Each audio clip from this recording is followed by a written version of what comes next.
The story begins with Vakir van Baskerville, once a loyal hound of the Baskerville family, now kneeling before a guillotine.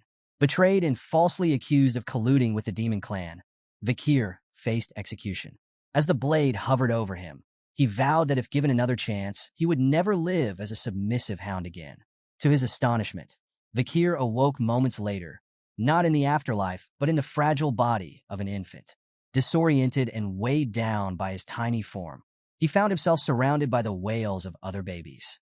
It didn't take long for Vakir to realize he was in the Baskerville family nursery. This was no ordinary rebirth. Hugo Le Baskerville, the family patriarch, entered the nursery to inspect the newborns. Cold and unfeeling, he dismissed the other crying infants as worthless. However, when his gaze landed on Vakir, who remained eerily quiet, Hugo's interest was piqued. He ordered Vakir to be moved to the infamous Cradle of Swords, a trial meant to test and shape Baskerville heirs.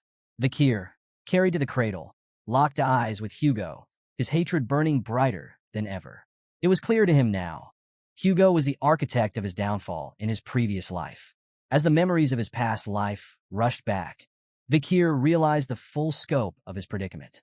Born to an illegitimate branch of the family, he had been subjected to brutal training in miserable conditions.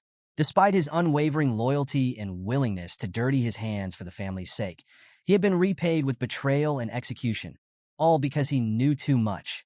But this time, Vakir swore things would be different. No longer would he bow to Hugo or his family's whims. Revenge burned in his heart, but as an infant, he knew his power was limited. For now, his focus would be on survival and strength. The Cradle of Swords provided a rare opportunity. This brutal trial was a rite of passage for Baskerville children, who were thrown into a labyrinth of blades. Their goal was to reach the Styx River, a legendary waterway said to temper their bodies into iron. However, the river's transformative power was finite, and only the first to reach it could fully benefit. With memories of his past life fueling his determination, Vakir entered the maze.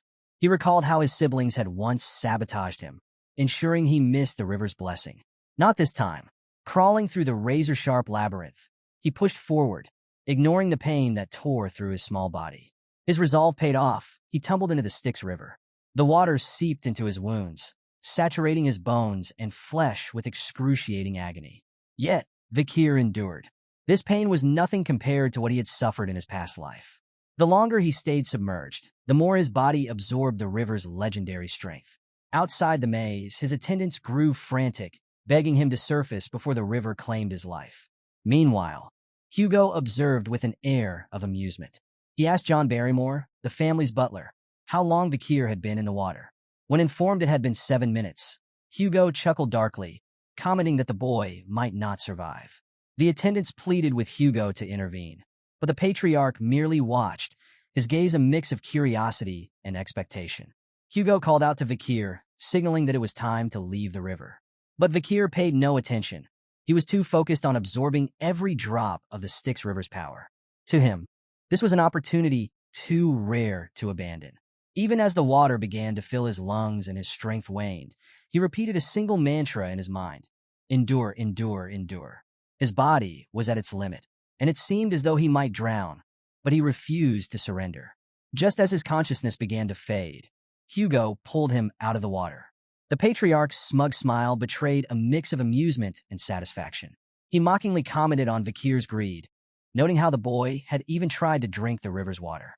As he examined the child more closely, Hugo noticed something unusual. Vakir already had teeth, an extraordinary development for a newborn. Intrigued, Hugo asked the head butler for the child's name. Upon hearing it, Hugo smirked and mused aloud. A very greedy son has been born. Though still groggy and weak, Vakir's mind remained sharp. He resolved that he would use this time to grow stronger in secret. Someday, with his own hands, he would tear his so-called master apart. His hatred burned not only for Hugo, but for the entire Baskerville family.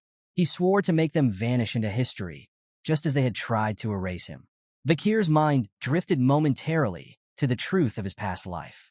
He had been born as the bastard son of Hugo Le Baskerville, a prominent noble. Despite possessing extraordinary intelligence from a young age, his illegitimate status had relegated him to insignificance within the family. To prove his worth, he ventured into the perilous arts of assassination, espionage, and conquest, earning renown by the time he was 20. Yet, in the eyes of the Baskerville family, he was never more than a tool. At 30, his life took a darker turn when the gates of the demonic realm opened, unleashing a devastating invasion. Vakir fought valiantly for 5 years, becoming a pillar of humanity's resistance.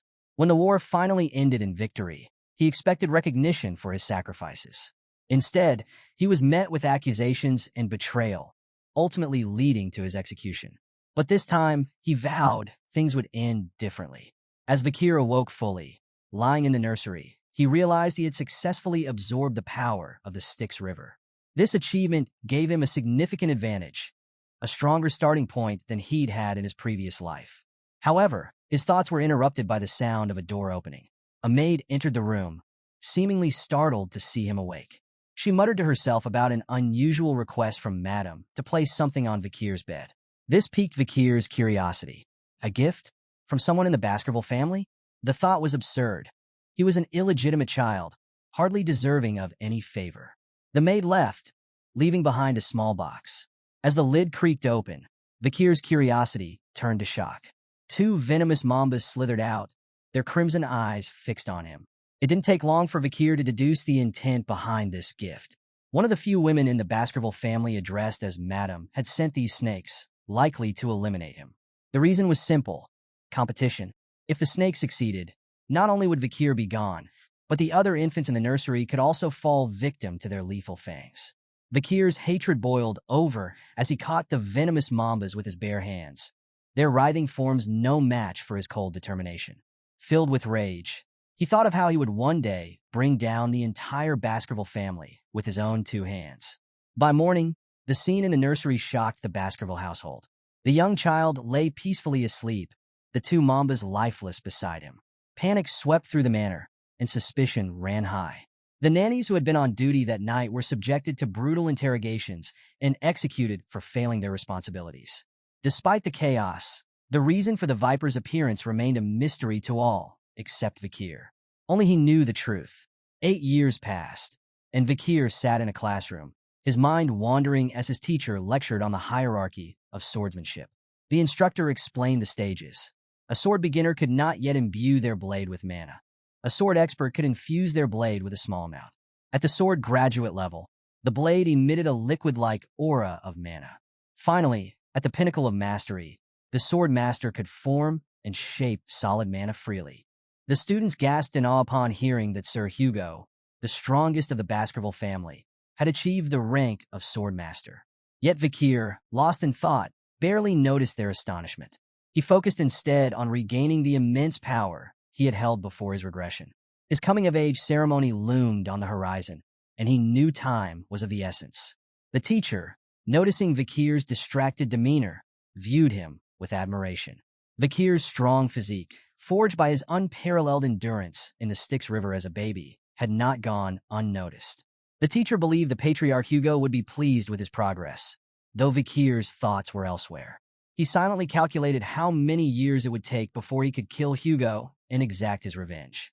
After class, Vakir was confronted by 3 boys, triplets who exuded arrogance and malice. They pushed him, mocking him cruelly. They sneered, calling him garbage van and jeering about the rumors of his legendary feats as a baby, his time in the Styx River, and his strangling of the mambas. Vakir recognized them instantly. These were Hugo's infamous trident: Highborough Le Baskerville, Middleborough Le Baskerville, and Lowborough Le Baskerville. The same triplets who had once betrayed and stabbed him during his flight from the family's false accusations in his previous life.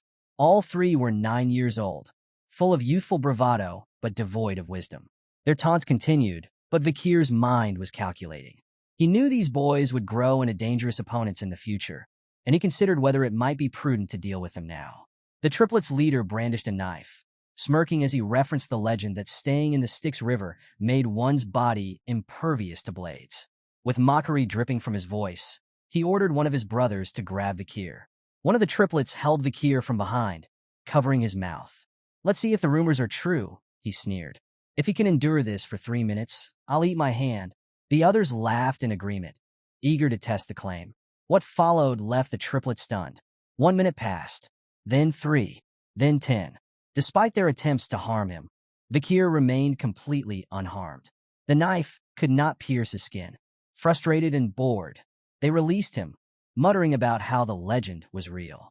As the triplet who had been holding Vakir let him go, he noticed blood on his hand and his missing finger. Shocked, he looked to Vakir, who casually spat the severed digit onto the ground. "What are you doing?" the boy stammered, his face pale. Vakir's response was calm, his smile dark. He reminded the triplet of his earlier promise. "You said you'd eat your own hand." The other two triplets, panicking, tried to de-escalate the situation. "Let's find a priest," they cried, hoping to reattach the finger. But Vakir wasn't interested. Instead, he calmly demanded they leave. The triplet, enraged and desperate, lunged at Vakir with a knife, shouting insults and emphasizing their age advantage. Vakir, calm and unmoving, allowed the blade to strike him. But to the triplet's shock, it didn't even pierce his skin. Seizing the moment, Vakir twisted the boy's wrist mercilessly, forcing him to cry out in pain.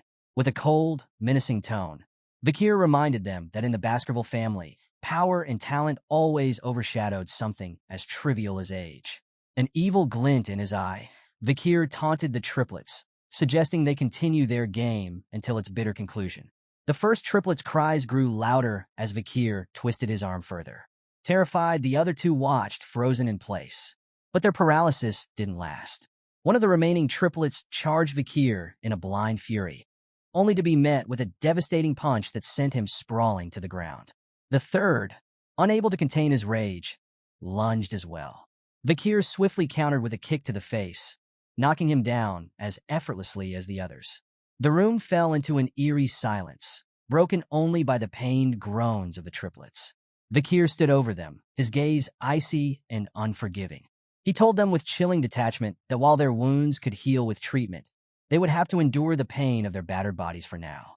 However, he offered them a grim reprieve. One of them could leave the room. Relief flashed across the triplets' faces, and they quickly asked which one of them could go. In response, Vakir picked up a knife, tossing it on the ground in front of them. "Decide for yourselves," he said, his voice laced with mocking amusement. As he turned to leave, he issued a final, taunting remark. "Don't take too long. At least one of you should live, right?" The triplets stared at the knife, then at each other, realization dawning that survival would come at a cost. Desperation took over, and they began to fight, each struggling to claim the blade. The sounds of their conflict, grunts, shouts, and cries, echoed through the room. From outside, Vakir listened with satisfaction, knowing he had successfully driven a wedge between the once united trident of Baskerville. Meanwhile, in the patriarch's office, the head butler, John Barrymore, delivered troubling news to Hugo Le Baskerville. The Morg clan had been causing disturbances at the Ruby Mines, staking a claim to the territory. Hugo, unfazed, assured John they would deal with the matter when the clan made contact. John then shifted topics, reporting on the juvenile evaluations at the Baskerville Fortress. He informed Hugo that Master Vakir had achieved the highest score in the written exams. With the practical exams scheduled to take place in 5 days, the Guardian Knights had cleared the area in preparation. Hesitating slightly, John finally broached a more delicate subject, an incident involving the young masters. Hugo's expression darkened, and he asked how many had died. John reassured him that there were no fatalities, but detailed the injuries instead. Master Highborough's teeth had been completely shattered, Master Middleborough's jaw was broken, and Master Lowborough had lost his left index finger. While the injuries had been treated, the psychological scars on the boys seemed far deeper.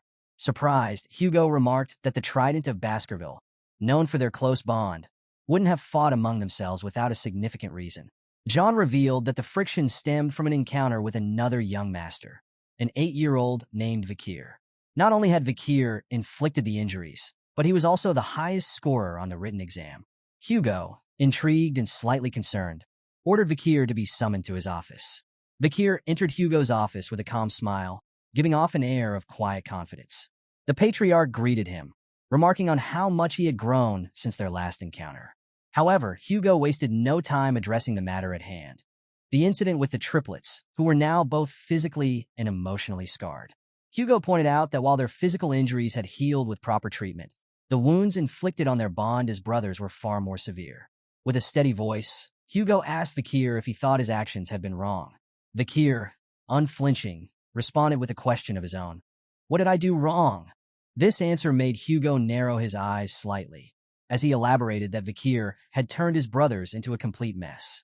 Yet Vakir's crimson gaze remained unwavering. He replied confidently, asserting that strength was what mattered most. And how could the stronger party ever be in the wrong? Hugo paused before revealing that, surprisingly, the triplets had already forgiven Vakir. The news caught Vakir off guard, and he asked, "They forgave me?"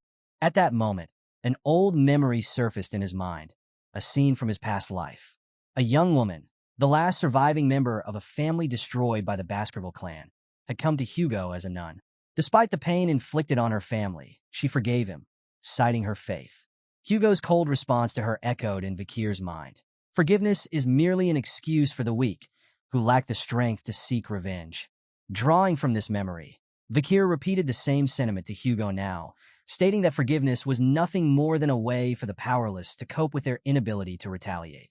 Hugo's stern expression softened into approval, his eyes glowing faintly as he nodded at Vakir's philosophy.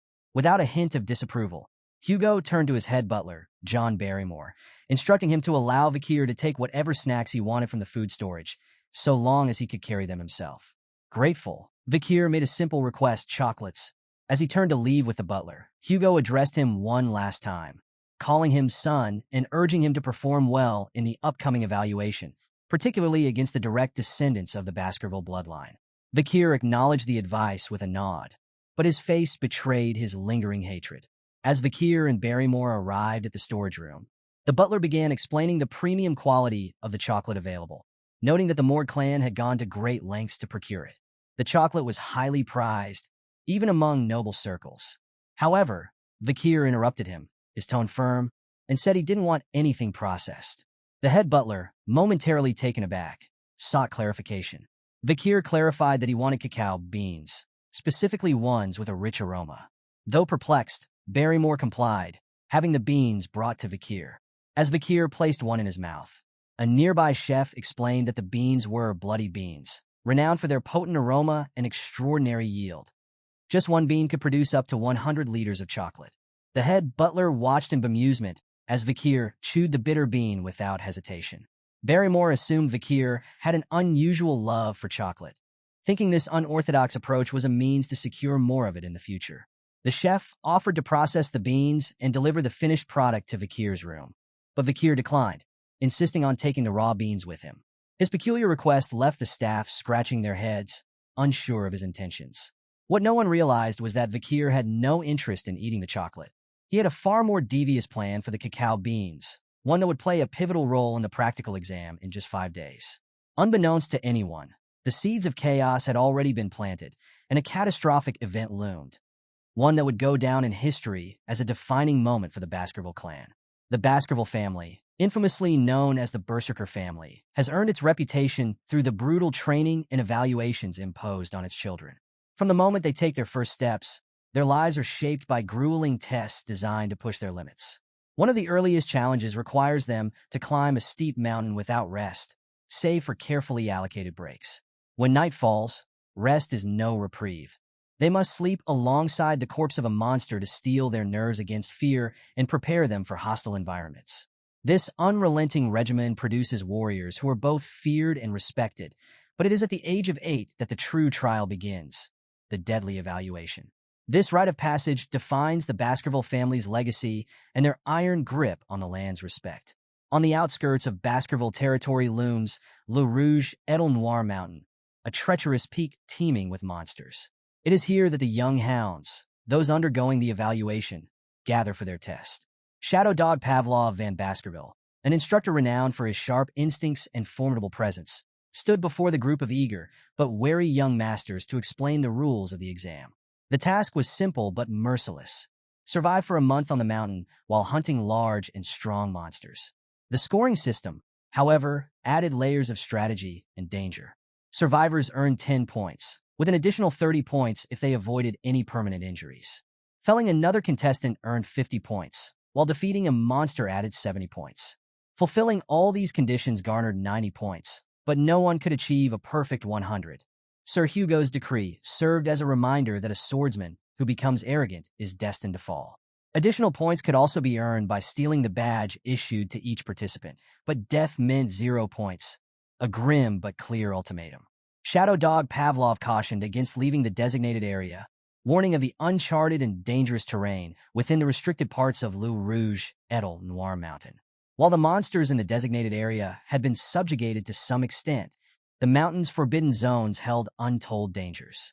Shadow Dogs, acting as both examiners and covert supervisors, would be monitoring the candidates, grading their actions while attempting to minimize casualties. Though killing was not prohibited, it carried a penalty, and the instructors aimed to prevent unnecessary deaths. As the young masters awaited the bell, signaling the start of the test, whispers rippled through the group. Many cast glances at Vakir, murmuring about his past feats, his legendary endurance in the Styx River, and the rumored incidents involving the triplets. Vakir remained calm, his expression composed, while his thoughts lingered on the mountain itself. He had been to Le Rouge Edel Noir before and was no stranger to its challenges. Meanwhile, the triplets stood nearby, visibly nervous. Sweat beaded on their foreheads as they glanced uneasily at Vakir, clearly unsettled by his presence. Shadow Dog Pavlov offered a final wish for their success before the bell rang. The sound echoed through the mountain, marking the official start of the evaluation. Immediately, the young masters scattered in all directions, each seeking an advantageous position. Some acted on preconceived strategies, heading for areas they believed would give them an edge. Others opted for opportunism, following their peers with plans to claim their positions, or their badges, when the time was right. Among them, the triplets quarreled, each insisting on their own approach to dominate the exam. Their infighting slowed them down, making their movements erratic. Shadow Dog Pavlov, observing from a hidden vantage point, noted their bickering with a grim expression. Though he hoped to keep casualties low, the disarray among the young masters hinted at the chaos to come. One shadow dog, tasked with monitoring Vakir, watched him curiously. While most contestants were scrambling for safe zones within the designated area, Vakir took a different path, entirely heading straight for the restricted zone. The shadow dog was startled, both by the audacity of the decision and by the realization of who Vakir was. Rumored to be a genius since childhood, Vakir had distinguished himself time and time again. Intrigued, the shadow dog followed silently, eager to see how this exceptional young hound would fare against the mountain's uncharted dangers.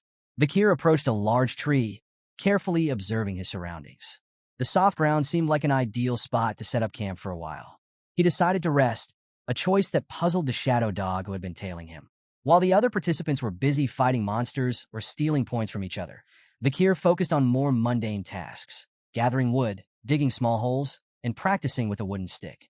At night, he slept peacefully under the tree, completely unconcerned about the chaos unfolding elsewhere on the mountain. The shadow dog grew increasingly impatient. He began to question Vakir's strategy, wondering if the so-called genius was simply avoiding the competition rather than participating. To the shadow dog, Vakir appeared more interested in camping and preparing meals than earning points. Frustrated, the shadow dog eventually decided to abandon his post and look for more exciting candidates to observe. As soon as the shadow dog left, Vakir's expression shifted into a sly smile. He had been waiting for this moment. Without the watchful eyes of his follower, he could finally relax and focus on his real plan. Tossing a few bloody beans into the fire, Vakir mused about the old days when camping like this was routine. He chuckled softly, remarking to himself that the interfering shadow dog was finally gone, and he had completed his preparations. The real hunt could now begin. A few days later, Vakir ventured into the restricted area, a dangerous zone he recognized from his past life. He scouted the terrain, his eyes scanning for signs of his quarry. The smell of burning filled the air, a telltale sign that he was close.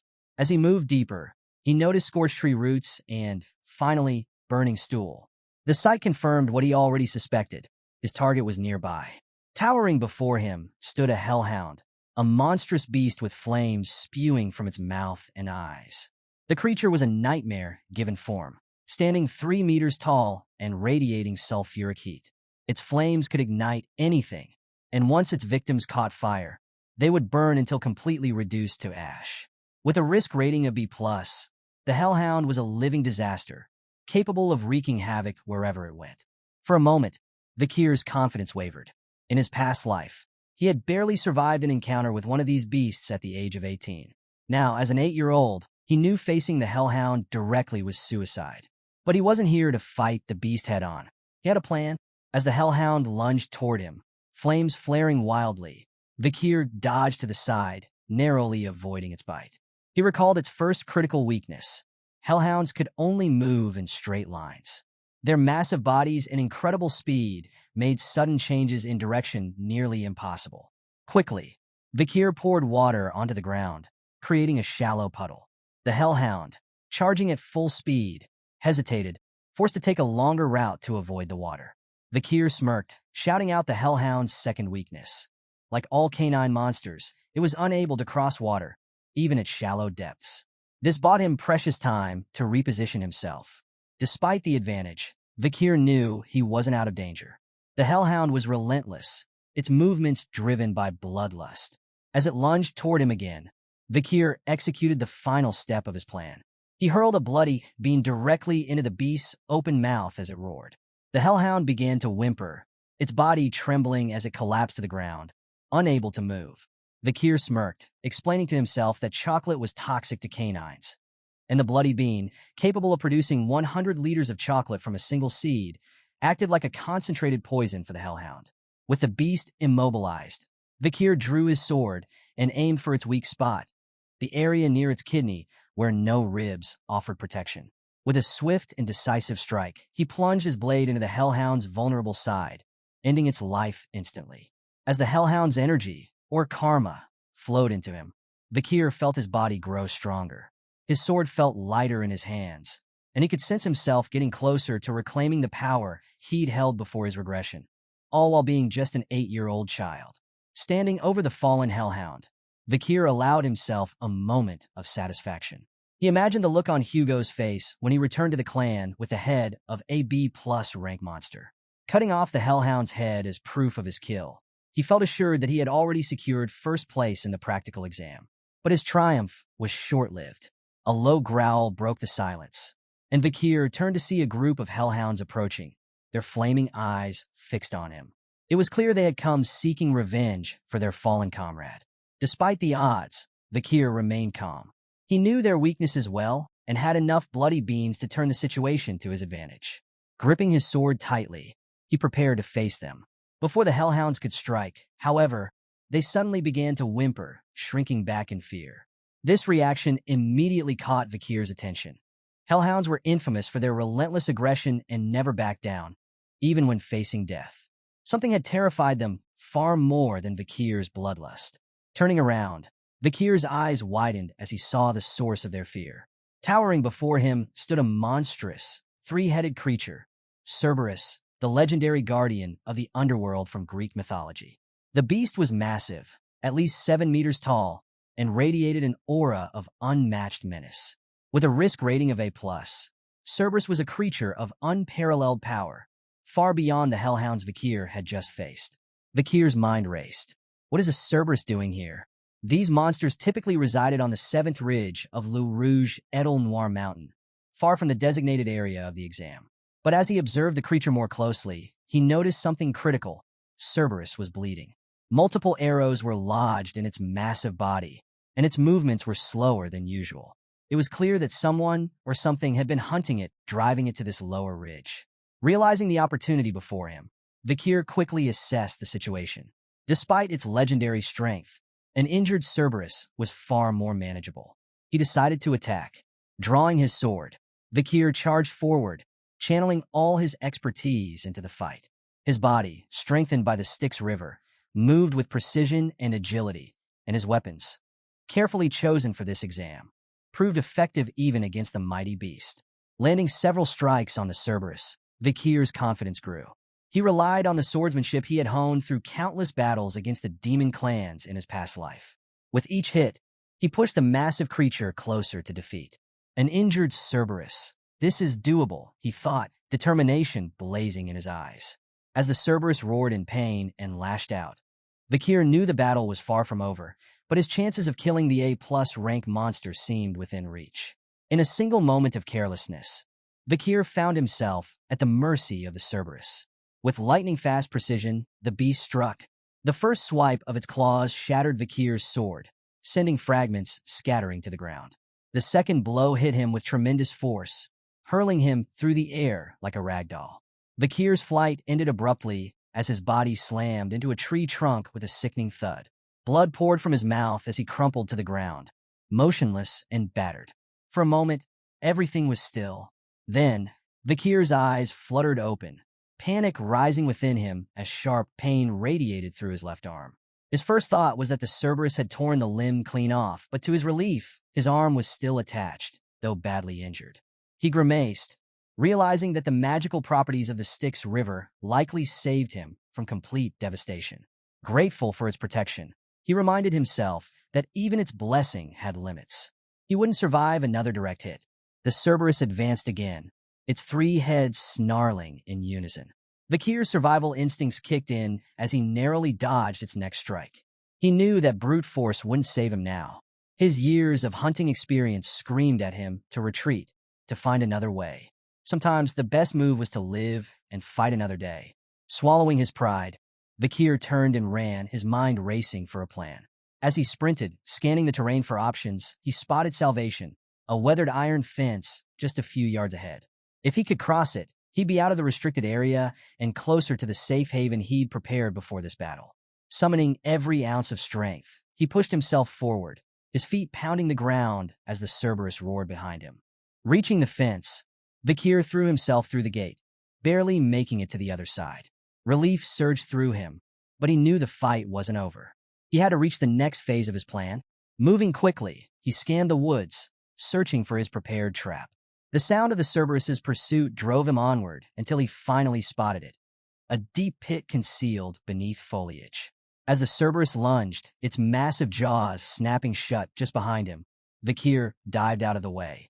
The beast fell into the pit, impaling itself on wooden spears hidden below. Vakir's lips curled into a smile. His preparation had paid off. Each spear had been coated with the essence of bloody beans, turning them into a deadly poison for canine monsters. The Cerberus howled in pain, its growls turning to wet gurgles as foam oozed from its mouths. But Vakir knew better than to lower his guard. The legendary beast was not defeated yet. It struggled to rise, its massive frame trembling with the effort, and began climbing out of the pit. Vakir grabbed a wooden spear, smeared with the venom of the bloody mamba snake, and hurled it with precision. The spear pierced the Cerberus's side, slowing its movements but not stopping it. The beast staggered forward, each step labored and pained. Vakir counted the steps silently, his heart pounding in his chest. 1 step, 2, 3. The Cerberus continued its approach. 4, 5, 6. As it took the 7th step, it faltered, its knees buckling. With a final, earth-shaking groan, the Cerberus collapsed, lifeless, at Vakir's feet. Vakir exhaled deeply, his body trembling with exhaustion and relief. The venomous spear, coated with the bloody mamba's poison, had worked just as the rumors said. No creature could take more than 7 steps after being struck by it. He had hidden the spear long ago, saving it for the day when he might need it most. That day had come, and it had ensured his survival. As the immense energy of the defeated Cerberus flowed into him, Vakir felt his body surge with newfound strength. Standing over the 3 lifeless heads of the legendary beast, he marveled at the power coursing through him. As Vakir stood over the lifeless Cerberus, his thoughts shifted from his hard-earned victory to a new, more pressing dilemma: how to transport the massive corpse. The sight of the beast's 3 severed heads alone would be enough to prove his feat, but the manner of its death, the poisoned spears, and the venomous fang's effects would be obvious to anyone examining it. He considered who might act as a witness to his triumph. Perhaps the guardian knight, who had seen him carving the wooden spears earlier, would vouch for him. However, a different thought sparked in Vakir's mind. The Cerberus was no ordinary monster. It was a gatekeeper. That meant one thing: it had been guarding something, most likely a dungeon. Vakir's pulse quickened as the possibility of hidden treasure came to him. Dungeons were often the lairs of powerful creatures, their depths filled with rare artifacts and untold riches. Determined to uncover what lay inside, he decided to investigate. Before entering the dungeon, Vakir took a calculated precaution. Scooping up a handful of the Cerberus's foul-smelling feces, he smeared it on his body. The odor would act as a deterrent to smaller monsters that might cross his path, masking his scent from predators. With his senses sharp and his resolve unwavering, He began tracking the Cerberus's trail through the forest. The path was clear to his experienced eyes. Dried soil, rotting leaves, and disturbed roots guided him back toward the source. As Vakir followed the trail, recognition dawned on him. This wasn't just any dungeon. It was one he had learned about in his past life. It would be discovered a decade from now, but by then, it would already have been looted, its treasures long gone. Right now, however, the dungeon felt alive with mana emanating from beneath the surface. It was a rare chance, one he couldn't pass up. Approaching the dungeon's entrance cautiously, Vakir noted the oppressive darkness within. The lack of light indicated that the dungeon was much deeper than he anticipated. Undeterred, his crimson eyes glowed faintly with excitement as he stepped inside. Each step echoed softly in the silence, heightening his anticipation of what lay ahead.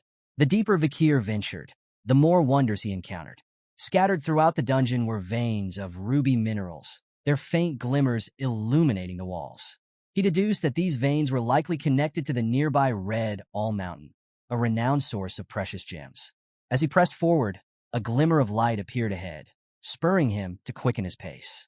Soon, Vakir entered a brightly lit chamber that took his breath away. At its center stood a massive ruby mounted atop a stone pillar, radiating an intense, otherworldly glow. He could tell at a glance that the gem was infused with mana, its brilliance far beyond that of an ordinary jewel. The sight was mesmerizing, and for a moment he simply marveled at its beauty. But his awe was interrupted when he noticed something unsettling nearby. A skeleton lying crumpled on the ground. As he approached the remains, the signs of violence became apparent. The bones were fractured, with deep stab wounds visible in the brittle frame. Brown, dried blood stained the floor around it, indicating that the victim had perished long ago. Vakir knelt beside the skeleton, his sharp mind already piecing together clues. Lying beside the remains was a letter, its edges worn with age. Curiosity piqued. Vakir picked it up and began to read. The writer introduced himself as Cain, but he avoided staining the paper with his full name. As Vakir read further, his eyes narrowed in recognition. The handwriting was unmistakably that of a Baskerville. Could Cain have been a member of his family? The letter revealed a harrowing tale. Cain and his brother, Abel, had stumbled upon this legendary stone chamber, a place spoken of in Baskerville lore for generations. Together, they navigated countless trials and slew powerful monsters to reach this fabled location. But their journey ended here, where the final trial trapped them for 3 agonizing years. Vakir's mind churned as he took in the weight of their sacrifice. What treasure within this dungeon could possibly have been worth such suffering? Vakir's attention was drawn back to the magnificent ruby at the chamber's center. Its glow seemed to beckon him, and he realized it must be the key to unlocking the dungeon's final challenge. Approaching cautiously, he read the ominous riddle inscribed on the monument aloud. When entering, it's 1, but once inside, it's 2. When leaving, it's 1. The words were cryptic, and their meaning eluded him. He recalled from Cain's letter that both Cain and Abel had struggled with this very puzzle. The letter recounted their grim conclusion. As twins separated at birth, they believed the riddle required them to become one again. This interpretation had led to tragedy. Cain killed his own brother in a fierce battle, hoping their union in death would fulfill the riddle's condition. Yet even after Abel's death, the treasure remained inaccessible. Cain, racked with regret, left the dungeon empty-handed, warning future intruders of its cruelty. His letter described the dungeon as a devil's den, a place that preyed on human greed and ambition, offering nothing but despair. Vakir absorbed the account, his mind racing as he reread the riddle. Unlike Cain and Abel, he had no twin, and he felt certain the brothers had misunderstood the puzzle's true meaning. The words echoed in his head. When entering, it's 1, but once inside, it's 2. When leaving, it's 1. Vakir refused to succumb to despair. He was determined to succeed where Cain and Abel had failed. Examining the chamber closely, his sharp mind began piecing together the clues. His eyes lingered on the skeleton, a somber reminder of Cain and Abel's downfall, before shifting to the ruby at the center of the room. The riddle's phrasing, and its emphasis on 1 and 2, suddenly clicked. The answer wasn't about people. It was about shadows. Vakir strode toward the ruby, his thoughts aligning with clarity. The dark passageway leading into the chamber had cast only his shadowless form. Upon stepping into the ruby's light, however, he became 2. himself and the shadow created by the glowing gem. And when the light disappeared, the shadow would vanish, leaving only one again. Vakir didn't hesitate. Drawing his weapon, he struck the ruby with precision. The gem shattered into fragments, its dazzling light extinguished in an instant. A flash of brilliance illuminated the chamber as the ruby broke, revealing what the dungeon had been guarding. Vakir's breath caught as he laid eyes on the treasure hidden within. At the center of the newly revealed chamber stood a sword, exuding a sinister, otherworldly aura. It was embedded in a stone, as though waiting for its chosen wielder. The air around the weapon seemed heavy with malice, and its very presence radiated a palpable sense of dread. His gaze fell upon the inscription carved into the stone beneath the blade. "Only those with Baskerville's blood may claim me." Vakir's eyes widened in shock. This sword, brimming with demonic energy, was not just any weapon. It was the fabled Beelzebub. The name stirred long-buried memories from his childhood. He recalled an old picture book depicting the gluttonous fly, Beelzebub, a monstrous entity from ancient legends. The story spoke of Beelzebub as one of the 7 calamities, part of the devil's holy constellation.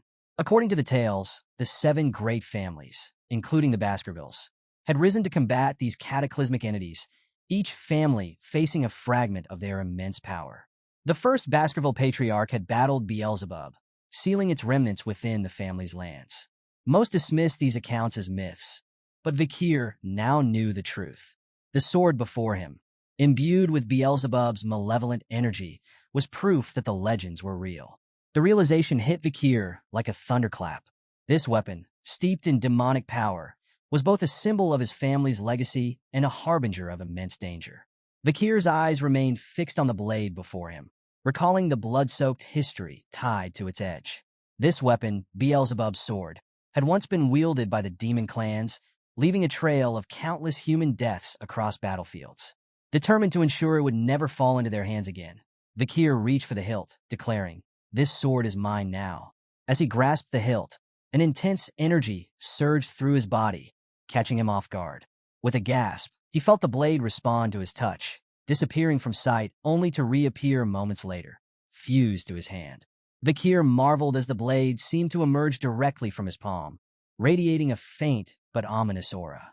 Holding the blade in awe, Vakir realized this weapon was no ordinary relic. It was forged from the remains of a devil's holy constellation, and its potential filled him with anticipation. A grin spread across his face as he wondered how much stronger he could become in this life with such a weapon at his side. After thoroughly exploring the dungeon and confirming there was nothing else of value, Vakir decided to leave. But just as he approached the exit, a strange sensation overtook him. His vision blurred, his legs buckled, and he dropped to his knees, clutching his stomach in pain. At first, he thought it was his own hunger, but he soon realized the truth. It was the sword's hunger. Beelzebub's insatiable appetite was now linked to him. Stumbling out of the dungeon, Vakir felt the sword tugging at him, pulling him in a specific direction. Unable to resist its pull, he ran, following the blade's guidance. It led him back to the corpse of the hellhound he had slain earlier. Surprised, Vakir extended the sword toward the body, watching as Beelzebub absorbed the hellhound's blood with a voracious hunger. As the blade feasted, Vakir's own hunger subsided. He couldn't help but wonder if the blade's insatiable appetite had been responsible for the barren trees and dried soil on the mountain. After the sword finished feeding, it let out a satisfied sound, akin to a child finishing a meal. Vakir, however, felt a pang of frustration at the blade's unpredictable nature. Despite its immense power, wielding such a weapon would require careful management. He examined the blade more closely, noting its unique slots and the abilities it had absorbed. The sword's inherent ability, gluttonous flies, allowed it to absorb the skills of its opponents, making it a formidable weapon in battle. However, the nearly infinite capacity of this ability had left many of its past victims powerless and obsolete. Vakir knew the sword was dangerous, and he resolved to limit its consumption to 3 abilities at a time, no more. Inspecting the first slot, he found the skill hemorrhage hellhound, B+, absorbed from the hellhound's corpse. This ability would cause the blade to continuously pump out an opponent's blood through even the smallest wounds. It was a terrifyingly effective skill, perfect for attrition-based battles. Vakir's gaze shifted toward the Cerberus's massive corpse, an idea forming in his mind. He extended Beelzebub toward the body, allowing the blade to begin its work. However, Vakir stopped it before it could devour the entire corpse, warning that the remains needed to be intact for the upcoming autopsy. Lightly tapping the sword as if chastising a pet, he muttered, "Enough." The blade responded with a sharp cry, almost like a reprimanded child. Now, Beelzebub's 3 slots were filled. 1. Incinerate from Cerberus, A+. An ability to inflict severe, flaming injuries resistant to healing. 2. Hemorrhage from Hellhound, B+. A skill that exacerbates blood loss from even the smallest cuts. 3. High-speed regeneration from Brown Rat, F.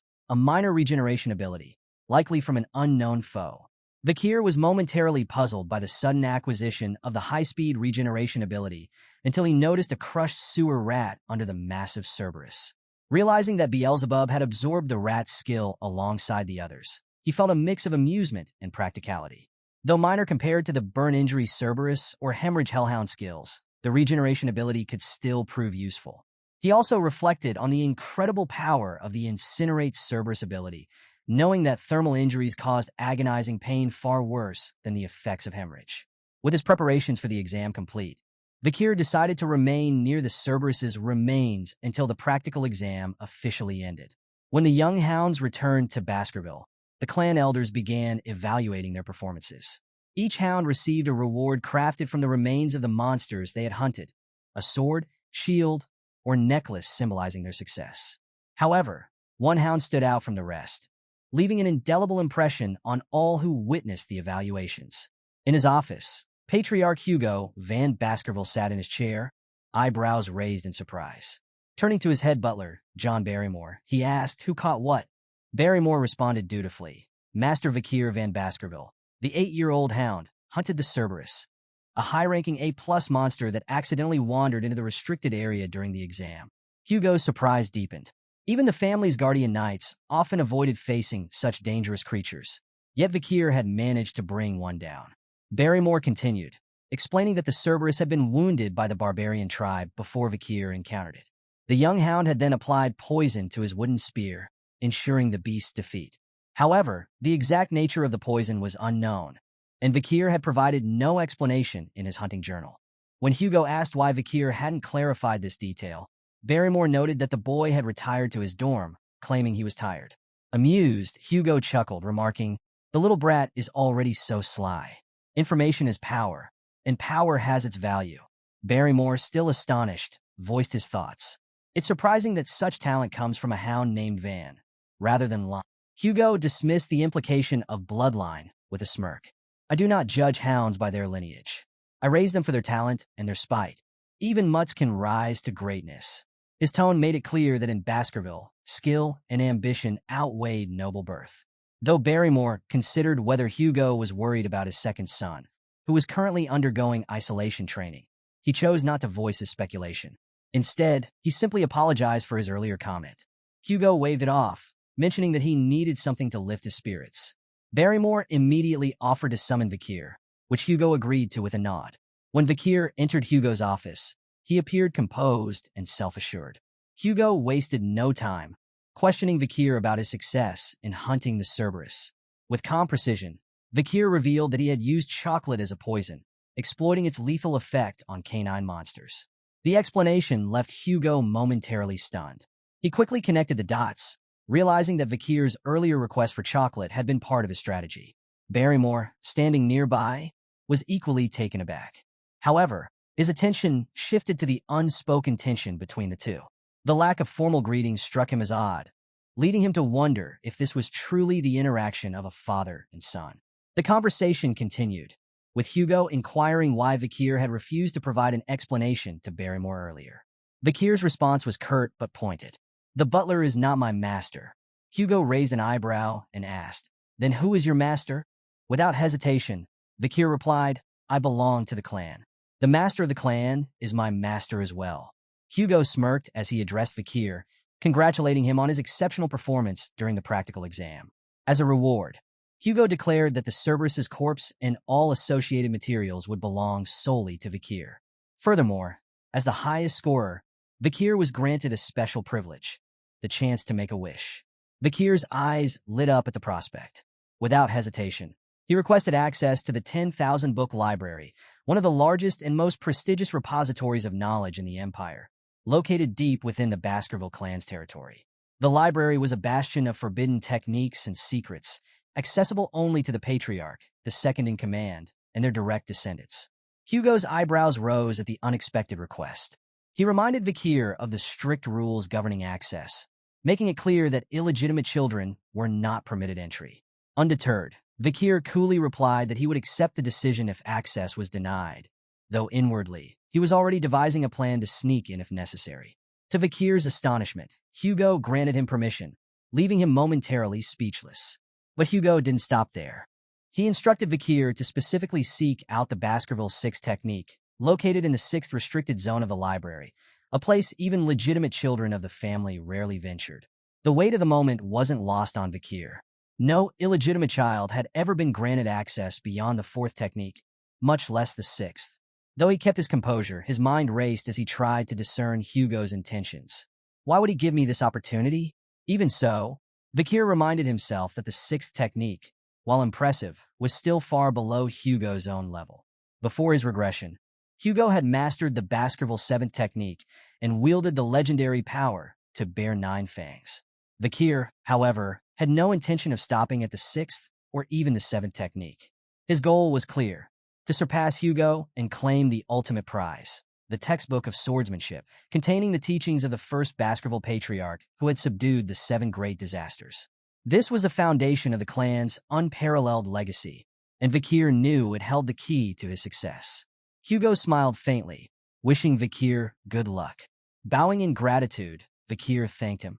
Inside, he couldn't help but marvel at how Hugo had unknowingly handed him an opportunity of incalculable value. He doesn't realize what he's given me, Vakir thought. But it didn't matter. Vakir was determined to make the most of it and grow beyond all expectations. Arriving at the 10,000 book library for the first time, Vakir gazed around in awe. Towering shelves filled with ancient tomes stretched as far as the eye could see, their spines bearing names that ignited his imagination. He read some aloud, marveling at their evocative titles: Severing Incisors, Grinding Molars, Piercing Canines, Snaggletooth that embeds twice, Wisdom Teeth that lay down. These were the secrets of swordsmanship he had long coveted but had been barred from learning in his past life. Yet Vakir also understood the reasoning behind the restrictions. The Baskerville family had intentionally designed their techniques to prevent hounds, like him, from learning skills superior to the 4th technique. It was a safeguard, ensuring no hound could turn their fangs against their master. Despite these limitations, Vakir pressed on, his steps purposeful as he searched for his prize. Eventually, he arrived at a section guarded by chains. A massive book lay behind the iron bindings, its lock glinting in the dim light. He immediately knew this was it, the Baskerville 6 technique. Vakir couldn't believe it. Hugo had truly granted him access to a treasure he'd never dared to dream of in his previous life. As Vakir unlocked the chains around the book, he smirked, understanding why Hugo had allowed him access. Hugo likely believed an 8-year-old child couldn't possibly memorize the contents of the book in a single day. But Hugo underestimated him. Before his regression, Vakir had already studied the theories behind the 1st through 4th techniques extensively, so much so that he had grown sick of them. He had done this to deduce the elusive 5th technique, which he now understood had eluded him because of one critical oversight. After drawing the 4th tooth, he hadn't stopped the flow of mana. The Baskerville swordsmanship had a unique progression system. Each stage corresponded to a specific number of fang. The 1st technique involved 1 fang, the 2nd technique 2, and so on.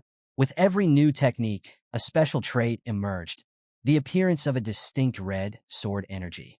Despite the opportunity to read about the 6th technique, Vakir's focus wasn't on that book. He had come to the 10,000 book library for something far more significant, a way to surpass his current limitations entirely. Leaving the swordsmanship section, Vakir caught the guards off guard. They stared at him in disbelief, asking if he was already finished reading. One offered to retrieve more swordsmanship books for him, suggesting that he delve into the deeper sections of the library where the most valuable techniques were stored. But Vakir declined, assuring them that he had completed his task. The guards, amazed by how quickly he had finished, encouraged him to browse other sections. Vakir nodded politely and continued on his way, overhearing their whispered conversations. One guard speculated that Vakir didn't realize the worth of the deeper swordsmanship texts because of his age. Another suggested that if it were him, he would spend every moment studying the best techniques available. Vakir smirked to himself, letting the guards think what they wished. He knew exactly what he was doing. Among the dusty shelves of miscellaneous books lay the real treasure he sought. His crimson eyes scanned the rows until they landed on an unassuming, tattered book titled Lurking Embedded Teeth. Holding the book in his hands, Vakir appeared to be examining an insignificant, damaged text. Its ripped pages and mundane appearance suggested it was worthless, a forgotten relic gathering dust. But Vakir knew its true value. He remembered vividly the time before his regression when he was part of the Hound squad. During a mission, they had stumbled upon a single torn page from a swordsmanship textbook. The page bore the unmistakable handwriting of a Baskerville ancestor, and its cryptic contents hinted at a forgotten technique. The page had sent Hugo into an obsessive frenzy. Determined to find the original book, Hugo had scoured the library for years before finally locating it within Lurking Embedded Teeth. The book, hidden among piles of useless texts, contained the writings of the Baskerville ancestor and revealed the legendary 10th Fong technique. Hugo, captivated by its promise, declared war on anyone who held the missing pages. He dispatched hounds to the 7 great families to retrieve the remaining 6 pages, sacrificing countless lives in the process. Eventually, the pages were recovered, but the cost was horrific.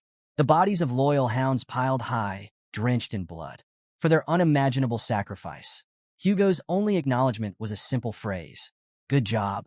The memory of this hollow reward enraged Vakir. The mission had propelled Hugo to master the 9th technique, but the price had been unbearable. Vakir's anger simmered as he reflected on the senseless waste of life. He vowed that history would not repeat itself. He would surpass Hugo, not by blindly following his methods, but by learning from his mistakes. He flipped through Lurking Embedded Teeth, knowing that without the missing pages, the book was little more than a collection of incomplete, disconnected techniques. Yet Vakir's advantage was clear. Before his regression, he had memorized every detail of those lost pages. He now realized the reason he couldn't progress beyond the 4th technique wasn't his skill or mana. It was the absence of this original text. The missing pages held the key to understanding the techniques in their entirety. As Vakir finished reading Lurking Embedded Teeth, he said aloud to himself, "To most, this book would seem like a collection of meaningless, disjointed nonsense. But when paired with the missing pages, the misleading information transforms into an absolute masterpiece." He marveled at the genius of the text, realizing its brilliance only fully emerged when the blanks were filled. Vakir had reached the pinnacle of graduate aura and the highest level of the 4th Fong technique before his regression, and now, with this knowledge, he was confident he could surpass it. However, this time, he vowed not to repeat the mistakes of his past. He promised himself that before he turned 15, he would reclaim all the power he had lost, and more. Engrossed in the book, Vakir lost track of time. When he finally closed it, the night had turned into day. The realization of how much he had achieved filled him with pride. He had memorized every word, every nuance of the text. Looking around, he noticed that the Guardian Knights were absent. The silence of the library emboldened him further. He couldn't yet draw all 10 teeth with his young body, but he felt sure that achieving the elusive 5th Fong technique, which had eluded him in his past life, was now within reach. Vakir approached a nearby statue and entered a state of unyielding focus. With determination in his heart, he began executing the Baskerville sword techniques, unleashing every ounce of power he could muster. First came the 1st Fong technique, then the 2nd Fong technique. The 3rd Fong technique followed, each strike more precise and forceful than the last. Finally, he unleashed the 4th Gang technique, a series of moves honed through years of dedication. As his sword struck the statue repeatedly, memories of his past life flooded his mind. He recalled the grueling work it had taken to achieve the highest level of graduate aura. Despite his immense potential, his illegitimate status barred him from learning the techniques that could elevate him further. The hostility of the Baskerville direct bloodline had ensured he never surpassed the 4th technique. But this time was different. Vakir was no longer shackled by his past. With every strike, he channeled his anger, frustration, and defiance into the blade. In his mind's eye, the statue became a vivid image of Hugo's face, taunting him. With a ferocious swing, he unleashed his full force, slicing through the statue with precise, calculated strikes. As the dust settled, Vakir stepped back, breathing heavily. His hands trembled with anticipation as he wondered if he had successfully performed the fifth technique. When a hot sensation surged from his heart to his neck, he knew the answer. A triumphant smile spread across his face, and he clenched his fists in exhilaration. He had done it. Vakir's emotions overwhelmed him. Tears nearly welled in his eyes as the magnitude of his success hit him. Suddenly, he noticed a sharp, tangible sign of his progress. His canine teeth had begun to grow. In the Baskerville clan, such a development symbolized a hound's readiness to draw their fangs toward their master. It was a moment of unprecedented achievement, one that had never occurred so early in the clan's history. As his body trembled with excitement, Vakir felt the strength of his mana surging within him. He marveled at the transformation of his aura. The solid state of his energy had evolved into a liquid form, denser and far more versatile. This new level of graduate aura allowed him to wield his power with unprecedented precision. In his previous life, it had taken him 30 grueling years to reach this stage. Now, at only 8 years old, he had accomplished the same feat. Vakir gazed at the flowing aura surrounding him, a testament to his newfound status. Graduates were leagues above sword experts, and the realization of his achievement filled him with both awe and confidence. But this was only the beginning. His attention turned back to lurking embedded teeth. He resolved to master its technique, a method that allowed seamless transitions between offense and defense. With its limitless potential, it was the perfect swordsmanship technique for someone with Vakir's ambition. Vakir carefully placed lurking embedded teeth near the window and took a moment to reflect on his journey so far. Since his regression, he had grown exponentially in strength and skill. He was confident that with his newfound abilities, he could take on a mid-class graduate or a swordsman and emerge victorious. However, Vakir knew he couldn't afford to reveal the full extent of his power. Not yet. He needed to give Hugo a reason to keep watching him, buying time to secure everything he needed. With a sly grin, Vakir pulled out a magnifying lens. Positioning it over the book, he allowed the sun's rays to converge, igniting the pages in a small, controlled fire. Watching the flames consume the text, he remarked that destroying the book would make it far more difficult for Hugo and the hounds to piece together the 10th Fong technique. For Vakir, however, it would pose no such problem. He had already memorized every crucial detail. Suddenly, the library guards burst into the room, alerted by the smell of burning paper. Startled to find Vakir there, they demanded an explanation. Vakir's expression shifted instantly to one of contrition, and he apologized profusely, claiming the fire had started when he accidentally left the magnifying glass too close to the book. He even offered to report the incident to the butlers himself. The guards, fearing punishment for neglecting their duties, hesitated. One finally suggested that Vakir bore no responsibility. It was their failure for not monitoring the area properly. They were just relieved that the fire occurred in a section filled with useless books. Vakir subtly steered the conversation, mentioning their preoccupation with the Morg clan and the Ruby mines, which might explain their absence. The guards nodded in agreement, promising to keep the incident a secret if Vakir did the same. As he left the library, Vakir apologized again for the trouble, thanking the guards for their understanding. Once out of sight, his face split into a mischievous grin. The guards' oblivious praise echoed behind him. They thought Vakir was thoughtful and considerate, someone deserving of respect. Vakir relished their naivety, knowing he had perfectly orchestrated the situation. Later, in Hugo's office, the patriarch leaned back in his chair and asked Vakir if he had learned anything enlightening from the library. Vakir replied cryptically, describing what he had learned as something warm, sharp, soft, and viscous. The answer caught both Hugo and the head butler off guard. They exchanged startled glances, realizing the implications. Vakir might have achieved aura. Aura was the hallmark of one's official entry into the world of the sword. Even the most gifted Baskerville hounds typically needed to train without rest until the age of 15 to achieve this milestone. Hugo, stunned, reminded himself that Vakir was only 8 years old. Denying the possibility, he asked Vakir to demonstrate what he had learned. Vakir agreed without hesitation. In a massive coliseum-like structure, Vakir stood in the center, sword in hand. Rows of young hounds gathered around, their faces filled with confusion and curiosity. The head butler leaned toward Hugo, asking how he planned to test Vakir's skills. Hugo's response was simple and shocking. He intended to release a monster. The butler's eyes widened in disbelief. Releasing a monster was unheard of for an 8-year-old, but Hugo confirmed his plan with a smirk, adding that the creature he had chosen was both hungry and feisty. Moments later, the gate before Vakir creaked open, and a guard led in a chained orc. The massive, green-skinned creature snarled as it entered the arena. Its bulging muscles rippled with barely contained rage, and razor-sharp tusks protruded from its mouth. Beady eyes darted around the Colosseum, sizing up its surroundings. The young hounds in the audience gasped in awe and disbelief as the fearsome orc roared, its chained muscles rippling with feral rage. Whispers spread like wildfire among them, questioning whether such a powerful creature was necessary to test an 8-year-old. Some murmured concerns about whether the Guardian Knights might have to intervene if things spiraled out of control.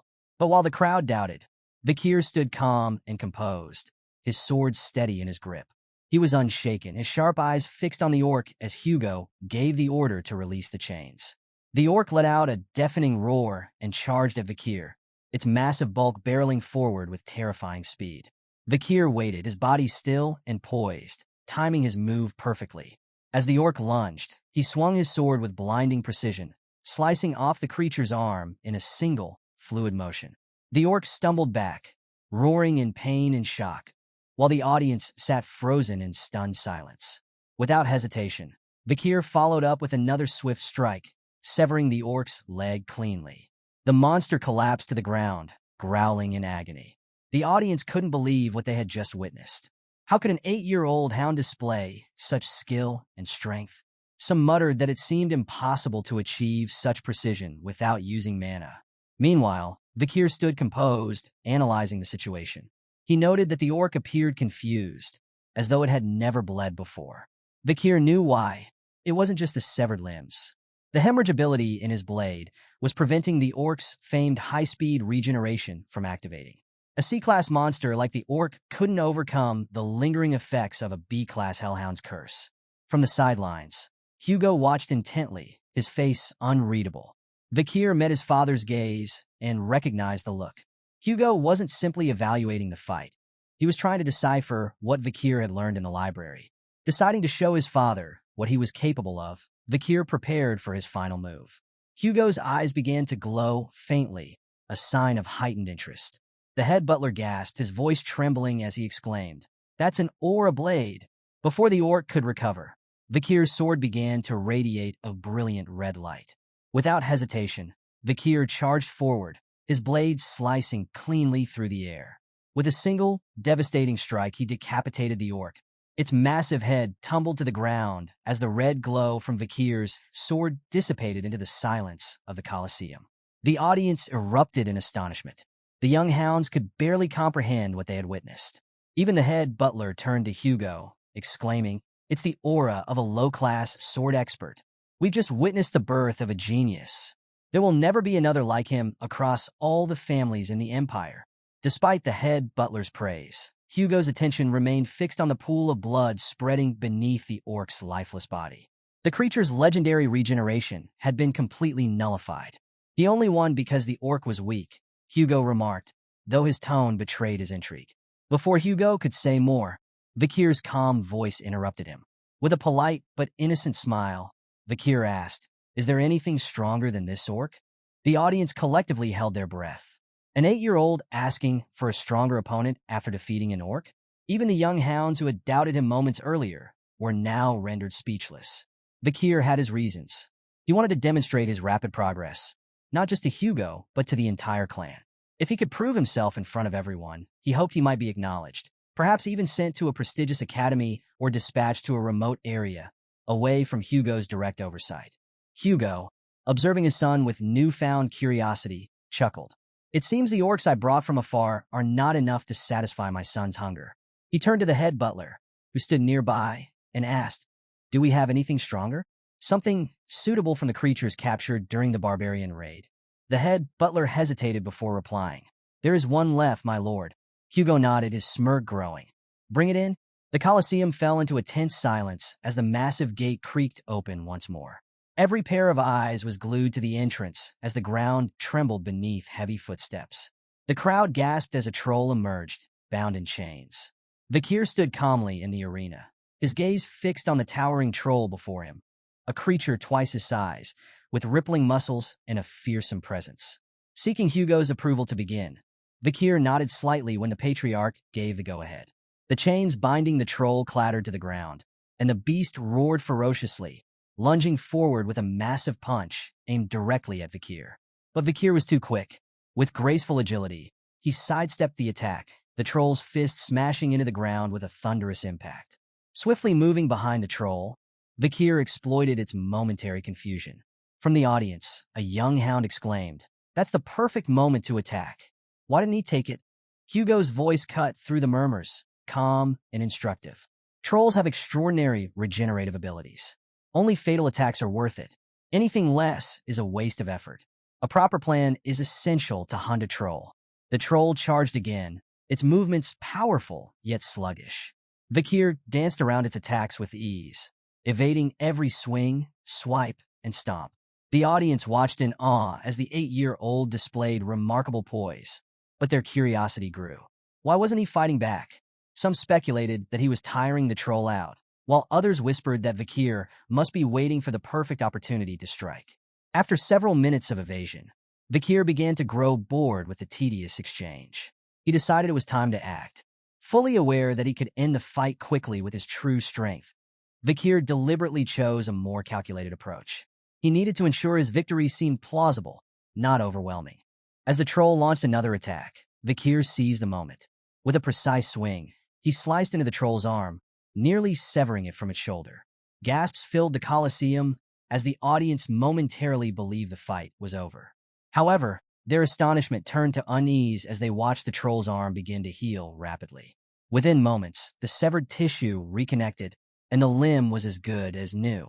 Vakir frowned slightly. He had known the troll's regeneration would kick in, but the sight of it confirmed that the hemorrhage skill of Beelzebub was the only way to deal a lasting wound. However, he also knew he couldn't rely on such an obvious and revealing technique. Hugo, observing the fight with sharp eyes, called out, "Enough, Vakir. Stop before this gets out of hand." But Vakir's response was calm and resolute. "I'm almost done," he replied.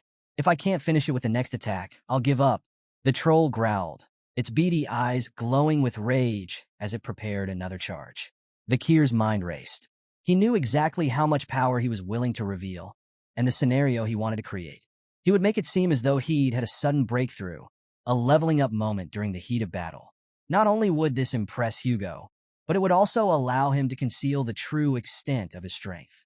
The crimson glow of Vakir's sword brightened, its aura blazing like fire. As the troll lunged, Vakir met its attack head-on. With one clean, decisive strike, his blade sliced through the troll's neck, severing its head in a single motion.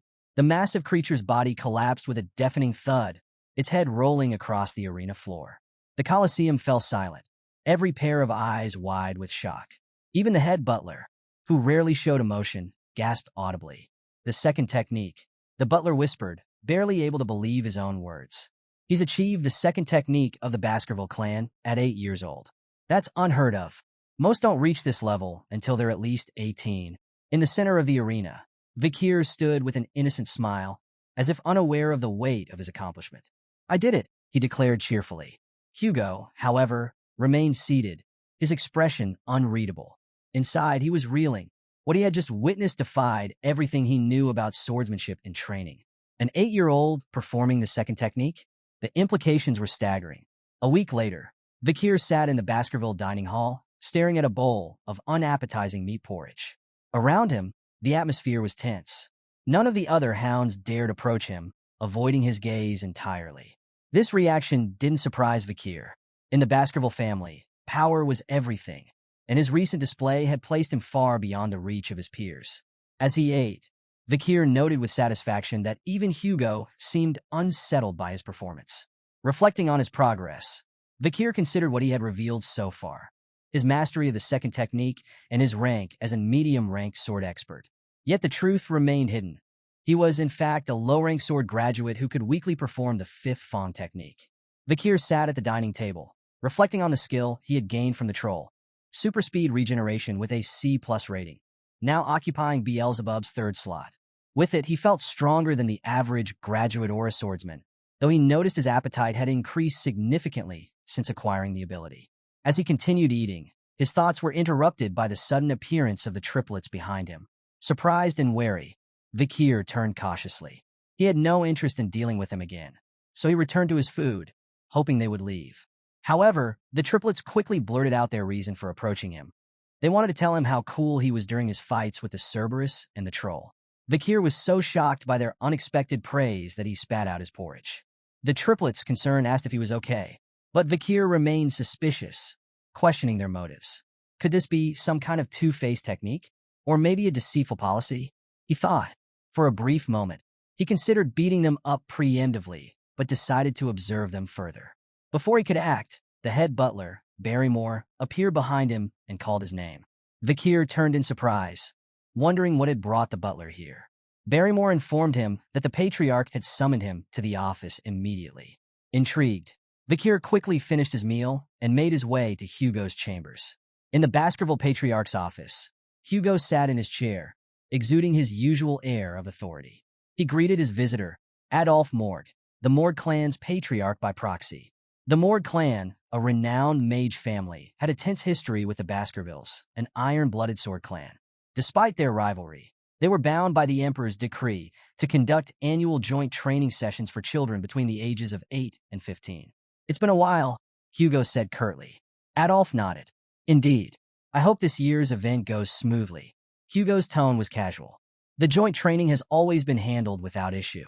Adolphe raised an eyebrow. "Without issue? Last year, 2 children, one from each family, were seriously injured." Hugo waved the matter off dismissively. "A scratch. Nothing more. It seems the Morg children are dramatic." Adolphe's lips twitched in irritation. "The Morg children are noble and dignified, unlike some." His words dripped with subtle disdain. Once, the Baskervilles and Morgs had been on good terms. The past emperor himself had declared that magic and swords complemented each other, sparking cooperation between the two clans. But the discovery of a ruby mine along their shared border had changed everything. Bloodshed over the resource had soured their relationship, yet they continued the joint training sessions under imperial command. Adolphe had arrived on behalf of his brother to ensure this year's event proceeded without complications. Turning to Hugo, he commented, "I've heard there's a supernova in the Baskerville family. A rare genius born once in a century. A blessing to the Empire, no doubt." Hugo, though secretly pleased, downplayed the compliment. "It's nothing extraordinary." Adolphe smirked, detecting the subtle pride in Hugo's tone. "We, too, have a genius in our family," Adolphe said, gesturing toward the door. "Morg clan head Raspin's daughter, Kimu." The door opened, and a red-haired girl with a fiery demeanor entered the room. Adolphe introduced her formally to Hugo, but before Adolphe could continue, Kimu interrupted. Fixing Hugo with an accusatory glare, she demanded, "Are you the thief who stole our ruby mine? Give it back." Hugo's face darkened, his calm demeanor giving way to a sharp glare directed at Adolphe. "Thief?" he asked coldly. "Is that what you're teaching your kin now?" Adolphe looked startled. "I never said such a thing." Kimu was unfazed. She pointed an accusatory finger at him and replied, "You did. An hour and 42 minutes ago, right before we got off the carriage, you called him an annoying chin beard who stole the ruby mine." Hugo's glare deepened as Adolphe stammered, trying to deny the claim. "Kimu, you must have misheard. I said no such thing." But Kimu stood her ground. "You definitely said it." Hugo, still struggling to maintain his composure, demanded clarification from Adolphe. However, Adolphe attempted to defuse the situation, suggesting that Kimu's accusations stemmed from a misunderstanding. But Hugo's patience wore thin. "There's no need to explain the Morg clan's problems with children's education to me," he said, his voice laced with irritation. Kimu, undeterred, persisted. She repeated her demand, complaining that her research was impossible without the stolen rubies. Adolphe tried to rein her in, calling her name in a warning tone, but she ignored him. Hugo's patience snapped. With barely concealed anger, he remarked, "It seems the Morgs don't teach manners at all." Adolphe bristled at the comment and retorted, "And what do you plan to do?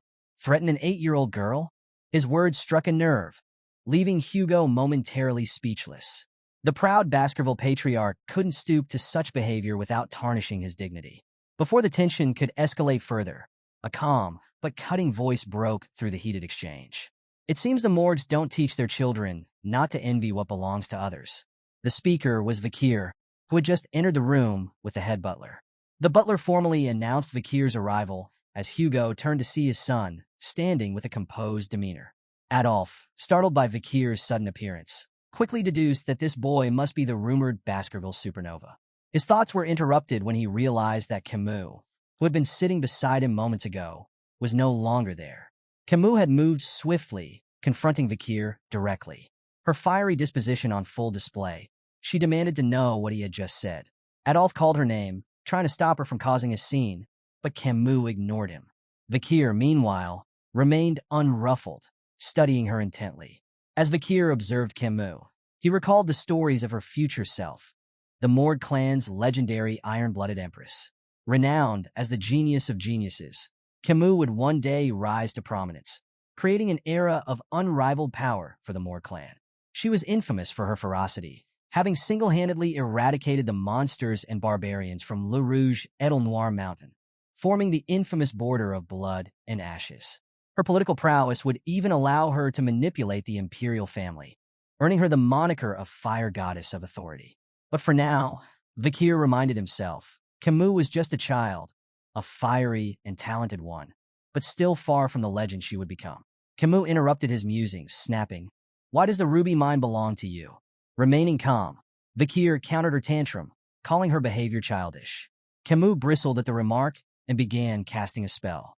Vakir prepared himself for an attack, but was surprised when, instead, Kimu conjured an intricate ice sculpture.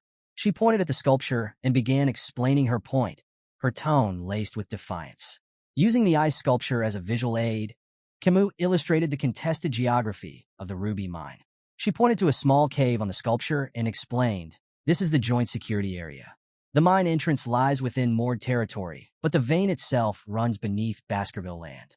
That prevents you from claiming it entirely, but it also makes it impossible for us to mine freely without crossing into Baskerville territory." She emphasized that the Morgs had repeatedly offered to pay rent for the use of the land, but the Baskervilles had rejected every proposal. "The ruby vein belongs to the Morg clan," Kimu declared, "but your people keep claiming we're trespassing and interfering with your operations." Adolf nodded approvingly at Kimu's explanation, while Hugo's expression darkened with mounting annoyance. Vakir, still calm, interjected, "Rubies are common magic ingredients. The Baskervilles don't need them." Kimu turned to him, confused and visibly frustrated. "Then why not rent your land if you don't need the rubies?" Vakir explained calmly but firmly to Kimu that the Baskervilles were fiercely protective of their land and uninterested in letting others profit from it. His warning was clear. Entering Baskerville territory would bring losses, not gains, for the Morg clan. Kimu, however, refused to accept his reasoning. Determined to assert her claim, she placed her hand over the portion of her ice sculpture that represented Baskerville territory. With a defiant glare, she asked whose arm it was.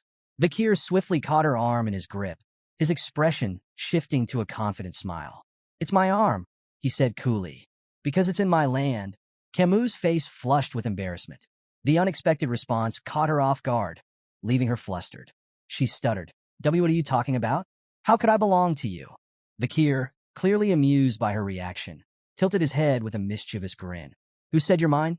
he replied, his tone teasing and ambiguous. Before Kimu could process his words, Vakir reached behind him and pulled out a knife. The sudden motion startled not just Kimu, but also Adolf and the head butler. Vakir's grin widened, taking on a darker edge, and his voice dropped. "What I'm saying," he said ominously, "is that your arm is mine." Kimu froze, her usual fiery confidence shaken. "What?" she stammered, her voice trembling. Hugo, observing the exchange from his seat, broke into a cold sweat. The tension in the room was thick, and the only sound was Kimu's faint hiccup of fear. As Vakir moved the knife closer to Kimu's hand, she screamed and called out for help. Adolf immediately appeared behind Vakir, his expression fierce. "Step away from my niece," he commanded, his voice filled with protective fury. Taking advantage of the distraction, Kimu wrenched her arm free from Vakir's grip and ran to Adolf, seeking the comfort of her uncle's protective presence.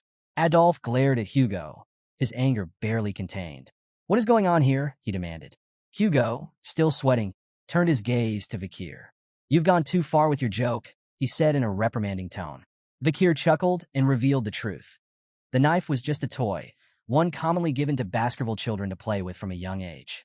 The revelation left Adolf stunned and outraged. A dangerous toy like that? For children? He fumed. This is unacceptable. Vakir bowed his head humbly and offered an apology. I'm sorry if I frightened Kimu, he said, his tone contrite. It was not my intention to make her cry. Adolf, however, was far from mollified. He accused Vakir of failing to take the situation seriously, his frustration evident. Hugo, seeking to diffuse the tension, stepped in. Adults shouldn't meddle in the affairs of children, he said, his tone light but firm. Let's focus on discussing the ruby mines and move on to the friendly duels. Though clearly reluctant, Adolf agreed to Hugo's suggestion. Kimu, still upset and wiping away her tears, glared at Vakir. I won't forget this, she declared, her voice trembling with indignation. Vakir responded with a faint, unreadable smile, seemingly unfazed by her warning. The day of the friendly duels arrived. Children from both the Baskerville and Morg clans, aged 8 to 15, gathered to demonstrate their skills. The younger children focused on theoretical battles or mana sensitivity displays, while the older participants engaged in live combat. This year, however, all eyes were drawn to one match. The showdown between the two clans' prodigies, Kimu Morg and Vakir Van Baskerville. Kimu stood confidently in the arena, her fiery red hair glinting in the sunlight. She turned to Vakir with a determined expression. Get ready, she said firmly. I won't hold back. Without hesitation, Kimu began casting a spell. Her intricate hand movements and the shimmering glow of mana captivated the audience. Spectators murmured in awe as the magical energy around her grew more intense. One voice broke through the crowd. Is she casting quadra spells? The murmurs turned to exclamations of astonishment. Quadra spellcasting, the ability to cast 4 spells simultaneously, was a feat that even many adult mages struggled to achieve. To see an 8-year-old performing such a complex technique left the audience in awe. She's the Morg clan's genius mage, another spectator remarked. This is exactly what we'd expect from someone like her. Kimu unleashed a flurry of attacks, casting 4 powerful spells simultaneously. Despite her effort, Vakir dodged them effortlessly, his movements fluid and precise. He shook his head slightly, a hint of criticism in his voice. Instead of showing off with flashy spells, maybe focus on mastering just one. Kimu sneered, her pride wounded. Why do you even care? You're just an idiot who doesn't understand magic. With a swift incantation, she conjured a sand wall, a thick barrier of swirling grains, to separate them. But Vakir, unimpressed, broke through it with a single kick, the wall crumbling like paper. Kimu watched in stunned silence. Is this the strength of someone who's bathed in the river Styx? She wondered, her thoughts racing. Taking advantage of her momentary distraction, Vakir moved in with lightning speed. Kimu, realizing too late that the attack was unavoidable, shut her eyes in resignation. But the expected blow never came. When she opened her eyes, she found herself propelled backward, not by a strike, but by a flick to her forehead. The flick's sheer power sent Kimu tumbling. Adolf, watching from the sidelines, stared in disbelief. A flick? That was just a flick. Kimu, wincing and holding her forehead, demanded answers. Why did you flick me? Are you going easy on me? Vakir smiled faintly, raising a hand to tap his own forehead. Maybe it's time to end this before things get out of hand. Kimu's eyes watered, but she refused to yield. With a defiant shout, she cast another sand wall spell.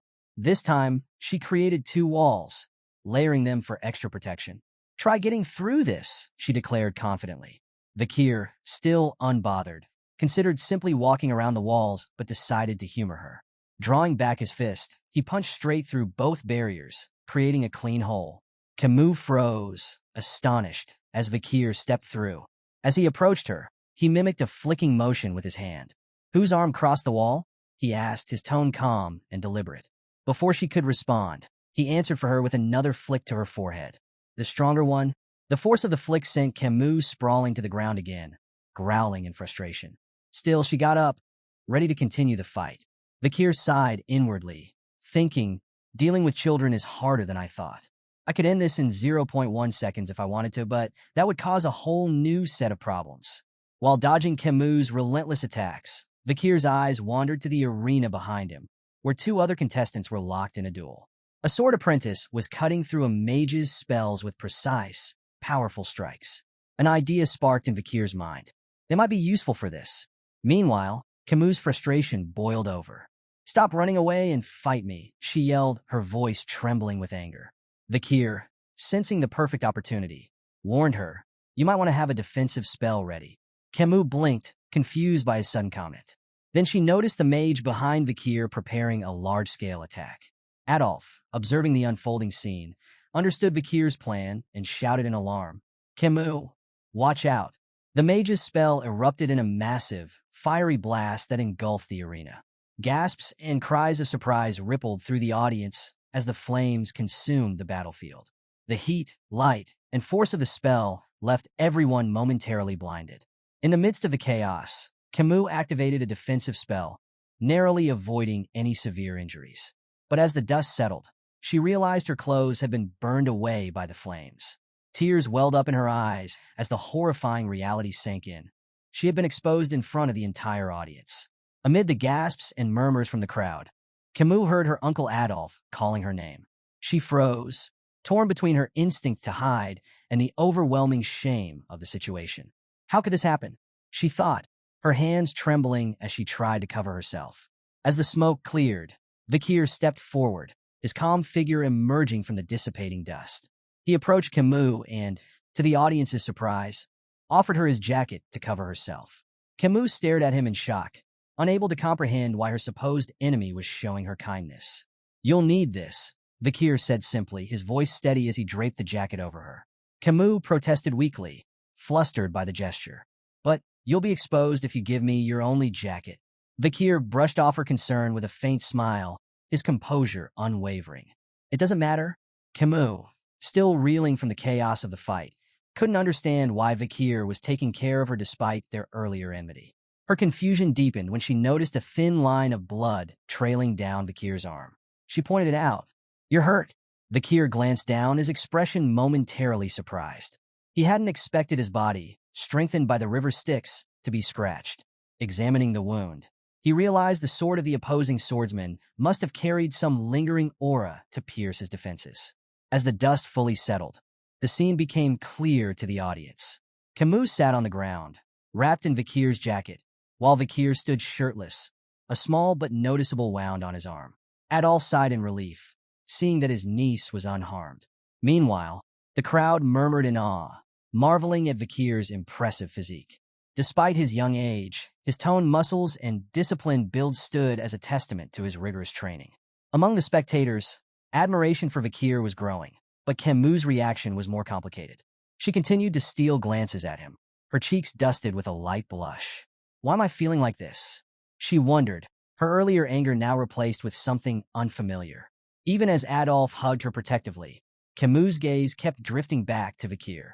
Later, Vakir walked alongside Hugo down a dimly lit hallway. Hugo broke the silence, his voice calm but probing. How was the battle with the Morg girl? Vakir replied thoughtfully. It was interesting. I learned the purpose of the event once again. Hugo nodded slightly. A battle with a mage is different from a duel between swordsmen. Why didn't you go for a decisive blow? Vakir hesitated for a moment before admitting. I wasn't sure how to handle a lady in battle. Hugo's expression hardened. Letting your guard down will only lead to injury. Take this scratch as a lesson. The unexpected concern in Hugo's tone surprised Vakir. This wasn't the Hugo he remembered, strict, cold, and brutal. Growing up, Hugo's emotions had seemed as unyielding as stone. There were rumors that his harsh demeanor stemmed from the loss of his first wife and eldest daughter, but those weren't Vakir's concerns. Still, the faint trace of worry in Hugo's words left Vakir momentarily unsettled. Changing the subject, Hugo asked, what do you think we should do with the ruby mines? Vakir responded confidently, we should give control of the mines to the Morgs.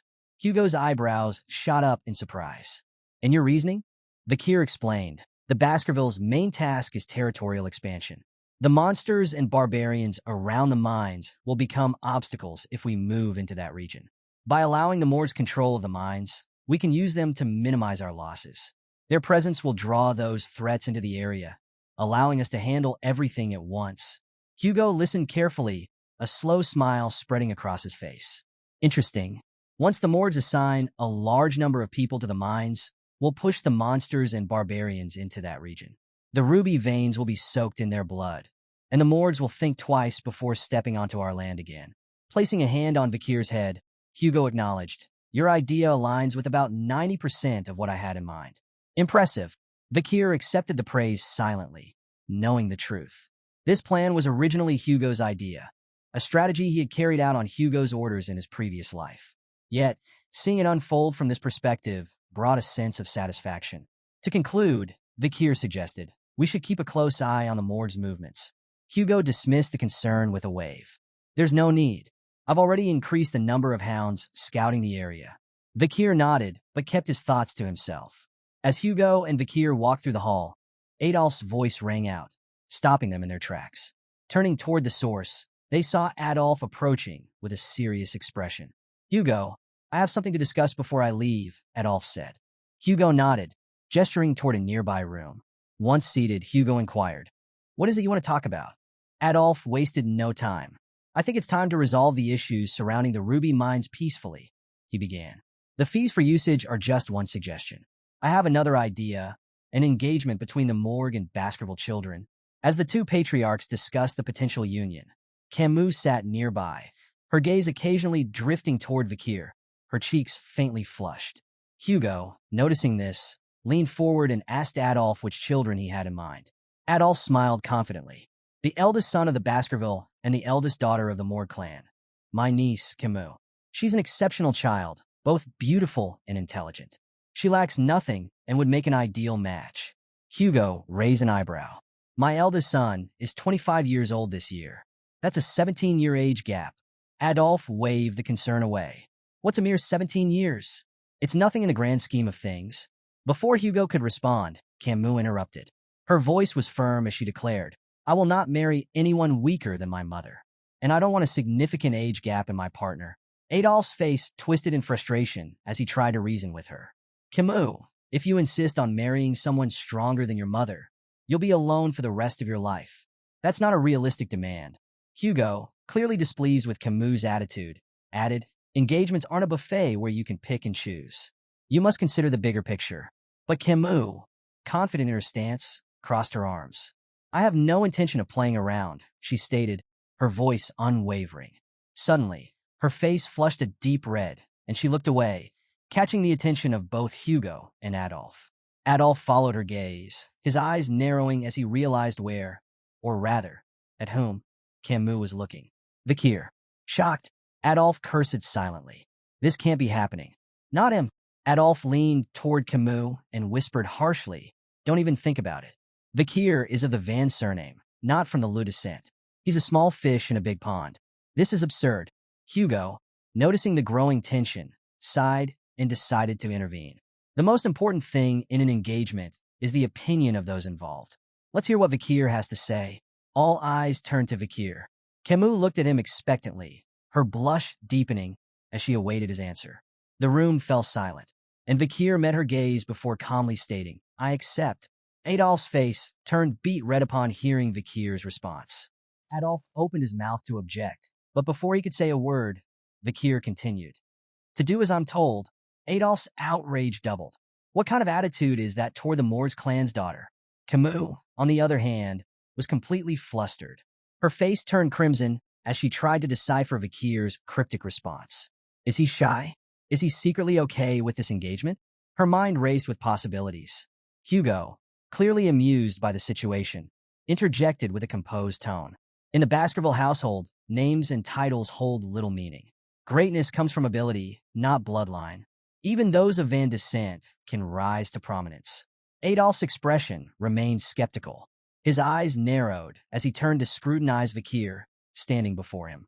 The young Baskerville returned the gaze, calm and unyielding, while internally assessing Adolf's strength as a six-circle mage and one of the strongest supporters of the Morg's clan. Breaking the silence, Adolf said coldly, "I don't think it's wise to rush this. We can't have just anyone become Kimu's husband." Vakir reflected on the peculiar customs of the clans, where engagements seemed more like polite suggestions than binding agreements. He wondered if Adolf, with his lofty standards, was dissatisfied even with the renowned genius of the Baskerville clan. Adolf, clearly unimpressed by Vakir's aloofness, placed a firm hand on the boy's shoulder, attempting to force him down. But to Adolf's surprise, Vakir didn't budge, his sturdy build defying expectations. Intrigued, Adolf asked why Vakir wasn't responding and demanded to know if he was even paying attention.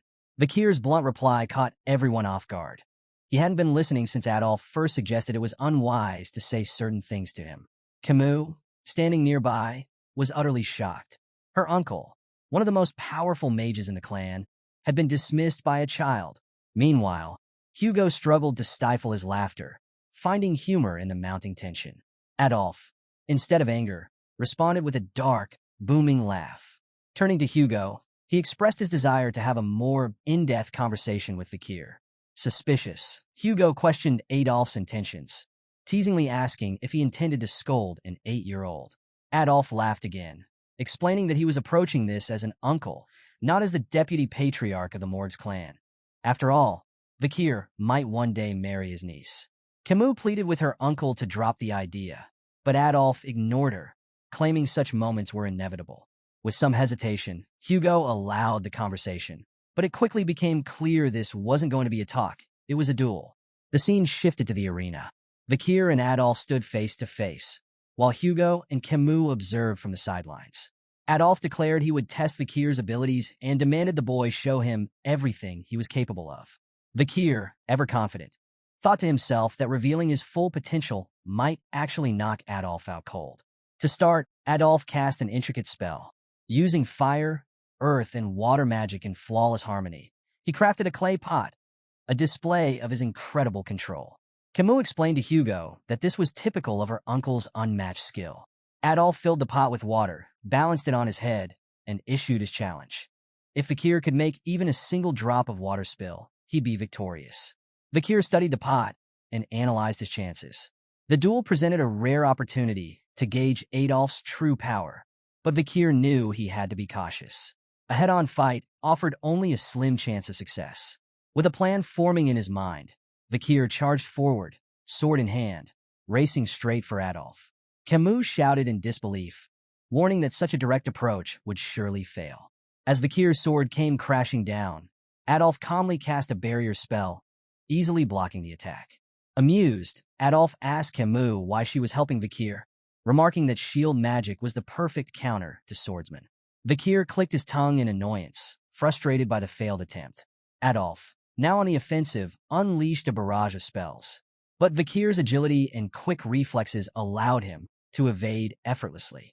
From the sidelines, Kimu couldn't contain her outrage, calling out that Adolf had never used this level of magic in their own duels. Adolf, surprised by her support of Vakir, turned to her with a mock-crying face, accusing her of betrayal. Then, looking back at Vakir, he growled with playful menace, vowing revenge for the insult. Hugo observed the battle with sharp focus, analyzing both fighters. Vakir's attacks were swift, almost too fast to follow, yet still within the realm of dodgeability. Hugo decided not to intervene. He was curious to see how the young hound would perform and wanted to give Adolf a first-hand demonstration of Vakir's potential. As Vakir deftly dodged Adolf's spells, he carefully studied his opponent's techniques. Drawing on memories from his previous life and his current youthful form, he devised a strategy. Adolf, with a smug grin, declared that no sword could pierce his shield. However, cracks began to form as Vakir struck the same spot with relentless precision. Adolf's confidence wavered as he noticed Vakir's machine-like efficiency and skillful swordsmanship. Just as the shield seemed ready to give way, Vakir's sword shattered into pieces. Adolf smirked triumphantly, taunting the boy for neglecting his weapon's durability. But the mood shifted as Hugo and Kimu, watching from the sidelines, exchanged shocked looks. Adolf continued his mockery, oblivious to the expressions of those around him. Suddenly, water poured over his face, completely drenching him. Bewildered, Adolf shouted, demanding to know how a shard of the broken sword had pierced the pot and spilled its contents. Vakir, calm and smiling, remarked that the pot must have been full. Kimu, still processing the unexpected turn of events, blushed as the realization hit. Vakir had defeated her formidable uncle. Thoughts of marriage fluttered through her mind as she struggled to contain her amazement.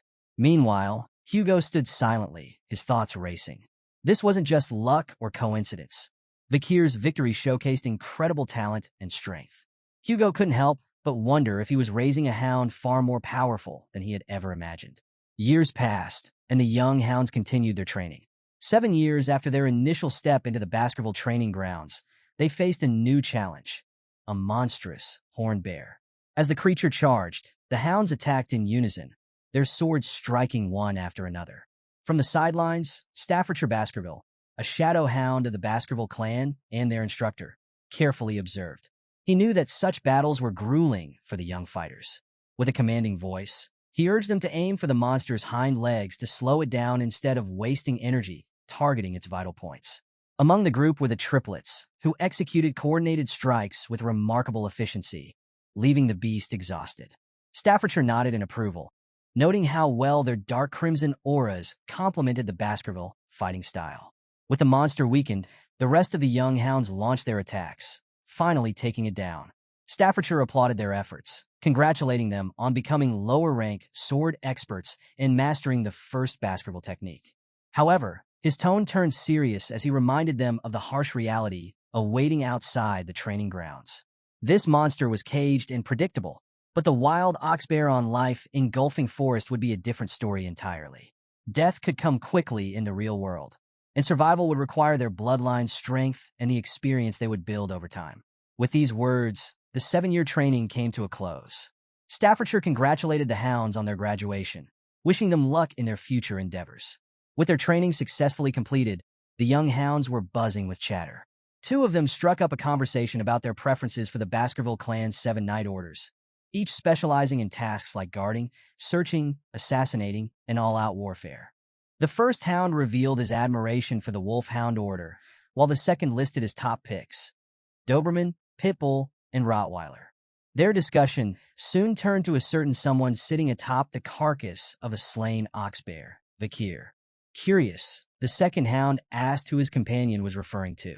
The first clarified, pointing toward Vakir, and noted how remarkable it was that he had taken down an oxbear much larger than the one they had just faced. They marveled at how Vakir had already achieved the rank of a high-level sword expert, mastering the third Baskerville technique, which placed him on par with the shadow hounds. Meanwhile, Vakir sat on the fallen beast, lost in thought.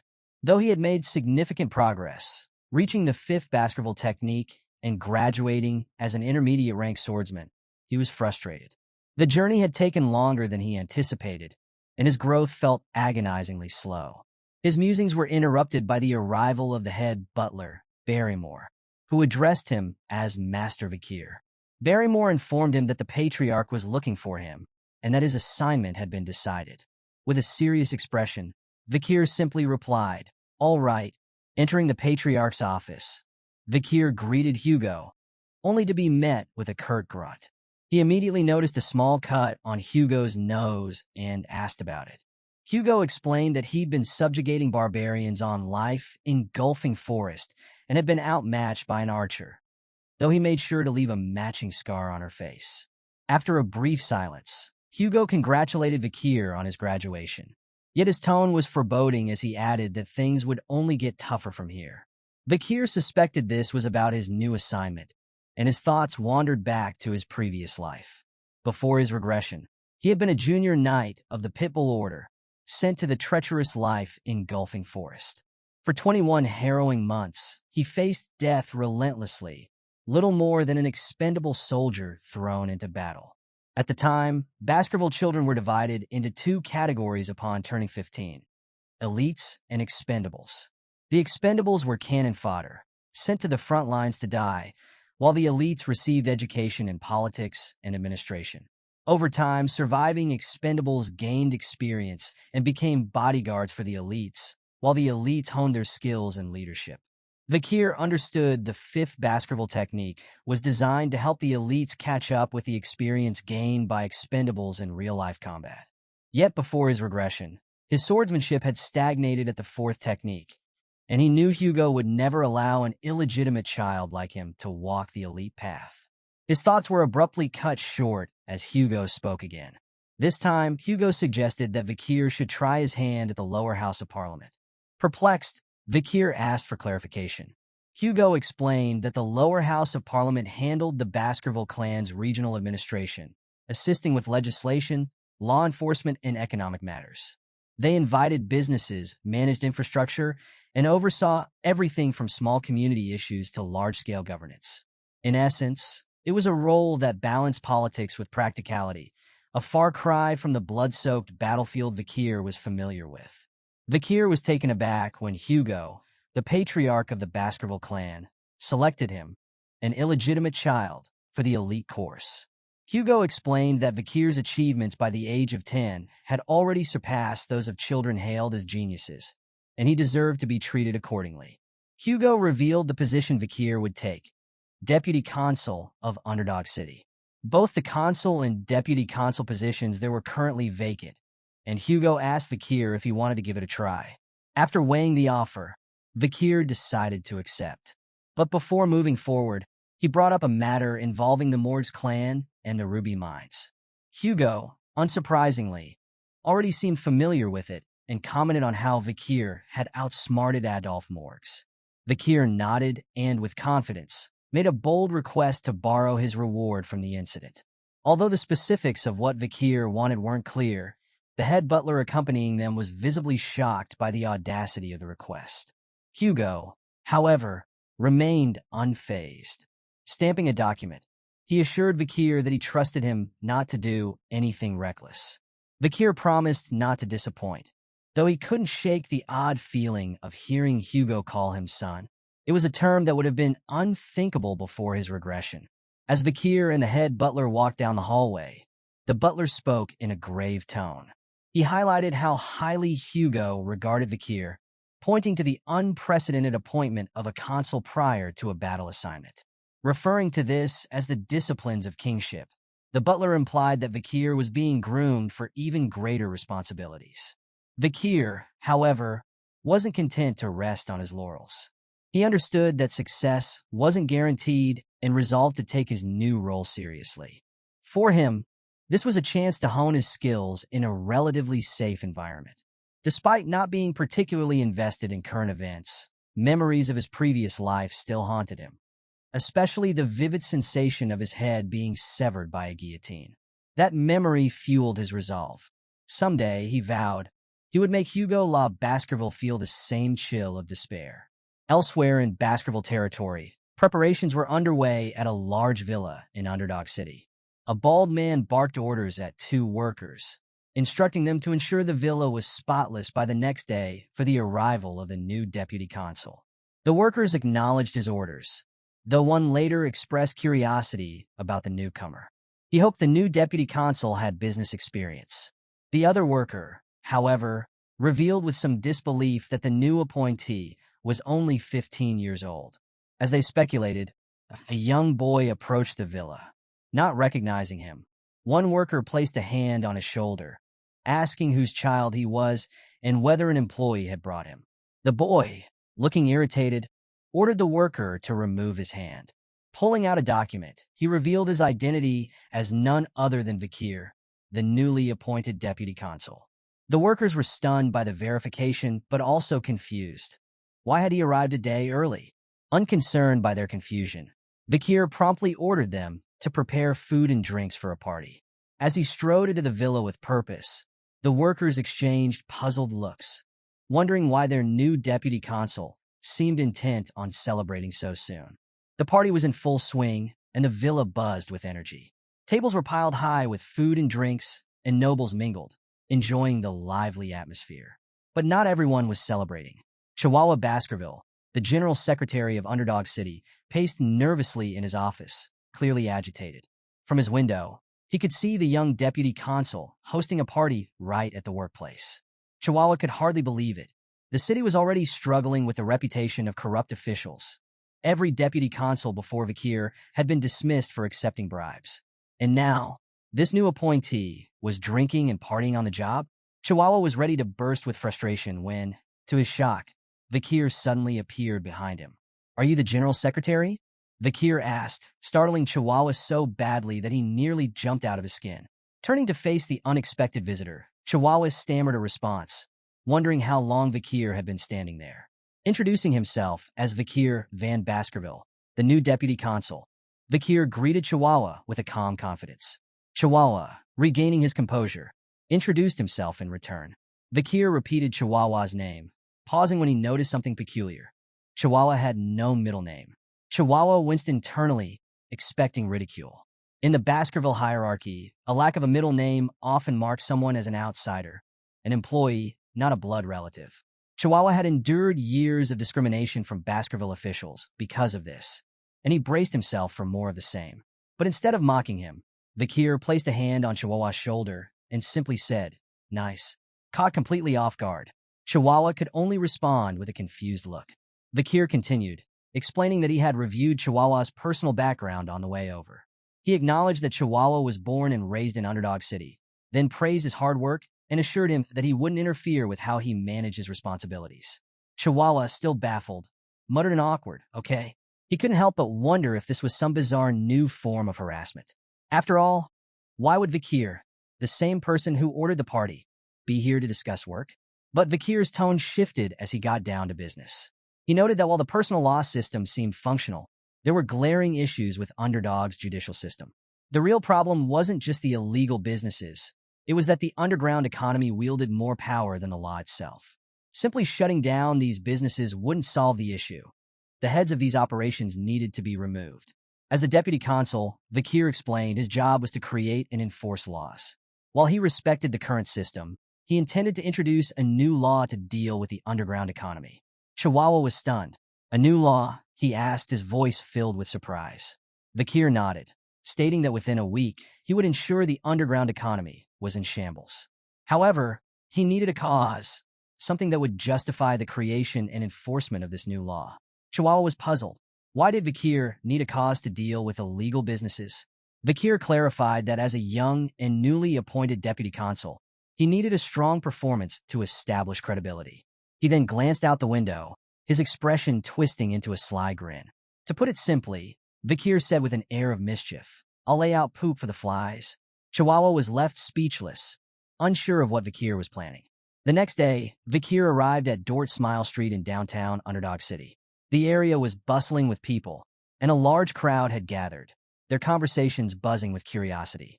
All eyes were on Vakir as he prepared to execute the first step of his plan. Vakir stood confidently on the stage, holding a large stake in his hand. General Secretary Chihuahua and his companions exchanged puzzled looks, trying to figure out what the young deputy consul was planning. They couldn't help but notice the large crowd that had gathered, all murmuring with curiosity. Since dawn, Vakir had been standing on that stage, biding his time. Finally, he stepped forward and introduced himself as the newly appointed deputy consul of Underdog City. The crowd buzzed with surprise. Whispers spread through the audience. Many found it hard to believe someone so young held such a high position. While a few murmured that Vakir was cute, others questioned what someone his age could possibly accomplish. Undeterred, Vakir raised his voice and addressed the crowd. He reminded them of the Baskerville family's long-standing laws, which remained as strict as ever regardless of who held office. But the crowd was skeptical. Doubt hung heavy in the air as people questioned his ability to enforce those laws. Some even muttered about the corruption of past officials, assuming Vakir would eventually succumb to the same fate. Standing beside him, Chihuahua could no longer stay silent. Frustrated, he shouted at the crowd, demanding that they show respect to the new deputy consul. The crowd fell quiet, though their skepticism lingered. Some even suggested Chihuahua might be better suited for the role than Vakir. Suddenly, Vakir's next move silenced the crowd entirely. With an impressive display of strength, he raised the stake high and with one powerful motion, drove it into the ground. The earth seemed to tremble from the force, leaving the onlookers in awe. Gasps echoed through the audience as they struggled to process what they had just witnessed. Then, Vakir dropped a bombshell. Standing tall, he declared the introduction of a special law under his authority as deputy consul. He called it the Vakir Special Law. The first provision? Anyone who managed to pull the stake from the ground would be awarded 100 million gold on the spot, paid personally by Vakir. The crowd erupted in disbelief. 100 million, they shouted, their voices blending into a chaotic mix of awe and doubt. Murmurs spread rapidly as people tried to comprehend what they'd just heard. Was it really that simple? Could pulling out a stake make someone unimaginably rich? Despite the excitement, no one stepped forward. Vakir scanned the hesitant faces and challenged them, asking if no one dared to claim the prize. When the silence continued, he raised the stakes, literally. With a sly grin, he announced a second provision of the Vakir special law. Paragraph 1, Article 2, he declared. The person who pulls out the stake will now be paid 1 billion gold. The crowd's murmurs turned into gasps of shock. 1 billion gold was a life-changing fortune, far beyond anything they had ever dreamed of. Yet hesitation lingered. Breaking the tension, a loud laugh echoed from the crowd. An overweight older man stepped forward, his face contorted with anger. He accused Vakir of mocking them, calling the whole spectacle ridiculous. Who would even try? He barked. But someone in the crowd pointed out, in a softer voice, that 1 billion gold wasn't exactly pocket change. The mood began to shift as whispers of intrigue rippled through the audience. On stage, Chihuahua stood behind Vakir, growing more confused by the second. He wondered why they were the ones getting embarrassed instead of the crowd. Vakir, however, ignored all the noise. He remained focused, addressing the crowd once more. So, he asked, his voice calm but commanding, "Is there no one brave enough to take the challenge?" When no one stepped forward, Vakir surprised the crowd yet again by raising the stakes. This time, the reward skyrocketed to 10 billion gold. The crowd fell silent, stunned by the sheer magnitude of the offer. As Vakir confidently repeated his challenge, the crowd remained in a state of disbelief. Some whispered that it had to be a joke, while others toyed with the idea of testing their luck. However, caution won out for most. People pointed nervously at the sword on Vakir's waist, warning each other about the risks of being seen as greedy by the deputy consul. Despite the allure of the reward, no one dared to step forward. As Vakir prepared to speak again, Chihuahua leaned in and whispered anxiously, reminding him that there wasn't nearly enough money in the city to fulfill such an extravagant promise. Before Vakir could respond, a small hand shot up from the crowd. The hand belonged to a young girl holding a basket of flowers in her other hand. With a timid voice, she asked if she could try. The crowd gasped in astonishment. A frail little girl? Trying to pull the stake? An old man in the crowd recognized her. "Judy, the flower girl," he muttered, attempting to dissuade her. But Judy explained that her mother was sick, and she had no choice but to try. Ignoring the warnings, she approached the stage, her movements hesitant but determined. Standing before the massive stake, Judy glanced nervously at Vakir, who stood silently behind it. Her small frame shook with fear, but she steeled herself. Judy wasn't thinking about the billions of gold on offer. She simply hoped to earn a few coins for her bravery or sell her basket of flowers to the gathered crowd. Vakir's expression was unreadable as he addressed her with a single word: pull. His tone was calm, devoid of emotion, leaving Judy unable to tell if he was angry, amused, or indifferent. Taking a deep breath, she wrapped her small hands around the stake and pulled with all her strength. To her astonishment, the stake slid out of the ground effortlessly, as though it had never been stuck there at all. The crowd froze in stunned silence, their disbelief written across their faces. How could such a tiny girl succeed where no one else dared to try? Judy stared at the stake in her hands, unsure of what to do next. She glanced at Vakir, who was watching her intently. When he reached for his sword, her heart sank, and she shut her eyes tightly, fearing the worst. Tears welled up as she thought of her sick mother and the uncertain future that lay ahead. But instead of steel, a small bag landed in her hands. Opening her eyes, Judy saw Vakir kneeling before her, holding out a bag filled with gold. In a calm voice, he said, "For now, here's 100 million gold." Judy stood frozen, clutching the bag tightly, still unsure if she was dreaming. Vakir then asked where her home was, explaining that 10 billion gold would be too heavy to carry and would need to be delivered. He also assured her that a guard would be assigned to protect her reward. Finally, placing a hand gently on her head, Vakir said, "This is the law. It must always be obeyed." The crowd erupted in murmurs of disbelief. Vakir had actually followed through on his outrageous promise. Even Chihuahua, watching from the stage, was left slack-jawed, unable to process what he had just witnessed. This performance was a game-changer. The Vakir special law became the talk of the town, overshadowing even the Baskerville clan's long-standing self-governance law. For the first time, the people began to see the young deputy consul as more than just a symbol. He was someone who kept his word, no matter how outlandish it seemed. The citizens were deeply moved by the simple fairness of the Vakir special law, rewards for obeying the law and consequences for breaking it. Discussions about the new deputy consul spread like wildfire. Unlike his corrupt predecessors, Vakir was earning respect for his unwavering commitment to his word. For the first time in years, people admired their leadership. The implementation of the Vakir special law led to a dramatic drop in crime, and the city began to feel safer and more orderly. In the deputy consul's office, Chihuahua had just finished writing something on a board when Vakir approached and noted that it was written in the Eastern language. Complimenting Chihuahua's impressive handwriting, Vakir sparked a conversation. Chihuahua, still moved by the events from earlier, expressed his admiration for Vakir's daring performance. After 2 decades of working in the city, Chihuahua admitted he had never been so touched. Vakir shared his perspective, explaining that ruling through fear and wrath, as some leaders did, wasn't the answer. He emphasized that trust in the law was essential, and that's why he had carefully crafted his performance, to command attention and leave a lasting impression.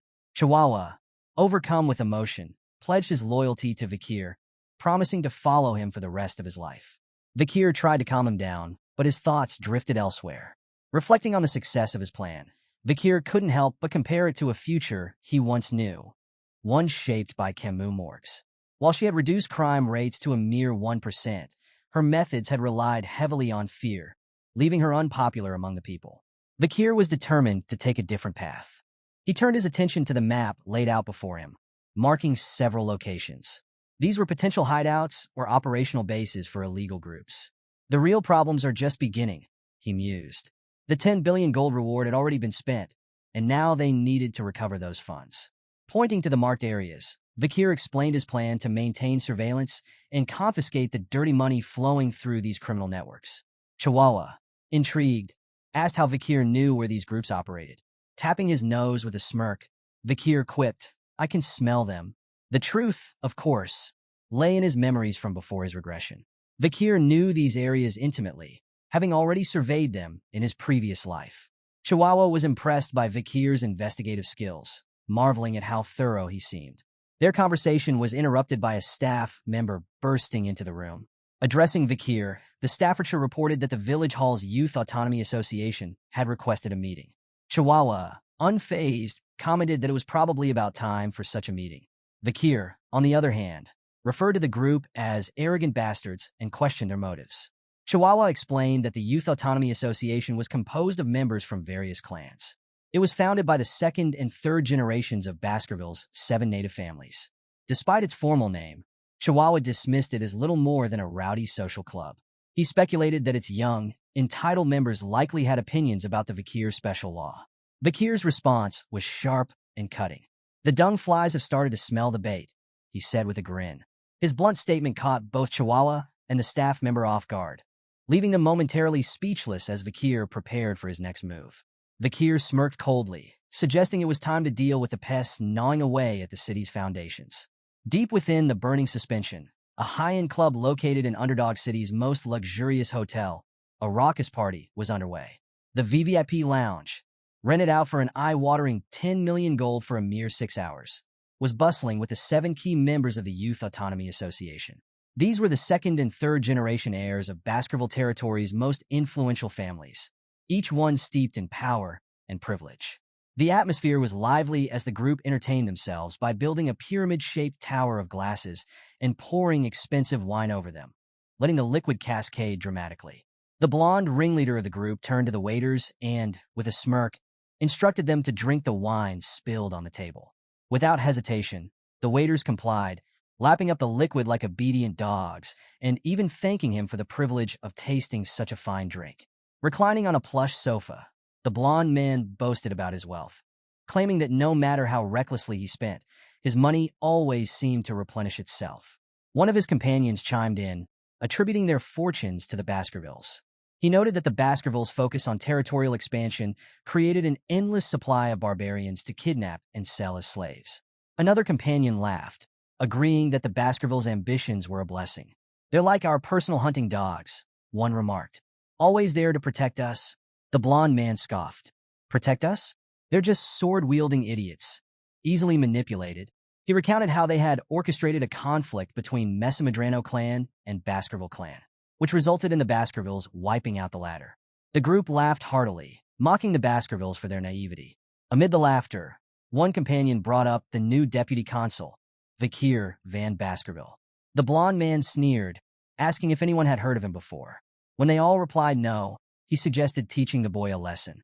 The plan was simple. Invite Vakir to a lavish party, ply him with expensive drinks and women, then force him to foot the bill afterward. The group laughed at the idea, convinced that the 15-year-old wouldn't dare report them since he wouldn't have the funds to pay. As they finalized their plan, a waiter entered, accompanied by several women, announcing their arrival. The group's attention shifted to the women, eager to indulge in the night's entertainment. But one of them noticed an unfamiliar young man standing among the women and questioned his presence. The waiter, uncertain, explained that the boy had entered with such confidence that no one had stopped him. The young man was none other than Vakir himself. The blond man gestured for a waiter to handle the situation. Grabbing Vakir by the hair, the waiter angrily demanded to know why he was there. Vakir's eyes glowed with cold fury, and a palpable tension filled the room. Suddenly, silence fell as the waiter's arm twisted at an unnatural angle, forcing a howl of pain. The group froze in shock as Vakir calmly stepped forward.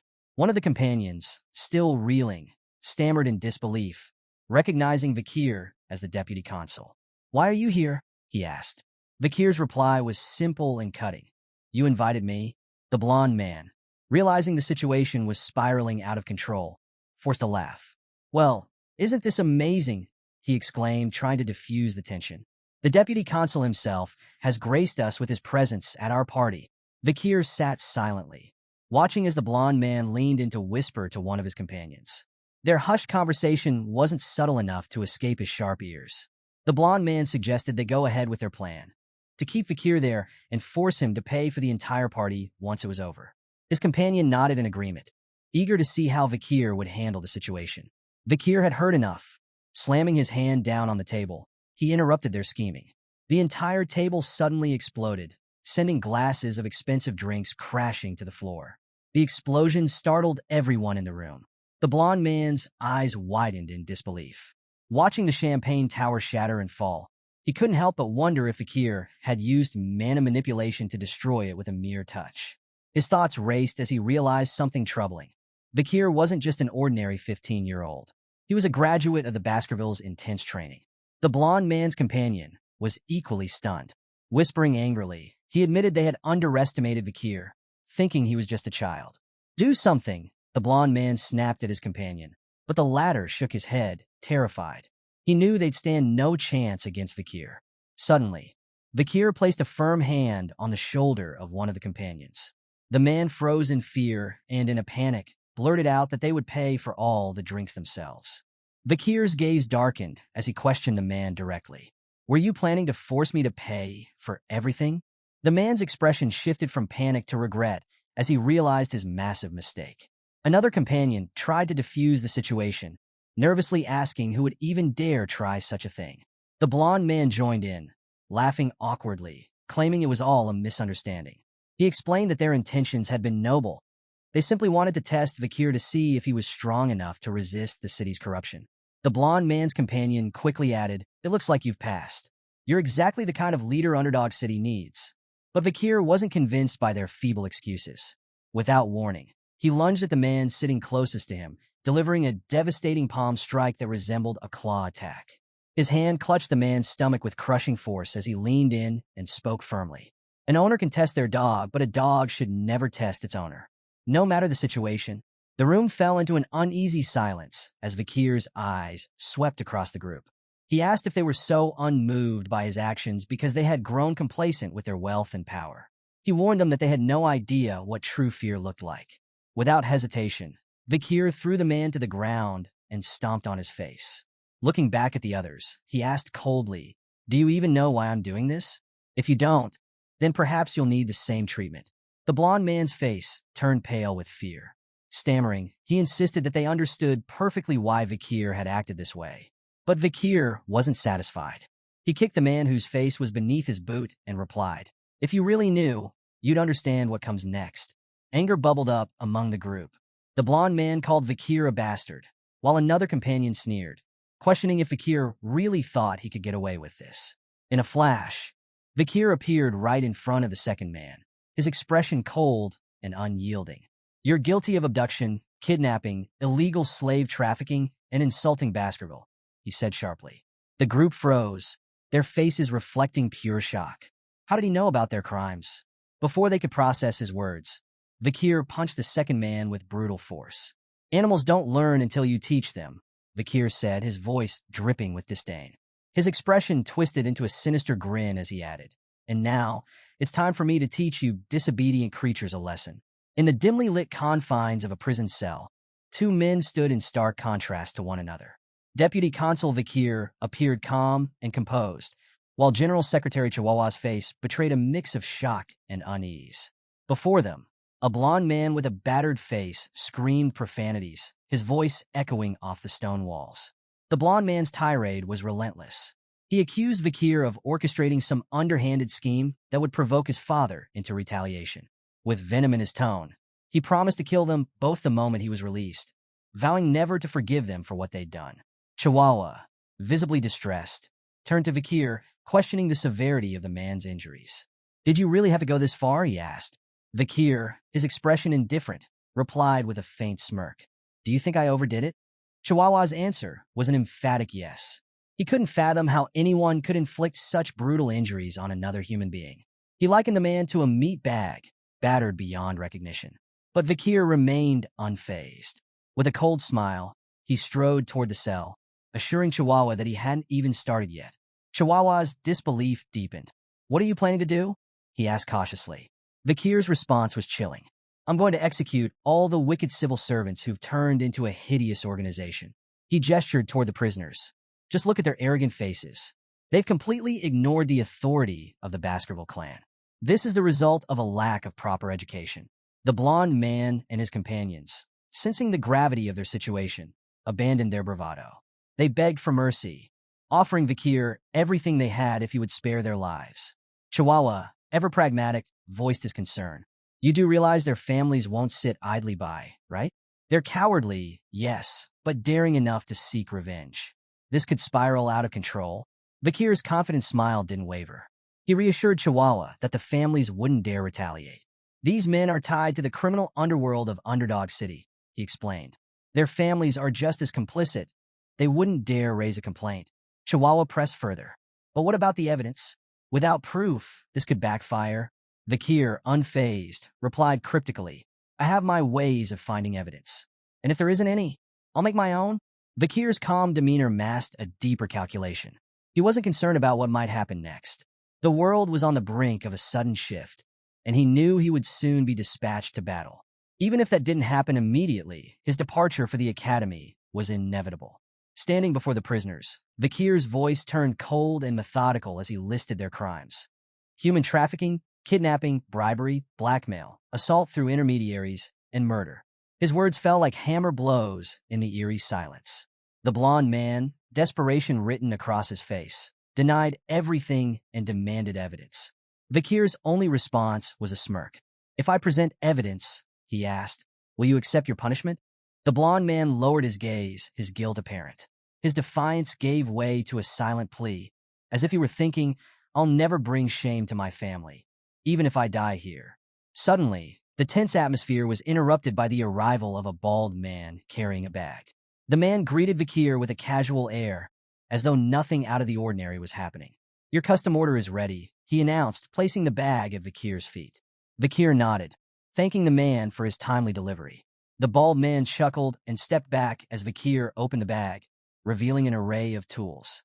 As Vakir carefully arranged his tools, the bald man, who had been watching with a mix of fascination and dread, finally spoke up.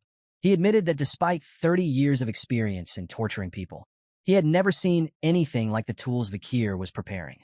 With a nervous chuckle, he asked where Vakir had come up with such terrifying devices. Vakir shrugged nonchalantly. "I didn't invent them. They were common where I came from." The bald man froze, visibly unsettled. "Where you came from? What hellhole is that?" Vakir chuckled. "Something like that," he replied, then asked, "Would you like to learn how to use them?" The bald man quickly shook his head, pale at the mere thought. "No, thanks. If I saw what you were about to do, I'd probably vomit everything I've eaten for a week." Vakir smirked and nodded, turning his attention back to his tools. As he gazed at them, his mind wandered back to the era of destruction, a time when even the demon clans would crumble under advanced interrogation techniques. Torturing prisoners of war from the demon clans had pushed the evolution of these methods to their peak. Opening his coat, Vakir revealed the full array of tools strapped to his body. The blond man's defiant bravado melted into sheer terror as he let out a high-pitched squeal. Vakir looked at the prisoners, his expression cold. "What happened to your confidence?" he asked mockingly. "Where's that tough talk about not admitting anything, no matter what?" Buttoning the cuffs of his sleeves, Vakir added, "Don't say anything just yet. I'd like to savor this. It brings back memories." The blond man couldn't hold back anymore. Tears streamed down his face as fear consumed him. Meanwhile, rumors of the arrests of the 7 wicked gangs spread rapidly through Underdog City. Anywhere 3 or more citizens gathered, the topic was unavoidable. In a nearby tavern, patrons debated the events. "Good riddance," one man said. "Those gangs treated ordinary people like pests." Another, more skeptical patron doubted the arrests would lead to much. "The new deputy consul might make some noise, but I bet he'll release them soon enough. They're too connected to the native families." A third chimed in, "Still, the charges against them are serious. They might actually be executed this time." The room fell into murmurs as the group discussed whether the children of native families could truly be put to death. One patron reminded the group of Vakir's reputation for ruthlessness. "This is the same man who burned 10 billion gold just to prove a point. Don't underestimate him." But others believed the arrests were part of a political stunt. "It's just a power play," one patron said dismissively.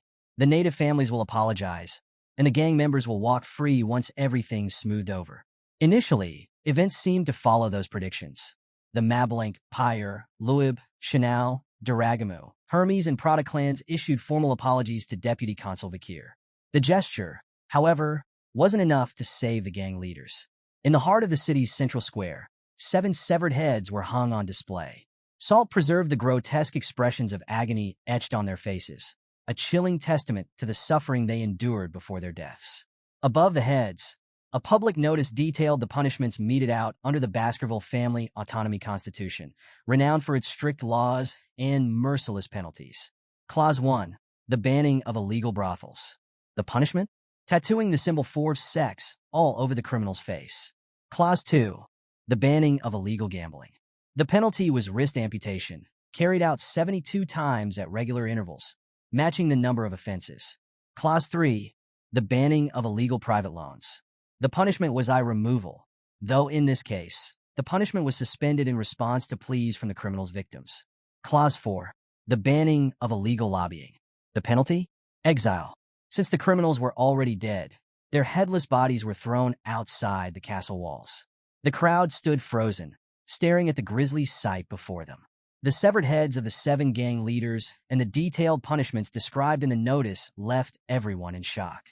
In his office, Vakir addressed Chihuahua, who was still reeling from the events. "There's no need for surprise," Vakir said coldly. "These laws have always been in place. This is simply the first time the so-called native families have actually faced the consequences." Vakir believed that this unprecedented enforcement would spark a chain reaction, leading to inevitable change. He also predicted a violent fallout. "When the destruction begins," he warned, "Underdog City will become a bloodbath." Turning to Chihuahua, Vakir issued a grim directive. "Brace yourself. You'll be joining me for the next step in our strategy." Chihuahua blinked in disbelief, clearly shaken. The scene shifted. Chihuahua, now standing among a crowd of masked figures, wore an unfamiliar mask of his own. Turning slightly, he whispered nervously to the figure inside a cage behind him. None other than Vakir himself. "Are you sure this is the right strategy?" Chihuahua asked. Vakir's reply was short and direct. "Don't you trust me?" As Chihuahua stood silently, more people filed into the chaotic scene. Like him, they wore masks to conceal their identities, and their presence marked the start of an illegal slave auction. Underdog City, located on the outskirts of Baskerville territory, was notorious for its lawlessness. Among its darkest secrets was an underground slave auction. In the middle of nowhere, a massive tent had been erected, drawing luxurious carriages from across the region. The auction offered a grim array of products: kidnapped barbarians, fallen nobles, and commoners alike, all waiting to be sold to the highest bidder. Even more troubling was the fact that the Baskerville family was completely unaware of this operation. At the entrance to the tent, the auctioneer greeted attendees with theatrical enthusiasm. His demeanor changed slightly when he noticed Chihuahua's group. Recognizing their signature style, he greeted them as representatives of the Mablink clan, a regular and prestigious customer of the auction. Looking at their identification papers, the auctioneer noted that Chihuahua's group was there as sellers. He mentioned that the Mablink clan had been dissatisfied with their previous purchases, but Chihuahua reassured him, claiming they were satisfied with the quality of the auction's products. The auctioneer's attention then turned to Vakir, sitting in one of the cages. His striking black hair and crimson eyes immediately caught the man's attention. A rare product, the auctioneer mused with a greedy glint in his eyes. He promised to secure an excellent price for him. Chihuahua nodded, feigning agreement, and left the task to the auctioneer. The man bid farewell, wishing Chihuahua a pleasant time at the circus. Inside the tent, the crowd murmured in anticipation as the auctioneer took the stage.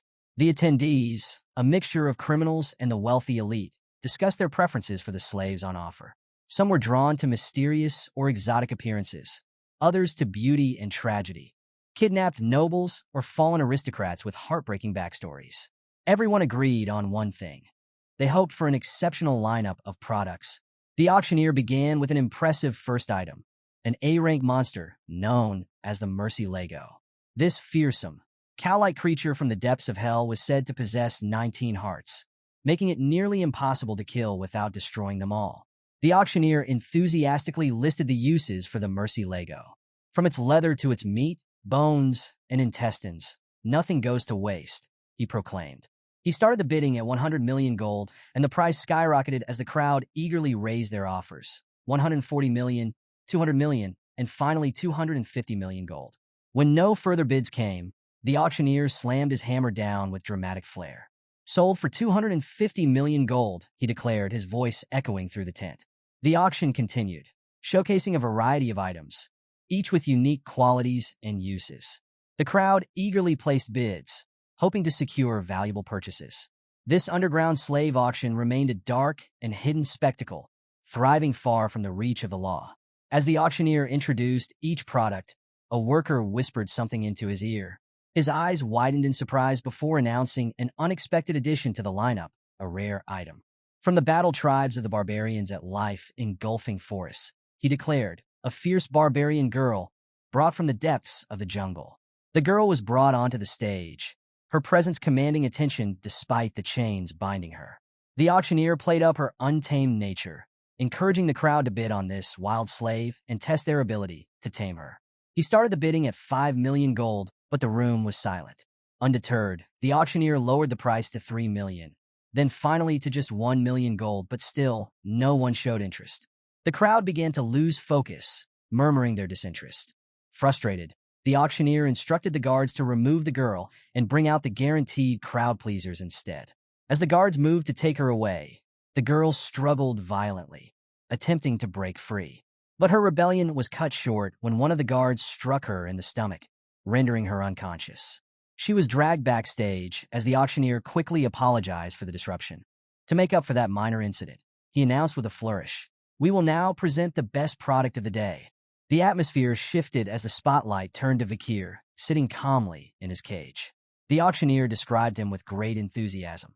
A pure-blood boy with striking black hair and crimson eyes, needing only the barest restraints. Before the bidding could officially begin, a woman in the crowd, clearly captivated by Vakir's beauty and physique, immediately offered 600 million gold. The auctioneer, caught off guard by her eagerness, chuckled. "We haven't even announced the starting price yet." A man in the audience followed with a bid of 800 million, which infuriated the woman. "Why would a man want him?" she snapped. "It's none of your business," the man retorted. "I plan to use him as a gladiator." The bidding intensified, with offers climbing rapidly to 900 million gold. Then, without warning, a masked bidder holding plate number 99 raised the stakes to an astounding 6 billion gold. The room fell silent, all eyes turning to the masked figure. Whispers rippled through the crowd. "It's Baron Gambino from the granary," someone said. "He's been rolling in money ever since taking over the underground funds." While some admired the Baron's deep pockets, his attendant expressed concern. "That's a lot of money for a slave," she said cautiously. "You'll only profit if his body stays unscathed." The Baron, clearly irritated, lashed out at her. "I took you in when you had nothing, and now you dare question me?" His anger silenced her objections. The auctioneer slammed his hammer down. "Sold." Customer 99 wins the bid for 6 billion gold. Vakir was brought forward to stand before Baron Gambino, who examined him with greedy eyes. Up close, Vakir's appearance was even more striking, and the Baron's thoughts turned dark. "You belong to me now," he said with a twisted grin, assuring Vakir that he wasn't a bad person. "No need to be nervous," he added, though his tone and expression suggested otherwise. The Baron began speaking of the many ways he could enjoy his new purchase, his perverse gaze making Vakir visibly uncomfortable. Suddenly, Vakir raised his hands, presenting them to the Baron. The Baron, momentarily puzzled, assumed Vakir wanted him to undo the cuffs. "Oh, you want me to?" Before he could finish, Vakir effortlessly broke the handcuffs. The sound of snapping metal reverberated through the room, leaving the Baron and his attendant stunned. Without hesitation, Vakir delivered a devastating kick to Baron Gambino, sending him flying to the ground. Before the Baron could recover, Vakir grabbed him by the back and announced a game he called Spear and Shield. With an iron grip, Vakir explained the rules. He would be the spear, and the Baron, as the shield, had to endure his attack to win. The Baron writhed in pain, screaming for his attendant Cindy to save him. But before she could move, the Baron had already passed out. Vakir released his grip, declaring with a calm, yet chilling tone that the Baron's unconsciousness meant he had lost the game. Reaching up, Vakir removed his disguise, revealing his true identity as Vakir Van Baskerville. The revelation sent a wave of shock through the room. Cindy, the Baron's attendant, gasped and exclaimed his name, but Vakir paid her no attention. Instead, he crouched near the Baron, inspecting him closely. "Is he dead?" Vakir asked, his voice cold and indifferent. The crowd erupted into murmurs of disbelief. "If Vakir Van Baskerville is here," someone questioned aloud, "then who's the new deputy consul of Underdog City?" Others whispered anxiously, wondering why a Baskerville hound would appear at an underground auction. Among the crowd, Chihuahua watched silently, his thoughts racing. The deputy consul has turned this situation into something massive, he mused, struggling to process the chaos unfolding before him. Vakir stood tall, surveying the room. "A circus," he remarked with a menacing smile. "A fitting name for this place." His crimson eyes gleamed with malice as he added, "Don't think for a moment that anyone here will leave in one piece." The atmosphere grew tense. Vakir, standing unarmed in the middle of the auction hall, was surrounded by guards. The crowd watched in stunned silence, unsure of what would happen next. The auctioneer, seething with rage, broke the silence with a shout. "Kill him," he ordered the guards, completely disregarding Vakir's status as a Baskerville. The guards rushed at Vakir, weapons drawn. But before they could get close, Vakir's hand flickered, and Beelzebub, his blade, materialized in an instant. With frightening precision, he cut through the advancing guards effortlessly, leaving them crumpled on the floor. A chilling red aura radiated from Vakir, and the auctioneer's confidence faltered as he realized the kind of opponent they were dealing with. One guard, wielding a metal ball and chain, swung the weapon at Vakir. In a blur, Vakir dashed forward and sliced through both the chain and the guard in a single stroke. The auctioneer's mind raced as he tried to comprehend what was happening. It dawned on him with horror that Vakir was a graduate, a title bestowed upon the most elite warriors who represented a nation's ultimate strength. "We don't stand a chance," he thought, his terror growing by the second. Watching from the sidelines, Chihuahua muttered to himself, marveling at Vakir's incredible swordsmanship. "I never expected his skills to be this irregular," he admitted, awestruck. But the chaos took a sudden turn. A sinister laugh echoed through the room, drawing Vakir's attention. Turning, he saw the auctioneer holding a knife to Chihuahua's throat. "Drop your weapon and surrender," the auctioneer demanded, his voice dripping with malice. "Or I'll slit his throat right here." The room fell silent as all eyes turned to Vakir. Vakir stood his ground, calm and unflinching, even as the auctioneer pressed the knife closer to Chihuahua's throat. Frustrated by Vakir's composure, the auctioneer grew more agitated. Meanwhile, Chihuahua, still held hostage, spoke with surprising resolve. "I'll be fine, Deputy Consul. Don't worry about me."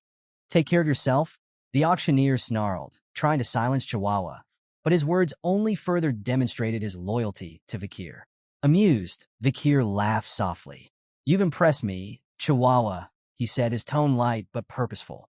Reaching down, Vakir revealed a flute attached to his leg. The auctioneer, confused, demanded to know what Vakir intended to do with it. Chihuahua, recognizing the object, wondered about its true purpose. Holding the flute confidently, Vakir stepped forward and addressed the tense room.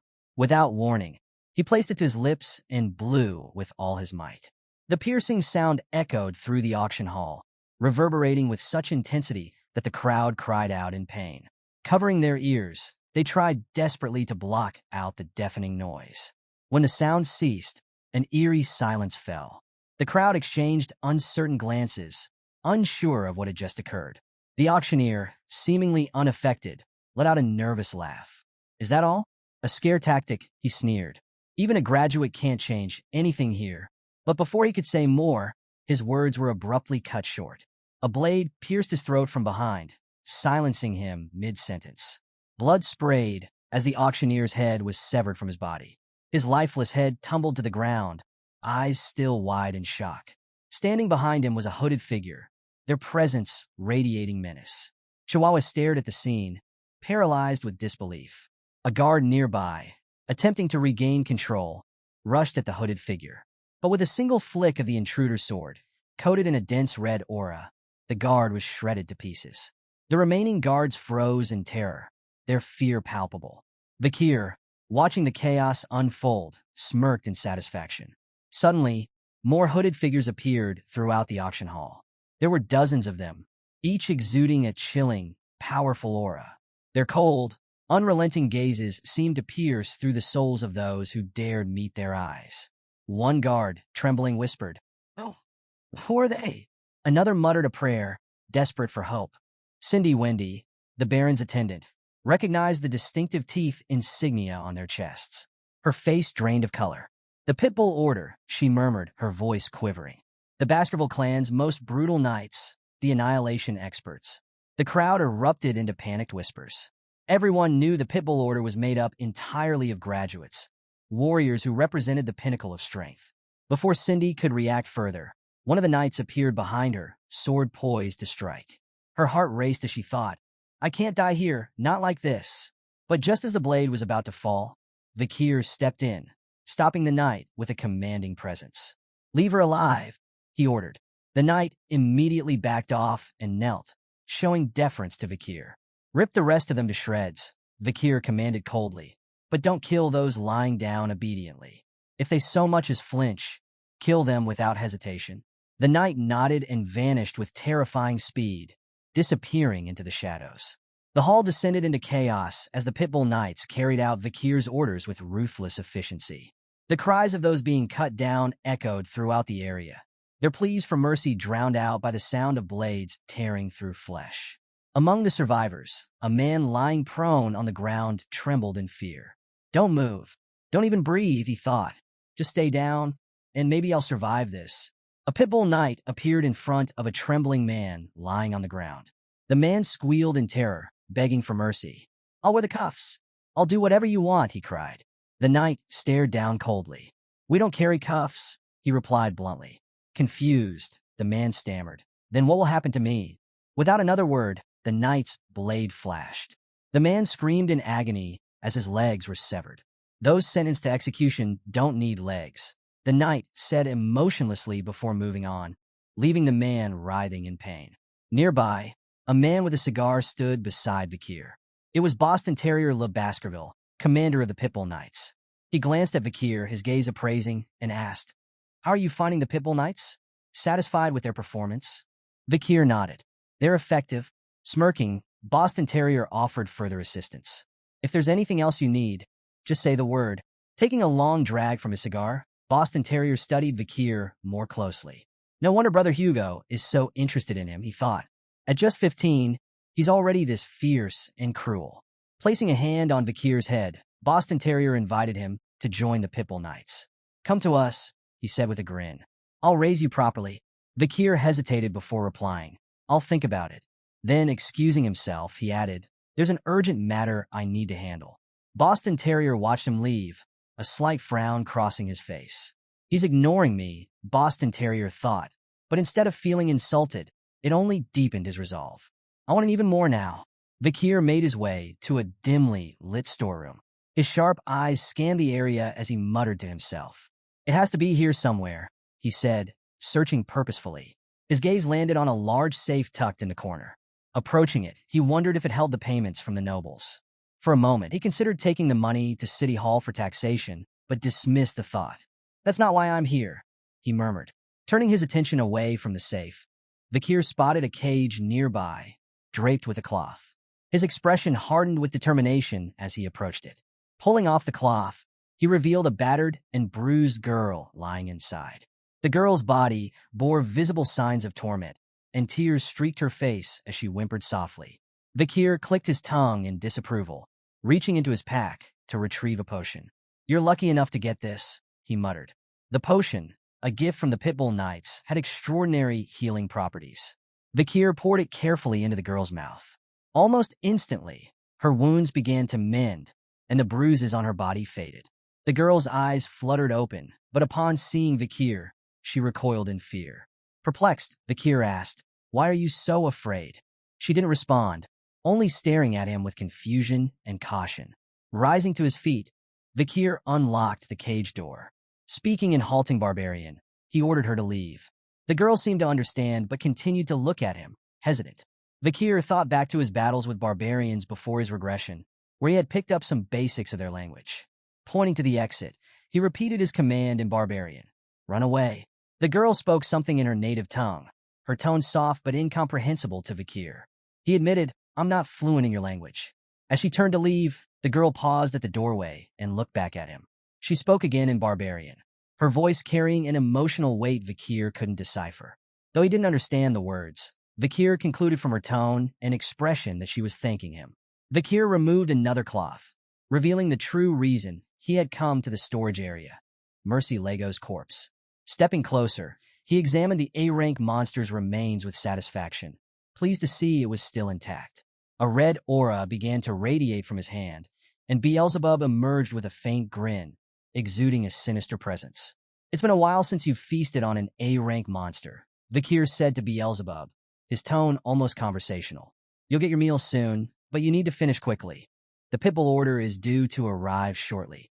Beelzebub responded with an eager, pleased sound, expressing its gratitude for the extraordinary feast it was about to enjoy.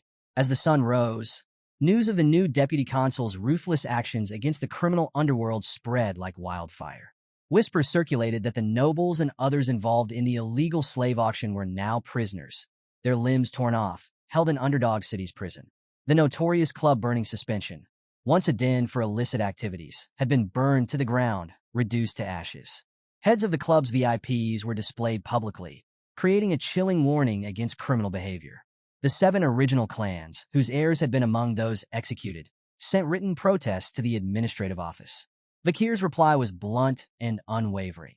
The death penalty was the only fitting punishment for those involved in the imperial family's most forbidden act, illegal slave trading. Bank drafts, ledgers, and incriminating documents from burning suspension were seized and turned over to the Baskerville clan for investigation. These records detailed cash transactions and financial ties to criminal organizations, all of which were being prepared for a formal report to the imperial family. With such decisive action, the protests from the 7 families eventually ceased.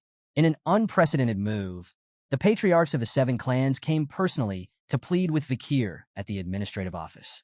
Their desperation was palpable as they sought leniency for their families. Vakir's response was simple and final. The black ledgers from burning suspension have been investigated. In accordance with the Baskerville self-governing dominion, the assets of your families will be confiscated, and for the crime of treason, 3 generations of your bloodlines will be destroyed. The impact of Vakir's appointment as deputy consul was felt across Underdog City. The execution grounds ran red with the blood of the city's corrupt elite, wiping out its most vile elements. Public officials and contractors, now free from the criminal influence, required new manpower, which led to a decrease in unemployment.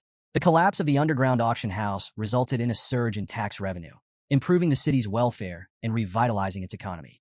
Underdog City began to see daily improvements, and Vakir's popularity among the citizens soared. Even the market reflected this shift as local businesses thrived and stock prices climbed. One day, Chihuahua approached Vakir in the administrative office, holding a steaming coffee cup. I brought you some coffee, he said, smiling. Vakir looked up and waved dismissively. You don't need to do that. You're the office manager, not a servant. Chihuahua shook his head, his tone warm. It's just my way of thanking you for saving me back at the auction. That clown nearly stabbed me. Vakir chuckled, a rare smile gracing his face. Coffee, huh? That's a bit stingy for someone whose life I saved. Chihuahua laughed and replied, I put in 2 spoons of sugar, creamer, and just a little bit of water. Consider it premium. The two shared a moment of levity before Chihuahua shifted the topic. By the way, how's your transcribing training coming along? Vakir handed over a sheet of paper. Take a look for yourself. Chihuahua examined the paper and was genuinely surprised. You've only been learning to write for a short time, but this is amazing. Your handwriting is almost flawless. Vakir humbly admitted that he still had much to learn, praising Chihuahua for his skills as office manager. Chihuahua, on the other hand, thought to himself how remarkable Vakir was. The young deputy consul not only had the ability to create and enforce new laws, but also grasped their deeper implications with ease. Chihuahua believed that if Vakir stayed in Underdog City, its development would flourish like never before. In the stillness of the night, faint rays of moonlight pierced through the clouded sky and spilled into a prison cell. Inside, Vakir stood face-to-face with a prisoner, Cindy Wendy, Baron Gambino's former attendant, whom he had spared during the slave auction. Cindy was bound with handcuffs, a blindfold covering her eyes. Vakir broke the silence, apologizing for not visiting her sooner and explaining that his duties had kept him occupied. He asked her a question to confirm her identity. Your name is Cindy Wendy, isn't it? She didn't respond to his question, instead asking coldly why he had spared her life. Without answering, Vakir reached forward and removed the blindfold from her eyes. Meeting her gaze, he replied, because I had questions for you. Cindy's expression twisted with disdain. Is that the only reason you kept me alive? She asked, her voice dripping with bitterness. Vakir ignored the question and turned away, his voice calm yet deliberate. Baron Gambino's rise in power wasn't natural. He was just an ordinary man before, but he climbed the ranks rapidly because of you, your ability to generate wealth. If you had nurtured your talents in a legitimate environment, you could have been a great merchant or banker. Pulling a chair in front of her, Vakir sat down. I'll make you a deal, he said. Answer my questions honestly, and I'll release you. If you refuse, his tone darkened, leaving the consequences unspoken. Cindy bit her lip in anger, but eventually agreed to answer as best as she could. Vakir's first question was blunt. How do you evaluate my performance as a law enforcer? Cindy responded with a mocking smile. Oh, a reputable magistrate has graced Underdog City with his presence, she said sarcastically. Unimpressed, Vakir leaned back. If you don't take me seriously, I can't promise to keep my word. With a sigh of annoyance, Cindy relented. Fine, I think you're doing well. Vakir's gaze turned cold and calculating. Suddenly, his expression shifted into a grin. Rising from his chair, he strode towards Cindy, grabbing her chin and leaning in close. His red eyes glinted as he asked in a deep, unsettling voice, why do you think I'm doing well? Cindy broke into a cold sweat under his piercing gaze. Vakir released her and walked back to his chair, gesturing for her to speak freely. Grinding her teeth, Cindy began to explain. She pointed out that as a consul, virtue was one of the most important principles to uphold. While Vakir's strict laws may eliminate street criminals and bolster his personal authority, they would also sow seeds of resentment. Over time, hatred and rage among the people would grow, causing more harm than good. Looking directly at Vakir, Cindy warned him, if you keep gaining power like this, the Baskerville clan won't tolerate you. They'll see you as a threat to the clan leader. Vakir listened carefully, his expression unreadable. He concluded from Cindy's words that his current path could lead to both the people's hatred and the Baskerville clan turning against him. What do you think I should do? He asked. Cindy met his gaze and replied, return all your authority and the glory of your achievements here to the Baskerville clan and its leader.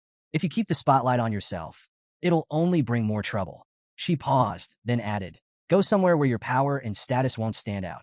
Places like Life Engulfing Forest or the Imperial Academy. Among people your age and rank, you can hide your strength and erase your identity from the spotlight. Cindy assured Vakir that, in time, the Baskerville clan leader would bear the consequences in his stead. After hearing her advice, Vakir remained silent, his gaze distant. The stillness was abruptly shattered as Cindy felt an intense surge of bloodlust emanating from him. A shiver ran down her spine, the atmosphere heavy with unspoken menace. Breaking the silence, Vakir finally spoke, his voice calm but chilling. I understand your suggestion, he said. It's like asking a hunting dog to bite the neck of its own master. His crimson eyes bore into Cindy with a mix of bloodlust and killing intent, waiting for her reaction. Yet, Cindy met his gaze without flinching, her expression calm. It's the only way for you to avoid the Baskerville clan's hatred, she replied evenly. Vakir's lips curled into a faint smile. I'll keep your advice in mind, he said. It's remarkable Your thoughts are almost identical to mine. To Cindy's astonishment, Vakir stepped forward and removed her handcuffs, setting her free. Cindy stared at him, bewildered. You're really letting me go? Vakir nodded. I always keep my promises. As Cindy walked past him, she paused and said, I hope you never come to regret this. Before she could leave, Vakir's voice stopped her. Do you know the Messamidinaro clan? Cindy turned back, her expression puzzled. Vakir began to narrate. There were more than just the well-known 7 clans among Underdog City's founding families, he explained. The Messamidinaro clan was the 8th, a prosperous merchant clan that rivaled the others in wealth and influence. He continued, his tone darkening. Their prosperity came to an abrupt end during a birthday celebration. The youngest son of the clan displayed his newly learned sword skills. What he showed stunned the onlookers. It was the secret Baskerville sword technique, knowledge that only members of the Baskerville family are permitted to know. The revelation reached the Baskerville clan's leader, who immediately deemed it an unforgivable breach of military secrecy. The response was swift and merciless. The hunting dogs were unleashed, and the Messamidinaro clan was wiped out. Cindy's expression grew tense, and she asked cautiously. Vakir's voice turned sharp. There was more to the story. The secret sword technique hadn't been leaked by accident. It was stolen by the 7 clans' young masters and taught to the child as a cruel trick. The Messamidinaro clan was nothing more than a scapegoat for their crime. Cindy forced a smile, her unease growing. What does the story of the 8th clan have to do with me? Vakir didn't answer directly. There was a survivor, he revealed, his tone heavy with meaning. A 1-year-old girl taken from the wreckage of her family's massacre. She was subjected to unspeakable cruelty, tortured simply because she was beautiful.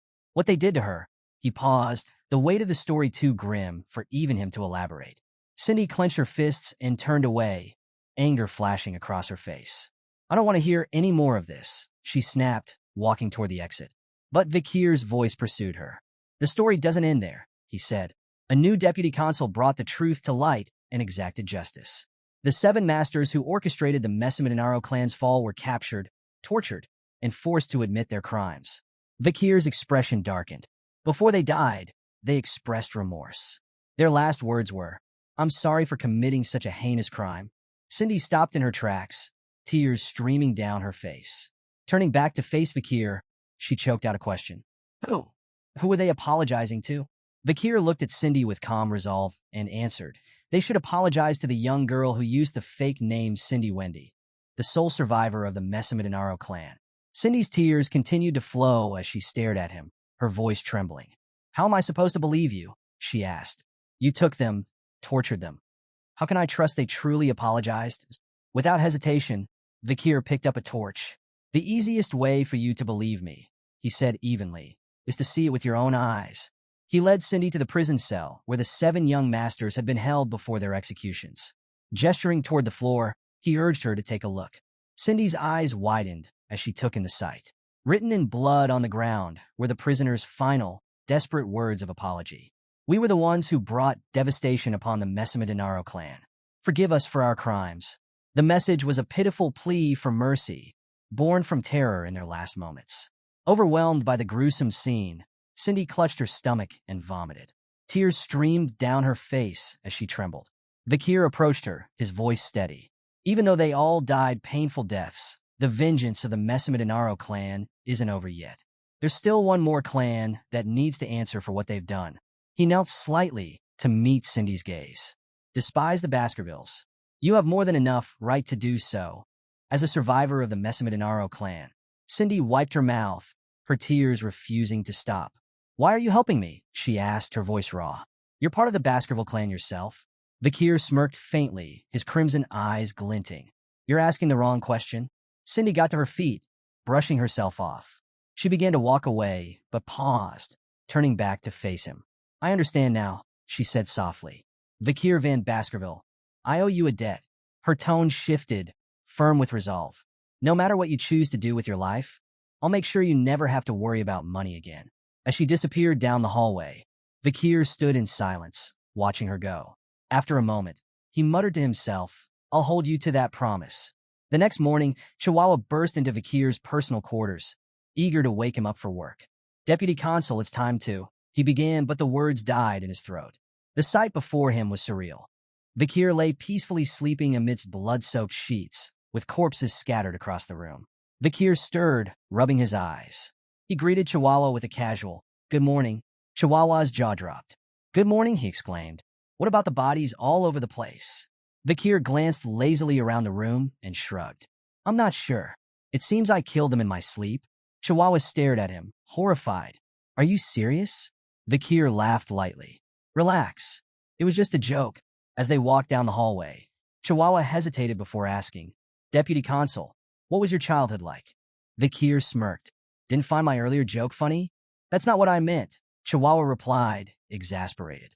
Vakir's expression turned thoughtful as he muttered aloud, "Lately, I've had some inconveniences. 2 poison arrows for poison drinks, acid snipers, arson attacks, getting run over by a cart. The list goes on." Scratching his ear, he asked, "Do you think I've attracted someone's attention?" Chihuahua stared at him incredulously. "I think you've gone insane."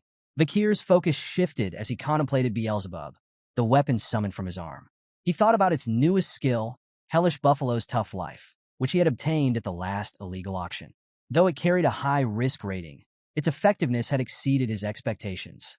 With Beelzebub's 3 slots filled by Burn Injury Cerberus, Hemorrhage Hellhound, and Tough Life Hellish Buffalo, Vakir's body was now significantly enhanced. The River Styx's enhancements, combined with Tough Life, had made his skin so resilient that even a graduate-class assassin had been unable to pierce it. Despite his satisfaction with the power of his skills, the continued attempts on his life had started to become more than just an annoyance for Vakir. He knew he needed to investigate and put an end to the assassination attempts. Chihuahua smiled nervously, agreeing with his decision. As the two walked, they noticed a carriage ahead. The flag emblazoned on it was unmistakable. It bore the Baskerville crest. Both of them expressed surprise at the sight.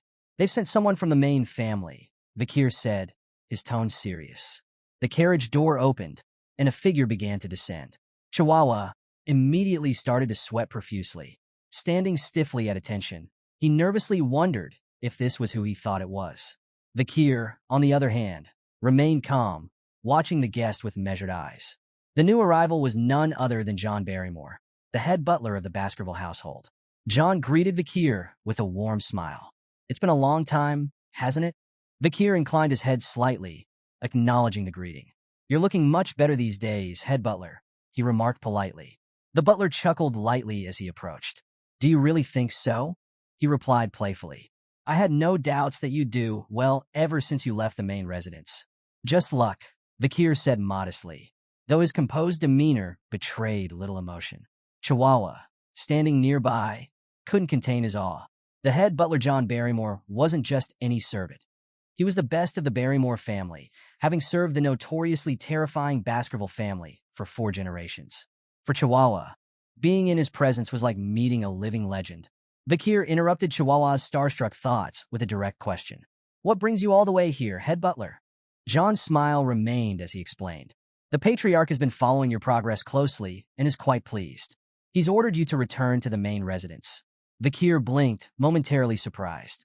"Hugo is pleased?" he repeated internally, struggling to imagine such a scenario. He pictured his uncle Hugo with a smiling face, but the thought seemed almost too absurd to be real. Meanwhile, at the Baskerville residence, Hugo La Baskerville, the clan patriarch, sat at his desk, reading an article with an unusual title. "The most beloved figure among Underdog citizens, Vakir." The article detailed how Vakir had become the recipient of multiple awards, including most trusted among merchants, most loved among farmers, most respected among children and scholars, most targeted by assassins. Hugo's sharp eyes flicked over the page before glancing up at Vakir. "The Baskervilles have always been known for using weapons, not brains," he remarked bluntly. "But with your actions, we can change that image." Hugo nodded approvingly. "You've done well, Vakir." Vakir bowed humbly, placing a hand over his chest. "I only did what I was supposed to do." Yet, he couldn't help but silently question whether the expression on Hugo's face was genuinely happiness or something else entirely. Hugo continued in a commanding tone. "One must reward and punish according to the situation." He paused, then added, "You will be attending the Colosseo Academy this year." Vakir, ever composed, merely nodded. He had anticipated this. The Colosseo Academy was renowned as the Empire's finest institution, catering exclusively to the children of aristocracy and royalty. With its strict dormitory system and unparalleled internal security, it was the ideal training ground for the Empire's elite. To Vakir, this was a golden opportunity, not only to grow stronger, but also to subtly distance himself from Hugo's ever-watchful eyes.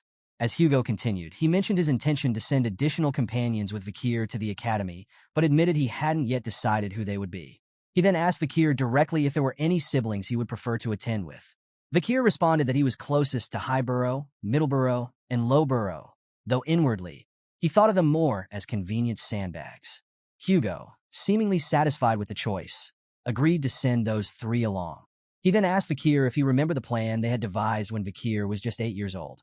Vakir immediately guessed Hugo was referring to the strategy they had discussed during joint training with the Morgs. "You mean the plan to lend the ruby mines to the Morg's family and use them to wipe out the barbarians?" Hugo smirked. "That's the one. And it worked." Curious, Vakir pressed for clarification. Hugo explained that the Morgs had proposed a joint raid and approached the Baskervilles humbly, offering a partnership that was already showing promising results. Switching topics, Hugo suggested that before entering the academy, Vakir should conduct a territory inspection to ensure that the laws he had implemented were being upheld. "It'll be a good experience for you," Hugo added. Bowing his head, Vakir agreed. "I'll follow your orders, patriarch." Soon, Vakir and Chihuahua stood at the city gates, preparing for Vakir's departure. With tears in his eyes, Chihuahua waved goodbye, addressing him formally.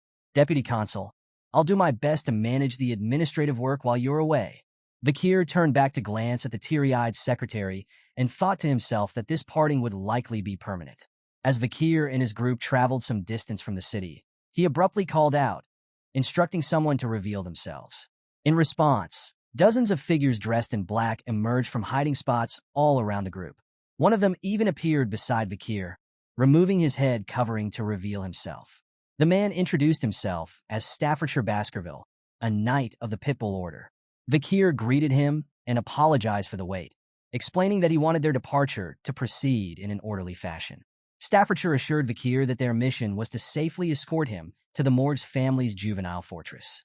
"Any updates on my Uncle Boston Terrier?" Vakir asked. Staffordshire chuckled. "He's doing well, but ever since the slave auction incident, he's been adamant about recruiting you into the Pitbull Order." Vakir smirked slightly, but thought to himself how uncomfortable his uncle's obsession made him. The group eventually arrived in a hilly region, where they observed farmers diligently working in the fields. Vakir pointed toward the farmland. "Is this the region we lent to the Morgs?" he asked. Staffordshire nodded. "It is. It doesn't look like anyone's breaking the law here." Vakir's sharp gaze swept across the scene, but he remained quiet. He knew the stated purpose of the envoy team was territory inspection, but their true mission was to eliminate the barbarians.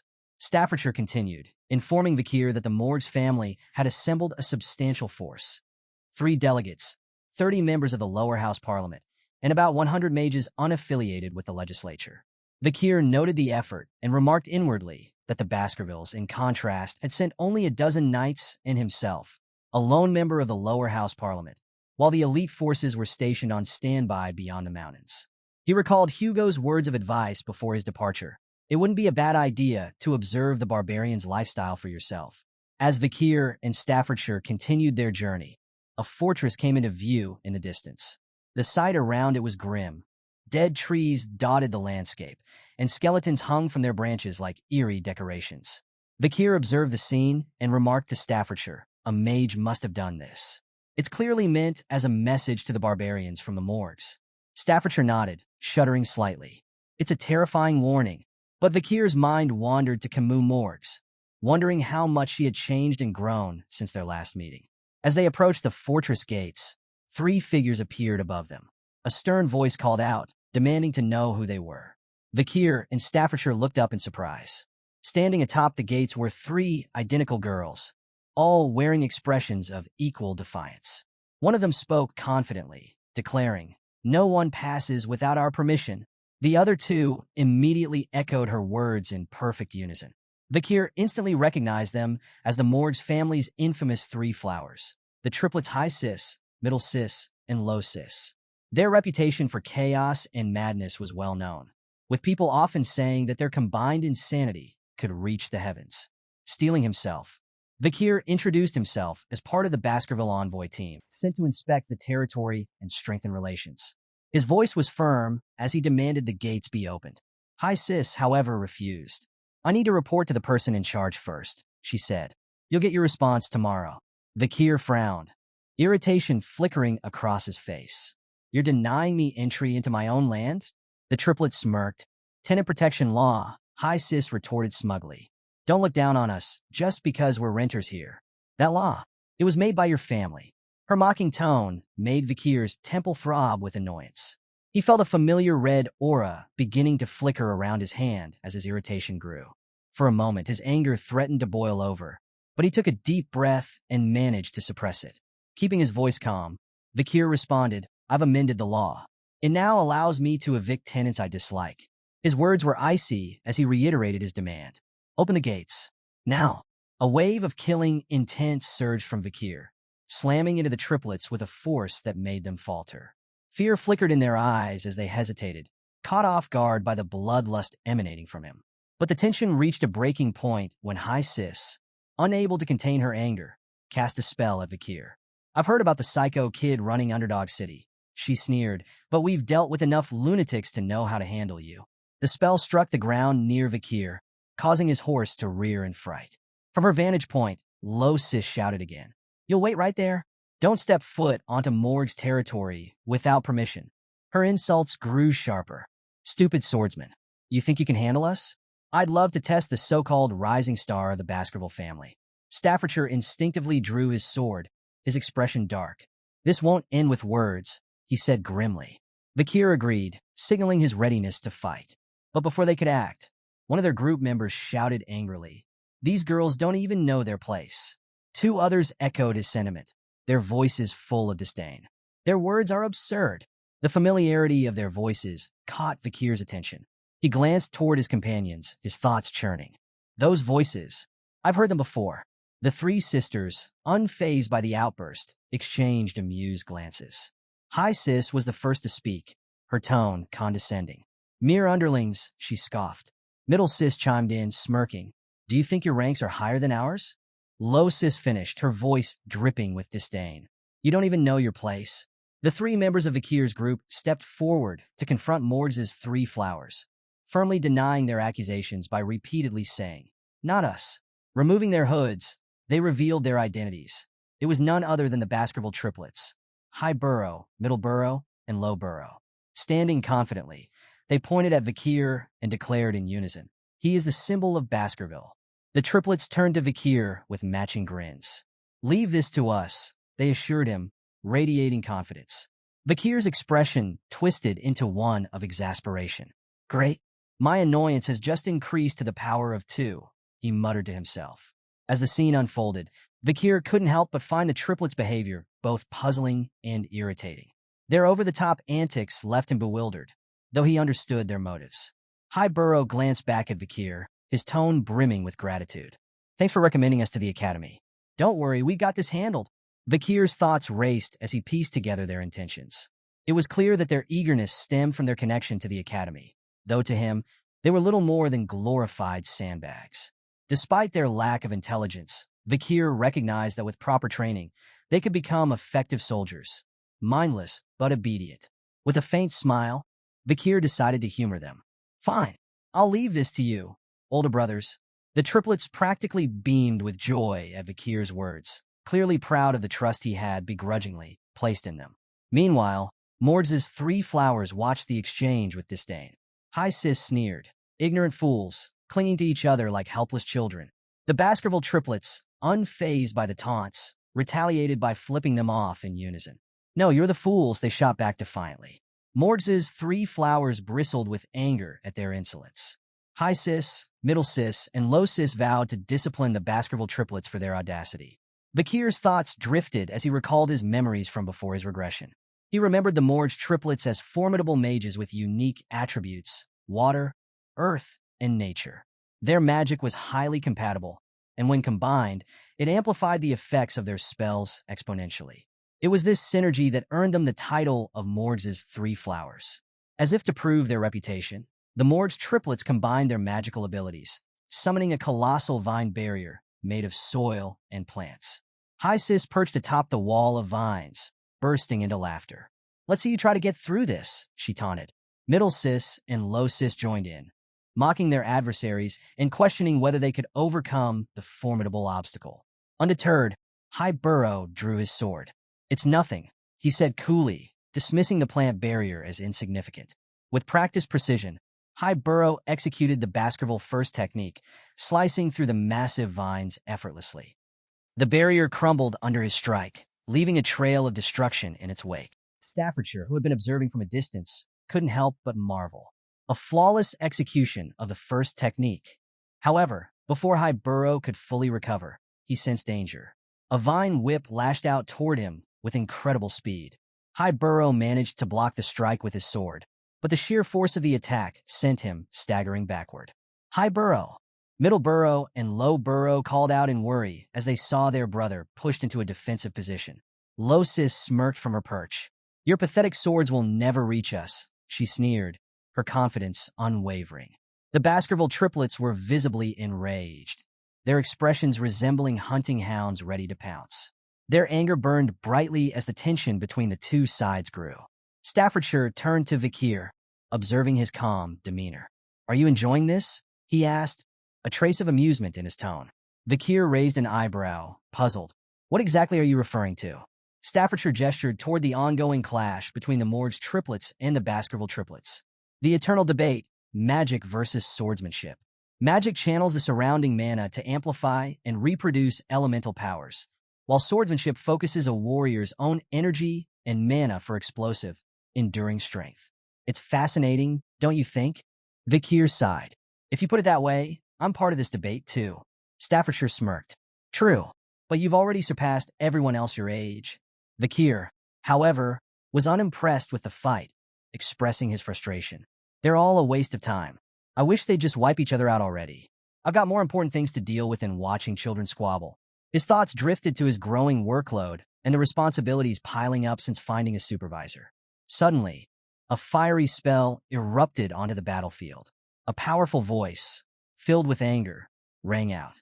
"What are you fools doing in front of my territory?" High Burrow, caught up in a skirmish with High Sis, attempted to take advantage of the distraction, but the tide of the battle shifted dramatically.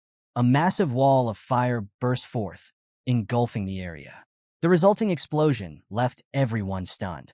Staffordshire tensed at the sudden display of magic, but Vakir smirked, half-jokingly wondering if the fiery blast had incinerated them all. To his annoyance, the Baskerville triplets emerged alive from the smoke, coughing and stumbling. Vakir shot them a displeased look, clicking his tongue. "Where did that fire magic come from?" High Burrow asked, still in shock. Middle Burrow turned toward the source of the attack, shouting his frustration. "Who the hell is behind this smoke wall?" As the smoke began to clear, the Morg's triplets came into view. High Sis and Middle Sis were visibly shaken by the near-death experience, their confident facades crumbling. High Sis trembled as she whispered, "If I dodged a second later, I might have died." Low Sis clung to her older sisters, voicing her fears in a shaky voice. From atop the fortress gate, the figure responsible for the fiery display stepped forward. Flames still flickered in her hands as she looked down at the chaos with a commanding presence. It was Kimu Morg's. Kimu's voice cut through the tension like a blade. "I can't forgive anyone who causes trouble in the territory I manage." She landed gracefully in front of the Morg's triplets, her gaze ice cold. High Sis scrambled to explain. "We were trying to stop the invaders." Low Sis added, "It was their fault. They started it." Kimu fixed them with a sharp glare, her tone even colder. "First of all, address me properly. I am the vice head of this fortress, not someone you can call Kimu so casually." The authority in her voice made Middle Sis shudder. Hastily, she corrected herself and addressed Kimu with a proper honorific. Kimu's gaze shifted toward the treetops, pointing to the skeletons hanging ominously. "If you don't want to meet the same fate, I suggest you think more carefully next time." Middle Sis let out a frightened squeak, quickly apologizing on behalf of her sisters. Kimu turned her attention to Vakir, her eyes widening in surprise as recognition dawned. Approaching him, she smiled faintly. "It's been a long time," she said softly. 7 years, hasn't it?" Vakir smiled warmly at Kimu, acknowledging that it had indeed been a while. He greeted her by name, "Kimu Morgs, as his eyes briefly studied her. Vakir found himself contemplating her more mature appearance, wondering if it explained her increased allure. He recalled how, in his previous life, Kimu had captured the attention of many men in high society. Scandals and rumors swirled around her as she reportedly captivated even married men. Curiously, Vakir noted the absence of such rumors in this lifetime. Shrugging off the thought, he got straight to the point. "Open the gates," he said bluntly. "Words won't work on the triplets." Kimu blinked, startled by his straightforwardness. Her expression darkened. "That's all you have to say to me after all this time?" she snapped. Vakir tilted his head slightly, his gaze curious. "What should I say instead?" he asked, his tone neutral. Kimu's frustration boiled over. Staffordshire, standing nearby, observed her growing anger and couldn't help but wonder if the next clash would be between the two superstars of their clans. Pointing a trembling finger at Vakir, her eyes glistening with angry tears, Kimu declared, "0 points. You get 0 points. Your attitude toward your future wife is appalling." The entire group, Morg's 3 flowers, Baskerville's triplets, Vakir, and Staffordshire, turned to Kimu in stunned silence. Kimu, now visibly flustered, averted her gaze and muttered, her face reddening. "Humph." Everyone present, including Vakir, was left with the same question on their minds. Whose wife? Riding together on their horses toward the fortress, Vakir and Kimu resumed their conversation. Kimu remarked, "The Baskerville clan doesn't seem to know much about the barbarians." Vakir replied confidently, "We know more than you think. We've fought against them many times, probably more than the Morg's family ever has." Kimu glanced at him sideways. "If that's true, why send those idiots?" she asked, clearly referring to the Baskerville triplets, whom she considered young and reckless. Vakir shrugged. "The arrangement was already made with the Morg's family," he explained. "The main force is stationed on the other side of the mountain range." "You know that?" Kimu smirked. "You may think you know, but I wonder if you're as well informed about the barbarians as you believe." Vakir shot back, "As the leader of this delegation, it's my responsibility to know everything." "Of course I'm well informed." Kimu's expression softened into a faint smile. "For someone the clan may have wanted to discard, you certainly seem trusted now." The topic shifted naturally. "Which of the barbaric tribes do you find the most troublesome?" she asked, her curiosity evident. Vakir considered her question. "The Balak warrior tribe and the Rococo sorcerer tribe," he said after a pause. "The Balak are exceptional archers. Their skill with a bow surpasses even the Empire's finest. And no, this isn't common knowledge."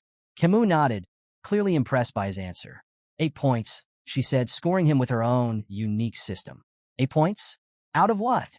Vakir asked, confused. Kimu grinned playfully. "Out of 100, of course. You answered well, so you get points." Vakir gave her a curious look, but decided not to press further. Kimu continued her peculiar evaluation. "I don't like overly intelligent men," she declared. "They're dull. A little foolishness makes men more interesting." She turned her attention to his horseback riding. "Your choice of horse is terrible. That giant beast doesn't suit someone of your shorter stature." With a teasing tone, she deducted 6 points. Next, she critiqued his attire. "Your clothing? Dull and uninspired." She awarded him only 4 points for his fashion choices. When she noticed Vakir ignoring her entirely, she gave him 1 point for his manners. Finally, Kimu smiled as she gazed at his face. "Your face gets 99 points, she said, her teasing tone softening. "But your lack of control over your expressions loses you 1. Growing increasingly frustrated, Vakir sighed and told Kimu to stop her pointless evaluations. "Why is it pointless?" Kimu shot back, her tone sharp. "I'm just being stern with my future husband."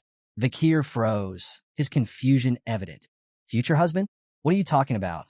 Kimu folded her arms and huffed. "You passed the test, remember? My uncle's test. That duel was to determine your abilities as my potential husband." Vakir's eyes narrowed as realization dawned. She was referring to the duel he had fought 7 years ago against Kimu's uncle to test his worthiness as a potential partner. Kimu's irritation flared as she continued, venting her frustration. "I never agreed to this. That duel ruined my path to marriage." But she sighed heavily. "A promise is a promise, so I have to follow through. Not that I'm happy about it." As Kimu fumed, Vakir watched her silently. He couldn't help but acknowledge her incredible prowess as a fire mage, one of the best he had ever seen. Finally, he interrupted her rant with a blunt declaration. "I've forgotten all about that day. and I'll treat it as if it never happened. Kimu's face flushed bright red. Without a second thought, she grabbed her jacket and hurled it at him. "You dummy," she shouted. "You can't just undo something like that. Besides, I'm a genius. I never forget anything I witness." Vakir caught the jacket and stared at it, recognizing it as the same one he had given her during their duel 7 years ago, after her clothes had burned. Kimu, still blushing furiously, turned away. "Don't read too much into it," she muttered. "And stop saying nonsense." Vakir examined the jacket more closely, a faint smirk on his face. Did she return it without even washing it? As they reached the outskirts of the fortress, Kimu pointed toward a wall in the distance. "The barbarians ambushed the ruby mine," she explained. "They've been pillaging crops and capturing indigenous slaves to sell elsewhere." She gestured toward the wall, a towering structure of earth and iron. "We had our mages build that over the course of a month." Vakir studied the wall, impressed. "It's incredible. That would have taken several hundred regular workers at least a year to build." Kimu nodded, her pride evident. "Of course." However, Vakir noticed several large holes in the wall and frowned. "Were they caused by Balak arrows?" Kimu confirmed with a grim nod.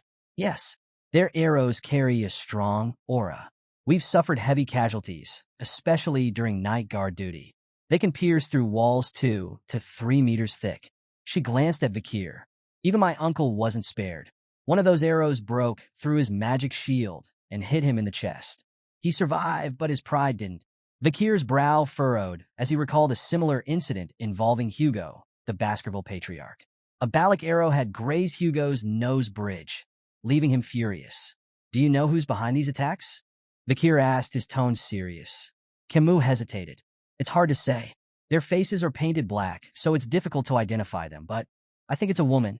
Their conversation was interrupted by a mage who approached hastily, addressing Kimu as the vice head of the fortress. "Vice head, we've captured a reconnaissance member of the barbarians. Please come quickly."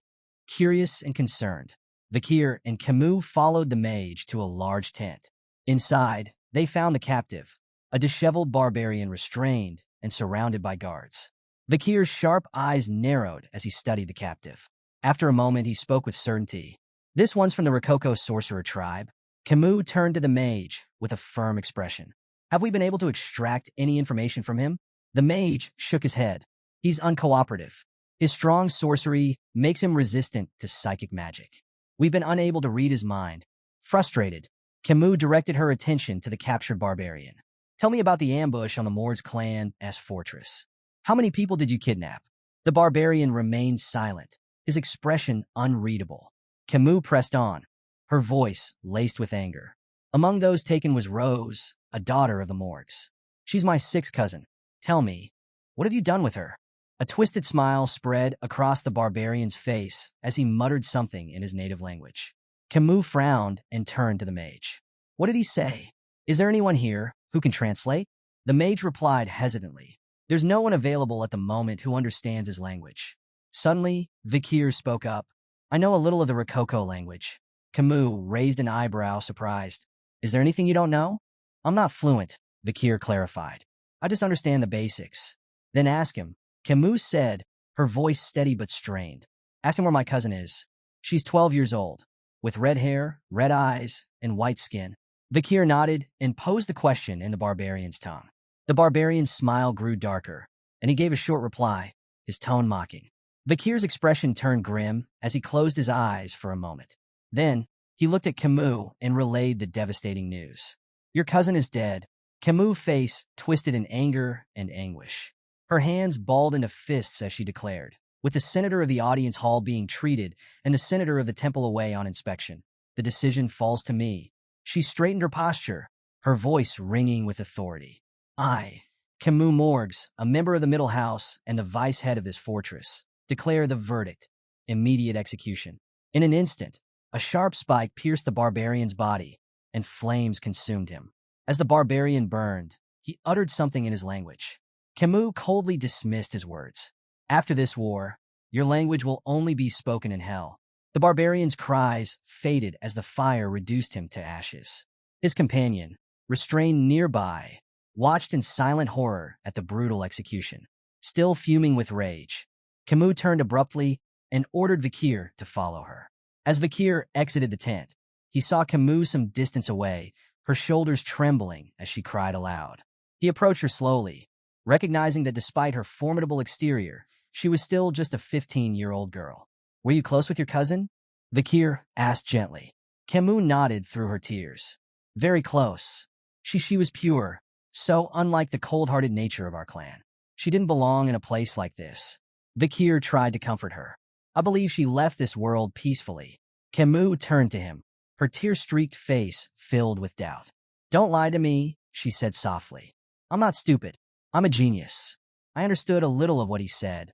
Her voice trembled as she asked, "Tell me the truth. What did he really say?" Vakir hesitated, unsure of how to respond. He had hoped she hadn't caught the barbarian's chilling words. "We ate her." Kimu tears fell anew as she knelt on the ground, her voice breaking with guilt. "I couldn't protect her. I'm so sorry, Rose." Vakir stood by, watching her anguish unfold. At first, he extended a hand to comfort her, but he hesitated and ultimately pulled it back. Kimu's cries echoed in the air, raw and heartbreaking, as Vakir stood in silence, lost in thought. After some time, Kimu managed to stop crying, wiping the tears from her eyes. She took a deep breath, her composure returning. "This isn't a bad thing," she said firmly. "If someone had shown me half-hearted sympathy, I'd have killed them on the spot." Turning to Vakir, she added with steely determination, "This isn't the time to mourn. I need to regain my composure and focus on revenge." Vakir observed her resolve with a sense of admiration. Heroines really are built differently, he thought. Extending his hand, he nodded in agreement. However, before Kimu could take his hand, a loud, bell-like sound echoed across the fortress. Vakir frowned. "What's that sound?" Kimu stood up quickly, her expression serious. "It's the signal for a barbarian attack." Vakir raised an eyebrow.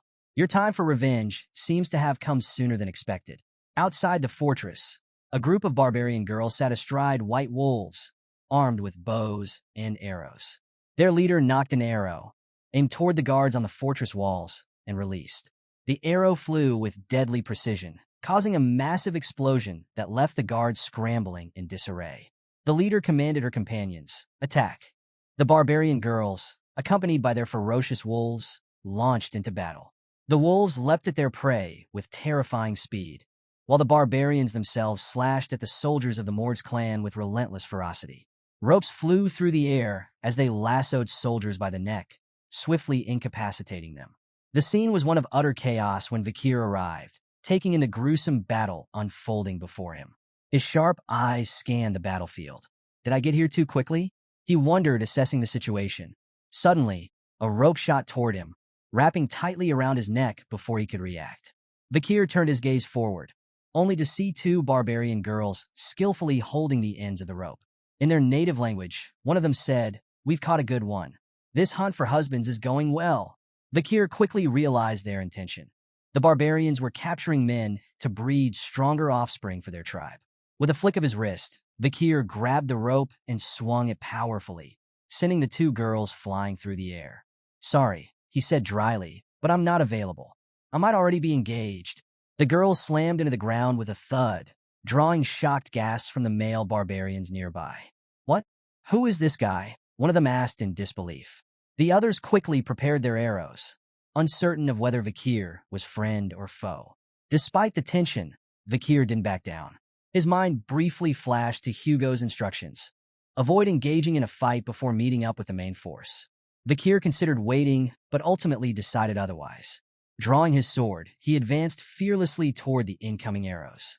With a display of precise strikes, he cut through the barrage with ease, each swing showcasing his exceptional skill and agility. The barbarians' eyes widened in disbelief. "How is that possible?" they muttered among themselves. Their shock, however, was short-lived. A sudden wave of fire engulfed the area, forcing them to cry out in pain as the heat bore down on them. Kimu stepped forward, flames still dancing in her hands, her expression fierce. "These barbarians will burn," she declared, her voice seething with anger.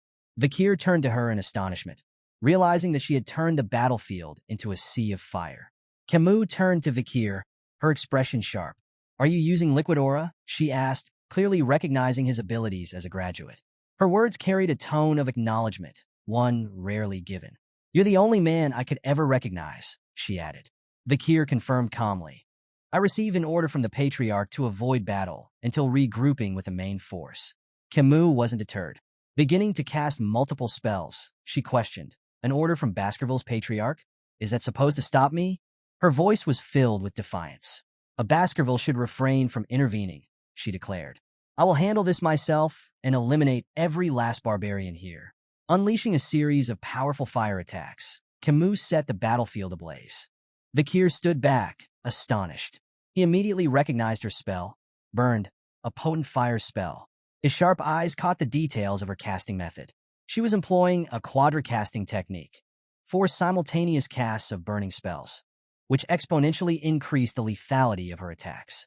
Driven by her desire for vengeance, Kimu poured her all into the spells, decimating the area in front of them. Suddenly, a barbarian wielding a blowgun fired a poison needle that struck her neck. Kimu winced, realizing she had been poisoned. Her body grew numb, and she collapsed to the ground, her movements hindered. Through blurry vision, she spotted the culprit, a barbarian perched on a wolf's back. Vakir observed her state, clicking his tongue. She's more trouble than I thought. The barbarian launched a rope toward Kimu, aiming to capture her, but Vakir's hand shot out, catching the rope midair. Kimu managed a faint smile despite her condition. Nice catch, she murmured. Vakir glanced down at her. We should retreat, he said bluntly. Kimu's eyes flashed with defiance. What about the farmlands? The captives? It's wiser to wait for the Baskerville main force, Vakir replied firmly. Kimu shook her head, her resolve unwavering. I won't retreat. I can't. Not when the barbarians took my cousin. Vakir sighed, frustrated. You need to make a rational decision. Before he could say more, Vakir's instincts flared. He sensed an arrow flying toward him from behind. Ducking just in time, he narrowly avoided the projectile. Looking up, Vakir spotted the archer, a barbarian girl with sharp, focused eyes. Could this be the destructive power Kimu mentioned? He wondered. Lost in thought, Vakir was caught off guard as another barbarian lunged forward, grabbing Kimu and swiftly retreating into the chaos. Vakir! Kimu cried out, her voice filled with desperation. Vakir watched, his expression darkening with frustration. Memories flooded his mind of a younger Kimu Morgs, held captive years ago. He remembered her fierce return, annihilating an entire barbarian group and earning the title of Queen of Larue at Lenore. Vakir's focus snapped back to the present. He knew what he had to do. Suddenly, the barbarian girl he had spotted earlier attacked, lunging at him with remarkable agility. Her movements were swift and precise. Vakir evaded her strike, his senses sharpened. To his surprise, she wielded a bow as a melee weapon, swinging it with deadly force. The barbarian girl followed up with a chi-infused kick, sending Vakir sliding backward. As he steadied himself, Vakir assessed the situation. Her movements were far more refined than the other barbarians. She wasn't an ordinary foe. Do I need to go all out against her? He wondered. But before he could act, the barbarian girl surprised him further. Attempting to speak in his language, she said haltingly, Yumi, we meet again. Vakir's gaze locked onto the barbarian girl, and recognition hit him like a thunderclap. She was the same girl he had freed during the slave auction. Though he had once shown her mercy, he couldn't help but silently label her a troublemaker. Meanwhile, the barbarian girl met his stare with a sly smirk, as if reveling in the dramatic reunion. Vakir's memory drifted back to that fateful auction, where he had shattered her chains and set her free. Now, faced with her again, he hesitated. Breaking the silence, he asked if this was how she intended to repay his kindness, with revenge. The girl chuckled and made it clear. Her vengeance wasn't aimed at him, but at the Morg's clan, the ones who had captured and enslaved her. She clarified their paths were only crossing by chance. Mounting her wolf with an air of confidence, she declared her mission. She would repay the Morg's clan for the suffering they had caused, starting with Kimu, their next leader. If Vakir wished to save his girl, he would have to follow. The challenge hung in the air as Vakir weighed his options, silently considering whether to reveal the full extent of his strength. The moment was interrupted by the arrival of Adolph Morgs, Kimu's uncle, whose sudden appearance brought tension to the already volatile scene. Adolph wasted no time and began casting a spell, his voice dripping with disdain as he demanded the barbarians return his niece. His spell fractured the ground, sending jagged shards flying, but the barbarians were prepared. With uncanny agility, They maneuvered their wolves over the unstable terrain, leaping between shattered rocks and escaping with ease. Adolf could only watch their retreat with mounting frustration. His curses echoed through the air as his mind churned over the unfolding disaster. The ambush had unraveled mere minutes after the warning bell had sounded, a testament to both carelessness and inexperience on the part of his forces. As Adolf seethed, a mage approached him, bearing troubling news. The barbarians had fled to the restricted area of life engulfing forest, deep within mountain. At the mention of this perilous region, Adolf's anger turned to grim concern. The restricted area was infamous for its dangers, a place few dared to tread, especially at night. Even with his niece at stake, Adolf found himself hesitating. The risks of venturing there were staggering. Before he could waver any further, Vakir broke the silence, his voice cutting through Adolf's uncertainty. He calmly stated that they could still pursue the barbarians. Adolf turned to him, incredulous, questioning the young man's bold suggestion. Everyone knew the forest was a death trap after dark. But Vakir was undeterred. He assured Adolf that navigating such terrain was second nature to him, a skill honed since childhood. Memories of his past life flooded his mind. Years spent mastering reconnaissance and survival in countless dense forests. His confidence caught Adolf's attention. Grabbing Vakir by the shoulders, Adolf demanded to know if he was truly serious about this risky endeavor. Nearby, the Morg's clan mage voiced his doubts, warning that entering life engulfing forest was tantamount to a suicide mission. Adolf, however, dismissed the caution outright. With resolve hardening in his voice, he declared that anyone unwilling to join the pursuit was free to stand down. No judgment would be passed on those who chose safety over valor. Adolf turned his gaze toward Vakir, a reluctant acknowledgement in his eyes. Deep down, he had known from the start that this young man was extraordinary. Now, with no other options, he had no choice but to rely on Vakir's abilities. Vakir, Adolf said directly, his tone heavy with resignation. I'm entrusting you with the responsibility of saving my niece. The dense forest of life engulfing forest, situated within Baskerville territory, was infamous for its deadly environment. Bone-sucking mosquitoes, poisonous thorny vines, silent spiders, and countless other treacherous creatures made it a place no ordinary person could survive for more than an hour. It was fittingly called the life-engulfing forest. Despite its dangers, Morg's and Baskerville troops pressed forward, closely following Vakir as he navigated the perilous terrain with practiced ease. Vakir moved swiftly, leaping over obstacles and cutting through hazards like a shadow. Adolf couldn't contain his curiosity any longer. Are all Baskerville boys like this? He asked in amazement. Staffordshire Baskerville shook his head with a smirk. No, not all of them. But young Master Vakir, he's an exception. Their conversation was interrupted when two enormous, venomous bees emerged, blocking the group's path. With effortless precision, Vakir dispatched them in a single fluid motion, leaving the onlookers stunned. The Baskerville triplets, watching from behind, couldn't hide their admiration. He's so cool, they murmured in unison, their awe evident. Suddenly, Vakir stopped behind a large tree and motioned for the group to halt. He pointed ahead, where faint flickers of light shone through the thick forest canopy. They're close, Vakir said. The barbarians haven't fled far. He then shared a chilling rumor. Balak hunters scatter dry leaves around their camps to detect pursuers. From here on, every step needs to be taken with caution. Before the group could react, Adolf stepped forward and cast a spell. Silence, he intoned, targeting Vakir. Vakir shot him a questioning look, but Adolf quickly explained. This spell ensures you make no sound as you move. Adolf smiled, an air of confidence returning to him. I'll take it from here. Thank you for your help, nephew-in-law. The term caught Vakir off guard. Nephew-in-law? He thought, puzzled. What does he mean by that? Not far from their position, the barbarians had set up camp in a clearing. A fire crackled in the center, casting eerie shadows on the surrounding trees. Kimu, tied tightly to a tree trunk with ropes, shouted furiously at her captors. You're all going to burn to ash the moment I get out of here, she yelled. I'll make you regret capturing me with my special fireball. Her threats fell on deaf ears. The barbarians, likely unable to understand her language, ignored her completely. Nearby, two barbarian girls stood chatting. One of them mentioned her interest in the man they had encountered earlier, while the other lamented her failed attempts at husband hunting. Kimu watched them with growing frustration. They're not even listening to me, she thought bitterly. She pieced together their conversation.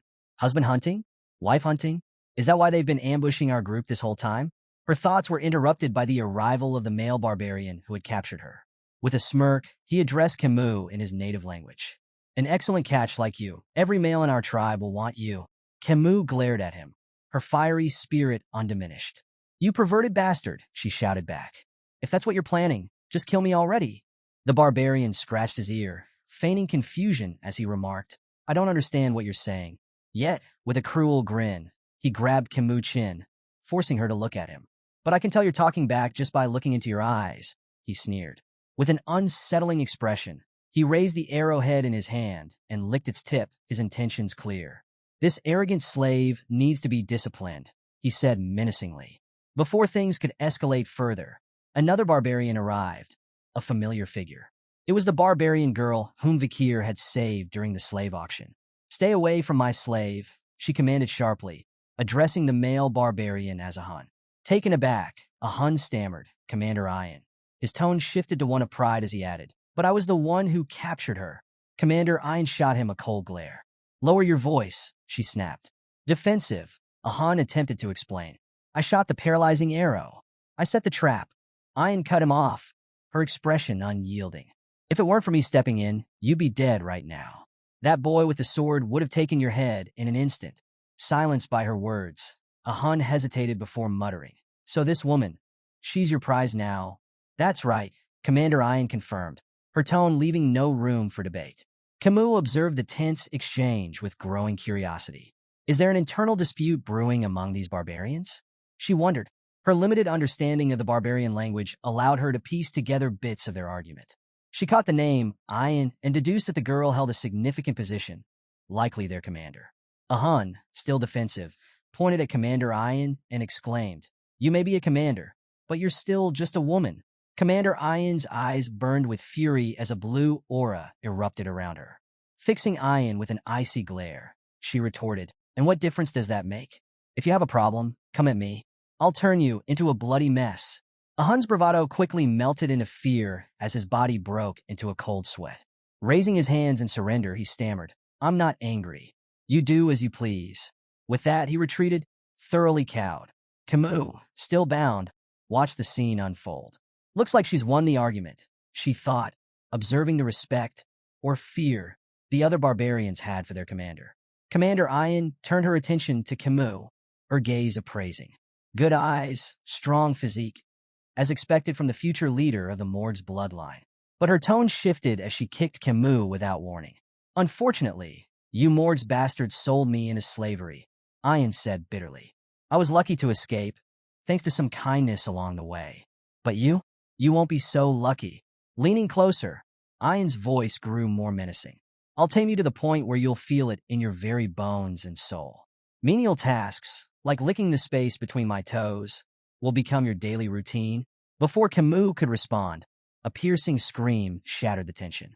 Commander Ian spun around, startled, as a barbarian was engulfed in flames behind her. What is this? An explosion? Ian questioned aloud. The barbarian in flames writhed and screamed in agony, while others scrambled to prepare their weapons. It's an ambush, one of the barbarians shouted. From the fire, a lone figure emerged, their silhouette cutting an imposing figure against the blazing inferno. The figure's voice rang out, sharp and resolute. Barbarians, you'll pay for what you've done. Kimu's face lit up with joy as a familiar voice cut through the chaos. Uncle Adolf, she exclaimed, standing amidst the burning wreckage. Adolf Morgs held flames in his hands, his presence commanding and stern. His voice boomed across the battlefield as he demanded the immediate release of his niece. The barbarians froze, startled by the sheer force of the Baskerville and Morg's clan members who had begun to hunt them down relentlessly. Perched on a tree branch above the fray, Vakir surveyed the scene, his sharp eyes narrowing in thought. Something felt off. The Balak hunters, known for their precision and systematic ambushes, were now in complete disarray.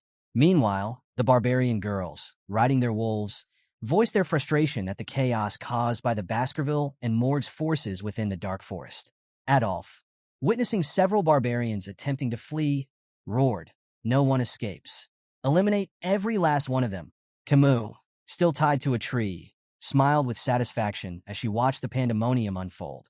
They deserve this, she thought smugly. But her amusement was short-lived. Hearing a rustling sound behind her, she turned, her eyes widening in shock. "Vakir," she blurted out, her excitement overriding any sense of stealth. Vakir, standing behind her, placed a finger to his lips, signaling for silence. However, her loud reaction left him sighing in exasperation.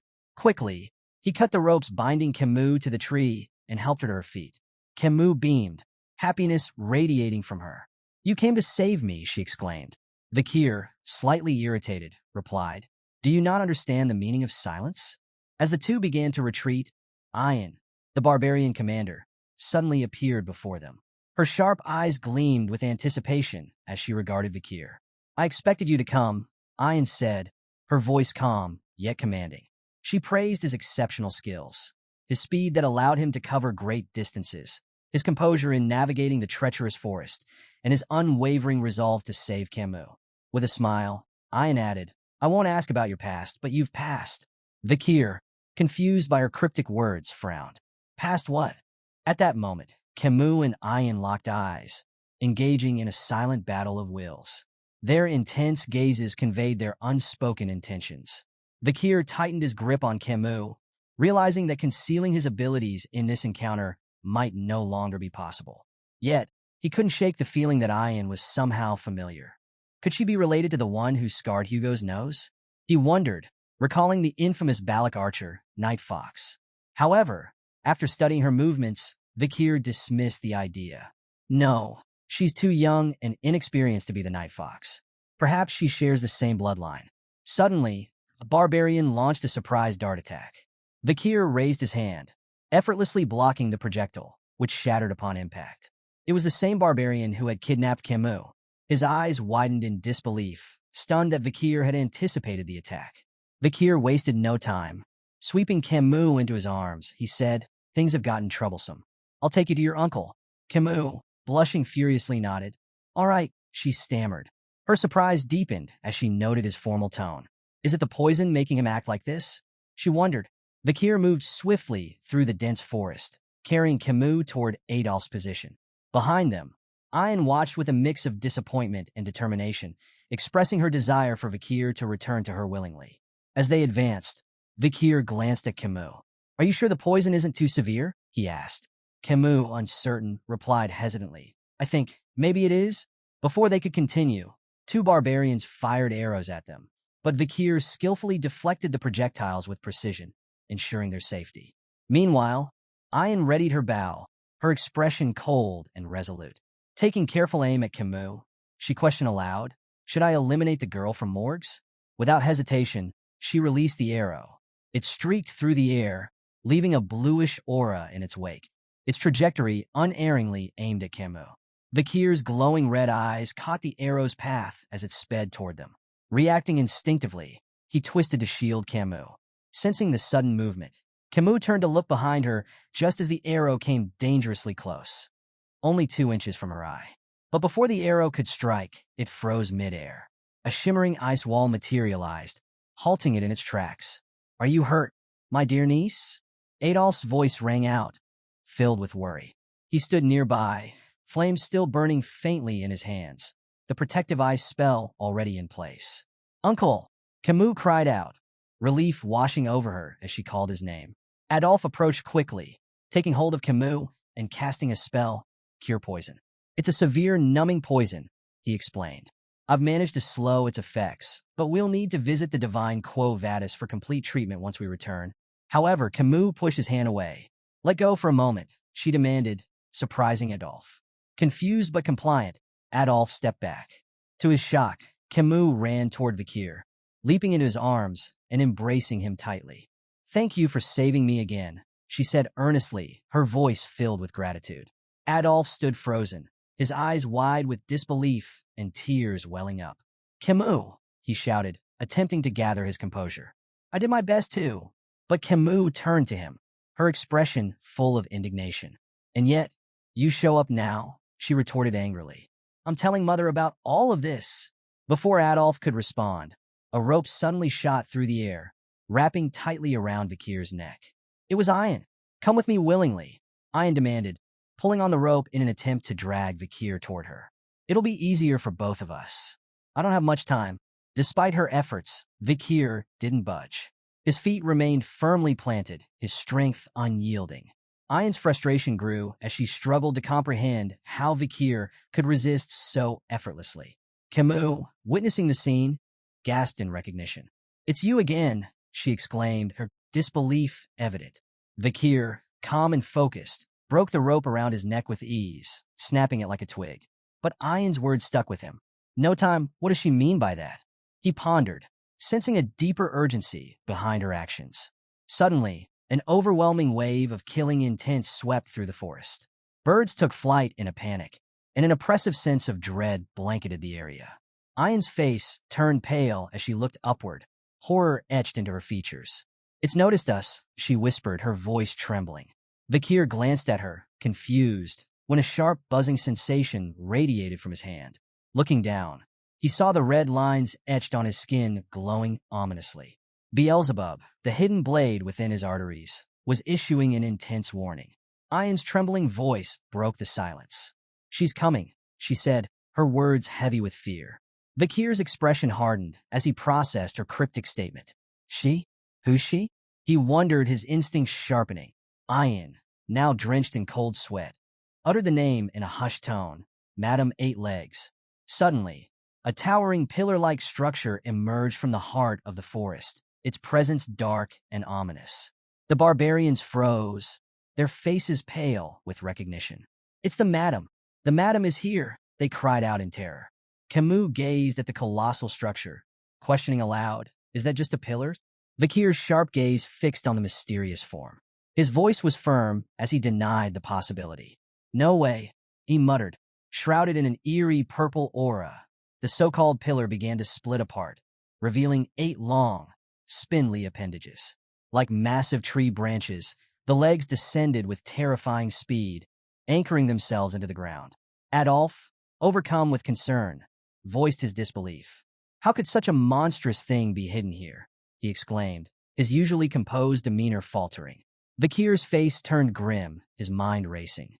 He had never anticipated encountering such a creature in this forest. Madame Eight Legs, he realized, his heart sinking. This was no ordinary monster. It was a notorious entity ranked with an S-tier risk, capable of nationwide destruction in a single day. The massive spider stood on its 8 legs, towering over everyone as its piercing scream echoed through the forest. The sound sent shivers down every spine, rooting those present in fear. Kimu opened her mouth to speak, but Vakir quickly placed a hand over her mouth, silencing her. In a low, urgent whisper, he reminded her, "Stay quiet. Madame Eight Legs has poor sight but highly sensitive touch and hearing."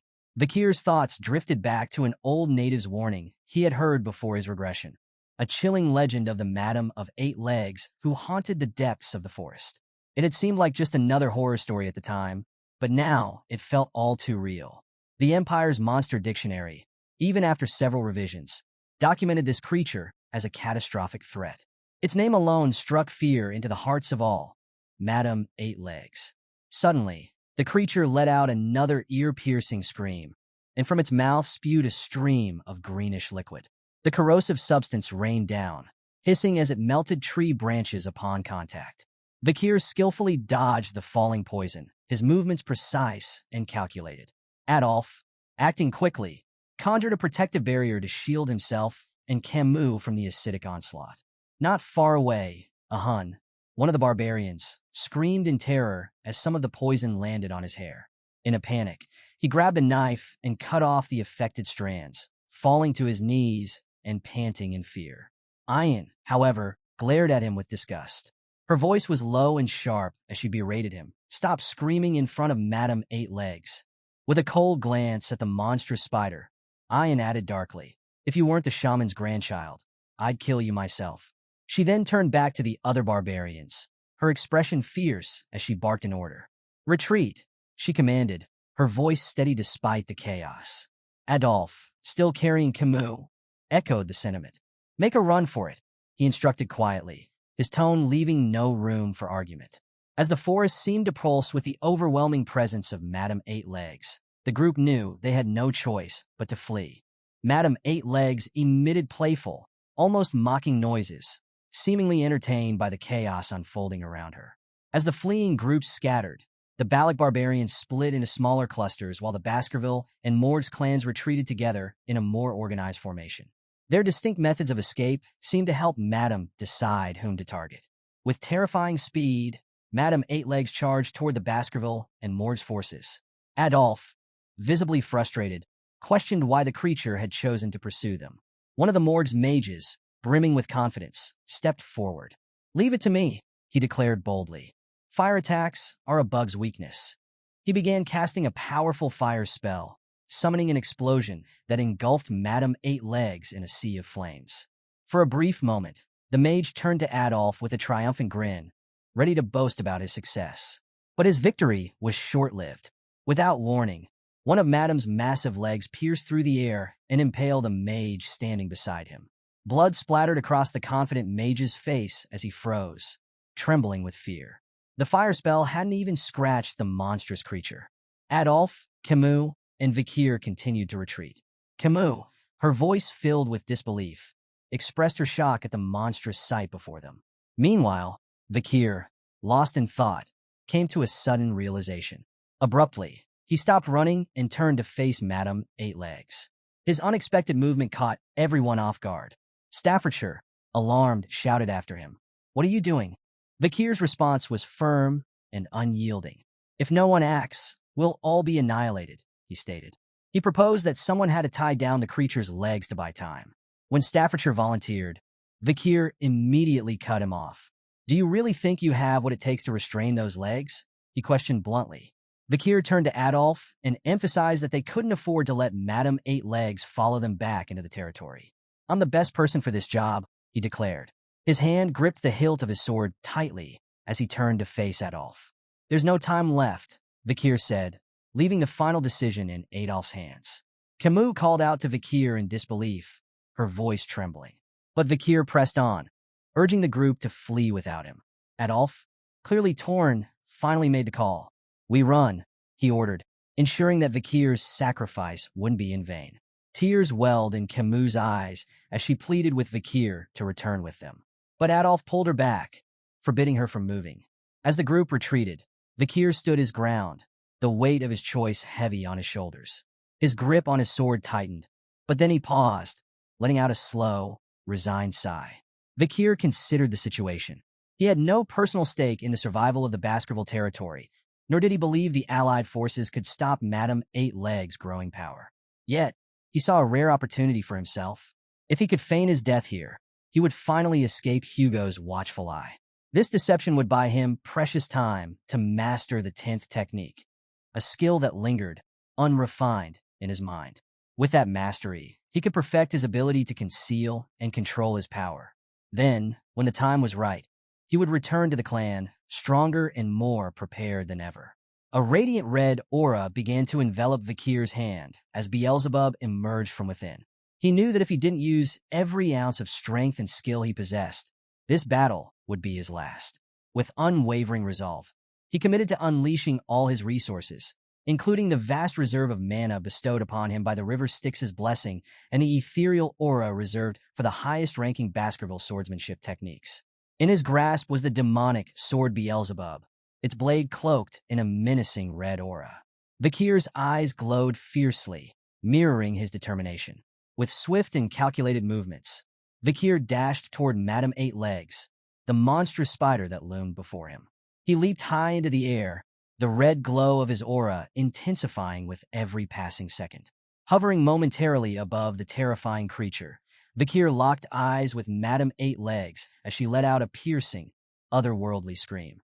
Channeling the Baskerville 5th technique, Vakir propelled himself downward with incredible speed, his blade aimed directly at the monster's head. Madame Eight Legs struggled, but found her legs inexplicably rooted to the ground, unable to move. The sheer force of Vakir's attack slammed into her head, driving it down into the earth. From a distance, a radiant red light surged into the sky, illuminating the entire forest. Adolphe, carrying Kimu, and the Baskerville triplets, tears streaming down their faces, fled from the devastating blast. Kimu, watching the powerful clash unfold, was overcome with emotion. A tear slipped down her cheek as she screamed Vakir's name. In the aftermath, silence blanketed the forest. Only the ominous red glow remained, marking the site of the monumental battle. Vakir's vision shifted. His head was on a guillotine, his cold eyes fixated on Hugo La Baskerville, who stood motionless under the moonlight. Hugo raised his hand, signaling the guillotine to fall. As the blade descended, Vakir's head rolled to the ground. The last thing he saw was the cold, indifferent gazes of those around him. Hugo turned and walked away, his back illuminated by the pale moonlight. Vakir's final thought was one of betrayal. In the end, Hugo did it. But before he could process more, his eyes snapped open. Vakir awoke in an unfamiliar room, staring up at a foreign ceiling. He lay on a mattress, his body heavily bandaged, with one eye completely covered. Scars riddled his flesh, and a rope was tightly wound around his neck. As he tried to make sense of his surroundings, confusion clouded his thoughts. Where am I? He wondered. Memories of the battle against Madame Eight Legs flooded back. How many days had passed since that fateful encounter? He recalled the intense clash, the moment when Madame was stunned by the explosion's blinding light. Possibly the only reason he was still alive. Attempting to sit up, Vakir was struck by a wave of excruciating pain that coursed through every fiber of his being. He quickly realized the full extent of his injuries. Muscles torn, veins strained, bones fractured. There wasn't a single part of his body untouched by the damage. The force of Madame Eight Legs' final attack had been far greater than he had anticipated, leaving him battered and broken. Even the ache in his neck from the trap he encountered during the battle seemed trivial in comparison. But in hindsight, it was that very trap that had inadvertently saved his life. Vakir began to assess the situation, wondering if everything was unfolding according to his plan. He acknowledged his successful escape from Hugo's ever-watchful gaze. The presence of witnesses like Adolf and Kimu meant his supposed death could easily be proven. Exiting the room, Vakir surveyed his surroundings. Barbarians moved about the camp, children practiced archery, and slaves hurried under stern commands. Gulak, the Balak camp. Vakir recognized it instantly. A chilling realization struck him. It was amidst the sworn enemies of the Baskerville clan. His concern deepened as he considered his heavily injured state, which made escape impossible. Among the slaves, he noticed soldiers from both the Baskerville and Morg's clan as, confused, he questioned why he hadn't been executed like the others. Before he could dwell further, a Hun, a barbarian he recognized from the past, Kimu kidnapper, approached him. With a smirk, a Hun taunted Vakir, noting his helpless state. "You should be grateful," a Hun sneered. "If you weren't the commander's pet dog, you'd already be boiling in a pot." The words pet dog rang in Vakir's mind. A flash of Hugo chaining him down surged through his thoughts, igniting a deep, burning anger. Suddenly, an overwhelming wave of killing intent radiated from Vakir, startling a Hun. Stunned but defiant, a Hun threw a punch at Vakir, knocking him to the ground. Frustrated, a Hun spat, "Arrogant bastard," before storming off. As he left, a Hun instructed Vakir to find his owner at the end of the rope tied around his neck. Vakir lay motionless, his body aching from the fall, his resolve hardening. Glaring after a Hun, he silently vowed to repay the humiliation when his strength returned. Vakir began following the rope, its length seemingly endless, testing his patience. Each step fueled his frustration. "How far does this thing go?" he muttered under his breath. Finally, the rope grew taut, signaling that he had reached its end.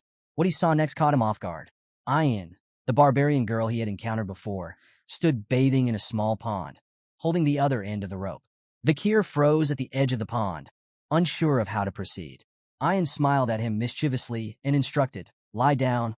Her command left Vakir speechless, and he stared at her, bewildered. Before he could process her words, Ayin yanked the rope, sending him flying forward. A sudden was cut through the air as an arrow narrowly missed Vakir, striking a nearby tree trunk instead. Ayin glared at a group of children nearby, shouting at them for their carelessness. "Go practice somewhere else," she barked. As Vakir lay on the ground, Ayin turned her attention back to him. With a sly smirk, she expressed her gratitude for his role in freeing her during the slave auction. Pointing at him, she explained the Balak principle: return kindness twofold and revenge tenfold. Since he had saved her once, she claimed to have saved him twice. Vakir, still confused, questioned her logic. Ayan elaborated, mentioning that after the massive explosion, she had returned to ensure his survival. If I hadn't, you'd already be dead, she said smugly. You should be grateful I'm this tenacious.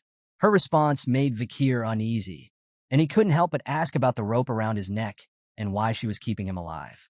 Ayan, ever the mischief maker, hinted at his value to his group, implying he held a high position. This revelation startled Vakir.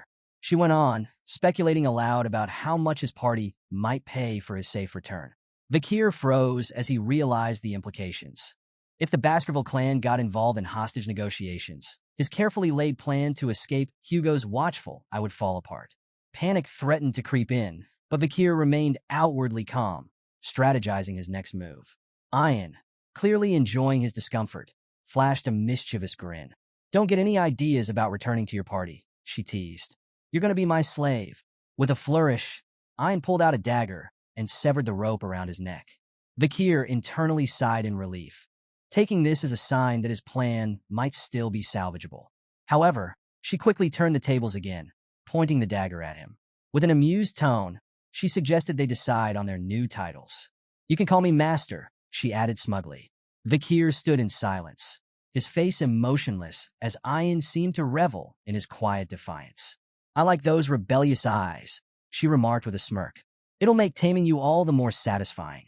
Before they moved on, Ayan mentioned there was somewhere they needed to stop. When Vakir asked where they were going, she responded with a rhetorical question, implying he should already know.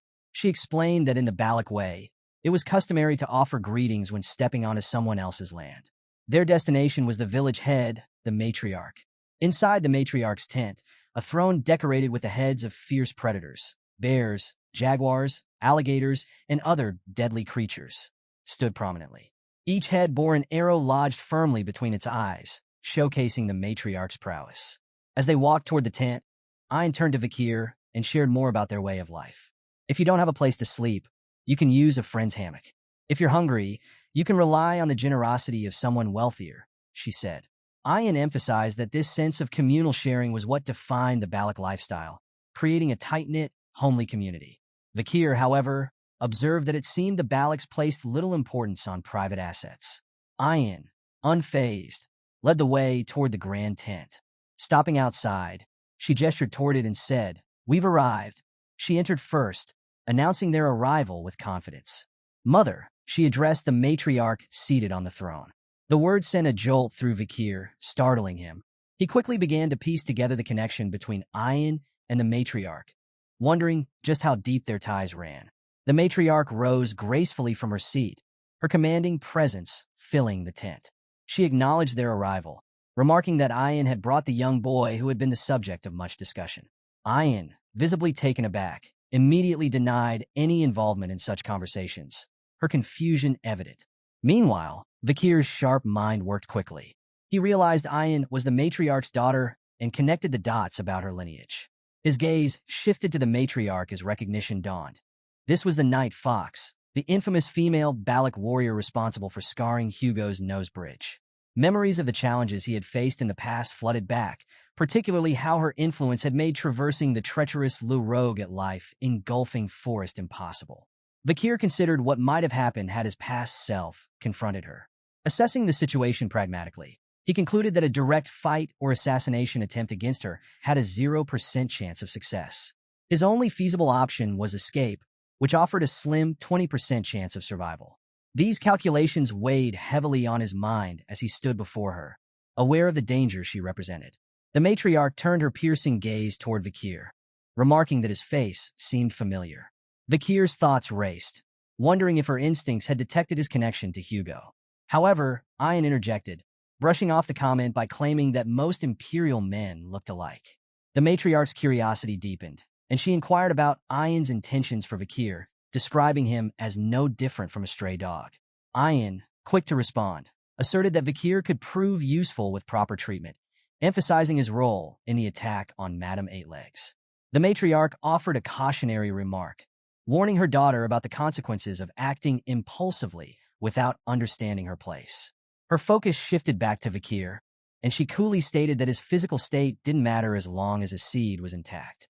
Before she could elaborate further, Ayan, clearly flustered, interrupted. Nervously, she stammered out her true intention, that she planned to use Vakir as a slave.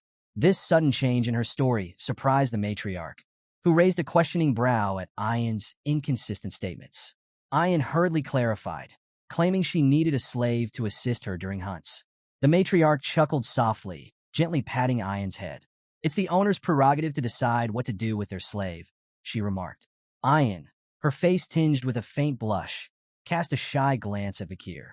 Vakir, standing at the center of the tent, appeared outwardly calm but remained alert. His gaze wandered momentarily, studying the beams supporting the tent structure, his thoughts briefly drifting from the conversation. After leaving the matriarch's tent, Vakir turned to Ayan, breaking the silence. With a tone of curiosity, he asked for her name. Ayan stopped in her tracks, visibly shocked by his question. Turning to him with indignation, she berated him sharply, scolding him for daring to ask questions as a mere slave. Undeterred by Ayan's protests, Vakir calmly clarified that he had no intention of addressing her as master, hence his request for her name. His straightforward response left Ayan flustered. With a faint blush creeping on her cheeks, she reluctantly revealed her name as Ayan. Vakir introduced himself with equal composure, stating his name as Vakir, before inquiring about her instructions. Ayan, indignantly shouting again, protested against a slave addressing her by name. However, a smirk soon played on her lips as she unveiled her first order. Vakir was to build a house where he would reside from now on. Internally, Ayan relished the opportunity to assert her authority and rebalance the dynamic between them. She believed that someone like Vakir, an Imperial from the Baskerville clan, would struggle to complete such a task, reaffirming her superiority. Vakir, seemingly lost in thought, eventually responded with an unexpected smile. He stated simply that the task sounded enjoyable.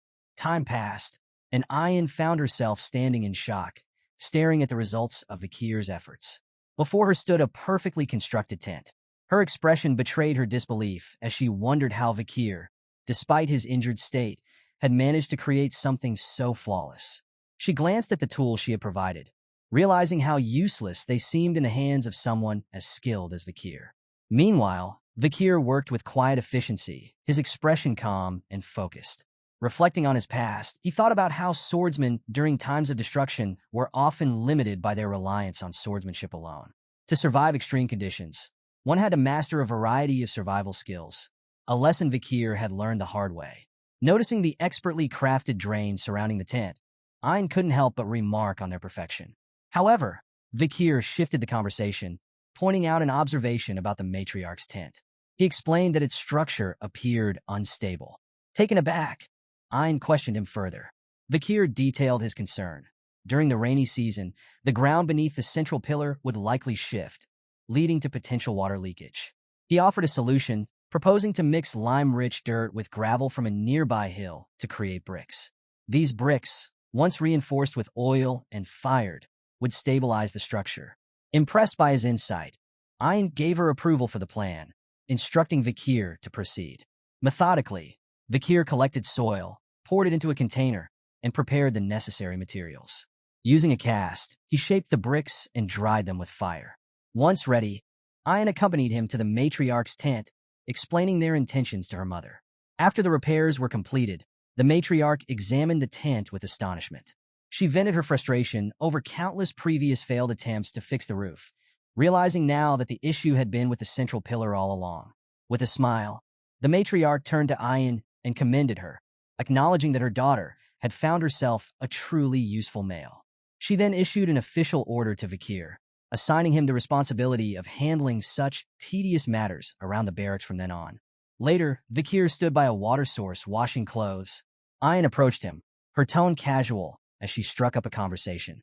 She questioned whether he found it exhausting to slave away and suggested he consider becoming an official member of the tribe.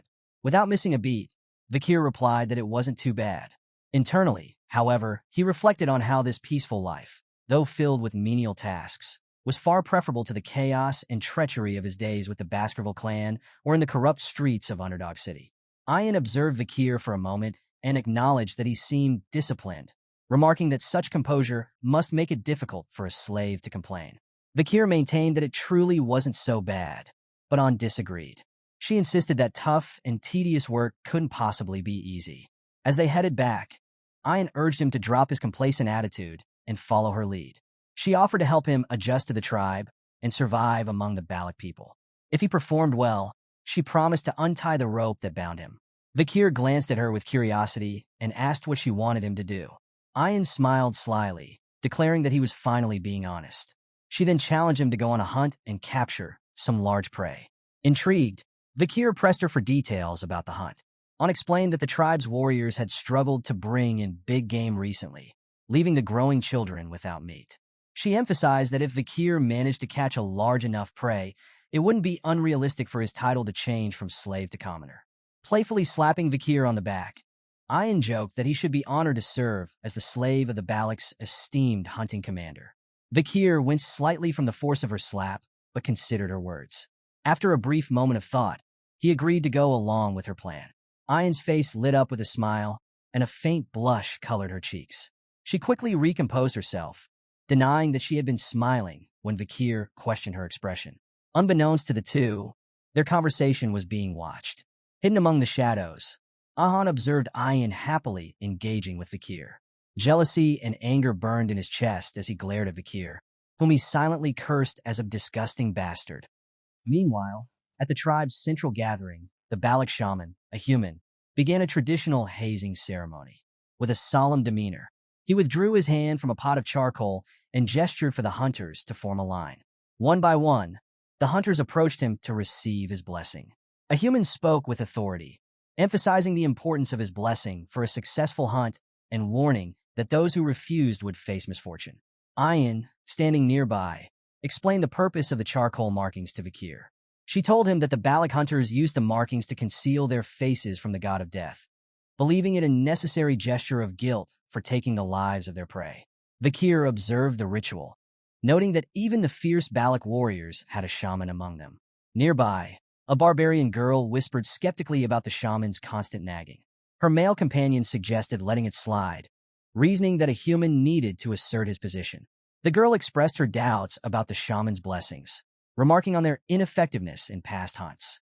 She added that the tribe only sought his blessings on rare and specific occasions.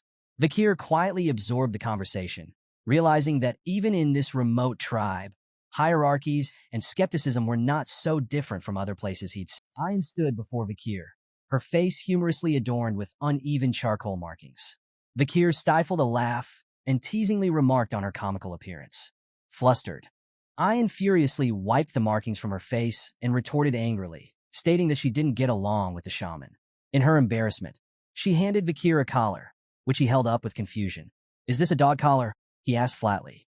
Without addressing his tone, Ian fastened a collar around her own neck. She explained matter-of-factly that the collars were meant to protect their necks from being bitten by prey during hunts. Vakir assessed the situation and decided that since he was already here, it would be best to adapt to his new environment. As Ian and Vakir rode a wolf together, she reminded him to hold onto her waist for safety. Concerned about his well-being, Ian glanced back only to see Vakir falling off the wolf.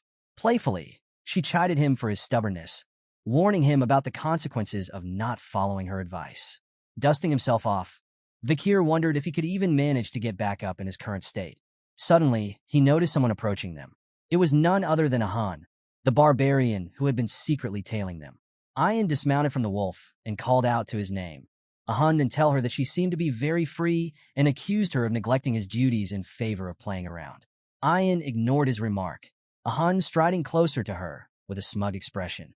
He proclaimed his intention to catch the largest prey this time and declared that in the next joint hunt, he would lead the hunting group as captain. With a dramatic flair, he even staked his grandfather's honor on his success. Ian arched an eyebrow, questioning his decision to gamble his family's legacy on something as uncertain as his limited knowledge of shamanism. Without warning, Ahan launched a kick aimed directly at Vakir's face. The sudden attack startled Ian, and her voice rose in anger as she confronted Ahan, demanding to know what he thought he was doing. Ahan smirked, dismissively belittling Vakir. He questioned how Ian could rely on an injured male as her hunting assistant and claimed Vakir would only slow her down. However, Ian's demeanor shifted as she noticed something unusual. With a sly smile, she suggested Ahan check his waistband before continuing to brag. Confused, Ahun glanced down and froze in shock. His quiver and arrows were missing. Meanwhile, Vakir, still on the ground, spat out a bit of blood and held up Ahun's stolen quiver with a smug smile. "You should hold onto your weapons as you would your lover," he remarked dryly. Ahun's expression darkened with rage as he realized he had been outmaneuvered. Before he could fully process the humiliation, Ian burst into laughter, thoroughly entertained by the turn of events. Seething with anger, Ahun lunged at Vakir, calling him an arrogant slave bastard, and aimed a punch directly at him. However, before the blow could land, Ian intervened. With swift precision, she used her bow to block Ahun's attack. Her voice dropped to a cold tone as she demanded Ahun stop immediately. "Whose slave do you think you're punishing on your own accord?" she asked icily. Ahun, frustrated and embarrassed, shouted back, accusing Vakir of insulting a Balak warrior and insisting that punishment was warranted. Ian, unimpressed, dismissed his ranting, calling his behavior pathetic. Desperate to save face, Ahun angrily suggested that Ian's defense of Vakir was suspicious. "What's this? Have you fallen for the slave?" he sneered. Ian, visibly irritated, placed a hand on her head and sighed in exasperation. While she admitted that Vakir was indeed her slave and deserved punishment if he had done something wrong, she made one thing crystal clear. Ahun had no right to lay a hand on him. Vakir, still on the ground, watched the heated exchange with a questioning expression. He remained silent as Ian unleashed a sudden punch at Vakir's face, her knuckles connecting with a brutal force that left him reeling. Blood sprayed onto the green grass as Vakir fell to the ground from the sheer force of Ian's punch. Ahun stumbled back, his jaw slack with shock. Ian fixed him with a cold, unforgiving gaze. "Are you happy now?" she asked, her voice dripping with disdain. Without giving him time to respond, she warned him in no uncertain terms. "I know you're frustrated because you haven't managed to capture a maiden for yourself yet, but if you touch my slave again, I'll beat you to a pulp." Ahun, taken aback by her words and the force of her blow, could only nod reluctantly, his fiery demeanor extinguished. As Ian and Vakir continued riding the wolf, Ian kept glancing at Vakir with an apologetic expression. Breaking the silence, she cautiously asked if he was hurt, but Vakir didn't respond. She tried again, asking if he was angry, but still, he remained silent. Frustrated by his lack of reaction, Ian began explaining herself. "It was necessary," she said, referring to her earlier actions. She justified it as the only way to prevent Ahun's petty retaliations, calling him both stubborn and vindictive. When Vakir still didn't reply, Ian sighed and asked, "Why aren't you saying anything?" Finally, Vakir responded, his voice calm but dry. "It hurts." Ian's demeanor changed in an instant. With a sudden leap, she twisted in midair and landed back on the wolf, now facing Vakir. Grabbing his face, her eyes filled with concern as she anxiously asked, "Does it hurt a lot? Is it bad? Are you in danger?" Vakir remained stoic, but replied matter-of-factly, "It hurts to talk." He added that he had experienced similar injuries before, but before he could finish, Ian's lips suddenly met his. Time seemed to pause for a moment, but soon Ian pulled away, her face a deep shade of red. She placed her fingers on her lips, as if realizing what she had just done. Turning forward in a flustered hurry, she tried to save face, muttering, "I knew I was right. You show promise, even for an imperial bastard." Meanwhile, Vakir wiped his face, trying to make sense of what had just happened. Do barbarians usually lick each other's injuries? He wondered silently. He couldn't help but consider the dangers of spreading infection this way. Glancing back at him, Ian asked if there was anything he wanted from her, promising to fulfill his request if it was within her capabilities. Vakir, intrigued by her offer, asked, "Anything?" Her body stiffened at his question, and she trembled slightly before assuring him, "A Balak warrior never goes back on their word." Vakir thought for a moment, his expression serious as he contemplated his request. Ian's mind raced, her face growing redder by the second. She suspected he was plotting something inappropriate. Finally, Vakir spoke, breaking the tension. "Teach me how to shoot arrows," he said plainly. Ian's hopeful expression fell flat. Disappointment was written all over her face, but she quickly agreed to his request. As they continued onward, she suggested they start special training from the next day, asking if that plan suited him. Vakir nodded in agreement. The next morning, Vakir took aim at a tree trunk, firing an arrow under Ian's watchful eyes. She frowned as his arrow struck wide of the embedded target and sighed. No, Aim at the arrow already stuck in the trunk, she instructed, her tone tinged with both annoyance and amusement. Vakir raised an eyebrow, questioning her teaching position. Ian smirked and reminded him, "You're the one who asked for lessons. You'll learn properly, or not at all." She emphasized the importance of mastering the bow, especially since Vakir wouldn't be able to wield a sword for a while due to his injuries. The ultimate goal was clear: capture a large prey and elevate his standing. To correct his stance, Ian pushed firmly against his back, adjusting his posture. Wincing in pain, Vakir realized his battered bones were nearing their limit. Suddenly, Ian's wolf, Bakira, appeared behind them, startling Ian slightly. She applied even more pressure to Vakir's back, which elicited a loud crack. Vakir fell to the ground in pain. Ian, unfazed, turned her attention to Bakira and asked if it had found what they were looking for. The wolf howled in response. Smiling confidently, Ian commanded Vakir to get back on his feet. "We're moving quickly from here," she declared, her tone leaving no room for argument. Vakir and Ian arrived at a serene stream where the river met the ocean. Ian explained that this unique location was home to both oceanic water and animals, creating a vibrant mix of life. She shared a story her grandmother used to tell, a tale of salmon striving to swim up waterfalls, believing they could evolve into massive, legendary beasts.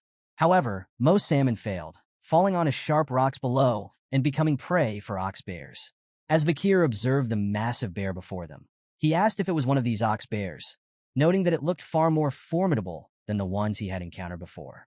Ian clarified that this was no ordinary ox bear. It was a superior specimen, born from an exceptional bloodline and a survivor of countless challenges. When Vakir questioned if their task was to capture this behemoth, Ian corrected him.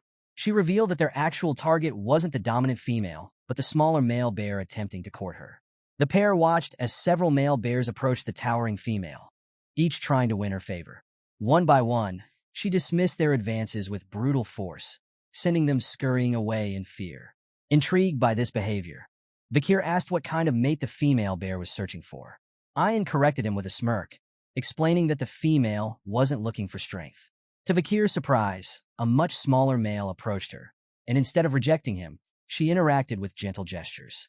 Ian explained that female ox bears often preferred weaker males, as stronger ones could become dangerously aggressive during mating, sometimes even killing their partners. This preference ensured their safety, and weaker males, while less intimidating, were far more dependable. Ian drew a parallel between the ox bears and the Balak warriors. She remarked that their tribes similarly sought young mates with excellent DNA, especially if the prospective partners were weakened from injury. Vakir realized that the female's choice wasn't about strength, but about securing the best genetic match for her cubs. As the pair of bears wandered off, Ian instructed Vakir to wait patiently. She explained that the female would soon completely exhaust the male's strength, making him an easy target. For days later, Vakir stood outside a cave, where the deep roars and moans of the bears echoed out into the forest.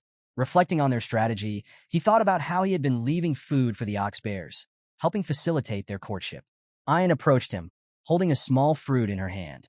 She explained that this fruit temporarily boosted strength, but at the cost of shortening one's lifespan. The clever female bear, she added, would likely understand the danger and avoid eating it.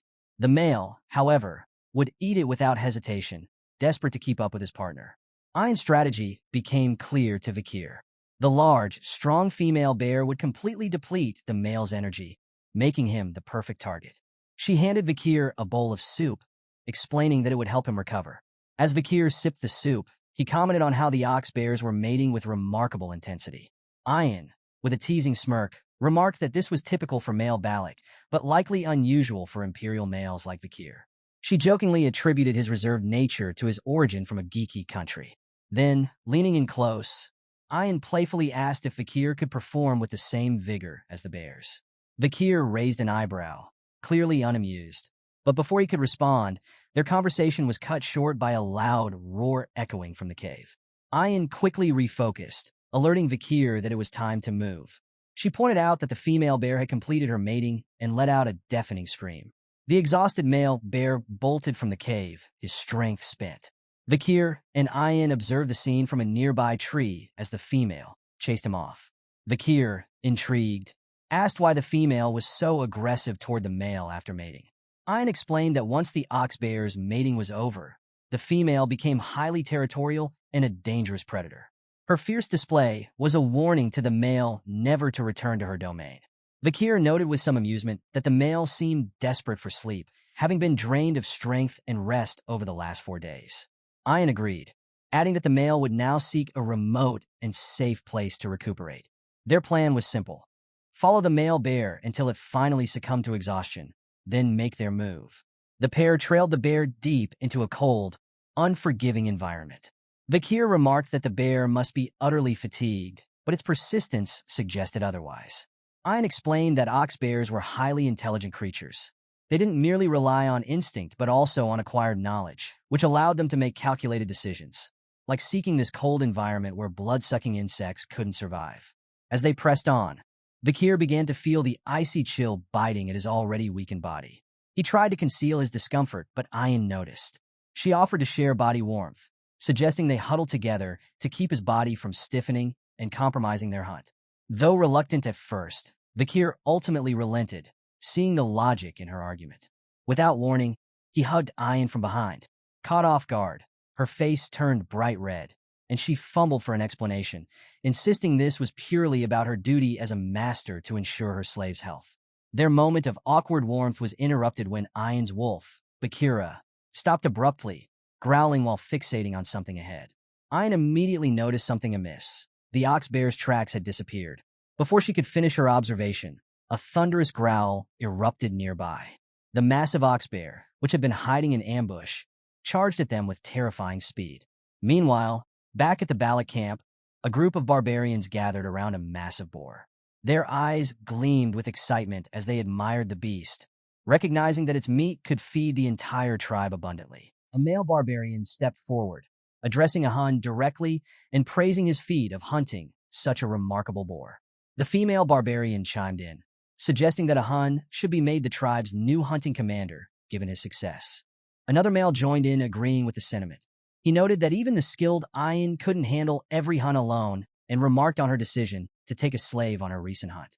A Hun, radiating confidence, dismissed Vakir as a mere burden to Ian.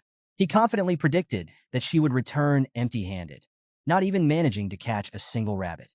Meanwhile, on the other side of the forest, the ferocious male ox bear launched an attack on Ian. However, Vakir reacted swiftly, pulling her back just in time to avoid the bear's crushing punch, which missed her face by mere inches. The sheer force of the attack blew strands of Ian's hair into the air. Both Vakir and Ian tumbled off the wolf they were riding, landing hard on the ground. The wolf growled fiercely at the ox bear, leaping into action to protect its companions. Concerned, Vakir quickly asked if Ian was okay. She expressed her gratitude, acknowledging that she had survived thanks to his intervention. Vakir speculated aloud, wondering if the ox bear had deliberately lured them into a trap. Ian, recognizing the bear's cunning intellect, admitted that its intelligence exceeded that of most monsters. She now understood why the female ox bear had chosen it as her mate. Realizing there was no way to avoid a direct confrontation, Ian felt a wave of conflict. She had received help from her slave, which pricked at her pride and dignity as his master. However, steeling herself, she commanded Vakir to stay behind her, declaring with determination that she would take charge of the fight and prove her worth. Mounting her wolf, Ian charged after the bear, firing arrows with precision. As she took aim, she shouted angrily at the bear, scolding it for its indecent behavior in front of her slave and vowing that it would pay for its actions. The ox bear, realizing the threat, sought cover behind an icy boulder. Undeterred, Ian pulled another arrow from her quiver and warned the beast that no hiding spot could protect it from her aim. With conviction, she loosed the arrow, aiming straight at the bear. However, the arrow embedded itself in the rock, failing to reach its target. The bear, thinking it was safe, began to growl in defiance. Suddenly, a powerful blue energy beam surged from the arrow, piercing through the boulder and striking the ox bear in its stomach. The bear roared in pain, blood spewing from its wound as it staggered forward. Vakir watched in astonishment, marveling at the precision and skill behind Ian's attack. He realized that the aura-infused energy from her arrow had passed cleanly through the boulder to hit the bear. Her mastery of archery was nothing short of art, showcasing her exceptional hunting abilities. Vakir couldn't help but think that, based purely on skill, Ian might even surpass Kimu Morg's. The wounded ox bear emerged from its hiding place, its bloodshot eyes filled with rage. It charged directly at Ian, its fury undiminished by the injury. Ian quickly shot an arrow toward the bear's eye, but it continued its relentless advance. Undeterred, Ian readied another arrow, her confidence unwavering. She declared boldly that an arrow filled with her sincerity could pierce through a castle wall. As she released the shot, the ox bear, with uncanny agility, dodged the attack entirely, leaving Ian stunned and momentarily speechless. Before Ian could fully comprehend the situation, the ox bear lunged at her wolf, striking it with immense force. The blow sent Ian flying backward, tumbling across the ground. As she lay dazed, memories of her mother's teachings surfaced in her mind. Her mother had once explained that a beast nearing its death could sense the killing intent of a predator. Ian realized too late that she had underestimated the ox bear, mistakenly believing she had it cornered. Her confidence and righteous intentions had blinded her to the danger. The ox bear, now an unstoppable menace, drooled as it advanced. Its enormous mouth opened wide, ready to deliver a fatal bite. Paralyzed by fear, Ian closed her eyes and braced for the inevitable. But instead of the bear's crushing jaws, she heard a familiar voice cutting through the chaos. "Are you done showing what a master's dignity looks like?" Startled, Ian opened her eyes to see Vakir standing before her, facing the ferocious ox bear. With a calm yet commanding demeanor, he stepped forward, his resolve evident. "It's my turn now," Vakir declared confidently. Thrusting his glowing red hand toward the beast, Beelzebub emerged in a blaze of fiery power. Flames infused with the might of Cerberus roared forth, engulfing the ox bear's head in an inferno. The creature reared back, its agonized growls echoing as the searing heat overwhelmed it. Ian watched in awe, unable to tear her gaze from the spectacle. She marveled at the sheer power of Vakir's attack, wondering if such flames were even possible. As the ox bear's charred form collapsed lifelessly to the ground, the battle was finally over. The intense flames had burned away Vakir's bandages, revealing his healed injuries, including his previously injured eye. Ian, her cheeks flushing red, couldn't hide her gratitude and amazement. "You saved me again," she murmured, overwhelmed by his strength and heroism. However, her joy turned to concern as she noticed Vakir's expression distort with pain. The toll of unleashing such overwhelming power became apparent. "I might have overdone it," Vakir admitted before collapsing to the ground. Shocked, Ian rushed to his side, calling out his name in panic. Her earlier awe was replaced by worry as she desperately tried to think of how to help him. Later that night, the barbarians gathered around a roaring fire, dancing in celebration of the hunt. A massive pot of stew was being prepared, and the aroma of roasted meat filled the air. The villagers eagerly distributed food, their excitement palpable. Ian and Vakir sat quietly on the side, wearing traditional hats. Ian proudly recounted the significance of their catch, explaining how the hunter who secured the largest prey earned the tribe's respect and admiration. Despite her enthusiasm, Vakir seemed indifferent, earning a scolding from Ian. "You could at least act like you care," she huffed. The ox bear was both strong and intelligent, a worthy opponent. "This makes us the stars of the pillaging ceremony." She cast a pointed glance at Vakir, contrasting their mighty catch with the sluggish and fearful boar caught by a Hun. The pride in her voice was unmistakable, and Vakir, despite his stoic exterior, couldn't help but notice the glimmer of satisfaction in her eyes. Ian turned to a Hun, who stood nearby, and urged him to support her point. Frustrated, a Hun shoved a bowl toward Vakir, referring to him dismissively as a slave. Vakir glanced at the small portion of meat in his bowl and raised an eyebrow. "Why is there so little?" he asked. A Hun, his annoyance evident, replied, "That's the tradition. The more honor you gain, the less meat you receive. Be grateful for your honor." Ian chimed in to explain the custom. "In our tribe, the one who contributes the most to the hunt gets the least amount of meat, but gains the most honor. It's about selflessness and respect," she said. Vakir, unimpressed, pondered the idea. "Less meat for more honor? Seems like a lousy deal. Isn't the meat more valuable than some useless honor?" Ian chuckled at a Hun's sour expression, clearly enjoying his frustration.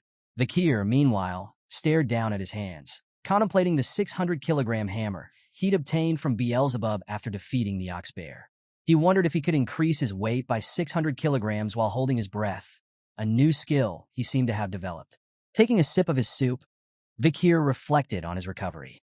Beelzebub's absorption of the ox bear had not only granted him new powers, but also significantly healed his body. Ayan, noticing Vakir's nearly empty bowl, grabbed another filled with meat and handed it to him. Here, eat this. It's your right as a hunter, she insisted. Vakir shook his head. I've already received my share, a portion of meat, some blood, and intestines. That's enough. But Ayan pushed the bowl toward him, emphasizing its importance. You should eat more. Each part of the animal serves a purpose. If your eyes are weak, eat the eyes. If your heart is frail, eat the heart. For weak limbs, eat the legs. It's how we strengthen ourselves. Vakir stared at the bowl, particularly the long, coiled piece floating in the broth. Are you saying my insides are weak? He muttered, skeptical. Before Ayan could reply, 3 barbarian girls approached them. The first girl scolded Ayan. Commander, why are you taking care of what's already yours? The second added, your motives are so obvious. And the third chimed in, why give anything to a slave? Ignoring them, Vakir focused on his bowl. He found the meat chewy but manageable and continued eating, much to Ayan's excitement. Watching him devour the food, she smiled triumphantly. Now you'll be able to fulfill your duty, she declared. Vakir paused mid-chew, puzzled. What more does she expect from me? I already did my part during the hunt. As dawn broke, Vakir stood near a large tree trunk, its top sliced clean off. Noticing the faint melting at the edges, he recalled what Ayan had mentioned the previous night. That night, while standing by the same tree, Vakir had observed slabs of good meat placed on the trunk. He had questioned Ayan's decision to leave high-quality food there, especially given the village's food shortages. Ayan had explained that the meat was an offering to Madame Eightlegs. It's how we seek her permission to live in this dense forest, she had said. Vakir had taken a moment to process her words, realizing the deep significance the Balak villagers placed on the monstrous creature. Reflecting on his earlier actions, he now understood why the tribe treated Madame Eightlegs with such reverence and caution. As he stared at the offering site, Vakir muttered to himself, what an annoying monster. As Vakir strolled back to his hut, he noticed a long line of barbarian girls waiting outside. He paused, puzzled, wondering if there was a special ceremony or event happening that he wasn't aware of. The girls chattered excitedly among themselves, their voices filled with anticipation. One girl proudly declared she had been waiting in line since dawn, while another was thrilled to be near the front. A third boasted about staying awake all night to secure her place. Among the group, 3 girls speculated about the results of the previous day's hunt. They theorized that a village woman might be chosen as Vakir's wife, considering his remarkable strength and success in taking down an ox bear. Just then, Ayan arrived, carrying a freshly hunted deer over her shoulder. Spotting the commotion, she scolded the girls for trying to claim what she firmly considered hers. She reminded them, with an irritated tone, that she was the one who had fed Vakir the ox bear stew. You have no right to claim him, she exclaimed. The barbarian girls weren't ready to back down. They argued that Ayan should have shared the stew with them instead of keeping it all to herself. They called her stingy, much to Ayan's growing annoyance. Narrowing her eyes, she snapped, if you're so capable, set your own traps and catch something impressive yourself. The girls sighed, explaining they had tried multiple times, even venturing as far as the Empire's border, but found no one like Vakir. One of them muttered wistfully, men like him are rare. Then try hell, Ayan retorted with a glare. The girls, spooked by her rising anger, scattered like startled birds. As they ran, Ayan muttered under her breath about her concerns. These cunning girls might try to snatch Vakir while he's still recovering. She justified her earlier actions, believing that by feeding him the ox bear meat, she had every right to claim him. Suddenly, she noticed Vakir standing nearby, silently watching the entire exchange. Embarrassed, Ayan stammered, trying to change the subject. Vakir's face twisted in mild disgust as the realization of what he had eaten the previous day hit him. So that's what that stew was. Desperate to divert his thoughts, Ayan quickly mentioned that her mother had summoned a meeting with the elders the previous night. She added, you'll be called upon as the honorable hunter of the village, and you'll have the chance to make a request to my mother. When the time comes, you should ask for what I'm planning to suggest. Later, inside the matriarch's tent, the elders sat on one side while the younger prodigies gathered on the other. Vakir knelt respectfully, bowing his head as he greeted the matriarch. The matriarch, the renowned night fox of Aquila, acknowledged his presence with a nod. "You've accomplished something great by hunting an ox bear," she said warmly. "Thanks to you, we feasted well." Humbly, Vakir replied, "I only did what was needed." The matriarch smiled, noting his quick recovery. "You've healed well, a sign of resilience," she remarked, crediting the tribe's care. Vakir observed her closely. Despite her fearsome reputation as a genius archer who terrorized even the empire, she exuded a dignified warmth and maternal presence. He couldn't help but compare her to Hugo, finding her equally commanding but far more approachable. Standing, the matriarch addressed the assembly. "Vakir's actions have proven his worth. As of today, his status will change. He is no longer a slave, but a member of the Balak family." The announcement was met with mixed reactions. While many nodded in approval, some of the elders, including a human, the tribe's shaman and Ayan's grandfather, cleared their throats disapprovingly. Ignoring their dissent, the matriarch continued, reaffirming Vakir's new status. "You are now part of our family," she declared, "and as such, I will grant you a reward. Name your desire." She paused, adding with a playful smile, "Perhaps you'd like a beautiful maiden from the village to be your partner? I would happily give my blessing. Or, if a partner isn't to your liking, perhaps you prefer a slave instead." Meanwhile, Ayan subtly made hand signs, reminding Vakir of something she had previously mentioned. Vakir met her gaze, understanding her silent signals, and closed his eyes for a moment of thought. When he reopened them, he spoke with calm confidence, stating his single request, to bathe in the hero's spring. The room fell deathly silent. Shock rippled through everyone present, except Ayan, who wore a faint, knowing smile. The matriarch's cold gaze settled on Vakir, clearly taken aback by the audacious request. Her voice, sharp and measured, cut through the tension. "Do you understand the weight of what you're asking for?" Before Vakir could respond, a human's voice boomed with disdain, his tone filled with anger. "You dare make such a request?" He turned his attention to the matriarch, emphasizing that the hero's spring was a sacred place reserved only for the highest-ranked Balak warriors. With scorn, he dismissed Vakir's plea as arrogant and insignificant. Others chimed in. Another elder echoed a human's sentiments, emphasizing that the hero's spring was exclusively for those who had proven their unmatched strength. This outsider, a mere commoner, has no right to even speak of it. Ayan, however, stepped forward, defending Vakir with a resolute tone. She reminded everyone of his remarkable feat, capturing the ox bear during the pillaging ceremony, a task that even seasoned warriors struggled to achieve. To her, this act alone was proof of Vakir's exceptional strength and worthiness.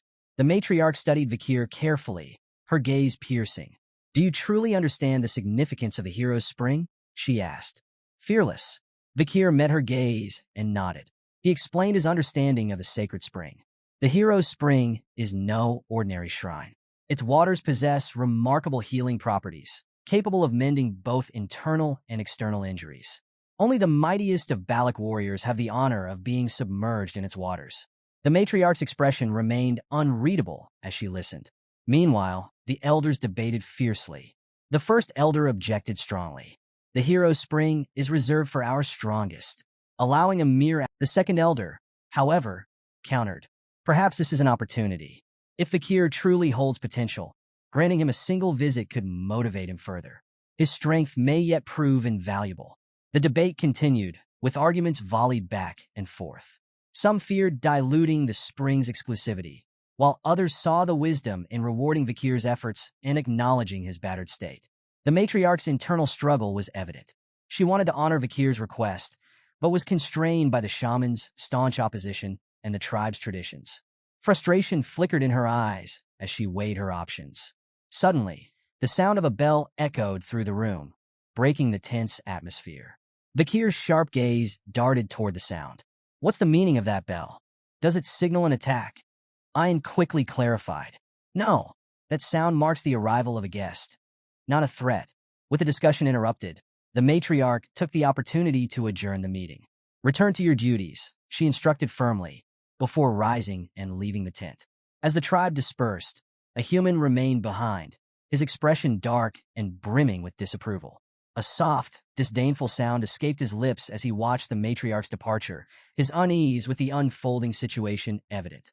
Vakir glanced toward the commotion and asked Ian if the group before them were the expected guests.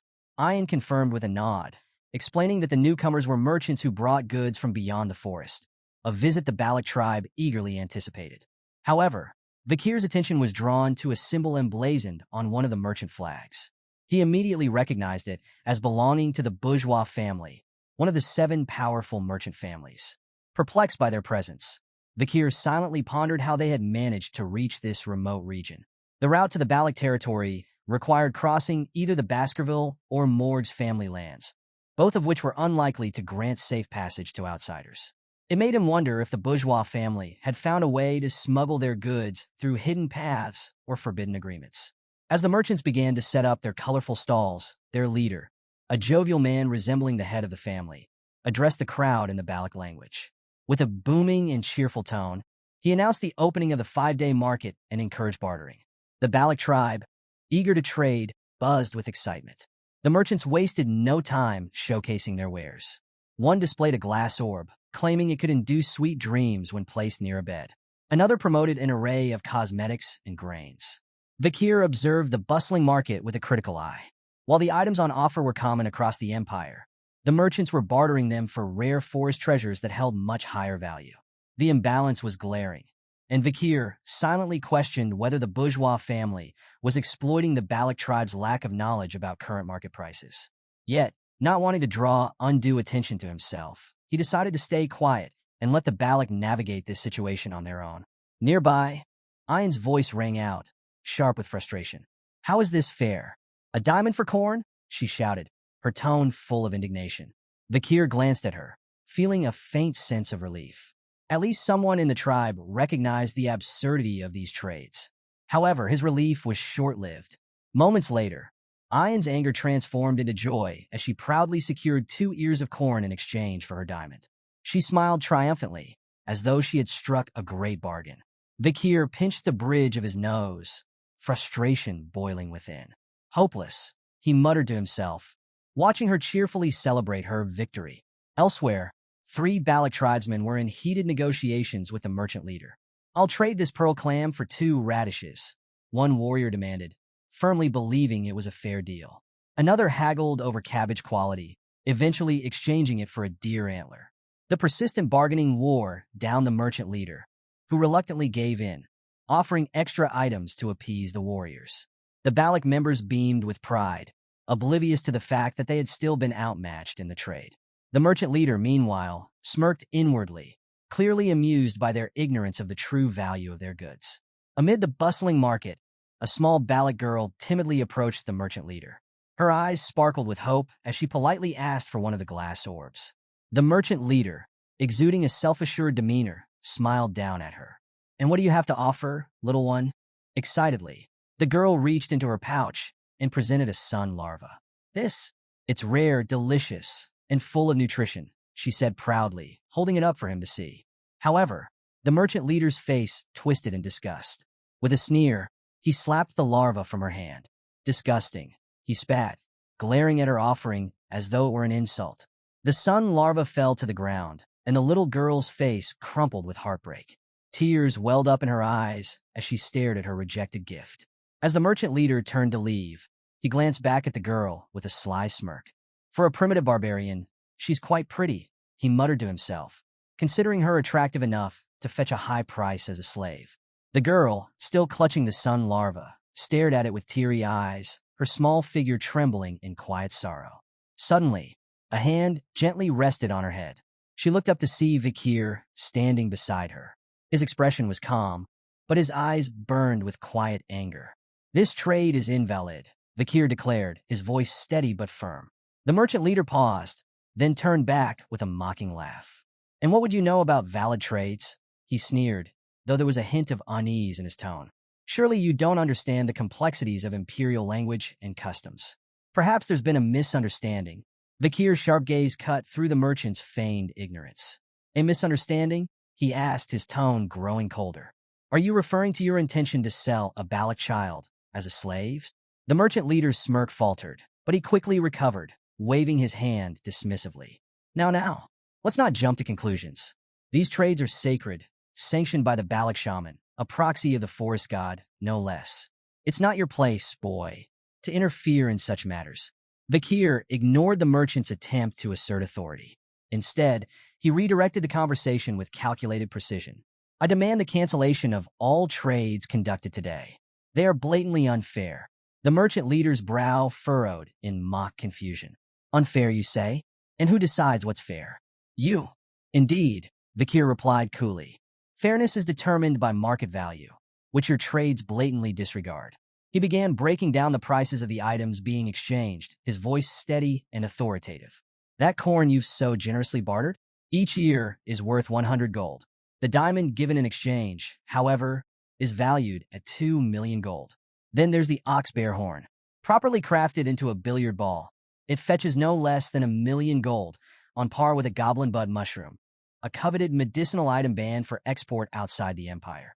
The merchant leader's confident facade began to crumble as Vakir's precise knowledge left him and his associates visibly shaken. Vakir reached for one of the merchant's prized items, a glass orb, and held it up for all to see. And this, he said, his tone laced with disdain. You claim it grants sweet dreams when placed by one's bedside. The merchant leader forced a smile. Yes, it's one of our finest products, a treasure of peaceful sleep for weary minds. But Vakir wasn't finished. He rolled the orb between his fingers. This orb is coated with tiny, near-invisible holes. These dispense a drug, banned in the Empire for its harmful effects. It may induce sweet dreams for a time, but with prolonged use, it destroys the mind. Without warning, Vakir crushed the orb in his hand. Shards fell to the ground as a fine, powdery substance was released into the air. Gasps echoed among the onlookers as the truth of Vakir's words became undeniable. This is not a treasure, Vakir continued, his voice sharp and unforgiving. It's poison, and you've been spreading it under the guise of trade. The merchant leader's face went pale, his confidence replaced by panic. Nearby, one of his companions whispered urgently, What's happening? Who is this boy? The merchant leader, his voice shaking, muttered back, Someone who knows far too much. Ayan's voice rang with fury as she turned to Vakir, her piercing glare demanding confirmation. What did you mean by drug bodies and harm? She asked, her tone seething with barely contained rage. Vakir gave a curt nod, acknowledging her suspicion. Ayan's expression darkened, and her wrath shifted toward the merchant leader. How dare you poison our people? She shouted, her voice trembling with anger. You've been deceiving the Baloks without fear or consequence, haven't you? The merchant leader's face turned ghostly pale, beads of sweat trickling down his brow. His lips moved as if to deny the accusations. But before he could utter a word, a sharp whistle cut through the air. Ayan's arrow struck true, embedding itself in his shoulder. The leader howled in pain, clutching at the wound as tears welled in his eyes. You cowards preyed on us with your lies and poisons. Ayan snarled, her grip tightening on her bow. The merchant leader groaned, his face contorted in agony. You'll regret this, he spat, his voice laced with venom. The merchants scrambled, mounting their horses in frantic haste.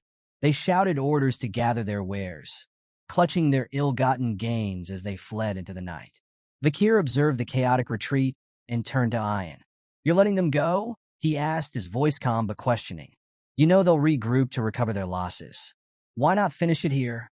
Ayan lowered her bow, a sharp glint in her eyes. Sometimes you don't kill the beast immediately, she said coldly. You wound it, let it run, and it'll lead you back to the pack. Then you take them all down at once. Vakir considered her words, his gaze following the fading silhouettes of the merchants. Meanwhile, the merchant leader cursed under his breath, clutching his bleeding shoulder as his group fled deeper into the forest. Eventually, the merchants reached a mercenary camp nestled in the dense woods. The leader, still fuming with pain and indignation, ranted to the mercenaries about the Baloks. They stole everything. Those savages humiliated us, he shouted. The mercenary leader leaned back against a tree, his sharp eyes glinting in the firelight as he lit a cigarette.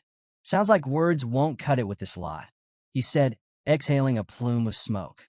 You brought us here to deal with problems like this. Either we wipe them out or drag them back in chains. The merchant leader winced, his resolve faltering. You don't understand. The Balacs aren't pushovers. You'll need every ounce of strength to defeat them. The mercenary leader smirked, his tone dripping with condescension. If you're so scared, why hire us at all? You brought us in as backup, didn't you? And now you're questioning our methods? He flicked the cigarette aside and continued, Don't forget our deal. We get a cut of your profits for providing protection. If things get ugly, we'll be helping ourselves to the spoils. The merchant leader hesitated before giving a reluctant nod. Fine, do whatever you must. Just make sure they pay for this. The mercenaries began readying for their ambush, whispering about the plan to attack under the cover of darkness. As the first mercenary passed the matchstick to a companion, a third stepped in, eager to light his cigarette as well. Hold up, one of them warned. Only two to a match, remember? Battlefield superstition. Third man gets the bad luck. Disregarding the superstition, the third mercenary confidently lit his cigarette. Suddenly, without warning, an arrow pierced his forehead, cutting his life and words short. Before the others could react, another arrow struck the second mercenary squarely in the head, silencing him instantly. The mercenary leader, oblivious to the chaos behind him, continued recounting his past exploits of capturing and selling Balacs as slaves to the merchant leader. But his tale came to an abrupt halt as fear overtook the merchant leader's face.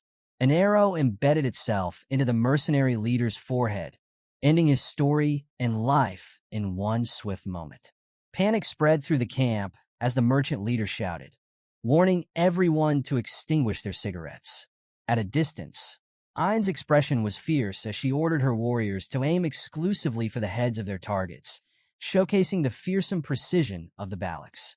Vakir, observing the chaos, couldn't hide his surprise. He turned to Ayn and questioned how the Balac warriors could shoot so accurately in the dim light provided by the mercenaries' cigarettes. Just then Hun arrived, hauling barrels. Addressing Vakir as a slave, he smirked, but Vakir corrected him, stating that he was now a commoner. Hun dismissed the comment with a shrug, mocking the distinction as meaningless. Amidst the mercenaries, one soldier wielded a shield, deflecting incoming arrows while barking orders to regroup. Mages gather. Shields up. Prepare for a counterattack, he shouted. However, before they could organize, a peculiar sight caught their attention. Two arrows embedded in nearby trees held a suspended wooden barrel between them by ropes. More such barrels rained down, tied with ropes and suspended midair by Balac arrows. What's this madness? One mercenary exclaimed, his voice filled with panic. He quickly realized the barrels contained alcohol, but before he could finish his thought, another volley of burning arrows ignited the oil-filled barrels. A massive explosion ripped through the mercenary camp, engulfing it in flames. Screams filled the air as mercenaries were consumed by fire. Taking cover behind a tree, the merchant leader's face twisted in shock. He marveled at the Balac's ingenuity. They're launching oil-filled barrels with ropes? Using arrows? He muttered, astonished by their resourcefulness. Rustling sounds interrupted his thoughts. Turning towards the noise, his trembling gaze fell upon a figure emerging from the shadows. Recognizing the person as one of the Balacs, the merchant leader panicked. Wait, don't kill me, he pleaded. Desperately, he produced a paper with an official seal, his voice shaking. This is an exploration permit. It's stamped by the newly appointed deputy consul of Underdog City. If you kill me, the Baskerville family will come for revenge. Vakir's red eyes gleamed as he stepped closer, his calm demeanor unnerving the merchant leader. This deputy consul, Vakir said, his tone icy, was his name by any chance? Vakir, the merchant leader stammered, nodding eagerly. Yes, Vakir. The infamous Vakir. A faint smirk played on Vakir's lips as he responded coldly. Strange. I don't recall granting any such permit. The merchant leader froze, his fear mounting as he finally recognized Vakir's face. Before he could finish, Vakir's arrow flew true, silencing him forever. Those who forged the Baskerville seal, Vakir declared, his voice steady and firm, are executed without exception. Ayan arrived urgently atop her wolf, shouting at Vakir to flee, once again addressing him as a slave. Vakir corrected her firmly, reiterating that he was no longer a slave. Meanwhile, among the mercenaries, the group defended themselves against the barrage of arrows with their shields. To their surprise, the Baloks ceased their attacks. Misinterpreting the pause as a lack of confidence, the mercenaries grew emboldened. Encouraged, they resolved to pursue the retreating Baloks, vowing vengeance. Just then, an ominous shift swept through the air. Something monstrous struck their position. Their cries of fear echoed through the forest as the mercenaries encountered a terrifying presence. Ayan, now beside Vakir, acknowledged his strategic prowess, commending him for the use of fire as a tactic. She noted how he was transforming into a remarkable Balak warrior. Vakir, with a hint of humor, replied that he felt the same way whenever he saw Ayan. His gaze shifted to the menacing aura of Madame Eight Legs. With a resigned tone, he remarked on the disastrous turn of events. Back at the village, the matriarch smiled as she granted Vakir permission to enter the hero's spring. Addressing his achievements, resolving the food shortage, minimizing battle casualties through clever tactics, uncovering the cause of the Balak warrior's ailments, and exposing the merchant's deceit, she placed a hand on his shoulder and praised him as a brave warrior. She reminded everyone that tonight was a full moon and instructed Ayan to lead Vakir to the hero's spring. Ayan rose, responding cheerfully, "Yes, mother." As they walked together, Ayan playfully wrapped her arm around Vakir and commented on how a human, the shaman, had remained silent. She explained that a human had previously attributed the warrior's ailments to a curse, but his credibility was now diminished thanks to Vakir's discoveries. Vakir recalled the merchant leader's words about the Balak shaman being a proxy of the forest god, responsible for sanctioning trade. He glanced at a human, pondering the old man's claims of curses. Later that night, Vakir immersed himself in the hero's spring, feeling a profound sense of relief as its waters worked their magic. The spring's warmth soothed his muscles and bones, accelerating their healing. He marveled at the spring's ability to purify his mana, acknowledging its efficacy compared to the river Styx at Baskerville, free from its restrictive age limit. As he relaxed, his gaze shifted to Ayan, who had joined him in the spring. Vakir pointed out that the spring's efficacy might diminish with her presence, reminding her that the matriarch had specified he should bathe alone. Ayan waved off his concerns, dismissing such minor details as something true Baloks didn't bother with. Changing the subject, she expressed gratitude to Sir Adonai, the legendary figure credited with discovering the spring. Intrigued, Vakir asked about Adonai, prompting Ayan to explain that he was the only warrior in Balak history capable of confronting Madame Eight Legs. She described him as the most formidable figure in their legends and advised Vakir to show him respect. Vakir nodded, acknowledging that if Adonai had truly faced the monster head-on, he deserved honor. Ayan, frustrated by his skepticism, exclaimed her honesty and turned away, muttering about the difficulty of communicating with outsiders. As she recalled her mother's words about Vakir, Ayan's expression softened. The matriarch had remarked on his transformation from a slave to a commoner and his growing reputation within the village. Her mother had even suggested that, with his recovery aided by the hero's spring, Vakir might become the man he was destined to be, a man who, she noted, wouldn't be a bad choice for a husband. Ayan blushed as she gazed at Vakir, her determination unwavering. "Today, I'm going to make Vakir mine," she firmly declared to herself. Out loud, she shifted the conversation, confidently speaking about her awareness of the merchant's underhanded profits. She insisted that she had been ready to take action if Vakir hadn't intervened. Her words drew a knowing smile from Vakir, which only fueled her embarrassment. Protestingly, she exclaimed, "I really know about the price difference between diamonds and corn in the Empire." Curious, Vakir decided to test her claim, asking her to explain the disparity. Ayan confidently guessed that 1 diamond could be worth 20 corns.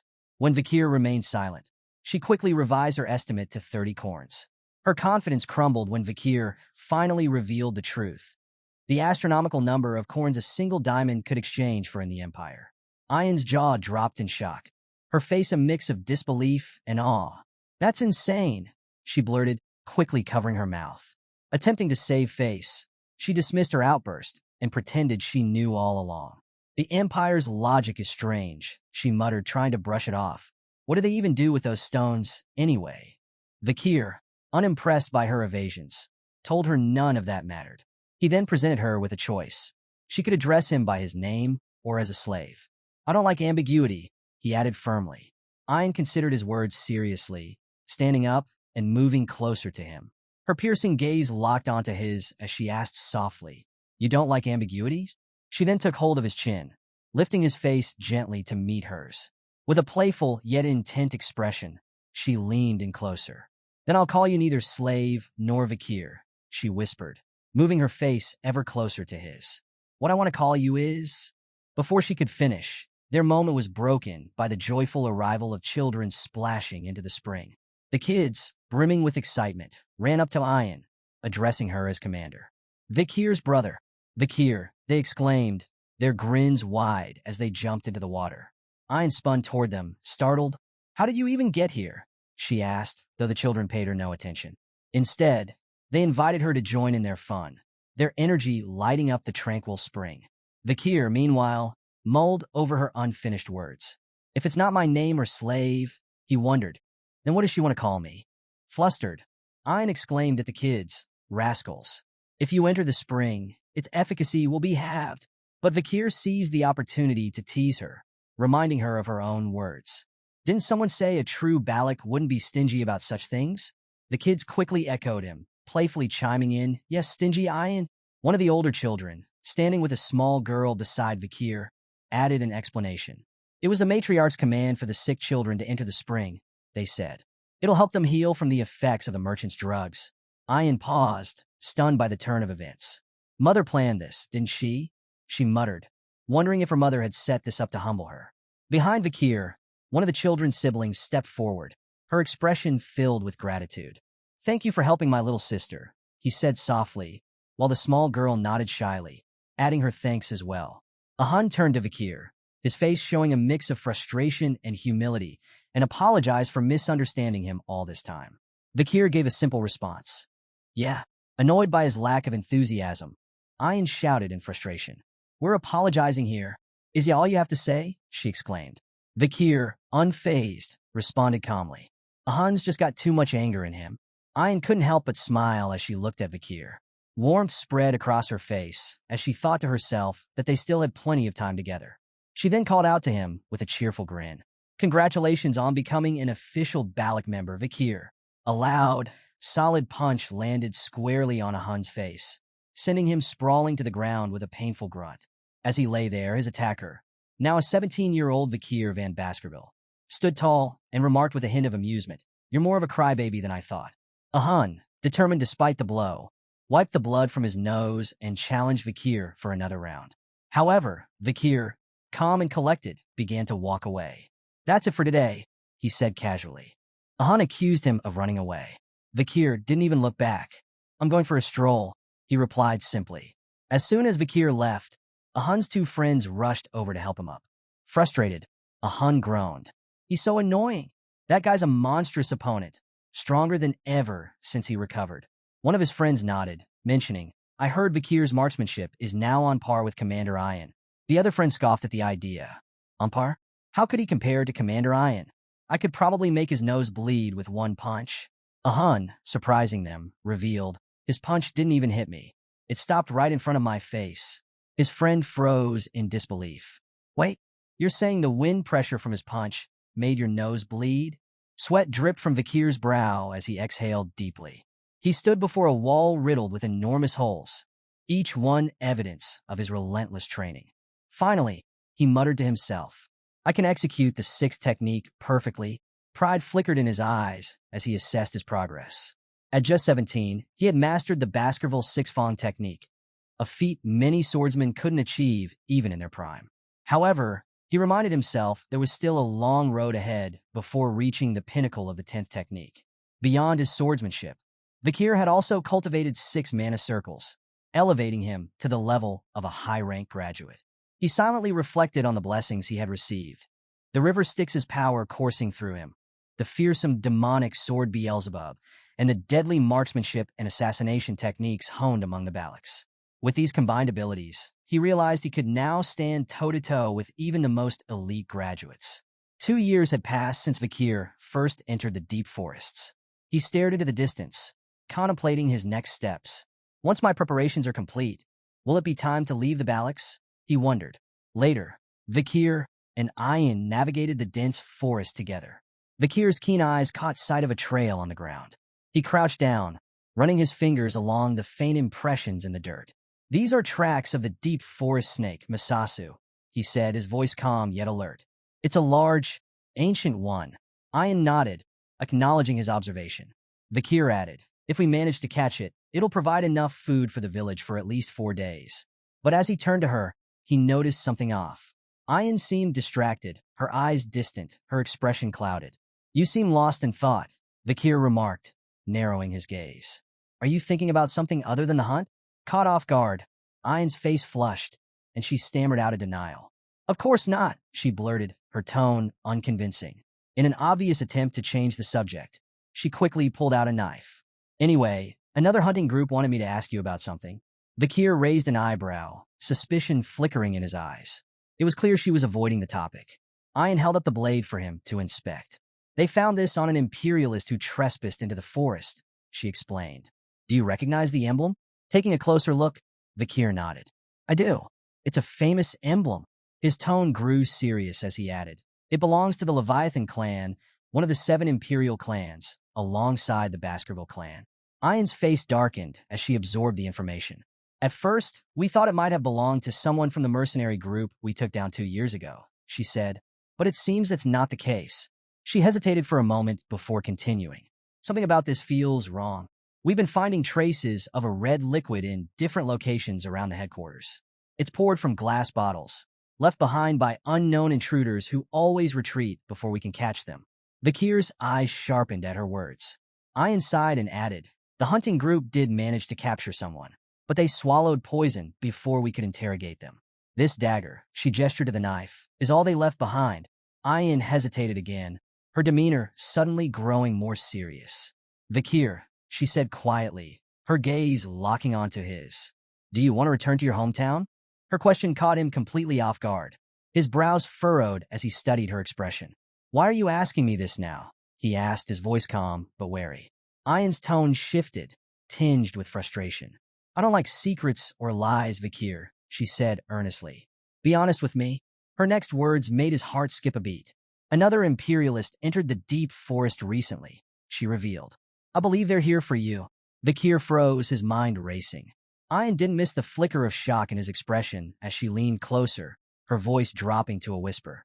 And there's something else, she continued. It's a red-haired girl. Her words hung in the air, heavy with significance. And so, Vakir's journey takes another twist. From escaping the Baskerville clan to navigating the dangerous Balak forest, he faces battles, alliances, and secrets from his past.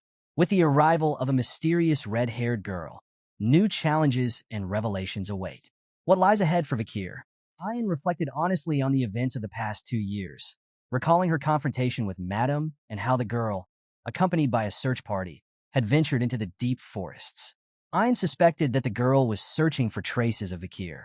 Hesitant, but unable to keep her thoughts bottled up any longer, Ayan asked the question weighing on her mind. Would Vakir go with this girl? Anxiety gripped her as she imagined his possible reactions. Would he be angry that she had withheld this information? What if he decided to leave? Could she stop him by invoking tribal rules, or would her efforts be in vain? Before her worries spiraled further, Vakir answered with firm resolve. He wouldn't go back. Still unsure, Ayan pressed him, asking if he truly meant it. When he confirmed, her relief was evident. A radiant smile spread across her face as she hugged her wolf companion, joyfully reassuring it that Vakir was staying. While Ayan celebrated, Vakir's thoughts turned inward. He believed the Empire was still unaware of his survival, and he planned to remain hidden until he could fully conceal his power from Hugo. The mention of the girl piqued his curiosity. Was it Kimu Morg? Did she still remember that he had saved her, or was her interest purely political? Observing the Baskerville clan's cooperation with the Morg search party, Vakir concluded that the alliance between the two families remained strong. He wondered if his supposed death had helped strengthen that bond. These reflections solidified his determination to investigate the world beyond the forest when the time was right. Later, as Vakir and Ayan stood by the river, their quiet moment was interrupted by an unexpected spectacle. A massive lungfish burst from the water, landing on the riverbank in a flurry of thrashing and agonized sounds. Moments later, it lay still, lifeless. Ian identified the fish and remarked that its leap might signal the rainy season's approach. Judging by its size, she predicted this year's rains could last longer than usual. Their curiosity grew when Vakir noticed an arrow embedded in the fish's body. Slicing it open, they made a shocking discovery: a human skeleton inside, clutching the arrow that had struck it. Ian examined the remains and guessed that the person might have been from the Loco tribe. She noted signs of resistance, suggesting the individual had struggled even after being swallowed. The scene puzzled her, as lungfish typically scavenged only the dead. Vakir speculated that the person might have been so weakened that the lungfish mistook them for a corpse. Ian questioned why someone so frail would take such a risk, and Vakir suggested dire circumstances in their tribe might have driven them to hunt despite the dangers. He hinted that something significant was happening deep within the forest, requiring closer investigation. Venturing further into the forest, Vakir and Ian stumbled upon a horrifying sight: a clearing littered with lifeless bodies. Ian's face twisted in disbelief as she gasped, questioning if all the Loco warriors had perished. Horrified, she struggled to process the grim scene, while Vakir crouched to examine one of the bodies. His sharp eyes took in the evidence: signs of vomiting, diarrhea, and red spots on the corpses. A chilling thought crossed his mind. This might be the result of a deadly disease. The implications were grave, and both Ian and Vakir felt the weight of an unfolding tragedy deep within the forest. As Ian and Vakir approached the Loco village, Ian noted something unsettling. Despite it being well past mealtime, there were no cooking fires burning. The deeper they ventured, the more the eerie stillness of the village gnawed at their nerves. Overgrown weeds covered the neglected paths, and there was no sign of life. Ian speculated aloud that the tribe might have relocated, but her words were quickly overshadowed by a grim discovery. Pulling back the curtain of a tent, she was met with a swarm of flies and the lifeless body of a villager. Alarmed, she called out to Vakir. Vakir, too, had found another corpse nearby. His thoughts raced back to a time before his regression when a deadly epidemic, known as the Red Death, had swept through the deep forests. The disease was infamous for its gruesome symptoms. Red spots covered the body, accompanied by vomiting, diarrhea, and excruciating pain. Those afflicted often suffered a slow and agonizing death. The epidemic had spread so quickly and widely that it even reached the Empire, leaving devastation in its wake. Ian, horrified, urged Vakir to leave the village immediately, calling the situation a curse. Vakir calmly corrected her, explaining that it was an infectious disease, not a curse. Still panicked, Ian argued that the disease made things even more dangerous. Vakir reassured her that it wasn't highly contagious, which seemed to ease her fears slightly. She hesitantly asked if it was truly not a curse, and Vakir, with measured patience, told her she could leave if she was scared. However, Ian worried aloud about what might happen if he died. Vakir dismissed her concerns with chilling indifference, stating that if he were to die, then so be it. Stunned by his cold response, Ian exclaimed that he couldn't make such a decision so lightly. Vakir, meanwhile, concluded that the entire Loco tribe hadn't been wiped out.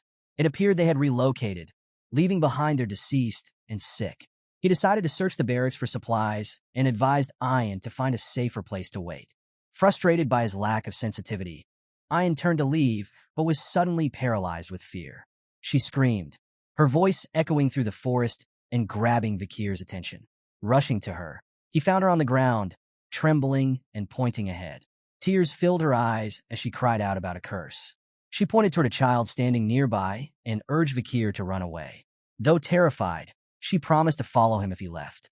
Yet, as she tried to move, she cried out again, clutching her leg in pain from a cramp. Ignoring her distress, Vakir approached the child. Kneeling down, he observed her closely. The child didn't seem to belong to the Loco tribe and looked no older than 5. Nearby, he noticed a small pile of rocks adorned with a flower, indicating that she had been mourning someone's death. Vakir asked gently who she was, and the girl responded with 3 haunting words: Loco slave and kitchen maid. Vakir concluded that she had been enslaved by the Loco tribe. He then asked for her name. After hesitating, she replied, Pomerian. Intrigued, Vakir noted that her name sounded imperial, raising the possibility that she was a captured imperial child. But his intrigue turned to shock as she completed her introduction. Pomerian La Baskerville. Vakir froze in disbelief. Within the Baskerville clan, middle names carried great significance. The extended lineage bore Van, while Ellie was reserved for males of the direct lineage. Females from the direct line, though rare in the male-dominated family, were given the middle name. La Pomerian's full name identified her as a direct descendant, a revelation that left Vakir reeling. Ian's voice broke his thoughts as she pointed to a pendant hanging around Pomerian's neck. The symbol etched into it unmistakably belonged to the Baskerville clan. Vakir grabbed the pendant, startling the girl, who clutched its chain nervously. Opening the pendant, Vakir's anger and confusion surged as he saw the image inside. It was Hugo. The sight of Hugo's picture in the pendant ignited a storm of emotions in Vakir. Rage and bloodlust coursed through him as he demanded answers. Trembling, Pomerian clutched the pendant, visibly frightened by Vakir's sudden outburst. Consumed by his emotions, Vakir pressed her, demanding to know who the people in her life were and why Hugo's image was inside her pendant. Ian stepped in to diffuse the tension, pointing out that Pomerian wouldn't respond to Vakir's demanding tone. She advised him to ask his questions with a smile instead. Vakir, realizing that he had let his emotions get the better of him, took a deep breath and reeled in his anger. With a gentle smile, he approached Pomerian again and asked her about the people in the photo. Ian, watching from the side, couldn't hide her surprise at seeing Vakir actually smile. Pomerian, visibly more at ease, pointed to the picture in the pendant and identified the individuals as her mother, grandmother, and grandfather. Vakir's mind raced as he tried to make sense of her words. Memories of a conversation with Butler Barrymore, the Baskerville family butler, resurfaced in his mind. Butler Barrymore had once revealed something shocking about the Baskerville patriarch, Hugo. Hugo, known for his cold and ruthless demeanor, had not always been that way. According to the butler, Hugo had once been a devoted husband to his first wife, Roxana, and a loving father to their only child, Penelope. But tragedy struck when Penelope was kidnapped by barbarians. Desperate to find her, Hugo relocated the entire Baskerville clan from the capital to the remote Lenore Mountains, near barbarian territory. Despite his relentless efforts, deploying countless hounds and search missions, no trace of Penelope was ever found. The loss drove Hugo to madness, turning him into a remorseless killer who harbored an unquenchable hatred for barbarians. At the time, Vakir had dismissed the tale as an impossible rumor. Yet now, the proof of Penelope's survival stood before him. Her daughter, Pomerian. If Vakir's suspicions were correct, Pomerian was Hugo's direct granddaughter. The revelation left him torn. Hugo, who despised barbarians and treated his children as tools, would be confronted with the existence of his half-barbarian granddaughter. Vakir couldn't help but wonder what expression Hugo would make upon learning this truth. Setting aside his thoughts for the moment, Vakir gently patted Pomerian's head and reassured her. He could see she had been mistreated by the Loco tribe. With a comforting smile, he invited her to join him.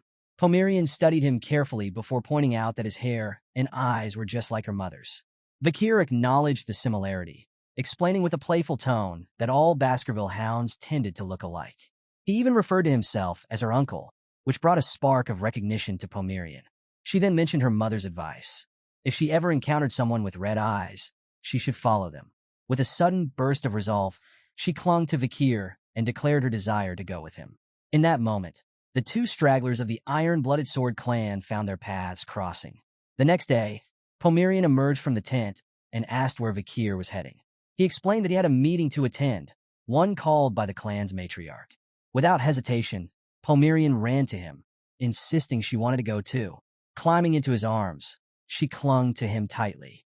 Vakir, wondering if she was afraid to be left alone, couldn't help but feel a small warmth in her trust. While he was glad she had opened up to him, he also realized the challenges ahead. Caring for a child was more difficult than he had anticipated. As he carried her on his back, Vakir's mind turned to the future. He knew he couldn't raise Pomerian in the Balak village. He needed to find a safe place, far from Hugo's reach, but still within the boundaries of the Empire's civilization. This would be the start of a new chapter, both for himself and for the young girl now under his protection. As Vakir carried the peacefully sleeping Pomerian on his back, his resolve solidified. He needed help. He decided to seek assistance from Chihuahua and make plans to leave the forest, eventually heading to the city for safety and resources. Inside the matriarch's tent, a tense discussion was underway. The matriarch, her face lined with worry, addressed the gathered elders and shamans. She spoke gravely about the infectious disease spreading among their people, warning of the impending rainy season. If the disease persisted during the heavy rains, she emphasized, the devastation could be catastrophic. The shaman, however, dismissed the idea of a disease, insisting it was a curse brought on by angered ancestors. He proposed a large ritual to lift the supposed curse. I encountered this view, arguing firmly that it couldn't be a curse and advocating for immediate relocation to escape the spreading affliction. The elders opposed her suggestion, stressing the sacred importance of their land, where the ashes of their ancestors rested. For 2 centuries, this had been their home, and abandoning it seemed unthinkable to them. Ian's group pushed back, pointing out the harsh reality of the disease's spread, particularly among the children. They argued that prioritizing ancestral graves over the survival of future generations was reckless. The shaman supporters stood firm, claiming the ancestors' wrath was the source of the calamity, likely caused by the neglect of their graves. Meanwhile, Ian's group suggested the disease might stem from consuming tainted mushrooms or a contagious parasite.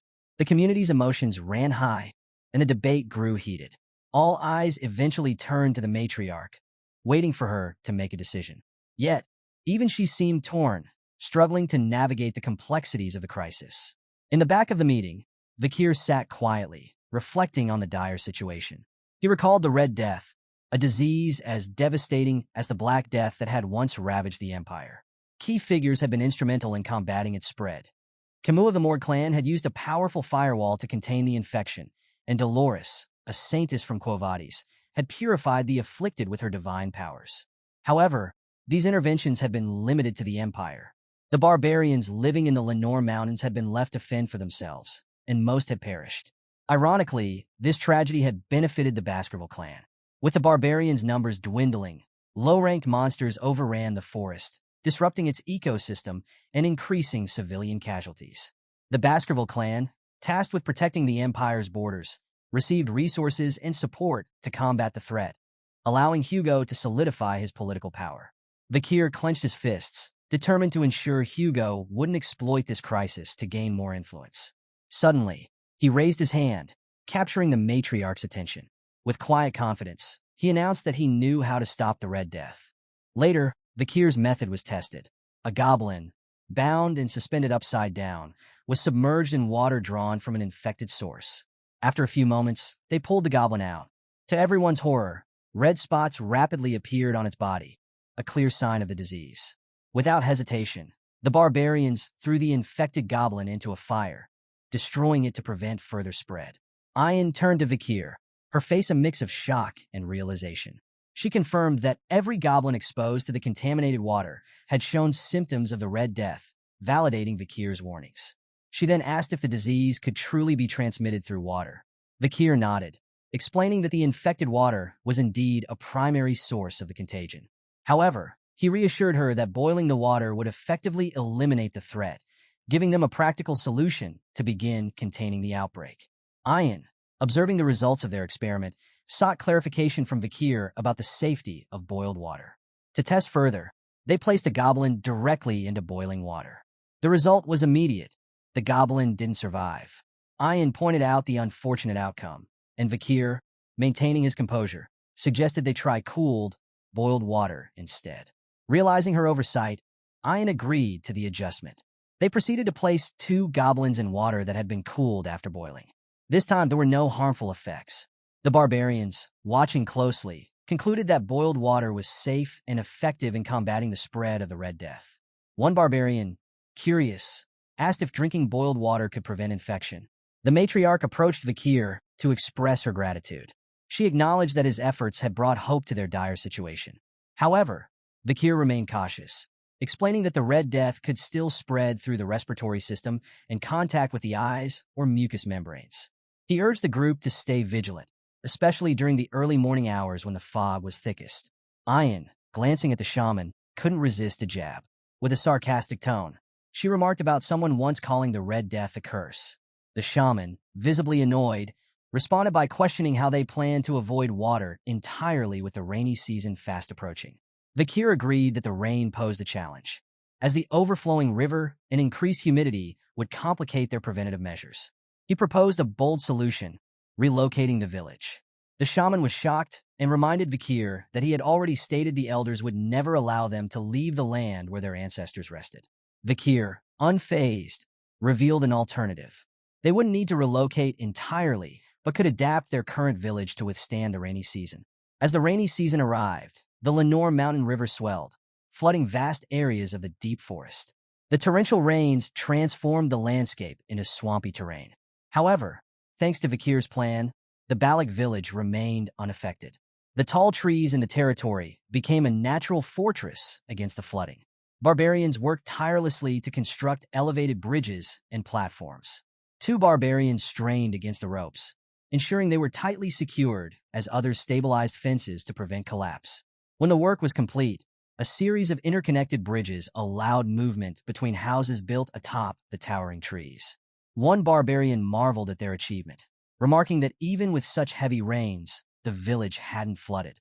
Another credited Vakir, loudly praising his wisdom and shouting their gratitude. Inwardly, Vakir acknowledged the blessing of the tall trees in Balak territory. Without them, such resilience would have been impossible. Pomerian, crawling out of a hut, voiced her desire to stay close to Vakir. Before he could respond, he noticed 2 barbarians waving at him in the distance. Something about their frantic gestures unsettled him. He shouted a warning, realizing the danger too late. A massive catfish suddenly leaped from the water, its gaping maw aimed at the unsuspecting barbarians. Their fearful screams echoed as they struggled to react. Before the catfish could strike, an arrow zipped through the air and struck the creature, sending it flying back into the water. The savior was Ayan, standing with her bow raised. She scolded the catfish, cursing it for its attempted attack. Her sharp aim and quick reflexes brought an end to the chaos, leaving the group momentarily stunned but safe. Vakir glanced at Ayan and asked if the massive catfish was the infamous Mashisu. Ayan explained that this particular catfish had ruled the waters in the area for decades and was known as Ka. Before she could say more, the catfish rammed into a platform, causing the barbarians standing on it to lose their footing and begin to fall. Without hesitation, Vakir sprang into action, determined to put an end to the creature's destructive habits. His hand began to glow red as he summoned Beelzebub, his weapon. Using the Baskerville clan's 6th technique, 6 lurking ambushes, Vakir unleashed a precise and devastating attack on the catfish. The impact made the creature let out a pained screech before retreating into the water. The 2 barbarians who had fallen managed to grab onto a nearby tree trunk and were safe. The others, who had witnessed Vakir's swift and effective response, broke into cheers. They hailed him as the hero of Balak village, acknowledging the countless times he had come to their rescue. However, the shaman, watching from a distance, clicked his tongue in irritation, clearly displeased by Vakir's growing recognition. Ayan, nearby, gave a thumbs up in approval and declared that Vakir had passed, though her expression carried a hint of trouble. Later that evening, inside Vakir's hut, the atmosphere was much lighter. Pomerian sat happily eating the meal Vakir had prepared, her face lit with delight. She wasn't alone. Ayan had joined in, also savoring the food with a blissful expression. Pomerian complimented Vakir's cooking, calling it delicious, and Ayan chimed in, praising his skills as well. Vakir, mildly surprised, remarked that he didn't recall inviting Ayan to his home. Smiling mischievously, Ayan explained that the enticing aroma of the food had drawn her in. Vakir quipped that he hadn't prepared enough for her, but Ayan cheekily replied that what belonged to the slave also belonged to the master, playfully asserting her right to share his meal. Vakir, rolling his eyes, retorted that he wasn't a slave. Ayan waved off his protests, clearly enjoying the banter. Pomerian, observing their light-hearted exchange, innocently remarked that Vakir and Ayan seemed like a married couple. Ayan blushed furiously and quickly hugged Pomerian, calling her adorable. The girl smiled and hugged her back, and Vakir, watching the scene, wondered when the two had grown so close. The warm moment was interrupted by a sudden chill that swept through the hut. Vakir turned toward the door and noticed a figure standing there, rain-soaked and trembling. Ayan, her tone sharp with irritation, addressed the visitor, calling him a Hun. The young man stood in the rain, tears in his eyes, and explained why he had come. He believed in Vakir's ability to save the village and pleaded for his help to save his little sister. Heavy rain poured as they gathered in a dimly lit tent. Inside, a young girl lay on a makeshift bed, her frail body covered in red bruises and her breathing shallow. Vakir, Ayan, and Ahun stood around her, deeply worried. Breaking the silence, Vakir asked when her condition had started. Ahun explained that it began the previous day, after she ventured into the swamp to gather wood for construction. Ayan added that the girl, a Huel, was kind-hearted and always eager to help others. She then asked Vakir if he knew a way to cure her. Before he could respond, an unexpected figure entered the tent, a man with a commanding presence and a disapproving grunt. It was a human, the shaman and Ahun's grandfather. With a stern glare, he chastised the Huel for wandering into the swamp and ignoring his warnings. His frustration boiled over as he blamed her condition on their supposed neglect of ancestral rituals. He then turned his ire toward Ahun and Vakir, calling Vakir an imperial spy bastard and slapping Ahun across the face for defending them. A human berated Ahun as useless and compared him unfavorably to his parents. The shaman doubled down on his belief that a Huel's affliction was a divine curse that could only be resolved by performing an ancestral rite. He warned against tarnishing Balak's reputation by siding with outsiders like Vakir. As he left, he mentioned that the matriarch would likely grant permission for the ritual. Ahun stood silently, tears streaming down his face, while Ayan expressed her frustration at the shaman's actions. The atmosphere in the tent was heavy with tension until Vakir finally spoke. Breaking the silence, he revealed that if they truly sought a cure, he knew of a method. Vakir turned to Ahun, his voice steady but urgent, and gave clear instructions. He told him to sanitize all the furniture a Huel had used with boiling water and to burn charcoal in the bonfire to repel bugs and bats. The goal was to create a clean, sterile environment to give her the best chance of fighting the disease. He then looked directly at Ahun and asked if he could handle the task. Ahun, wiping away his tears, nodded with determination and set off to carry out the orders. Ayan, her worry evident, approached Vakir. She asked if he truly believed he could save Huel. Vakir affirmed his intent, but emphasized that he would need her help. Ayan, resolute, asked what she could do. Meeting her gaze, Vakir revealed his plan. He needed to leave the deep forest and acquire medicine to treat the infection. He requested her guidance to navigate their way out. Ayan was visibly shocked. She voiced her concerns, reminding him that even though he had been accepted as a member of the Balak, there were strict conditions for leaving their land. She doubted that the principal matriarch, her mother, would permit such an action. Vakir acknowledged that the matriarch might indeed give up on Huel, but he proposed a discreet solution. If those present kept his departure a secret, he could leave and return before anyone realized he was gone. Locking eyes with Ayan, he asked if she would allow him to go. Caught off guard, Ayan hesitated. She struggled to respond, but the words wouldn't come. The rain continued to pour, flooding the forest and washing over everything in its path. Vakir pressed on, leaping over makeshift planks floating in the rising water. Suddenly, he stopped and glanced back. Ayan was following him. With a determined tone, Vakir questioned her. "Why are you following me? You agreed to let me go." Ayan, undeterred, suggested they go together. Vakir voiced his concern that she might hinder his progress, but Ayan persisted, asking at least to know his destination. He refused to answer. Frustrated, she then asked why he was taking Pomerian with him. This question silenced him. Ayan lowered her gaze, confessing what she had kept buried. She had noticed Vakir's unique abilities, like the sword emerging from his arm and his knowledge of the Red Death, but she had never dared to ask about them. Reflecting on their time together, she realized she had always felt drawn to him. She admitted that her silence stemmed from fear. Fear that if she pressed for answers, Vakir would vanish from her life. Avoiding his gaze, she whispered one question, her voice trembling. "You'll come back, right?" Closing her eyes, she braced herself for the possibility of an answer she didn't want to hear. Instead, Vakir's calm voice reassured her. "I will come back." Opening her eyes, she saw he had already disappeared into the night. Softly, she muttered, "You'd better keep your promise." In the deputy consul's office of Underdog City, General Secretary Chihuahua sat at his desk, buried under endless piles of paperwork. His frustration grew as he muttered about how the numbers never seemed to decrease, no matter how much work he finished. Walking to the window, he allowed himself a moment of nostalgia, reminiscing about the days when the deputy consul was still alive. Back then, the work had been exhausting, but somehow it had felt fulfilling. The memory of his late superior brought a twinge of sadness to his face as he murmured how much he missed him. Suddenly, a face appeared outside the window, hanging upside down. It was Vakir. Calmly, he asked, "Did you call for me?" Startled, Chihuahua stumbled back, his mind struggling to process the surreal sight. Beads of sweat formed on his forehead as panic set in, but he managed to stay silent.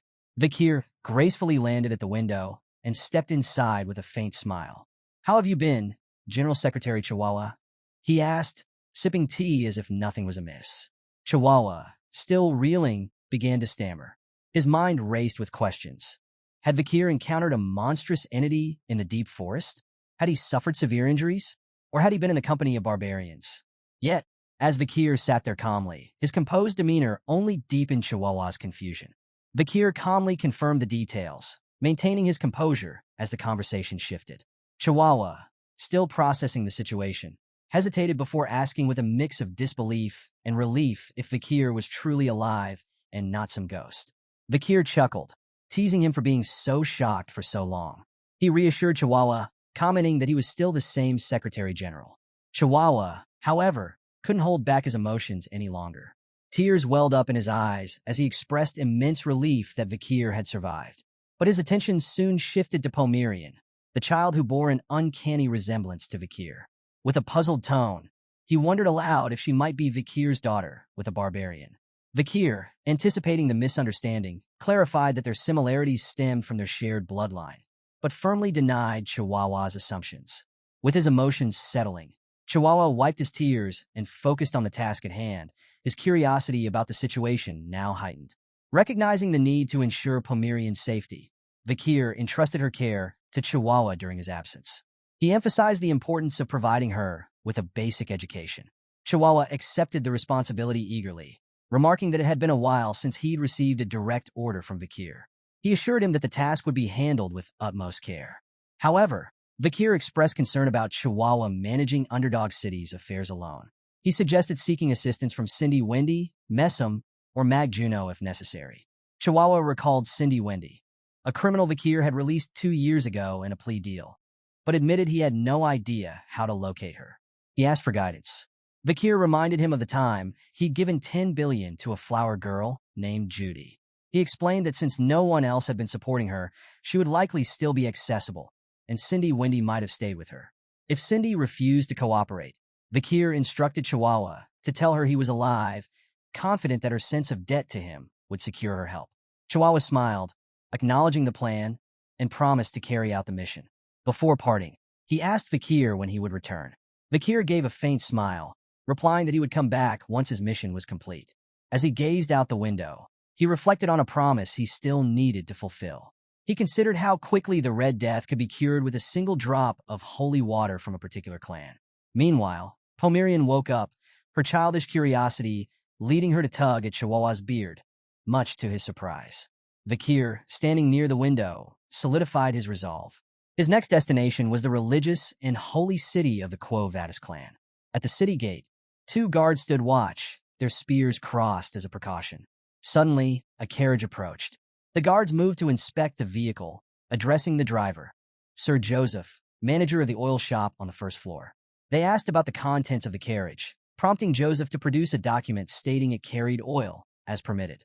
One of the guards approached the barrels, requesting an inspection.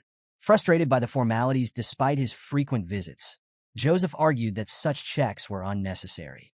But the guard, following orders from higher-ups, ignored his complaints and began selecting a barrel to open. As the guard inspected, Joseph grew visibly anxious, silently hoping they wouldn't choose a particular barrel.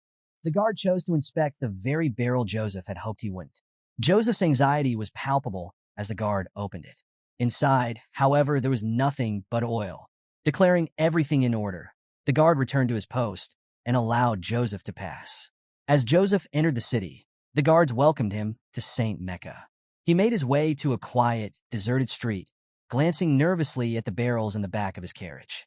Once sure the coast was clear, he spoke softly to them, signaling that it was safe to come out. Suddenly, a metallic clink rang out as the dented lid of the very barrel the guard had inspected earlier popped open. Joseph's face broke into a cold sweat as he watched the lid fall to the ground. Emerging from the barrel, covered in oil and wearing a crow mask, was a mysterious figure. Joseph hesitated before speaking, his voice trembling. He asked if he could leave now, believing his task of smuggling the figure into St. Mecca was complete. The crow-masked figure responded with a single, chilling word, "Wait." Joseph froze as the figure handed him a bag, stating it contained the ox, bear, and canine tokens he had promised. Relieved, Joseph stammered his thanks, but remained rooted in place as the figure disappeared into a dark alley. After a moment, Joseph muttered to himself, amazed that the figure had stayed submerged in oil for 2 hours. His suspicions grew. Was this crow-masked man even human? Meanwhile, the crowman ascended a tall tower, gazing down at the bustling city below. Removing the mask, he revealed himself to be none other than Vakir. Taking a deep breath, he mused on his unusual infiltration method. Submerging in oil for hours had reminded him of his encounter with the river Styx, though this experience was far more tolerable. His mission had succeeded. He was now inside the Quo Vadis clan's territory. St. Mecca, the heart of the Quo Vadis clan, was home to a population of 160,000. Its society operated under strict religious principles, suppressing both greed and desire. Even if gold were scattered on the streets, the citizens would walk past it without a second glance. These devout inhabitants adhered to rigid rules, prioritizing order and public peace above all else. Suddenly, a bell rang out, interrupting Vakir's thoughts. He glanced upward at the bell tower, recognizing the ritual it signaled. At once, the citizens froze in place, closing their eyes and bowing their heads in prayer. Streets filled with people clad in white garments became eerily still, their devotion palpable. Navigating through the motionless crowd unnoticed, Vakir couldn't help but wonder how they endured such suffocating lives. As night fell, Vakir approached a well in a quiet part of the city. From his jacket, he retrieved a glass vial. Carefully, he poured its contents into the water below. The vial contained the highly infectious bacteria responsible for the Red Death, a devastating plague capable of spreading with terrifying speed. It was a drastic and dangerous move, but Vakir knew time was of the essence. In a religious city like St. Mecca, the authorities would act swiftly to contain the disease, preventing mass casualties. Just as he finished, Vakir sensed movement behind him. He turned to find 3 curious children watching him by the well. One of them whispered that the man seemed suspicious, while another urged them to leave, sensing danger. When Vakir finally faced them, his piercing gaze froze them in place, fear written across their faces. In a low, firm voice, Vakir cautioned them about the well. He declared it cursed, warning that anyone who drank from it would not escape death's grasp. His words hung heavy in the air as he implored the children to heed his warning and stay away. The terrified children bolted, screaming as they fled. Convinced that Vakir was a ghost who had cursed the well, they vowed never to drink from it. Watching them vanish into the night, Vakir felt satisfied, confident they wouldn't return. To further solidify his deception, he threw a dagger near the well, claiming it was a weapon left behind by the Leviathan clan, notorious for their expertise in poisons. Piecing things together, Vakir surmised that the Leviathan clan was likely behind the spread of the Red Death in the deep forests. The clan's long-standing animosity with the Quo Vadis clan made this a perfect storm. With tensions already high, he anticipated a significant clash between the two factions over this incident. A sly grin spread across his face as he declared his preparations complete. Vakir then turned his attention to the next step of his plan. It was almost time for the holy water to be poured, and his destination was clear. He would visit Saintess Dolores. Under the pale moonlight, a grand mansion stood aglow, its ethereal brilliance drawing a crowd outside its gates.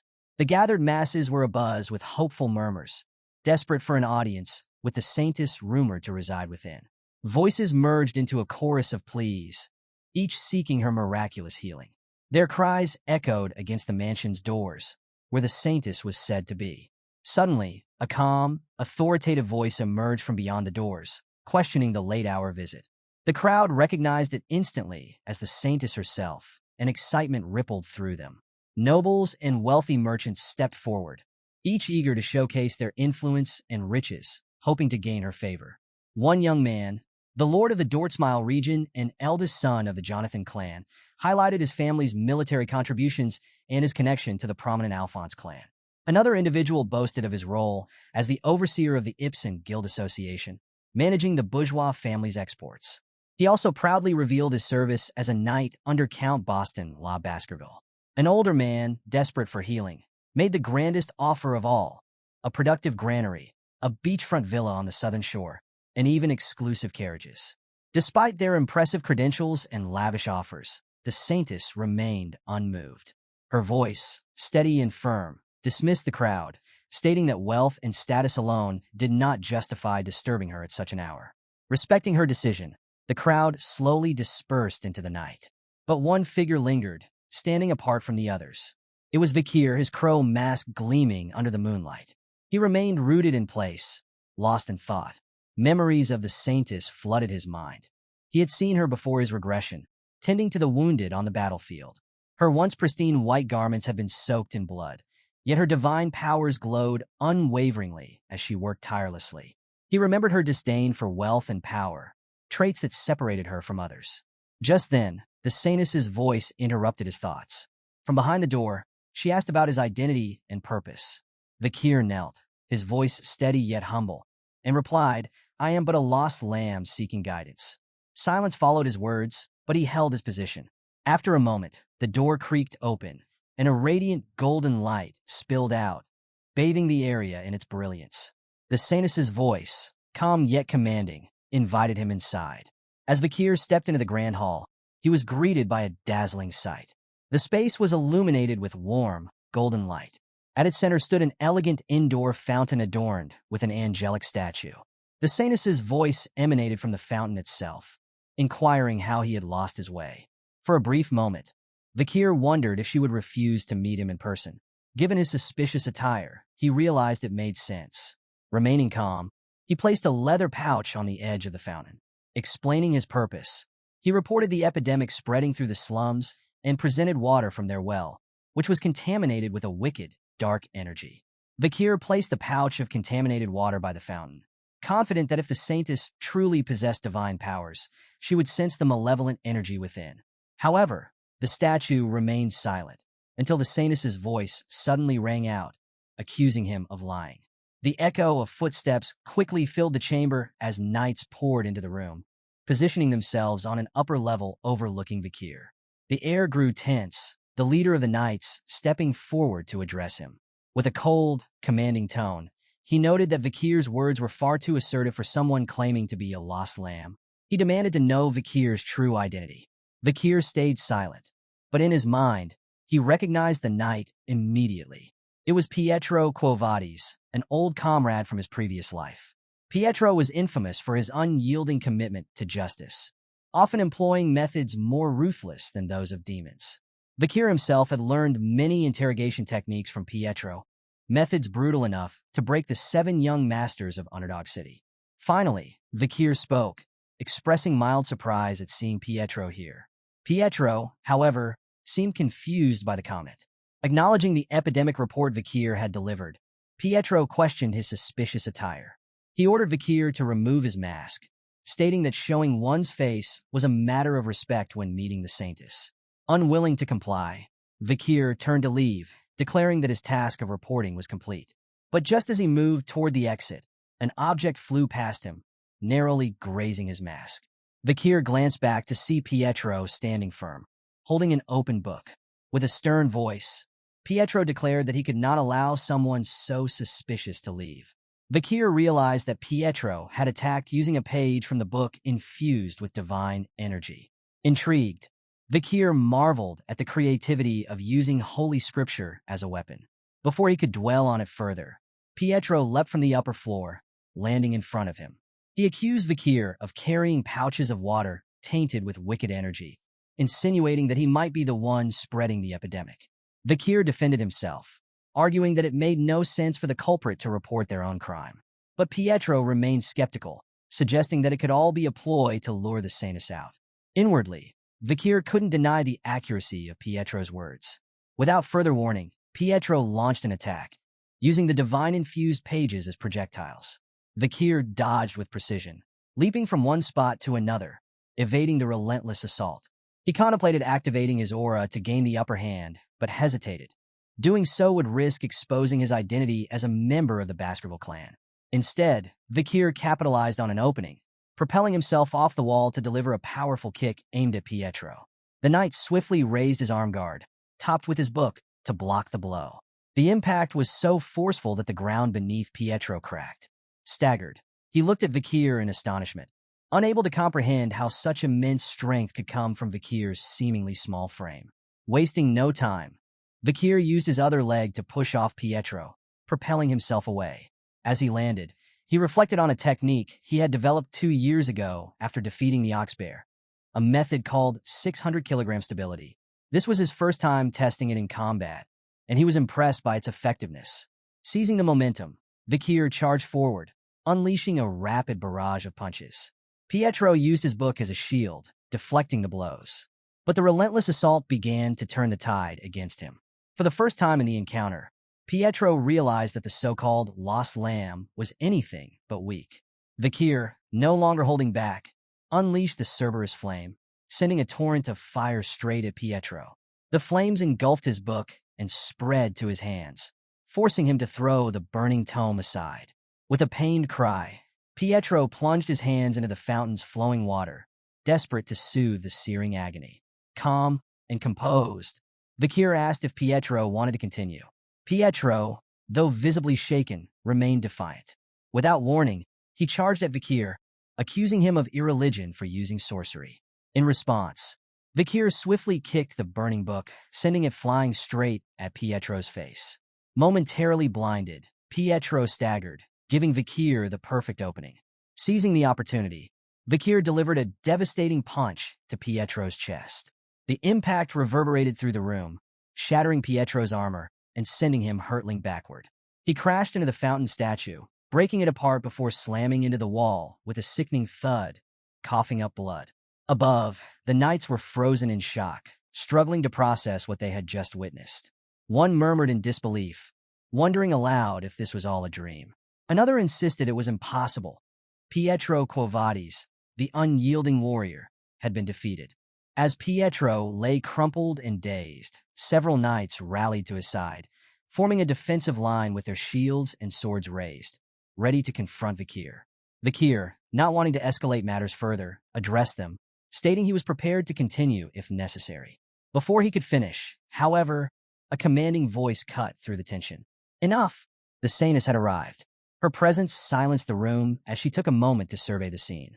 Turning her gaze to Vakir, she addressed him directly, asking if he was the lost young lamb. Recognizing her as Saintess Dolores, Vakir confirmed his identity. The saintess regarded him thoughtfully, then remarked with a wry smile, "You look more like a puppy than a lamb." A small puppy, covered in injuries. A knight bristled at the comment, declaring, "He's no puppy. He's a blood-crazed wolf." But the saintess dismissed the remark, ordering the knight to fetch tea. Confused but obedient, the knight departed, while the saintess began walking away, her gaze lingering on Vakir as she expressed her intention to speak with him. Moments later, Vakir and the saintess sat across from each other at a tea table. Pietro stood behind her, his watchful eyes fixed on Vakir, who couldn't help but silently observe the saintess. She appeared no older than 16, yet her reputation was far-reaching. Vakir recalled her full name, Saintess Dolores Quo Vadis. During the war against demons, she had worked tirelessly on the front lines, saving countless lives. She was revered by warriors and marshals alike, including Vakir himself, as a symbol of compassion and virtue during the bleakest days. Breaking the silence, the saintess sighed and admitted she'd been feeling stressed. Her casual remark caught Vakir off guard. With a questioning gaze, he listened as she explained. She revealed that she had been attending the Imperial Academy of Colosso and was currently on break, handling family matters during the holidays. The shift in tone left Vakir momentarily bewildered. Why were they discussing such mundane topics? The saintess continued, gazing out the window as she described the constant demands placed upon her by nobles and merchants. She lamented how they sought her help at all hours, often for trivial matters. Most cases, she said, revolved around the consequences of narcotics or sexually transmitted infections, with few truly serious illnesses among them. Taking a sip of tea, she mused aloud about the irony of it all. People rarely see the broader principles of justice, righteousness, benevolence, and equality. Instead, they fixate on their immediate needs. Her words hung in the air, their weight subtly challenging Vakir to reflect. In response to the saintess's musings, Vakir calmly remarked, "Theology is essentially the process of understanding humans, so such things are inevitable." The saintess's gaze sharpened as she identified the source of his words, the Old Testament of Asmos, chapter 6, verse 9. Her surprise was evident as she marveled that someone familiar with such an ancient passage still existed. Vakir remained silent for a moment before redirecting the conversation to a more pressing matter. He revealed the outbreak of a deadly epidemic in the slums of St. Mecca. When the saintess asked if his information was reliable, he presented the pouch of contaminated water he had collected from the slum's well. Her expression turned serious as she studied him. She questioned whether he had any involvement in spreading the disease. Vakir, exuding calm confidence, countered with a rhetorical question.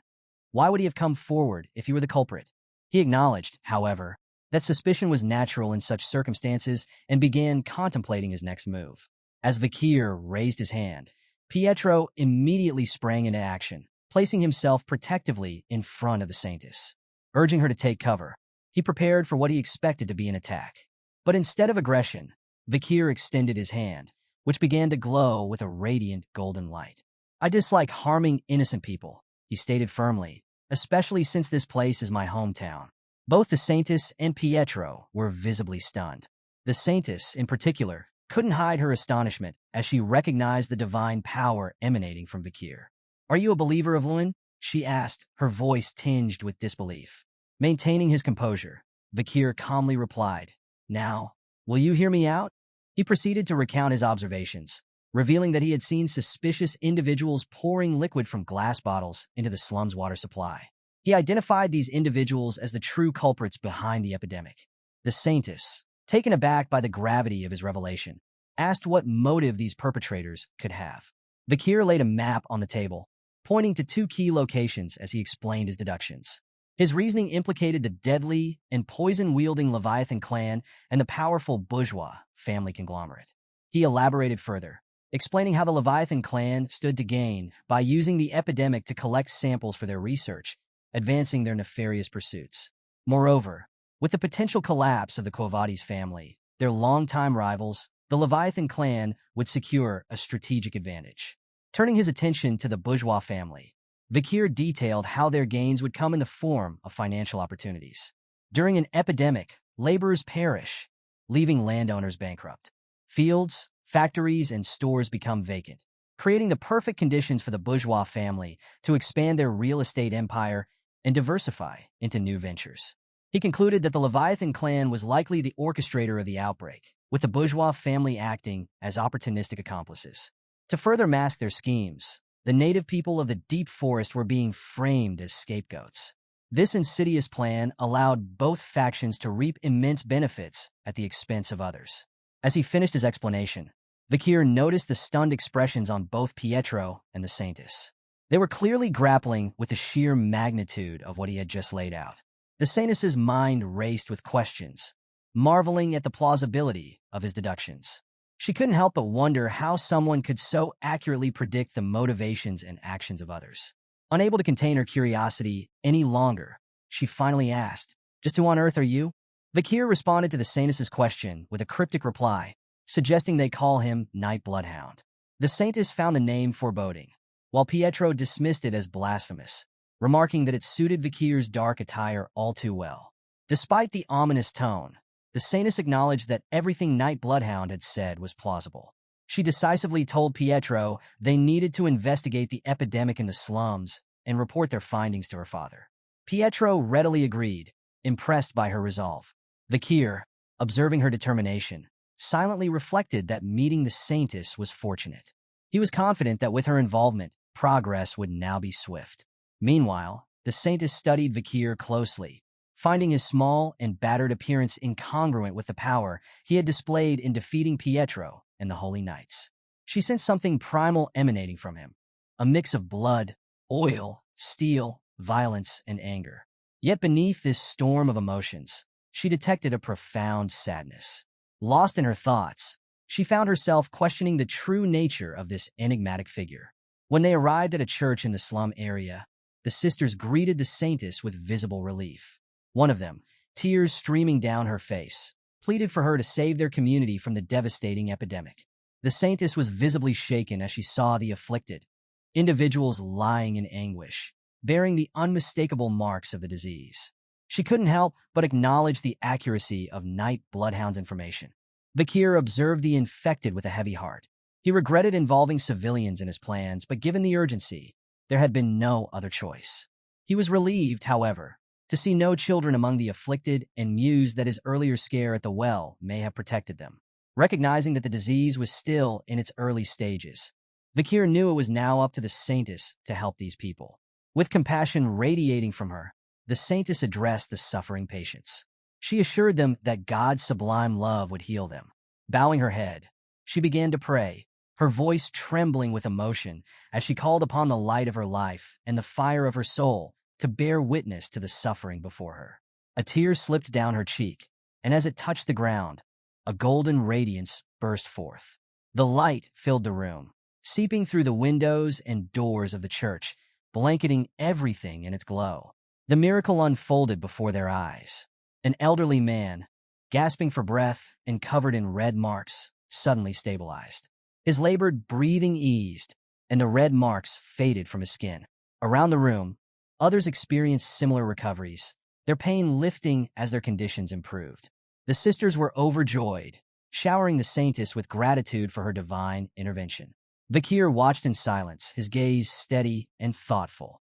He recognized the incredible power she possessed and realized that her holy water could bring life-saving miracles to the deep forest. Later, Saintess Dolores sat at her study table, the soft glow of a candle illuminating her focused expression. Before her lay a map, where she meticulously marked key areas with precision. Her thoughts were consumed by the situation. While her divine power had temporarily healed the afflicted, she knew it wasn't a permanent solution. New cases would continue to emerge unless the root cause of the epidemic was addressed. Her attention shifted to a glass tube containing bodily fluid extracted from an infected individual. Examining it, she noted its frightening properties, a short incubation period and a slow, agonizing death for its victims. Its malignancy caused prolonged suffering, and she understood that the infection would only grow worse unless the source was eradicated. Determined, the saintess concluded that purifying the deepest well in the slums was the key to stopping the outbreak. She envisioned concentrating her divine power into a single drop, enough to cleanse the contamination and end the spread of the disease once and for all. A sudden wave of realization broke through the saintess's thoughts. She exhaled deeply, rising from her seat with a renewed sense of purpose. It wasn't the time to lose herself in contemplation, she reminded herself. There were more people to help, more pain to heal. But as she prepared to leave, a sharp headache struck her, forcing her to clutch the edge of the table for support. Concern flickered across her mind. Was it anemia? Perhaps the toll of overusing her divine powers was catching up to her. Despite the strain, she steadied herself, summoning every ounce of resolve. Her commitment to alleviating the suffering of others was unshaken. Emerging from her room, Saintess Dolores was greeted by a trio of noblemen. One of them, brimming with enthusiasm, joyfully called out her arrival. Addressing her with reverence, he assured her they were ready to accompany her. Intrigued, Dolores inquired about their presence. Eagerly, one of the men explained their purpose. They had come to offer assistance, concerned for her well-being. They couldn't possibly allow someone as noble as her to face the low and dirty conditions of the slums alone. With pride, they announced they'd brought 3 wagons filled with donations and emergency relief supplies, joking that the recipients had hit the jackpot that day. But beneath their grandiose display of generosity, subtle tones of mockery seeped into their words. Were these men truly here to help? Or was it merely a performance to boost their own image? Dolores saw through their well-intentioned facade and discerned their true motives. With a serene smile, she walked past them as the trio pledged their loyalty, declaring it a gentleman's duty to protect a lady. They swore to assist her in every way possible, their hearts racing as her presence seemed to captivate them. The saintess, ever composed, gently assured them that she trusted the task to their capable hands. Their excitement was short-lived. As they ventured deeper into the relief area, the pungent stench of illness and decay assaulted their senses. The nobles' faces twisted in disgust, and they struggled to suppress their gag reflexes. One of them lamented the risk of tarnishing his expensive, limited-edition shoes, while another fretted about catching the disease himself. The third demanded that the clutter and filth be cleared immediately, urging the priest to treat him first. Dolores observed their reactions without surprise. Their discomfort was inevitable, as their ulterior motives had no place in such a sacred endeavor. She pondered if they understood what true empathy meant, the kind that transcended self-interest. For her, the essence of grace, godliness, and love lay in selfless altruism, unwavering kindness, and voluntary sacrifice. Her gaze shifted to another tent emanating an ominous aura of dark energy.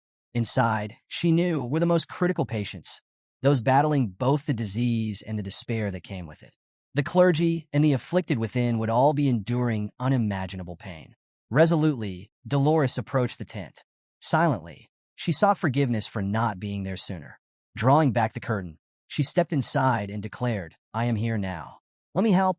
As Saint as Dolores entered the critical care tent, she was met with a scene that stopped her in her tracks. A commanding voice rang out, urgently requesting more saline.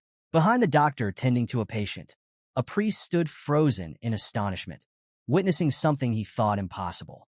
The doctor, whom the priest soon realized was Night Bloodhound in disguise, had been tirelessly treating patients for hours. But what shocked the priest most was the method Vakir employed. Using a small clinical knife, Vakir made an incision in the infected area, then touched the wound with 2 fingers, channeling divine power directly into it. Miraculously, the infection vanished before their eyes. The priest marveled at this unconventional approach. Unlike typical blessings that remained on the skin's surface, Vakir's method seemed to channel divine power straight into the afflicted area. This revelation stirred something within the priest, a realization that he, too, might be capable of focusing and utilizing divine power in a similar way. Saintess Dolores, observing from a distance, immediately recognized the doctor's true identity. It was indeed Vakir. His exceptional skill in both medicine and divine power left her awestruck. After curing the infection, Vakir administered medicine to aid the patient's recovery. His actions carried a solemn determination, a sign of his deep commitment to saving lives.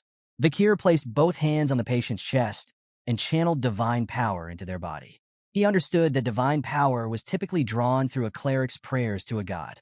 The god would then transform the prayer into a corresponding amount of divine energy, proportional to the cleric's devotion. Usually, 1 unit of divine power equated to 1 miracle, and 10 units could generate 10 miracles. But Vakir knew of an extraordinary method that allowed 10 miracles to be performed with only 1 unit of divine power, and 100 miracles with 10. His mind drifted back to the time of the Great Fall, a turbulent era when waves of monstrous enemies and countless wounded overwhelmed the clerics. Faced with an insurmountable crisis, the clerics realized their divine power reserves were woefully inadequate. Out of desperation, a divine decree altered the rules of miracles. Instead of strict calculations, clerics adopted a philosophy of miracles first, consequences later. They could now draw divine power with no apparent limit, though the excess came with an invisible interest.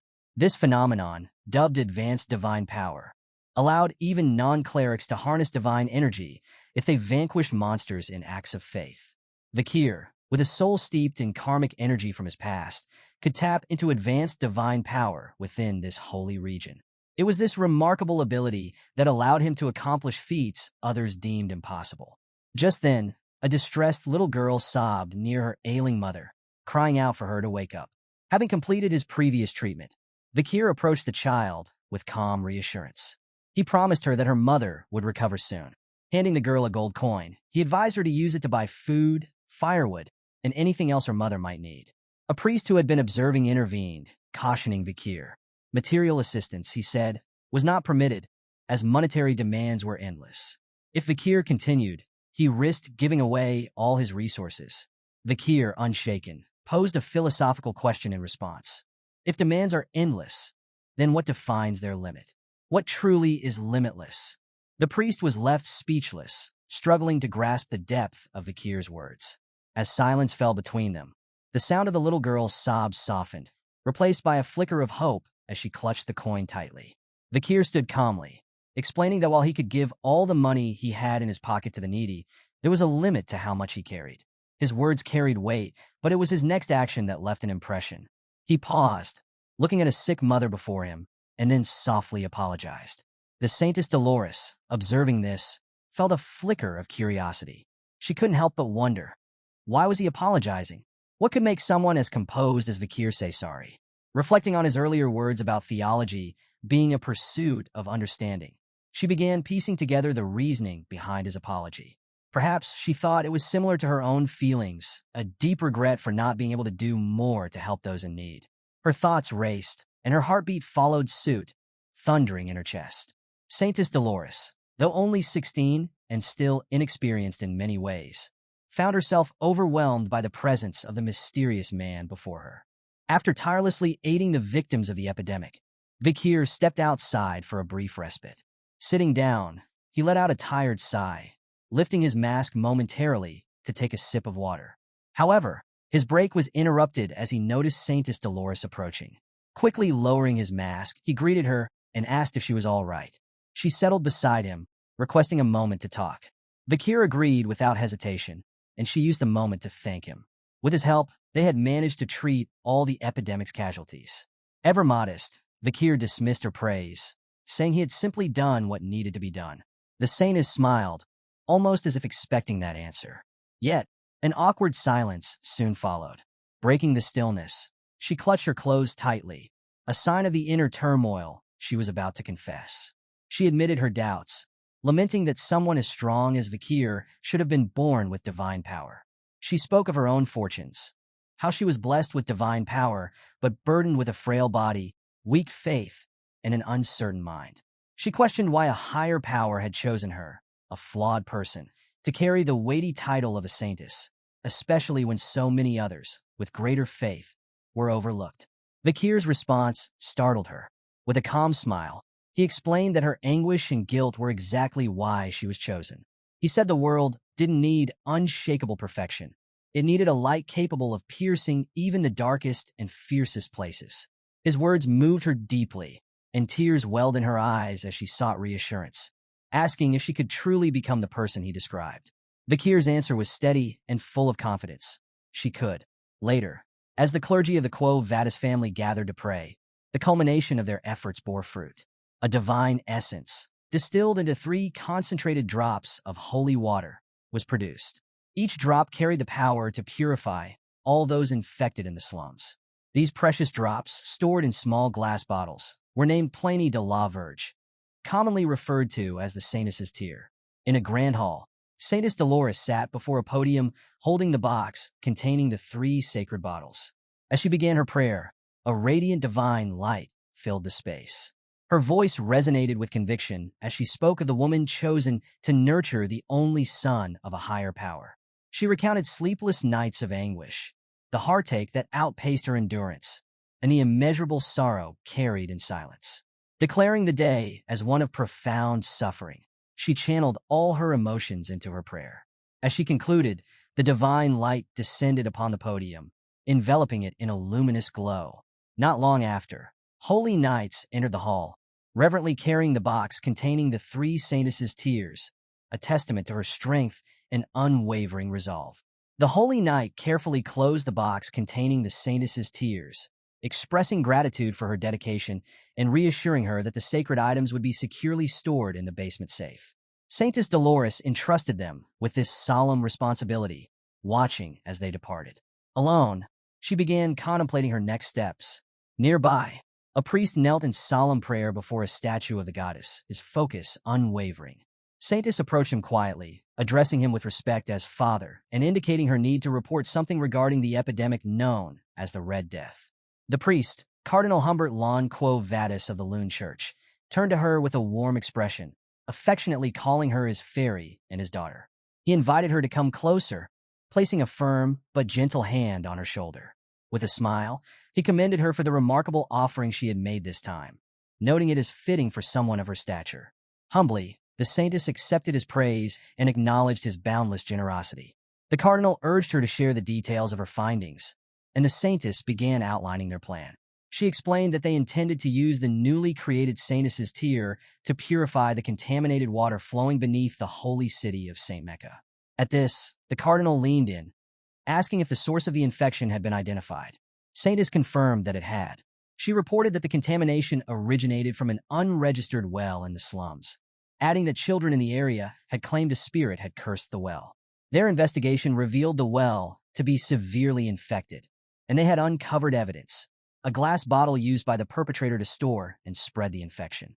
Presenting a cloth bundle, she revealed suspicious objects discovered near the well, including a dagger and an emblem.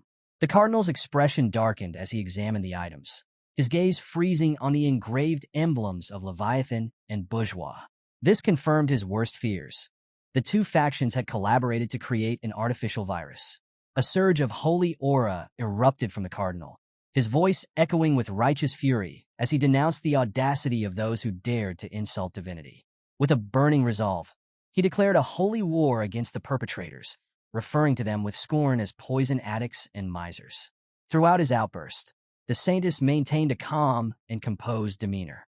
However, her expression shifted dramatically when the cardinal mentioned the night hound, suggesting he was a prime suspect. In a commanding tone, he demanded that the night hound be captured and interrogated to extract every detail of his involvement. To the cardinal's shock, Saintess Dolores abruptly interjected, raising her voice to defend the night hound.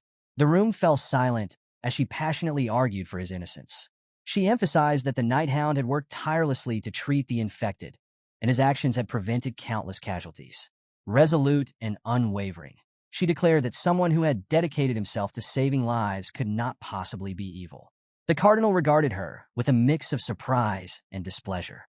After a moment, he remarked cryptically that he knew what was truly happening. His words left the saintess confused and uneasy.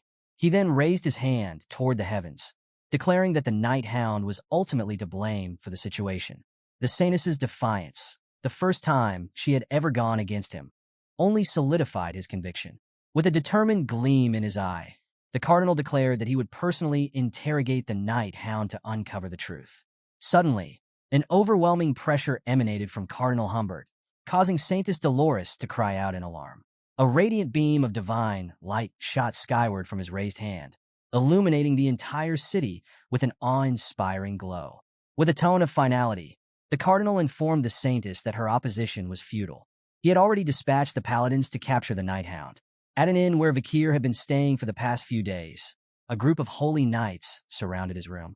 Communicating through precise hand signals, they meticulously planned their next move. With determined resolve, one knight kicked the door open, accusing the night hound of being the prime suspect in the Red Death outbreak. However, their accusations echoed through an empty room. Vakir was nowhere to be found. They stood in stunned silence, realizing that their target had eluded them. Back at the cathedral, a priest rushed toward Cardinal Humbert and Saintess Dolores, his voice filled with urgency. The cardinal, remaining calm, questioned the nature of the disturbance. After a moment of hesitation, the priest delivered the distressing news. One of the saintess's tears had vanished from the basement safe. A bead of sweat trickled down the saintess's face as she processed the revelation. She wondered if this disappearance was the true reason for the night hound's presence in the city. Meanwhile, Vakir stood atop a watchtower overlooking the city, holding the missing saintess's tear in his hand. With a faint smile, he secured the bottle in a pouch and whispered a quiet thank you for the gift. Moments later, his figure dissolved into the shadows, leaving no trace behind. Elsewhere, Ian stood at the edge of a cliff, bow in hand, confronted by a fearsome Cerberus. The monstrous beast, its hide riddled with arrows, growled ominously, its three heads focused on her every move. A barbarian behind the creature tried to divert its attention with a shout, but the Cerberus pressed forward, forcing Ian to retreat. Step by step, she edged backward until the ground beneath her gave way. Losing her footing, she tumbled over the cliff, crashing through tree branches on her descent. None of the branches slowed her fall, and she finally landed hard on the ground below. Groaning as she regained consciousness, Ian heard voices, but couldn't make out their meaning. Slowly, she managed to open her eyes, her blurred vision settling on two men standing nearby. One of them observed her condition with a neutral expression, while the other wore a greedy smile. It quickly became clear that these men were merchants transporting supplies, their journey interrupted by the discovery of Ian lying injured on the ground. Sometime later, Ian found herself thrust into a dire situation. Visibly nervous, she gripped a sword tightly in her hands. Behind her stood a confining wooden wall, offering no escape. Surrounding her was a raucous, massed crowd cheering loudly, their energy feeding the tension in the air. Facing her was a hulking opponent, a battle-scarred man with a sinister grin. He clacked his fingers menacingly, signaling the start of their confrontation. The battle commenced with the man charging at Ian, a thunderous shout accompanying his movement. His confidence in his victory was palpable, but despite her fear, Ian moved with agility. She dodged his attack with a quick leap and retaliated with a swift slash of her sword, leaving a shallow wound on his shoulder. To her dismay, her opponent barely flinched. With brute strength, he grabbed her midair by the leg and hurled her violently against the wooden barrier, the crowd erupting into cheers as the fight escalated. Ian's body collided harshly with the wooden wall, the impact forcing blood to spray from her mouth as waves of pain surged through her battered form.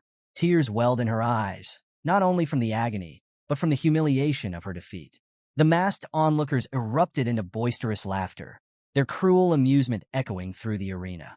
To them, her suffering was nothing more than entertainment, a brutal spectacle they relished. Lying on the cold ground, her tears streamed freely, mingling with the dirt beneath her. Defeated and broken, Ian's spirit seemed on the verge of shattering. Her opponent, basking in his triumph, let out a victorious shout, his voice reverberating through the arena as the crowd roared its approval. In this moment of despair, a flicker of hope emerged. Images of her mother and family materialized in her mind, like a beacon cutting through the suffocating darkness.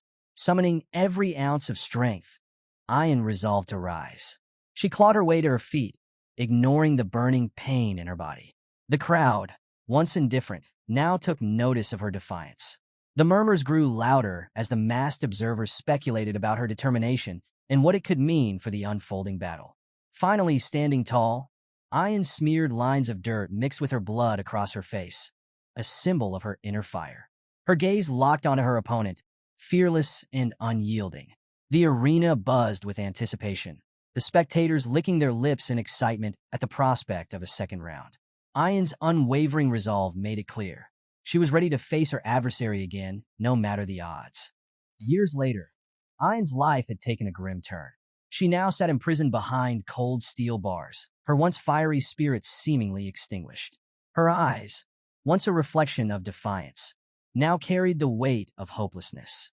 Even the cherished memories of her family, which had once given her strength, had faded into a distant blur. Overwhelmed by despair, Ian closed her eyes, surrendering to the crushing emptiness that consumed her. Amid the suffocating silence of her cell, a sudden noise jolted her back to awareness. Her eyes snapped open to find a glass tube with remnants of elixir lying before her.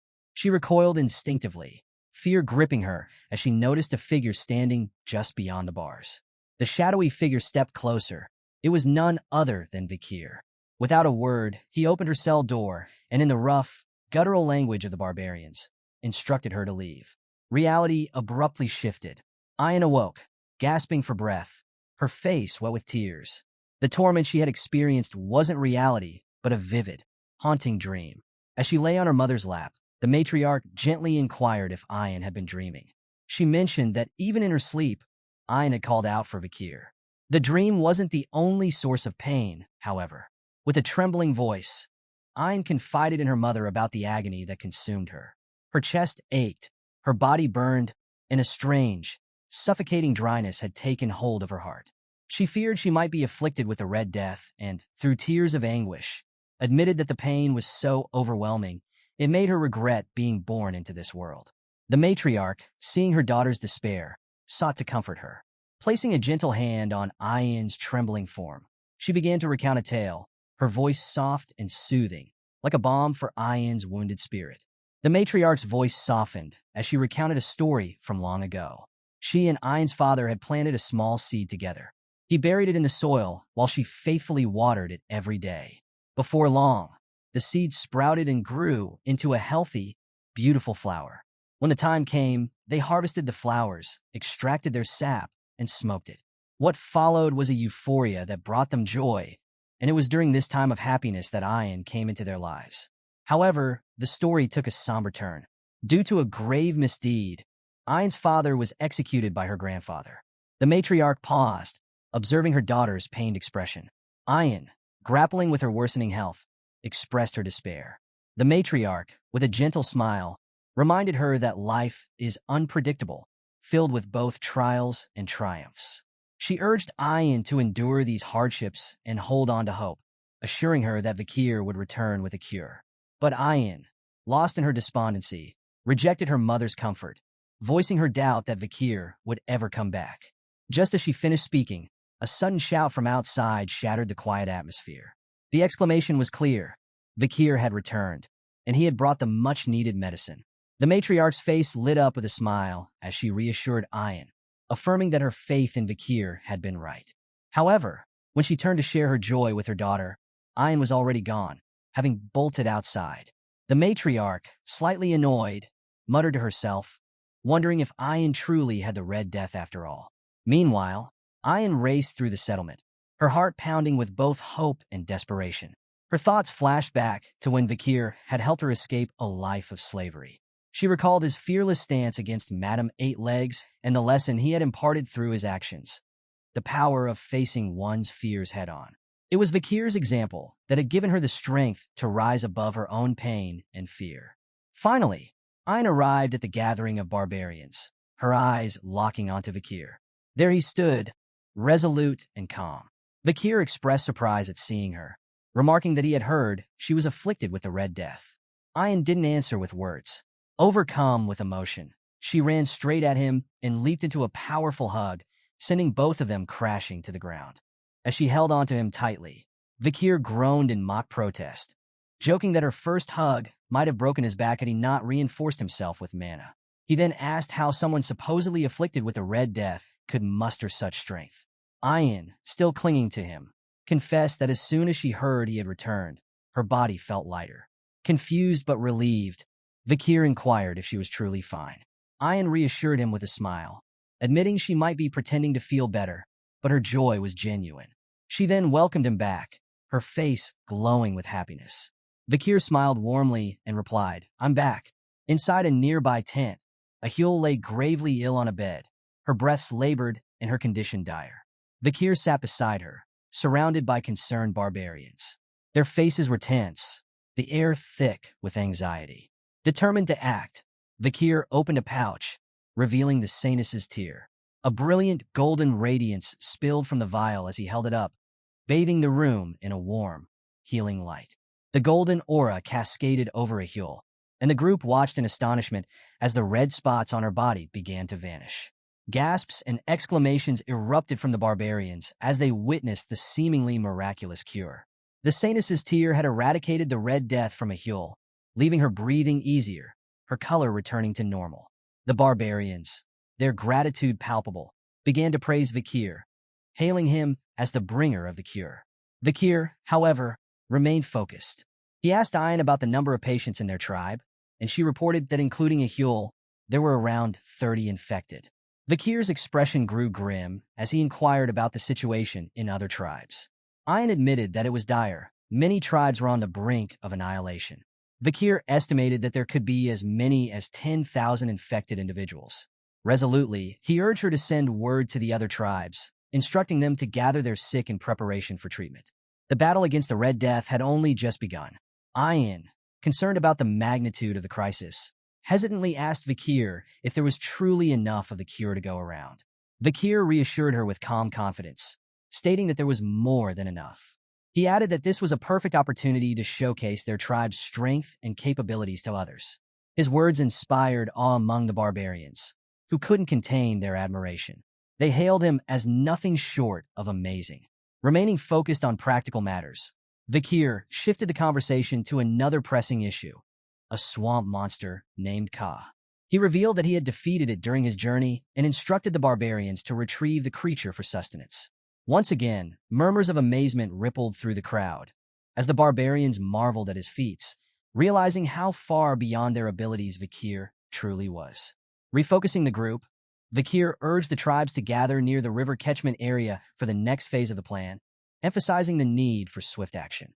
After some time, the various barbarian tribes assembled by the riverbank, their leaders and members alike watching intently. Vakir stood at the forefront, holding the Sanus's tear in his hand. With deliberate motion, he poured the contents into the river. From the point of contact, a radiant golden light surged outward, illuminating the entire river as it flowed, casting the forest in a resplendent glow. Turning to address the gathered leaders, Vakir explained that the water had been purified and all the infected needed to do was drink it. The afflicted, with the help of others, began to partake in the blessed water. Laughter and joy soon filled the air. Cries of amazement echoed as individuals exclaimed that the Red Death had vanished. The weight of sickness lifted, replaced by a sense of newfound life. The tribes celebrated together, their cheers resonating through the forest. Vakir turned to the matriarch, explaining that the purification process was spreading throughout the river's catchment area, ensuring that the bacteria would soon be eradicated entirely. The matriarch, deeply impressed, suggested that Vakir be named the tribe shaman. However, just as Vakir began to decline, the ground trembled.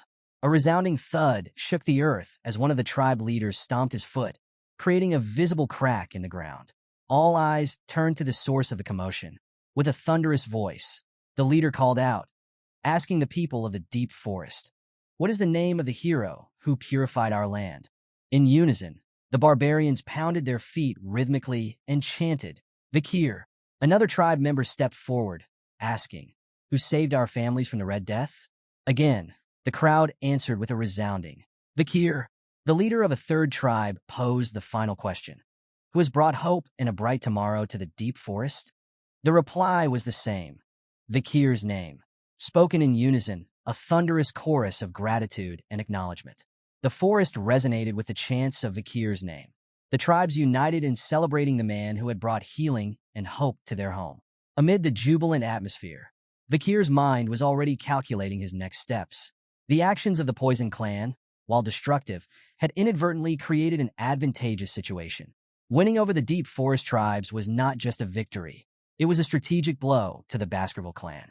As a member of the Baskerville clan himself, Vakir recognized the opportunity to outmaneuver them, particularly Hugo, who had long stood as a rival.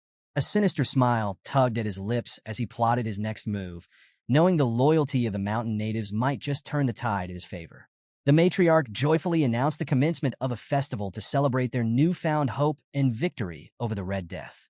However, before the excitement could build, Vakir interjected, his voice steady but firm. He explained that there was still one critical task to address. Both the matriarch and Ayin turned to him with questioning looks. Vakir clarified his intent, finding and exposing the individual responsible for spreading poison in the forest. Elsewhere, deep within a shadowy cave, a man named a human indulged in his sinister thoughts. He chuckled darkly, confident that his plan was unfolding perfectly. In his mind, enough time had passed for everyone to succumb to the poison. He sneered, blaming an Imperial brat for forcing him into a deal with Imperial smugglers. Still, his lips curled into a self-satisfied smirk as he envisioned the next phase of his plan, posing as the savior of his tribe by offering the antidote at just the right moment. The crowning touch, as he saw it, was his decision to infect even his own granddaughter, a Huel, as part of this elaborate deception. To him, it was a masterstroke. However, as a human emerged from the cave and returned to the village, he was met with an unsettling sight. Contrary to his expectations, the villagers were bustling about happily, full of life and energy. His brows furrowed in confusion. Just days earlier, he had seen them gasping for air and on the brink of collapse.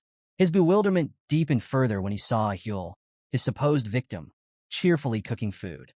Stunned and unable to reconcile the scene before him, a human rushed to the riverbank, hoping to make sense of the inexplicable turn of events. As he reached the water's edge, he was met with an even greater shock. The river was pristine, its crystal-clear waters reflecting his own astonished face.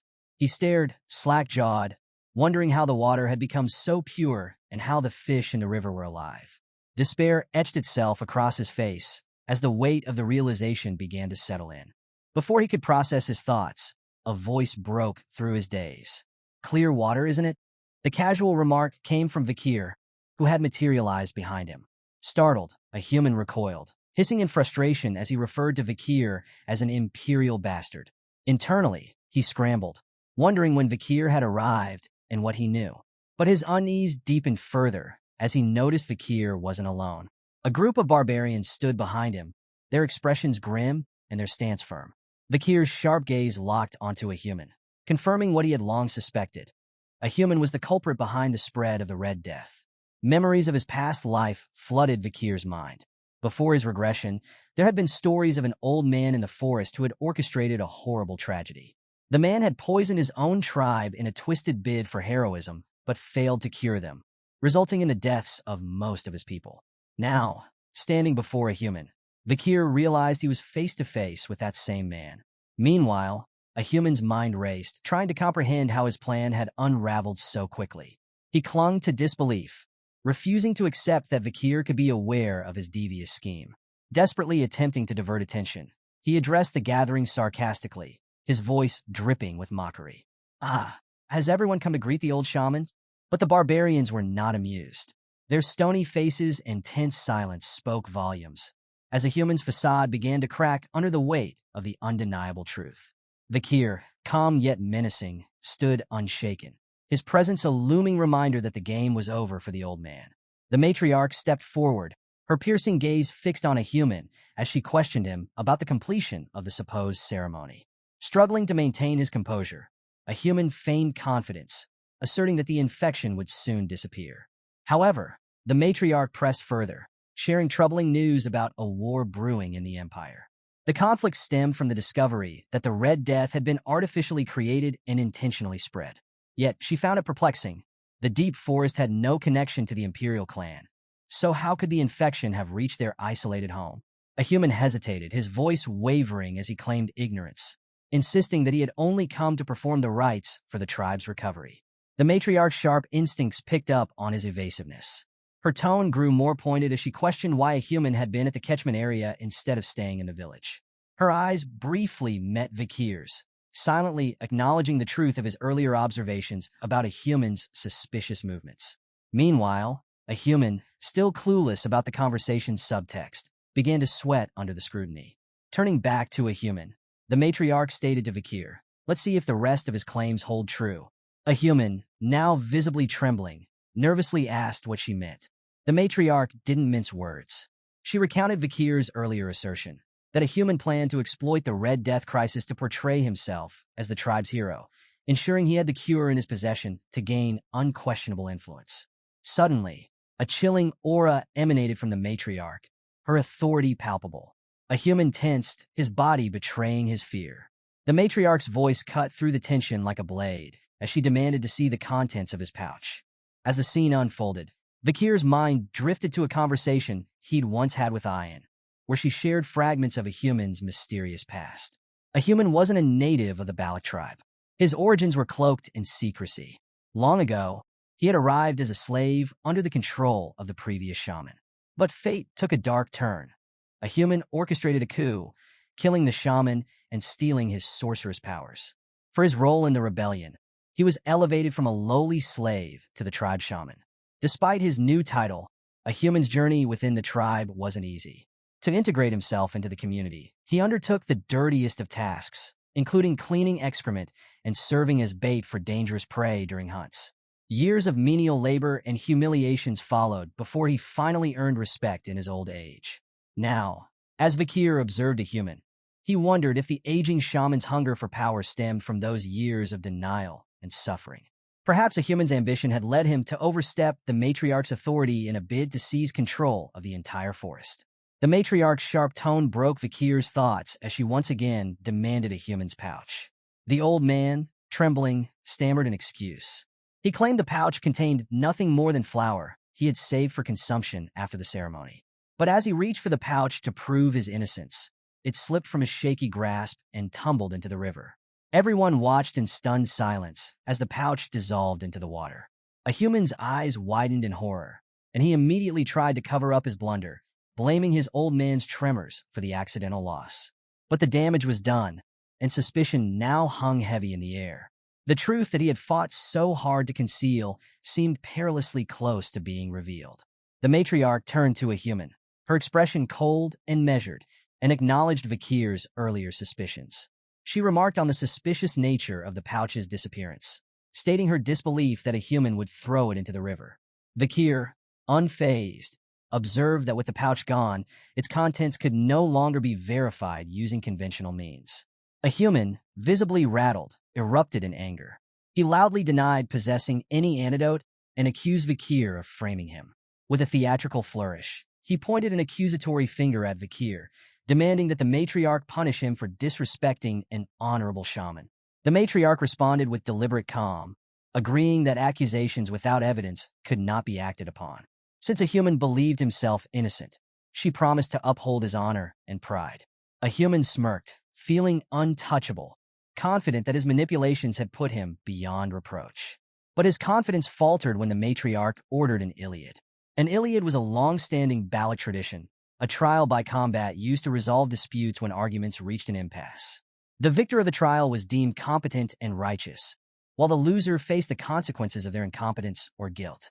The matriarch emphasized the importance of tradition, calling on a human to honor it. Ayin, her voice laced with quiet mockery, pointed out that a human had always stressed the value of tradition, so now was the perfect opportunity for him to uphold it. Internally, a human cursed his misfortune, but had no choice but to agree. He proposed the Iliad be held in 4 days, on the night of the full moon, likely hoping to buy time to prepare. However, Vakir interjected with a cunning smile, reminding everyone that tradition dictated the challenger had the right to set the date. In a bold move, Vakir declared the Iliad would begin immediately. His plan had worked flawlessly. Cornering a human into a trial was part of his strategy from the start. Near the summit of the mountain, the Baloch tribe gathered under the watchful gaze of their ancestors. The matriarch presided over the trial, her presence commanding respect. She announced the commencement of the Iliad within the warriors' circle, warning that any attempt to flee would result in execution by the warriors stationed nearby. Behind her loomed the warriors' mountain, where the graves of the tribe's ancestors rested. She invoked the ancestors' judgment, urging the participants to fight with honor and prove their righteousness. The atmosphere buzzed with anticipation as the tribe cheered for Vakir. Ayin, smiling brightly, shouted encouragement, urging Vakir to secure victory with a single strike. Her enthusiasm was echoed by others in the tribe, who chanted his name with fervor. A human, standing on the opposite side of the circle, clenched his jaw in frustration. The lack of support stung deeply. He bit his finger, letting drops of blood fall to the ground, summoning 3 skeletal warriors to assist him. He ordered them to guard his blind spots and notify him of Vakir's movements. Armed with a bow and arrow, a human smirked confidently. He believed his years in the forest gave him an insurmountable advantage over Vakir, who had only lived there for 2 years. To a human, the terrain was his ally, and all he needed to do was wait for Vakir to reveal himself. The moment Vakir stepped into view, a human was ready to take him down with a single, well-aimed arrow. Unbeknownst to a human, however, Vakir had no intention of fighting on his terms. A cunning plan was already in motion, and the shaman's overconfidence would soon lead to his downfall. Hanging silently upside down from a tree branch, Vakir observed a human from a concealed position. His mind briefly reflected on the usefulness of the silent heal skill he had acquired after defeating the master of the swamp. It was a Mashu technique that allowed him to approach targets without making a sound, a perfect ability for assassins. By eliminating even the faintest noise, it gave him a distinct advantage in stalking prey and striking with precision. As he watched a human summoning skeletons with necromancy, Vakir speculated about the shaman's origins. He considered the possibility that a human hailed from Loco, a tribe known for its shamanistic practices, but he dismissed it as irrelevant to his current strategy. His focus remained unwavering. With calculated precision, Vakir descended from the tree into the midst of the skeletal warriors. His hand moved with astonishing speed, his strikes clean and deliberate. Red slashes trailed through the air as the skeletons crumbled into heaps of shattered bone, disassembled before they could react. A human, unaware of this swift dismantling of his summoned forces, maintained his smirk, still believing Vakir was paralyzed with fear. In an instant, Vakir materialized behind a human.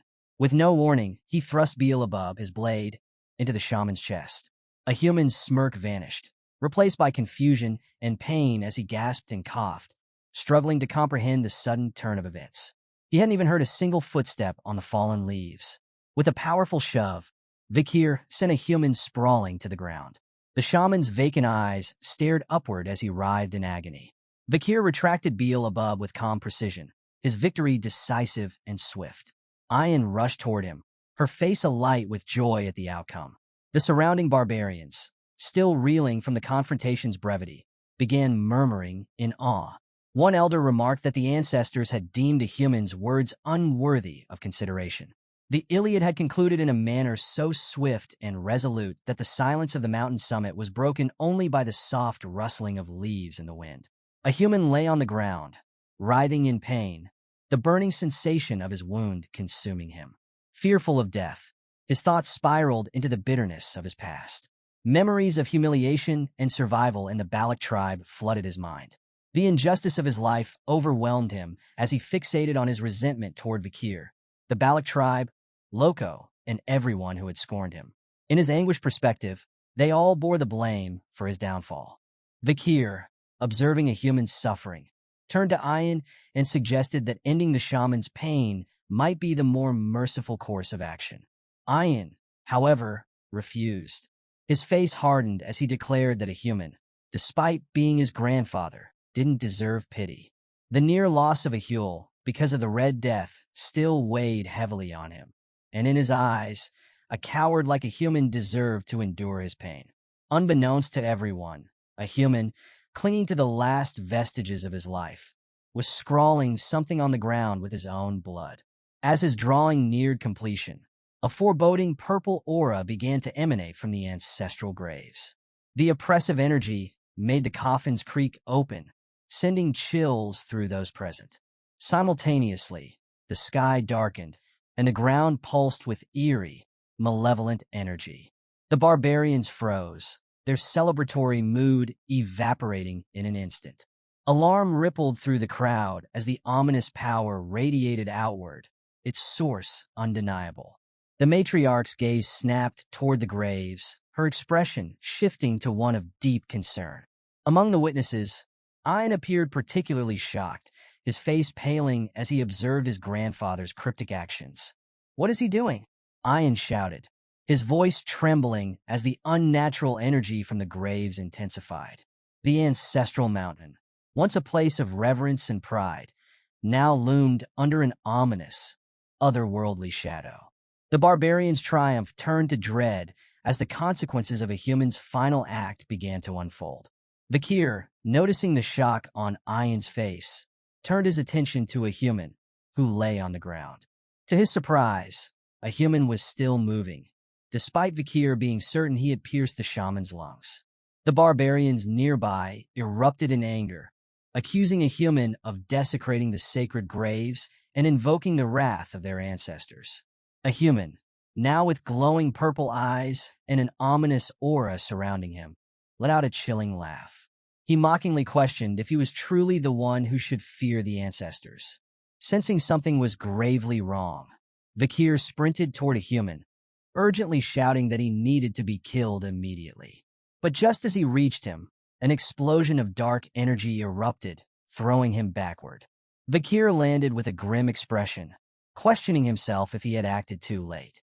Ayin arrived behind him, wide-eyed and horrified by the source of the blast. An arrow cloaked in dark energy had struck the ground near a human. The shaman gazed toward the mountain summit, his voice filled with malicious glee as he declared, "Since you wished for the ancestors' judgment, the time has come." Atop the mountain stood a figure, shrouded in a deathly aura, wielding a bow. The oppressive energy radiating from the figure sent chills through the air. A message reverberated among the onlookers, unveiling the identity of the figure, a Death Knight.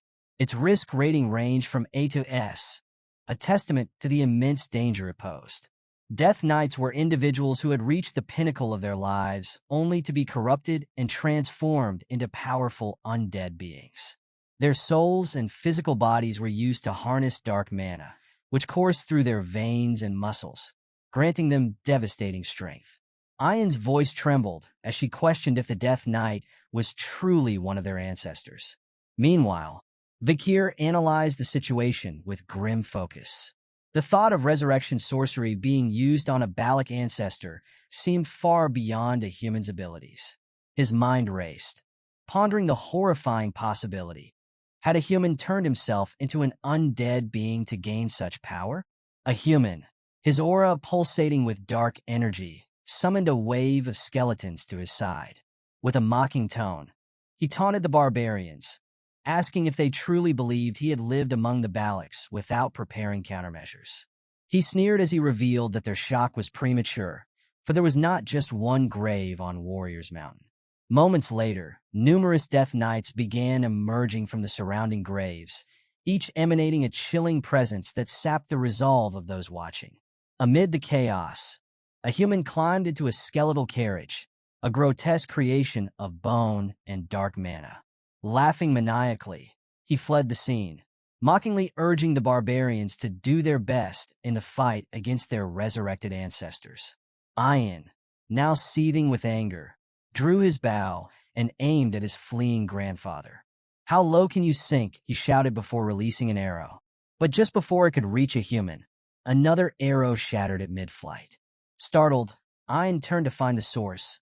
It was the undead ancestor, the Death Knight, who had intervened. Before the situation could escalate further, an arrow streaked in from the forest, its speed and power obliterating the Death Knight's head in a single, decisive strike. The undead crumpled to the ground as all eyes turned toward the forest, searching for the mysterious archer responsible for the sudden intervention. The air buzzed with tension, the threat of both a human and the undead still looming over the tribe. As the undead fell one after another, the matriarch, standing tall amidst the chaos, commanded the warriors of the Balak tribe to prepare for battle. With unwavering authority, she reminded them that the undead were nothing more than a human's puppets. "Do not hesitate," she ordered. "Prioritize your survival and destroy these abominations." Her words galvanized the warriors, but the gruesome battle against their resurrected ancestors raged on. The Balak tribe struggled to hold their ground. The undead ancestors, powerful and relentless, seemed almost invincible, their strength surpassing anything the tribe had ever faced. Casualties mounted rapidly, the sight of fallen comrades weighing heavily on the morale of the tribe. Amid the chaos, an undead screamed defiantly, only to have its head obliterated by a precise arrow. Moments later, two more undead met the same fate, their heads pierced by the same deadly accuracy.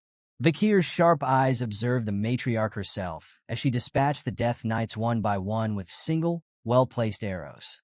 Her skill was extraordinary. Each strike was a display of mastery. The Death Knights, beings on par with high-ranking warriors, fell like leaves under the might of the Night Fox, Aquila. Realization dawned on Vakir. This was the reason behind the legendary tales of Aquila, the warrior who had once protected the forest from the Empire's aggression. Turning to Ian, Vakir remarked with confidence that the matriarch's presence ensured the tribe's survival. He then urged Ian to follow him, explaining their true objective, locating a human and ending his schemes. Meanwhile, a human fled from the battlefield, his laugh echoing in the distance as he retreated. His mind twisted with resentment. He muttered to himself that the tribe would one day regret casting him out. Along the way, he issued instructions to a skeleton, tasking it with a mysterious errand. Though he had successfully resurrected the ancestors, he knew Aquila's strength posed a significant threat. "She's a genius," he admitted to himself, the strongest leader in the tribe's history. Still, a devious smirk spread across his face as he formulated a plan. Despite her brilliance, a human believed even Aquila wouldn't be able to handle the trap he was about to set. Vakir and Ian tracked a human to a hidden location deep in the forest.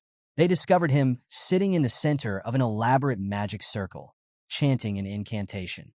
The area was marked by ancient stone pillars that exuded an ominous energy. Vakir, surveying the site, turned to Ian and asked if she knew its significance. Ian admitted she wasn't familiar with the specifics of the location, but was certain they couldn't allow a human to continue his ritual. Without hesitation, Ian knocked an arrow infused with aura and took aim. "I'll kill him here and now," she declared, releasing the arrow. It streaked toward a human, its energy slicing through the air. But just before the arrow could reach its target, a human shouted triumphantly, "I'm done." In a startling twist, a hand shot up from the ground, catching Ian's arrow between its fingers. A human, now jubilant, rose to his feet and announced the success of his summoning. According to legend, deep within the forest slept a figure of unparalleled might, one that only a human had discovered and dared to awaken. Turning to face his summoning, he welcomed his new ally with a sinister grin. "Behold," he said, his voice dripping with triumph. "The divine archer, Adonai." Ian's heart sank as she stared at the undead figure before her. The legends of Adonai, a mythical archer of unmatched skill, filled her mind. She couldn't believe her eyes. The warrior she revered in tales now stood corrupted and undead, summoned by a human to serve as his ally. Vakir stood in shock, grappling with the implications of Adonai's summoning. The legendary archer of the Balak, now reduced to an undead puppet, was an overwhelming threat. His thoughts were interrupted as Adonai released an arrow, the projectile speeding toward them with deadly precision. Reacting instantly, Vakir summoned Beelzebub and managed to deflect the arrow, altering its trajectory. However, when the arrow struck a nearby tree, it erupted in a massive explosion, sending debris flying and shaking the battlefield. Vakir was momentarily stunned by the unexpected aftermath. The arrow was imbued with aura, its power devastating even in deflection. As he processed the situation, a sharp cry of pain drew his attention. Ian had been injured. She clutched her thigh, where a cut was already causing her visible agony. "It burns," she groaned, her voice tinged with panic. Vakir's gaze hardened as he examined her wound, suspecting that Adonai's arrow carried poison. Realization dawned on Vakir as he recalled the legends of Adonai's battle with Madame Eight Legs, a monstrous arachnid of infamy. He now understood that the bow Adonai wielded had been crafted from the remains of that fearsome creature, its venomous essence imbued into the weapon. Before he could fully absorb this revelation, Adonai launched another relentless barrage of aura-infused arrows. Vakir gritted his teeth and raised Beelzebub once more, deflecting the arrows with skillful precision. Each strike sent shockwaves rippling through the ground, explosions scarring the earth wherever the arrows landed. The terrain was soon left split and smoking, a battlefield marred by destruction. Despite his best efforts, Vakir began to falter. His movements slowed, his breathing labored, and even Beelzebub emitted strained, grating sounds under the intense strain. Ian, noticing Vakir's exhaustion, cried out, "Stop protecting me! Run away and save yourself!" Her plea was desperate, but Vakir stood firm, refusing to leave her side. Amidst the chaos, a human's laughter rang out, his voice dripping with malice. "Fools," he sneered. "Your resistance is meaningless. Adonai, finish them!" Obeying the command, Adonai drew another arrow, its aura radiating death. The sheer weight of its energy threatened to extinguish everything in its path. Vakir, battered but determined, braced himself for the impending strike, preparing to deflect the deadly projectile with what strength he had left.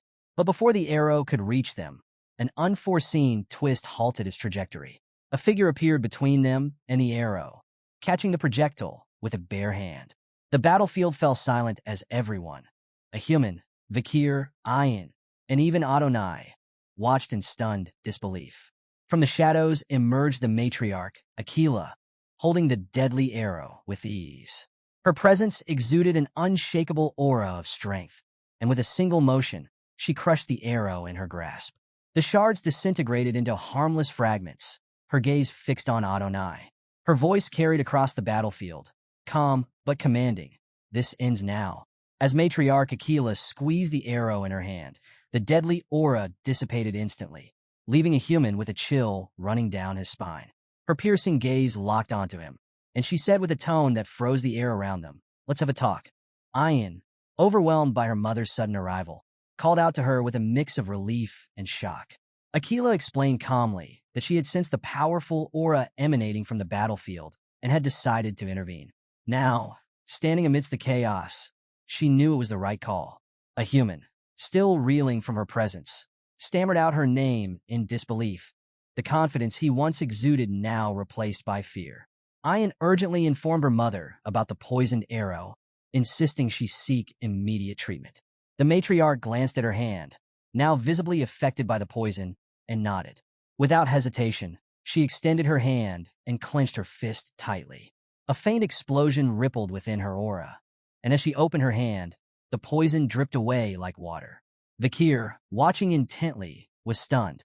He theorized that she had expelled the poison and contaminated blood by detonating her aura from within, a technique so rare and dangerous that it left him momentarily speechless.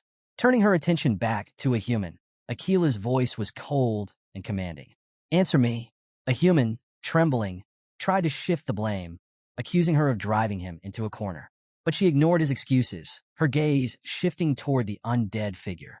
"Is this truly the divine archer, Sir Adonai?" she asked, her tone steady. Summoning a flicker of confidence, a human smirked. "He is indeed the legendary Adonai," he asserted. "Someone even you wouldn't dare to fight."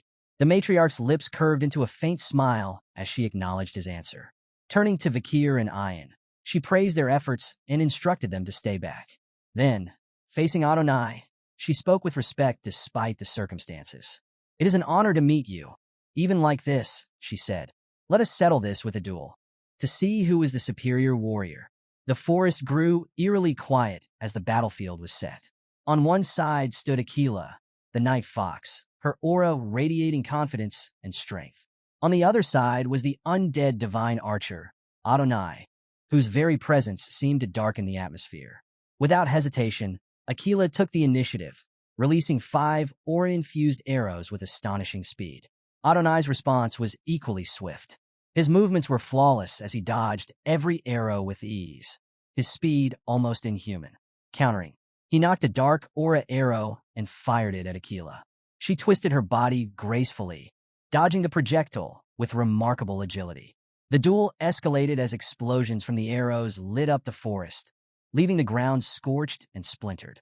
From a distance, Vakir prepared to carry Ayan to safety, knowing the battle between 2 master-grade aura users was an exceedingly rare event, a spectacle seldom witnessed even during the legendary times of the fall. Yet he couldn't shake the mounting danger surrounding them. A human, observing from a concealed position, couldn't hide his twisted delight. He acknowledged Akila's incredible skill, muttering with a begrudging respect, "She truly is the night fox." But his wicked grin returned as he added, "Still, she will never defeat Sir Adonai. He's already dead." His laugh grew louder as he explained that Adonai, as an undead, could infinitely channel Hell's dimensional aura. The boundless power of his arrows, unrestrained by mortal limits, made him an overwhelming force. Despite her incredible prowess, Akila began to sustain injuries as the duel progressed. She was quick to realize her disadvantage in a ranged fight. Adonai's precision, speed, and mobility were unparalleled, his strikes relentless and devastating. Her analytical mind raced as she assessed the situation, acknowledging that his perfection as a warrior would require more than skill to overcome. As their arrows clashed, triggering a massive explosion that sent a dense dust cloud billowing through the battlefield, Akila seized the opportunity to close the distance between herself and Adonai. Emerging from the obscurity, she launched a powerful kick aimed at his neck. Adonai, demonstrating his exceptional reflexes, skillfully evaded her strike and conjured a dark, ominous sword in his hand. With one swing, the weapon cleaved through the surrounding trees, its sheer force leaving destruction in its wake. Akila narrowly avoided the strike, her movements precise and calculated. Recognizing an opening, Akila hurled her dagger at Adonai, the blade striking his hand and causing the dark sword to clatter to the ground. Capitalizing on his momentary imbalance, she delivered a swift kick to his knee, disrupting his stability further. Without hesitation, she followed up by firing an aura-infused arrow with devastating force. The projectile tore through the forest, striking Adonai with explosive impact. As the dust settled, the gruesome aftermath was revealed. Adonai's upper right half had been obliterated by the arrow.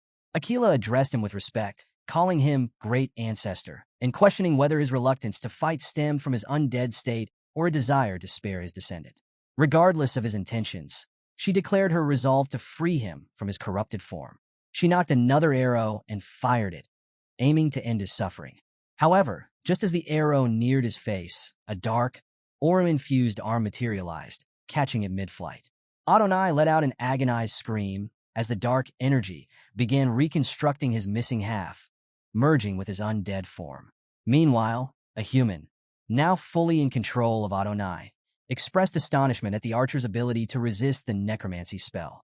"Legends truly are different," he muttered, though his voice dripped with disdain. Frustrated by what he deemed half-hearted resistance, he commanded Adonai to unleash his full power and eliminate every threat. Understanding what was happening, Aquila called out angrily, her voice cutting through the battlefield. But Adonai, now completely engulfed in dark aura, let out a blood-curdling scream as his transformation finalized. His entire form exuded a sinister, forbidding energy. A human, reveling in the chaos, mockingly told Aquila that the being before her was no longer Adonai. Suddenly, the atmosphere shifted again. Loud, thunderous noises filled the air as three colossal A-rank monsters emerged from the forest, drawn by the commotion. The beasts, towering and ferocious, seemed ready to wreak havoc, but they didn't stand a chance. In one swift moment, Adonai unleashed 3 arrows, each imbued with immense power. The monsters fell instantly, obliterated before they could make a move. Aquila watched in stunned silence, unable to even see the arrows that had struck the creatures. A human chuckled, both exhilarated and unnerved by Adonai's overwhelming might. Even I didn't expect him to eliminate them so easily, he admitted before turning his attention back to Aquila. With a gleeful sneer, he commanded Adonai to finish her off. Adonai obeyed, launching a relentless barrage of arrows toward Aquila. Each arrow carried a potent, murderous intent, the venomous essence of Madame Eight Legs spreading with every strike. Aquila evaded skillfully, her movements graceful but increasingly sluggish as the poison began to seep into her body, dulling her reflexes. Sensing the urgency of the situation, Aquila decisively turned and fired 2 arrows in quick succession. The first arrow veered off course, seemingly missing its mark, while the second streaked straight for Adonai's face. With a casual motion, Adonai obliterated the frontal arrow, his effortless destruction of the projectile leaving shock evident on Aquila's face. But her expression quickly shifted into a confident smile. The arrow that had initially gone astray suddenly reversed its trajectory, arcing through the air before piercing Adonai's throat from behind.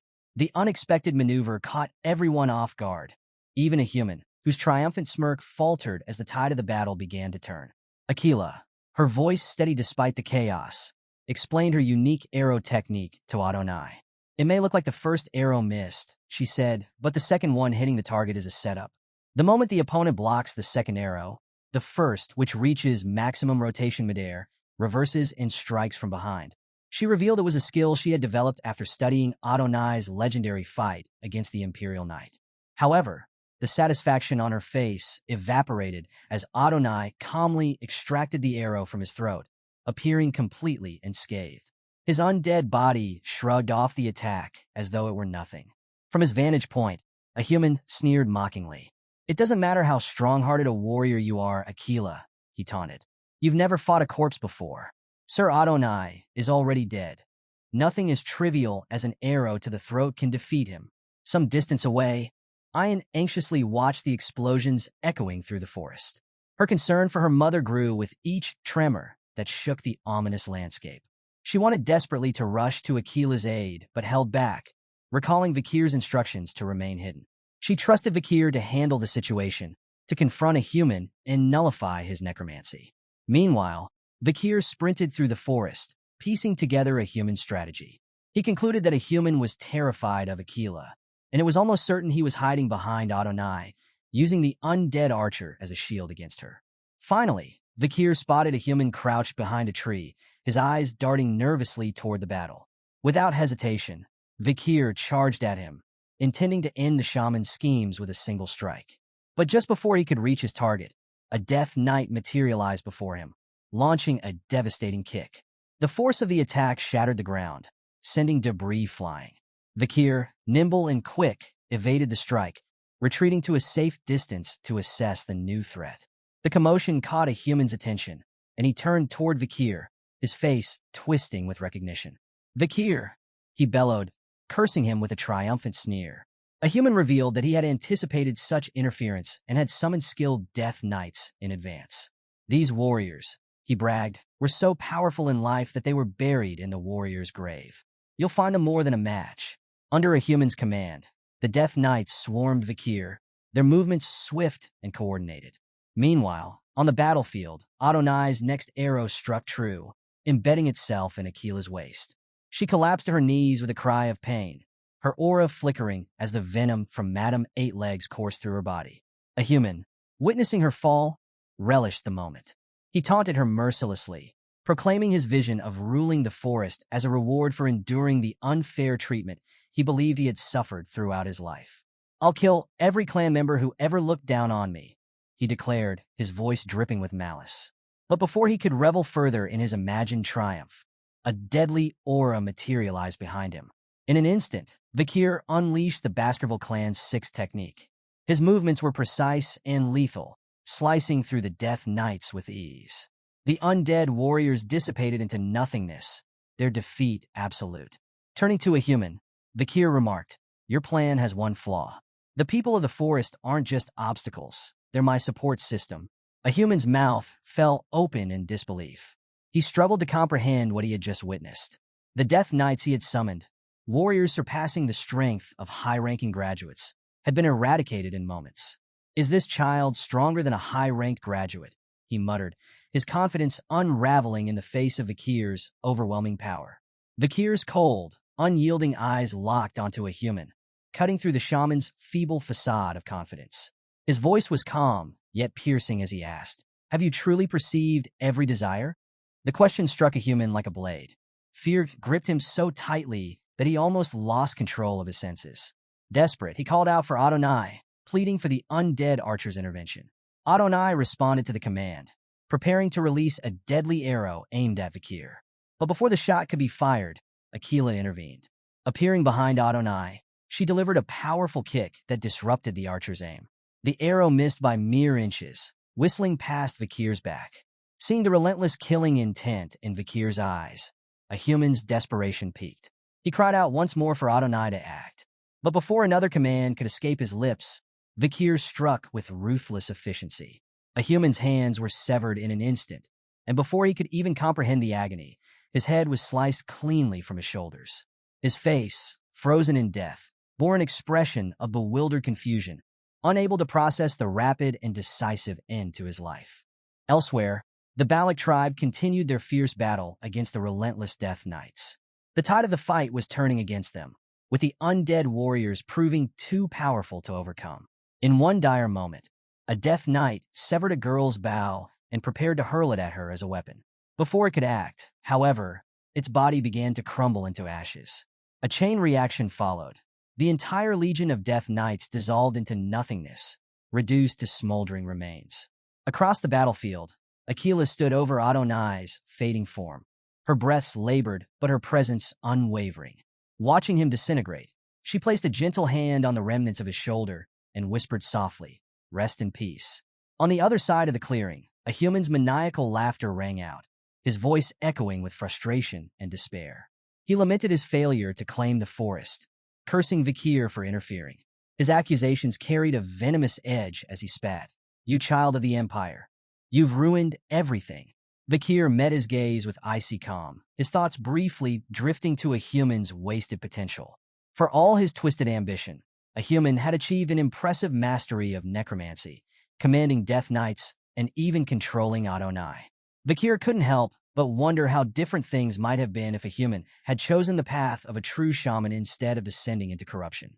His thoughts were interrupted as a human raised his voice once more, threatening revenge. "This isn't the end," a human snarled. "You'll regret driving me out." Before he could utter another word, an arrow pierced his forehead, silencing him forever.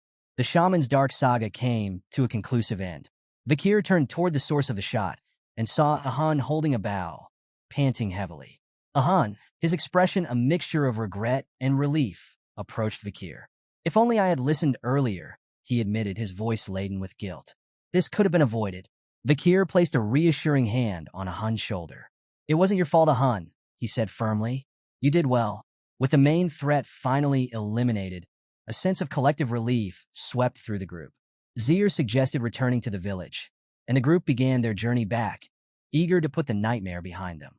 However, upon arrival, they were met with an unexpected and devastating sight.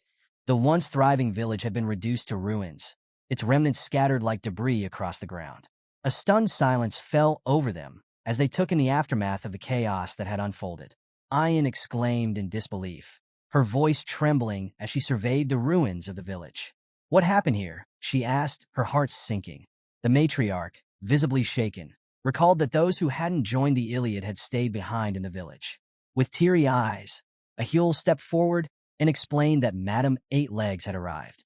Ian's face paled. "Madam, she came here?" she asked in shock. Her thoughts raced as she rushed to her sister, anxiously checking on her well-being. Meanwhile, Vakir stood apart, puzzled. He questioned why the monster, which had remained passive until now, would suddenly unleash such devastation during their battle with a human. Ahul pointed toward a specific direction, recounting that smoke had emanated from their grandfather's ceremonial tent before Madame's rampage. Vakir followed her gaze and later arrived at the site. Examining the burned leaves and lingering residue, he deduced that a human had burned a plant specifically designed to attract insects, and by extension, Madame Eight Legs herself. The revelation left him astonished. A human's calculated malice extended even beyond the grave. Back in the village, the matriarch struck a boulder in frustration, her blow echoing her anger. "Damn him," she cursed, her voice shaking with rage. One of her subordinates rushed to her side, attempting to calm her as her injury worsened. But the matriarch pushed through the pain, her resolve unbroken. She declared, "We can rebuild the village. We can gather food again." Her focus turned to the survivors as she commanded the uninjured warriors to tend to the fallen and rescue those who could still be saved. Nearby, Ian knelt beside her wolf, Bakira, who trembled in pain. The creature's leg had been rendered useless by Madame's venom. Tears streaming down her face, Ian embraced Bakira tightly, apologizing for leaving him alone in such danger. Madame Eight Legs was no mere monster. Known as the evil goddess of the forest, she was a force of darkness whose existence struck terror into the hearts of all the tribes. To the Balak, she was akin to a natural disaster, unstoppable and merciless. Revenge was not an option, only survival. Yet, as the tribe despaired, Vakir's sharp mind began forming a plan. Later that night, under the cover of darkness, Vakir entered matriarch Akila's tent. She turned to him, her expression wary but composed. "Why are you here, Vakir?" she asked. With a calm demeanor, Vakir explained his intent. "I need to know about Madame Eight Legs," he said, his tone steady and deliberate. The matriarch's eyes narrowed slightly as she studied him. "Why this interest?" she asked. Vakir produced a document, laying it before her. "I found this in the Loco tribe's village," he explained. "It's a record of Madame Eight Legs. It contains detailed accounts of her poison, witness statements from her battles with other monsters, and even the location of her hideout." Akila's brows furrowed as she scanned the document. Vakir continued, "But after reading it, I still don't understand why the forest tribes fear her so deeply. Why haven't they united to subjugate her?" The matriarch sighed, her voice heavy with the weight of history. She began recounting the lore passed down through the Balak tribe. Long ago, the archer god Adonai fought Madame Eight Legs. He pierced one of her legs with an arrow, a feat no one else had accomplished. She paused, her tone darkening. But instead of victory, his attack marked the onset of despair. She explained how the destroyed leg regenerated and multiplied, creating even more limbs. The more they destroyed her legs, the stronger she became. Her body was impenetrable, even to Adonai's arrows. And everyone who fought her eventually succumbed to her poison. Akila gestured toward her own side, where the lingering effects of Adonai's poisoned arrow still throbbed. Her poison infects everything it touches. Even the slightest injury becomes a death sentence if left untreated. Her voice carried both warning and sorrow as she concluded. Madame Eight Legs is no ordinary monster. She is the evil goddess of the forest, a being born from the deaths of countless warriors who tried to destroy her. Vakir, I warn you, do not plot against her. I cannot bear to lose any more of my family. Deep in thought, Vakir weighed her words carefully. He recognized that the odds of defeating Madame Eight Legs, even with warriors like Akila and Adonai, were astronomically low. Her regenerative power, impenetrable body, and venomous attacks made her a living calamity. Yet, even as her warnings lingered in his mind, Vakir couldn't shake the thought that a path forward, however dangerous, might still exist. Despite the matriarch's warnings, Vakir couldn't dismiss the challenge of Madame Eight Legs. While she was undeniably a rare and powerful monster, his experience during the Fall, a time when demonic monsters invaded the human world, had equipped him with the skills to fight creatures of her caliber. Vakir believed that no matter how fearsome Madame seemed, she was still a monster. Monsters had habits, patterns, and, most importantly, weaknesses. If he could uncover hers, he was confident he could defeat her. Deep within the heart of the forest, a seemingly tranquil mountain suddenly erupted with movement as a flurry of grotesque legs burst from its peak. Madame Eight Legs emerged, her ear-piercing scream echoing across the forest. Vakir, concealed nearby, observed her carefully. The noise accompanying her awakening confirmed something he had already deduced. She followed a pattern. After staking out Madame's lair for several days, Vakir identified a routine. She left her lair at specific times to search for food and typically returned within 2 hours. Using this knowledge, Vakir waited for Madame's departure before moving swiftly toward her lair. Reaching the summit of the mountain, Vakir peered into the cavernous structure that served as her domain. At first glance, it appeared to be a simple, calm stone mountain. But upon closer inspection, he realized it was hollow, its interior covered in intricate spider webs that gleamed faintly in the dim light. Using Beelzebub, he cut through a rock and retrieved a piece of web attached to it. Examining the web's cross-section, he noted its rough and fibrous texture. Even a graduate-level mana user would struggle to cut through it. Recognizing the potential usefulness of the material, he decided to use it to aid in his descent. As Vakir descended deeper into the lair, he studied its dimensions. The entrance was just large enough for Madame Eight Legs to squeeze through, but as he moved further in, the cavern widened. The space was perfectly suited to accommodate the monstrous creature's immense size.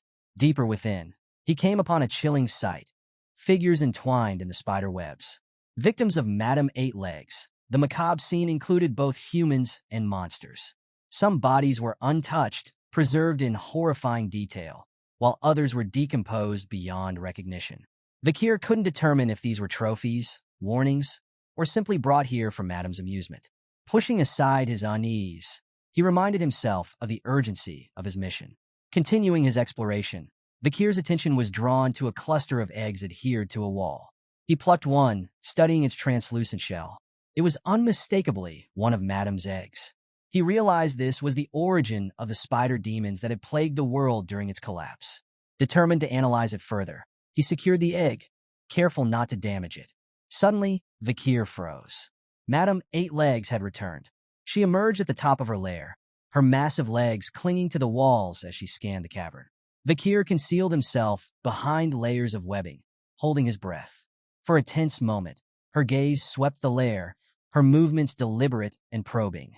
Then, as abruptly as she had appeared, she departed once more. Releasing a silent sigh of relief, Vakir considered the narrow escape. He wondered if Madame had sensed an intruder through sheer instinct. His Mashu skill, which dampened sound, had likely saved him. Without it, the situation could have turned catastrophic.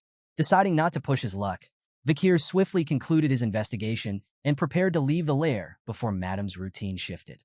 Back in the Balak village, the air buzzed with the sounds of construction as the tribe worked tirelessly to rebuild their homes.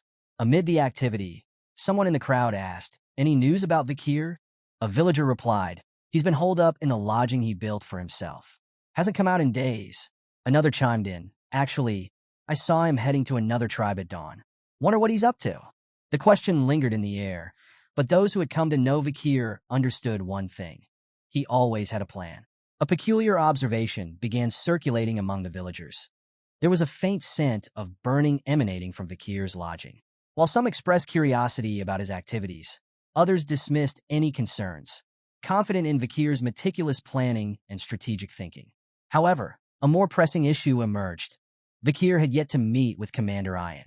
Standing outside Vakir's tent, Ayan called out to him, her voice carrying a mix of concern and determination. She mentioned that her mother had told her about his inquiries regarding Madame Eight Legs.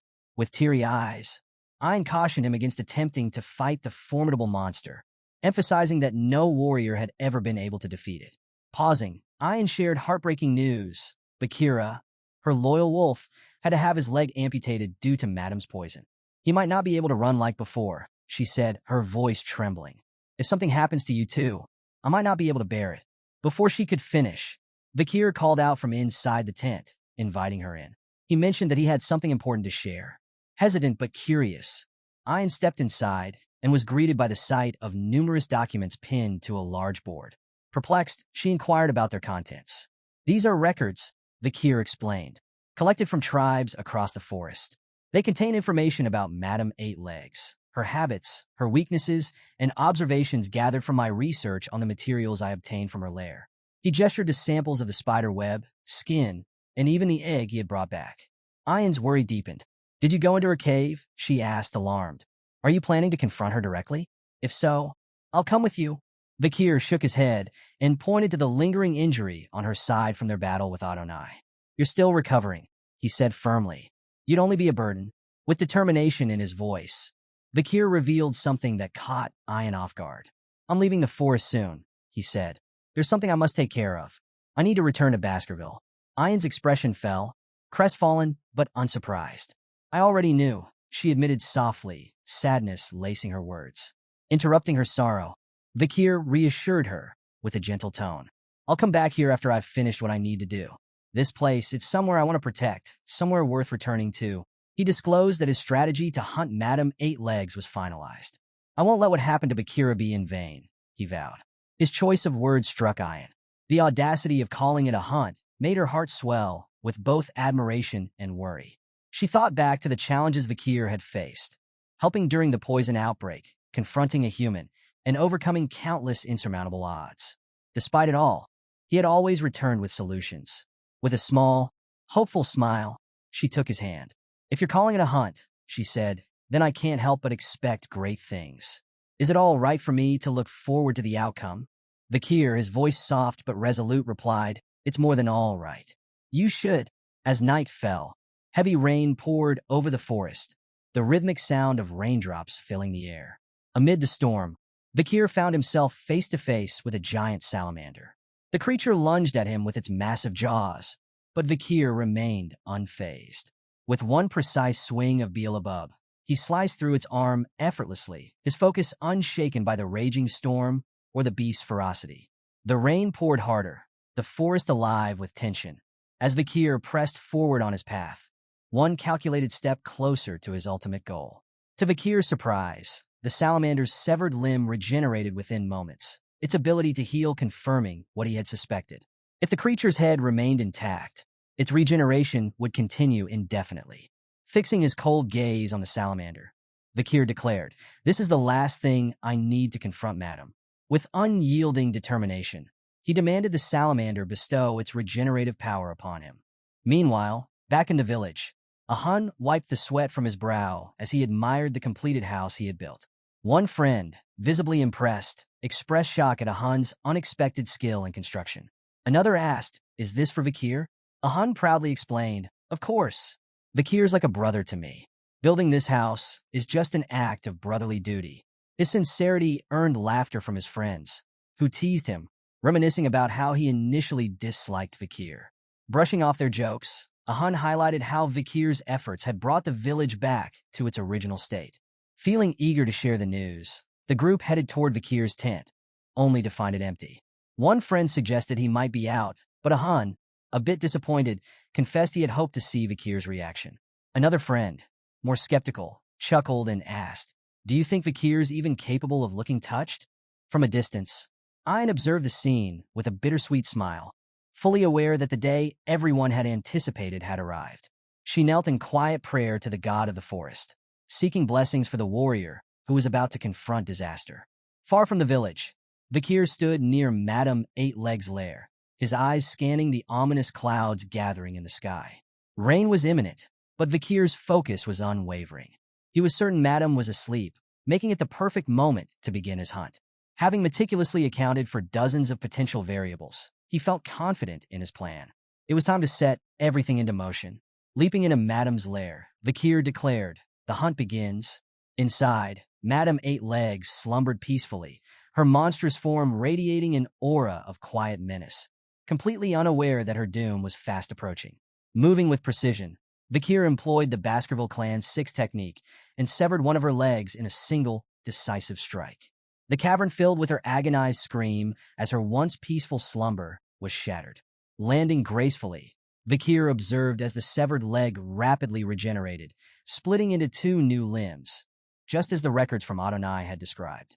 In retaliation, Madame lashed out with her newly regenerated legs, her movements violent and chaotic. Recognizing the opportunity, Vakir initiated Plan 1. Moving like a streak of lightning, he began systematically severing her legs, one after another. Each strike drew another piercing scream from Madame, who retaliated by spewing venom in every direction. Vakir darted through the lair, skillfully dodging the poisonous clusters.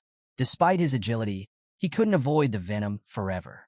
A single drop landed on his arm, sending searing pain coursing through him.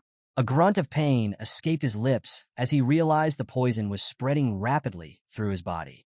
Reluctantly, he acknowledged that he couldn't afford to take any more hits. Determined to press forward, Vakir gritted his teeth and adjusted his strategy, knowing that this was only the beginning of a fight that would push him to his very limits. Vakir, realizing the poison's rapid spread, made a drastic decision. With unwavering resolve, he severed his own poisoned arm. Moments later, to Madame Eight-Leg's shock, the entire arm regenerated before her eyes. Standing tall, Vakir taunted her calmly. "Don't look so surprised. I'm in the same position as you now." Undeterred, he charged at Madame, initiating a fierce and relentless battle. Using his expert skills, Vakir focused on severing her legs, dodging her ferocious strikes and poisonous onslaught. Despite his agility, he couldn't evade every attack. One of Madame's powerful strikes obliterated his arm and leg. Rolling down onto one of her massive limbs, Vakir managed to slow his fall, giving his body just enough time to regenerate. Without hesitation, he resumed his assault, cutting down her legs one by one. The battle raged on, an unending cycle of destruction and regeneration for both combatants. Madame doubled her legs effortlessly each time they were severed, while Vakir's limbs regenerated repeatedly, albeit at a cost. The constant regeneration drained his stamina, and fatigue began to set in. He had long since lost count of how many times he'd regrown his limbs, each cycle taking a greater toll on his body. As the grueling fight continued, Madame's severed legs piled up around them. Vakir, panting heavily, paused for a moment. Despite his exhaustion, a sudden smile crossed his face. Fueled by determination, he used the spider webs for support and began ascending toward the top of the lair. Madame, noticing his actions, attempted to follow him. However, to her frustration, she found herself unable to move upward effectively. Her countless legs, which had been her strength, were now her greatest hindrance. Vakir glanced back at her with a sly grin. "You see," he said, "this was my plan all along. I never intended to catch up to you in power. I wanted you to keep duplicating your legs." He continued, "Your ability to regenerate and double your legs seems godlike, doesn't it? But it's a curse if you keep duplicating the same limb. Now, you can't even move properly." Madame retaliated with a web attack, sending massive strands flying toward him. But Vakir dodged with ease. "I knew you'd resort to that," he said, recalling his earlier observations of her webs. Summoning Beelzebub, Vakir revealed a critical weakness he had discovered. "Your webs resist normal fire," he explained, "but they burn like dry wood when exposed to purple hellfire from the underworld." He gestured around the lair, pointing out the accumulated gas from the decaying corpses that filled the air. "This place," he said with a chilling smile, "is the perfect condition for a firestorm." Standing atop the massive corpse of a dead bear, Vakir drove Beelzebub into its head. With a sinister grin directed at Madame Eight-Legs, he declared, "You've been drunk on power for too long. You've stacked up too much karma. Now it's time to pay for it." Igniting the hellfire, Vakir triggered a massive explosion. The blast reverberated through the lair, the purple flames spreading rapidly through the gas-filled cavern. The spider webs ignited in an instant, and the firestorm consumed everything in its path. Madame Eight-Legs let out a deafening scream as her domain turned into an inferno of karmic retribution. Days earlier, Vakir stood at his study table, deep in thought, piecing together the complex puzzle of Madame Eight-Legs' actions. During one of his practical assessments, he had encountered a Cerberus that had been driven out of its territory. That encounter had prompted a lingering question. Why did the tribe members go out of their way to chase dangerous monsters from the mountain? Now everything clicked into place. The tribe members had been pushed to the mountain because Madame Eight-Legs had systematically expanded her territory, driving them and the monsters further away. Her strategy became clear. She had been using the barbarians and forest creatures to distance herself from her greatest weakness. hellfire. Vakir realized that her cunning tactics had kept this vulnerability hidden in plain sight. Determined, he thrust Beelzebub into the bear's corpse and unleashed the hellfire, igniting a chain reaction that set the cavern ablaze. The flames spread rapidly, consuming the lair as Madame Eight Legs became engulfed in fire. Watching the inferno, Vakir declared, "It's time for her to take her trophies back." He exited the cave, turning to observe the explosions behind him as his plan unfolded. By exploiting her inability to climb or use her webs, he had ensured that Madame was trapped within her own lair. No matter how powerful she was still a living creature. The superheated air would burn her lungs, and the hellfire would melt her outer shell and carapace. All Vakir needed to do was wait for her to succumb. Once the fire extinguished, he planned to retrieve her unique abilities. However, his thoughts were interrupted by a sudden tremor beneath his feet. The ground shook violently, and his attention snapped back to the lair. The tremors ceased for a moment. Then the entire mountain erupted in a massive explosion. Vakir watched in stunned disbelief as Madame Eight Legs emerged from the wreckage. She had destroyed the mountain itself to escape her fiery demise. Her hiss filled the air, a sound of pain and rage, as she released a torrent of poison into the atmosphere. The poisonous substance scattered in all directions, exploding into fragments that began to dissolve everything they touched. Standing beneath Madame's towering form, Vakir quickly noticed something critical. She couldn't see him. The flames had burned away her eyes and the sensory hairs on her body, rendering her blind and unable to detect his presence. Additionally, the destruction of the mountain had left a crack in her once impenetrable shell. Seizing the opportunity, Vakir leaped into action. With precise movements, he ascended into the air, aiming directly at the crack.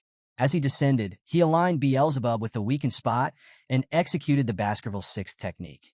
The blow landed with tremendous force, driving him backward and eliciting a pained, guttural cry from Madame. Landing safely, Vakir examined the damage.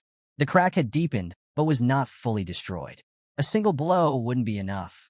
Undeterred, he steeled himself, his resolve unshaken. He prepared for another assault, knowing that this battle would demand every ounce of his strength and determination.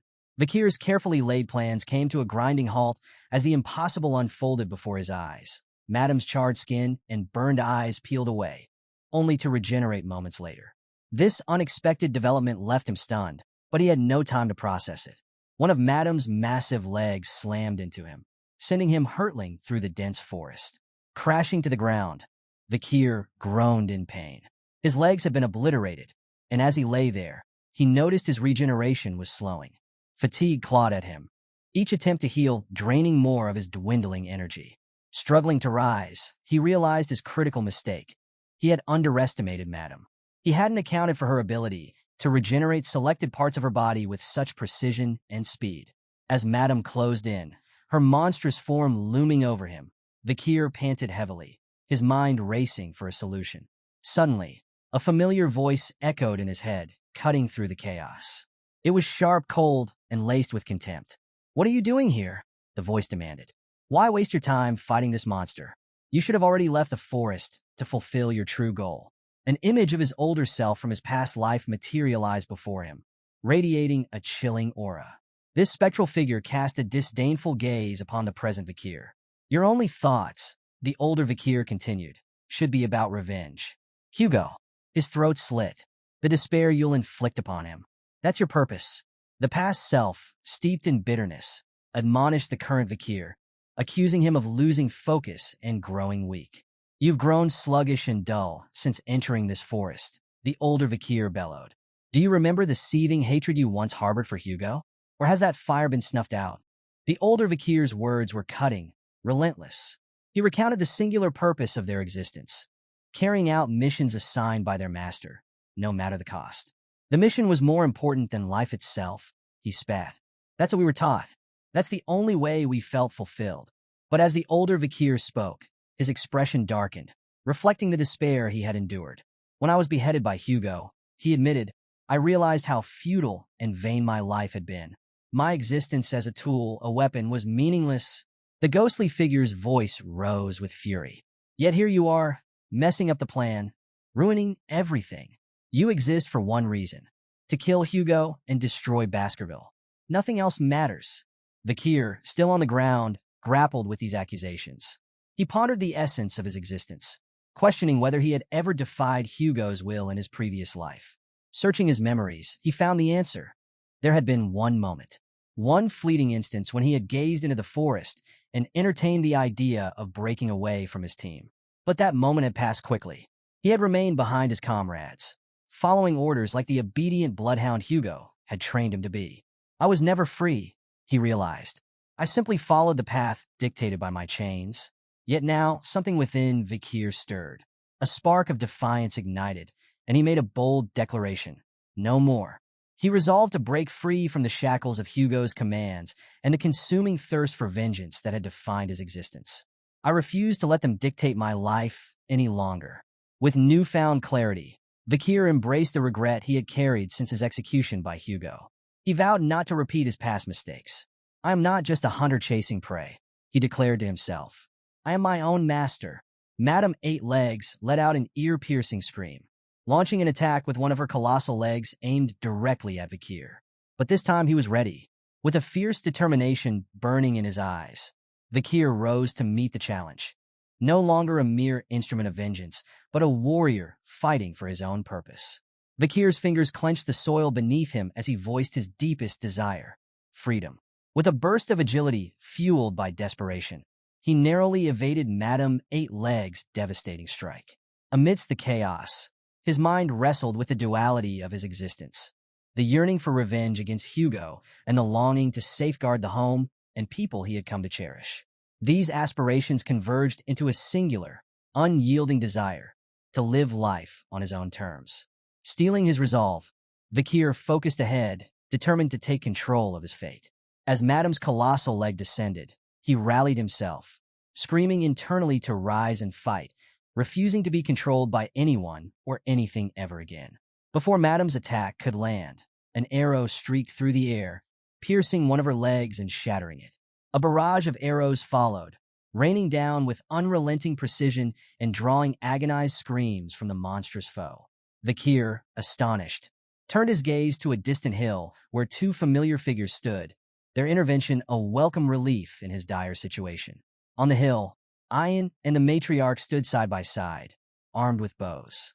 An's voice rang out fiercely as she declared her intent to defend her chosen husband candidate from Madame's onslaught.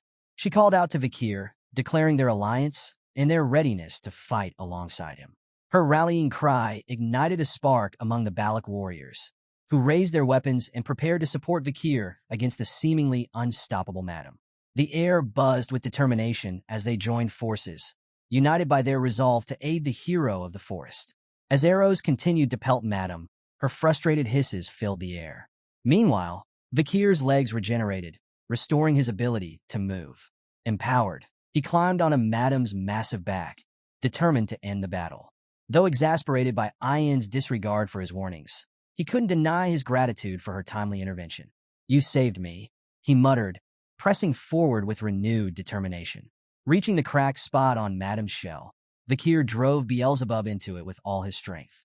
The resulting blast reverberated through the lair, but he quickly realized that her armor was far more resilient than anticipated. It would take more than a single strike to destroy her. Undeterred, Vakir refused to let despair take root.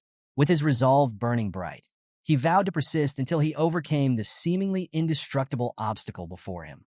However, before he could make his next move, Madame went into a frenzied rampage.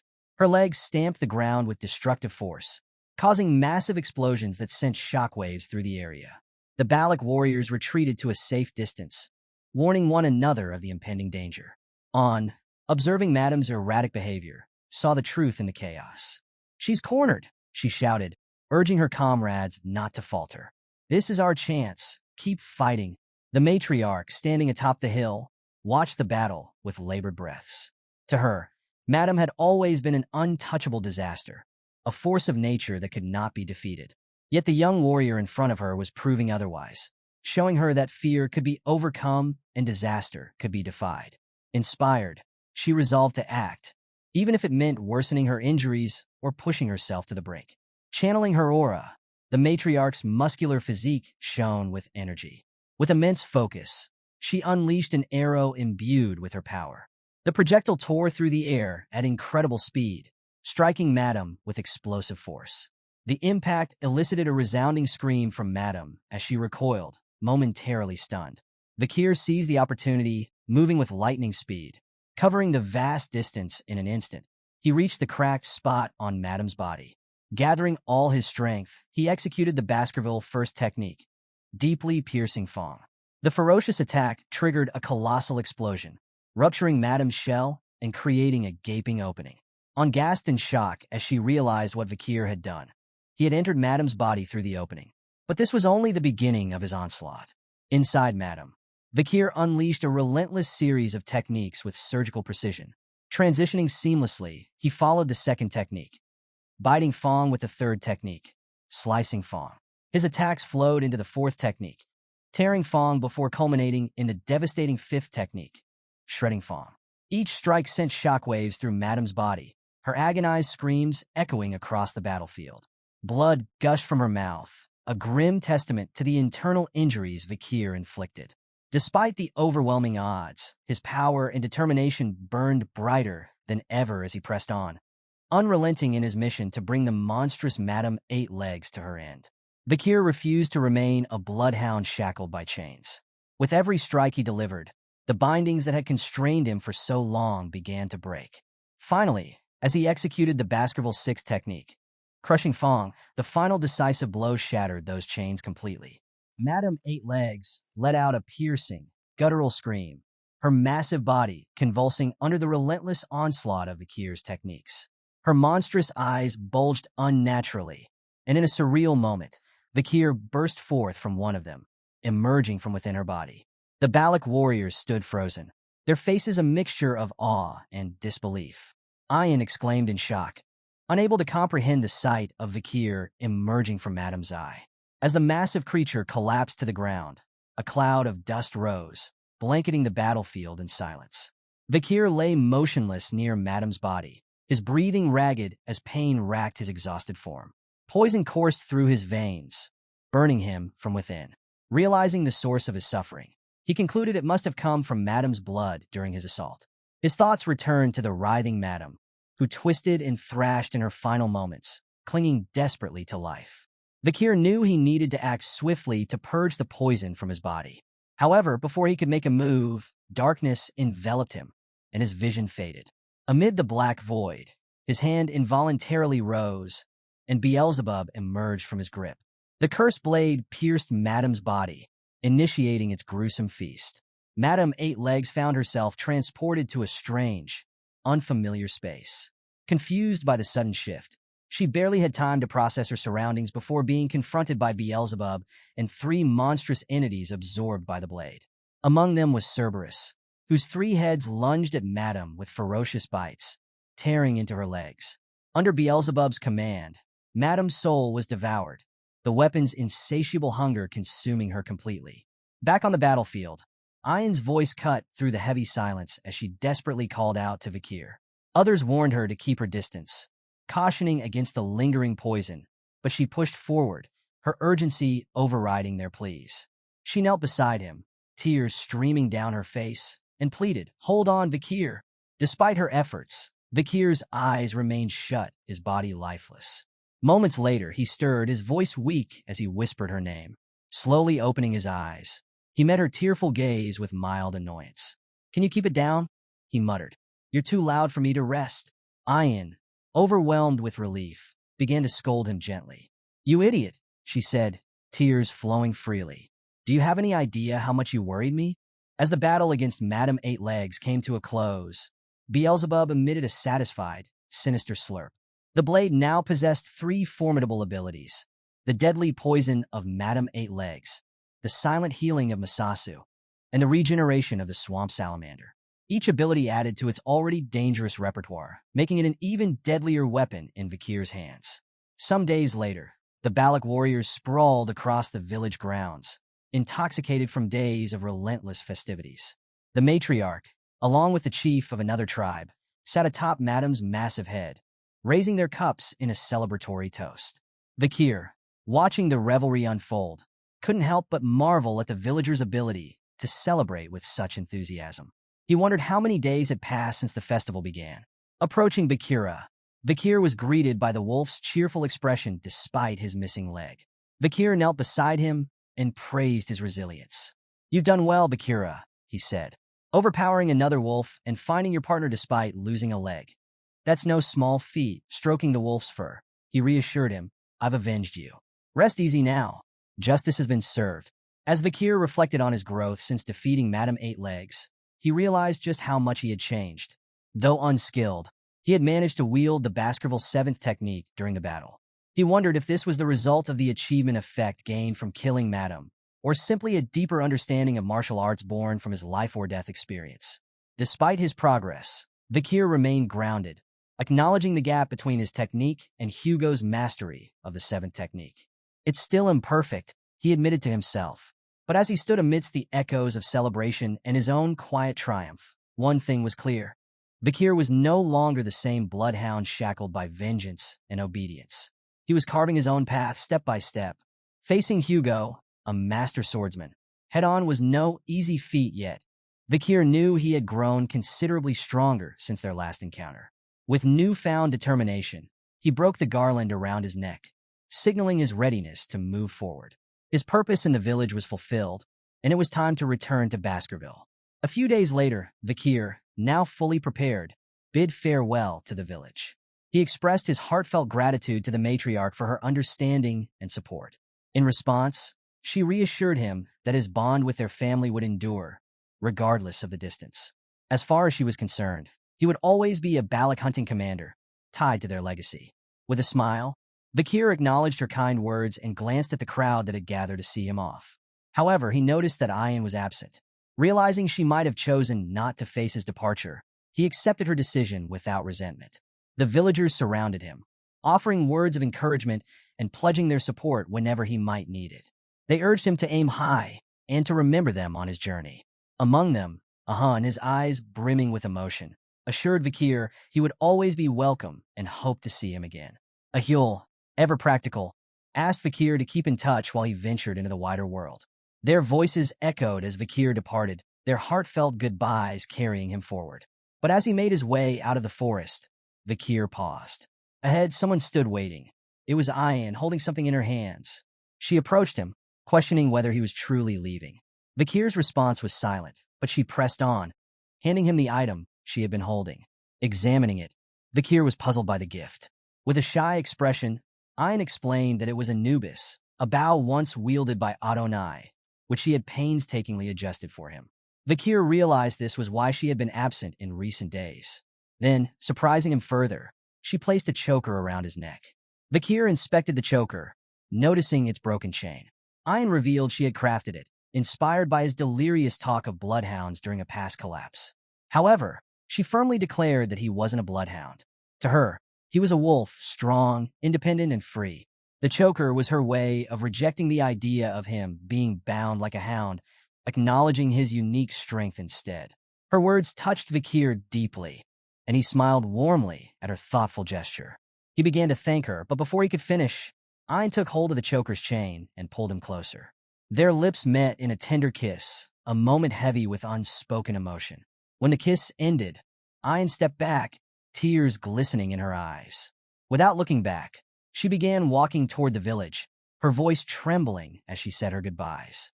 She remarked on Vakir's growth since their early days, noting how he had once been weaker than her, but was now undeniably strong.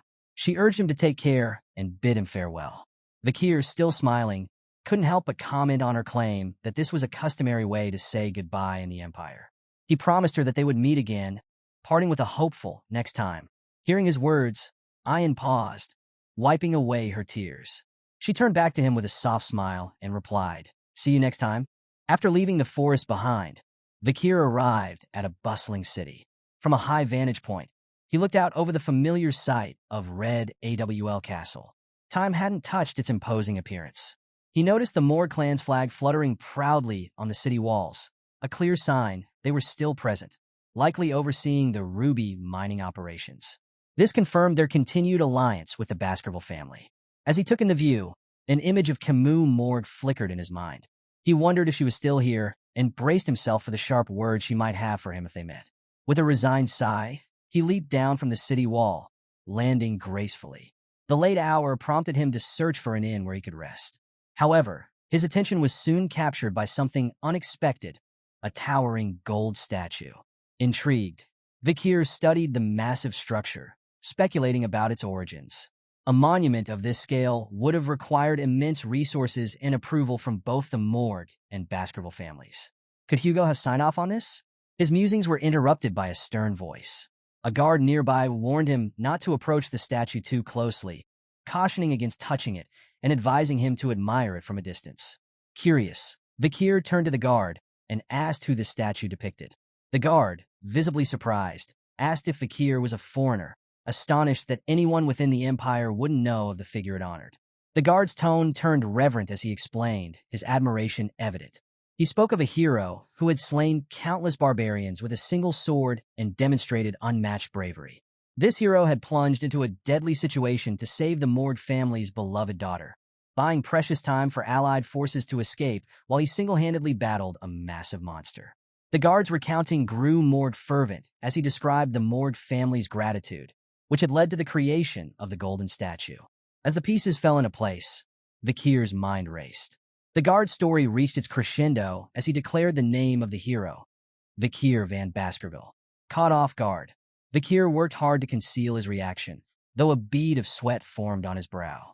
The truth of the story left him momentarily stunned. It was his name etched into the legend.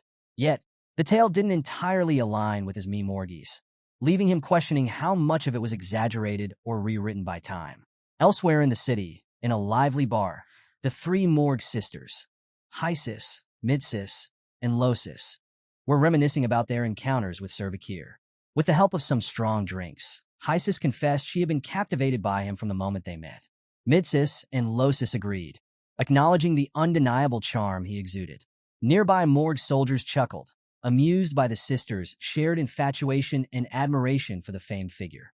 Losis openly admitted being drawn to Vakir's magnetic presence, but lamented how difficult it was to get close to him. Midsis fondly recalled their earlier conversations, though she grumbled about the interference of other women from the Baskerville family. In a burst of excitement, Hysis proclaimed that Vakir brought a sense of rejuvenation greater than even the grandeur of the golden statue that now stood nearby. Meanwhile, Vakir sat alone in the shadows, quietly observing the city's lively night. His thoughts drifted between the past and the present. The stark contrast between his own recollections and the city's embellished tales left him pensive. He wondered if the feats credited to him were, in truth, the work of Adolf Morg or the combined efforts of many others. Still, he couldn't deny the part he played, particularly his confrontation with the madam at the end. His musings deepened as he listened in on the Morg sisters' conversation, gleaning valuable insights amidst their chatter. Lost in thought, Vakir found his mind drifting back to events from 2 years earlier. His abrupt disappearance had ignited Hugo La Baskerville's wrath, leading to multiple clashes with the Morg family. Despite the Morgs offering substantial compensation, it wasn't enough to quell Hugo's fury. Vakir could hardly blame him. He'd been a valuable bloodhound to the family, and the Morg's payment likely felt more like an insult than reparations. Meanwhile, back in the present, the Morg sisters were still deep in their liquor-fueled banter at the bar. Plus lamented Vakir's absence, declaring they would have made the perfect couple. Midsis was quick to challenge her, insisting she had the upper hand in winning him over. Losis, trying to play peacemaker, suggested they all date him instead, which only escalated the argument. As their chatter wore on, Vakir's patience frayed. Deciding he'd had enough, he quietly settled his bill and prepared to leave. But before he could slip away, Hysis noticed his movement and loudly accused him of being suspicious. Her sisters, baffled by her outburst, attributed it to her drunken state. Ignoring Hysis' demands to stop, Vakir kept walking, prompting her to angrily protest his blatant disregard. Fueled by frustration, Hysis unleashed a binding spell, causing vines to erupt from the ground in an attempt to ensnare him. But Vakir's reflexes were unmatched. He dodged the vines with such agility and precision that everyone in the room was left in stunned silence. He landed gracefully, only to find himself surrounded by individuals brandishing weapons and spells, all with their attention fixed on him. A Morg mage stepped forward, demanding Vakir reveal his identity and remove his hood. Annoyed by the escalating situation, but unfazed, Vakir complied. With calm resolve, he lowered his hood, revealing his face to the astonished crowd. The Morg sisters, wide-eyed and flushed, gasped in admiration, their initial awe quickly giving way to confusion. A mage pointed out the differences between Vakir's expression and the heroic visage on the golden statue, noting his striking red eyes and jet-black hair. Realization dawned as the Morg sisters pieced everything together. Incredulously, they uttered his name, Sir Vakir. The next morning, as Vakir prepared to leave the city, the Morg sisters approached him once more. Plus suggested he could have stayed in the fortress's VIP room, but Vakir dismissed the idea, calling it an unnecessary expense. Losis expressed her faith in his survival, while Hysis teased that he had come to visit her first, a claim Midsis immediately contested. Amid the playful bickering, Hysis mentioned they'd already sent valuable information to the Baskerville family, as he had requested. Vakir clarified that he'd only asked them to contact the family, but Hysis defended their actions, insisting they had acted in good faith. Finding the trio increasingly exasperating, Vakir brushed them off and prepared to leave. Hysis, concerned about his departure, offered to escort him, but Vakir declined, reminding them they surely had important duties to attend to. Hysis sheepishly admitted they had no work, spending most of their time lounging. This lack of responsibility annoyed Vakir, prompting him to silently vow to report their laziness upon his return to Baskerville. Before departing, Vakir asked about Kimu Morg, curious about her absence. Hysis explained that Kimu had retreated into closed-door training. She had abruptly left Uncle Adolf's Hall of Light and entered the Hall of Darkness, devoting herself entirely to magic research. Vakir was startled by the mention of the Hall of Darkness, recalling its grim reputation and Kimu's strained relationship with Snake, its head. He wondered if the shift was another ripple caused by his actions in the past. Before parting ways, Vakir instructed the sisters to relay a Midsis sage to Kimu. He wanted her to leave the Hall of Darkness and expressed his desire to meet her. The sisters were taken aback that this was all he had to say, especially given his long-standing relationship with Kimu and the fact that it had been 2 years since they last saw each other.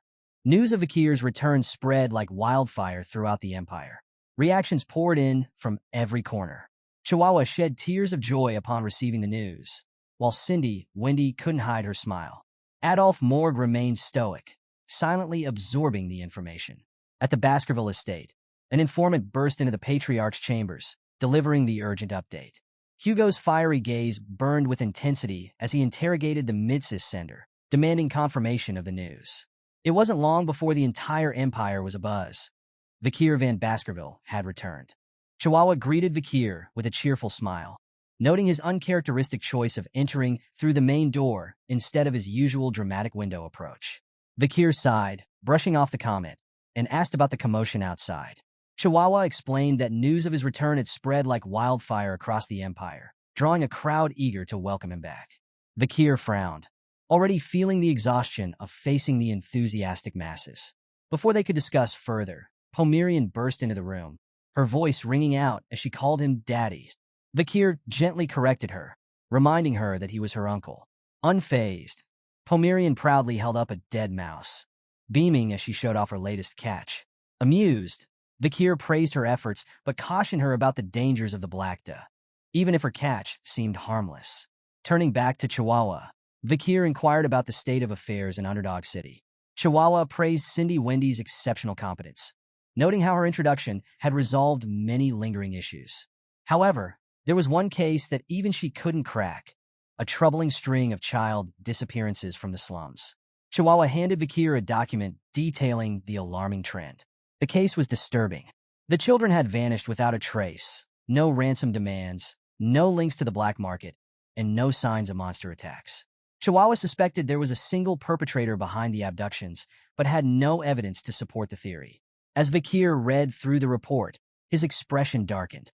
Chihuahua noticed his furrowed brow and called out to him, puzzled. Vakir, lost in thought, drew parallels to a similar case he had once been framed for. The news stirred unease, though he knew it had occurred years after this timeline. Could there be a connection? He was still piecing together the implications when Pomerian's gleeful exclamation shattered his focus. She pointed excitedly to the dead mouse she had brought earlier. To everyone's shock, it was now alive, scurrying about the room as if nothing had happened. Vakir and Chihuahua exchanged astonished looks before turning to Pomerian. Vakir asked her directly if she had revived the creature. Pomerian admitted she had, her voice brimming with pride. Vakir, intrigued, speculated aloud about the nature of her ability. Could this be voodoo magic? Was she tapping into mana from another dimension? He gently probed further, asking when she had discovered this skill. Pomerian nervously counted on her fingers, explaining that it had happened a few nights ago. She added that she had learned it by watching the tribespeople. Vakir's mind raced. This ability was no small feat, even in the prestigious Baskerville and Morg families. Genius children couldn't wield magic until they were at least 8 years old. Yet here was Pomerian, just 5 years old, mastering what seemed to be a form of black magic, a skill both dangerous and forbidden. The implications were troubling. Vakir couldn't help but imagine Hugo's reaction if he ever found out. His mind conjured a grim vision of Hugo's fury, of him ordering Pomerian's execution upon discovering her use of black magic in her barbarian lineage. Determined to protect her, Vakir resolved to keep Pomerian far from Hugo's gaze. As if on cue, a pigeon flew to the window, delivering a letter. Chihuahua retrieved it, and his expression quickly shifted to one of shock. "Something bad has happened," he stammered, his voice unsteady. Vakir's eyes narrowed. "What is it? Speak clearly," he urged. Struggling to compose himself, Chihuahua finally blurted out the troubling news. The Baskerville patriarch was on his way. In the deputy consul's office in Underdog City, a tense silence filled the room. Chihuahua and head butler Rodwell stood at opposite sides, while Vakir and Hugo faced each other directly. The air was heavy with unspoken words until Hugo finally broke the silence, acknowledging Vakir's return. Vakir confirmed his presence, his voice steady. Chihuahua exhaled in relief, grateful that the icy wall of tension had finally been cracked. Mindful of Pomerian's safety, Vakir had hidden her in the adjacent room before Hugo's arrival, hoping to avoid any potential conflict. Hugo, however, wasted no time and immediately pressed Vakir about his activities during the 2 years he had been missing. Vakir explained that he had spent the time recovering with the barbarians in the forest. Pretending to be friendly with them, he had managed to learn about their ways and devised a strategy to deal with them. Intrigued, Hugo urged him to elaborate on his plan. Vakir revealed a cunning scheme to exploit the barbarians' reliance on the Empire's industrial goods. Items such as cheap glass, orbs, woolen products, and basic commodities like vegetables and grains were treasures to the barbarians. By controlling the supply of these goods, Vakir proposed that they could subdue the barbarians indirectly. Hugo, skeptical at first, pointed out that the plan sounded more like trading than suppression. Vakir's expression darkened as he explained further. The barbarians' dependence on these goods would inevitably lead to their downfall. With an eerie edge to his voice, Vakir revealed his intention to demand that the barbarians perform monster subjugations in exchange for the goods. This way, they would exhaust themselves fighting monsters, secure the Empire's territory, and ultimately weaken their own numbers to the brink of extinction. Hugo's lips curled into a sinister smile, impressed by the devious brilliance of the plan. He praised Vakir's cleverness, calling him a true Baskerville. Vakir confirmed that he had already begun laying the groundwork necessary to implement the scheme. Satisfied, Hugo delegated the responsibility entirely to him, placing his trust in his son. Chihuahua, meanwhile, struggled to steady his breath, marveling at how this cold and calculated exchange could pass for a reunion between father and son. The head butler, Barrymore, observed Hugo's rare smile with astonishment and concern. It had been 2 long years since Hugo had shown any sign of warmth, and even now, it was tinged with his trademark intensity. Though outwardly calm, Vakir silently resolved not to let the Balak people suffer unnecessarily. From Baskerville's perspective, the barbarians would appear to be dying as they cleared out the monsters. But Vakir knew the truth. The natives were simply retreating to the location of the madam, using the lull in conflict to regroup and strengthen their forces. Hugo, unaware of the madam's existence, believed the barbarians would agree to the plan without resistance. Vakir, however, understood that this temporary truce was a chance for the Balak to grow more powerful, a hidden game of strategy unfolding beneath Hugo's radar. Just then, Hugo's voice cut through the room, commanding everyone's attention. All eyes shifted to his teacup, where the liquid had begun to boil under the sheer force of his killing intent. With a voice laced with menace, Hugo declared that they would not trade with the Loco tribe. Instead, He ordered their complete annihilation. The intensity of Hugo's presence was overwhelming. Chihuahua felt as though his soul might leave his body under the crushing weight of Hugo's fury. Vakir, however, remained composed, acknowledging the command with a calm nod. Internally, he reflected on Hugo's apparent grudge against the Loco tribe, another reason why Pomerian needed to remain far away from him. Hugo eventually calmed himself and sighed, expressing a rare moment of regret. Meeting his son for the first time in years, all he had done was talk about destruction and warfare. He urged Vakir not to overextend himself on the front lines again. Hugo acknowledged the significant diplomatic benefits they had gained after Vakir saved Morg's daughter and subsequently went missing. The imperial family had heard the tale of heroism, bolstering the reputation of the Baskerville Knights in their eyes. For all his imposing strength and cunning, Hugo's next words revealed a rare vulnerability. He admitted that no amount of diplomatic gains or material success could make up for the loss of a child. Advising Vakir not to overextend himself, he spoke with a tone that seemed almost fatherly. But Vakir wasn't convinced. To him, Hugo's concern felt hollow, a mere pretense. His mind wandered to the night before his regression, the night he was framed. He vividly recalled the cold betrayal, the sharp pain of being stabbed in the back, and the icy stares of the bloodhounds he had once called comrades. That night, Vakir had learned the hard truth. He had been abandoned by his master. The bitterness of that Morgi churned within him, a constant reminder not to be swayed by Hugo's facade. As lightning cracked across the stormy sky, Vakir maintained his composure. He thanked his father for his supposed concern, his words polite but devoid of warmth. Suddenly, the door to the room burst open, and a small voice cried out, "Uncle!" Startled, both Chihuahua and Vakir turned toward the sound. Pomerian, frightened by the thunder and rain, ran into the room, clinging to Vakir and sobbing uncontrollably. Vakir froze, his mind racing. He had taken great care to hide Pomerian to avoid this exact situation. Now, not only was she exposed, but Hugo's reaction sent an even deeper shock through him. Hugo's face, usually a mask of stoicism, was filled with uncharacteristic emotion as he locked eyes on Pomerian. Recognition flickered in his gaze, followed by a torrent of questions that seemed to swirl in his mind. Hugo Le Baskerville, the Empire's strongest sword saint, the master of the iron-blooded Baskerville family, and a man who had driven the barbarians far beyond the Empire's borders, was visibly shaken. This was a man known for his unwavering decisions and iron will, a legend who had slain hundreds of monsters without hesitation. And yet, here he was, his composure faltering as he studied the face of a frightened child. Pomerian clung tighter to Vakir, her sobs growing louder as she glanced at Hugo and exclaimed tearfully about his frightening mustache. Hugo, for a moment, seemed lost in thought, as though the child's presence had unearthed memories he had long buried. He hesitated, his voice trembling as he asked, "Is she Penelope?" Vakir quickly intervened, urging Hugo to calm down. He explained that he had initially mistaken Pomerian for one of their own because of her red eyes. However, upon further investigation, he discovered that she hailed from one of the border tribes and was not, in fact, a member of their family. Hugo listened, his composure slowly returning. He admitted his mistake, reasoning that if Penelope were alive, she wouldn't be so young. Weariness crept into his voice as he acknowledged this and decided to leave. Vakir bid him a safe return, still processing the surreal scene that had just unfolded. He couldn't help but note how deeply shaken Hugo had been. A man who possessed the soul of a swordmaster was not easily unnerved. This moment only solidified Vakir's growing suspicion that something larger was at play. As Hugo prepared to depart, he turned back one final time.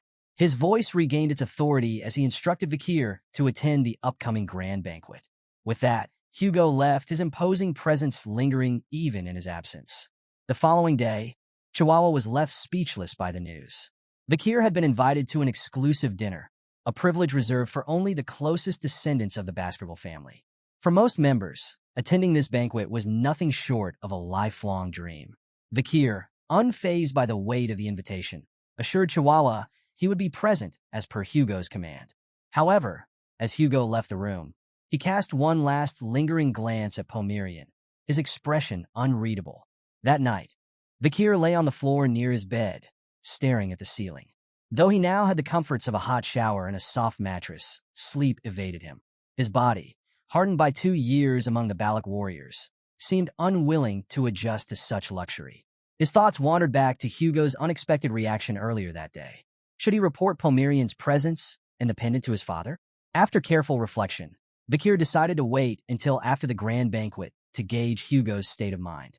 While Pomerian could potentially serve as a powerful trump card against Hugo, Vakir's priority was to shield her from any harm. As he mulled over his options, a sudden gust of wind swept through the room, stirring the curtains. An assassin silently slipped inside, her movements so quiet that an ordinary person would have remained unaware. But Vakir was far from ordinary. Alert to her presence, he lay in wait. The assassin approached his bed, blade in hand, preparing to strike. However, she froze in shock when Vakir's calm voice broke the silence. "Not even a day has passed, and word of my return has already spread," he remarked. Before she could react, Vakir sprang into action. Using the bed as leverage, he launched a powerful kick toward her. Though she narrowly dodged a fatal blow, the strike hit her hand, sending her weapon flying. Without hesitation, Vakir moved to end the confrontation, but the assassin suddenly pleaded for him to stop, claiming it was all just a joke. Fixing her with a cold stare, Vakir immediately recognized her. He warned her that if she had not spoken up, he might have killed her on the spot. The assassin chuckled, commenting on his peculiar habit of disguising his pillow as himself and sleeping on the floor, a trait he hadn't shaken even after his return from the dead. Removing her mask, she revealed her identity, Cindy Wendy. Cindy addressed Vakir by name, noting how long it had been since they last saw each other. Ignoring his exasperation and insistence not to make a scene, she pressed on. She brought up how Vakir had sent Secretary Chihuahua to track her down, accusing him of knowing she would never take the 10 billion.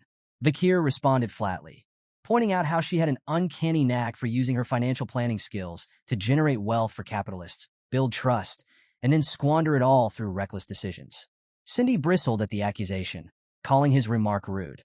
She defended herself as a financial planner who earned solely through commissions, proudly claiming credit for preventing Judy from losing the 10 billion he had entrusted to her. Vakir, unimpressed, clarified that he had already assigned bodyguards to Judy to protect the funds. Among them was a finance expert tasked with handling any potential problems. Cindy's confidence faltered. She demanded to know why the bodyguards hadn't interfered with her plans.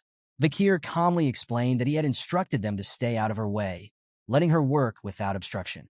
Stunned, Cindy finally realized the truth. From the very beginning, she had been dancing in the palm of his hand.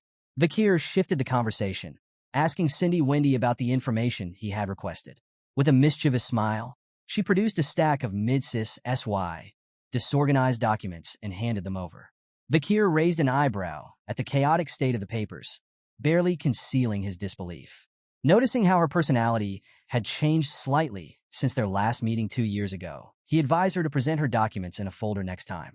True to his word, Vakir granted her participation in the trade negotiations with the natives. Cindy, grinning, cheekily agreed to call him boss from now on.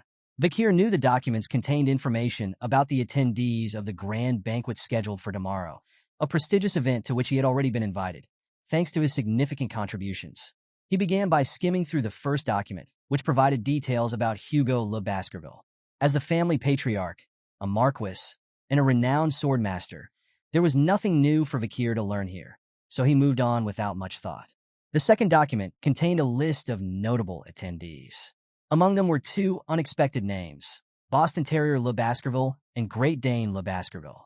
Both were commanders. Boster led the Pitbull Order, and Great Dane led the Mastiff Order. They were also senators, holding the title of Count, and were highly regarded as graduates of unparalleled military skill. Most notably, the 2 were Hugo's half-brothers. Though they shared a reputation for military brilliance, their temperaments were vastly different. Vakir was surprised to see their name listed, as neither typically attended internal family events. Their sudden participation raised questions about their motives. Cindy Wendy offered a possible explanation. Perhaps they were eager to meet the so-called young legend of the Baskerville family, who had returned from the dead. They might even attempt to recruit Vakir into their respective orders.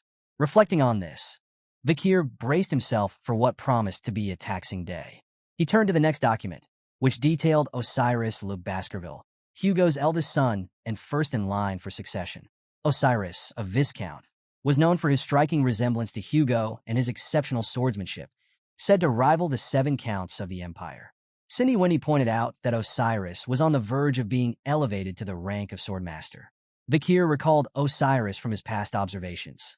The man had always been aloof, distant, and indifferent, even toward his own subordinates. He showed little care for his younger siblings of the direct bloodline, making him a rather cold and detached figure.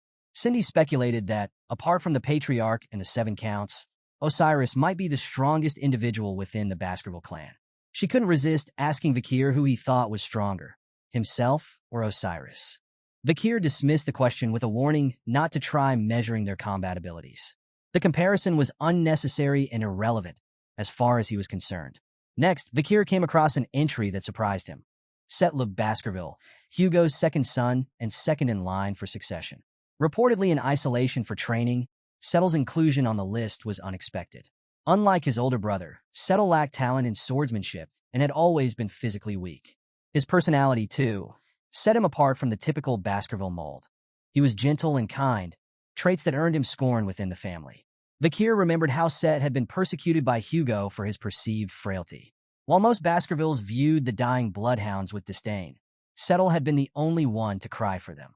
He was also the only member of the Baskerville family that Vakir respected, a rare figure of genuine compassion amidst a clan of cold pragmatists. As Vakir continued flipping through the documents, something caught his attention. Suddenly, he slammed the papers down on the table, startling Cindy Wendy. She frowned, clearly offended, and demanded to know why he was barely glancing at the information when she had worked hard to gather it. Vakir responded to Cindy Wendy's questions with cryptic calm, mentioning that he was already well acquainted with the individuals she had detailed. A sly smile spread across his face as he anticipated the intriguing events that awaited him at the grand banquet. The following evening, Vakir stood outside the banquet hall, pausing momentarily before pushing open the grand doors. Inside, all the attendees were already seated at the long dining table. Breaking the silence, Vakir announced himself. Vakir Van Baskerville, attending the grand banquet as per the patriarch's orders. All eyes turned toward him, his voice commanding the room's attention. After a brief acknowledgement of his presence, Vakir bowed and expressed gratitude for the invitation. Hugo, his piercing gaze fixed on his son, welcomed him warmly and gestured for him to take a seat. As the banquet began, the room was soon filled with the sound of utensils and soft murmurs as the guests dined. The tranquil atmosphere was disrupted when Boston Terrier Luke Baskerville, commander of the Pitbull Order, cleared his throat. His sharp remark about undercooked meat broke through the silence. Hugo raised an eyebrow and inquired if the meat didn't suit his brother's taste. Boston Terrier clarified that he wasn't referring to his own plate, but rather the meal on the plate beside him. Great Dane Le Baskerville, commander of the Mastiff Order, appeared puzzled and asked if there was a problem. Boston Terrier dismissed the concern, stating that he was simply worried about the undercooked state of the meat on his lovable nephew's plate. Great Dane nodded in agreement, chiming in with his own affectionate view of Vakir. "He's a lovable young man," he said warmly, adding that he wanted Vakir to tread the right path. Boston Terrier, however, challenged the notion, questioning why the Mastiff Order was deemed the right path for Vakir. Great Dane fired back, suggesting that it was certainly better than the Pitbull Order, which he mockingly described as slow and foolish. Vakir silently observed the exchange, pondering whether the real purpose of their attendance was to recruit him. Both orders, the Pitbull and the Mastiff, were among the prestigious 7 orders that represented Baskerville. If this were before his regression, Vakir might have considered it a great honor, a golden opportunity that guaranteed success. Now, however, his perspective had shifted. To him, these orders were nothing more than squabbling mutts. The tension was briefly broken as Hugo raised his wine glass, signaling the head butler to pour. The butler, ever the optimist, remarked that the patriarch must be in a good mood, given that his normally aloof brothers were showing such affection toward the young master. Vakir smirked slightly, noting how the butler always framed things positively, while Hugo likely found amusement in the bickering between his brothers. Turning back to Vakir, Boston Terrier pressed him about his exploits over the past 2 years. He expressed eagerness to hear tales of battles with barbarians and monsters in the Larrett Lenore Mountains. Great Dane chimed in, voicing both concern for Vakir's safety and curiosity about his growth during his time in the perilous forest. Before the questioning could escalate, Hugo intervened. With a firm tone, he reminded his brothers to let Vakir eat in peace. However, both Boston Terrier and Great Dane insisted, now directing their inquiries toward Hugo himself. They wanted to know about Vakir's growth and accomplishments, pestering him with relentless curiosity. Hugo's patience snapped. Rising to his feet, he addressed them coldly, his voice sharp and authoritative.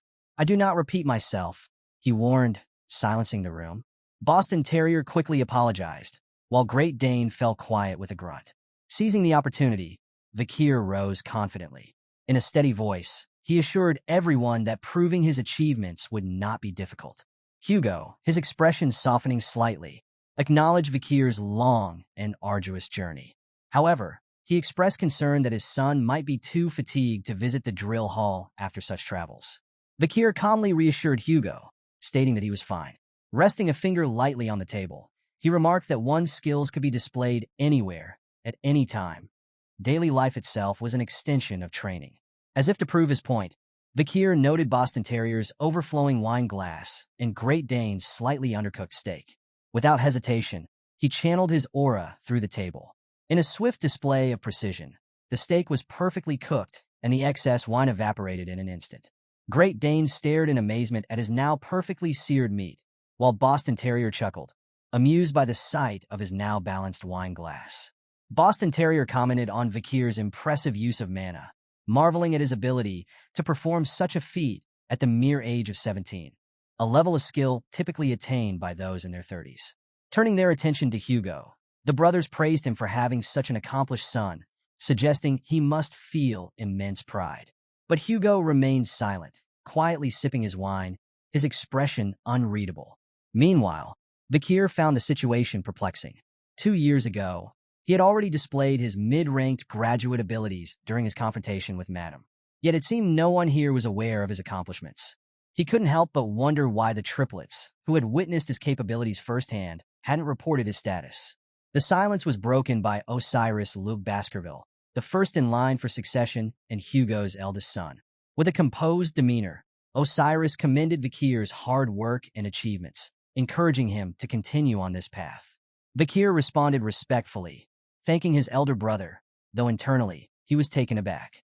As Hugo's mirror in both appearance and manner, Osiris's praise carried significant weight. Vakir couldn't shake the feeling that his brother's sudden commendation had a deeper purpose, perhaps an evaluation. Before Vakir could dwell further, Baskerville, Hugo's second son and the second in line for succession, joined the conversation. With a rare warmth, Set remarked on how unusual it was to see Osiris praise someone so openly. He compared their shared poker faces, but when Vakir didn't immediately respond, Set asked if he didn't recognize him. Vakir quickly assured Set that he knew exactly who he was. Set smiled, explaining his frequent absences due to his weak constitution, which kept him either in the medical wing or the isolation training hall.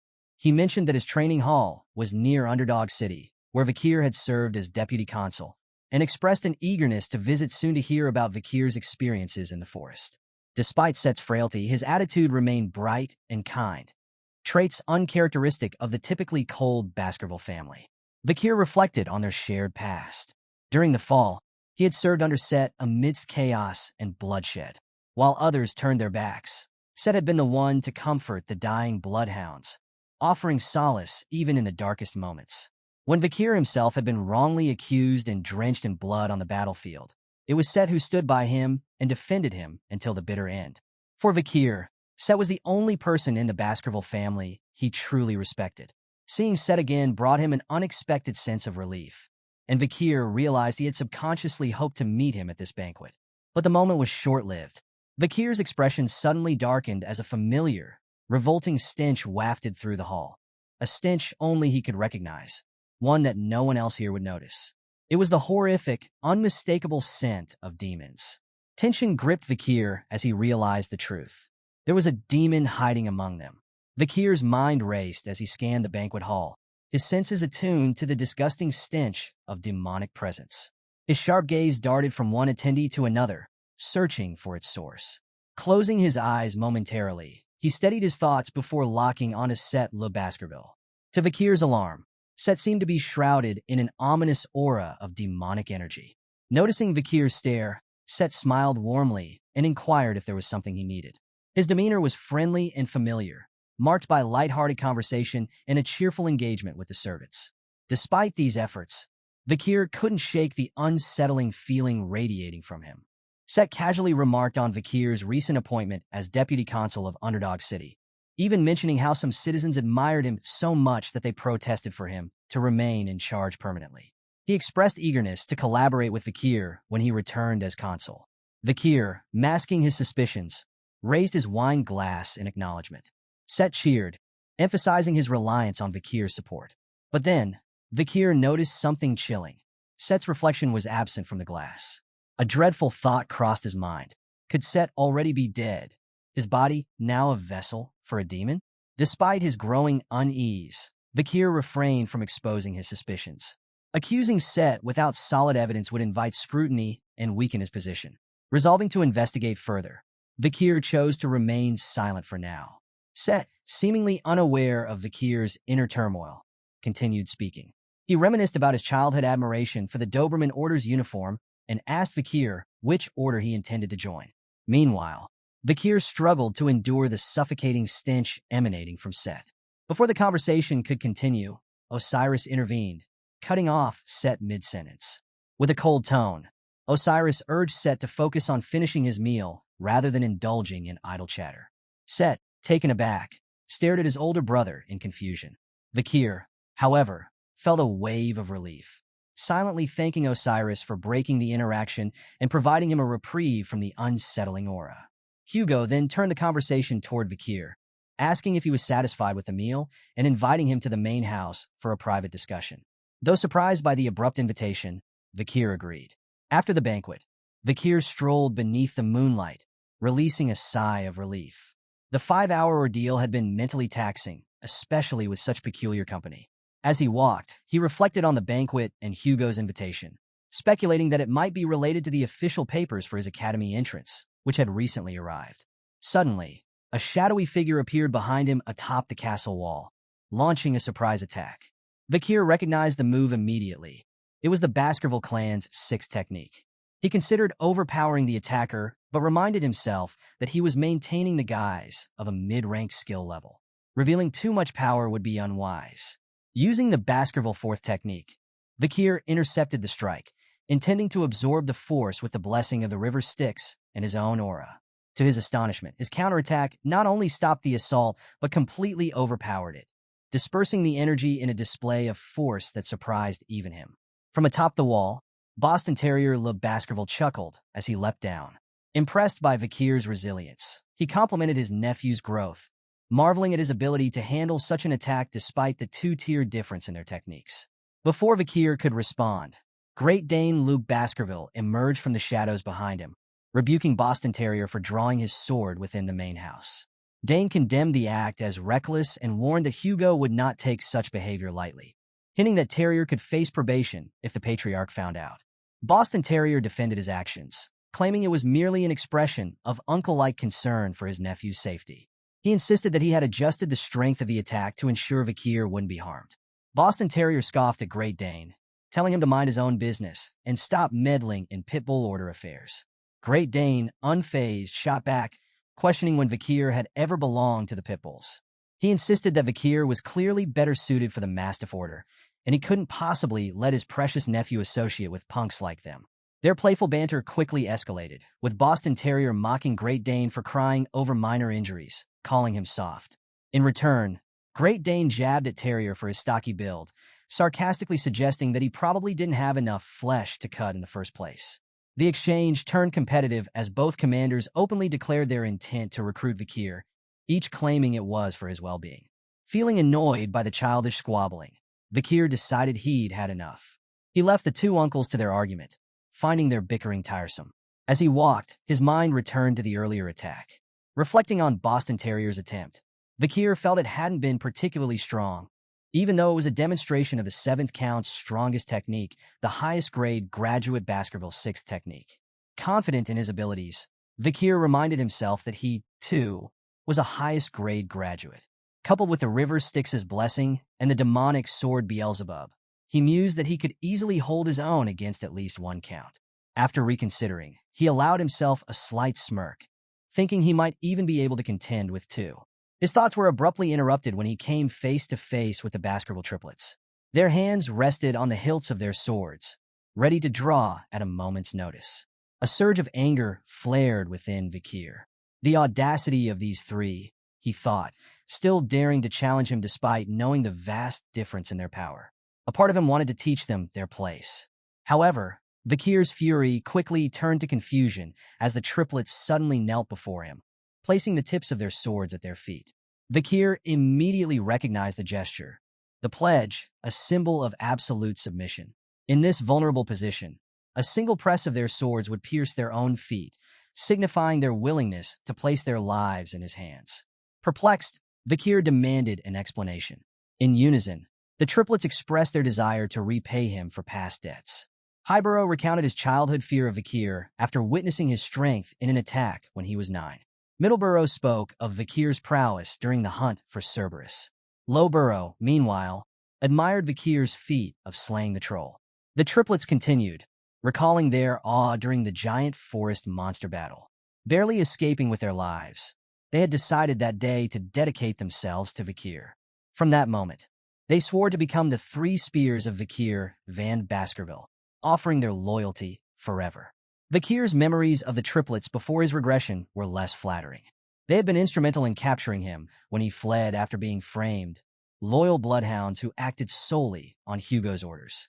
Even now, Vakir regarded them as nothing more than tools. But despite his cold pragmatism, he couldn't entirely ignore their sincerity. Walking past them, Vakir dismissed their pledges. He declared he had no need for such oaths, adding that he was tired and would postpone this discussion for another time. The triplets remained kneeling, their expressions a mix of disappointment and hope. Secretly, Vakir resolved to exploit their newfound loyalty to his advantage.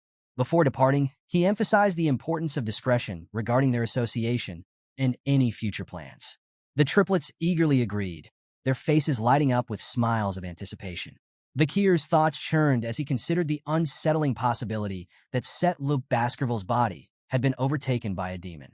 This was a variable he hadn't anticipated, and he resolved to act swiftly. Enlisting Cindy Wendy's help for a thorough investigation was his next priority, but before he could set his plans in motion, a more immediate matter demanded his attention: a meeting with Hugo in the patriarch's office. The tension in the room was palpable. The head butler stood frozen, his face drenched in cold sweat, while Hugo's sharp voice sliced through the air. "Repeat what you just said," Hugo demanded icily, his gaze locked on Vakir. Remaining composed, Vakir reiterated his question, deliberately invoking the name of Roxana, Hugo's late first wife, and Penelope, the daughter they had together. At the mention of Penelope, Hugo's anger flared. His voice rose as he demanded to know how Vakir had learned about their existence. Unfazed by Hugo's wrath, Vakir maintained his calm. This was just the opening act in a calculated plan, a step toward uncovering the truth and laying the groundwork for revenge. A few minutes earlier, Hugo had summoned Vakir to discuss his upcoming enrollment at Academy Colosso. Handing Vakir a document, Hugo reminded him of their agreement regarding his attendance. Glancing at the notice, Vakir realized his earlier suspicions were correct. Academy Colosso, the largest educational institution in the Grand Rock Empire, was a gateway to elite positions within the Imperial Palace and beyond. Before his regression, Vakir had also attended Academy Colosso, though his experience had been vastly different. Scarred, limping, and relegated to the role of a servant to the triplets, he had endured scorn and ridicule from noble peers. But those bitter memories no longer held power over him. Hugo interrupted Vakir's thoughts with a question, asking if the triplets, whom he had requested to accompany him, would suffice or if there were others Vakir wished to take along. Instead of addressing the question immediately, Vakir seized the opportunity to clarify something that had lingered in his mind: a letter Hugo had received 2 years ago regarding his disappearance. The letter had promised significant benefits from the Morg family and a reward for Vakir's safe return. Confirming the letter's existence, Hugo asked what Vakir wanted as his reward. To Hugo's surprise, Vakir requested a story rather than material compensation. Puzzled, Hugo asked what kind of story he meant. Vakir took this as permission and, after a brief pause, stated his desire to learn about Miss Roxana and Miss Penelope. The atmosphere in the room shifted sharply. The head butler gasped in shock, while Hugo's fists clenched. His fury boiled over as he demanded to know how Vakir had come to know those names. Despite the rising tension, Vakir held his ground. He assured Hugo that his inquiry wasn't born out of idle curiosity, but out of necessity. He requested Hugo's trust, insisting that he needed answers before he could explain his reasons. Hugo, though still visibly enraged, struggled to rein in his emotions. After a moment of silence, he finally spoke, his voice tinged with pain. "Roxana was my only darling," he began, "and Penelope, my most precious treasure." Vakir's composure faltered for a moment. The word darling, spoken by Hugo, a man known for his iron-blooded demeanor, left him bewildered. Hugo continued, his tone softening as he revealed a side of himself few had ever seen. Roxana, he explained, was not part of an arranged marriage. She had been a commoner with nothing to her name. Hugo recounted the day they first met. It was love at first sight. Vakir listened intently, recognizing the weight of Hugo's words. The patriarch's voice grew heavier as he described how difficult their love had been. Roxana, conscious of her humble background, had tried to distance herself from him. But Hugo, driven by his devotion, had abandoned everything to be with her. For Roxana, he had been willing to sacrifice not just his status and possessions, but his very soul. Vakir expressed his gratitude for Hugo's openness, attempting to steer the conversation toward the next topic. However, Hugo, lost in the depths of his memories, continued his tale. He recounted how his love for Roxana was tested when the Baskerville family sent pursuers after them. On the run, Hugo fought fiercely to protect her, enduring unimaginable trials. Their love was neither blessed nor welcomed by anyone, but their mutual devotion carried them through the thorny path. Eventually, they overcame the objections of the Baskerville family and married, marking the start of a challenging yet fulfilling journey together.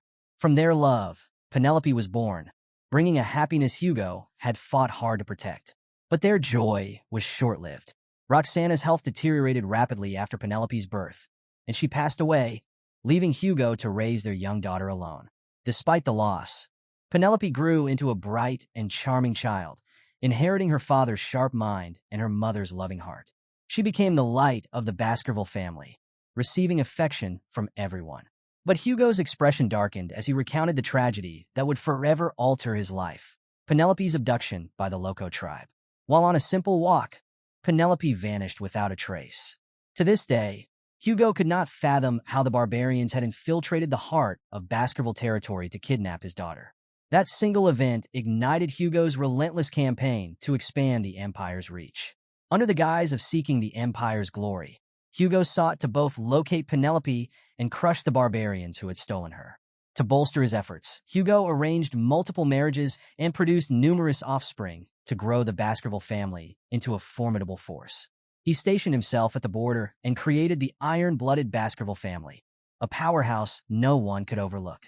To the world, Hugo seemed a cold and calculating man who sought only power. But beneath his ruthless actions lay a deep and unyielding pain, the grief of losing the family he had cherished above all else. Vakir listened, unmoved by Hugo's tragic backstory. To him, every villain had their sob story, but it was the consequences of their actions that defined them.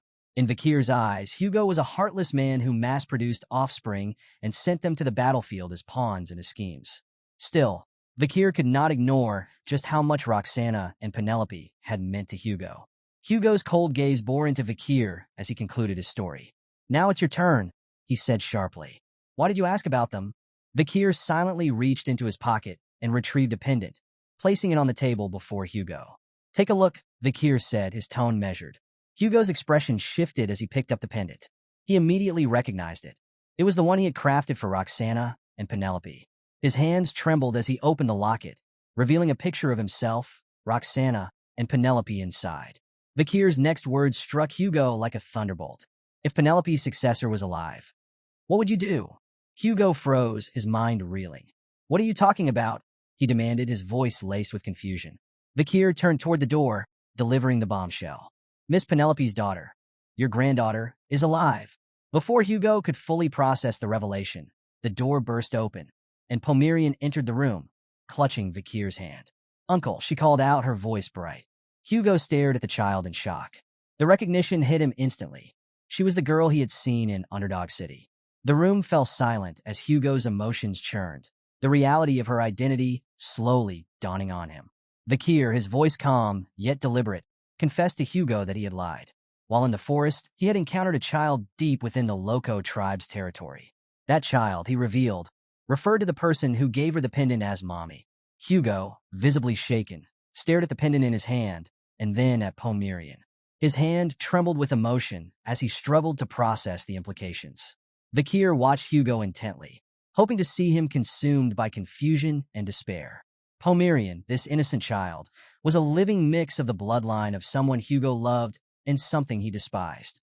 As Hugo approached Pomerian, his demeanor turned cold. His voice was harsh and trembling as he asked, "Does this mean she was born from my daughter and a barbarian?" Vakir met Hugo's gaze steadily, confirming his suspicions. As Hugo extended a trembling hand toward Pomerian, Vakir silently willed him to be overcome with rage and anguish. This, Vakir thought, was the moment to shatter Hugo's stoic composure, a step toward his ultimate revenge. The next day, laughter echoed through the garden, drawing the attention of Vakir, Osiris, and the head butler. The three stood side by side, their eyes fixed on the unexpected sight before them. There, in the garden, Pomerian sat comfortably on Hugo's lap, giggling as she tugged playfully at his beard. Hugo chuckled heartily, his laughter ringing through the air as he asked her if his beard was really so fascinating. With the innocence of a child, Pomerian declared, "Grandpa's beard is dirty." Hugo's eyes widened in surprise. "Did you just call me Grandpa?" he asked, his voice trembling with joy. His expression softened, and a tear of happiness slid down his cheek. Osiris, watching the scene unfold, shook his head in disbelief. "In all my years," he admitted, "this is the most surprising thing I've ever seen." The head butler, equally astonished, echoed Osiris's sentiment, admitting that even in his long life, this was a moment unlike any other. Vakir, however, remained silent. His eyes were wide with disbelief, his mind struggling to reconcile the image before him with the Hugo he had always known. The Hugo in his memories was a cold, unyielding man, a stoic patriarch defined by power and authority. But the Hugo before him now was laughing, smiling, and brimming with joy. The image of the Hugo he thought he knew crumbled to pieces. Tears of joy welled in Hugo's eyes as he fully embraced his new role as a grandfather.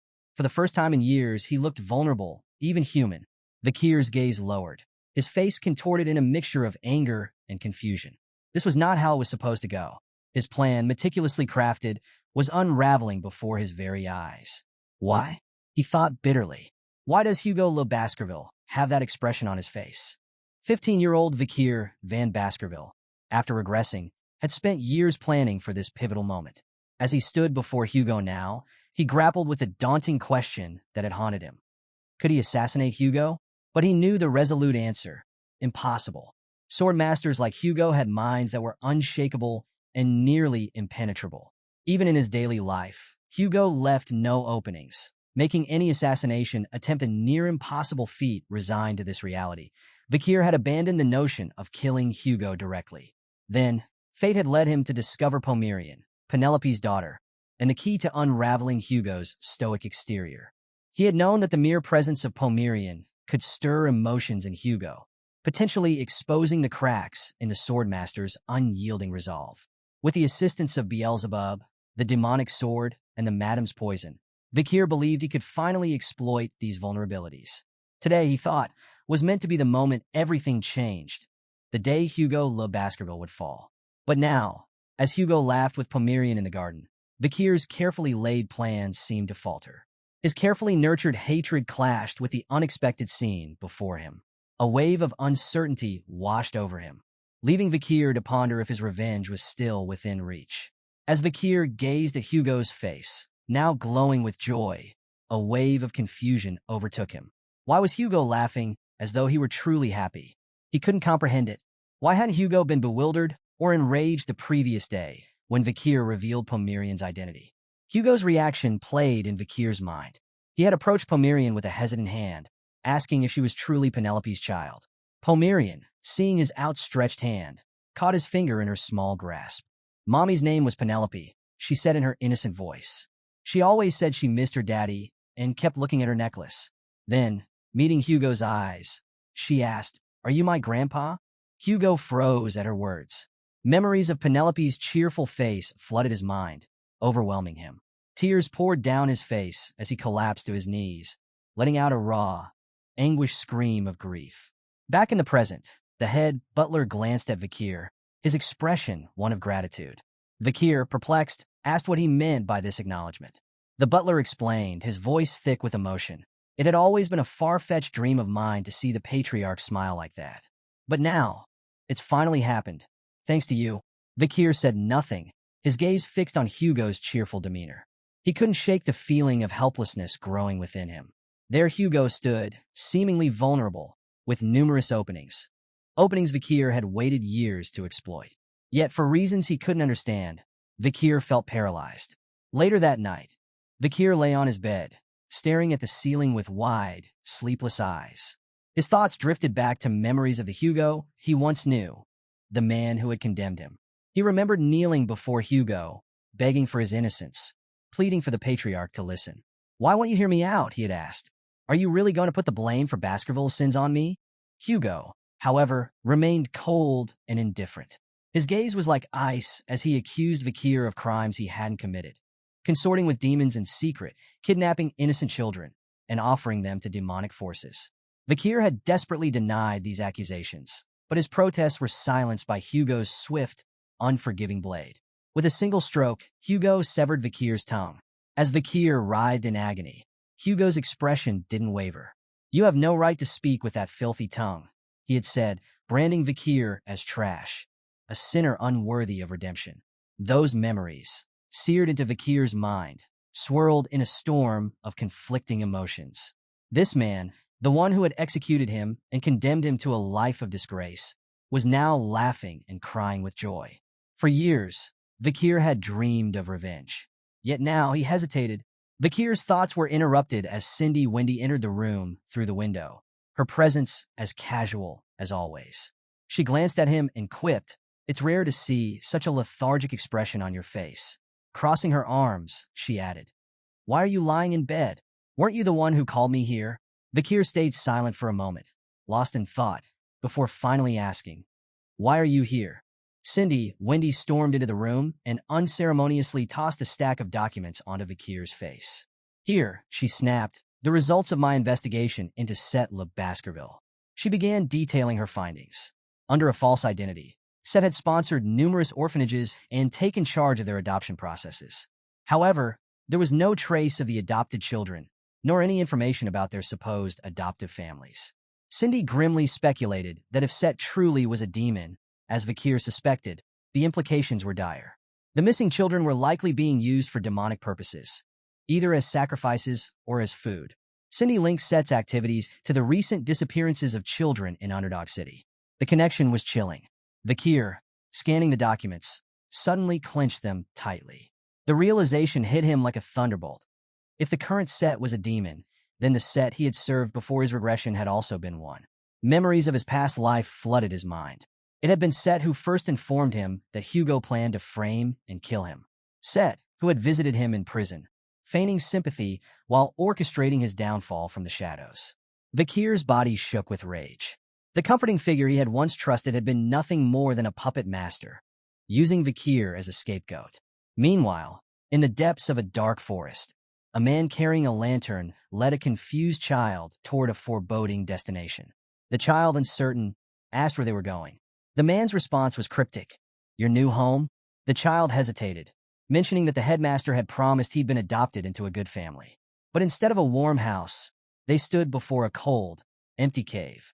The man, revealing himself as Set, smiled, amusement gleaming in his eyes. "There seems to be a misunderstanding," he said. His body twisted and contorted, shedding its human guise to reveal his true form. A demon of the 10 elite corps, Andromalius. The cave wasn't the child's new home. It was his grave. Terror gripped the child as he screamed for his mother, but his cries fell on deaf ears. Set devoured the child in one swift motion, a sickening smile spreading across his face. "Children are the tastiest," he remarked, his voice dripping with malice. Deep within the dimly lit cave, Andromalius, Set's demonic form, sat upon a makeshift throne, illuminated by moonlight filtering through cracks in the ceiling.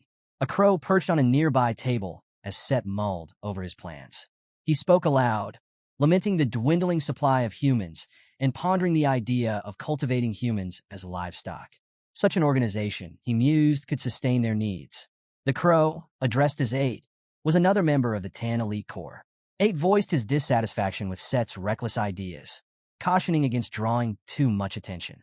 If humans discover our existence, 8 warned, it could ruin everything. He also criticized Set's penchant for consuming children, emphasizing the need to leave no traces that might alert Baskerville's hounds. Set dismissed the concerns with a wave of his hand, assuring 8 that traps had been laid to prevent intrusion into the cave. However, he acknowledged that at their current pace, it would take another 12.5 years of consuming human blood to gather the magic power needed to open the gate to the demonic realm. Changing the topic, 8 inquired about developments within Baskerville.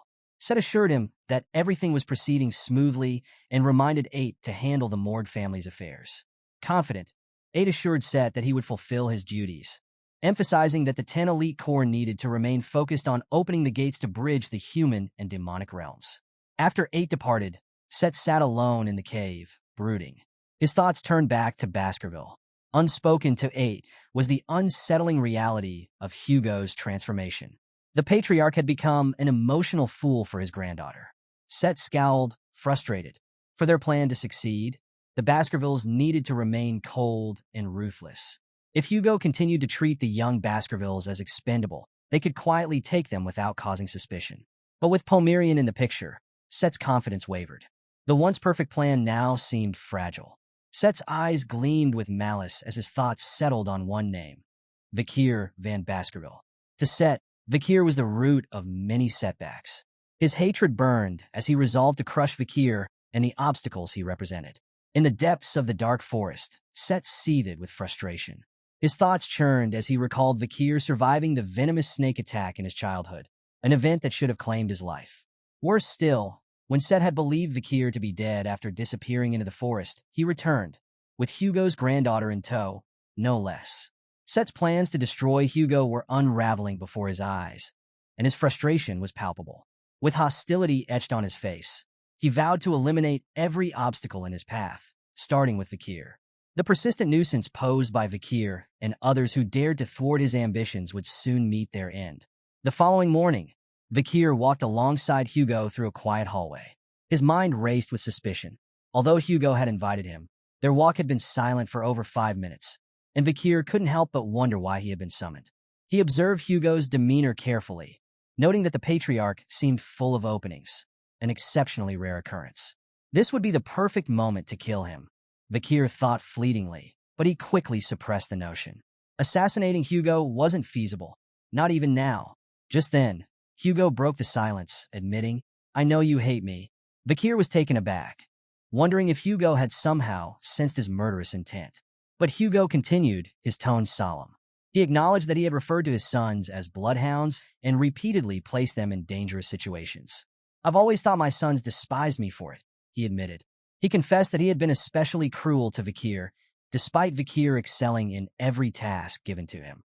This cruelty, he explained, stemmed from his unrelenting hatred of the barbarians and his inability to channel his emotions in a healthier way.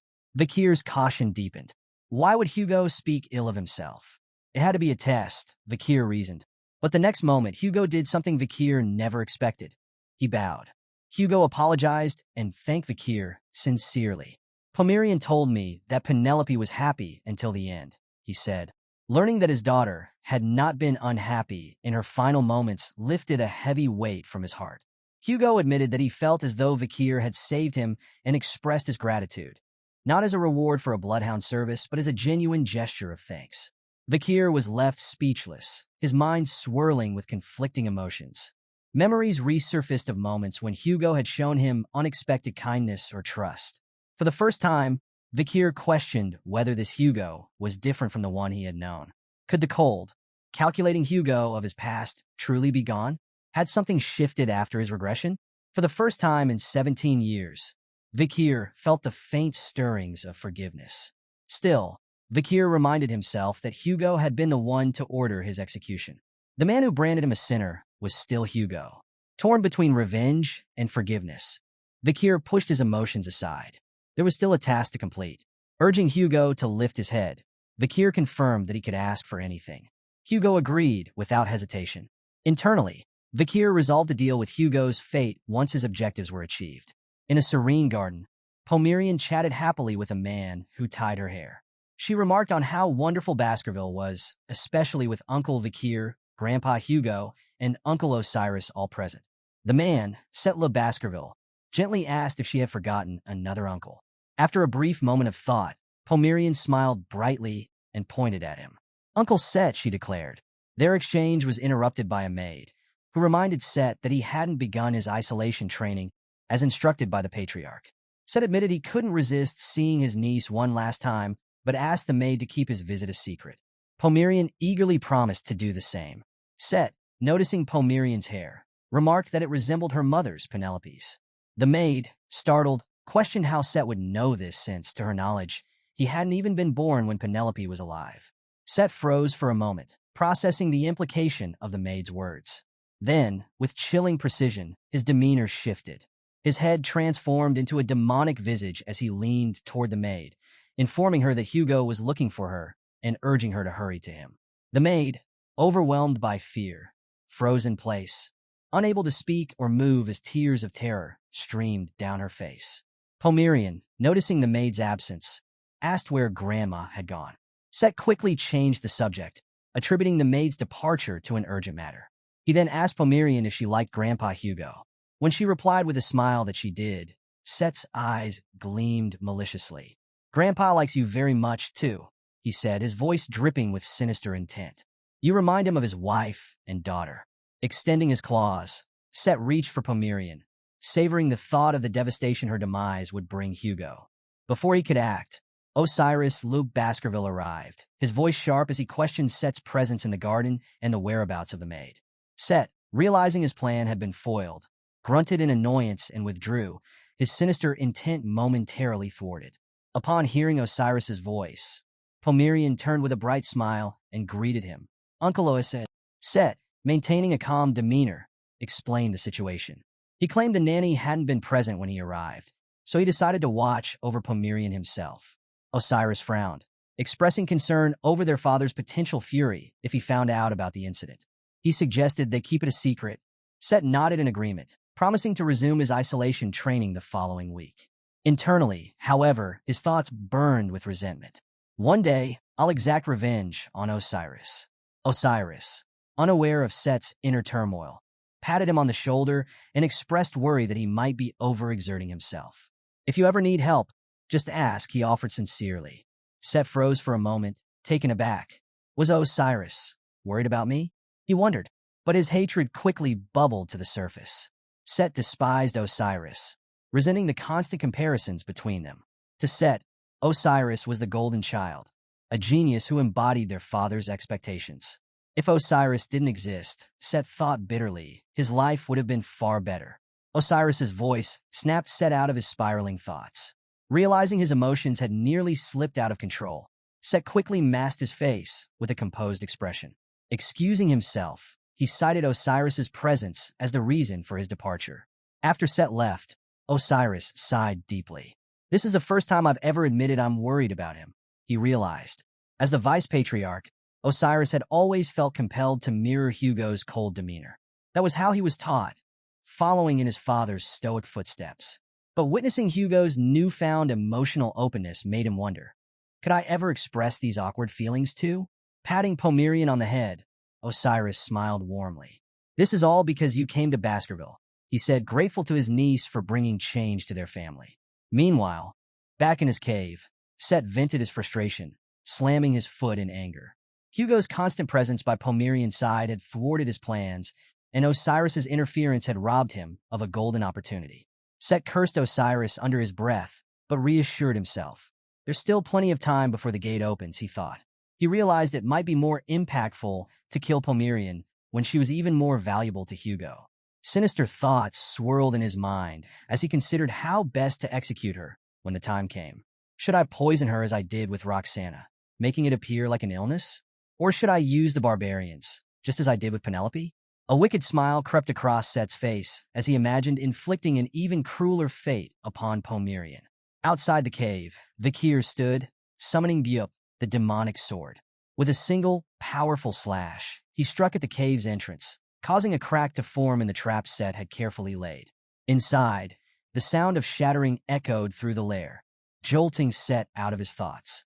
Rising in alarm, he realized someone had breached his defenses. Panic surged through him as he wondered who had managed to enter. Moments later, a figure emerged from the darkness of the passageway, Vakir. With calm confidence, Vakir announced his presence. As promised, I've come to visit, he said evenly. Set was stunned. How did you get here?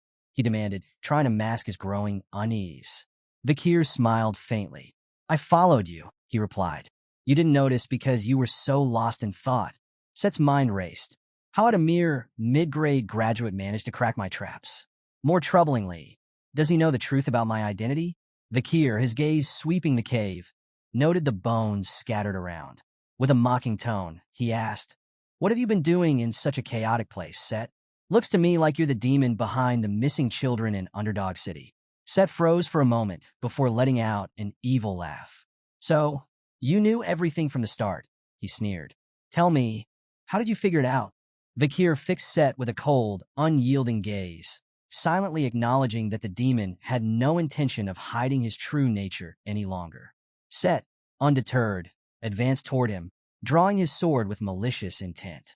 There's no reason to hide now, Set declared with a manic laugh, his voice echoing through the cave. You came here alone and empty-handed? How foolish. With a swing of his blade, Set launched a powerful attack, the sword cutting through the air with deadly precision. Laughing triumphantly, Set was confident in his victory and Vakir's inevitable demise. But his laughter faltered as Vakir's calm voice broke through the tension. Why are you laughing?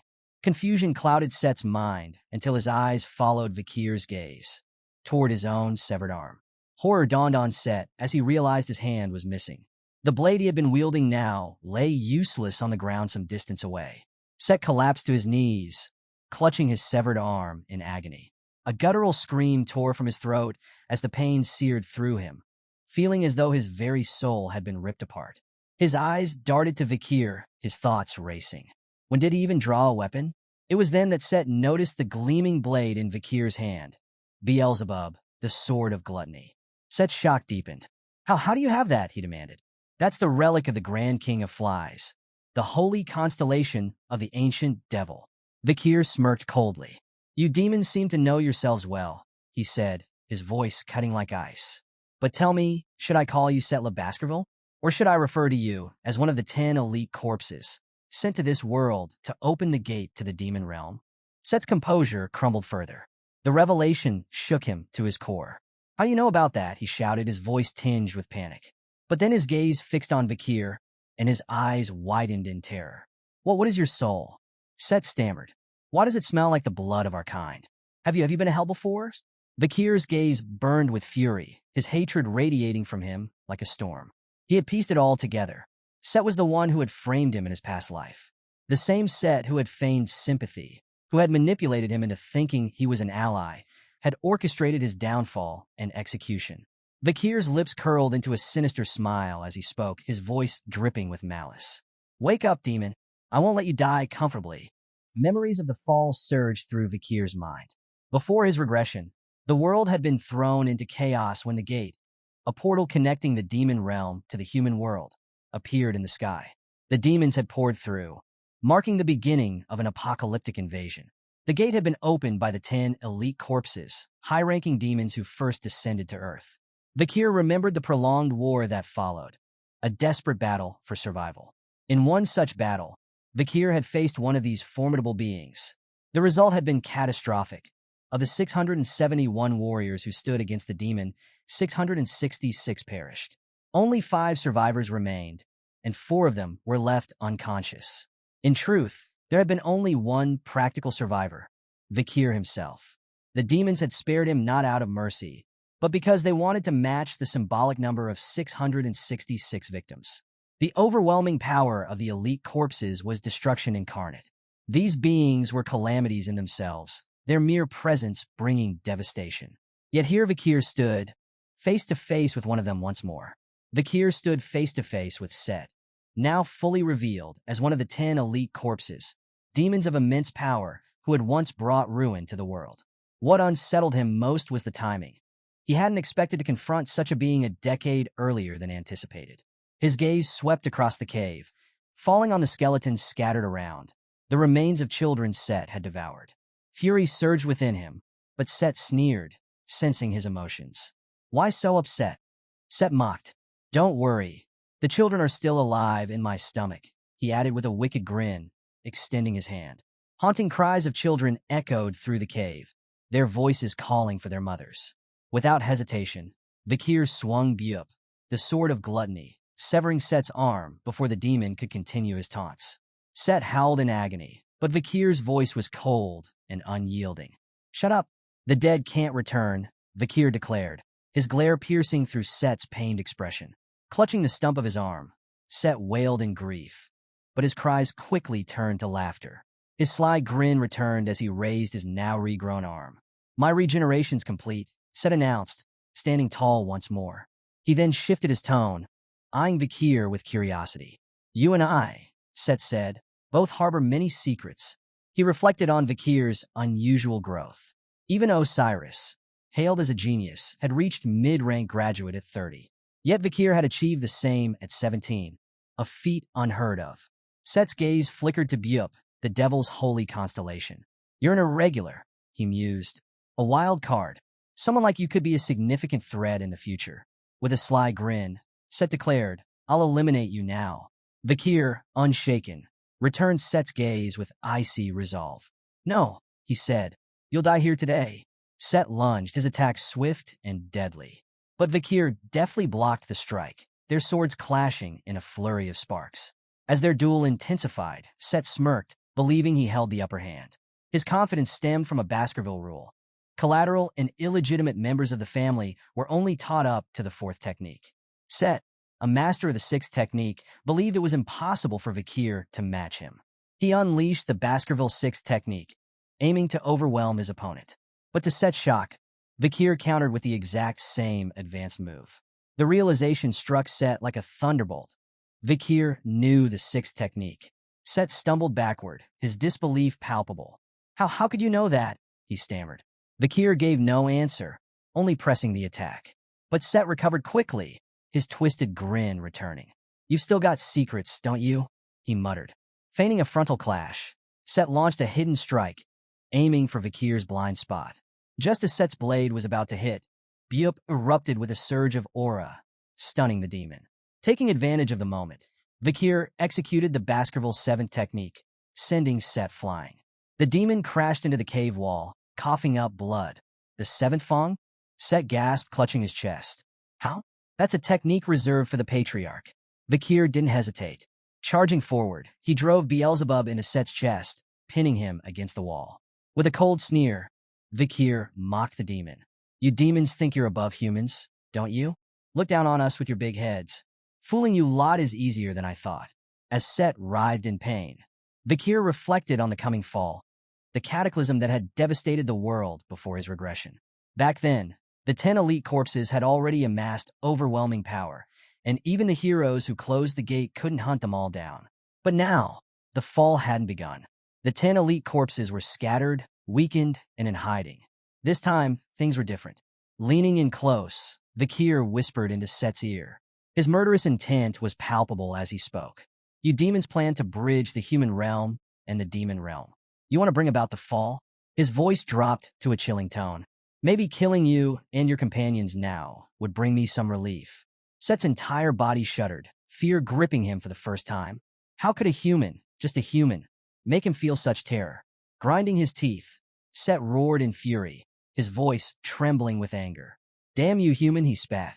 Vakir sensed the shift in the air, a palpable danger looming. He dashed backward just in time to see Set's form begin to change, his body now covered in a red, thorny substance. Vakir's eyes narrowed as he questioned whether the thorns were made of blood. Set's voice boomed as he shed his human guise, revealing his true form. I am Andromalius, he declared, his tone dripping with malice. Acknowledging Vakir's unexpected strength, the demon announced that their confrontation would now come to an end. Extending his hand, Andromalius unleashed a swarm of serpents that surged forward, their fangs poised to strike. Vakir moved the advancing creatures. The demon's laughter echoed through the cave as he taunted Vakir, urging him to keep slicing. Despite his best efforts, a serpent managed to sneak behind Vakir, sinking its fangs into his shoulder. Reacting swiftly, Vakir cut the serpent apart. Andromalius's laughter grew louder as he declared, "You're finished." Unfazed, Vakir dismissed the bite as insignificant. But the demon's confidence didn't waver. With a smirk, Andromalius activated his endless blood absorption ability. Blood began to flow from Vakir's shoulder, streaming into the demon's outstretched hand. "This is my power," Andromalius boasted, his voice thick with pride. "I control blood. Against any living creature, my ability is undefeated. Your blood will drain until there's nothing left. You'll wither and die a slow, painful death." The demon reveled in his strength, which granted him near immortality. But Vakir remained calm, his sharp eyes fixed on the flowing blood. Suddenly, a chuckle escaped him. Andromalius's expression darkened. "Are you insane?" he growled. "What's so funny?" With a cold smile, Vakir replied, "It's amusing to watch a demon enjoy himself so much without realizing what he's absorbing." At that moment, Andromalius staggered. His smirk vanished, replaced by a look of confusion as he spat blood and collapsed to the ground. Panic flickered in his eyes as he struggled to understand what was happening. Vakir stepped forward, his voice calm but laced with malice. "Would you like to see something impressive?" he asked, cutting his wrist. Blood dripped onto the ground, and as Andromalius watched, realization struck him. "This blood, it's poisoned." Andromalius gasped, his voice trembling. Vakir's smirk widened. "Not just poisoned," he revealed, holding out his wrist. In an instant, the wound healed completely. Andromalius's disbelief grew. How could a human possess such advanced regeneration? And the poison, it wasn't just any toxin. Andromalius recognized its potency, rivaling that of the cunning spider of Lenore Mountain, the nine-headed snake from the land of Titans, or the massive jellyfish from the Black Sea. Such toxins were thought to be the stuff of legends, far beyond the grasp of mere humans. Vakir dropped more blood onto the demon, watching as Andromalius howled in pain.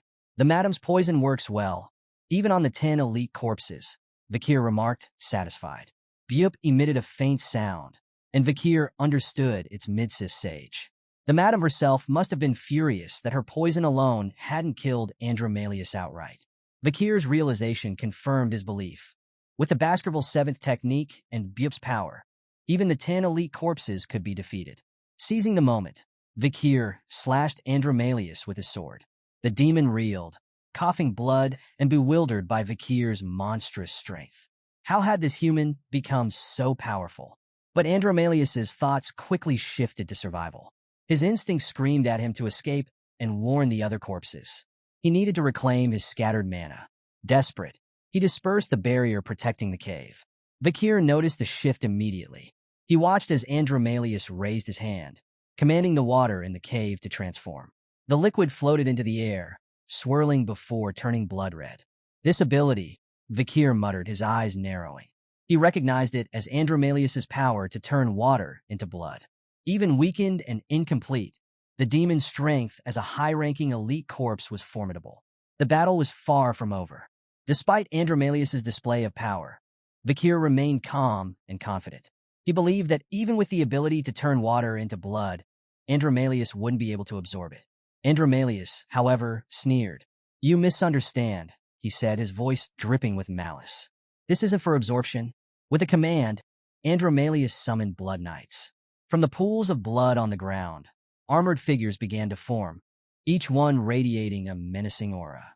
Within moments, the cave was filled with these knights, their swords gleaming as they encircled Vakir. "These blood knights," Andromalius explained, "can wield the Baskerville 6th technique, which I've mastered myself. Even if you know the 7th technique, you won't be able to contend with all of them." Andromalius's voice darkened as he vowed to not only kill Vakir, but also to hunt down everyone he loved, making him regret ever challenging the 10 elite corpses. Vakir, seemingly unfazed, reached into his pocket. With a calm voice, he remarked, "If all these knights can use the 6th technique, I suppose the situation looks dangerous. He paused, pulling out a black whistle and holding it up. But you didn't think I came unprepared, did you? The sight of the whistle made Andromalius pause. A bead of sweat rolled down his face as recognition dawned. Vakir smirked, placing the whistle in his mouth. Since you know the Baskervilles, you should recognize what this is. Before Andromalius could respond, Vakir blew the whistle. The sharp, resonating sound echoed through the vast cave, traveling far beyond its entrance and into the surrounding wilderness. On a distant cliff, a man with long white hair listened intently to the whistle's call. As the sound faded, he placed his hand on the hilt of his sword, preparing to act. Back in the cave, Andromalius, realizing the gravity of the situation, barked an order to his blood knights. Kill him now! Vakir, however, stood motionless, unbothered by the advancing knights. This whistle does more than issue orders, he said. It grants the authority of Baskerville, and with it, I can summon the entire Baskerville force. Suddenly, a streak of red light slashed through the cave. The force of the attack was so immense that it cleaved the mountain in two, causing the cave to erupt in a violent explosion. The Blood Knights disintegrated instantly, their forms vanishing into thin air as debris rained down. Andromalius, shielding himself from the falling rubble, looked up in disbelief. The entire upper half of the mountain had been obliterated, leaving the cave an open field. From the nearby cliff, Hugo Le Baskerville stood, surveying the destruction with a cold, calculated gaze. I see now, Hugo said, his voice carrying over the silence. Your request to control the full power of Baskerville wasn't reckless. It was to hunt a demon. Vakir bowed in respect, silently acknowledging his father's praise. Andromalius, however, took a wary step back, realizing the dire situation he now faced. It wasn't just Hugo standing above him. The commanders, the vice-patriarch Osiris, and many other Baskerville elites were all present. The entire force of Baskerville had arrived. Hugo's voice rang out with authority. For the next 6 hours, Vakir van Baskerville, the possessor of the whistle, will command our forces. Vakir's cold gaze swept over the demon. Without hesitation, he gave his command. Bloodhounds, rip the demon to shreds. The Baskerville hounds, fearless and relentless, surged forward to confront Andromalius. Their swords sliced through the air from all directions, striking the demon repeatedly. Andromalius let out a piercing scream as blades impaled his body, yet his regeneration kept him standing. Vakir, commanding from the center, warned the hounds about the demon's ability to drain blood and regenerate using magical power. His voice was firm as he ordered, if you're injured, leap into the poisonous river immediately. Don't let a single drop of your blood feed him. Not one scratch. The bloodhounds roared their acknowledgement and renewed their assault with fierce determination. On a nearby cliff, Boston Terrier laughed as he observed the escalating battle. Look at their killing intent, he remarked. Beside him, Great Dan watched in awe, surprised by his nephew's commanding skill and leadership. Hugo, however, stood with a solemn expression, his gaze fixed on the battlefield below. The sight of his son, Set, corrupted and used as a vessel for a demon, weighed heavily on him.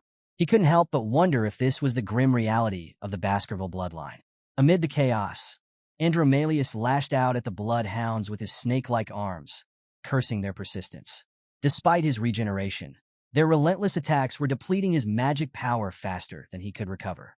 Each severed limb drained his strength. These Baskerville mutts are more skilled than I expected, Andromalius admitted through gritted teeth, realizing he needed an escape. His cunning eyes landed on Osiris, standing a short distance away. A plan began to form. Andromalius shouted out a proposal ****. I'll leave Set's body in exchange for my life. He appealed to their familial bonds, emphasizing that Set was the Baskerville family's second son. Surely, they wouldn't abandon him so easily. Vakir's cold voice cut through the demon's plea. You really think we'd take that deal? Frustration flared in Andromalius, but he smirked inwardly. I only need to sway one. Turning to Osiris, Andromalius changed his approach, his voice softening. Osiris, he called out, Set was your younger brother. He always admired you. Are you really going to let him die like this? Andromalius knew Osiris's reputation as the kindest Baskerville. If he could manipulate Osiris, there was a chance to survive. Set's soul is still here. Andromalius cried. This is your last chance to save him. Osiris hesitated for a moment before beginning to approach the demon. Vakir's voice rang out sharply. Don't fall for his lies, Osiris. But Osiris pressed forward, stopping just in front of Andromalius. His expression was grave. Is Set's soul really here? He asked. Can he still be saved? Andromalius smirked, sensing victory. He allowed Set's face to emerge, the youthful features distorted with sorrow. In Set's voice, he called out to his brother. Osiris, I'm still alive? Tears streamed down his face as he continued, his voice heavy with regret. I was weak. I couldn't bear being compared to you or judged by Father. That's why I sold my soul to this demon. Everything that's happened is my fault. Please give me a chance to atone. The cave fell silent as Osiris raised his sword. With unwavering resolve, he swung, severing the demon's head in one swift motion. As the severed head fell to the ground, Osiris spoke softly, his voice filled with sorrow. This was the only thing I could do for you, Set. Vakir approached his elder brother and placed a hand on his shoulder. Don't blame yourself, he said. Set's soul passed on long ago. The demon was just playing a cruel trick. Osiris's jaw tightened as guilt flooded him. If I'd been there for him as a brother, he lamented, maybe this wouldn't have happened. I failed Set, and I failed our bloodline. He looked to the battlefield, a heavy weight in his chest. As vice patriarch, I should have seen this coming. I should have stopped it before it reached this point. Suddenly, one of the bloodhounds shouted, Look! All eyes turned to the sky. The severed head of Andromalius was flying away, cackling maniacally. You fools! Andromalius jeered. You've delayed the gate, but you'll never stop it. My brothers will finish what I started. I'll return, and when I do, I'll kill every last one of you. Vakir watched in panic as the demon's head disappeared into the distance. He realized there was no way to strike at such a range. Just then, Hugo's cold voice cut through the tension. Vakir, he said, his tone sharp. What is the first rule of a swordsman? Vakir hesitated before replying. A swordsman must never show his back. Hugo's gaze burned with intensity. Then prove it. As Andromalius's severed head soared through the sky, a shiver of dread coursed through him, a primal fear he hadn't felt in centuries. The terror that Set had harbored toward Hugo seemed to linger in the demon's form, refusing to fade. Then the truth struck him. This fear was real, and it was his own. It was the overwhelming dread of a truly powerful being. Hugo unsheathed his sword with deliberate precision, and every eye turned toward him. Andromalius, still struggling to escape, laughed nervously, mocking Hugo's attempt. What do you plan to do? Even as a sword master, you can't reach me from here. But his laughter stopped abruptly. Hugo swung his blade, and at first, nothing seemed to happen. Andromalius's confidence surged, but then a series of precise, impossibly fast slashes tore through the air, striking his head. Bloody lines appeared across his form as his body disintegrated into pieces. In his final moments, Andromalius uttered in disbelief, defeated by a mere human, impossible. Days later, notices were posted across the Baskerville-controlled territories, announcing a full investigation into the missing children and related serial incidents. A process for compensation was also outlined, formally titled under the Vakir law. While the involvement of a king-ranked demon wasn't disclosed, the public was shocked to learn that the atrocities were tied to the second son of the Baskerville family, Set Le Baskerville. Set's mother was swiftly brought to trial, facing charges of poisoning children, attempting to kill the first wife, kidnapping the patriarch's eldest daughter, and aiding Set's abductions. She was convicted on 1,642 charges and sentenced to immediate execution. The most shocking revelation was that she hadn't been brainwashed by the demon. To her final breath, she cried for one last chance to see her son. Following her execution, Set's remaining henchmen were also purged. The vice-patriarch, Osiris, took charge of the case but temporarily transferred authority to Vakir van Baskerville, whose decisive actions were pivotal in resolving the incident. Rumors spread about Vakir's involvement in the war against the barbarians and his role in unraveling the mystery of the demon's influence. While initial public sentiment was filled with distrust, it quickly shifted. Within days, Vakir's reputation transformed, and whispers of his rising influence began to circulate. The execution of a high-ranking Baskerville family member left many citizens shocked, but also reaffirmed the rule of law within the Baskerville system.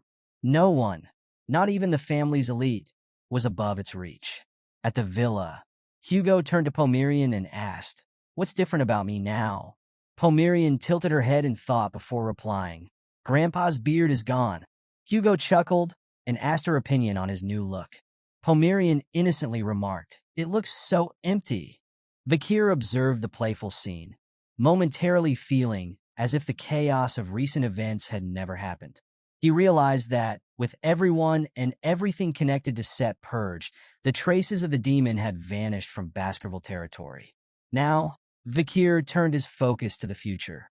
He had tasked Cindy Wendy with gathering information on other demons and awaited her results. His thoughts, however, were interrupted by Osiris's voice. "You've done well, Vakir," Osiris said, praising his efforts. Vakir returned the compliment, but Osiris quickly reminded him that his entry into the academy had been delayed due to the recent events. "It's time to prepare," Osiris urged. Vakir expressed concern about leaving amidst the ongoing turmoil in the family, but Osiris reassured him. "Father has made this decision," he explained. "Despite how he appears, he cares for you deeply." Osiris's understanding of Hugo, as someone who resembled him closely, left Vakir pondering. His gaze shifted to Hugo, who was struggling to braid Pomerian's hair under the head butler's guidance. After much effort, Hugo finally succeeded, earning a delighted laugh from Pomerian. Watching the scene, Vakir realized something profound. In his previous life, he had only seen Hugo from behind, as if tethered to him by a collar. But now, he noticed that Hugo, too, had been shackled by his burdens. The Hugo he once sought revenge against no longer existed. With newfound clarity, Vakir informed Osiris of his decision to attend the academy. Osiris nodded in approval, satisfied with his brother's choice. Later that night, under the moonlit sky, Vakir reflected on his journey. His past, once a constant weight, now felt lighter. Yet, as his thoughts settled, his gaze turned toward the chains that had once bound him. On the other end of those chains were demons. Vakir clenched his fists, his expression resolute. "My true revenge begins now," he declared. Under the stillness of the night, the clock tower stood bathed in moonlight. The silence was shattered as a monstrous figure burst forth, landing on the ground with a roar. The creature demanded to know its opponent's identity and how they had uncovered its contract with demons. The monster lunged at Vakir, spewing curses. But Vakir remained unfazed. Summoning Beelzebub, his blade moved with deadly precision, slicing the creature's body with a series of swift strikes. The monster staggered, its body marred with deep wounds, before Vakir leaped into the air and delivered a powerful kick to its chest. The creature crashed to the ground, its body still and silent. As the moonlight illuminated his figure, Vakir turned and walked away, his silhouette fading into the night. His voice echoed as he spoke. "I am the Night Hound, the avenger of demons." On the bustling day of Venetia City's grand celebrations, the capital of the mighty Empire Rock, the prestigious Colosseo Academy welcomed its newest students. Known as the world's most elite university, it was the dream destination for many, including our protagonist, Vakir. The Academy's entrance ceremony marked the beginning of a lively and chaotic day, with the school grounds buzzing as senior students set up recruitment stalls for various clubs. Seniors eagerly approached every freshman who passed by, persuading them to join their ranks. They handed out surveys and cleverly encouraged students to stamp their fingerprints to seal their membership. This year, the competition for recruits was fiercer than ever. A senior explained that this was due to the exceptional caliber of the incoming freshmen, particularly those in the Fire Corps and Ice Corps, the Academy's two primary divisions. The Ice Corps was renowned for its mastery of physical combat with weapons like swords, bows, and spears. Meanwhile, the Fire Corps specialized in the art of magic. Which would you choose to join?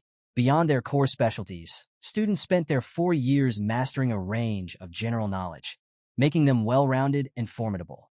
Among this year's freshmen, a few stood out and quickly became the talk of the seniors. First on the list was Tudor, a blonde prodigy from the Don Quixote family, famed for their unmatched spear techniques. Tying with him was Bianca, a purple-haired archer from the illustrious Usher family. Not the singer, mind you, but a legendary family of expert bowmen. Both had taken first place in the Ice Corps practical exam, making them the most sought-after recruits. Trailing close behind were the Baskerville triplets, taking third, fourth, and fifth place in the rankings. Hailing from the feared Iron Blood Swordsman family, their reputation alone was enough to draw attention. No introductions were needed.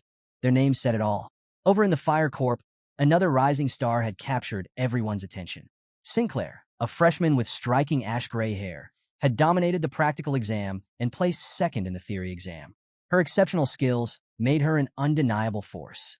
Finally, we come to the name everyone had been waiting for, Vakir. He topped the theory exam, solidifying his place as the Academy's brightest mind. His nerdy glasses gave him a fresh new look, though opinions on his appearance are still up for debate. As Vakir walked through the lively stalls, he overheard seniors dismissively talking about him. They were confident the nerd who aced the theory exam would ruin their club's vibe and decided not to bother recruiting him. Adding to their dismissal was the fact that more than 10 freshmen shared his name, making it a hassle to identify him. Vakir couldn't help but sweat nervously. He had deliberately abandoned his Baskerville surname, enrolling as a commoner to avoid unnecessary attention. Yet here he was, still the subject of whispers and scrutiny. Clearly, escaping the spotlight at Colosseo Academy was going to be harder than he thought. Vakir had always heard that entering Colosseo Academy as a commoner was significantly harder. Excelling in the theory exam rather than the practical seemed to have backfired on him, as it only drew more unwanted attention. Determined to avoid the spotlight, he decided to move as discreetly as possible. But walking through the lively club stalls proved challenging, especially with the Baskerville triplets, his ever-loyal hounds, following close behind, ready to guard their master at all costs. As Vakir wandered, a commotion broke out nearby, capturing his attention. Students were shouting and clamoring for someone's notice, their voices filled with excitement. Amidst the chaos, a familiar blonde-haired figure stood at the center of the crowd. The students around her declared themselves fans, some even claiming they had joined the academy just to meet her. They couldn't believe her radiant beauty and spoke as if she were otherworldly. It was none other than Dolores Luan Quavadis, the priestess Vakir had crossed paths with during his assassin days. Now the Academy's revered school president and vice president of the newspaper club, Dolores looked visibly flustered as she tried to calm the crowd. Gently, she asked if any of them were interested in joining her club, but the students admitted they were more interested in her than anything else. Watching from the back of the crowd, Vakir recognized her immediately and groaned internally. He had hoped to avoid her altogether, knowing she was someone he couldn't afford to attract attention from. But despite his efforts to blend into the background, Dolores somehow sensed his presence. Her sharp gaze turned just in time to catch a glimpse of him quietly slipping away. The scene shifted to the Academy's dorms, where Vakir stood in front of what was supposed to be his room. He hesitated, staring at the door, when someone approached him, a boy with a bold haircut and youthful energy. The boy excitedly asked if Vakir was his new roommate. This exuberant stranger introduced himself as PG, and Vakir was momentarily stunned. He immediately recognized PG from his previous life, recalling how kind-hearted he had been back then. PG had always gone out of his way to help Vakir, even sharing what little he had. But Vakir also remembered the dark events that unfolded in that timeline. PG had suffered greatly at the hands of a cruel roommate, a series of misfortunes that spiraled into tragedy. The thought of those events made Vakir silently vow to protect PG this time around. As they entered the dorm room, PG's enthusiasm remained infectious. He cheerfully told Vakir he could pick any bunk bed he wanted and then eagerly brought up the freshman welcome party happening after dinner. PG explained that, while the party wasn't mandatory, nearly all freshmen would be attending. He emphasized that connecting with peers and seniors was crucial to surviving the next 4 years. Vakir, however, gave a curt reply. "Nope, I'm not going." PG seemed momentarily surprised, but quickly shrugged it off. While his excitement was contagious, Vakir had no interest in the freshman social scene. He had other priorities, and drawing attention to himself wasn't one of them. PG was utterly shocked by Vakir's cold refusal to attend the freshman welcome party. Determined to change his mind, he tried every argument in the book. He warned Vakir that skipping the party would make him a target for seniors and risk isolating him from his peers. He even hyped up the event by mentioning the impressive guest list. Tudor, the eldest son of the Don Quixote family, Bianca, the eldest daughter of the Usher family, and of course, the famous Baskerville triplets. PG didn't stop there. He brought up Sancho from the North Mercenary Guild, who had turned down the top spot at Varangian to join Colosio Academy. Lastly, he mentioned Sinclair, the Fire Corps prodigy, who ranked first in the Magic Tower exam. Vakir, however, remained unmoved. Overwhelmed by PG's relentless information bomb, he recalled how his roommate had a knack for collecting and analyzing details in their previous life. Yet even after all this, Vakir's reply was as icy as ever. A simple nope. PG was horrified. His eyes widened as he struggled to understand why Vakir would still refuse to go, knowing the potential consequences. But Vakir couldn't care less. With a calm wave and a casual goodbye, he turned to leave, telling PG to enjoy the party. Stunned yet oddly impressed, PG vowed to one day match Vakir's cool composure. As the moon rose high in the night sky, casting a pale glow over the academy, a figure stood silently on a rooftop, bathed in moonlight. Below him, in the narrow alleyways, a group of thugs huddled around a fire barrel. One thug, slouched on a bench, complained loudly to his companions. He expressed relief at no longer hearing the cries of children, revealing that their storerooms had recently been filled with them. The others wondered aloud why so many children had been brought in, with one mentioning a carriage that arrived at dawn to take them all away. Rumor had it the children were headed to an orphanage in Quo Vadis, but the thug on the bench quickly silenced him. Warning, curiosity kills the cat. As the group continued their chatter, a menacing figure approached them. A man with scars slashing across his eyes and a wicked sneer strode forward, twin blades strapped to his back. He barked at the thugs, ordering them to stop their idle gossip and focus on standing guard if they wanted to get paid for their pathetic existence. This intimidating figure was Ron Battizon, better known by his gruesome nickname, the Flesh Grinder. The thugs trembled in fear as he walked past, his sharp tongue slicing at their egos as he called them useless trash without an ounce of fighting spirit. A proud graduate of the academy, Ron knew these low-rank mercenaries were no match for him. Their lack of mana made them pitiful in his eyes. As he stalked past, he muttered to himself, lamenting the absence of a worthy opponent to test his blades against. But his internal monologue was interrupted by a voice from the shadows. Someone coolly asked, "Are you Ron Battizon?" Assuming it was one of the mercenaries daring to speak his name, Ron's hand flew to his sword, ready to punish the fool. But when he turned around, he froze in shock. The three thugs he had just berated were lying unconscious around the fire barrel, their bodies slumped without making so much as a sound. The voice spoke again, revealing Ron's full name, Ron Humbert Battizon.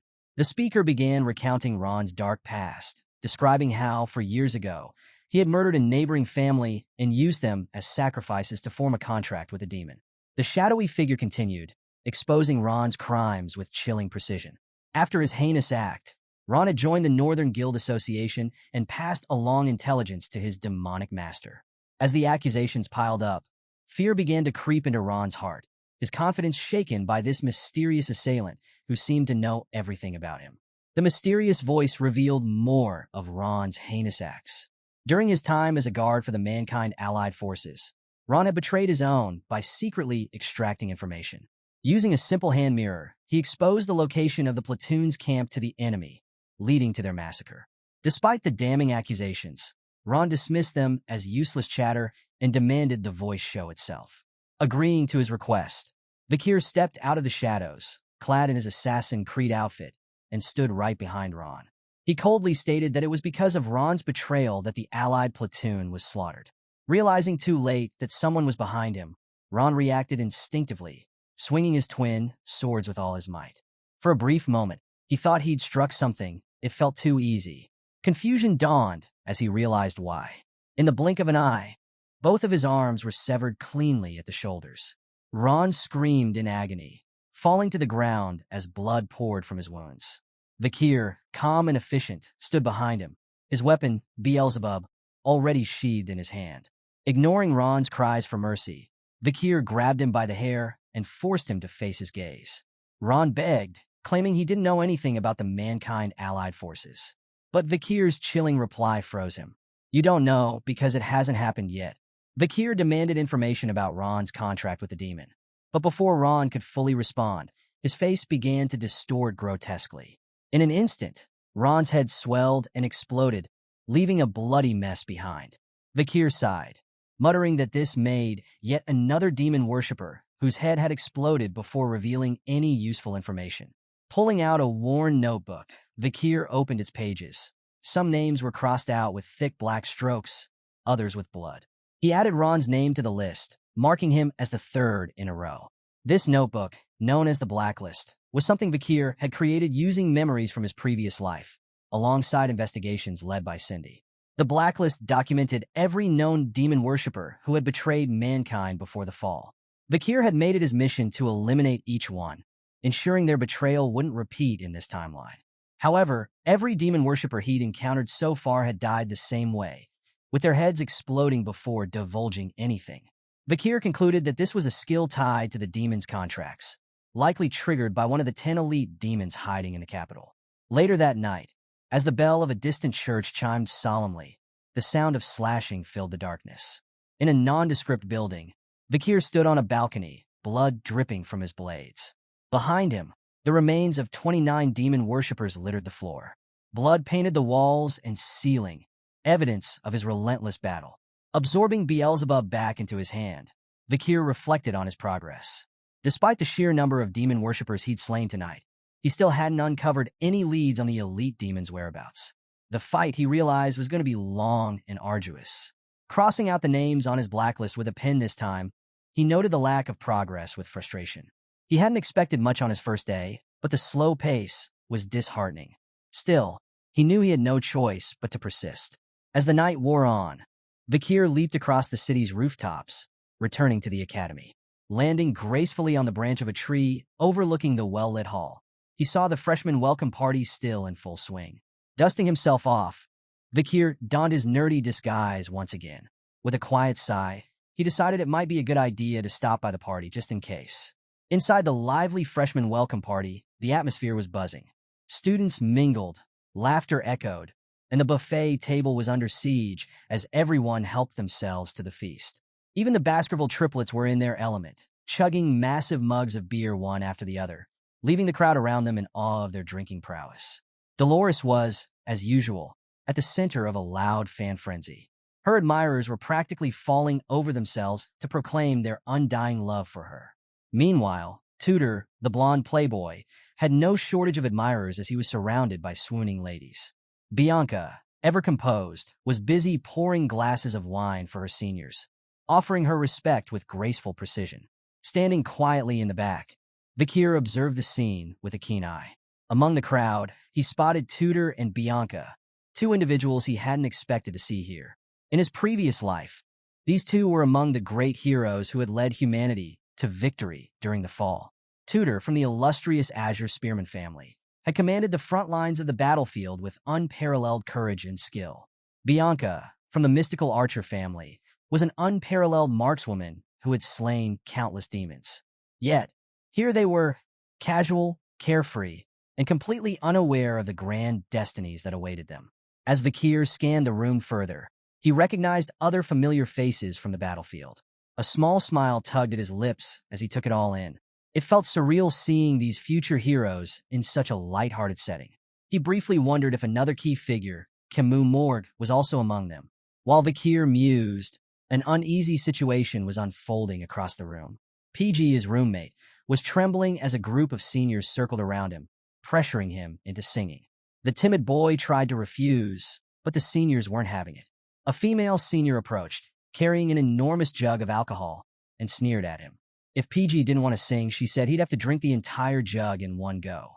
Tears welled up in PG's eyes as he stared at the daunting task before him. He tried to plead, questioning how he could possibly finish such a massive drink. But his protests were met with cold laughter.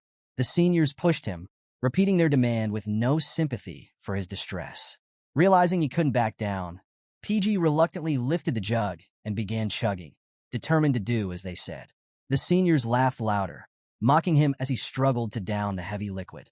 Their taunts grew sharper as PG tried his best, but it wasn't enough. Halfway through, he lost control and vomited all over the floor. Rather than show concern, the seniors roared with laughter, pointing at PG and calling him disgusting.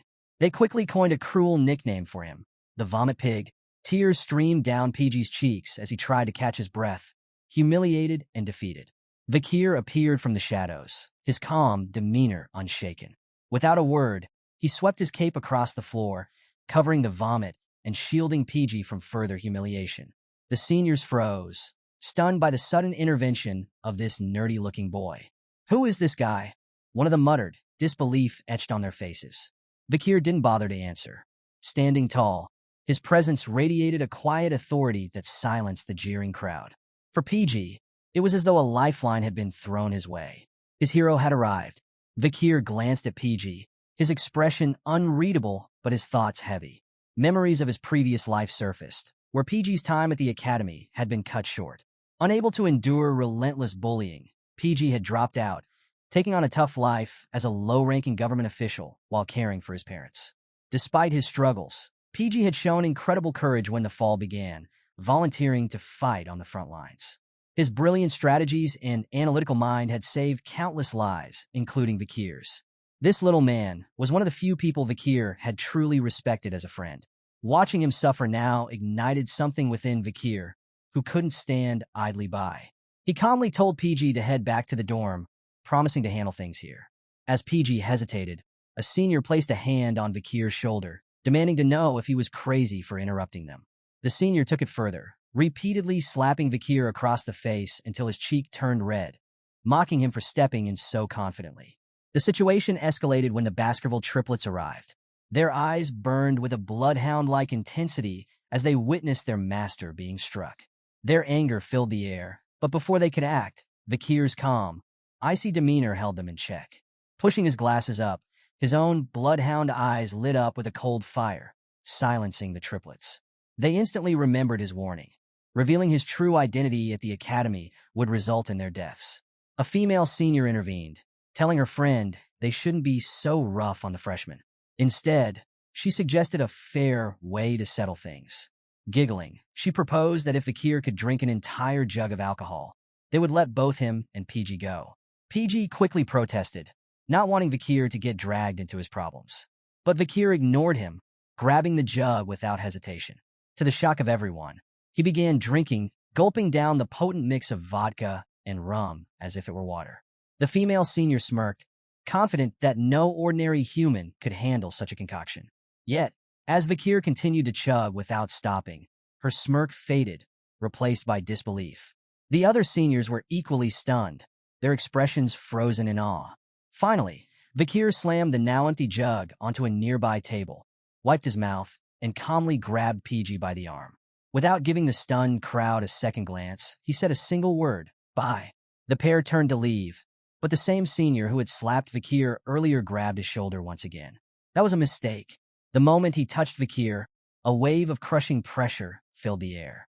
It was overwhelming and icy, freezing everyone in their tracks. Tudor and Bianca, who were nearby, were the first to feel the chilling aura. Their knees nearly buckled under its weight as their instincts screamed at them to retreat. Vakir turned his cold, glowing gaze toward the senior, his voice sharp and cutting. "Do you want something else?" he asked. The senior's confidence crumbled. He stood there, shaking from head to toe, his mouth hanging open, unable to form a single word. Before the tension could escalate further, Dolores made her entrance, her commanding presence drawing all eyes to her. "What's going on here?" she asked, her tone laced with authority. The chaotic scene froze as everyone turned toward her, the aura dissipating in an instant. The seniors scrambled to cover their tracks when Dolores questioned the chaos. One quickly claimed that a freshman had vomited and assured her they were handling it. However, Dolores wasn't convinced. Her sharp gaze lingered as she reminded them that freshmen were to be treated with respect, as the academy's reputation was at stake. Seeing that Dolores was taking control, Vakir wasted no time. He hurried out of the party with PG in his arms, leaving behind the commotion. The Baskerville triplets, having witnessed their master's actions, couldn't contain their admiration. They each gave him a thumbs up, calling him cool in unison. Meanwhile, Tudor and Bianca stood silently, staring in the direction Vakir had gone. Both were confused, second-guessing the intense aura they had felt earlier. Was it a mistake? Before they could dwell further, another figure with striking white hair stood between them, Sinclair. Her sparkling eyes and flushed cheeks betrayed her thoughts. The freshman fire court prodigy, who ranked first in the practical exam and second in the theory exam, watched Vakir leave with PG. She smiled softly, thinking to herself that she had found someone interesting. The next day, life at the academy returned to its usual routine. Students from both the Ice and Fire Corps attended their shared classes, fostering a competitive environment that pushed them to excel. This setup, designed for the elite, was a cornerstone of the academy's philosophy. In one such class, a man was wrapping up his lecture. This was Morg, the combat theory professor and a member of the Morg family. Closing his book with a definitive thud, he marked the end of his lecture on the culture of the barbarian tribes. As the students sat tensely, Professor Morg's sharp eyes scanned the room. He posed a question about the hypothesized location of the barbarian stronghold. The class collectively avoided eye contact, not wanting to draw his attention. Even Tutor, Ice Corp's top practical exam scorer, was stumped. Flipping through his notes, he thought of the clashes between the Empire and the barbarians in the South Region's Highland One in 1875, but he struggled to narrow down a specific stronghold location. Bianca, who had tied Tutor in the Ice Corps practical exam rankings, also struggled. She knew the clashes had occurred in low-altitude regions, likely in troughs, but she couldn't pinpoint an exact answer. Before either of them could speak, Sinclair, seated among the Fire Corps students, shot her hand into the air. Radiating an energetic aura, she beamed with confidence, catching the entire class's attention. "I'll answer," she shouted enthusiastically, her voice filling the room. Professor Morg, recognizing her as the Fire Corps' top practical scorer and second-rank theory student, allowed her to proceed. Sinclair's response was detailed and precise.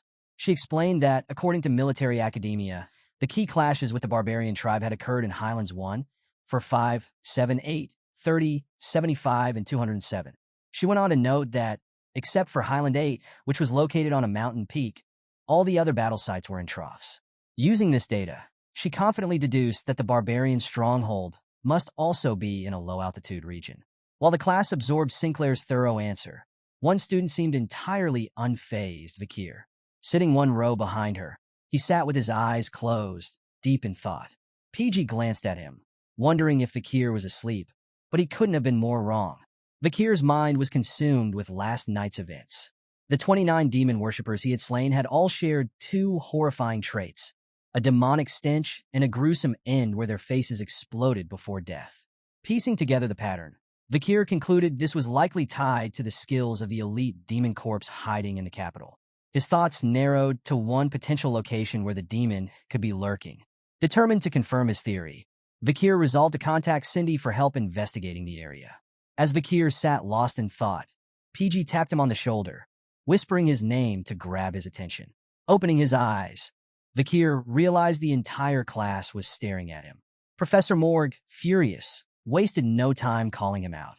With a voice dripping in disdain, the professor declared that the Ice Corp was clearly inferior to the Fire Corp, as no respectable student would dare sleep during the first lecture of the semester. Fixing his glasses calmly, Vakir responded, "I wasn't sleeping." The unexpected reply shocked PG and left the professor visibly annoyed. "What's your name?" the professor demanded, his frustration boiling over. After learning Vakir's name, Professor Morg continued, "Everyone in the class saw your eyes were closed." But Vakir was quick to counter, his voice calm and confident. "My eyes were closed, but that doesn't mean I was sleeping." The sheer audacity of the reply silenced the room. The professor, though fuming, admitted grudgingly that he had been mistaken. Vakir nodded, casually adding, "It's understandable," a comment that only fueled the professor's growing irritation. Realizing he couldn't crack Vakir's composure, the professor chose to redirect the situation. Announcing to the class that Sinclair's correct answer had earned the Fire Corp 1 point, he then turned his attention back to Vakir. "I have a proposition," the professor said with a sharp tone. "If you can answer my next question correctly, I'll award a point to the Ice Corporation. However," he added with a smirk, "if your answer is wrong, the Ice Corp will lose points instead." Vakir's voice cut through the room. "That's unfair," he retorted, but the professor brushed off his complaint and proceeded to ask the question. He wanted Vakir to name the location of the Empire's military clash with the Balak tribe, and from that, deduce the likely location of the tribe's stronghold. Sinclair, seated nearby, was stunned. She knew the Balak tribe was an elusive group, and reliable information about them was scarce.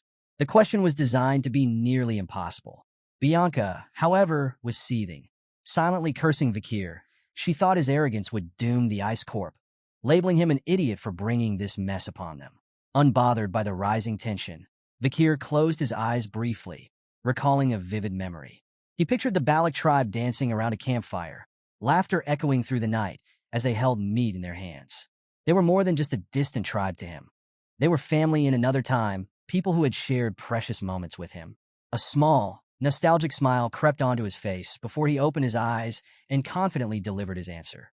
He detailed the precise locations of the battles between the Empire and the Balak tribe and identified the most likely location of their stronghold. His explanation was thorough, and every piece of information he provided aligned perfectly with military records and logical deduction. The classroom fell silent. Students exchanged stunned looks, unable to comprehend how Vakir could deliver such an incredible answer so effortlessly. Even PG sat frozen, his jaw practically on the floor. Professor Morg, who had been prepared to dismiss Vakir, found himself impressed despite his best efforts. The answer was flawless, matching a thesis that had yet to be verified by academic authorities. How? The professor muttered, his curiosity piqued. He couldn't fathom how a student could possess knowledge so precise, as if he had seen it all firsthand. Unbeknownst to the rest, Vakir's seemingly miraculous answer had been carefully calculated. He knew that the Balak tribe had moved their stronghold after the Alman incident, so revealing their previous location wouldn't jeopardize current events. To the class, though, it was nothing short of extraordinary. As Professor Morg mulled over Vakir's astonishingly accurate answer, he suddenly remembered that a student with the same name had recently placed first in the theory exam. Intrigued, and perhaps a little irritated, the professor decided to award Vakir 10 points for his answer, as well as 1 additional point to the rest of the Ice Corp. However, not one to let things slide, the professor decided to humble Vakir. With a smug expression, he deducted 10 points from Vakir for closing his eyes during the lecture, stating that such behavior couldn't be overlooked, no matter how brilliant the answer. Meanwhile, Sinclair continued to gaze at Vakir. Despite his nerdy disguise, his aura couldn't be hidden. She realized she hadn't noticed him earlier simply because of how common the name Vakir was. Now, though, as he stood tall in the sunlight streaming into the classroom, he seemed anything but ordinary. Tutor, too, found his attention drawn to Vakir. From across the room, he smirked. So, this was the top theory student? He acknowledged the intellect, but wondered if Vakir's skills would amount to anything during the practical lessons. The rest of the class began murmuring amongst themselves. Some were impressed by Vakir's brilliance, but others dismissed him as a mere bookworm, frustrated that he'd almost caused the Ice Corp to lose points. A few students even felt the urge to put the nerd in his place. The scene shifted to a sprawling field where the students were playing run flat, a fast-paced sport resembling football, but with a unique twist. Using a special type of ball and gloves, the game involved 20 players on each team, with the goal being to get the ball into the opposing team's goal area. Mana and weapons were strictly prohibited, but anything else was fair game. As the match began, Tudor immediately took the spotlight. Stomping the ground with immense force, he smashed through the opposing team's defensive line like a freight train, carrying the ball with ease. His explosive movements and strength left everyone in awe. Declaring loudly that he was the best at run flat, Tudor sprinted toward the enemy goal, basking in the cheers of the girls in the stands. "He's so strong and so hot," they squealed. In contrast, Bianca, sitting nearby, rolled her eyes. "Barbaric," she muttered under her breath, clearly unimpressed. Just as Tudor approached the goalpost, a familiar trio stepped in his way. The Baskerville triplets, the infamous troublemakers from the Iron Blood Swordsman family, stood firm, daring him to try breaking through. "Arrogant bastard," they taunted, their confidence evident as they prepared to stop him. To their surprise, Tudor didn't seem fazed. In fact, he looked downright excited. Instead of charging straight at them, he skillfully weaved past the first 2 triplets with ease, leaving them stunned. But as he neared the goal, the last triplet stepped in, blocking his way and demanding the ball. Tudor didn't bother replying. With a smirk, he activated his left hand, summoning a bright blue light that radiated powerfully. In one swift move, he slammed his glowing fist into the triplet's stomach, unleashing what resembled a Renin attack. The force sent the triplet flying, leaving him crumpled on the ground. "Face you head on? I'd lose it all," Tudor muttered, brushing off the encounter as he sprinted toward the goal. The students watching from the sidelines were stunned. Not only had Tudor effortlessly dismantled the triplet's defense, but he had done so without mana or weapons. Whispers of his prowess spread like wildfire. He was a run-flat prodigy, and his skill was exactly what one would expect from the Ice Corp. Charging toward the goal, Tudor's mind wandered. To him, theory and memorization were pointless. A true fighter, he believed, only needed strength to win. But as he neared victory, a figure appeared in his path. Standing alone, the last obstacle between Tudor and the goal was none other than Vakir. The crowd held their breath. Tudor narrowed his eyes, assessing the lone defender. "You've got to be kidding me," he muttered, a mix of annoyance and amusement. Yet, something about Vakir's calm stance made even Tudor pause. The game had just taken an unexpected turn. Tudor immediately recognized Vakir as the bold student who had talked back to Professor Morg earlier that morning. Annoyed by the whole situation, Vakir had initially decided to step aside and let Tudor score, figuring it wasn't worth the effort to stop him. However, Tudor had other plans. Instead of heading for the goalpost, Tudor veered toward Vakir. A mischievous smirk spread across his face as he thought to himself that this little nerd needed to train his body more than his brain. A good body slam, he figured, would knock some sense into him. As Tudor charged at full speed, Vakir remained completely still, showing no reaction to the incoming attack. In an instant, Tudor crashed into him like a car smashing into a wall. The result was shocking. Vakir stood his ground effortlessly, while the sheer force of impact sent Tudor flying backward through the air. The crowd gasped. Tudor's body hit the ground with a heavy thud, and he lay motionless, his face pale and covered in sweat. Even Bianca and Sinclair, watching from the stands, were stunned. They couldn't believe what they had just witnessed. Turning to look behind him, Vakir saw Tudor sprawled out on the field.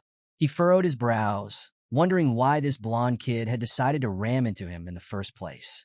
For a brief moment, Vakir considered dodging the attack, but ultimately decided to stand his ground. Still, he couldn't help but question Tudor's thought process. Realizing the situation, Vakir decided to add a bit of theatrics. Letting out a loud moan, he dramatically fell to the ground, clutching his side as if injured. The crowd watched, confused, as Vakir pretended to be hurt while Tudor remained flat on his back, completely unconscious. Moments later, Tudor's eyes snapped open. He was surrounded by concerned teammates asking if he was okay, but their words barely registered. Dazed and confused, he tried to piece together what had happened. He remembered charging at Vakir during the match, but the moment of impact was a complete blank. Sitting up, Tudor's eyes locked onto Vakir, who was calmly dusting himself off. Tudor couldn't believe what he was seeing. How could a nerd like Vakir knock out him? Tudor Don Quixote, the so-called run-flat prodigy. To make matters worse, Vakir didn't even have a scratch on him. Determined to figure out what had gone wrong, Tudor vowed to test his theory. The game resumed, and once again, the ball found its way into Tudor's hands. This time, though, he had only one goal in mind, not scoring but going straight for Vakir. The Baskerville triplets immediately moved into position, acting as a shield for their master. Vakir, meanwhile, remained at the back of the field, casually observing the game. From the stands, Bianca and Sinclair were puzzled by Tudor's behavior. Instead of heading for the goal, he charged directly toward the triplets and Vakir. Ignoring the frantic shouts of his teammates, Tudor confidently barreled toward the defense line. The triplets, sensing a challenge, eagerly stepped up. "You're not getting past us this time, Tudor," they shouted, ready to block him. But Tudor's strength and agility proved too much. With ease, he weaved past two of the triplets, leaving them stunned. Holding the ball tightly, he powered forward, his sights set squarely on Vakir once again. The crowd held its breath. Was history about to repeat itself? As Tudor charged toward Vakir for a second time, his focus was sharper than ever. This wasn't just a game anymore. This was personal. His eyes burned with determination as he activated the Azure Spearman family's secret run-flat technique, Saint Spear Tackle. An ethereal knight with a gleaming lance materialized behind Tudor, his body radiating with power as his eyes glowed a piercing blue. The intensity of the moment captivated the spectators, who could feel the sheer force of the technique aimed directly at Vakir. Vakir, on the other hand, remained calm and unfazed, his glasses glinting in the sunlight. He quietly observed Tudor's reckless charge, his demeanor as composed as if he were in a library rather than the middle of a battlefield-like game. The moment of impact came, and the scene cut to black. When the screen returned, Tudor was sprawled on the ground once again, in the same lifeless T-pose as before. A familiar scar-faced, gray-haired student stood above him, shaking his head in disbelief. "Awake again?" the student asked dryly.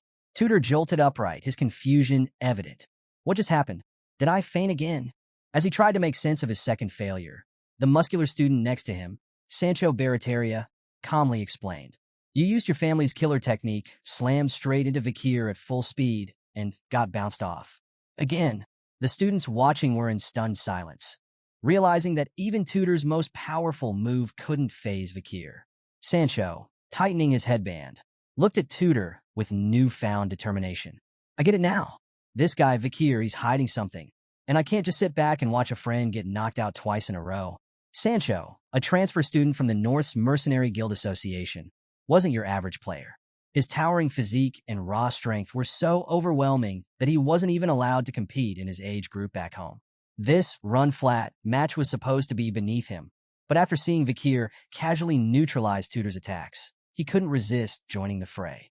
With the sun shining dramatically on his broad shoulders, Sancho stepped onto the field, gripping the ball with one hand. He spoke as if narrating his own legend. In the frozen lands of the North, even newborns and the elderly fight for survival. It's in our blood. We're all warriors. Hearing this, the Baskerville triplets knew they had a problem on their hands. For the third time, they stood guard, prepared to protect their master. This time, they were determined to succeed. Third time's the charm, they muttered to each other, bracing themselves. But Sancho wasn't interested in dodging or weaving. As if straight out of a wrestling match, he stormed toward the triplets like an unstoppable freight train, extending his massive arm for a clothesline. In one powerful motion, he took out all three triplets at once, sending them flying through the air like ragdolls. The triplets soared past Vakir, apologizing profusely mid-flight. Master, we're sorry. Please don't kill us, they cried, tears streaming as they tumbled through the sky. Vakir's calm demeanor cracked as his eyes glowed red behind his glasses, a quiet but deadly whisper escaping his lips. Do you want to die? The triplets could only continue crying as they landed with a loud thud. Sancho, however, wasn't done. Having sent the triplets flying, he charged at Vakir like a raging bull. His face was filled with the same fierce determination Tutor had shown, and his goal was clear. He was going to reveal the secret Vakir was hiding, no matter what it took. The tension reached its peak as the crowd watched, holding their breath for the clash between the immovable Vakir and the unstoppable Sancho. What would happen next? As Sancho charged full speed toward Vakir, the field seemed to hold its breath. Inches away, the giant mercenary raised his hand high, announcing his intent to unleash his full power on Vakir. With a thunderous blow, Sancho slammed his fist into Vakir's stomach, causing a loud bang that echoed across the field. But instead of sending Vakir flying, all Sancho felt was an immovable, unyielding force, a mountain of stone disguised as a human body. The sheer density of Vakir's frame left his arm trembling from the impact. Known for his overwhelming strength, Sancho was utterly shocked. No matter how much force he applied, Vakir didn't budge an inch. Unfazed, Vakir decided to play along. Thinking it might ease the tension, he leaped backward with deliberate effort, creating dramatic skid marks on the ground and crashing to the earth just as the Baskerville triplets had before. The crowd erupted in awe, marveling at Sancho's apparent strength. Many assumed Vakir had been knocked out cold, while others wondered if he was even alive after such a hit. Sancho, however, knew better. His hand continued to shake as he stared at it, trying to process what had just happened. What is he? Sancho muttered under his breath, now questioning if Vakir was even human. Distracted by his thoughts, Sancho failed to notice one of the Baskerville triplets sneaking up behind him. Within seconds, the sneaky triplet had swiped the ball and sprinted toward the goalpost. The crowd erupted in cheers as the referee's whistle blew, signaling the end of the match. Class B had won. As the team celebrated, congratulating the triplets on their clever maneuver, Vakir slowly stood up, dusting himself off from his theatrical fall. Before he could finish, a cold splash of water hit him. He looked up to see Sancho standing there, holding an empty water bottle. You're the real reason Class B won, Sancho said with a grin, acknowledging Vakir's silent contribution to their victory. Even Tutor approached, offering a rare moment of humility. I was jealous, he admitted. I thought I could teach you a lesson in the practicals, but I realize now how petty that was. I'm sorry for my actions earlier. Sancho, still intrigued by Vakir, asked him outright, what's your secret? What kind of training do you do to build a body like that? Or were you using mana during the match? Vakir casually removed his headgear, shaking his head. I'm just a commoner. I don't have an ounce of mana. Tudor's expression fell, a hint of disappointment in his eyes. What a shame. With proper training and mana combined with your physique, you could have been an expert like me. The three chatted briefly, their camaraderie growing, when Tudor's cheerleading squad arrived on cue. They rushed over, waving towels and fawning over him, much to his delight. The self-proclaimed ladies' man basked in their attention as Sancho handed Vakir a towel of his own. Tudor and Sancho, future heroes who would one day hunt down countless demons and save humanity during the fall, had no idea how their fates would intertwine with Vakir's. Meanwhile, as Vakir wiped the water from his face, he decided to remove his glasses to clean them. The moment he did, the sunlight caught his features, and time seemed to stop. Every gaze in the crowd, guys and girls alike, was drawn to him. Even Sinclair and Bianca, watching from the stands, felt their cheeks flush as they stared. The nerd they had dismissed earlier was now a striking figure. The sunlight highlighted his toned, lean frame, every line and curve etched perfectly, while his face, free of glasses, radiated a charisma that left everyone stunned. Vakir, oblivious to the commotion, simply smiled to himself. Seeing Tudor and Sancho like this, before their rise as heroes, felt strange and nostalgic. But little did he know, from this moment on, his quiet days at the academy were over. Things were about to get much more troublesome. The scene shifted to the dead of night, where the camera panned to a grand, yet eerily quiet mansion. Inside, chaos had erupted. Lloyd Dockseller, a man with a distinct purple goatee, stood trembling, his face etched with terror. Before him stood Vakir, clad in his Assassin Creed uniform, his voice low and cutting as he revealed Lloyd's sins. Lloyd Dockseller, 52 years old, leader of the information house and headmaster of the orphanage, Vakir stated coldly, his piercing eyes locked on the cowering man. The floor was drenched in blood, the remnants of Lloyd's guards and accomplices lying lifeless around them. Pieces of flesh and bone were scattered across the room like grotesque confetti. Vakir had cornered Lloyd against a statue, his weapon, Beelzebub, gleaming ominously in the dim light. You conspired with a demon. You sold children from high-ranking families. Did you think your crimes would go unnoticed? Vakir's voice carried an edge that sent shivers down Lloyd's spine. The older man stared at Vakir in horror, his eyes wide as he muttered, "Why your aura? It's solid. You're a sword master?" Vakir tilted his head slightly, amused. "Almost," he replied, his tone laced with quiet menace. His aura was indeed nearing a solid state, though it remained on the edge of liquid, an indicator that he had reached the pinnacle of a graduate's power. Instead of immediately ending Lloyd's life, Vakir offered a chilling alternative. "I'll give you a chance at redemption," he said, his voice steady. "Work with me to catch the demon you've been aiding. Help me, and I'll compensate you accordingly." Even as death loomed over him, Lloyd hesitated. Beads of sweat dripped down his face as he grappled with the weight of his decision. Before he could respond, a deafening sound split the air. Vakir's senses went on high alert as a massive chunk of a building hurtled toward them from above. Acting swiftly, he leaped out of the way, narrowly avoiding the catastrophic impact. The rubble crashed down, obliterating the room they had been standing in moments before. Dust and debris clouded the air, but Vakir's sharp eyes immediately locked onto a shadowy figure illuminated by the moonlight. The figure stood atop the ruins of the demolished building, an unsettling presence radiating around him. A sickly green aura twisted and swirled in the air, thick with malice. Vakir recognized the overwhelming energy instantly. This was the same presence he had sensed earlier, the unmistakable mark of a demon. The figure wore a grotesque mask and wielded a hammer forged from what appeared to be human faces, their expressions frozen in agony. Vakir's voice was calm, yet razor-sharp as he addressed the being. "Are you the elite corpse?" The air grew heavy, anticipation thickening as the two stared each other down under the cold light of the moon. The hunt was far from over. The mysterious figure remained silent, offering no answer to Vakir's question. Instead, it leapt gracefully from the crumbling building, soaring through the air with inhuman precision. Its massive hammer, grotesquely forged from the faces of humans, came crashing down toward Vakir. Vakir moved effortlessly to the side, dodging the brutal strike as the hammer obliterated the ground where he had just stood. Without hesitation, the figure shifted its stance, gripping the hammer closer to its head for tighter, faster swings. It lunged at Vakir with a ferocious, close-range attack. Once again, Vakir dodged with practiced ease, leaning back so far he could have tied Beckham's shoes in midair. The hammer whooshed past his face by mere inches, but Vakir remained calm. He took note of his opponent's stance, observing the figure's technique, a corrupted version of the Holy Quo Vadis bludgeoning style. This revelation, combined with the figure's high-ranked graduate-level aura, made Vakir pause. He quickly concluded that this was not one of the elite corps he had been hunting, but likely a servant under their command. So, a demon has infiltrated the holy nation, he mused. But knowing their history, he wasn't surprised. Even the most pious factions had their hidden rot. Unsummoning Beelzebub from his hand, Vakir addressed the figure. If killing you gets me closer to meeting the 10 elite corps, I won't complain.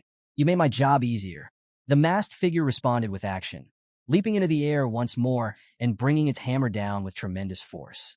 This time, Vakir chose not to evade. The ground shook as the massive hammer met resistance, not with Vakir's blade, but with his leg. In a move straight out of an action movie, Vakir executed a flawless horizontal leg split, stopping the hammer's devastating blow with nothing but his foot. The masked figure grunted in shock, clearly unprepared for such a feat of strength. Vakir wasted no time. His arm ignited with a blood-red glow of basal power, and within a second, he delivered a flurry of 5 precise strikes to the figure's torso. Each blow mimicked the deadly Renan technique, sending waves of force through the figure's body. He finished the onslaught with a powerful right hook to its ribs, launching it into a nearby abandoned building. Not allowing his opponent any respite, Vakir followed close behind. The figure tried to prepare another hammer strike, but Vakir was faster. In an instant, he snapped the figure's left arm with a single, decisive motion. As the hammer fell to its remaining hand, Vakir teleported behind the figure, delivering a brutal combination of elbows and knees that shattered its other arm. Both limbs now rendered useless, the figure crumpled to the floor. But Vakir wasn't done. With a flick of his wrist, he flipped the figure by its shirt and hurled it across the room. The final throw had a purpose, as the figure's back was impaled on a sharp iron pipe hidden in the wall.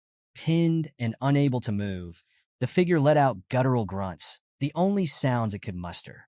Vakir approached slowly, his sharp eyes scanning the figure's exposed chest. Deep scars marred its flesh, with the word Ephibo crudely carved into its skin. "So, that's your name?" Vakir muttered. Realizing Ephibo could no longer escape, Vakir's voice turned cold and commanding. "Who is your master? Who made you this way?" Ephibo groaned in response, unable to form words. Vakir's eyes narrowed. He could sense that the figure's master had put restrictions on it, preventing it from speaking freely.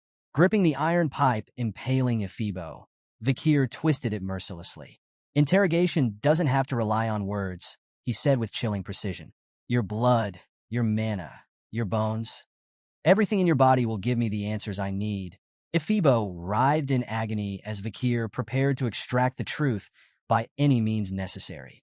The night was far from over, and Vakir was just getting started. Vakir continued his interrogation of the impaled figure, Ephibo. "Who is your master?" he demanded, his voice cold and steady. "Who made you into this thing?"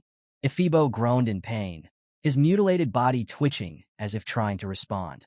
But no words escaped his mouth, only guttural, pained noises. Vakir narrowed his eyes, quickly deducing that the one who controlled Ephibo had placed restrictions on his ability to speak. Unfazed, Vakir tightened his grip on the steel rod embedded in Ephibo and twisted it slowly.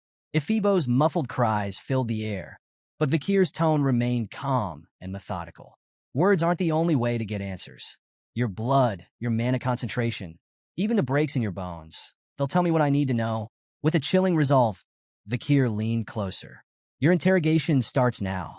As the moonlight illuminated the grim scene, Vakir began his grisly work, extracting every detail he could from Ephibo's physical state. Sometime later, faint cries for help broke Vakir's focus. Turning toward the source of the sound, he moved quickly to investigate. The cries led him to the rubble of the earlier destruction, where he found a familiar face buried beneath the debris. Lloyd Dockseller, alive but barely conscious. Pulling the trembling man free, Vakir glared at him. "If you want to live, you know what to do. Tell me everything." Lloyd, visibly shaken and desperate, nodded. "I'll tell you. Anything. Just spare me." Vakir's tone was icy. "That depends on the quality of your information." As Lloyd began to speak, a sudden tension filled the air. High above, a mysterious figure appeared, standing on a nearby rooftop, watching them closely.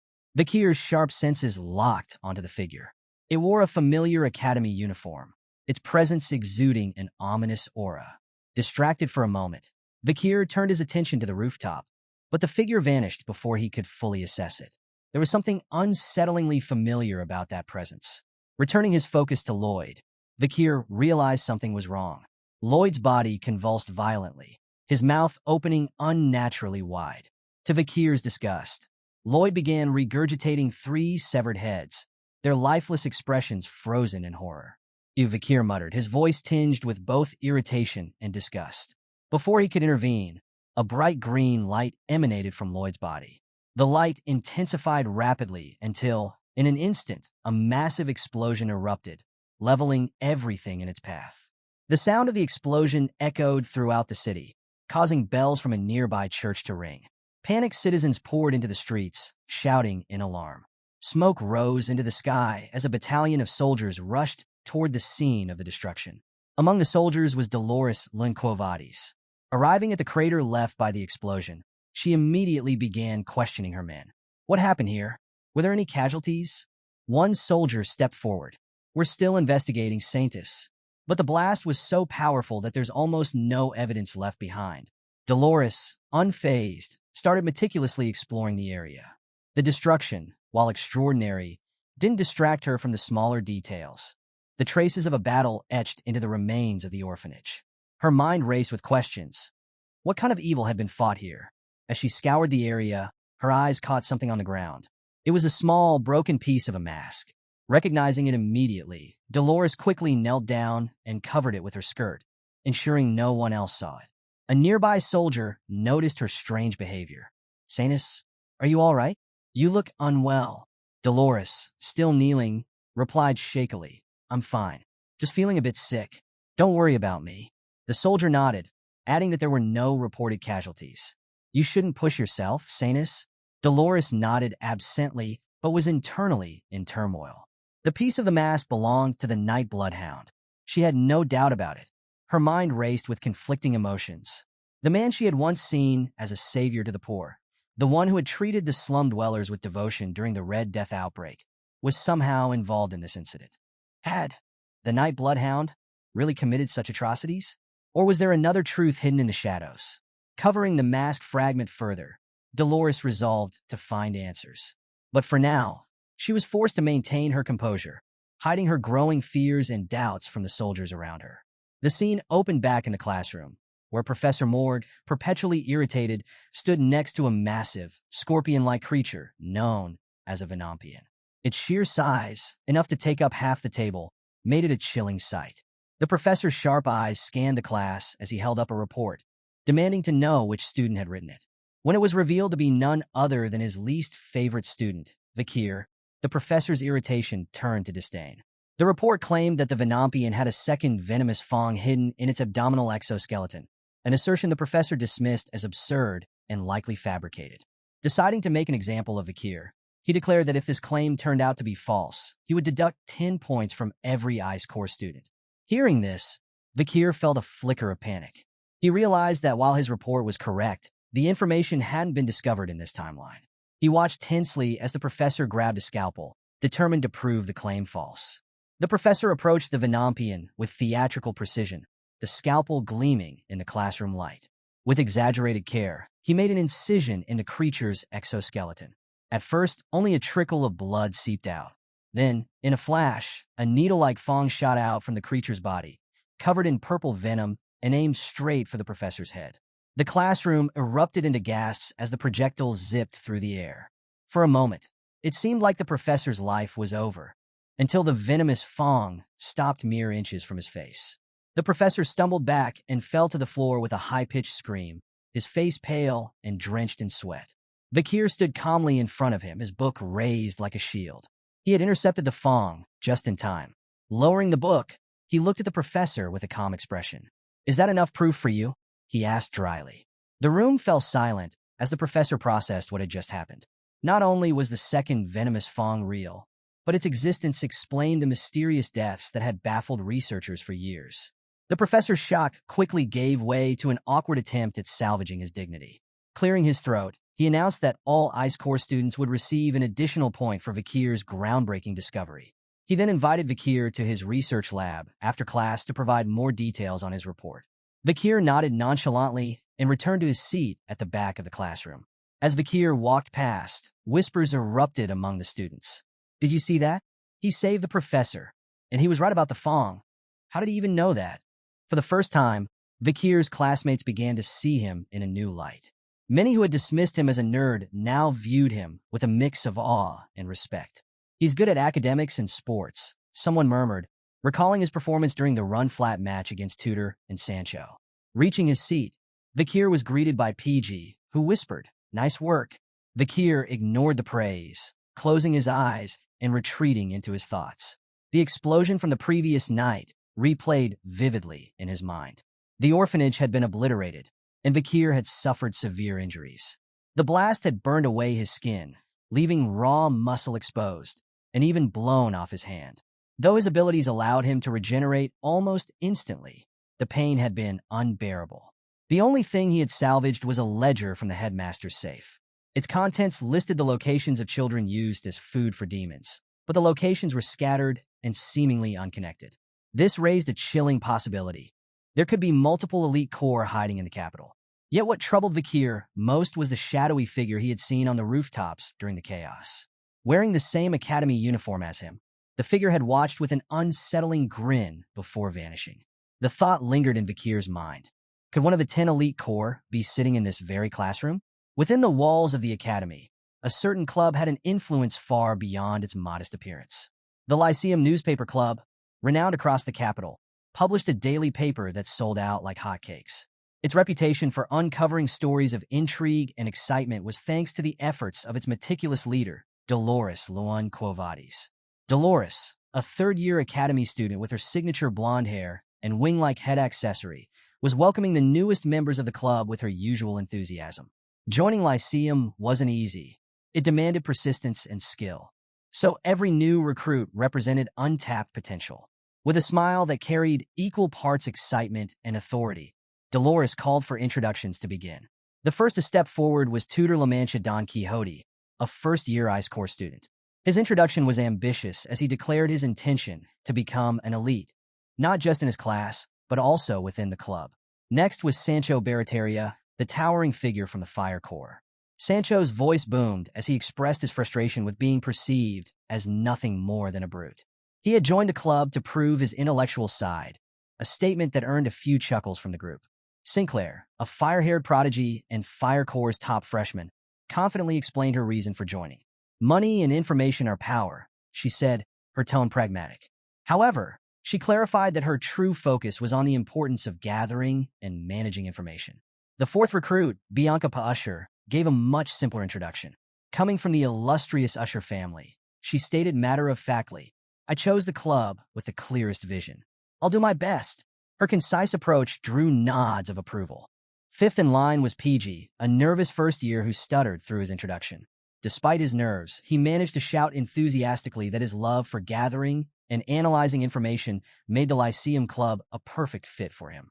Finally, Vakir stepped up, though his introduction lacked the excitement of the others. With a tone bordering on disinterest, he said, "It's a school rule to join a club. I just followed PG." While his words seemed dismissive, Vakir's real motivation for joining Lyceum was strategic. The club's influence and access to information made it an ideal place for him to gather intel for his own goals. The only complication was Dolores' presence. Having the Saintess in the same room made things slightly uncomfortable. Dolores wasted no time singling out Vakir. "With that attitude, you can't be a Lyceum reporter," she scolded, her sharp gaze locking onto him. Before the tension could escalate, a voice from behind interrupted. "Wait a second." A third-year student stepped forward, shoving Dolores aside with excitement. The girl, introduced as Anna, was the club's vice president. She held up a newspaper article, her eyes gleaming. "Is this you?" she asked Vakir, waving the article in his face. "I thought you looked familiar." The article in question had the headline, "Exclusive. Who was the Ice Corps freshman who dominated the run-flat match?" It featured a clear photo of Vakir during the intense game. Vakir remained silent, his expression unreadable, as Tudor burst into laughter. "That's definitely him," he exclaimed. Even Dolores looked surprised. She hadn't seen the article and turned to Anna with suspicion. "When did this get released?" Anna grinned unapologetically. "Oh, last night? I heard rumors about a handsome freshman, and I couldn't let that scoop go to waste. What kind of reporter would I be if I didn't publish it?" Dolores sighed, momentarily defeated. "Unbelievable," she muttered. Unfazed, Anna turned her attention back to the first years. "Well, now that we're all introduced, let's get started on our first activity," she announced, her energy as contagious as ever. After hearing such an unexpected response, Dolores was left speechless and took a step back. With her momentary silence, Anna seized control of the situation, formally introducing the activity to the first-year members. She revealed that while the second-year students were already out gathering news, the first years would start their task immediately with everyone present. 2 articles were presented to the group. The dates had been redacted, but the content was chilling.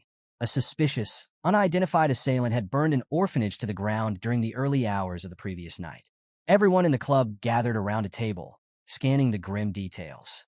PG, ever sharp-eyed, was the first to connect the dots, questioning if this article was related to the explosion in the capital the previous day. Anna confirmed his suspicion, revealing that she'd learned about the incident while outside the academy. She further explained that the club suspected the same person might be behind both the orphanage fire and a recent high-profile murder in the capital. The most horrifying part? Most of the children from the orphanage had been identified among the deceased. Hearing this, PG leaned in to whisper to Vakir, asking if he thought their mysterious target was responsible for this tragedy. Vakir didn't respond aloud but silently reflected, suspecting the demon he was hunting might be behind it. With the information laid out, Anna announced it was time to craft a headline for the article they would publish. The brainstorming began. Ideas ranged from the birth of a terrible villain to the appearance of a monster outside the academy and what are the Imperial Guards doing? But despite the flurry of suggestions, none of them felt impactful enough. Bianca voiced her dissatisfaction, agreeing with Tudor, who speculated that the lack of a villain's name was the issue. He brought up infamous criminals like Jack the Ripper and Bluebeard, emphasizing how memorable names made headlines more striking. Anna agreed it was a good idea to give the villain a nickname, which prompted Tudor to enthusiastically suggest Deathside Shadow Master.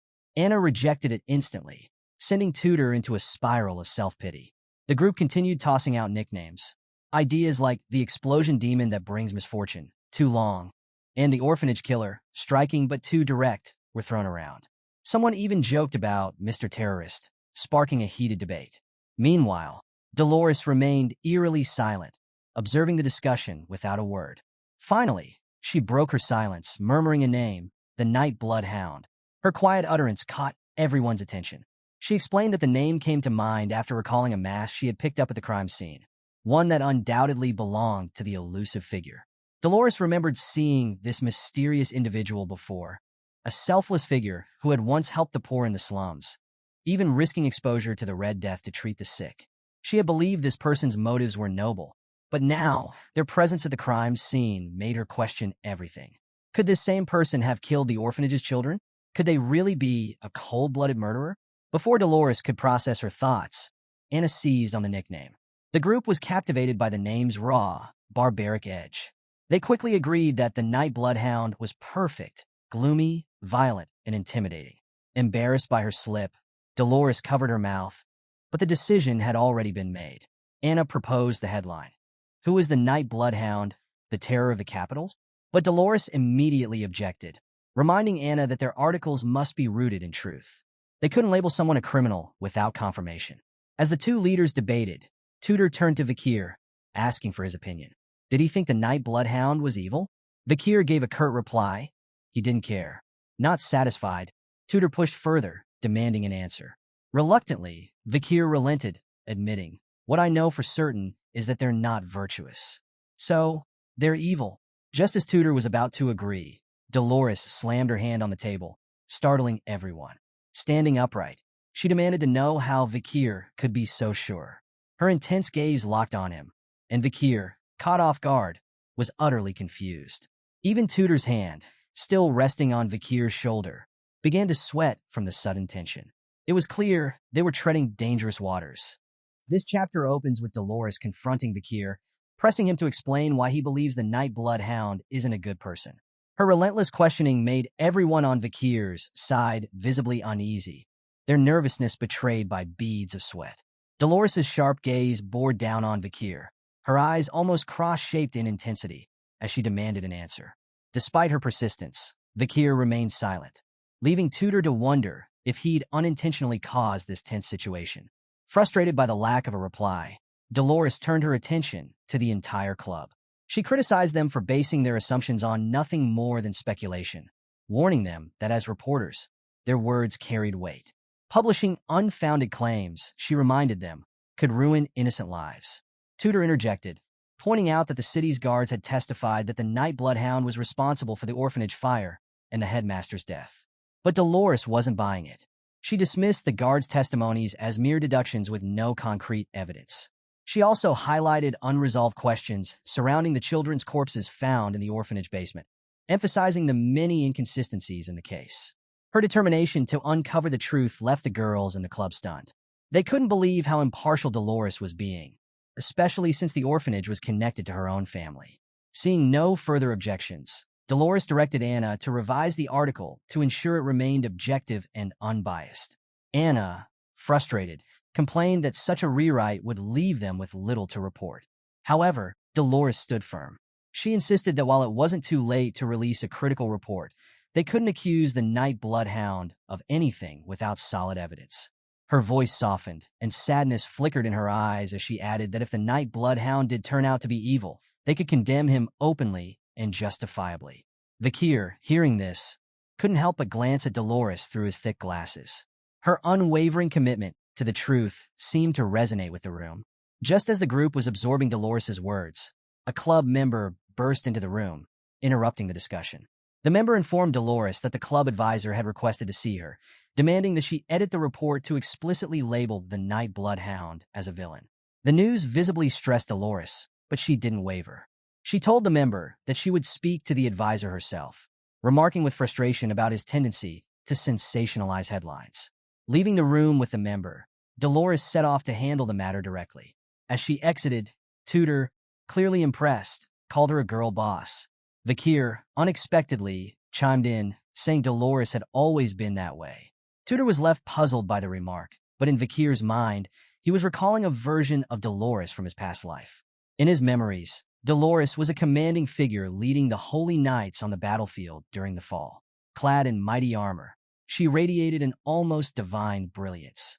She directed troops with unwavering confidence, blessing them with holy light and urging them to press forward. Dolores often scolded the soldiers for their lack of faith and didn't hesitate to reprimand those who slacked off during breaks.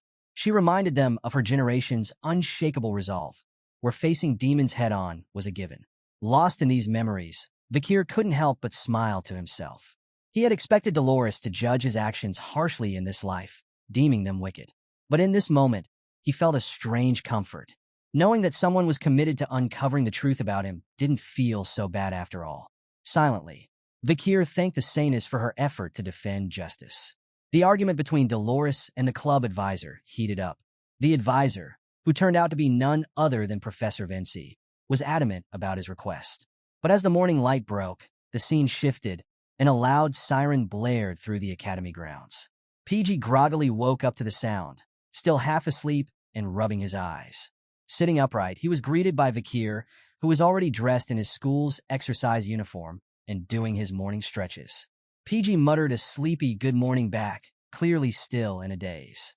At this academy, everyone was required to wake up at 6 a.m. sharp when the alarm rang. Like clockwork, the students headed to the training area in front of the dorms, where they began their day with a light jog under the instructor's guidance. After morning exercises, students usually split into different routines. Some caught up on lost sleep, others took refreshing baths, and a few headed straight for the cafeteria. PG, however, was not a fan of these morning routines. His body already aching from the workout, he complained to Vakir, insisting that skipping exercise and sleeping in would make his brain sharper. But Vakir, ever logical, reminded him that physical activity helped activate the brain. Of course, this wasn't what PG wanted to hear. Being proven wrong wasn't exactly his favorite part of the day.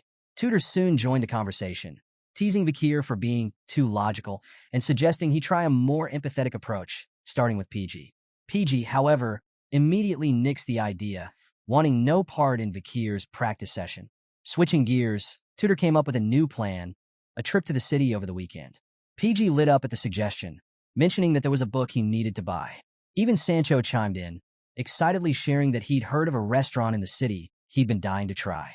With everyone on board, Tutor turned to Vakir for his thoughts. After a brief pause, Vakir declined. He explained that he had volunteering duties that weekend, much to the group's surprise. PG revealed the reason. Vakir had too many deductions to his name. Realizing this, Tutor guessed it was Professor Vinci's doing, as the professor had a habit of unfairly targeting Vakir, even when he wasn't at fault.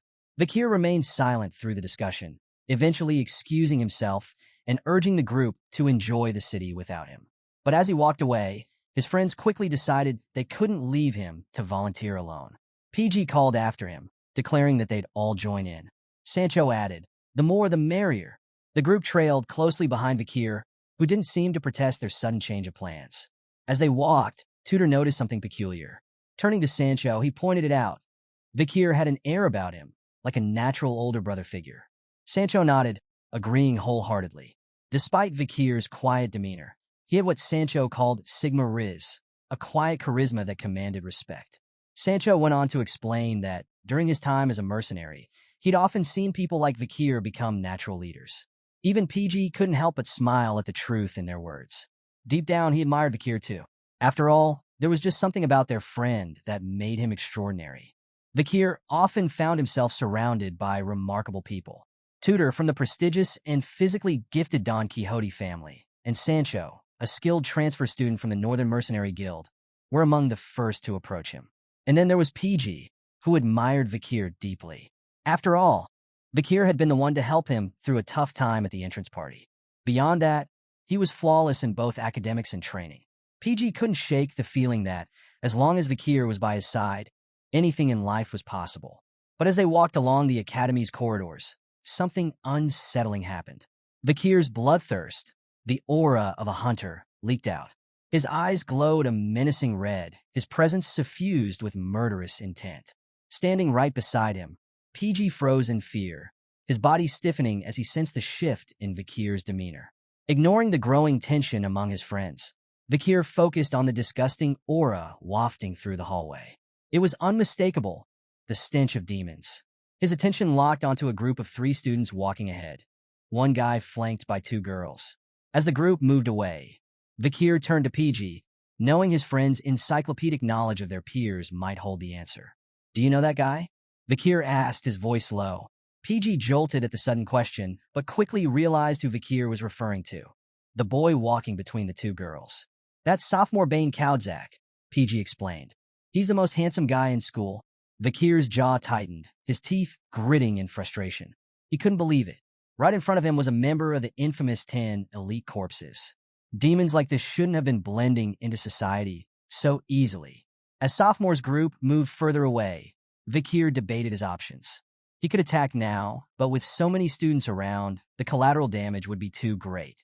And he wouldn't risk endangering his friends, future heroes who had yet to realize their potential. Sensing something was off, Tutor and the others asked Vakir if he was okay. Vakir, masking his thoughts, claimed he wasn't feeling well and needed some rest. But in truth, he decided to gather more information before engaging. Once out of sight, Vakir activated a skill from his second slot, Silent Heal Mashutsu, to move undetected. Removing his glasses to change identities, Vakir made his transformation seamless. His plan? Shadow sophomore closely and uncover his movements. But as he focused on his task, his thoughts distracted him, and he didn't notice Dolores descending the nearby staircase. The result? A full-on collision between the two. Dolores's loud scream echoed through the hallway, snapping everyone's attention to the scene. Dolores had fallen hard, waving her hand in pain while Vakir stood there, stunned by what had just happened. Tutor and the boys rushed over to check on her. Tutor, always quick to act, demanded that Vakir apologize to the club president. Without hesitation, Vakir bowed deeply and offered his apology. To everyone's surprise, Dolores brushed it off, saying it was unnecessary. She admitted she had also been careless. As Sancho helped her up, she couldn't help but notice something odd. Vakir felt like a solid wall when she bumped into him. As Vakir adjusted his glasses, Dolores's curiosity deepened. Not only was he ridiculously strong, but she also realized she couldn't sense his presence at all, as if he could vanish into thin air. The more she thought about it, the more she wondered, who was Vakir? With so many eyes on him now, Vakir decided to delay his plans to trail Sophomore. For now, his cover remained intact, but he was certain of one thing. Sophomore was no ordinary student. He was one of the 10 elite corpses, and Vakir would eventually have to confront him. Deep beneath the academy, far down its shadowy staircases, Sophomore led the two girls into the growing darkness. The eerie atmosphere unsettled the pair, and they couldn't help but ask why he'd brought them to such a desolate place. Instead of addressing their concerns, Sophomore's tone turned somber. He told them he had sad news, instantly drawing their attention. The girls leaned in, worried about what he was about to say. Sophomore spun a tale of woe, claiming that a certain guy had recently shown up at the academy and started messing with him. Because of this mystery man, Sophomore lamented, he hadn't been able to eat properly or find peace. The girl to his left was quick to jump to his defense, vowing not to forgive anyone who dared to bully him. Encouraged, Sophomore continued his story, explaining how he'd once tried to confront this person. But in his haste, he'd worn his school uniform by mistake and had to flee before being identified. He suspected, however, that the guy now knew he was a student at the academy. The girl on his right, even more determined, reassured Sophomore that if this man dared to set foot on campus, they'd stop him together. Both girls were unwavering in their loyalty, showering Sophomore with support. Moved, or so it seemed, by their words, Sophomore smiled and thanked them. He complimented their kind hearts and radiant beauty, promising that they would always be together from now on. But as soon as those words left his lips, Sophomore's hands shot out, grabbing the girls' faces with a vice-like grip. In that chilling moment, Sophomore's expression darkened. His mind drifted to a memory, a figure in a plague doctor's mask. This masked individual, Sophomore realized, was highly skilled and likely a high-rank graduate. That meant he had no doubt that Vakir had survived the explosion from before. Sophomore pieced everything together. He'd noticed that Vakir had been targeting locations tied to places where Sophomore had eaten before. This meant one thing. Vakir wasn't an ordinary human. He could sense the presence of demons. As Sophomore muttered this realization, the two girls began to scream. Their faces twisted and contorted in agony as they begged him for mercy. But Sophomore showed no compassion. His hands, still clutching their faces, absorbed their essence, and their features began to vanish. The truth was now clear. Sophomore wasn't just an ordinary student. He was the very demon Vakir had been hunting. His true nature emerged as his demonic side began to take form, revealing his monstrous identity. While absorbing the girls' faces, Sophomore continued to think aloud. He suspected Vakir might even be tied to the death of Andromalius. As he spoke, one of the girls' faces horrifyingly reappeared, on the side of his own, her eye and mouth pleading for someone to save her. It was then that Sophomore's true identity was unveiled. He wasn't just a demon in hiding. He was Dantalion, the 9th corpse of the Demon 10 elite corpses. After piecing together the identities of potential members of the 10 elite corpses, we find Vakir back in the Lyceum newspaper clubroom. His focus was intense, his gaze fixed on something, even as the chatter of the club buzzed in the background. Anna was addressing the first years.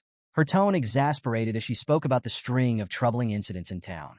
She revealed that she and Dolores had compiled a summary of all the cases happening within the academy itself. With their limited manpower, Anna urged the first years to step up and take on the responsibility of investigating these cases. Bianca and Tudor, meanwhile, were absorbed by the pile of reports on the table in front of them. Their worried expressions mirrored the tension in the room. Even Dolores, usually composed, seemed uneasy as she reviewed the information in her hands.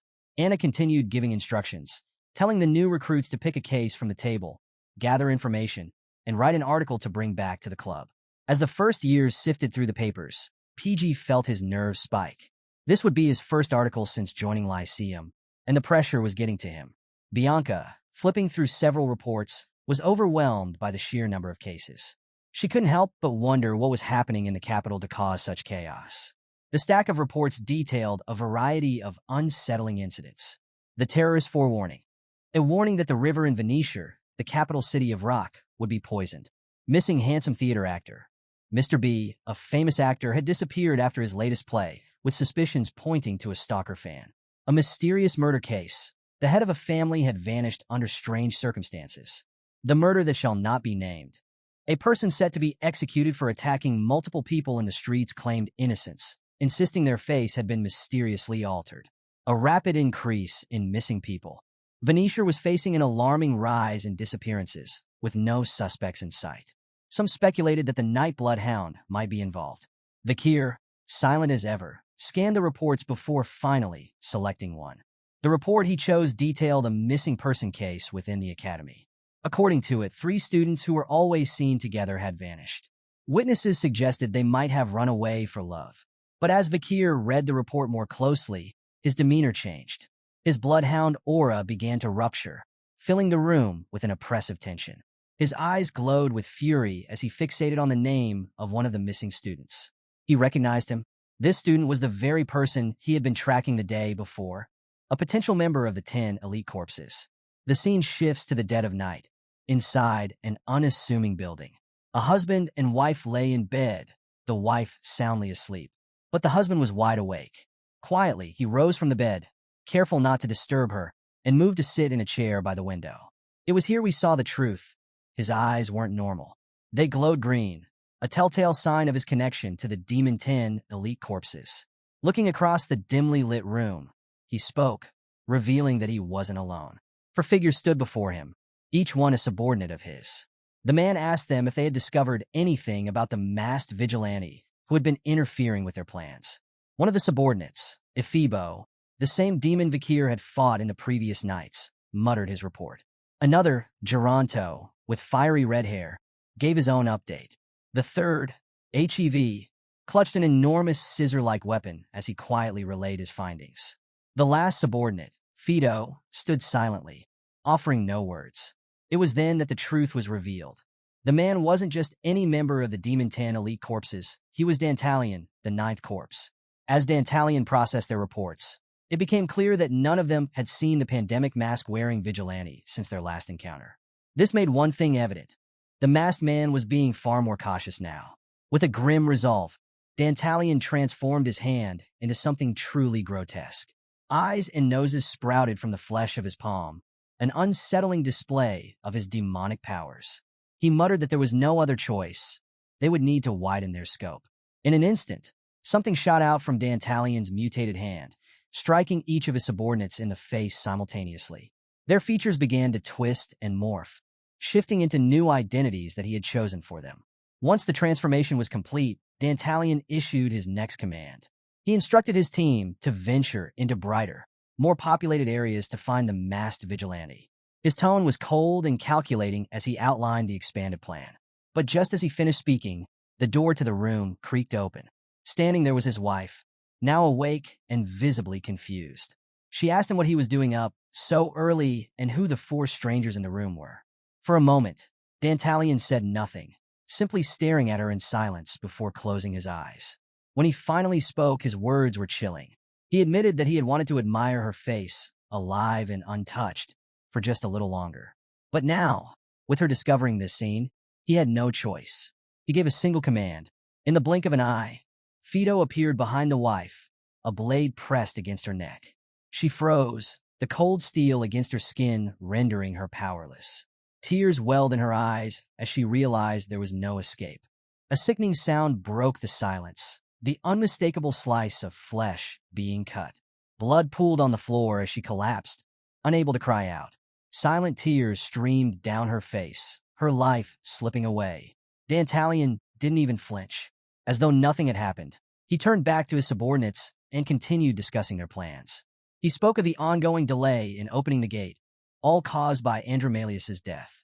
For Dantalion, the loss of his wife was just another necessary sacrifice in the grand scheme of things. Dantalion, still seated in his chair, began to change his face, his features twisting and morphing into something new. Frustration clear in his voice. He called the current situation annoying and ordered Ephibo to follow him. They had someone special to meet. As his transformation completed, Dantalion scratched his chin, his mind drifting to the thought of relieving some of his pent-up stress. The scene shifts to a new location, a place with an air of holiness.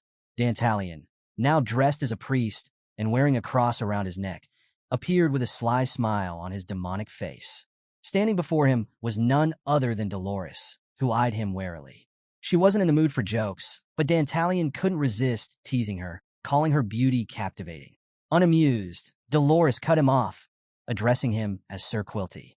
She reminded him that she hadn't come to chat or exchange pleasantries. Dantalion, or Quilty Luan Indulgentia, as he was known in this guise, brushed aside her sharp tone.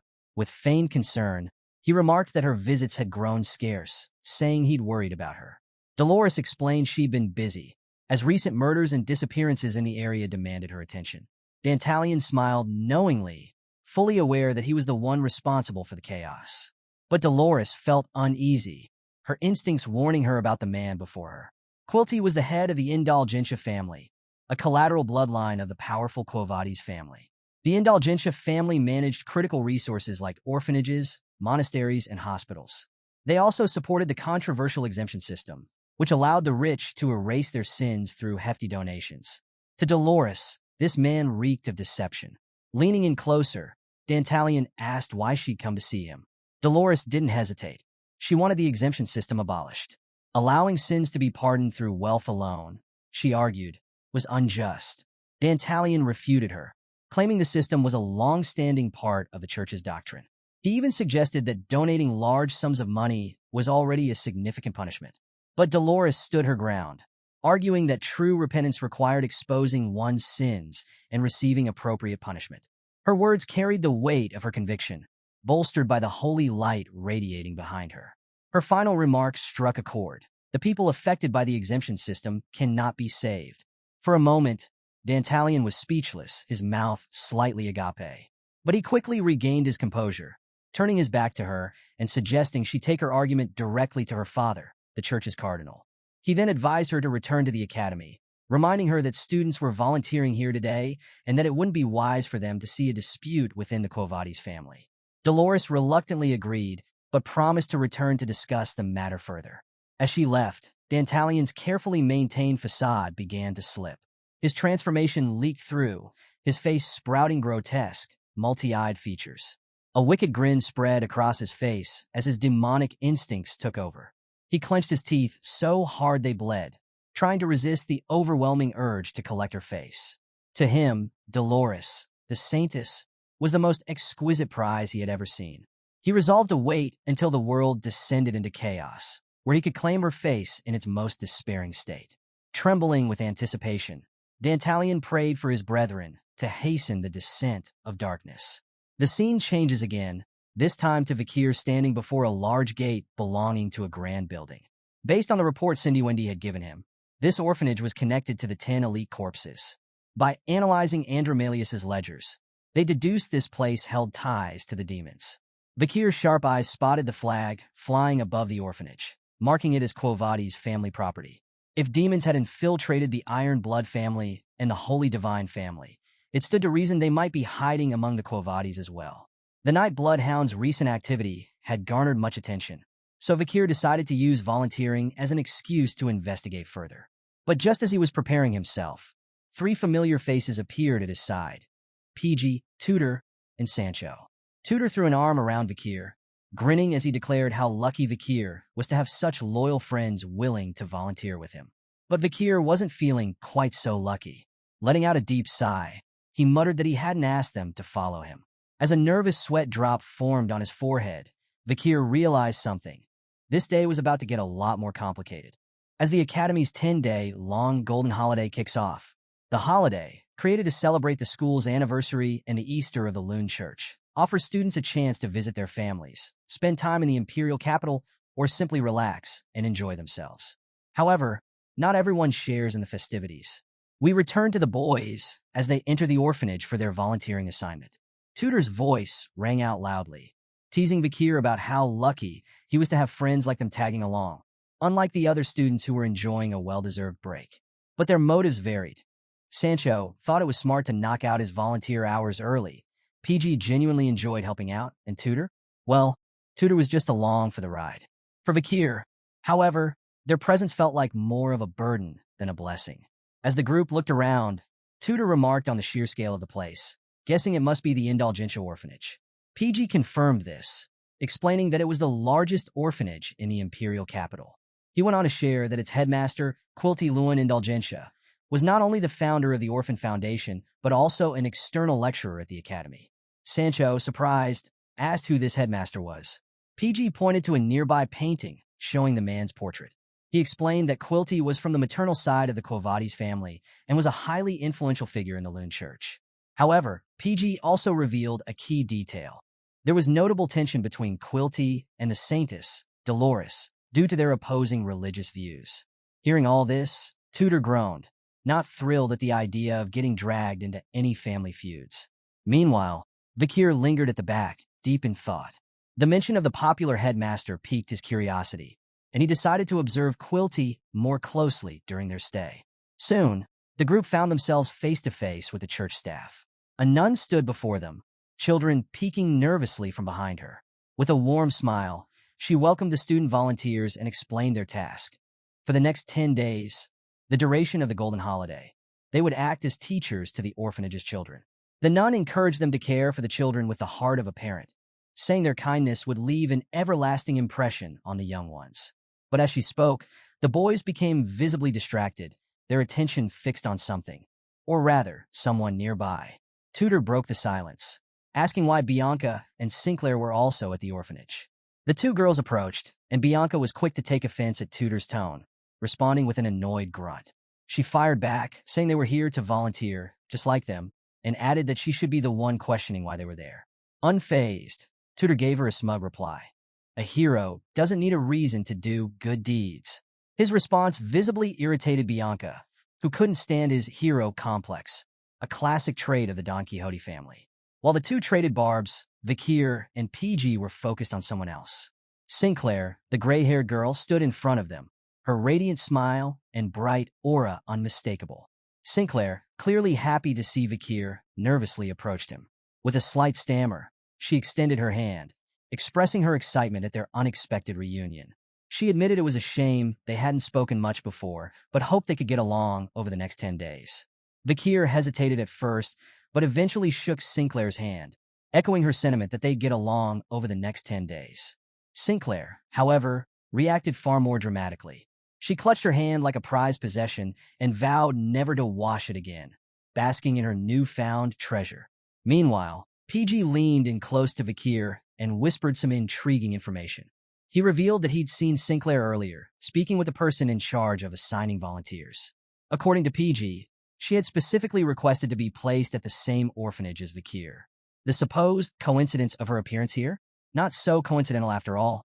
Vakir mulled over PG's words, deciding that he should stay wary of Sinclair. Shifting his attention, he scanned the room, noticing something strange. The headmaster of the orphanage, Quilty Indulgentia, was notably absent. His suspicion grew, but before he could dwell on it, the nun announced it was time for the children to pick their teachers. At her words, the children burst forward with boundless energy. Tudor immediately scooped up 2 kids, overjoyed by their enthusiasm. Sancho was already giving piggyback rides to a group of giggling kids, while Bianca marveled at how cute they were. Even Sinclair was surrounded by children, captivating them with a funny story from a book. Vakir, however, was a stark contrast. Giving off what could only be described as Ohio skibbity riz, he stood in front of 3 children, asking for their names in his usual gruff tone. His stern demeanor left the kids trembling in fear, their eyes brimming with tears. Without a word, they turned tail and ran to PG for comfort. PG gently consoled the kids, then turned to Vakir with some advice. Try smiling a little. Stunned, Vakir realized how difficult talking to children could be. PG, Marin, and other sweet-natured individuals had always responded well to him, but this was a whole new challenge. As he mulled over the advice, something caught his eye, a small blonde-haired girl darting out of the venue. Vakir followed her and found her sitting alone by a pillar, her face marked by sadness and worry. He approached quietly, startling her with his sudden presence. Gently, he told her he also found crowded places overwhelming, adding that if he wasn't careful, people might misunderstand him. Then, he asked why she'd left the group, but the little girl turned her head away, refusing to answer. Vakir sighed, realizing his usual direct approach wasn't working. He remembered Ian's advice. Kids won't reply if you question them too bluntly. Smile and make it easier for them. Looking closer, Vakir noticed the name tag on the girl's chest. Kneeling down to her level, he softened his expression, smiled, and called her by name. Perry, right? The change in his demeanor caught her completely off guard. Her wide eyes and flushed cheeks hinted at her surprise. But instead of responding, she turned and ran off again. Vakir watched her go, wondering if he somehow looked scary even when smiling. As he contemplated this, a familiar voice spoke up beside him. It was Dolores, the saintess. She had seen everything and approached him with a knowing smile. Dolores reassured Vakir, saying the little girl didn't run because she disliked him. Then, with a hint of surprise in her voice, she admitted she hadn't realized he had such a kind side beneath his usual gruff exterior. Dolores explained to Vakir that Perry had suffered a deep emotional wound in the past, which led her to develop aphasia, a condition that affected her ability to speak. As a result, Perry had lost her voice entirely. Curious, Vakir asked what had happened to the little girl. Dolores admitted she didn't know all the details. Perry had been born in the orphanage and had spent all 13 years of her life there. Over time, countless volunteers had come and gone, initially approaching her with kindness. However, many quickly disappeared, their schedules pulling them away, leaving Perry behind. Dolores suspected that Perry had grown tired of forming attachments only to grieve when those people left, causing her to shut her heart off entirely. As Vakir reflected on Perry's heartbreaking story, a shiver suddenly ran down his spine. His body tensed, and sweat began to drip down his face. From the shadows, a third presence emerged, setting his instincts on high alert. Before Dolores could continue her request for Vakir to care for Perry, he moved swiftly, covering her mouth to silence her. In a flash, the two vanished from the hallway as two men entered the scene.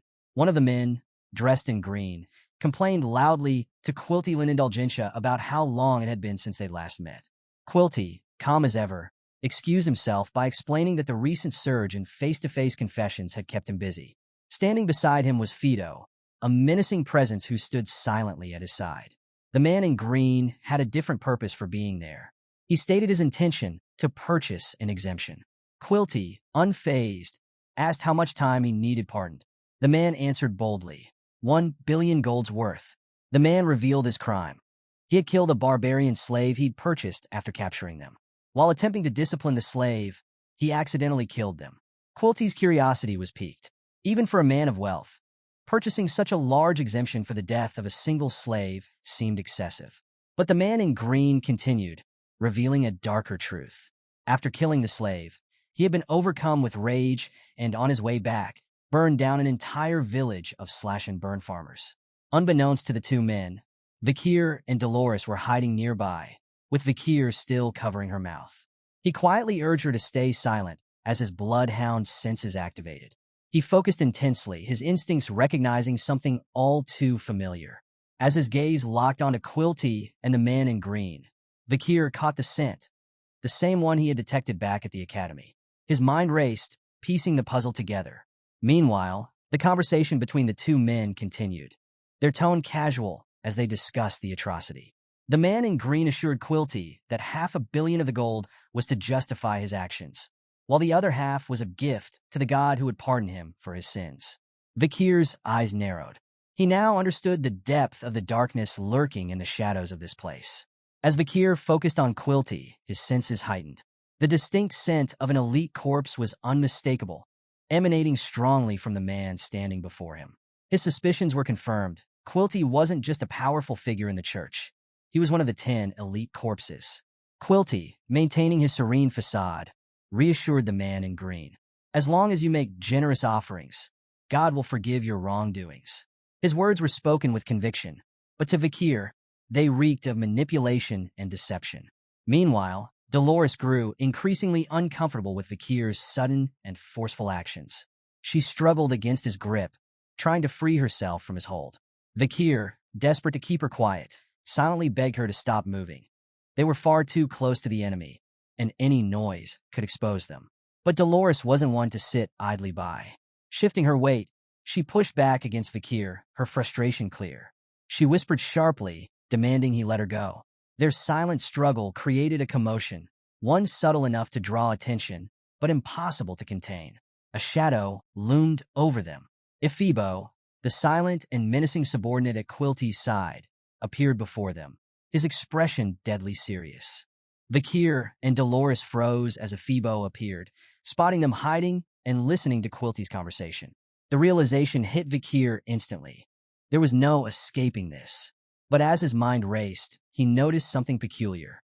The smell coming from Ephibo was one he recognized immediately, the distinct presence of an elite corpse. Quilty, now aware of their presence, stepped out from the shadows with a smile.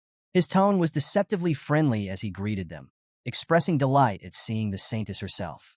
He teased Dolores, suggesting she might have a habit of hiding and eavesdropping.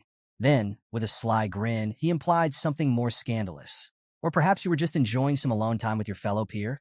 Dolores' shock was evident. Being caught in such a compromising situation was bad enough, but hearing Quilty's playful accusations only added to her frustration. As she grappled with the implications, Quilty's attention turned to Vakir. Noticing Vakir's school uniform, Quilty deduced that he was one of the volunteers at the orphanage. His demonic eyes gleamed with a sickly green glow as he studied the young man more closely. At first, Vakir's glasses obscured his features, but when Quilty leaned in, he saw what he desired, a face of striking handsomeness. In his mind, the elite corpse's thoughts spiraled. Quilty coveted Vakir's face, considering it a high-grade addition to his grotesque collection. He imagined how perfectly it would fit into his prized category. But before he could indulge further in his twisted fantasies, his brother interrupted with a persistent cough, reminding Quilty that business awaited. Quilty, momentarily snapping out of his reverie, bid Dolores and Vakir farewell with an unsettling smile before leaving with his group. As they departed, Vakir stayed silent, his focus lingering on Ephibo. Dolores, however, was fuming. Her emotions boiled over as she thought about everything that had just happened. Not only had she witnessed Quilty and his brother openly discussing the purchase of exemptions, but she'd also been forced to endure their casual insults toward the god she devoted her life to, all while powerless to act. Finally, unable to contain her frustration, Dolores turned on Vakir. She shouted, demanding to know why he had dragged her behind the pillar, making it look like they were spying on Quilty and his brother. But as her anger rose, she stopped abruptly, alarmed by Vakir's demeanor. Despite everything that had just happened, Vakir was unervingly calm. With a soft tone, Vakir apologized for his sudden actions. His unexpected humility caught Dolores off guard. He assured her he would be more cautious in the future, his words calm and sincere. For a moment, Dolores was left speechless, unsure how to react to the composed apology from the usually gruff Vakir. As Vakir turned to leave, he told Dolores he'd spent too much time here and needed to return to his volunteer duties. Dolores, however, stood motionless, stunned. For the first time, she had seen a flash of anger in Vakir, something she didn't expect from his usually composed demeanor. From Vakir's meticulous research and observations, he had pieced together crucial details about Quilty Luan Indulgentia. Quilty stayed at the orphanage for 2 hours daily, during which he conducted his grim business, selling exemptions to nobles and merchants. Occasionally, he sent reports on investments and ledgers of sold exemptions to the Quo Vadis family. These were addressed to the head of the family, Cardinal Humbert Luan Quo Vadis, who also happened to be Dolores' father. Additionally, Quilty always traveled with an escort of 4 guards. Vakir had confirmed through his investigation that one of these guards was the masked figure he encountered during the orphanage explosion. The distinct smell they carried matched perfectly. This led Vakir to a chilling realization. The other 3 guards were likely just as dangerous as the masked man, with power comparable to high-ranking graduates. Vakir knew his next steps. To eliminate Quilty, he would first need to neutralize these 4 guards. The odds were heavily stacked against him, and attacking an elite corps and their powerful escorts simultaneously was out of the question. For now, he focused on formulating his plan. With the investigation and strategy settled in his mind, the scene shifted back to Vakir's friends, who watched him from a distance. PG, Tutor, and Sancho were baffled by what they saw. Vakir, quietly and diligently cleaning a massive pile of laundry by hand. There wasn't a washing machine in sight. Whispering among themselves, they wondered if Vakir had been pushing himself too hard. Seeing Vakir working so tirelessly, Sancho felt a pang of embarrassment. He had been planning to take it easy and only do the bare minimum to complete his volunteer hours. Tutor, on the other hand, was inspired. Watching Vakir's selflessness ignited something within him. The blonde-haired boy clenched his fist, vowing to work harder to become a true hero, just like Vakir. The three of them raised their fists in unison, shouting, "Everyone, follow Vakir." Their enthusiasm was infectious. Vakir, wiping sweat from his brow, couldn't help but think to himself how caught up he'd been in his thoughts. Since it was difficult for him to move freely during the day, he resolved to make the most of his time by completing all the orphanage's tasks with full effort. A few hours later, the children were gathered in the courtyard, playing an energetic game called Run Flat. While most kids laughed and cheered as they played on their teams, one girl sat alone, observing them from afar. It was Perry, who kept to herself, as always.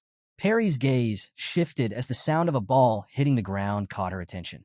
A black ball bounced repeatedly next to her, and sitting there, with a faint smile on his face, was Vakir.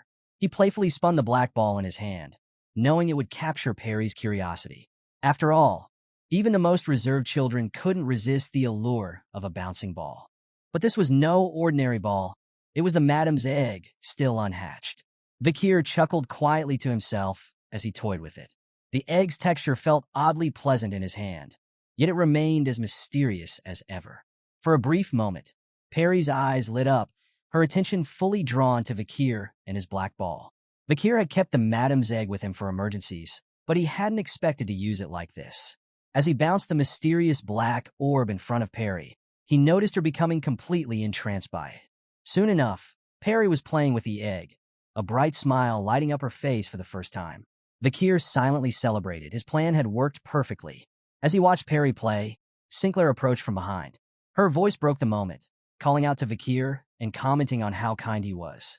Sinclair made her intentions clear as she walked closer. She told Vakir that at first, she thought he was a no-nonsense, stoic type of guy. But as she leaned in with a smile, she admitted she wanted to get closer to him.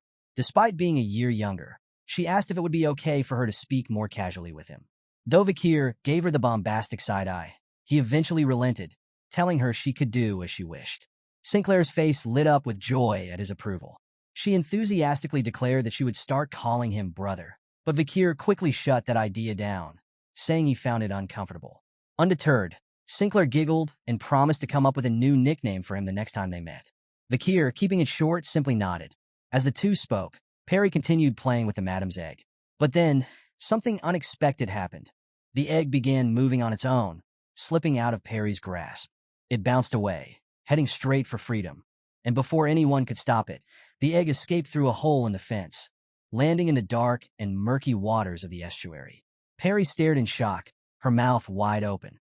Sinclair and Vakir rushed over, seeing where the egg had gone. Sinclair tried to comfort Perry, telling her it was impossible to retrieve it now that it had fallen into the estuary. Tears welled up in Perry's eyes as she looked to Vakir in a panic.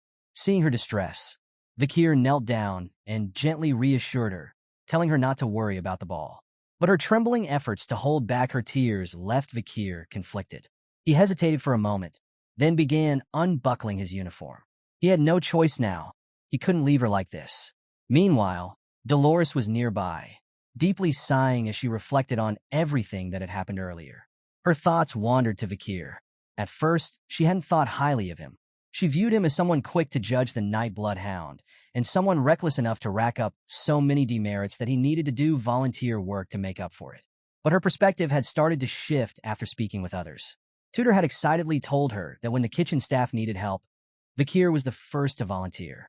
Sancho, still wearing his cook's uniform, chimed in, saying that Vakir had not only been distributing food earlier, but had also gone out to fix the pipes when there was no hot water, despite not having eaten himself. PG mentioned that Vakir helped with the laundry, even fixing the pipes so they could boil water for cleaning. Bianca added that Vakir had spent time hanging clothes with her before heading off to prepare the gym for the children when they asked him to play. Hearing these accounts left Dolores confused. Everyone seemed to think so highly of Vakir, and it made her question her own judgment. She realized she had been entirely wrong about him. The prejudices she assumed Vakir held were, in fact, her own. It became clear to Dolores that Vakir had been considerate of her earlier, hiding her because he noticed Quilty approaching. With newfound clarity, Dolores decided it was time to find Vakir and apologize to him for her misguided view of him. Not long after, Dolores spotted Vakir standing near the fence with Sinclair and Perry. The three of them were peering into the murky waters of the estuary, searching for the lost ball. But then something unexpected happened. Dolores's confusion grew, and Sinclair's face turned a deep shade of red as she frantically tried to cover her eyes. Vakir had neatly placed his uniform and shoes beside the fence, leaving them perfectly arranged. With a single leap, he vaulted over the barrier and plunged into the dark, murky waters below. All three girls stood frozen, their expressions stunned as they watched him disappear into the estuary. Moments later, Vakir resurfaced, the ball clutched triumphantly in his hand. Covered head to toe in black water, he looked every bit like someone who had just conquered a daunting quest. As if on cue, the sun broke through the clouds, its golden rays shining down on Vakir. The light bathed him, amplifying his aura and making him seem almost otherworldly. A true main character moment. Turning toward the trio, Vakir held out the ball and spoke gently to Perry. Now, you don't need to feel sorry for losing it. His kind gesture left all three girls staring at him in disbelief. The sheer effort and care he showed in retrieving the ball had clearly struck a chord with each of them. But for Perry, the moment was especially significant. She gazed at Vakir, her eyes wide and locked onto him. Something inside her stirred. The sound of her heartbeat, silent for so long, began to echo once more. This chapter begins with the boys playing with the kids in the open field, passing around a ball like they were playing football. The laughter and energy were infectious as everyone ran and cheered under the warm sun. After a long, fun-filled session, the boys were left sweaty and exhausted. Tudor wiped the sweat from his forehead, smiling as he commented on how unbelievable it was that today marked the final day of their volunteering.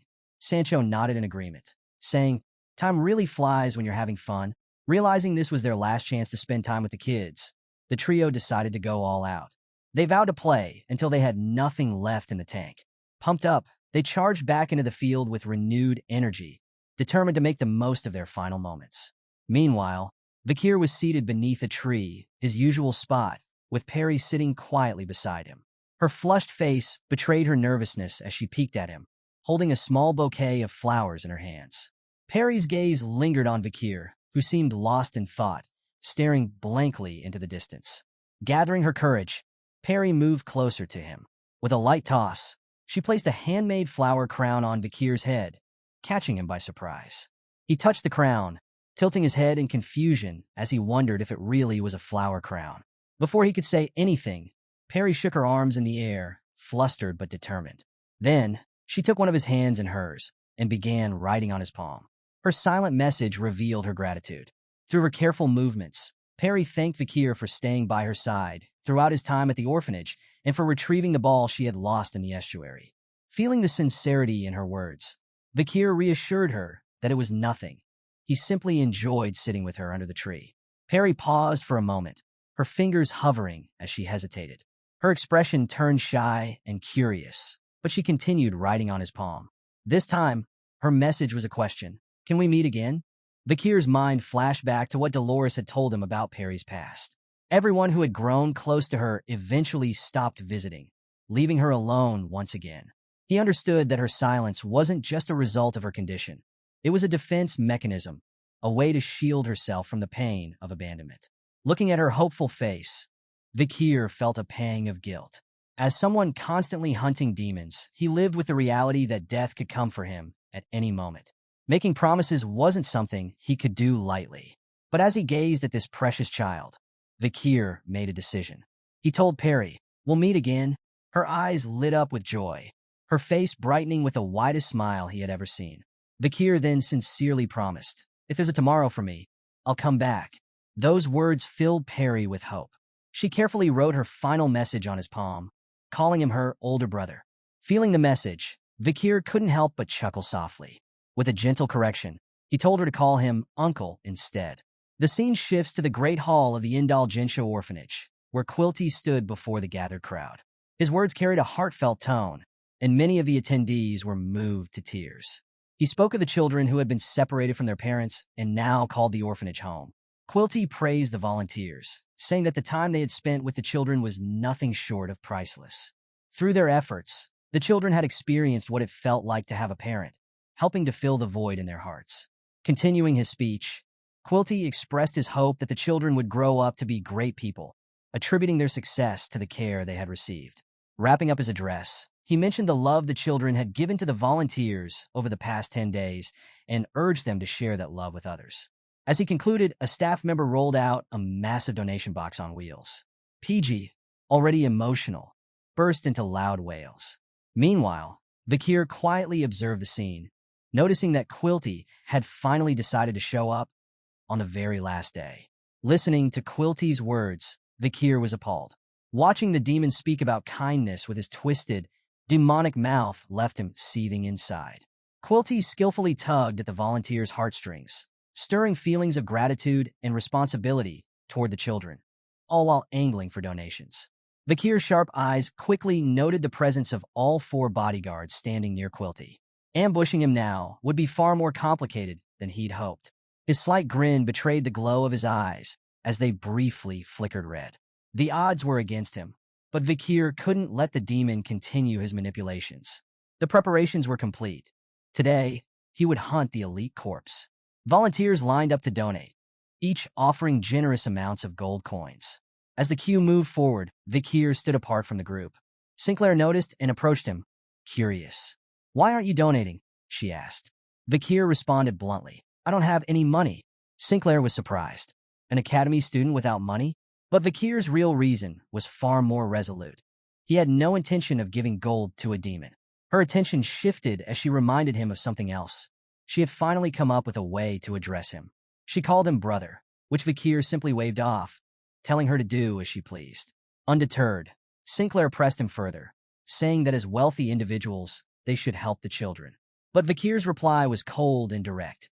Parents are unnecessary. He explained that while children might need help from their parents in their early years, ultimately, personal strength determines how they face the world. His words left Sinclair momentarily speechless, her gaze fixed on him with a mix of sadness and understanding. In response to his somber perspective, Sinclair took his hand. "Your life must have been hard," she said softly. She then offered him an open invitation. During the next break or public holiday, he was welcome to come to her house to eat and spend time with her family. Before leaving to rejoin the children, Sinclair urged Vakir to free up some time once their volunteering was done. As she walked away, Vakir stared at his hand, thinking about how strange Sinclair was. Her actions were unexpected, her kindness confusing.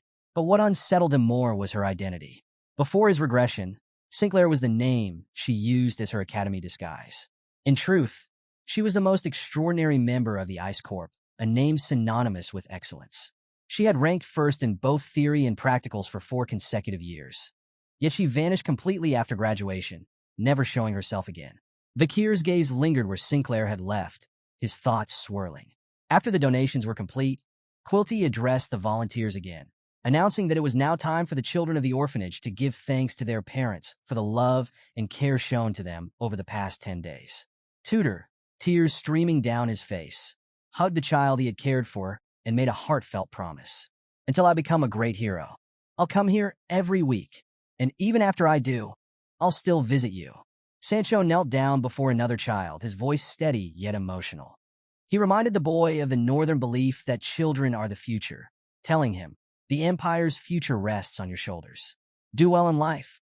PG, unable to hold back his emotions, wailed loudly. Surrounded by children, he promised them he would return, this time bringing plenty of delicious food to share.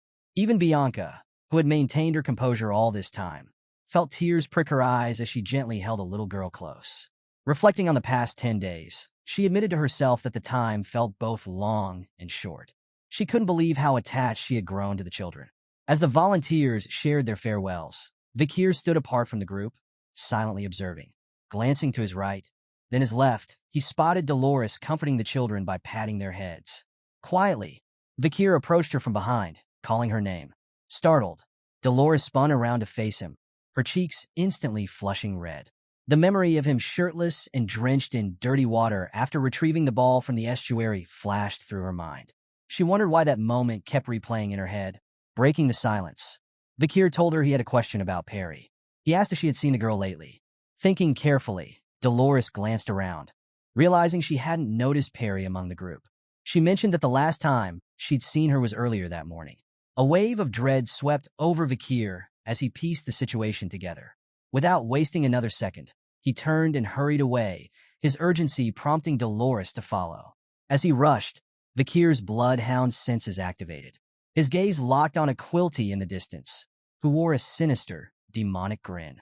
That sight alone was enough to fully awaken the bloodhound within Vakir. His bloodlust burned in his glowing red eyes as he stared back at the demon. The city fell under the cover of night, with most of the volunteers fast asleep, their tearful goodbyes to the children leaving them emotionally drained. Vakir's bed, however, was empty. The scene shifts to another part of the orphanage, the fourth building of the children's dormitory. Inside, Quilty's 4 bodyguards were patrolling, their weapons at the ready. As they reached a specific area, they split up, each taking a separate path. The focus turns to Ephibo, who walked alone through a dimly lit hallway. Shadows seemed to stretch endlessly behind him, but soon, something emerged from the darkness, a bloodhound. Its glowing red eyes pierced the gloom, barely concealed beneath a mask. Sensing something amiss, Ephibo spun around, his weapon ready, but found nothing but the empty hallway behind him. As he stood still, trying to locate the disturbance, a voice spoke from the shadows ahead. "I have a question," the bloodhound growled. Before Ephibo could process the situation, Vakir appeared directly in front of him without a sound. His presence was suffocating. Vakir's question was sharp and direct. Where are the children locked up as food for the elite corpses? Ephibo didn't answer with words. Instead, he swung his massive mace in a deadly arc toward Vakir. But the attack never landed. In a split second, Vakir separated Ephibo's head from his body, the movement so fast it was almost imperceptible. Holding the severed head, Vakir muttered to himself, amused, asking questions to someone who can't talk. How funny.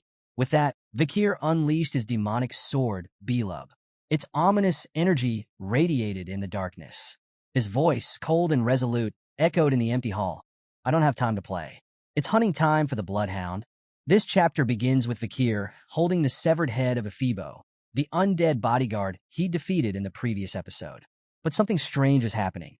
Smoke began to seep from the head, billowing out of its mouth, ears, and every opening. Without warning, the head dropped from Vakir's grip and hit the ground. All that remained in his hand was the face mask Ephibo had worn during their first fight. Examining the mask closely, Vakir wondered if it was what allowed the undead to change their appearance and adopt fake faces. As the smoke cleared, Vakir bent down to inspect the head. He froze as recognition struck. It bore an uncanny resemblance to Pedro, the holy knight bodyguard of Dolores, whom Vakir had once fought alongside during the battle against the Red Death. But upon closer inspection, Vakir noticed a small mole near the corner of the face's eye, a detail that didn't match the Pedro he knew. Piecing it together, Vakir remembered a campfire conversation he'd shared with Pedro before his regression. Pedro had often spoken about his younger brother, who had vanished during isolation training. Now, looking at the lifeless form before him, Vakir realized the truth. Pedro's younger brother hadn't disappeared because of training. A demon had hunted him down and turned him into an undead. This revelation ignited a fire within Vakir. His eyes glowed crimson beneath his mask, burning with rage and determination. But before he could dwell on his thoughts, 2 more bodyguards stepped out of the darkness. One had long blonde hair, and the other was a short-haired boy. Both wielded dual blades, their stances sharp and battle-ready. Vakir couldn't help but wonder if these two were people he once knew. Without hesitation, Vakir lunged forward, his demonic blade, Beelzebub, radiating a crimson aura as he swung it toward them. The air trembled with his bloodhound aura, but the undead bodyguards vanished in an instant, evading his attack. Reappearing at his side, they retaliated with swift slashes, managing to land a grazing hit. Blood spilled into the air as the 3 clashed, their battle fierce and unrelenting. Explosions shook the area, and dust clouds engulfed the scene, making it impossible to see what was happening. The focus shifts to a quiet, sacred space. Dolores stood before a statue of a goddess, her hands clasped in prayer. Her voice, soft and reverent, recited, "Who art in heaven, hallowed be thy name. Thy kingdom come, thy will be done on earth as it is in heaven. Forgive us for our sins as we forgive those who sin against us. Let us not into temptation, but deliver us from evil." But speaking of temptation, Dolores's concentration wavered, unbidden. Her mind filled with images of a shirtless Vakir, drenched in water and illuminated by the sun's rays as he rescued Perry's ball from the estuary. Her cheeks flushed as the memory replayed itself, leaving her both flustered and confused. Dolores snapped out of her prayer, embarrassed and frustrated by her inability to focus. She scolded herself, trying to brush it off. "He's just a good junior," she muttered, attempting to convince herself. But the thought of Vakir and the enigmatic night bloodhound only left her more perplexed, her emotions a tangle she couldn't quite unravel. Her introspection was interrupted by a distant noise. Looking up, she spotted movement through the dust cloud lingering in the air. A figure emerged, shrouded in smoke and shadow. As the figure drew closer, her eyes widened. The pandemic mask was unmistakable. It was him, the night bloodhound. Dolores had been searching for the night bloodhound, but seeing him here in the orphanage left her utterly confused. What was he doing here? And why was he fighting against Quilty's bodyguards, who were storming at him with relentless fury? In the heat of the battle, Dolores couldn't help but shout his name. Her words caught Vakir's attention, and he turned to see her standing behind him. That split-second distraction proved costly. One of the bodyguards seized the moment to land a devastating blow, stabbing Vakir through the stomach. The impact sent him flying past Dolores, crashing to the ground unconscious. As the bodyguards approached to finish him off, Dolores made a bold choice. She stepped in front of Vakir, spreading her arms wide to shield him. Her voice, firm and commanding, told them to stop. Though she didn't fully understand the situation, Dolores wanted to speak to them, to resolve the conflict without more bloodshed. But the bodyguards ignored her completely. Instead, they raised their weapons, preparing to strike her down. Dolores didn't run. She stood her ground, confident in her decision to protect the night bloodhound. Closing her eyes, she braced herself for the incoming attack. But then, she heard his voice. "Move aside," the night bloodhound growled. In an instant, Vakir was back on his feet. Somehow, he had already healed from his wound. In a blur, he blocked the incoming strikes, using Beelzebub to parry one weapon while using his arm as a shield against another.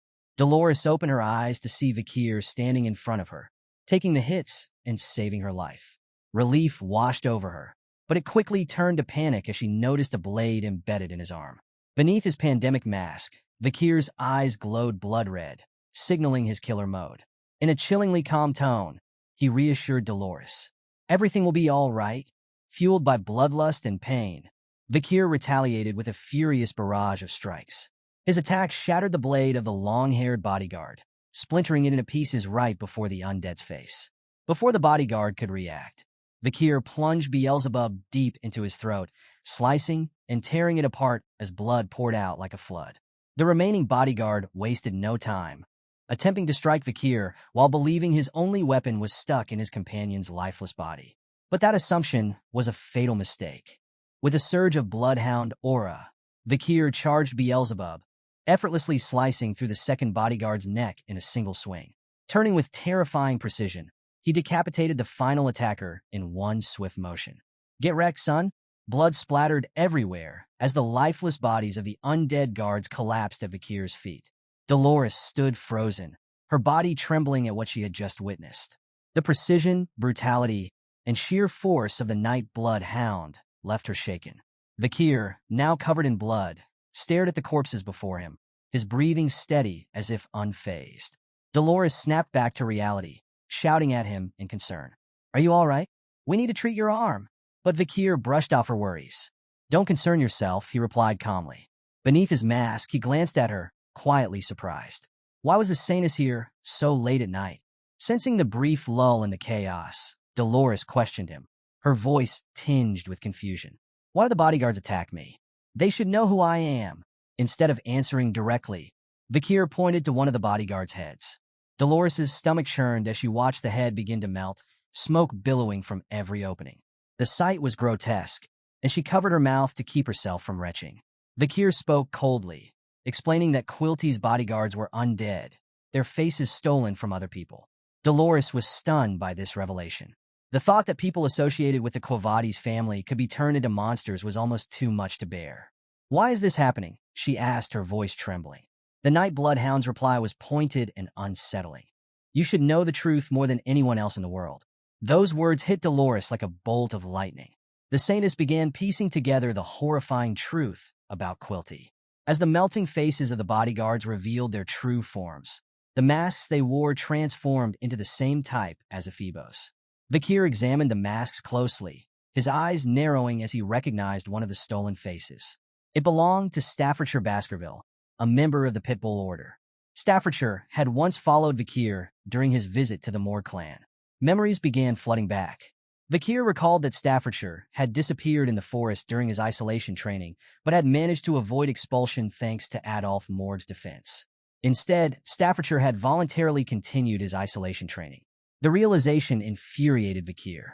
A pattern was forming, a disturbing connection between the undead and their stolen faces. Turning to the other bodyguard, Vakir noticed a tattoo near its collarbone. The symbol suggested this one was originally from the Don Quixote family. His thoughts drifted to Set, another individual who had vanished under the guise of isolation training. It finally clicked. Prestigious families, isolation training, and the mysterious disappearances all pointed to a chilling possibility. Vakir recalled the triplets from the Morg clan, who had told him they were preparing for their own isolation training. He also remembered Kimu, who had left isolation to join the Hall of Darkness and devote herself to magic research. The pieces fell into place. The key to these disappearances was isolation training, a cover for something far more sinister. But before Vakir could fully process his theory, an ominous figure emerged. Fire magic danced in their wrapped hand, glowing ominously in the night. Before he could react, a massive explosion erupted in front of Vakir and Dolores, consuming everything in its path with roaring flames. More explosions followed, tearing through the area and leaving destruction in their wake. Amidst the chaos, Vakir acted on instinct.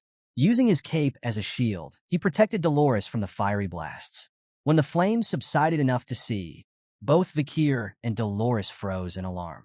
A figure walked slowly through the blazing inferno, a red-haired woman. The last of Quilty's bodyguards had finally revealed herself, and she was someone Vakir recognized all too well. The sight of her hair stirred memories in Vakir's mind. It was Kimu, the woman who had once wanted to marry him. But now, she stood before him with cold, focused eyes and a deadly intent. Raising her hand, Kimu began casting another fire spell, the heat from her magic distorting the air around her. Her target was clear, Vakir. The aftermath of the fiery battle set the stage for another tense confrontation. Flames crackled and surrounded the area, casting a haunting glow on the undead woman who bore an uncanny resemblance to Kimu. She pointed her hand at Vakir, her fire magic still swirling with lethal intensity. Despite the heat radiating from the inferno, it couldn't compare to the warmth spreading across Dolores's flushed face. She stared at Vakir, her heart racing as she realized the night bloodhound had protected her yet again. Shaking herself free from her thoughts, she snapped back to reality. Looking ahead, Dolores focused on the battle. She noted something strange. The attacks weren't only aimed at Vakir, but at her as well. Sensing the malice behind the strikes, she turned to the night bloodhound and asked if the red-haired woman was an undead, like the other bodyguards. Vakir's response was careful, but blunt. There's a chance she might be. Dolores's thoughts raced as she tried to recall more details about the woman's connection to Quilty. When Vakir asked when the Kimu look-alike had joined, Dolores revealed that it had been a recent addition to Quilty's circle. Taking a moment to process everything, Dolores clasped her hands in a prayer stance. She declared her resolve to help, stating that as a servant of God, she couldn't stand idly by if their opponent truly was an undead. Offering her support, she pledged to stand alongside Vakir in the fight. But the Night Bloodhound wasn't one to rely on others. Turning down her offer, Vakir told Dolores to stand back. This fight was his. Hoping to provide at least some assistance, Dolores offered to cast healing magic on him. But Vakir declined once more, cutting off her protest before she could argue further. Their attention snapped back to the enemy as the undead woman began casting another spell. Sparks ignited in her palm, and soon, multiple fire lances materialized, hovering in the air like deadly projectiles. Without hesitation, she launched them toward Vakir. Walking straight into the barrage, Vakir showed no fear.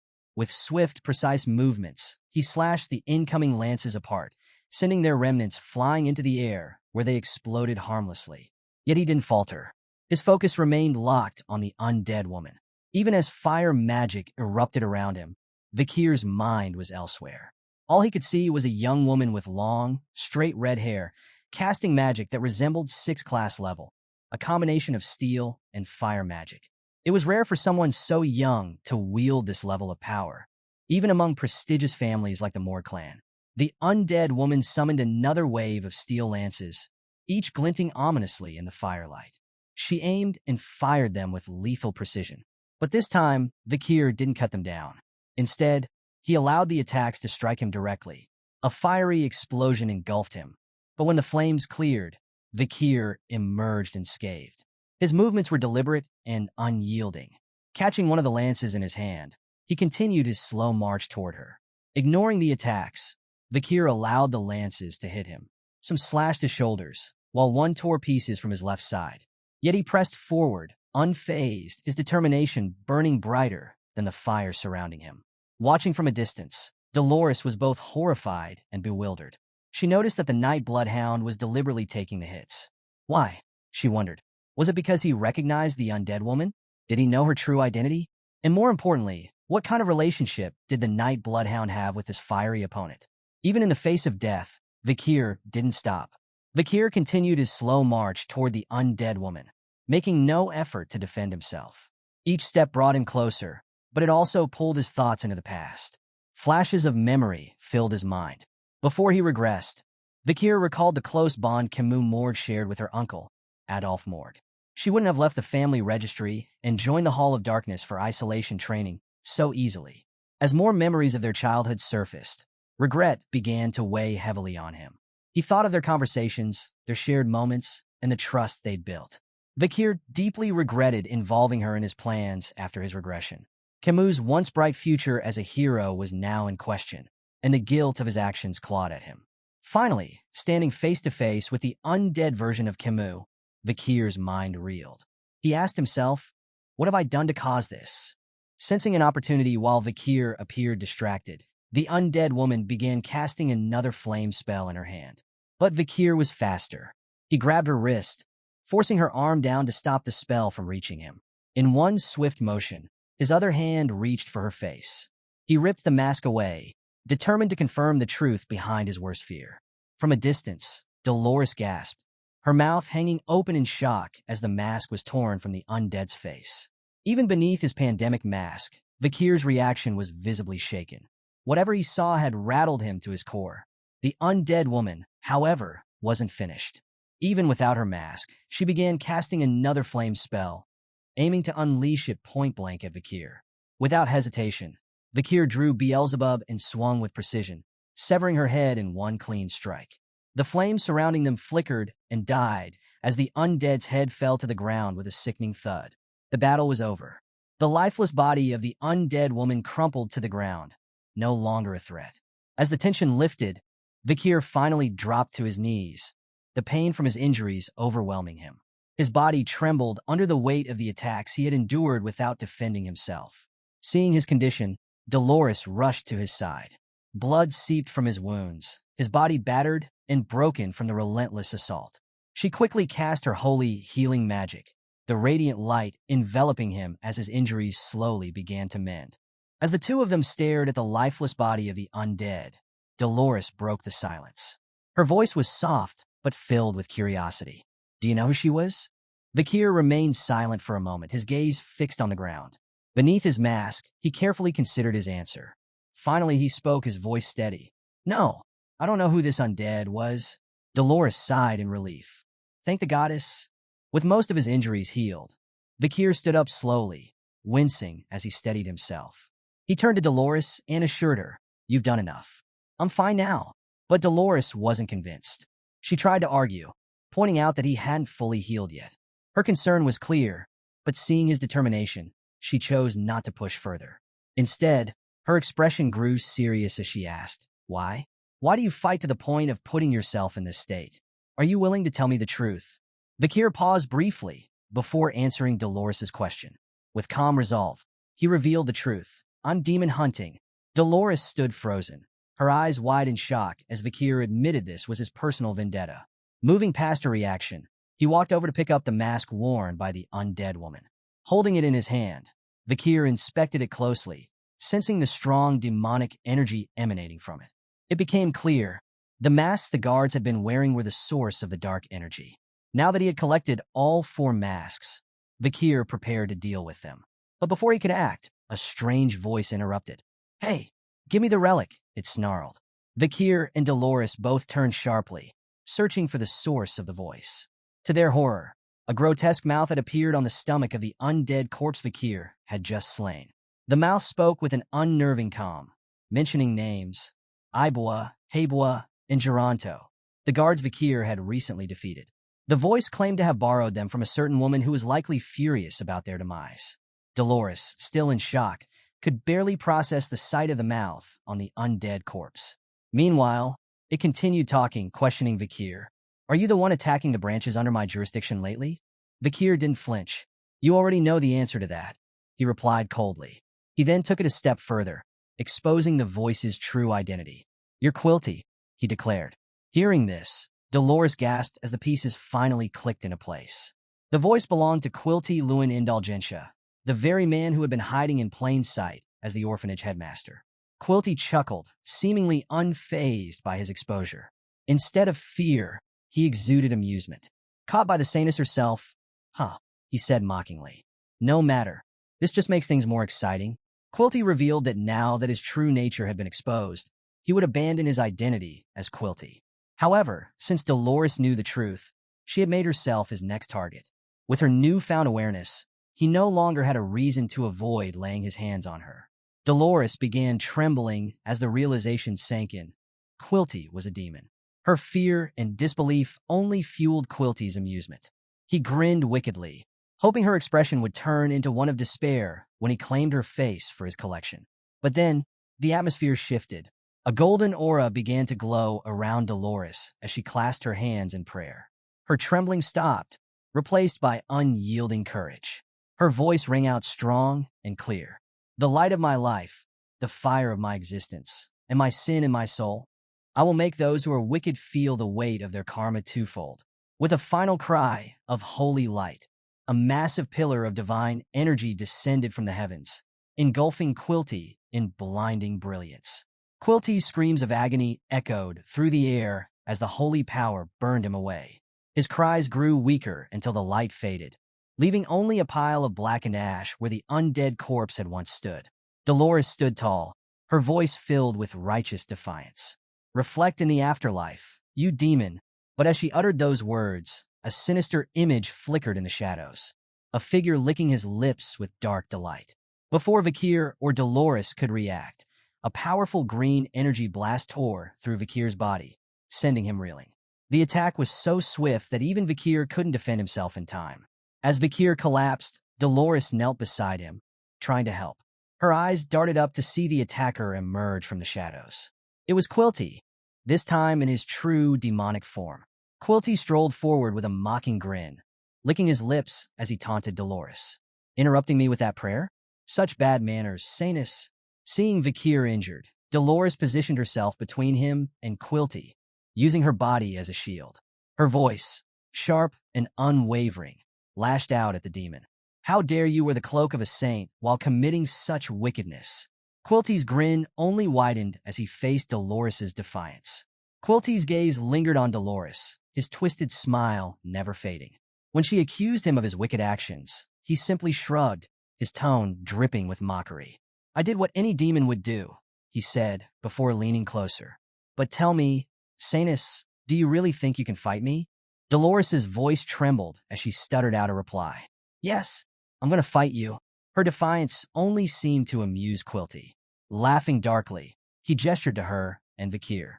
"Do you honestly believe that an inexperienced and immature saintess, paired with a swordsman on the brink of death, could stand a chance against me? I am an elite corpse." Quilty reached out and touched Dolores's face, sending a chill down her spine. His demonic eyes studied her intently, savoring the fear hidden beneath her facade. "You're forcing yourself to act strong," he sneered. "But I can see it, the fear dripping from your expression." With a sickening grin, saliva began to drip from Quilty's mouth as he reveled in her vulnerability. His gaze fixated on her face, the one he had desired for so long. "It's right here in my hands," he murmured, his voice trembling with wicked delight. But in an instant, his fantasy was shattered. From beneath his chin, A blade pierced through his skull with brutal precision. Beelzebub had struck. Quilty's expression froze in confusion as Dolores turned in shock. The voice of the night bloodhound cut through the tension. "You really thought you had me, didn't you?" Vakir stood behind Quilty, his mask hiding a smirk. He revealed that he had been tracking Quilty for some time, carefully observing the demon's behavior. "You taught me a few things, Quilty," Vakir began.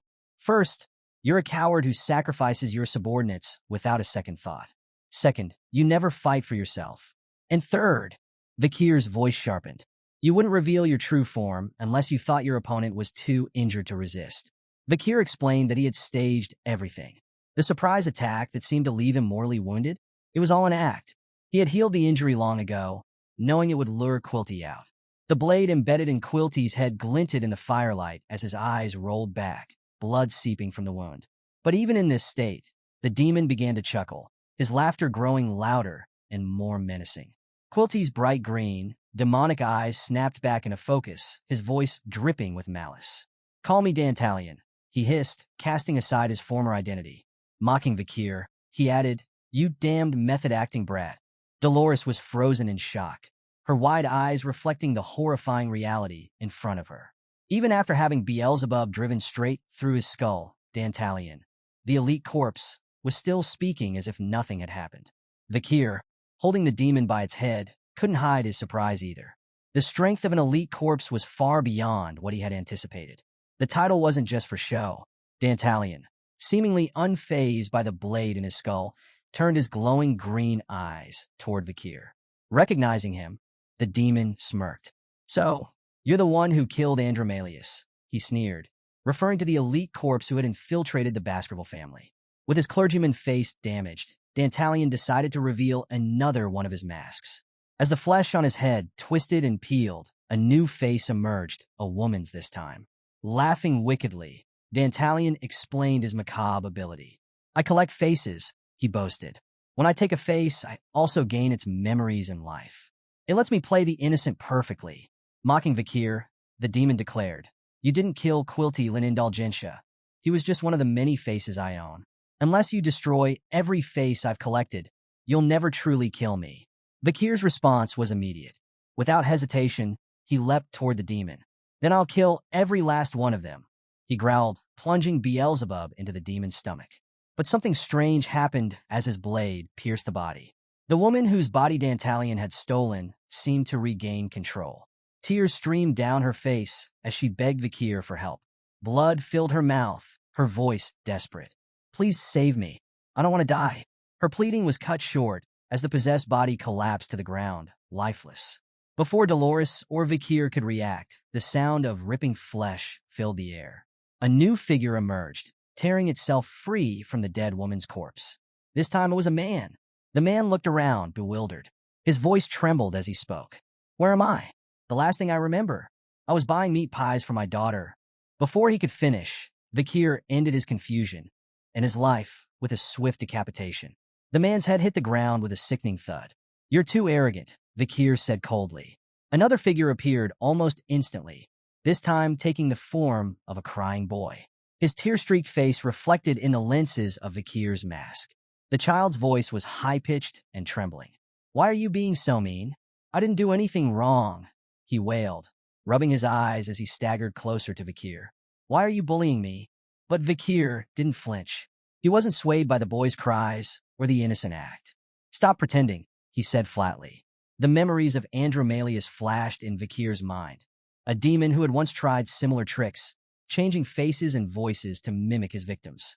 But Vakir had long since steeled himself against such deceptions. Seeing that his charade wasn't working, Dantalion finally dropped the act. His true demonic form emerged once more, and he grinned wickedly. "You're a stone-cold killer, aren't you?" he taunted. But the demon wasn't done yet. With a glint of malice in his eyes, Dantalion raised a clawed hand.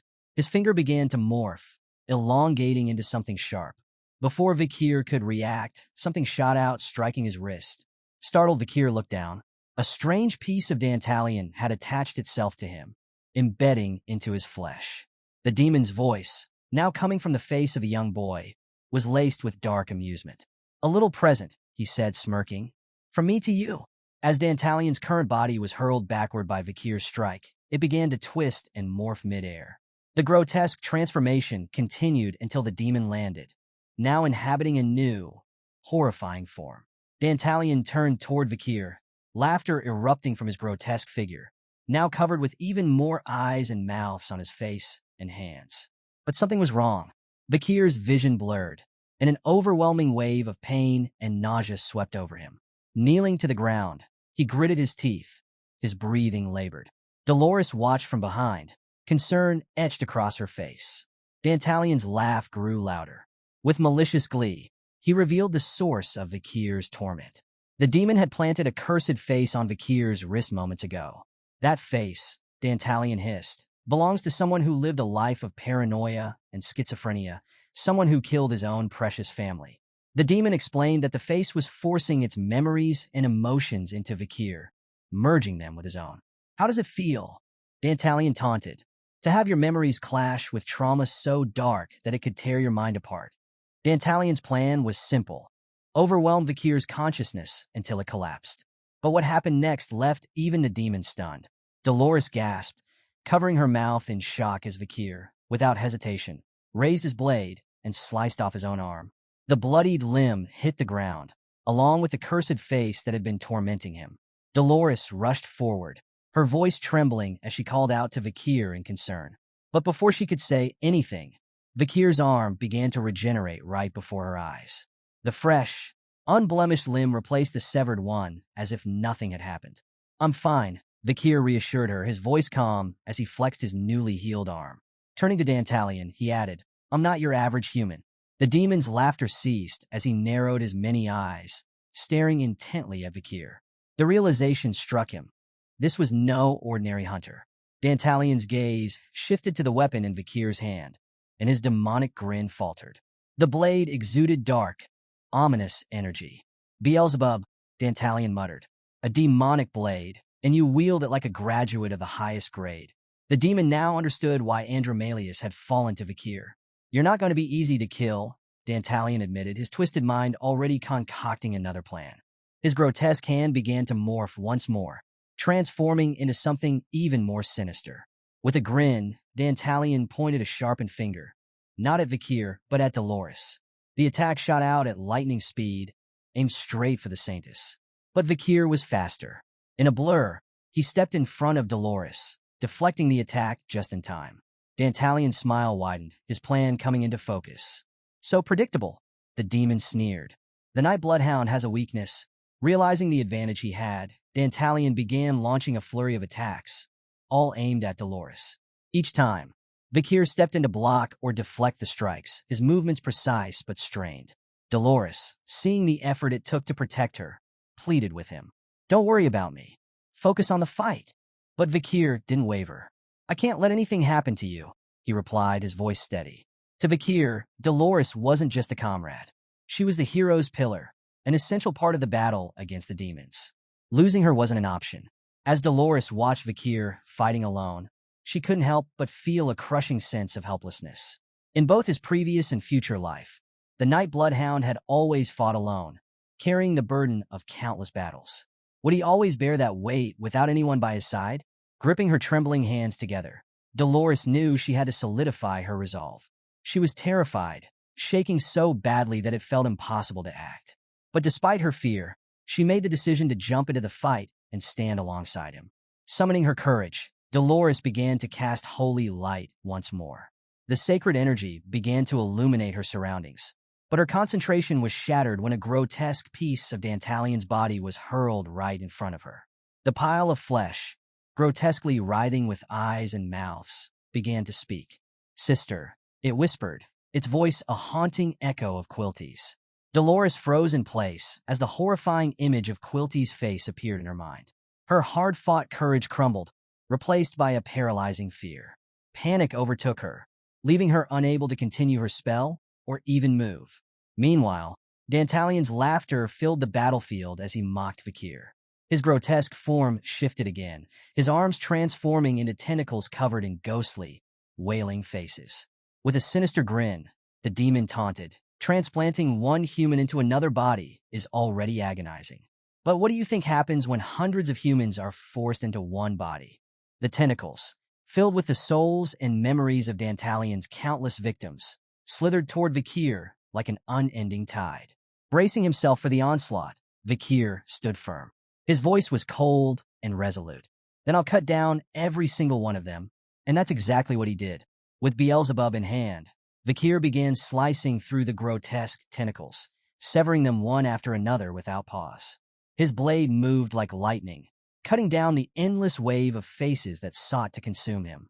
Dantalion watched in wicked amusement, impressed but still mocking. How long can you keep this up, Night Bloodhound? Thousands of faces. Will you slice them all? But Vakir ignored the taunts, focusing solely on his relentless task. Face after face fell to his blade, each one a reflection of a life stolen by Dantalion's cruelty. But then something stopped Vakir in his tracks. In the midst of the swarm, a face appeared, one that Vakir recognized instantly. Memories flooded his mind of his time volunteering at the orphanage. The precious days he had spent with a young orphan, her shy smile and gentle demeanor. The face he had just cut down belonged to Perry. The realization sent a jolt of fear through him, one of the rare moments where Vakir felt the weight of dread. He hesitated, his movements faltering as the horrific truth settled in. That single moment of doubt was all Dantalion needed. The unending swarm of faces consumed Vakir, their grotesque forms piling on top of him. The light of the Night Bloodhound was slowly extinguished, buried beneath the crushing horde of Dantalion's victims. After losing focus during the battle, Vakir was consumed by Dantalion's skill, swallowed into the depths of the demon's twisted power. When he opened his eyes again, he found himself alone in a place far removed from the battlefield. The surroundings were dark and eerie, the air heavy with an ominous presence. But despite the overwhelming atmosphere, Vakir's expression wasn't one of despair. Instead, his face radiated confidence, his resolve unshaken. The demon would die by his hand, no matter where he was. Looking ahead, Vakir noticed rows upon rows of people seated neatly on the ground, their heads bowed and their faces obscured. The place resembled a massive sewage system, with dark water flowing endlessly past the seated figures. They didn't move. They didn't flinch. They seemed utterly unbothered by the flowing waters or their surroundings. Taking in the unsettling sight, Vakir began to piece together where he was. Recalling how he had been consumed by Dantalion's power, he realized he must be trapped within the demon's skill, a world constructed from the elite corpse's twisted magic. But as he continued to survey the endless rows of people, a single bead of sweat rolled down the side of Vakir's face. He felt a chill run through him. These weren't just ordinary people. They were the victims Dantalion had devoured. Their silence and stillness were haunting. But before Vakir could take another step, a sharp, agonizing pain surged through his body. His veins bulged, dark and pulsating, as purple mist began to rise from the water surrounding him. The mist clung to his legs, crawling upwards and spreading over his entire body. The water in the sewage system began to rush faster and more violently, reflecting the chaos invading his body. Vakir's breathing grew heavier as he recognized this sickening sensation. It was the same foul feeling he had experienced when Dantalion's cursed face had been planted on his wrist. He gritted his teeth, knowing exactly what the purple mist represented. It was the traumas of the people sitting before him, flooding into his body like an unstoppable tide. From the front row of the seated figures, a young boy's voice broke the silence. "It hurts. Please make it stop." The boy's face was missing, replaced with a hollow void that amplified his sorrow. Hearing the boy's pleas, Vakir knelt down and placed a comforting hand on the boy's head. Despite the endless wave of pain coursing through his body, Vakir's actions were steady, his resolve unbroken. As he comforted the boy, Vakir's mind drifted back to the battle and the horrifying moment when he had seen Perry's face among the horde of Dantalion's victims. If all the people consumed by Dantalion were here, sitting in this endless, nightmarish void, then Perry's body must be here too. The voices of the trapped souls began to rise. "I'm scared. I can't take it anymore. Please, just let me die." Their cries filled the air, a cacophony of despair that bore the weight of their suffering. Some had lost hope entirely, while others begged for release from their torment. Vakir remained steadfast, determined to find Perry among the sea of broken souls.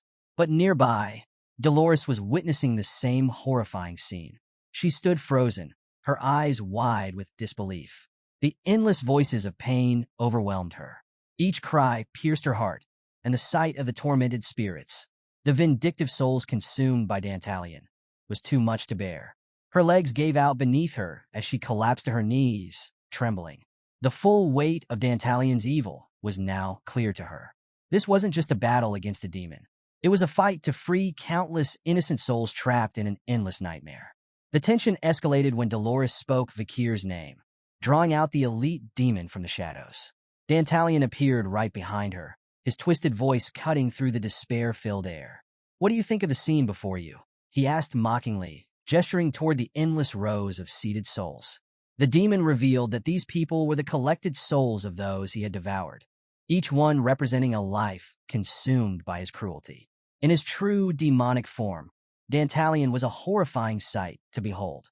His body was white, glowing with an unnatural aura, and his face bore 4 tentacle-like extensions adorned with grotesque eyes and mouths split down the middle. His piercing green eyes gleamed with malice as he smiled widely, clearly relishing the terror his presence inspired. "I've been selective," Dantalion declared smugly. "I don't want to eat ugly humans." As the sounds of weeping and despair filled the air, the demon's grin widened. He leaned closer to Dolores, asking if their cries resonated in her heart as they did in his twisted pleasure evident in every word.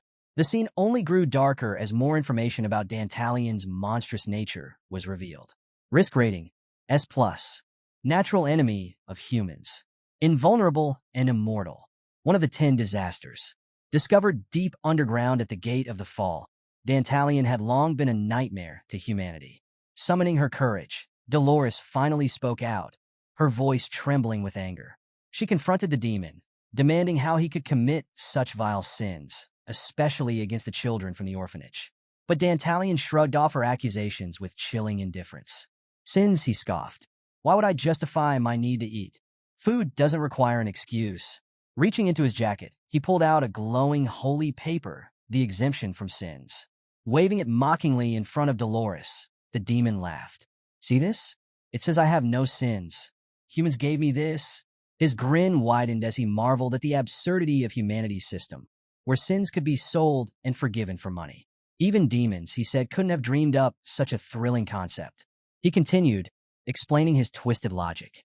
By using the orphanage as a source for food, he had created a perfect supply and demand system. "If I have a sin," he said with pride, "it's that I learned too well from humans." But his mockery didn't stop there. Leaning close to Dolores, Dantalion whispered venomous words into her ear. He called her weak and useless, accusing her of being a burden to everyone around her. "You're only here because of your divinity," he sneered. "Without it, you're nothing." Then, with sadistic glee, he revealed his true triumph. "It's because of you that I managed to trap the Night Bloodhound here. You're his Achilles' heel, Saintus." Dolores' heart sank as his words pierced her like daggers. The weight of his accusations, her own perceived shortcomings, and the cries of despair around her began to crush her spirit. Dantalion's joy reached its peak as he watched her crumble under the negativity surrounding her. Her face was tainted with despair, and the demon was thrilled. His grotesque mouth stretched wide as saliva dripped from his jagged teeth. He fed on her hopelessness, savoring every moment. But then, Dolores spoke again, her voice steady despite the tears streaming down her face. "You're right," she admitted. "Everything you said is true. From the sins humans sell for money, to the way we harm others for our own convenience. Even my own weaknesses. All of it is true." Dantalion's excitement surged as it seemed the Saintus had finally succumbed to despair. But just as the demon's glee reached its climax, a radiant golden light engulfed Dolores' body, illuminating the darkness around her. Through her tears, she continued, "But humans also possess something greater, the strength to believe. Even in despair, we can still choose to walk toward the light." Dantalion froze, his wide grin faltering as the light of Dolores' conviction burned brighter. The moment Dolores spoke Vakir's name, Dantalion appeared behind her, his voice dripping with mockery as he gloated about the horrors before them. He revealed that the countless seated figures were the souls of all the humans he had consumed, trapped in despair for eternity. In his true demonic form, Dantalion was a chilling sight, a pale, twisted figure with glowing green eyes, tentacle-like ears lined with eyes and mouths. He sneered, boasting about his selective diet of only beautiful humans, mocking Dolores further with every word. The Saintess, trembling yet resolute, demanded to know how he could commit such heinous acts, especially against the orphanage children. But the demon dismissed her outrage, laughing as he proudly declared that he had no sins. From his jacket, Dantalion pulled out a glowing exemption from Sin's document. Waving it in her face, he mocked the human concept of exchanging money for forgiveness. To him, it was a thrilling, perverse joke that even demons could exploit. But his taunts didn't stop there. Leaning closer, he whispered venom into her ear, calling her weak, indecisive, and a burden. With sadistic glee, he confessed that he had used her hesitation to trap the night bloodhound. Dolores's face filled with fear and self-doubt, exactly what Dantalion wanted. He reveled in the negativity that surrounded her, his grotesque grin widening as he prepared to break her completely. But then, something changed. A memory surfaced in Dolores's mind, a moment when she and Vakir sat on a wooden fence together. She had asked him why God would choose someone as weak as her to be the Saintess. God chose you because you're troubled and sorrowful, Vakir had replied. The person this world needs shines brightest when they reach the lowest and fiercest places. The flashback ended, and with renewed determination, Dolores clasped her hands together in prayer. She couldn't let the night bloodhound fight this battle alone anymore. Seeing the golden light radiating from her, Dantalion panicked. He tried to manipulate her, claiming that the souls he devoured could still live, but divine power would erase them forever. But this time, Dolores wasn't swayed. As she prayed, a small hand reached out to hers. Opening her eyes, she saw a young boy standing before her, followed by more orphanage children. They smiled and waved at her, covered in her divine light. Recognizing them, Dolores broke down in tears, apologizing for not being able to save them. Their presence gave her the strength she needed as her light surged, illuminating the dark, twisted world of Dantalion's making. Elsewhere, Vakir sat in the midst of the demon's victims. He found Perry among the rows of lifeless figures. Her face was expressionless, her eyes void of any life. Sitting behind her, Vakir gently spoke. "I finally found you," he said, his voice heavy with emotion. He confessed that his only goal had been revenge against demons, and that his visit to the orphanage was to hunt Dantalion. But during his time there, everything had changed.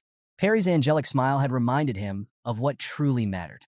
"If there's one thing that makes this revenge meaningful," he said, "it's creating a world where children like you can smile." As Dolores's divine light reached the area, it began casting away the demonic power. Vakir, his body crumbling under the weight of the trauma, thanked Perry for giving meaning to his mission. "I'm sorry," he said, his voice breaking. "I couldn't protect you." To his surprise, Perry's voice reached him, filled with warmth. "I'm glad you came back to see me," she said, bringing light back to Vakir's eyes. Looking around, he saw the other victims slowly coming back to life, their faces no longer filled with despair. Perry smiled at him through tears, finally able to express how scared she had been. The divine light healed Vakir's body and freed the victims from Dantalion's grasp. Overwhelmed with relief, Vakir pulled Perry into his arms, holding her tightly as he promised her one thing. "I will never forgive the man who made you cry." Perry smiled through her tears. "It's a promise." And with that, the bond between them was sealed, giving Vakir the strength to finish what he started. The divine power of Dolores showed no signs of stopping, her radiance blazing so brightly that it illuminated the world outside the building. Even Dantalion, the elite demon, was visibly alarmed by the sheer strength of her light. "Since when has the Saintess become this powerful?" Dantalion muttered, his confidence shaken as he realized she had fully awakened her divine powers. What shocked him further was that Dolores's light had purified every single soul trapped within his underworld. The cries of despair and anguish were replaced with peace as her power freed them from his clutches. From the blinding light emerged Dolores and the night bloodhound, unscathed and no longer affected by Dantalion's abilities. Dolores's divine aura continued to pour out, engulfing Vakir in its holy brilliance. As he basked in the glow, Vakir began to notice a profound change in his body. His Baskerville aura, the unique power passed down through his bloodline, was overflowing like never before. Dolores's divine energy amplified his own aura exponentially, pushing him beyond his limits. For the first time, Vakir felt that this was it. This was the moment he could finally ascend. Within his core, where 6 spheres of aura had long remained, a 7th sphere began to take form. The gaseous energy that had surrounded him now started to solidify. Dantalion's twisted eyes widened in terror as he watched the transformation unfold. He recognized immediately what was happening to Vakir. No, this cannot be. The aura surrounding Beelzebub, Vakir's weapon, solidified into a form stronger than ever before. Vakir had broken through to the next stage. He was no longer just a powerful warrior. Vakir was now a swordmaster. The weight of this realization filled the air, suffocating even the mighty elite demon. Vakir's eyes glowed with unparalleled fury as his power surged. His once overwhelming anger sharpened into cold, lethal intent. Clutching Beelzebub tightly, Vakir raised his gaze toward Dantalion. With his newfound strength and unshakable resolve, he made the demon a promise. You won't have an easy death. And with that, the stage was set for the ultimate reckoning. Dolores now stood as Vakir's unwavering support. Positioned behind him, the Holy Saint channeled her divine magic, amplifying Vakir's strength to unparalleled levels. Her blessings had propelled him to the Swordmaster stage, allowing him to solidify his aura and wear it like armor, a testament to his newfound supremacy in battle against Dantalion.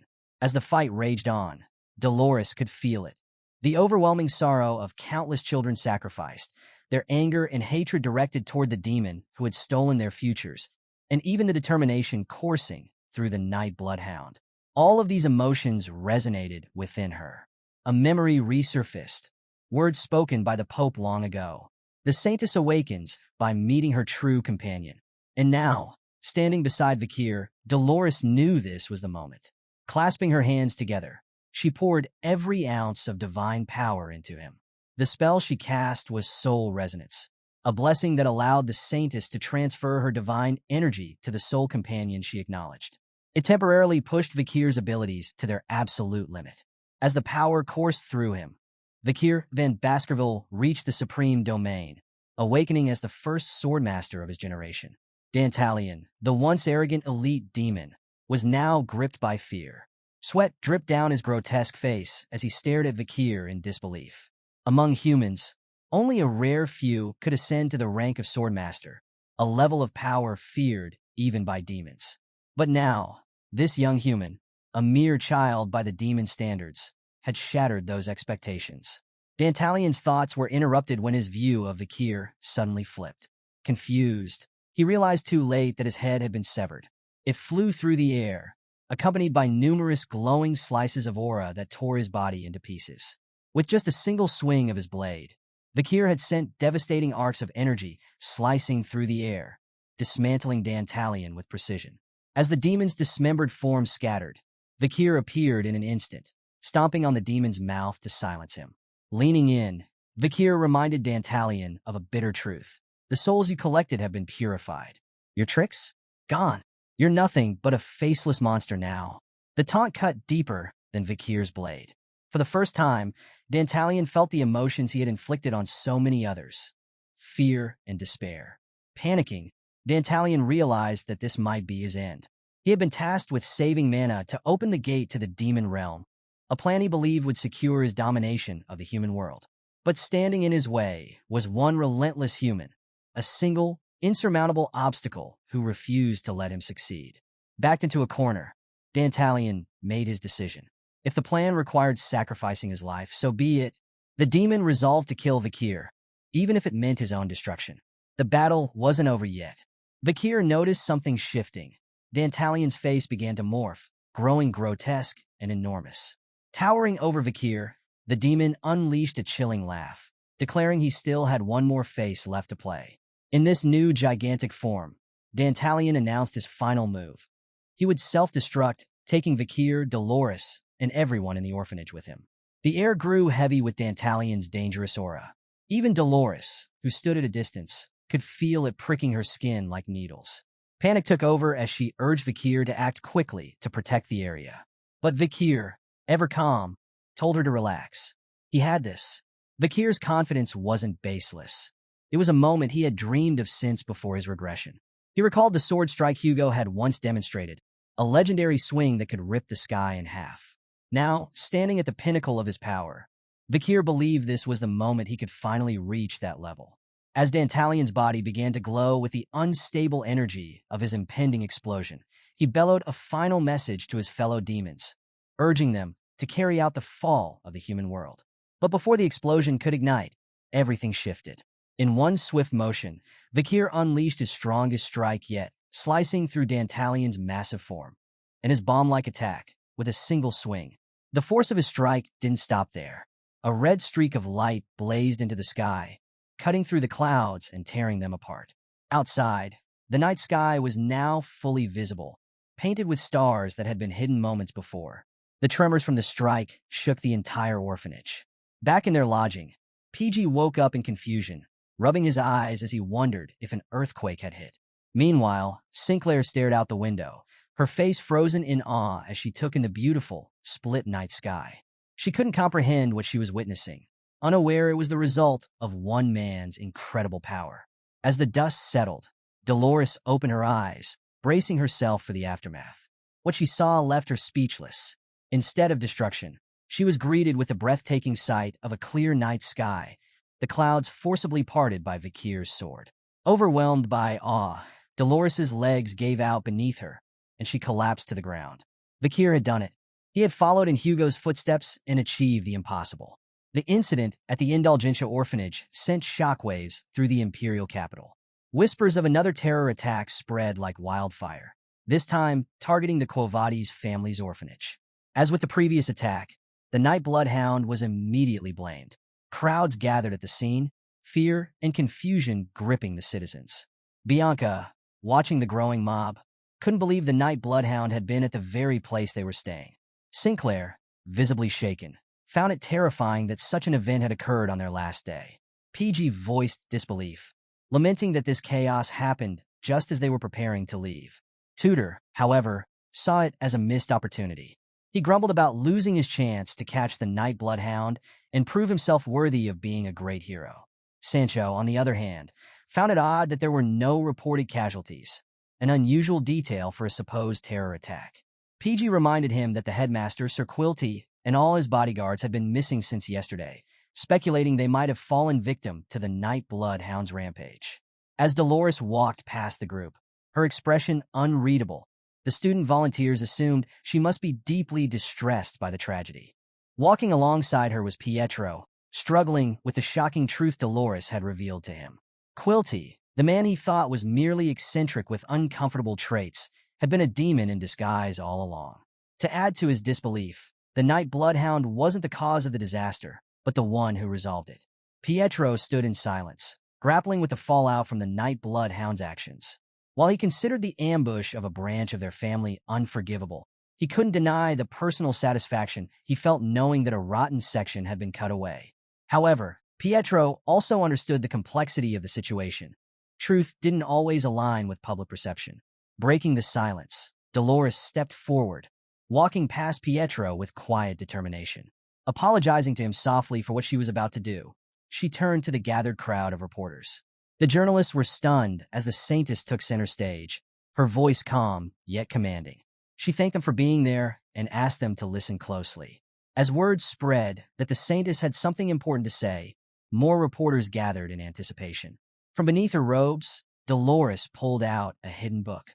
A flashback to the night of the battle revealed Vakir handing Dolores the very same book, telling her it contained the truth about the Quo Vadis family.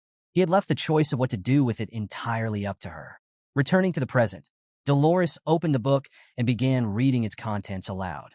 The sales log of exemptions and indulgences, addressed by Quilty Lewin Indulgentia and countersigned by Cardinal Humbert Lewin Quo Vadis.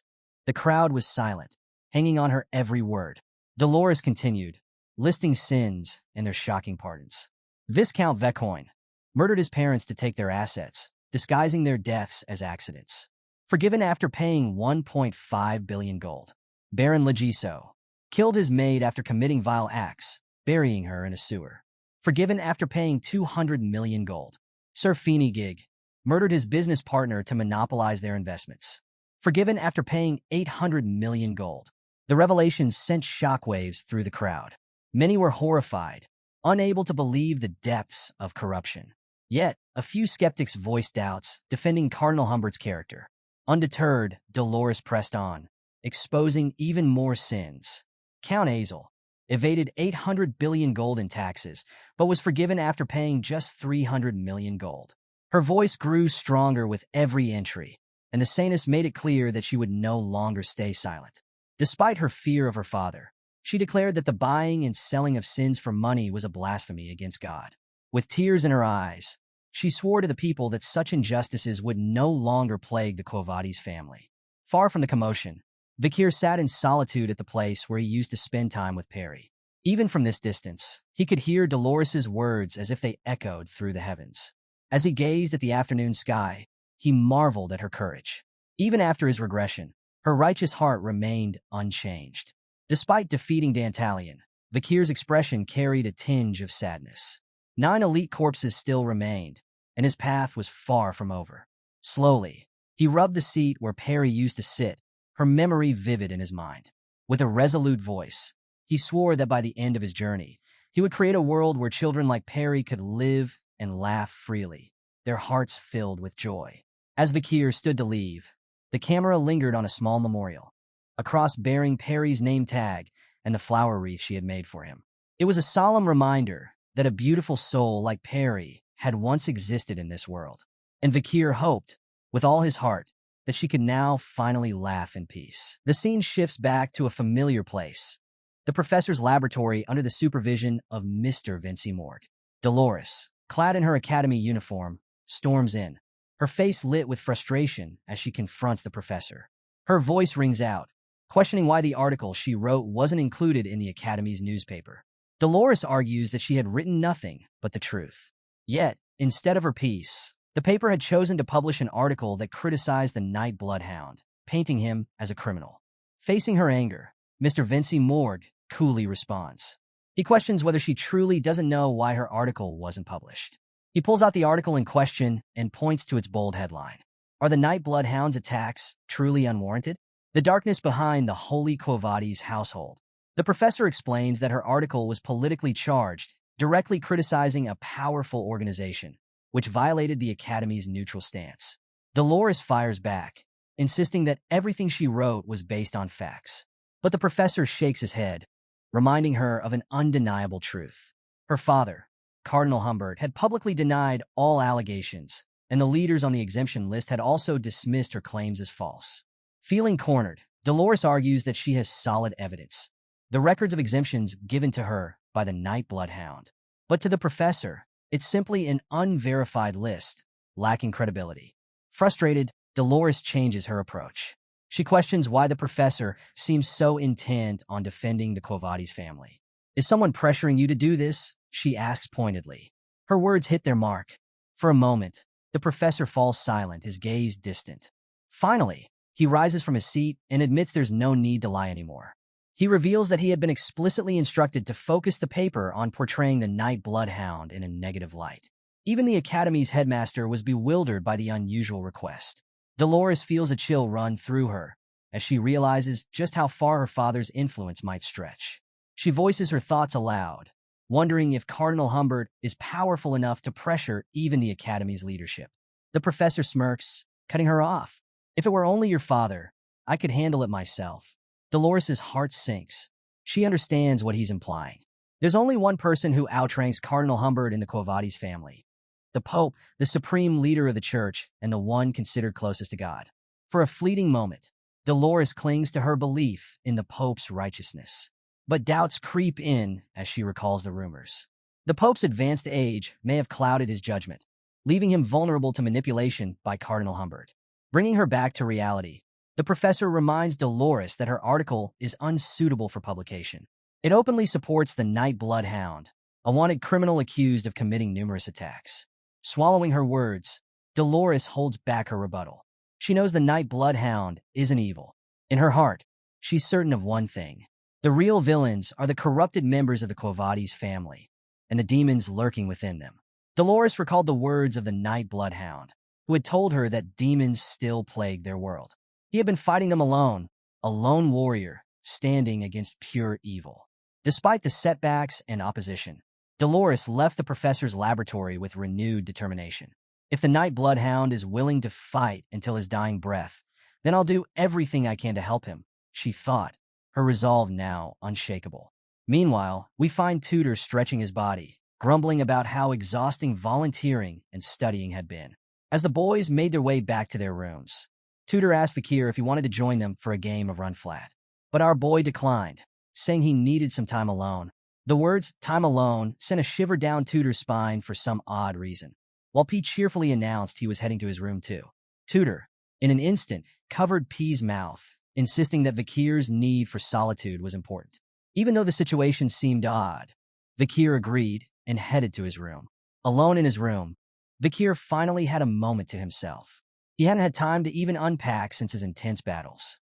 Thinking back to the previous night, he reflected on his brief experience as a sword master, achieved with the help of Dolores' blessing. Though his rank had reverted to high-rank graduate, the glimpse of swordmaster power left him motivated. As he rummaged through his bag, Vakir pulled out the leather sacks he'd collected from Dantalion's bodyguards. Putting the 4 sacks together, they merged into a single mask. Human mask of beastly heart picaresque. This mask was legendary, rivaling the power of the demon sword Beelzebub. Vakir remembered reading about it before his regression. The mask grows stronger as the wearer kills more of their kind. It grants insane resilience and mana regeneration. The more humans slain while wearing it, the more powerful it becomes. Curious and feeling adventurous, Vakir decided to try the mask on, fully aware that it came with mysterious side effects. The moment the mask touched his face, a surge of power coursed through Vakir. His depleted health and aura, drained from the fight with Dantalion, were instantly restored. Unlike Beelzebub's swamp salamander skill, which only healed lost limbs, this mask recovered fatigue as well. However, something strange began to happen. Everything around him appeared bigger, and his vision shifted to black and white. Confused, Vakir tried to speak, but instead of words, a high-pitched woof came out. Vakir glanced down, realizing his horrifying predicament. He had transformed into a small, fluffy puppy. Panic set in as our boy dog ran in frantic circles. He quickly thought about how to remove the mask, and to his relief, it came off with a simple thought. Instantly, Vakir reverted back to his human form, completely naked, standing in the middle of his room. After calming down, Vakir examined the mask on the ground. What he initially thought was a curse might actually be a blessing. The ability to transform into a dog could be useful for sneaking around the academy. Thankfully, there's no rule against keeping pets in the dorm, he mused, already imagining how he could use this perk to his advantage. Back in his room, Vakir noticed a cracking sound coming from his bag. When he checked, the Madam Eight-Legs egg was finally hatching. Remembering the legendary status of Madam Eight-Legs, a high-ranking monster even ancient demons feared, Vakir knew this was no ordinary event. The egg cracked open, and out came a small, fluffy spider, barking like a dog. Vakir stared in disbelief at the little cotton ball, wondering how something this adorable could be related to the monstrous queen of legend. The spider continued barking, wagging its tiny body as if signaling something. Vakir, puzzled, guessed it was hungry. He placed a piece of meat on the table, but the tiny spider refused, shaking its head. Too young for meat, maybe, he thought. Though it couldn't eat just yet, Vakir couldn't help but feel he'd hit the jackpot. Owning the descendant of an S-rank monster was a game-changer. Deciding to search for suitable food, Vakir left his room with the spider in tow. As Vakir roamed the academy halls, a voice caught his attention. Someone was shouting, scolding someone else for mudding the academy's waters.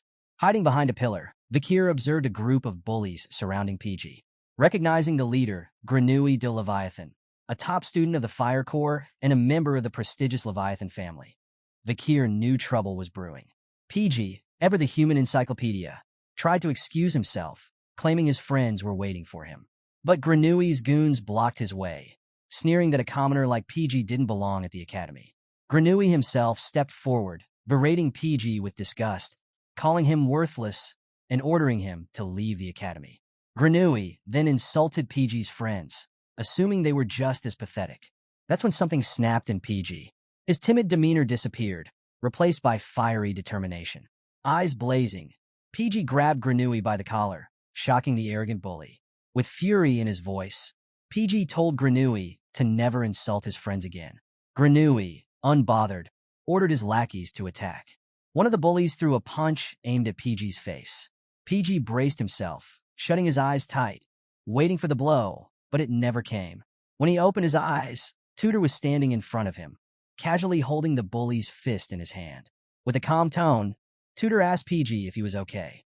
Then came Sancho, his red demonic eyes glowing as he grabbed another bully by the head. The bully, now sweating profusely, screamed in pain as Sancho tightened his grip. "If it's a fight you want," Sancho growled, "you've chosen the wrong person." PG, stunned, turned around and saw that Vakir had also appeared. Granui, annoyed by the interference, recognized Tutor Lamacha Don Quixote, someone he didn't want to mess with. But it was too late.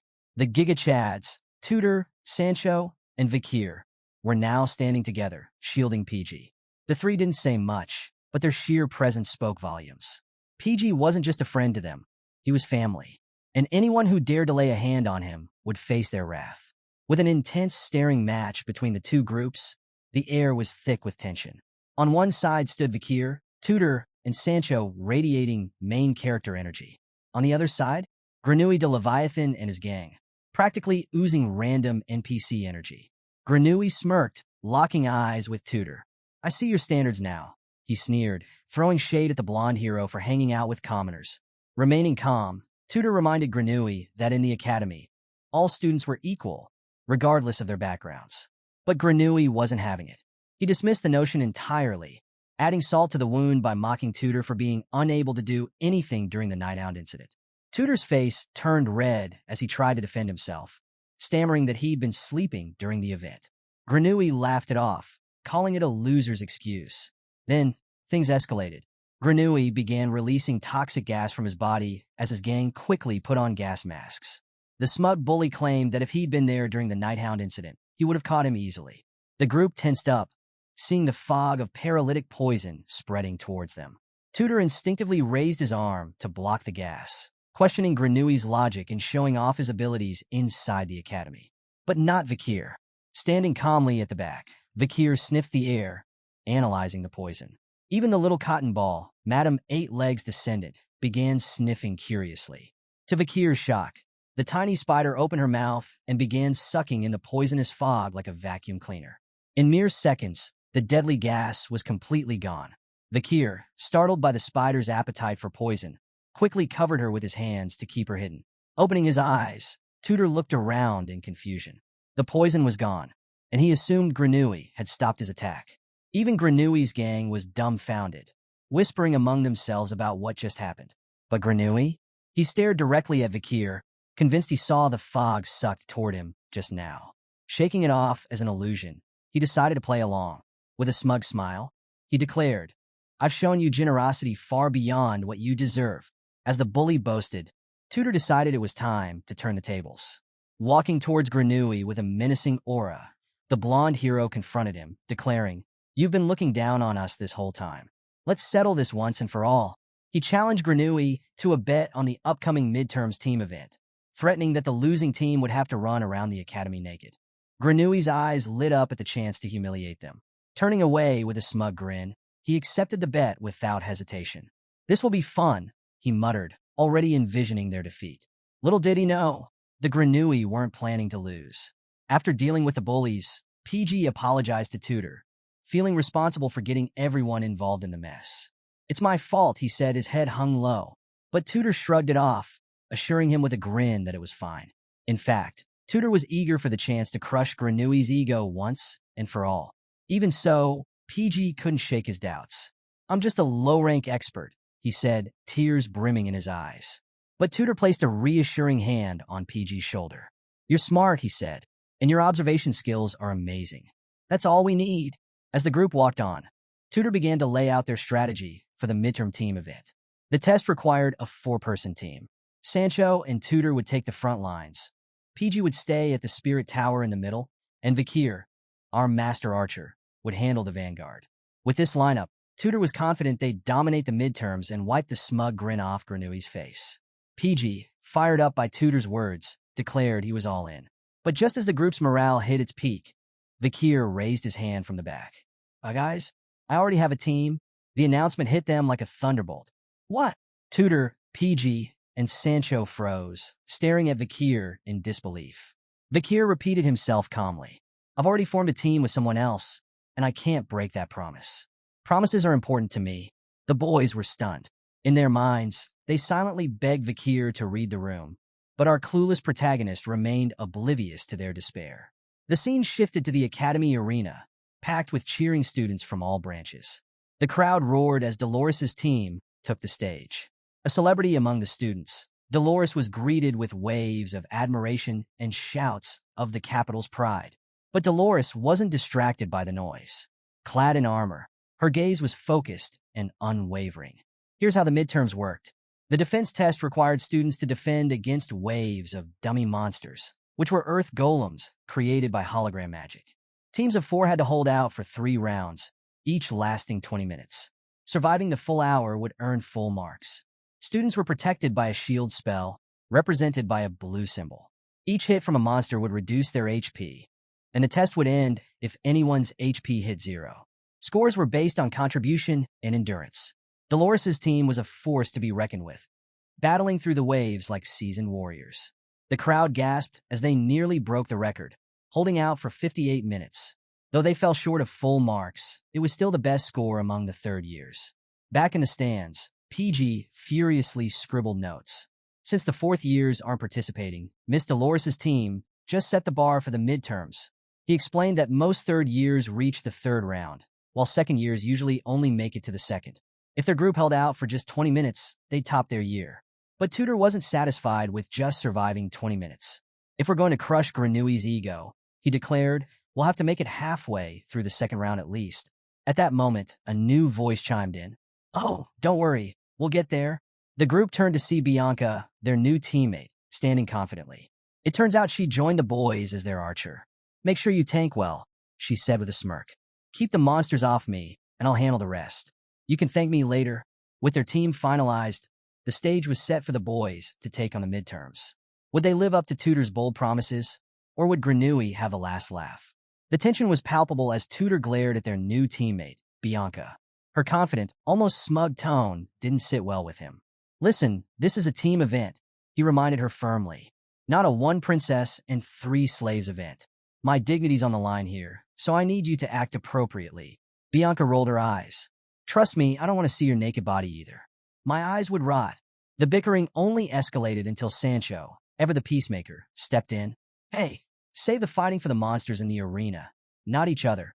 Both of them huffed and stopped, but the annoyance lingered. PG, watching from the sidelines, thought to himself that these two were never going to get along. Staring up at the sky, he wondered why Vakir had chosen to team up with someone else. Cut to Vakir, who stood confidently in a commander-like stance, addressing his team. I don't like being the center of attention, he declared. So, I need you all to go so crazy out there that I don't have to do anything. In unison, 3 familiar voices responded. We will protect you with everything we have, my lord. The camera planned to reveal his team. The triplets of the Baskerville family, his loyal followers. For simplicity, let's call them high, middle, and low. All 3 brothers were brimming with excitement. This was their first mission under their liege, and they were determined to do well. Meanwhile, back with Tutor's group, the boys were stunned. The triplets? They couldn't believe Vakir had teamed up with them. Before they could process the betrayal further, Grenouille de Leviathan arrived, sneering. So, you ditched that commoner Vakir and recruited Bianca from the Usher family, huh? He mocked Tutor. Grenouille was still confident, even after seeing both teams. It doesn't matter, he said smugly. Victory is still ours. Grenouille's smirk widened as he gestured to a new teammate joining his group. A familiar voice called out. Grenouille, stop laughing so wickedly. The bully spun around, flustered. It's Grenouille. How many times do I have to tell you? The newcomer stepped into view. It was Sinclair, Vakir's admirer. Grenouille, still annoyed, tried to act superior. You should be grateful, commoner, that you've been accepted into my group. Sinclair didn't respond to his arrogance, but assured him she'd do her best for their team. But as usual, she messed up his name again, calling him something entirely wrong, further angering him. Despite his irritation, Grenouille remained confident. Group 69 is going to take the number 1 spot, he declared. The first-year midterms were officially underway. Group 108, Vakir and Team Baskerville, the triplets. Group 109, Tutor, Sancho, PG, and Bianca. Group 69, Granui's group, now joined by Sinclair. Tudor was hyped, Bianca was ready to prove herself. And Vakir, well, he had a different plan entirely. The battle was about to begin, and the stakes couldn't be higher. The crowd roared with excitement, their cheers echoing across the arena. At the center stood a large platform, shielded by a glowing blue barrier. Team Baskerville, led by Vakir, watched the spectacle with varying levels of focus. Vakir, however, seemed perplexed. Memories of his past life didn't include any recollection of the Academy's exams. He had assumed students just needed to prove themselves decent fighters. His confused expression didn't go unnoticed by Hai, one of the triplets. "You don't know about the exam, do you?" Hai asked, raising a brow. Without waiting for a response, he broke it down. The exam functioned using virtual reality magic. When students stepped onto the arena platform, the area would transform into a dungeon, and waves of monsters would charge at them. The test ended when a participant's HP, a measurement of their survival ability, dropped to 0. The monsters also excreted a form of poison. Though weaker than the real thing, it could still drain a participant's HP if they weren't careful. While injuries weren't physically real, the poison could be overwhelming. Hearing this, Vakir became curious. Was the poison actually dangerous? Hai reassured him, explaining that if a serious incident occurred, the instructors could deactivate the magic shield and intervene. As the triplets proudly revealed their intense training back at the Baskerville estate, Vakir realized he could rely on them. "All right," he ordered, his voice calm yet commanding. "Go crazy so I don't have to move a muscle." Excited by the command, the three brothers practically saluted him. "We'll protect you with everything we've got, my lord," they declared in unison. Their enthusiasm was almost infectious. Almost. Nearby, Tudor, Sancho, and PG approached Team Baskerville. Tudor immediately made a beeline for Vakir. "You ready for this?" he asked, but his tone shifted to something softer. Leaning closer, Tudor whispered, "You're not in danger, are you? Those triplets, they're not bullying you into teaming up with them, are they?" Vakir, slightly amused, corrected him. "No, we planned this weeks ago. They just really wanted me on their team." Despite Vakir's reassurance, Tudor didn't look convinced. His expression screamed, "Are you sure, though?" Suddenly, the announcer's voice echoed across the arena. Group 68 has finished. Up next, Group 69. It was Grenouille de Leviathan's team, the bullies. The smug grin on Grenouille's face said it all. He was ready to show off. With his two lackeys and Sinclair trailing behind, he declared, "It's time to go wild." As soon as Group 69 stepped onto the platform, the arena transformed into a hive-like dungeon, and a massive wave of ant-like monsters charged toward them. Grenouille spun around, barking at Sinclair. "Are you ready with that spell or not?" For once, Sinclair's usually lighthearted demeanor vanished. With a calm, yet focused expression, she opened her eyes. "It's ready." She unleashed a powerful wave of magic, obliterating the incoming horde of monsters in a dazzling display of skill. The crowd erupted into cheers, captivated by her performance. Vakir couldn't take his eyes off her. Watching Sinclair, he understood why she'd earned the top rank in magic among the first years despite being a commoner. Her control and precision were undeniably impressive. Yet, something didn't sit right with him. If she's this skilled, Vakir wondered to himself, why didn't she do anything during the fall? In the arena, Sinclair continued showcasing her exceptional magic skills, casting one powerful spell after another. Her mastery over her craft was a glimpse into her future, when she would become a renowned mage. The round for Group 69 finally came to an end as the announcer proclaimed their record. 19 minutes and 55 seconds, the best time among the first years. Up in the stands, Tudor and the boy band were fuming. The thought of Gru's smug grin being attached to a victory enraged them, but nothing could top the sight of him taunting them from below. With a cocky wag of his finger, Grenouille made his message clear. He couldn't wait to see Tudor and his team humiliated. The boy band's collective rage boiled over. Their eyes burned with determination and a fiery hatred for Group 69. The next group to enter the arena was Team Baskerville, with the triplets leading the charge. The arena erupted into cheers, with Tudor and the others shouting their support for Vakir from the stands. The triplets, however, paid no attention to the noise. Their focus was unshakable. To them, anything less than first place was unacceptable. It was their mission to secure the top spot for their league. As Bianca and PG watched from the stands, Bianca's curiosity grew. "Can Vakir even use a bow?" she asked PG. PG nodded, rattling off the facts from his endless well of information. He's the Ice Core's ace with a bow and arrow. His skill is legit. Intrigued, Bianca leaned forward, eager to see this for herself. As the monsters manifested, Vakir quickly unleashed a volley of arrows. His speed left Bianca and PG stunned. Even for Bianca, a seasoned archer, Vakir's rapid-fire technique was almost impossible to track. But something was off. The arrows, while fast, were weak and lacked accuracy. Most missed their targets entirely, whizzing past the monsters without much impact. Bianca furrowed her brow, feeling there was more to Vakir's performance than met the eye. She wasn't wrong. Beneath his thick glasses, Vakir's bloodhound eyes were active, carefully observing everything. Drawing another arrow, he infused it with a powerful Baskerville aura, imagining the sheer destructive force it could unleash. In his mind's eye, he saw the arrow exploding a monster into pieces, a devastating demonstration of his true power. But the scene dissolved as Vakir snapped out of his thoughts. He didn't fire it. If I used my full power, he mused to himself, that's exactly what would happen. Smiling to himself, Vakir fought the urge to show off. His body itched to unleash his real skills, but he held back, remembering a promise he'd made in the past. A brief flashback surfaced in Vakir's mind. He remembered Ayan, who had taught him the Balak tribe's archery techniques. "Promise me," she'd said, "that you'll never lose to anyone with a bow." The memory brought a smile to his face. "Sorry, Ayan," Vakir thought, "I'm breaking that promise today." While everyone was distracted by the battle, baby Madam seized her chance. Happily escaping from Vakir's clothes, the little spider scurried over to the nearest monster corpse, her eyes glowing with delight. The corpse exuded poison, and to baby Madam, it was the ultimate treat. Completely oblivious to the chaos around her, she gleefully feasted, her tiny legs tapping excitedly as she devoured the toxins. Vakir glanced at her, shaking his head slightly but allowing her to enjoy herself.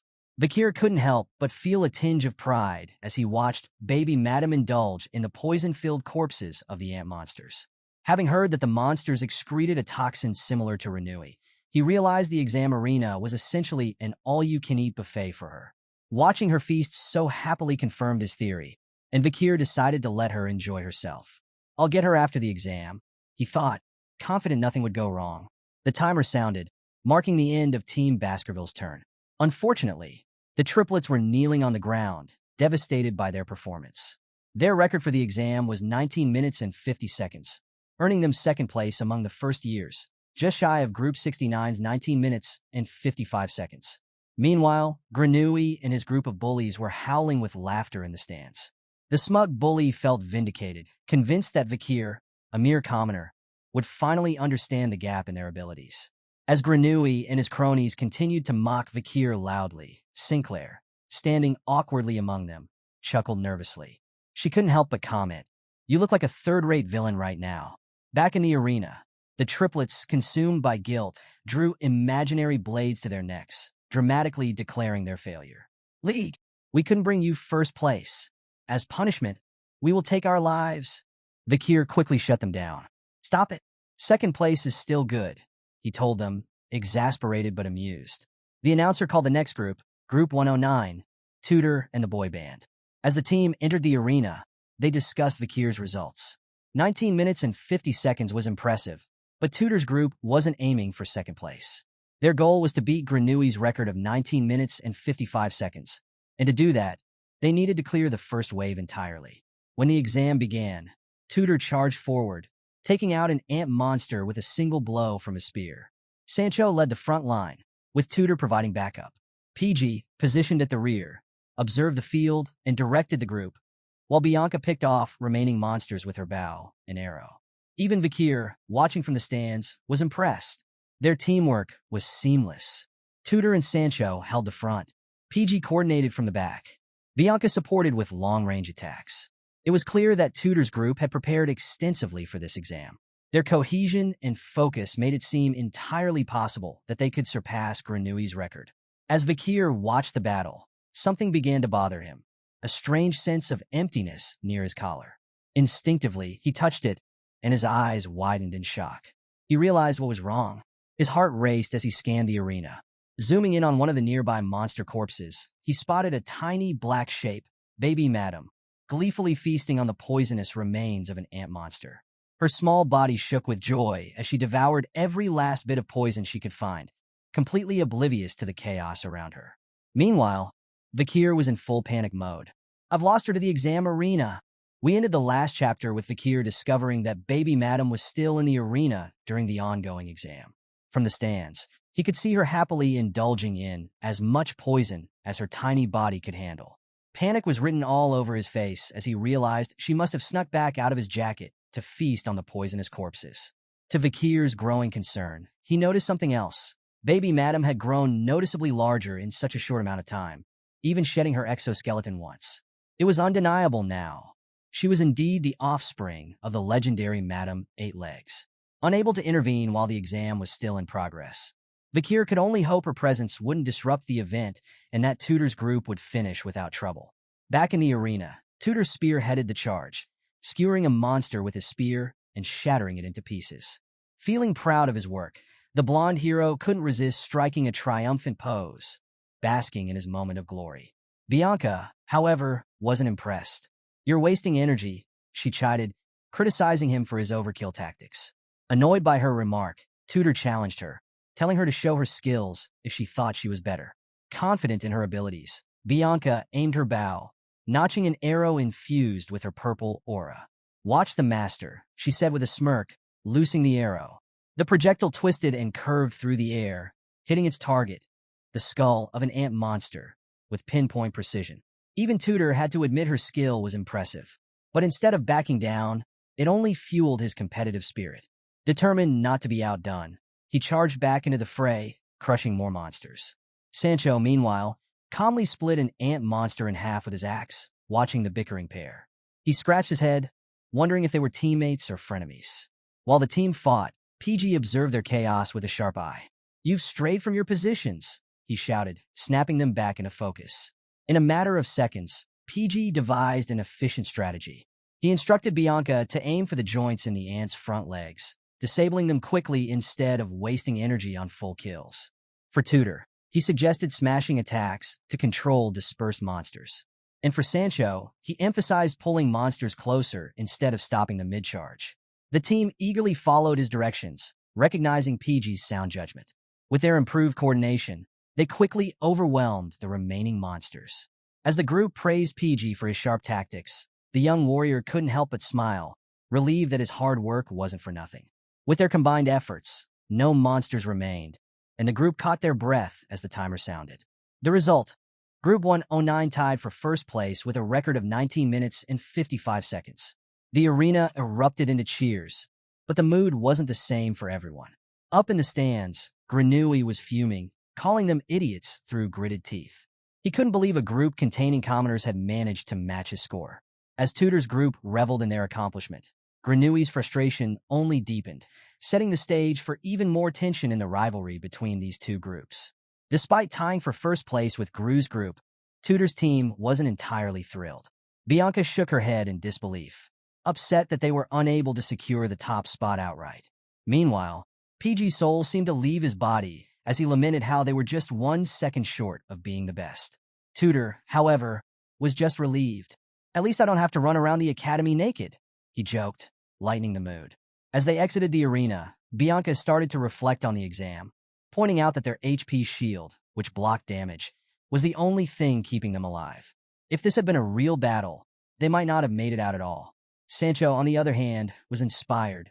He expressed his desire to one day last a full hour in battle, just like President Dolores' team. From the stands, Dolores observed the group closely, impressed by their performance. She felt a sense of pride, knowing they were part of her club, and wondered just how strong they might become in the future. But before Tutor's team could leave the arena, the announcer's voice boomed, signaling the end of Phase 1 and the start of Phase 2. The entire crowd fell silent. "Second-year exclusive monsters will now appear," the announcer declared.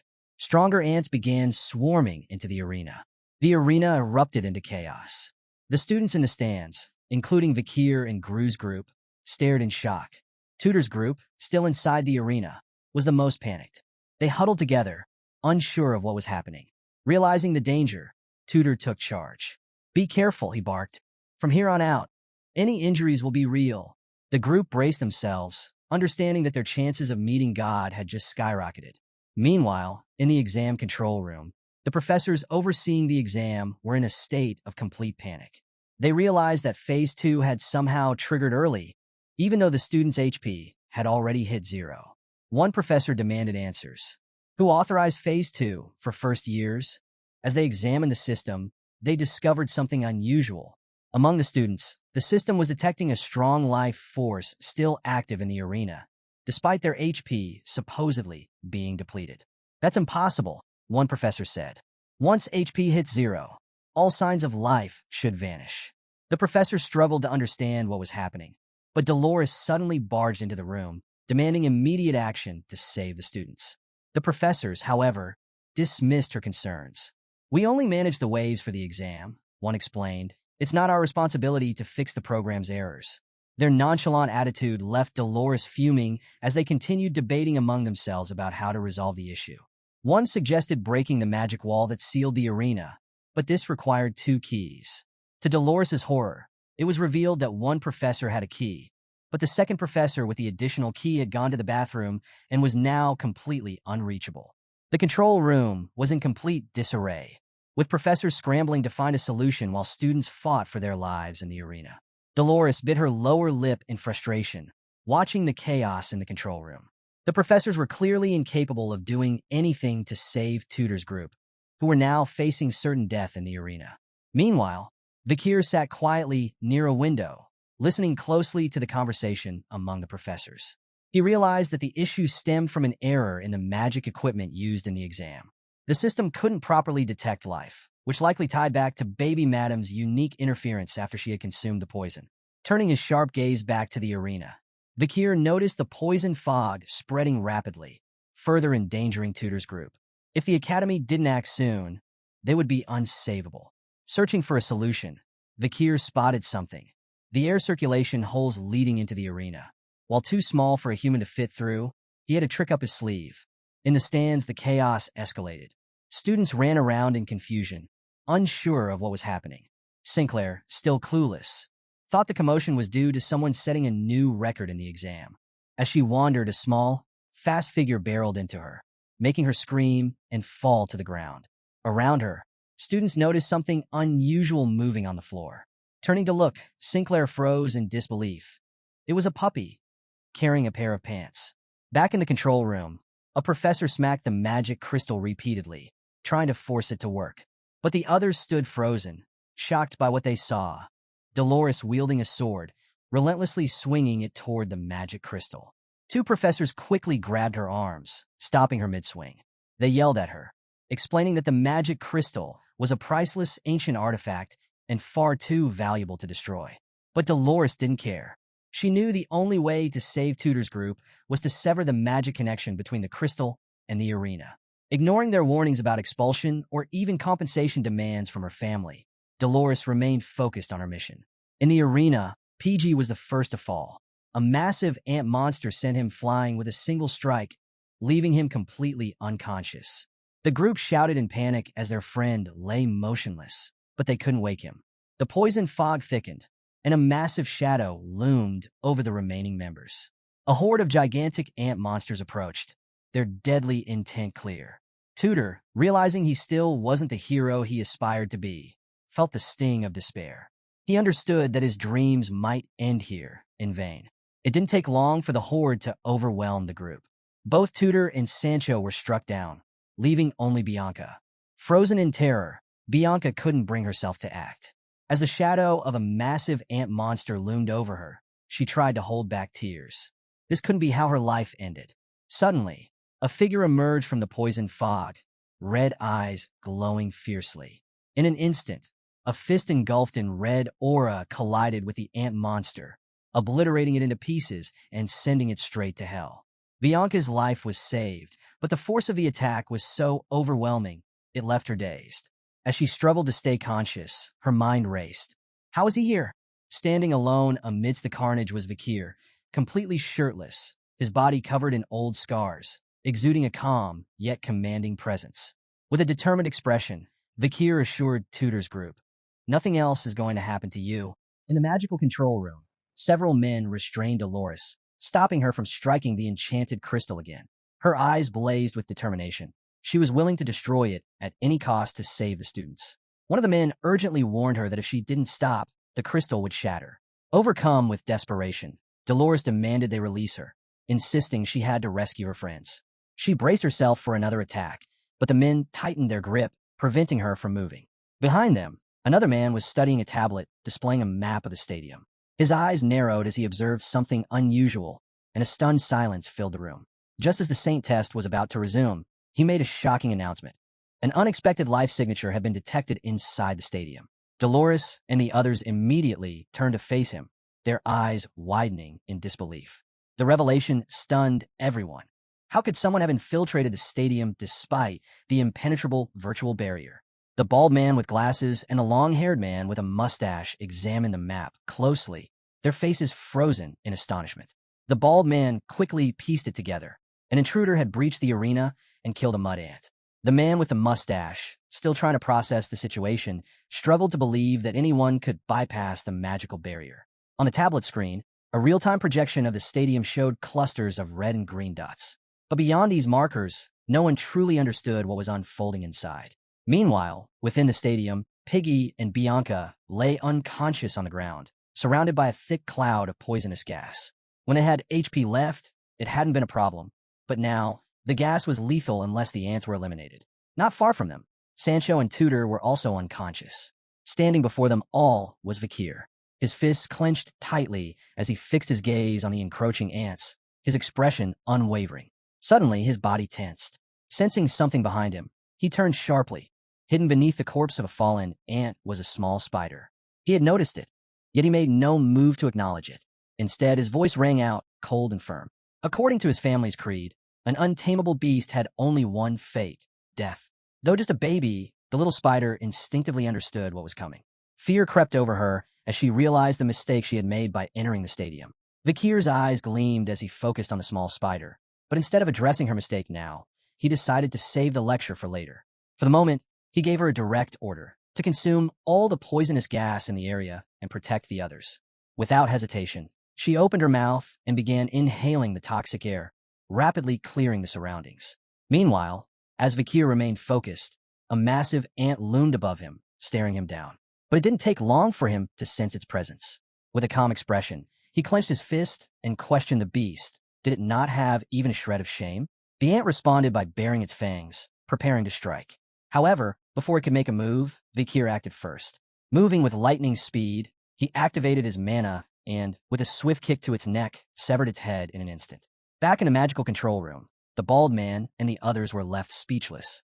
Another observer examined the map closely, confusion creeping in as an unexpected vital reaction appeared. Vakir, standing over the fallen ant, furrowed his brows. He hadn't expected to sense vital energy in this place. At the same time, the small spider continued devouring the remaining poison. Planting his hand firmly on the ground, Vakir shifted into an offensive stance. Though only 18, he was already an intermediate-level sword expert. If anyone discovered his true strength as a graduate, it would cause an uproar. In front of him stood two formidable soldier ants, specialists in combat. One had a risk level of B+, the other AC. Studying them carefully, Vakir realized these creatures weren't just monsters. They'd been designed to perfectly resemble real killer ants. Not far away, Sancho lay unconscious. Vakir approached him, gripping his axe tightly. Then, without hesitation, he gathered the weapons of the others, Bianca's bow, Tudor's spear, and Piggy's sword, securing them on his back. Determination burned in his gaze as he turned toward the enemy. Drawing from his past life's knowledge of killer ants, he formed a strategy. If he executed it correctly, he could fight them as though he were an advanced sword expert.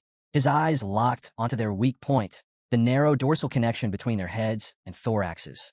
Just as the ants prepared to strike, Vakir infused Sancho's axe with mana and hurled it with immense force. The weapon spun rapidly through the air before slamming into the dorsal cover of one of the beasts, causing it immense pain. As he observed the battlefield, Vakir recalled a crucial detail. This area contained the biometric compass of the killer ants. Seeing the sheer strength he possessed, the remaining ants trembled, a flicker of fear creeping into their movements. Without hesitation, Vakir surged forward, wielding Sancho's axe once more. With precise, powerful strikes, he targeted the dorsal covers of 3 more ants. The moment their covers cracked, Their movements became erratic. They lost their sense of direction and began stumbling backward. Switching tactics, he grabbed Bianca's bow, his eyes gleaming with a sharp, penetrating aura. He remembered another key weakness these creatures had: their skulls. Unlike the rest of their exoskeletons, their skulls were divided into two sections, connected by a small, fragile link no wider than a finger. Channeling his mana into an arrow, he let it fly. The arrow streaked like a bolt of lightning, piercing straight through an ant's skull and shattering it instantly. That part of its body was far more vulnerable than the rest. Without missing a beat, Vakir drew Tudor's spear, leaped high into the air, and positioned himself above the incapacitated ants. As they tilted their heads up to track him, panic flickered in their eyes. Moving at breakneck speed, he struck with precision, first shattering their skulls, then slashing through their necks, and finally severing their legs to ensure they could no longer move. Landing smoothly back on the ground, he planted one hand down and scanned the remaining enemies, preparing to wipe them all out. But then, something unexpected. His eyes widened in surprise as a massive shadow loomed over him, far larger than any of the other ants he had faced. Rising to his feet, he locked onto the towering figure. Despite its imposing size, he remained calm, his curiosity piqued.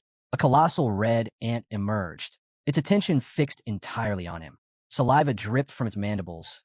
It was another killer ant, but this one was different. It was a general ant, classified as a high-risk rank A beast.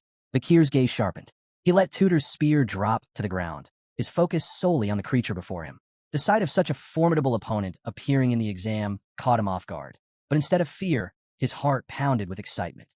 A grin spread across his face. Reaching for the hilt of Piggy's sword, he slowly drew the blade, ready to face the challenge head-on. Meanwhile, outside the magical barrier, the poisonous gas had thickened, making it impossible for the spectators to see what was unfolding inside. A heavy silence filled the air. No one knew what was happening. The students murmured anxiously among themselves, but the thick, poisonous fog made it impossible to see anything inside the stadium. Time was running out for the third phase of the exam. Even third-year students struggled to endure all three phases, so there was no way first years could survive this long. In a magical control room, one of the staff monitoring the stadium suddenly froze in shock. His reaction immediately caught the attention of the mustached man, who turned toward him, a mix of curiosity and unease on his face. "What's wrong?" he asked cautiously. The bald man, drenched in sweat, was at a complete loss. He turned toward the others, his voice shaking with panic as he made the shocking announcement. The general ant had been defeated. What's more, the students' vital signs were still stable. Professor Morg stepped forward, his eyes widening in disbelief. No one could process the fact that the powerful general ant had been taken down. A sinking feeling crept over Morg as he recalled just how dangerous that creature was. This wasn't some ordinary golem meant for students to defeat. It was a hidden obstacle, placed to ensure that no one could last the full hour easily. Rubbing his chin, he stared at the screen, trying to piece together what had happened inside the stadium. Just then, a commotion erupted. A man appeared, carrying a woman with striking purple hair over his shoulder. He rushed forward, shouting that he had found Professor Sadie, the one who held the key to the magical barrier. One of the higher-ups immediately demanded to know where she had been. The man hesitated, clearly panicked, before blurting out the truth. She had been found in an alley bar after the owner reported her for causing a scene and disrupting business. Professor Sadie, completely intoxicated, was drooling and unable to stand properly. She was, in short, a mess. Dolores clenched her fists and pointed angrily at the magic barrier. Her voice was sharp and unwavering as she gave a direct order. "Open it." A tense silence followed. Concern flickered in the others' eyes. No one knew if Tudor and the others were even alive. Despite the uncertainty, they used the key. Bit by bit, the magic barrier began to dissolve, allowing the poisonous gas to spill out into the open air. And with that, the Academy's midterm exam incident came to an end. The magical wall had been deactivated after exactly 42 minutes and 13 seconds. As the exhausted instructors rushed down to the stadium, their eyes were filled with shock and confusion. Before them, the battlefield was littered with the bodies of the fallen ants. None of them could believe what they were seeing. Somehow, a group of first-year students had taken down every single one of them. Just then, Dolores, overwhelmed with worry, rushed down to the stadium. Her eyes scanned the area anxiously as she called out for Tudor and the others. But as she ran forward, she suddenly froze. Right in front of her, amidst the lifeless bodies of the ants, lay Vakir, unconscious. Her eyes widened in shock, her mouth slightly agape. Her gaze locked onto him, studying his unmoving form in silence. Was he truly unconscious, or was he just pretending? A A question lingered in her mind. What was he even doing here? The truth was, Vakir was faking it. With his eyes shut, he remained perfectly still, making it seem as though he had collapsed during the battle. It wasn't exactly comfortable, but it was better than dealing with endless questions. Dolores let out a quiet breath. Though confused, she felt a sense of relief. As complicated as it was to process, she was just glad they hadn't lost a future hero. Just then, her friend appeared, camera in hand, grinning with excitement. She wasted no time, turning on the device and carefully capturing a shot of Vakir lying on the ground. Before long, his story spread across the academy. The boy who had thrown himself into danger to protect his classmates became the headline of Colosseo Academy's midterm exam coverage. A photograph featuring Tudor, Bianca, Piggy, and Sancho was also published.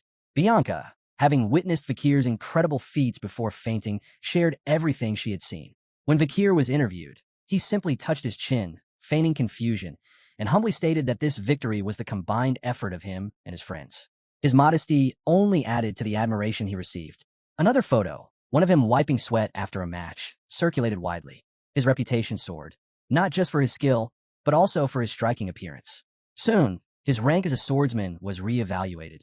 He was now officially recognized as a high-level expert. However, not everyone was convinced.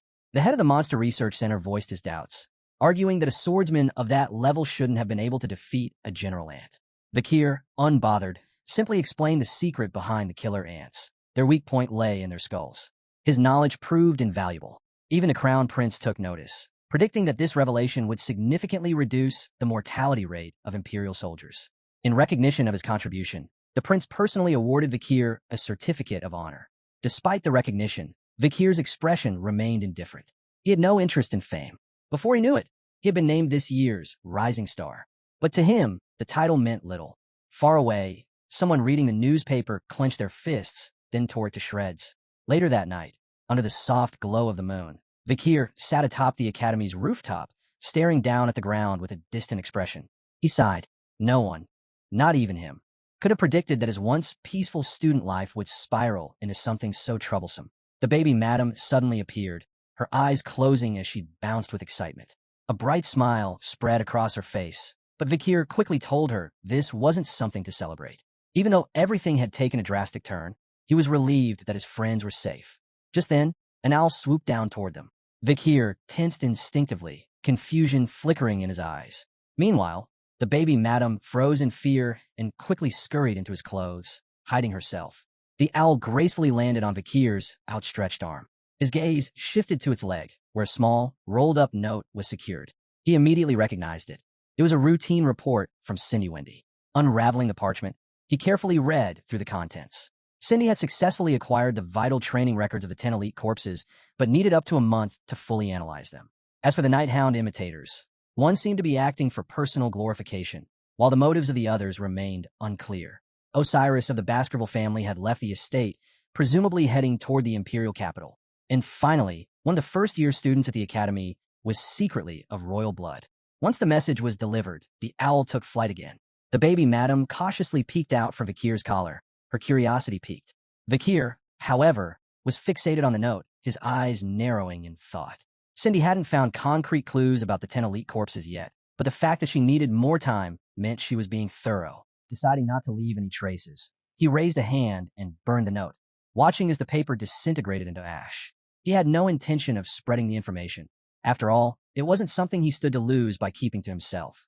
The ashes scattered in the wind, drifting off into the night. At that moment, a figure stepped forward, a woman in a skirt. Her eyes widened in astonishment. She had never expected to run into the Academy's hero in a place like this. Hearing her voice, Vakir snapped out of his thoughts, his attention shifting to her. It was none other than Sinclair. Under the star-filled sky, she smiled warmly. Closing her eyes, a soft blush coloring her cheeks, she asked, "So, is this what they call destiny?" Sinclair sat quietly on the rooftop, a hint of nervousness in her posture, but soon relaxed with a smile as she took in the night view. She was well known for her honesty and talent, one of the top performers in the Fire Corps, consistently outshining the rest. Vakir, however, stayed alert, his eyes filled with suspicion as he watched her carefully. He couldn't figure out why she was here so late. Above them, the sky sparkled with stars. Trying to ease the tension, Sinclair broke the silence. She hadn't expected to see Vakir here. It caught her off guard. This rooftop was her personal escape, a place where she came to gaze at the Milky Way whenever her spirits were low. Vakir's expression shifted. Realization hit him. He said he misread the situation completely. Sinclair glanced at him, her eyes softening, cheeks turning bright red. She hoped that maybe, just maybe, she'd run into him again here someday. Vakir felt her gaze and looked down, avoiding her eyes. He knew this rooftop could no longer be where he received messages from Cindy. It was compromised now. Then Sinclair smiled gently and reached out her hand, casually mentioning that people at the academy had been talking about him nonstop lately. Vakir didn't respond. Without lifting his head, he said coldly that he wasn't interested in what others had to say. But Sinclair brushed it off, saying there was nothing to be ashamed of. After all, people were naturally drawn to remarkable individuals.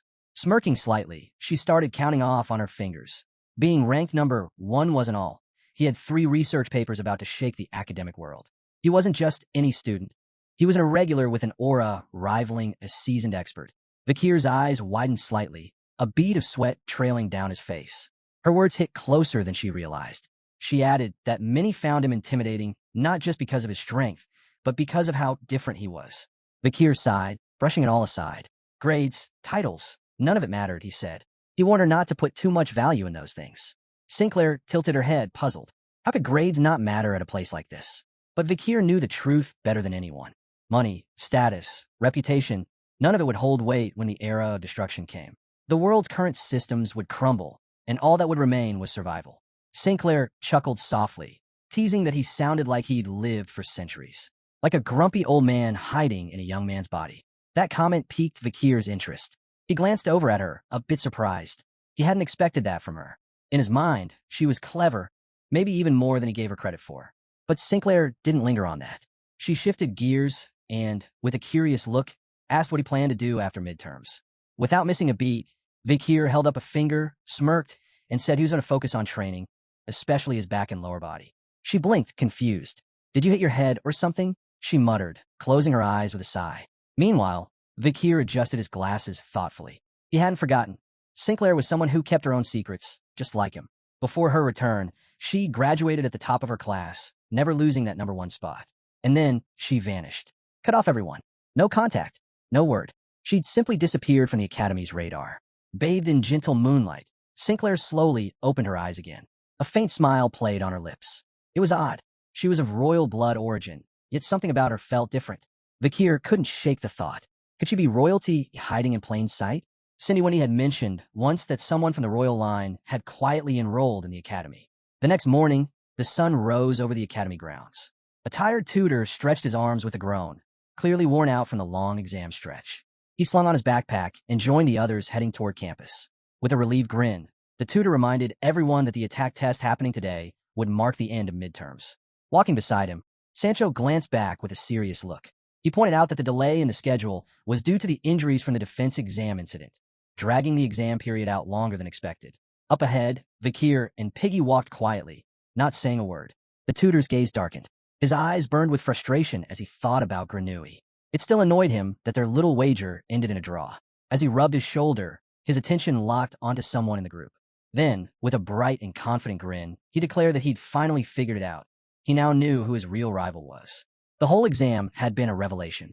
Vakir, walking quietly, raised a brow, confused. He had no idea what the tutor was going on about. Thanks to Vakir's actions, the group had avoided serious injuries, but it still irritated them. He'd been keeping his full strength hidden from his friends all along. In truth, Vakir was a high-level expert, quietly masking the depth of his power. Vakir turned his back to the group, but the 3 of them didn't let it slide. Each of them gave him a light punch, their way of holding him accountable. He glanced over his shoulder, his expression serious. He reminded them that they were forgetting something. He hadn't done it all on his own. Tutor raised both hands and closed his eyes with a sigh. "You're just too humble," he said with a chuckle. Changing the topic, Tutor suddenly asked if they'd heard about the latest act of terror by the night bloodhound. Vakir's eyes shot open, frozen in shock. Piggy calmly unzipped his backpack, pulled out a newspaper, and laid it out. This time, it was the students from the Varangian Training Center who'd been attacked. Vakir and Sancho both leaned in, their full attention on him. Neither said a word. Piggy opened the paper, and his face darkened as he read. The report stated that the attack had happened while the students were trying to track and restrain the night bloodhound. It had ended badly. According to the latest coverage, the night bloodhound had resurfaced once again, leaving destruction in his wake. a name now synonymous with chaos. He was considered the most dangerous villain in recent history. The article said the attack had taken place just the night before. The Varangian students, who were on an excursion into the Yellow Sea, had been ambushed. 10 were lightly injured, and another 10 were in serious condition, including the head of the training center. As they processed the news, the group began murmuring among themselves. Sancho folded his arms, raising a question. Was the Night Bloodhound's territory expanding? Still reading, Piggy noted that there were actually people out there supporting this man, despite everything he'd done. Tudor, thoughtful, placed a hand under his chin. What exactly was this guy's goal? Vakir stared at the ground, his mind spinning. His fist clenched tightly. It was clear now. His imitators had started to move. Anger flared in his eyes. There were 2 of them. One had gone quiet lately, but the other was ramping things up, gaining momentum. The group continued toward the academy. Sancho, Tudor, and Piggy walked on, chatting cheerfully. Vakir, on the other hand, remained tense, his thoughts weighing heavily. Security around the Night Bloodhound had intensified. If things continued like this, even future assassination attempts could be in jeopardy. The day had just begun, and students were already pouring into the academy. Vakir made up his mind. Once the exams were over, he'd track down the imitators and deal with them himself. Elsewhere on campus, the attack exams were underway. Unlike the defense exam, which emphasized teamwork and required groups of 4, this test was all about individual performance. Each student faced off one-on-one against a professor, more precisely, against golems controlled by the professors. The goal? Land clean hits, dodge effectively, block when needed. Every move earned points. Sancho stepped up first. Channeling his mana into his spear, he charged and struck the golem's barrier with force. These golems mirrored the combat style of the professors, all of whom were masters in their field. This wasn't just a test, it was real battle training. Behind the golem stood Professor Morg, arms folded, silently commanding the creature with precision. But the system had its flaws. A single professor could only handle 50 students at a time, which made scaling the exam difficult. Then it was Tudor's turn. Gritting his teeth, he charged with everything he had. His attack connected, the golem shattered. He stared at the result, surprised his power had actually worked. But Professor Morg wasn't impressed. He watched Tudor intently, his gaze sharp. "You've got a long way to go," he said. Suddenly, green roots burst from the ground. Tudor tensed up, but they were just a distraction. While he was focused on them, the golem reappeared, fist cocked back for a strike. Tudor gripped his spear tightly, noticing that the golem's speed had increased. Had the professor reinforced it physically? As the fist closed in, Tudor braced for impact, arms raised to shield himself, but it was a fake out. The real attack came a second later. A devastating kick crashed into his ribs, knocking the wind out of him. Fear flashed across Tudor's face as he crumpled to the ground, screaming in pain. His body twisted in agony. The golem stood over him. Professor Morg's voice cut through the silence. "Just because I'm a mage doesn't mean I can't use fists or feet." The golem reached down and pulled Tudor to his feet. "In battle, winning is everything. Even if you're a mage, use your fists, your legs, even your teeth if you have to." Tudor nodded weakly, grateful. After all participants finished, their scores were tallied. Everyone headed to the stadium, Tudor included, still worn out from the intense fight. From Ice Core Class A, Cadet Tudor, evaluated by Professor Morg, scored 12 clean hits, 20 dodges, 3 blocks, and no critical strikes. Final score, 35 points. Bianca sat there in disbelief, her hands slightly raised as if trying to grasp what just happened. She couldn't wrap her head around the fact that Tudor had actually outscored her. From Ice Core Class A, Cadet Bianca, evaluated by Professor Morg, had landed 7 attacks, performed 24 dodges, blocked none, and scored 0 critical hits. Her final score, 31 points. Frustrated, she jumped to her feet and pointed at Tudor, blaming the test format for her loss. One-on-one combat, she argued, was unfair to archers. Still seated, Tudor turned toward her, eyebrows furrowed. "Funny," he said. "I don't remember you talking about fairness when you racked up all the individual points during the defense exam." Their back and forth was cut off by sudden laughter coming from behind them. It was Grenouille, leaning casually with one hand on the seat. He raised the other, smirking. "Well, looks like this proves I'm the best out of us 3. From Ice Core Class A, Cadet Grenouille, also evaluated by Professor Morg, scored 11 attacks, 22 dodges, 2 blocks, and no critical hits. His final score, 35 points. Tudor blinked, confused. "What are you even talking about?" "You, and I got the same score." Grenouille's grin vanished. He jabbed a finger at Tudor, his voice rising. "Yeah, the same score in both the defense and attack exams." Then, his expression twisted into a triumphant grin. "But I still win. My theoretical grades are higher." Tutor's face went pale. That hit him hard. He slumped in his seat, overwhelmed. Losing to Granui had never even crossed his mind. Sitting beside him, Bianca gently rested a hand on his back. Honestly, she said, trying to cheer him up, we're lucky we got Professor Vinci Morg. She tapped her chin thoughtfully. The others got Professor Sadie. That caught Tutor's attention. His eyes widened with curiosity. Bianca, still picturing the scene, muttered that just thinking about Professor Sadie gave her chills. Her smile? Straight up unhinged. She was a notorious drunk who'd once vanished with a key bee of the magic wall. The older students described her as bizarre and totally unprofessional. She was, without question, the professor most students tried to avoid. Tutor stared at Bianca, stunned. How did someone like that even get hired at the academy? Bianca dropped her hand and looked away awkwardly. Well, she's actually insanely skilled. When she's not teaching, she works with law enforcement to catch high-level criminals. She paused for a moment, her mind drifting. She imagined the night bloodhound. She's even been involved in trying to capture people like him. Tutor's expression turned serious. His thoughts grew heavy. He knew his friends were strong, but after hearing that, he couldn't help but worry for them. Bianca placed both hands on the bench behind her and stared quietly at the sky. Her voice softened as she admitted this was exactly why she was worried. With a far-off look, she revealed something most didn't know. Professor Sadie was the last surviving relative of a fallen marquis. Rumor had it she resented students from powerful families, especially the talented ones. And that envy? It didn't just simmer. It exploded. Whispers around the academy claimed she had a habit of utterly destroying gifted students. At that same moment, in another part of the academy, chaos had already unfolded. Piggy's bloody body lay sprawled across the floor. A woman in heels coldly pressed her foot against his head. Standing beside her was a golem, identical in appearance, stepping forward, adding to the tension in the room. Across from her stood a group of horrified students. One of their peers had just collapsed, and fear was written all over their faces. This didn't feel like an exam. It felt like a massacre. The door slammed shut behind them. Panic set in. Students rushed to it, pounding desperately, trying to escape. They wanted out. They wanted a different professor. Anyone but her. Professor Sadie, one hand casually on her hip, the other tracing her lips, stood atop Piggy's unconscious form. To her, this year's batch of cadets were nothing but cowards. Cadet Piggy, from Ice Corps Class B, evaluated by Professor Sadie, scored absolutely nothing. 0 attacks, 0 dodges, 0 blocks, 0 critical hits. Final score, 0. Beside her was Sinclair, bloodied and unconscious. Her result? Also 0 in every category. Not far from them was Sancho, his body in the same broken state. He too had failed to register even a single move. Another 0. Sadie let out a breath and slowly drew out a whip, scanning the terrified students. Most had already fled. To her, this was just a waste of time now. But one student remained. One cadet stood up and faced her. Vakir, his eyes locked on hers, sharp and unwavering. Sadie touched her cheek, licked her lips, and smiled darkly, hungry for battle. Then she gave the order. Come. 30 minutes earlier, Vakir and the others sat waiting for their turn. Sancho cracked his fingers, eyes gleaming with anticipation. He couldn't stop grinning. Finally, the attack exam was about to begin. Next to him sat Vakir, arms crossed, silently watching Sancho's energy build. Behind them, Piggy looked puzzled, unsure what to make of it all.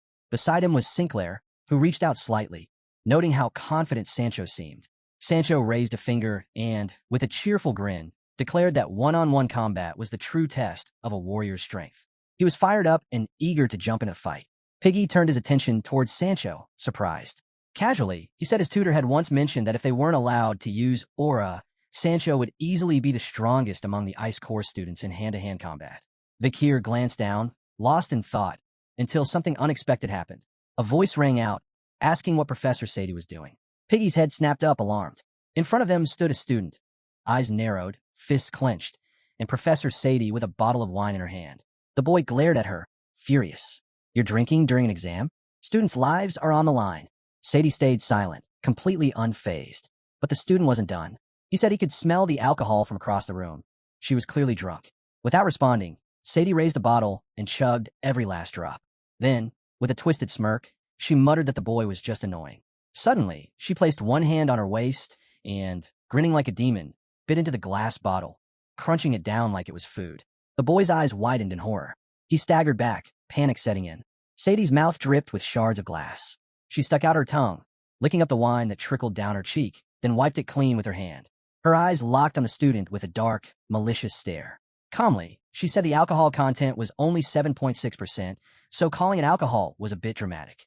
Watching this unfold, Sinclair gasped and covered her mouth, visibly shaken. Piggy, beside her, stared in disbelief. The rumors were true.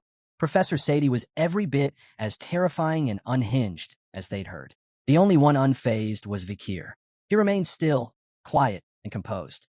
People like her? He'd seen them before, many times. This wasn't new to him. Sadie pulled out a sheet, pointed at a student's name with a smile far too eager, and declared it was time to begin. The first name Professor Sadie called was Sancho. Instead of fear, Sancho's face lit up with excitement. He grabbed his weapon, stood tall, and marched forward, ready for battle. Seeing this, Sinclair and Vakir stood up, tense.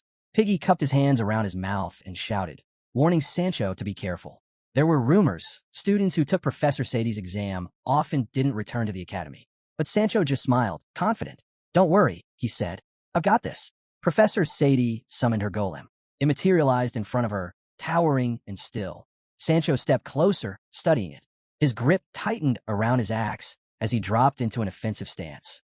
A warrior's will, he said with conviction, can never be broken. His excitement grew. He didn't fear her. He admired her. I'm ready to learn, he said. And with that, the exam began. Sancho launched himself into the air, axe raised, descending fast with full force aimed straight at the golem. Sadie lowered her gaze to the ground. A slow, twisted smile crept across her face. After a moment of stillness, she repeated his words in a mocking tone. The will of a warrior is unbreakable. Then it happened. Sancho's attack connected, but something went wrong. Sinclair gasped, hand over her mouth, eyes wide in disbelief. Piggy staggered backward, stunned. Even Vakir, composed Vakir, was frozen in shock. He had never seen anything like this before. Through the swirling smoke, the outline of the golem became clear. It stood unmoved, gripping Sancho by the neck. His body hung limp, unconscious and drenched in blood. Every student in the room was paralyzed. This wasn't a test. It was a nightmare. Professor Sadie's golem lifted Sancho like a rag doll. She tilted her head, almost disappointed. Looks like my toy broke, she said coldly. Her hands moved in rhythm with two glowing magic circles, controlling the golem with disturbing ease. Her eyes sparkled with Alice energy as she turned to the rest of the students. With a cruel smile, she asked, So, does this mean Sancho's disqualified as a warrior? Vakir's expression hardened. He stared at her, trying to understand what she was really after. The golem dropped Sancho's body, letting it slam against the floor with a sickening thud. Vakir and Piggy rushed forward, lifting him between them, slinging his arms over their shoulders. Piggy begged him to wake up. Sinclair stepped forward, face twisted with anger. She extended her arm protectively, placing herself between the teacher and the others. Her voice trembled with fury.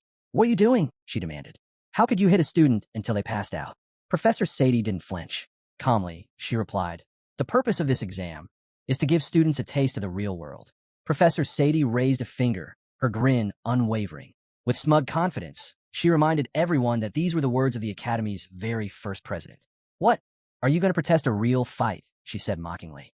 Then, she pointed directly at Sinclair. You're next, she declared. Let's see what the Ice Corps leader can do.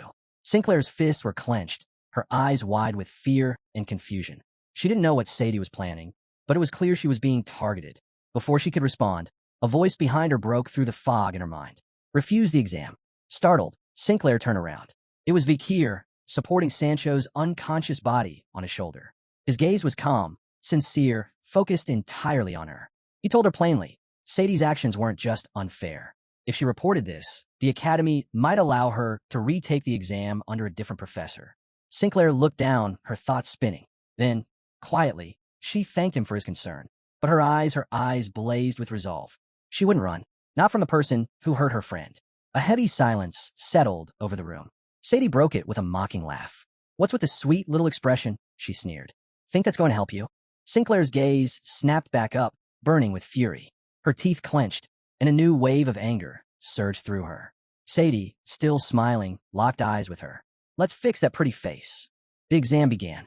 Sinclair stepped forward, dropping into a battle stance, her body pulsing with power. Magic circles began to spin and form all around her. She stretched her hands toward the sky, unleashing a powerful wave of mana. Sadie's eyes widened, genuinely caught off guard. This girl could cast third-class spells at her age? For a moment, she said nothing. But then, a wicked grin returned to her face. As expected, from the next accessit, she whispered. Her eyes glinted with malice. Suddenly, her golem vanished, then reappeared directly beneath Sinclair, winding up for a devastating punch. Sinclair, still focusing her spell, realized too late that the golem was closing in. Her expression shifted to panic. Ever felt a mana backlash? Sadie asked with a smirk. Before Sinclair could even raise her guard, the golem's fist slammed into her stomach. The magical circles around her shattered instantly. The mana she had gathered burst out in reverse, ripping through her body. It surged violently through her mouth, her nose, even her eyes. Blood followed. The pain was instant and overwhelming. She collapsed to the ground, clutching her chest as her whole body trembled uncontrollably. She couldn't stop drooling, the agony stealing her breath. The price of her magic was too high. The golem stepped closer to Sinclair, peering down at her broken, trembling body. Professor Sadie's voice cut through the silence, taunting, sharp. So, she asked, watching Sinclair. Hurts more than you thought, doesn't it? Sinclair could barely lift her head, her body still convulsing from the mana backlash. Sadie's cruel smile widened. If you're unlucky, she said with a laugh, you might not be able to use magic ever again. That thought, Sinclair losing her ability, was a game to her. And wouldn't that be something? She added, mockingly. The next accessit of Ice Core, useless. Without warning, the golem delivered a brutal kick to Sinclair's side, sending her rolling across the floor like a rag doll. Blood stained the ground behind her. She better pray that doesn't happen, Sadie said coldly. All that hard work? And for what? Just another commoner trying to rise too high. Piggy, watching from a distance, couldn't take it anymore. Fear filled his eyes, but worry pushed him forward. He rushed towards Sinclair, desperate to see if she was still conscious. Vakir stood still, staring at her in silence. His expression had hardened. The moment had come. It was Piggy's turn to face the exam. He stepped forward, sword in hand. He wore a confident smile, but his body betrayed him, trembling with fear. Still, he gripped his sword tightly. Sadie scoffed, one hand on her hip, the other lazily pointed at him. And who is this little piece of trash? She sneered. Doesn't even know how to hold a sword. Sweat poured down Piggy's face. But even then, he didn't back down. His eyes held something else, determination. He wasn't going to run. Not today. Sadie's golem began to move toward him. This was his chance. His moment to prove that the strength buried under his timid appearance was real. But before he could even lift his weapon, crack. The golem struck first, shattering Piggy's blade with a single, crushing kick. The broken sword clattered across the floor, its tip embedding itself meters away. Piggy stared, stunned. Then, before he could react, a second blow came. The golem launched a vicious kick under his jaw, lifting him off the ground. His body arced through the air, helpless. As he hung there, dazed, the golem raised its foot again, heel aimed at his head. From below, Sadie laughed. Trash stays trash, no matter how much it fights. Those words made Vakir's fist tighten. A vein pulsed along his temple. Piggy crashed to the ground, unmoving. Blood pooled beneath his head. Sadie walked up and planted her heel on him, just as she had with the others. Another student down. In the crowd, a blonde-haired cadet was frozen in disbelief. Nearby, a black-haired student clutched his head, unable to comprehend what was happening. Was this really a test? The remaining students panicked. They ran to the door, slamming against it, screaming for help. But it wouldn't open. They wanted out. They wanted another professor. Anyone but her. Piggy lay motionless on the floor, blood covering his head. Vakir approached quietly, eyes locked on him, saying nothing. Sancho sat nearby, his eyes swollen and dark. Sinclair was barely upright, her body battered and bruised. Something shifted in Vakir. His calm exterior began to crack. Rage simmered beneath the surface. Professor Sadie stretched out her hand toward the wounded students, then turned away with a twisted grin. Cowards, she sneered. All of you. She turned back to the list to call the next student, but then paused. Something had caught her attention. Vakir stepped forward, with arrows slung across his back. He pulled out his bow and stood before her. His posture said everything. He was ready, eyes fixed on the ground. He quietly stated that he would be the next to take the exam. Sadie's expression shifted. Her brows lifted in surprise, then slowly curved into a grin. This was interesting. A little eager, aren't we? She said, amused. I haven't even finished with the appetizer. And here comes the main course. All eyes in the room turned to him. The students at the door stopped pounding, their attention locked on Vakir. He wasn't just anyone. He was the rumored prodigy of the academy, a supposed high-ranking sword expert. But now he stood with a bow in hand and a vengeance in his eyes. The students whispered among themselves. It was madness to use a bow in close-range combat. No one used them in one-on-one fights. But Vakir didn't flinch. The exam began. Sadie's eyes lit up. Hurting talented students was her favorite sport. She guided her golem forward, fast, aggressive. This was the top student. Breaking him will be delicious. Vakir watched silently, drawing an arrow from his back. The golem charged, arm raised, fingers stretching toward him, ready to grab and crush. She wanted to hear him scream when his bones snapped. But Vakir moved first. He knocked the arrow, eyes burning with hatred. And just as the golem was about to reach him, he let it fly. In an instant, everything changed. The arrow didn't fly straight. It curved. It struck hard, slicing into the golem's shoulder with unnatural force, sending a deep fracture through its thick armor. Sadie's eyes went wide. She stumbled back, the spell disrupted. The golem froze mid-charge, just inches from Vakir. The students at the door turned, stunned. Mouths dropped open in shock. Then they saw it. The arrow hadn't stopped at the golem.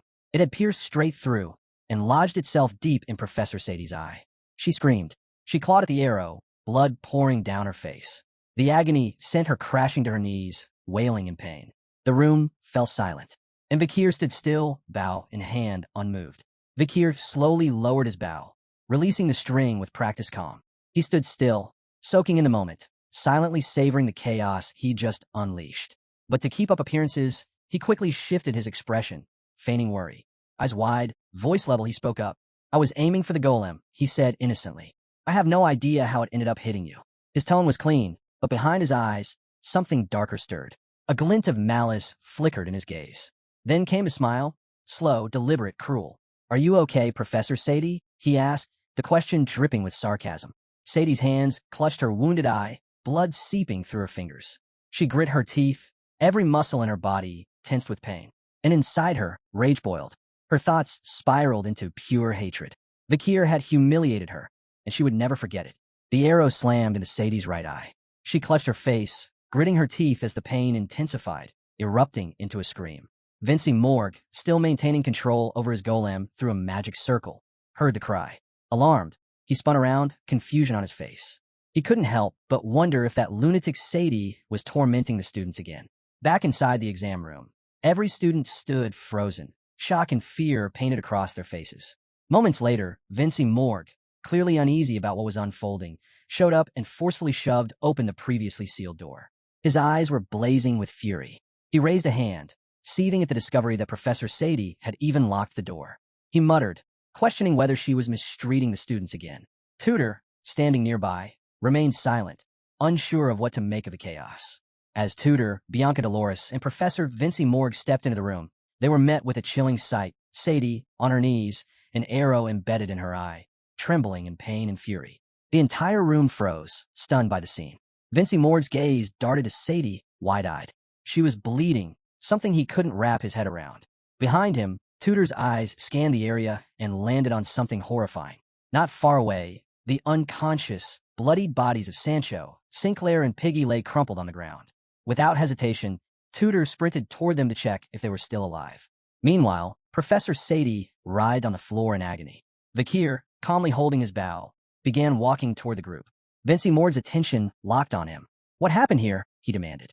Behind them, Sadie's golem stood still. Vakir turned and, with a steady look, explained. During the exam, the golem had suddenly attacked. Acting on instinct, he fired an arrow, which passed through the golem and struck Professor Sadie. Still unsure, Morg turned to inspect the golem in silence. Doubt lingered on his face. His eyes returned to Sadie, this time truly surprised. He'd seen students injured before, but never a teacher. Sadie's eyes burned with hatred as she stared daggers at Vakir, her jaw clenched tight. The injured teacher was leaving Morg unsure whether to see this as karma or just misfortune. Vakir stood firm in front of her, fists clenched, his face showing no trace of regret. The point tally came in. From Class B of the Ice Corps, Cadet 256, Vakir scored 1 hit, 0 evasions, 0 defenses, and a single critical strike, earning him 11 points. Meanwhile, the unconscious bodies of Sancho, Sinclair, and Piggy were gently gathered. Dolores knelt beside them, hands outstretched, channeling golden, healing energy that shimmered around their battered forms. She watched in silence, eyes full of concern. As the light enveloped them, their wounds began to slowly mend. Upon closer examination, Dolores noted Sinclair had internal damage from disrupted mana flow. Sancho was covered in bruises, and Piggy's jaw had been completely shattered. With increased focus, she intensified the healing energy, knowing these kinds of injuries had no place in a student exam. Tutor, visibly worried, turned to Dolores and asked if they'd be all right. She met his gaze and gently assured him that thanks to his quick action, they would all make a full recovery without lasting harm. Bianca, standing silently beside Tutor, said nothing. He crouched to take a closer look at the wounded students, and both he and Bianca finally let out a breath of relief. Dolores rose, her hands clenched, her expression distant. Without a word, she turned and walked away. On the nearby stairs, Professor Sadie sat holding her injured eye, slowly removing her hat. Dolores approached, reached out, and calmly asked to examine the wound. Studying her, Dolores said plainly that once she recovered, she intended to report Sadie to the student council for using excessive force during an exam. But instead of reacting with guilt, a wicked grin crept across Sadie's face. She looked up and asked if Dolores was truly the saintess from the prestigious Quo Vadis family. Dolores, troubled, reached out to begin healing the wound, but was suddenly halted. Sadie yanked the arrow from her own eye, causing blood to pour from it. Dolores froze, stunned by what she'd just witnessed. Then, Sadie did the unthinkable. She brought the bloodied arrow to her mouth, her eyes gleaming with twisted excitement. With a malicious smile, she refused Dolores's help. The watching students recoiled in fear and disgust. Across the room, Vincey Morg's glare hardened. His jaw tightened as he stared at her, seething. Professor Sadie rose to her feet, blood still trailing from her eye. Without looking back at Dolores, she began walking away. In a cold tone, she said if Dolores planned to punish her, so be it, but it would be wiser to wait until the day that punishment was lifted. Dolores watched in silence, unsure what to make of her words. A grin crept across Sadie's face. Lately, she found many things amusing, especially the mysterious night bloodhound that had stirred up chaos across the Empire. As she passed Vakir, she tilted her head slightly and asked with a smile, "Your name's Vakir, isn't it?" But he didn't respond. His gaze stayed fixed on the ground, lost in thought. She walked on, her tone turning haughty as she promised to remember his name, confident they would cross paths again. Vakir finally looked up, eyes lit with anticipation. He wasn't afraid. He was eager for that day to come. With that, the curtain closed on the grueling midterm exam. When the results were posted, crowds of curious students gathered around the board. At the top of the rankings was Sinclair. Second place went to Granui, followed by Tudor in third, Hybero Luke Baskerville in fourth, Bianca in fifth, and Middleborough Luke Baskerville in sixth. Sancho claimed seventh, Lowborough Luke Baskerville eighth. Vakir landed at 21st, and Piggy, trailing far behind, sat at 199th. Students who'd lost points during the attack exam, thanks to their unfortunate run-ins with Professor Sadie, were allowed a retake courtesy of the other instructors. Among them were Sancho, Piggy, and Sinclair, who, after his scores were restored, officially became the top first-year student. But despite that, all eyes were on someone else. As a brown-haired student walked through the corridor, one boy placed a hand on his friend's shoulder, pointing ahead in disbelief. "Is that him?" he asked. It was Vakir. Now, every head turned as he passed. Whispers followed him. Girls smiled. He had become the talk of the academy, the only one who'd landed a clean, critical strike on Professor Sadie, the one who'd taken her eye. The terror they once felt toward Demon Sadie was fading. In its place, Vakir had become a symbol of courage. They called him the Ice Slayer, a genuine hero in their eyes.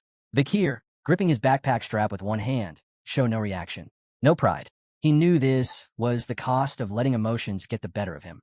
Once he distanced himself from the crowd, his demeanor shifted. Serious now, he let his thoughts drift toward the night bloodhound. His daytime life was nothing but a bridge to his true existence after dark. He tried to stay out of things like this. But that day, when he saw those kids being treated like garbage, he'd acted without thinking. While Vakir was lost in thought, a red-haired girl nervously walked up to him. Adjusting her hair, she shut her eyes and shyly held out a love letter. Her voice snapped Vakir back to reality. He blinked, gaze falling to the letter in her hand. Just as she was about to give it to him, a student came dashing toward them. In a flash, Hybero Luke Baskerville appeared, snatching the letter straight from the girl's hand, using his mouth. Both Vakir and the girl froze, utterly confused. Then, like a wild dog, Hybero Luke Baskerville tore the letter apart with his teeth. Middleborough and Lowborough showed up next, stepping in front of the girl. Their eyes locked on her as they coldly demanded to know who she was to get in their way. The girl began to tremble. Vakir stared at the scene, baffled. His eyes widened. What were they doing? The Baskerville triplets had now surrounded him, forming an impromptu escort as they marched him down the hallway, shoving aside anyone who stood in their path. "Move or vanish," they warned. Other students watched from the sidelines, intimidated by the display. Meanwhile, the triplets grinned, convinced they just pulled off something heroic. Vakir, trailing behind them, couldn't help but silently commend them. Odd as they were, they'd handled it well. Later, Vakir made his way to the newspaper club. He stepped inside, slipped off his backpack, and wore a calm, composed look, determined not to let anything ruin his mood. But the moment he looked ahead, his eyes widened. There, bathed in sunlight, sat Dolores, deeply immersed in a newspaper. She didn't even notice him come in. He took a seat nearby, puzzled by her intense expression. "What are you reading to be frowning like that?" he asked. Startled, she snapped out her trance. A bit flustered, her cheeks tinged pink, she looked at him and asked when he'd walked in. "Just now," Vakir replied casually. "Didn't feel me come in?" He glanced at the paper. "Is there anything in there about the night hound?" Dolores set the newspaper down and rested her hands on it. Quietly, she explained, the night hound had reportedly destroyed the imperial capital's monument, the central clock tower, and even damaged the royal memorial. Though no solid evidence existed, the authorities blamed all of it on the night hound. Her voice softened, and her eyes dimmed with sadness. She admitted that the public's view of the night hound was strange, conflicted, confused. Vakir studied her closely, intrigued. The idea that someone might actually believe in him brought him more comfort than he expected. He picked up the newspaper and began reading silently. The article described the clock tower as a powerful symbol of peace and order, something citizens looked at daily. And now, that symbol lay in ruins. Vakir came to a quiet realization. There were deep-rooted grudges festering beneath society's surface. Whoever was behind all this wasn't just following orders. His eyes narrowed, filled with suspicion. His thoughts drifted to Cindy Wendy, imagining her with her hand thoughtfully under her chin. He recalled what she told him yesterday. Contact with their informants had suddenly gone cold. That was too strange to ignore. Resting his head in his hands, Vakir sank into thought. Dolores quietly picked the newspaper back up, eyes scanning the page once more. Meanwhile, Vakir debated his next move. He needed to clean things up, but should he start investigating? Hours passed, and night finally fell. Boots clacked softly on the rooftop. Vakir stood there, disguised as the night bloodhound. He had come to the royal memorial, where heroes of the empire were buried. The cemetery, surrounded by stone walls, looked peaceful under the moonlight. He stared at the monument in silence, mind steady. This wasn't just any graveyard. It was a resting place shared by the honored dead. Then a thought struck him. The ninth corpse, Dantalion, was supposedly hidden near the Indulgentia orphanage. Maybe this wasn't a coincidence after all. He stepped toward the cemetery entrance, where a silver cross marked the path. With quiet curiosity, he examined it before sitting down, his back resting against a tombstone. The moon illuminated the grounds. In that moment, it all clicked. He understood why Cindy Wendy's informants had gone missing. The cemetery was crawling with zombies, each of them rated at a Class C threat, about 1.7 meters tall. These creatures, known as the Rotten Ones, had appeared across the continent. They came from mass graves, war zones, abandoned buildings, even sewers. One zombie opened its mouth and let out a low roar. Vakir didn't know what crimes these people had committed in life to end up like this, but he recognized some of them. A few had once worked for Cindy Wendy. Without hesitation, he reached for the weapon slung across his back. His eyes lit up. It had been a while since he'd used Anubis. He began unscrewing its pieces. The weapon was lightweight and easy to carry. He still couldn't believe On had handed him something like this. He drew his bow, his piercing gaze locking on the targets. With precise aim, Vakir loosed mana-charged arrows, striking 3 zombies in the head. They collapsed instantly. As the corpses lay scattered, he stepped forward. "This," he muttered, "is far beyond the training arrows they handed out during exams." People liked to say masters weren't picky about their weapons. That was a lie. Just then, a strange scent drifted through the night air. Vakir stopped in his tracks. His eyes widened. That smell, it was undeniably demonic. But something was off. It wasn't sharp or overwhelming like usual. It was faint, diluted, like it had been mixed with something unnatural. Without hesitation, he launched into a sprint, following the trail. The scent led straight toward Indulgentia Orphanage. Meanwhile, inside the orphanage, a woman wearing a skull-shaped mask stood over a magic circle etched into the floor. She stretched out her hand, summoning a surge of dark energy. The air around her rippled as malicious mana began to swirl. From within the circle, a figure began to rise, a red-haired woman slowly emerging through the arcane glow. The masked woman reached out again, channeling her power into the weakened newcomer. The red-haired girl's eyes were filled with fatigue, her body nearly spent. The masked figure stared at her in disbelief. A mere thief had dared to steal from Dantalion? She wrapped her arms around the girl, rose, and whispered an apology, sincere and soft. She had failed to protect her once again. Her eyes flared with resolve. Holding Rose close, she made a vow under her breath. She would never let them take what she loved again. She would burn through her enemies, human or beast, until none were left standing. She was the 8th corp, on the 3rd floor of the orphanage dormitory, what was left of it after Vakir's brutal clash with Dantalion. The moonlight spilled through the broken walls, casting pale light on the ruins. Sarah stood silently in the dim light, holding the red-haired woman gently by the arms. The woman couldn't speak, worn down, barely conscious. Sarah looked at her with quiet sincerity and said her gift, the ability to find the one she sought, was truly valuable. But Sarah's eyes were heavy with sorrow. She had found Rose, but the other person she longed to find remained lost, no matter how far she searched. Rose's tired eyes flickered, barely able to focus. Sarah reached up, tucking a loose strand of hair behind her ear. If she wanted to fully harness the power granted by her contract with a demon, she would have to do the unthinkable, completely pass through the gates of death. She was already halfway there. There was no time left. She had to master every ounce of this power. Just then, footsteps echoed down the hallway, heavy boots striking the floor. The air grew thick. A suffocating aura filled the space. Vakir stepped from the shadows, his presence overwhelming. His eyes burned with killing intent. "Don't move," he commanded. Sarah froze in place. The pressure from his energy locked her body in fear. Rose didn't move either. Her eyes widened in shock, fear flooding her expression. Sarah quickly stepped in front of Rose, extending an arm to shield her. Whoever this was, he'd gotten this close without her sensing him. He had been watching them, completely unnoticed. From the darkness, Vakir emerged fully, bow in hand. His eyes glowed with focused rage as he charged a mana arrow. "You're going to answer my questions," he said coldly. "If you move, you're dead. If you say anything I didn't ask, you're dead." The mana arrow hummed with energy, aimed straight at her. She smelled of both demon and human. "What are you?" Vakir asked. S stood tall, expression calm.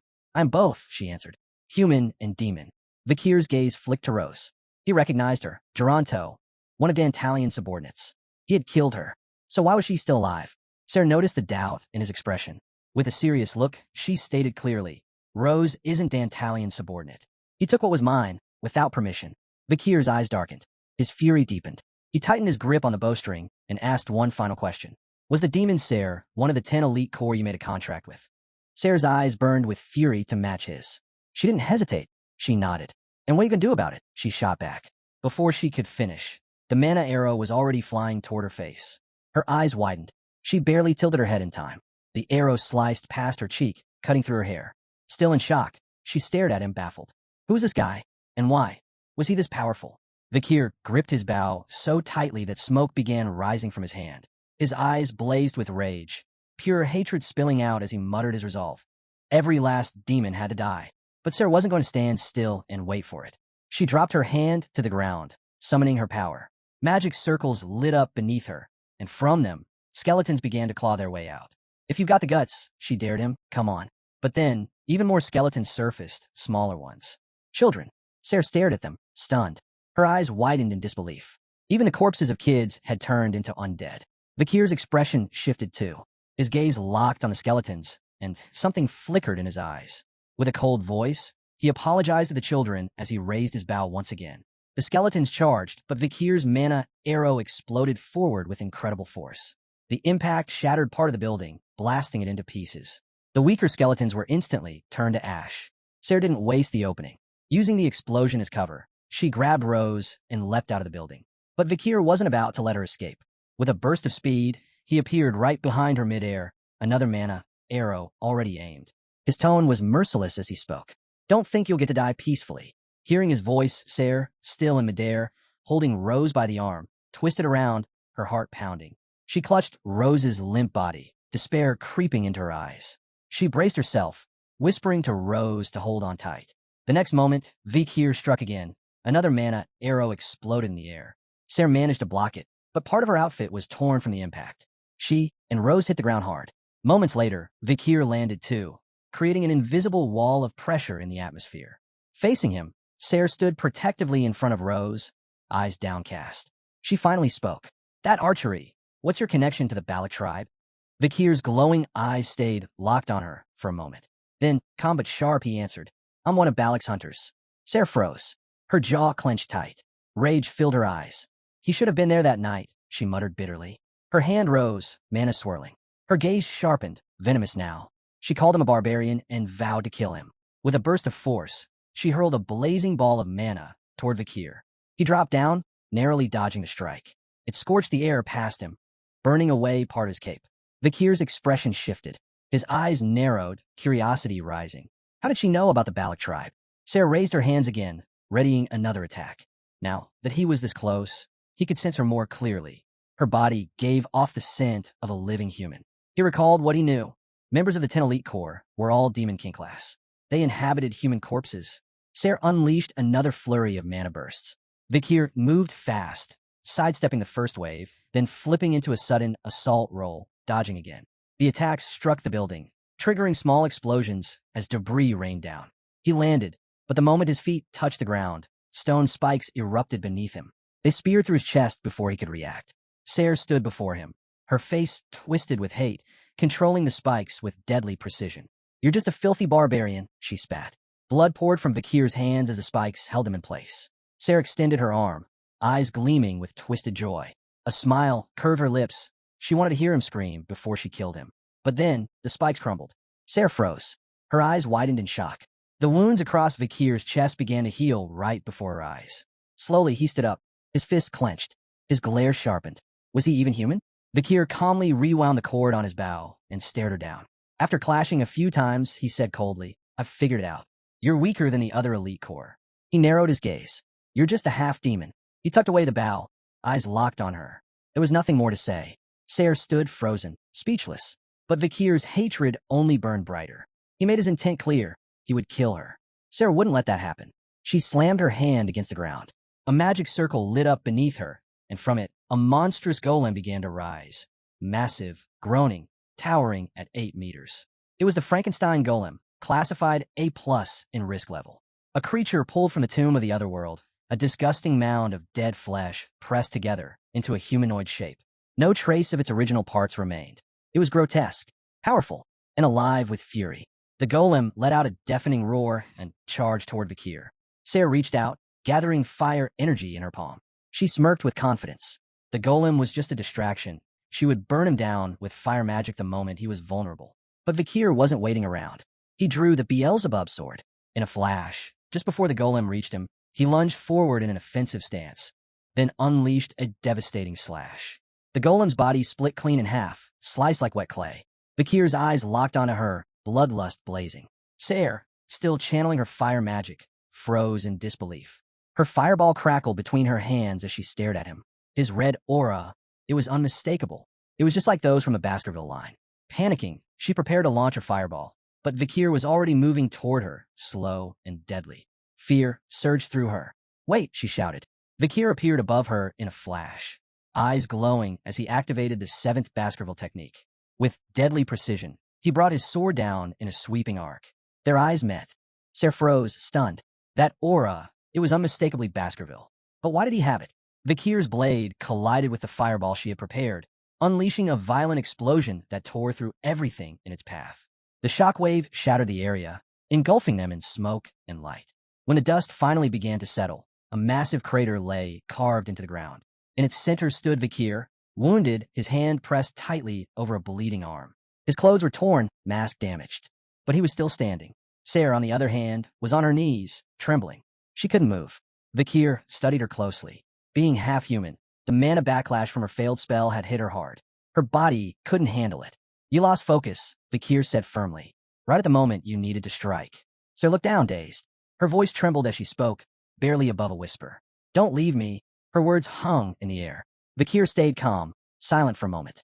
Then he asked, "Why did you make a deal with a demon?" The impact of the battle tore a massive crater into the ground, right next to the orphanage dorms. At the center of the wreckage stood Vakir and Sarah, surrounded by thinning smoke. Sarah's on her knees, barely holding on. Vakir locked eyes on her and slowly raised his sword.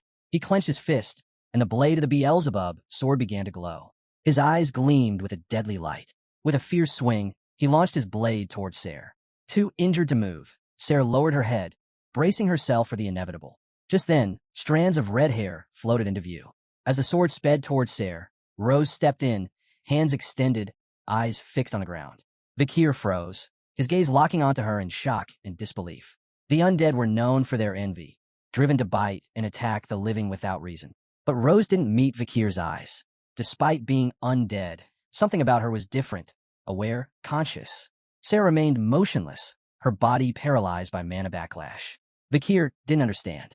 Why had the corpse queen and this woman both suddenly stopped fighting? Suddenly, a bright light beamed down on the crater. A guard's voice rang out. They'd located the intruders.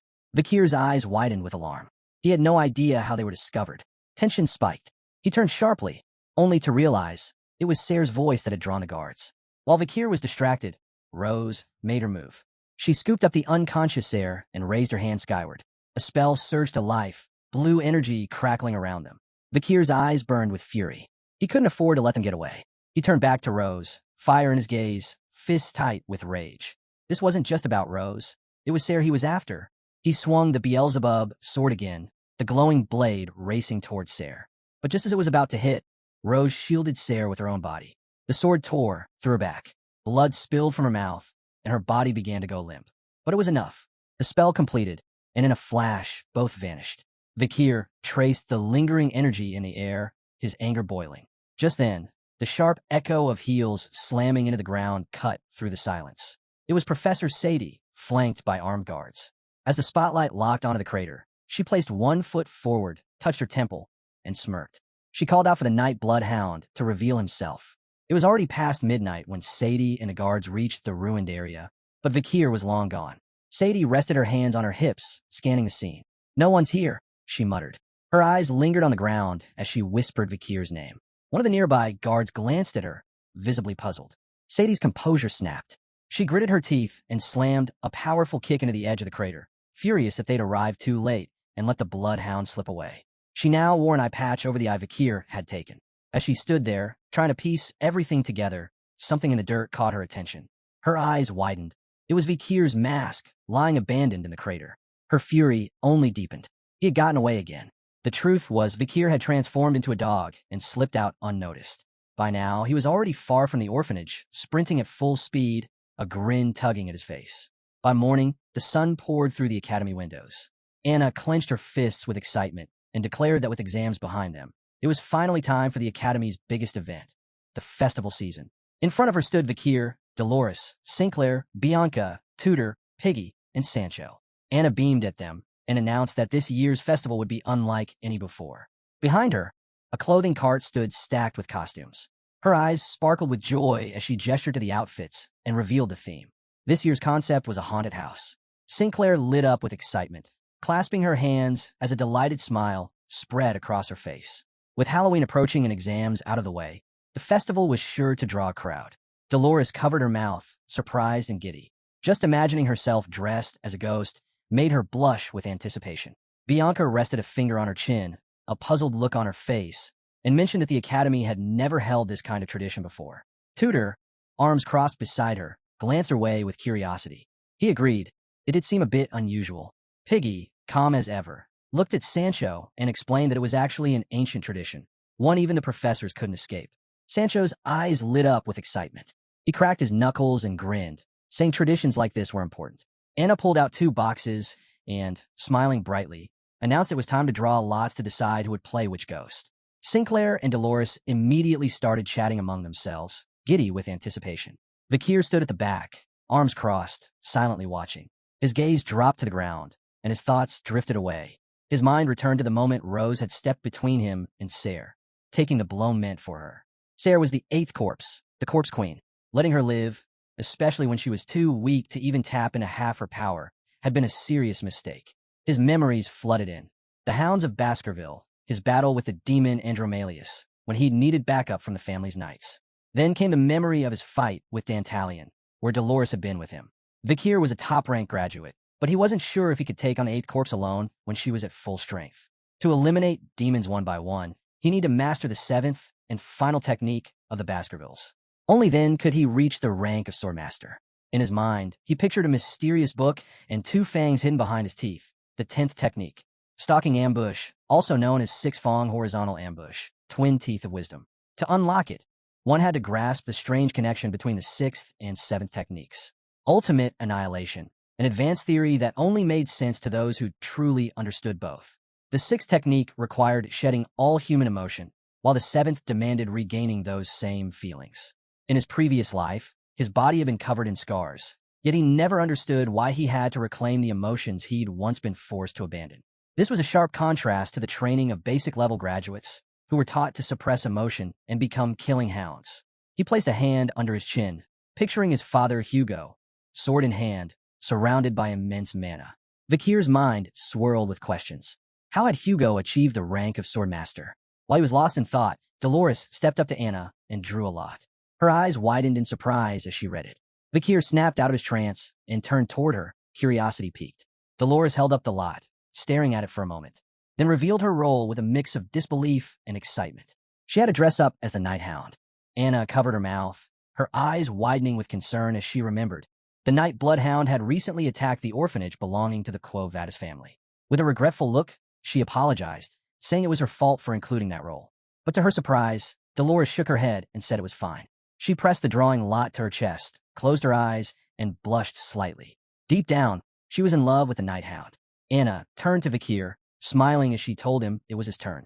Come on, she said. You're the center of attention here. Vakir touched his cheek, clearly unsure. He reached into the box, feeling the pressure as everyone around him laughed and enjoyed the moment. It hit him. They were all still young. They were just having fun. He pulled out a lot, and the second he read it, his expression changed. Fear flashed through his eyes. He stared at it in stunned silence, unsure how he ended up with this role. Dolores turned away from the group, while Anna and Sinclair exchanged glances, curiosity taking over. What did you get? They asked eagerly. Bianca appeared too, resting her hands on their heads, just as curious to know what Vakir's costume would be. But he said nothing. Something about that drawing lot shook him. There was a festival tradition he'd completely forgotten from his past. The day the festival arrived, the academy was alive with costumes and laughter. Night had fallen, and the air buzzed with excitement. In one corner of the festival was a bar, Lukian's bar, where students had gathered, fists raised in celebration. At the center of it all was Tudor, dressed in full Valkyrie attire. With a rose in his mouth and his arm extended dramatically, he turned to a woman at the bar. Care to share poems and drinks with me, my lady? He asked with flair. Sancho was nearby, dressed as a chef. With one hand holding a plate and the other stirring a pot of stew, he welcomed everyone with a wide grin. Come on in. Free servings of hot-blooded stew for everyone, he called out. It'll make your blood boil like a true warrior. Sinclair, decked out as a vampire, placed a hand over her chest, her smile radiant. The bar's going to shine tonight, she said. I'll be waiting for anyone who wants to stop by.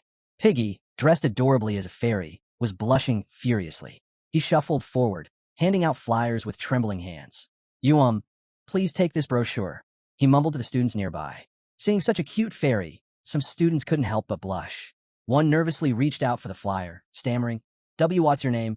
Little fairy? Before he could answer, Bianca, dressed as Frankenstein, stepped up behind them. She dropped her arms across the students' shoulders and stared them down. No flirting with bar staff, she said flatly. The two students, caught off guard by Bianca's glare, quickly apologized, clearly nervous. Just then, someone in a red dress stepped into the bar, heels clicking against the floor, drawing everyone's attention. The woman scanned the lively scene in confusion. Customers were chatting, eating, and enjoying themselves. And there was Dolores, moving through the crowd, working as a waitress. The sound of red heels approaching made the atmosphere tense. Dolores, dressed as the Night Bloodhound and carrying a tray with a pitcher of beer, felt eyes on her. Her gaze shifted, and when she turned around, curiosity flickered in her eyes, only to be met with disappointment. It was Professor Vincey Morg, dressed as a woman. Looking puzzled, Dolores asked what he wanted. Morg crossed his arms, his tone stern. What's with that costume? He asked. Still holding her tray, Dolores looked over her shoulder. Vincey Morg gestured with one hand and explained, I know it's a festival, but surely you thought about how this outfit might affect your reputation. How could you impersonate that reckless, violent criminal? Dolores paused for a moment, her eyes sharpening. She hesitated, but then responded calmly, I like this disguise. Morg fell silent, his eyes fixed on her. Then he turned slightly, closed his eyes, and extended his hand dismissively. Fine. You can take responsibility for your choices. I'm your academic advisor, not your warden. Do what you want. Dolores didn't respond, unsure how to feel. From behind the bar, Tudor watched with interest. He rested one hand on his hip and extended the other. What's Vincey Moore doing here? He asked aloud. Sancho, arms crossed, kept observing quietly. Piggy looked on seriously and added, during the festival, professors usually visit club booths and classes to help boost their profits. As the group exchanged thoughts, Vincey Morg stood with arms crossed, clearly irritated. If it weren't for this outfit, I wouldn't even be here, he muttered. And these prices? Not worth it. Moments later, Dolores reappeared with a tray of food. Her expression was calm as she placed it down. Here's the roasted chicken and fries you ordered. Morg didn't say a word, simply staring at the tray. A plate of golden fries, a helping of roasted chicken, and a bowl of stew sat in front of him, steaming and fresh. Morg's eyes locked onto the plate. He immediately noticed the ingredients were subpar, and from the looks of it, whoever made the dishes clearly wasn't certified in food safety. The food looked hastily prepared, probably overloaded with MSG. He scoffed and picked up a spoon, ready to confirm his low expectations. He dipped the spoon into the stew and brought it to his mouth, expecting the worst. Then he froze. Dolores, standing across the table with her hands resting on her abdomen, watched him closely, waiting for his reaction. The color drained from Morg's lips, his lipstick faded, and his eyes widened in utter disbelief. A bead of sweat rolled down his temple. He couldn't understand it. The taste was incredible. The roasted chicken suddenly seemed to glow in his mind. Golden, juicy, perfectly cooked. A rich, smoky flavor burst from the meat as it pulled apart, seasoned just right. The potatoes, sourced from the Morg family's own region, melted gently in his mouth, their natural taste shining through. He slammed his hand on the table, eyes burning with disbelief. "Who made this?" he demanded, convinced they had hired an outside chef. But Dolores remained composed. She gestured to the side and, in a calm voice, told him, "The chef is one of our club members. I'm sure you know them well." Inside the kitchen, in front of the grill, stood a witch, bold red lipstick, serious expression. With smooth, controlled movements, the pan swayed in their hand. It was none other than Vakir, dressed in full witch attire, silently focused on perfecting every detail of the dish. The festival grounds were packed, overflowing with excitement. At the academy, there was a long-standing tradition. During the festival, men dressed as women and women as men. The beer bar was no exception, buzzing with energy, laughter, and long lines of hungry students. Inside the kitchen, the chef worked quietly at the stove. Piggy burst in, waving an order slip, eyes wide with urgency. "We got a new one," he called out, catching his breath. 3 plates of Vakir's special fried chicken. Vakir, still dressed in his witch costume, nodded without a word and got to work. Piggy glanced back at the order slip. "It's a big one. 2 grilled sausages, 6 portions of sautéed vegetables with sausage, and 5 rice balls." Vakir's eyes gleamed with focus. He gripped the spatula in one hand, turned calmly, and said, "It'll be ready in under 5 minutes." Out front, the situation was chaos. Word of their kitchen's food had spread fast, and now the bar was packed. Customers were pushing in from all directions, so many that poor Tudor was being squashed in the crowd. He was starting to panic. Then came the wave of female customers, flooding in and overwhelming Sinclair. Crushed between bodies, she struggled to stay upright, her head spinning. Clenching her fists, she realized there was no other choice. It was time to start taking orders directly. In the blink of an eye, the bar was overflowing with students, all eager to taste Chef Vakir's dishes. But in the kitchen, Vakir paid no attention to the chaos. His hands moved with practiced rhythm as his mind drifted back to another time, a cold night from his past life. He remembered sitting around a campfire with the hounds of Baskerville, flames flickering beside a large rock on a battlefield. This festival stirred memories of those harsh nights, when food had to be crafted from whatever they could scavenge. He recalled roasting a scorpion over the fire, the only option during the prolonged era of destruction when proper rations were non-existent. Survival meant learning to make anything taste edible. He stood then, back straight, hands on his hips. Behind him lay the bodies of fallen hounds, comrades who had helped him learn what parts of poisonous plants could be removed and how to make spoiled meat edible. Their sacrifice became the foundation of his knowledge. Back in the present, Vakir grabbed a more-grown potato. He sliced it with precision. These potatoes had a gritty texture, no flavor, and a strong, earthy smell. But Vakir knew the trick. He diced them into small cubes, then seasoned them with salt and vinegar. Into the pan they went, sizzling in hot oil. He added fresh mandry leaves and sweet sabic fruit to the mix. Within seconds, the aroma filled the kitchen. He finished the dish, a perfect plate of golden fries, and his eyes lit up with quiet pride. Holding the plate high, he stepped forward and presented it to the waiting customer. Thanks to his deep research and battlefield experience, Vakir had mastered how to remove the earthy scent from more-grown potatoes, transforming them completely. Not only did he eliminate the bitterness, but he also enhanced their sweetness and gave them a soft, satisfying texture. Morg and Dolores stared at the fries, their eyes wide with awe. Neither could find the words. Surprised and flustered, both began to blush. Morg instinctively covered his mouth and looked away, trying to hide his expression. Dolores, meanwhile, dropped her gaze to the floor, unable to meet Vakir's eyes, mostly because of his outfit. After all, he was still dressed as a witch, an outfit that left even the usually composed professor a bit unhinged. While Vakir stayed focused on the food, Bianca, dressed as Frankenstein, stormed into the kitchen, confusion all over her face. Her expression turned fierce the moment she saw him. "Why are you still in here?" she snapped, pointing directly at him. "You shouldn't be rotting in the kitchen. You should be out there, bringing in the crowds." Vakir turned calmly, meeting her anger with a serene gaze. He gave a small nod and said, "All right, I'll stop cooking and go help attract customers." But before Bianca could say another word, Tudor appeared. He stepped in between them and explained, sincerely, "Vakir can't leave the kitchen. Without his food, we're finished." Bianca turned to Tudor, her eyes filled with disbelief. Tudor stepped closer, hands open in a plea. "He's essential here. People are falling in love with his cooking," he said, genuinely. Bianca clenched her fists, furious. In her eyes, Tudor was just making fun of her.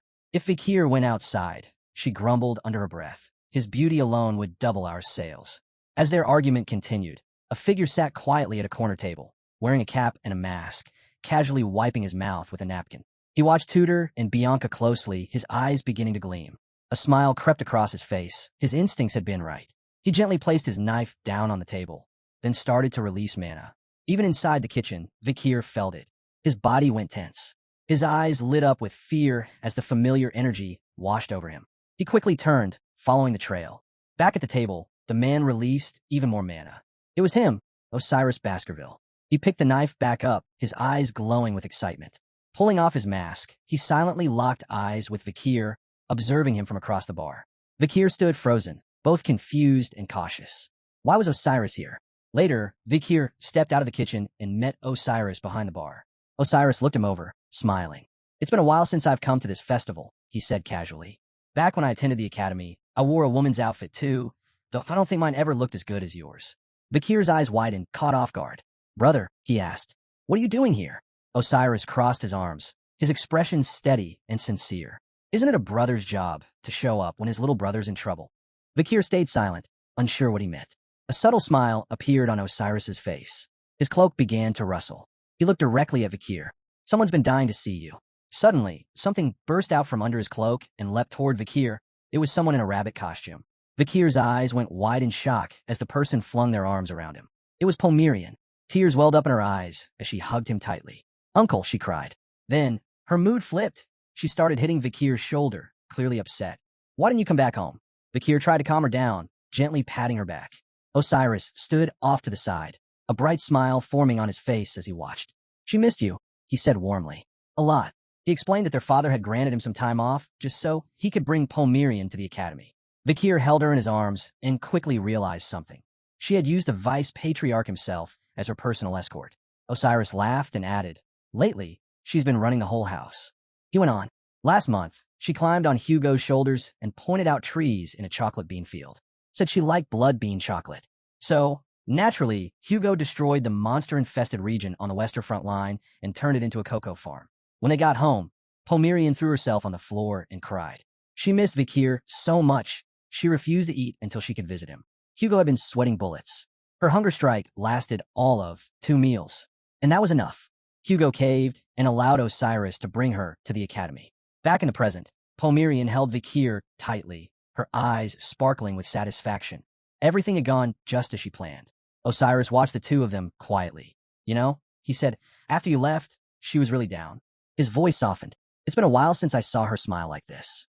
Vakir looked up, surprised to see such a warm expression on Osiris's face. A genuine smile had spread across his brother's features. The path to becoming a sword master included recovering emotions, and maybe Osiris hadn't realized it himself, but this moment was good for him. Not long after, Pomerian dozed off in Vakir's arms. Osiris gently lifted her onto his back and placed his hat over her head. "She's tired," he said. "We've been searching the entire academy for you." He turned back to Vakir and added quietly, "Make sure you spend time with her while we're here."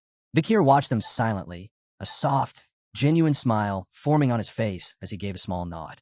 Osiris returned the smile and then mentioned something else. The trade network Vakir had set up was progressing well, thanks to their alliance with the merchants of Messina. Vakir had already heard the rumors. Before he'd ever enrolled in the academy, the Commission for Investigating Past Affairs had been established, and Osiris himself had taken charge of it. He had exposed the shady dealings between the Baskerville and Messamedinaro families, which led to a formal trial. The Baskervilles were forced to publicly apologize to the Messamedinaro family. Vakir remembered hearing what had happened at that trial. Cindy Windy had stood tall, glaring down at a man kneeling before her. Behind them, severed heads. The old members of the Baskerville family involved in a horrific Messamedinaro plan had been executed. Vakir could picture Cindy Windy from behind, her presence cold and fierce. It was that event that allowed her to let go of some of her fury and work alongside the Baskervilles. Whether she had truly forgiven them or not, only she knew. Then Osiris looked down, slipped a hand into his suit, and said he hadn't come tonight just because of Pomerian. He pulled out a sealed letter and a ring, handing them to Vakir. Vakir took the letter, his gaze fixed on it, curiosity taking over. He had no idea what it contained. Osiris looked away as he explained. The ring was found near the place where the demon that stole Set's body was defeated. Vakir took the ring into his hand, and his eyes narrowed, filled with hatred. He studied it silently. Osiris believed the ring held a rare ability. Hugo had instructed him to deliver it to Vakir, since he was the one who had done the most in that battle. The ring pulsed with powerful mana. Vakir's curiosity deepened. Could this be the same kind of barrier Andromalius had used? Then the ring's details appeared. Its name, Divine Immortal Ring. Its ability, to summon a barrier. Osiris glanced at the ground again. His expression turned serious. There's one more thing, he said. This letter, it was written by Father. Vakir stared at the letter, his eyes widening in disbelief. His hands trembled slightly as he turned to his brother. This was really written by the patriarch? Osiris gave a calm nod, his smile gentle. I know it's a shock. Don't worry, I got one too. He began to walk away, waving a hand behind him as he left. Take your time reading it, he said softly. Vakir tucked the letter away, his expression a mix of curiosity and confusion. He raised a hand, silently waving goodbye to his brother. As he did, every man in the area turned to look, completely captivated. They blushed, stunned. To them, Vakir, in his flawless disguise, was the most beautiful woman they'd ever seen. But Vakir's thoughts were elsewhere. Curiosity gnawed at him. He couldn't wait. He opened the letter, not knowing what Hugo could possibly want to say. While the rest of the academy buzzed with laughter and celebration, Vakir sat quietly, reading. The letter began with a message from Hugo. He knew that by the time Vakir read these words, his son would likely be considering the path of the Swordmaster, just like Osiris had. Vakir's eyes scanned the page, stunned. He could almost picture Hugo standing in front of him, watching him with that sharp, heavy gaze. How had Hugo known? How had he realized Vakir's skill had already reached the level of a top-ranked graduate? A few days ago, Hugo had sat alone in his office. His eyes were cold and focused as he penned the letter, fully aware that Vakir was likely stuck at the 7th form, and that, to move beyond it, he needed to ascend to the rank of Swordmaster. The letter laid out the exact process Hugo had followed in his own journey to reach that level. Vakir froze. These weren't just words. This was the key, the path to becoming a Swordmaster. Then, without warning, Vakir's hand clenched. His eyes burned with rage. He crushed the letter in his fist, teeth gritting, fury rising. This was what he had been missing. All around him, the festival carried on. Near the bar's entrance, Bianca sat slouched, her head resting in her palm. She sighed, frustrated. Once again, she had to play the role of the festival's promoter. Then someone walked past. Long, flowing hair. Bianca's eyes shot open. She straightened instantly, caught off guard.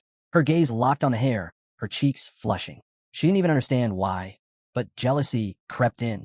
That hair, it was flawless. Two women were walking by. One had fiery red hair. The other had a striking mix of red and blue. Sarah and Rose. Sarah walked with a clenched fist, her expression sharp and focused as she made her way through the festival. On the other side, Rose glanced around curiously, quietly taking in the surroundings. Even though Rose wore a mask, Bianca could tell she was beautiful. Sarah's body began to pulse with mana. And just like that, every man's attention turned toward her.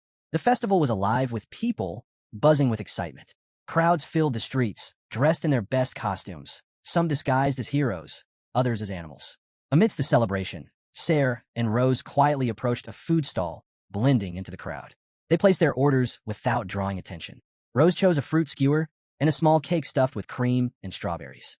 Her eyes locked onto the treats, mouth watering. She'd never seen anything that looked so tasty. She took a bite of each. Watching her, Sarah's eyes lit up. She gently patted Rose's head and asked with a warm smile, "Is it good?" Rose shut her eyes and gave a firm nod. Sarah turned away, her eyes scanning the people around them. Curiosity flickered in her gaze as she remembered it was Halloween tonight. While Rose savored her snacks, Sarah silently observed the festival goers. A thought tugged at her. What if that incident had never happened? What if she'd never made that deal with the demon? In her mind, she pictured herself laughing with Osiris under the festival lights. But deep down, she knew, without the demon's help, she would have never made it into the academy alongside Osiris. Her eyes drifted downward, clouded with doubt. She forced the thoughts away. She couldn't afford to dwell on them now. She needed answers. Her thoughts shifted to Vakir, the way he had looked at her, as if ready to kill. He had asked her something strange. Was her demon one of the 10 elite corpses? Her eyes lit up, suspicion rising. How did he know that? To her, the Night Bloodhound was a terrifying figure, a villain who had shaken the entire city with fear. That someone like Vakir knew about the 10 elite corpses felt unreal. The festival carried on, laughter echoing through the air, but Sarah stood still, watching quietly. She couldn't explain it, but she felt certain the Night Bloodhound was after the demon sealed inside her, Sarah. Being here, among so many people, felt risky. She was sure he would show up. Her hand moved to her chest, a chill running through her. She couldn't forget what she'd seen, his swordsmanship during the fight with Vakir. She tried to strike back using a go, but he'd sliced through it with one clean blow. She remembered the night in the forest, how her uncle had saved her back then. That same fierce swordsmanship, that same glowing red aura. It all matched what she'd seen in the fight with Vakir. To confirm her suspicions, there was only one thing to do: unmask the Night Bloodhound. Her fingers clenched over her chest, thoughts spiraling. If he truly was that boy from her past, what would he say if he saw her now? Had he changed after everything? From across the festival, a man caught sight of her, puzzled by her expression. Meanwhile, Sarah's thoughts raced. Despite the fear, she couldn't help the anticipation building inside her. She wanted to see him again. But just then, a voice cut through her whirlwind of thoughts, snapping her back to the moment. "Stop thinking about that," it said. A hooded woman with blue hair appeared beside her, voice low as she whispered into her ear. She told Kimu to stop getting lost in those thoughts, the ones that always brought her pain. She promised to handle everything. Snapped out of her daze, Kimu blinked, startled. Her eyes went wide with shock and unease. The night sky stretched above them, the moon glowing brightly overhead. The woman's hood slipped slightly, revealing a pair of angel wings behind her. She stared at Kimu in silence, and in that still moment, Kimu realized the truth. It was the demon, Sarah. Time froze. The world stopped moving. Only Kimu and the demon remained unfrozen in the middle of the crowd. Sarah didn't speak. She simply watched. Kimu pressed a hand to her chest, mind racing. Then she looked up sharply, glare filled with fury. "Isn't this a breach of our contract?" Sarah tilted her head slightly, but said nothing. Kimu continued, voice steady. Their deal had been clear. If she died, Sarah could take her body, and Sarah could only control her for 1 hour when she truly desired it. That was the agreement. The demon just kept watching, quiet. Kimu's eyes hardened. She turned her back on her and told her to leave. And more than that, she warned her, "Stop fooling yourself. You can't control me." The silence lingered. Then something in Sarah changed. Her expression shifted. Her smile turned wicked, her gaze sharp with cruelty. The disguise fell away. Her wings vanished, replaced by a slithering demon tail. Her hair grew longer, wild, still that same blue, but now her horns showed. Her third eye opened. This was her true form, a demon through and through. She stepped forward and laid her hands on Kimu's shoulders. Her eyes glowed, and her voice curled like smoke. "What can you even do on your own?" she whispered, reminding Kimu that her loved ones were already gone, and she had been powerless to save them. Kimu stood firm, her fists clenched. She refused to break. Sarah grinned wider, her voice now taunting. "You stabbed your own uncle in the heart, the one who raised you. And look how well your decisions turned out." Kimu's breath hitched, but she kept her focus. She stared down at the ground, struggling to keep her emotions in check. Around them, time remained frozen. Rose hadn't even taken another bite of her skewer. Sarah stepped closer. She reminded Kimu that without her, she would have never found her little sister. It was thanks to Sarah's power that she could track down the person she wanted to see. That was her gift. Kimu raised her hand, pulled Sarah's grip off her shoulder, and tightened her fist. "Then why?" she asked quietly. "Why couldn't I find the person who mattered most?" Sarah stepped back, her expression faltering. A flicker of confusion crossed her face. Kimu didn't look up. Her voice was soft, but resolute. The real reason she'd made that contract with Sarah was never about power. It was to find that boy's body. Sarah touched her shoulders again, curiosity returning. Kimu spoke, almost to herself now. She had searched through the Red and Black Mountains waters for 2 years. And still, she hadn't found him. Kimu's eyes lit up with burning hatred as she turned to face the demon. Her voice was sharp, commanding. She told Sarah to stay out of her way. She had finally found a clue, something that might lead her to him. She wasn't about to let Sarah ruin that. She focused her mind, forcing herself not to fall into the demon's trap. Slowly, time started to move again. The world around them resumed, but Kimu was left gasping, her energy nearly drained. Sarah stared at her, eyes full of rage. It infuriated her to see Kimu's was still intact, still fighting, still unbroken. Then Sarah froze. Something had caught her attention. Her eyes flicked toward one of the nearby food stalls, narrowing. She sniffed the air, the scent of demon blood. But more than that, something foul. A familiar stench only one kind of person carried. Her face twisted with disgust. A demon hunter was nearby. Wiping her chin, she turned to Kimu with a warning. Run. That presence is disgusting. And dangerous. Kimu's eyes widened. The word demon hunter struck her like a bolt. Her chest tightened. Then anger surged through her. Gritting her teeth, she bolted toward the stall without hesitation. Sarah watched, stunned. She couldn't believe Kimu was charging toward the source of the danger. What are you doing? She shouted, but Kimu didn't look back. Her only thought was that this overwhelming aura, this presence, had to belong to the bloodhound. Shoving through the crowd, she pushed her way forward. Sarah's voice called after her, urging her to stop. But Kimu didn't care. Suddenly, the sky lit up. Fireworks exploded overhead, scattering light in all directions. Kimu skidded to a halt, panting heavily, her gaze snapping to a figure standing near Vakir's stall. There, among the crowd, beneath the dazzling lights, was someone wearing the mask of the night bloodhound. Her heart pounded, but then her eyes widened in disbelief. The masked figure was a woman. It was Dolores, standing calmly near the entrance. Dolores smiled gently and spoke to a man beside her. If you can't follow the rules, you'll be removed. So please, enjoy your time here. Kimu stood frozen, shock written across her face. Then, slowly, a cruel smile curved her lips. Hatred filled her eyes. Without hesitation, she raised her hand toward Dolores, fury boiling over. Her fingers sparked with mana. She didn't care if this was a costume or not. This mockery was too much. She threw her arm into the air, then slammed her palm to the ground. Rage pulsed through her as her mana surged outward, tearing through the ground in waves. A massive magic circle burst to life beneath her feet. The force was immense. Light exploded through the area as the circle expanded, carving through the earth. And then, skeletons began to rise. One by one, they clawed their way out from below. Dolores turned, her eyes locking onto the chaos. Confusion swept over her face. She had no idea what was happening.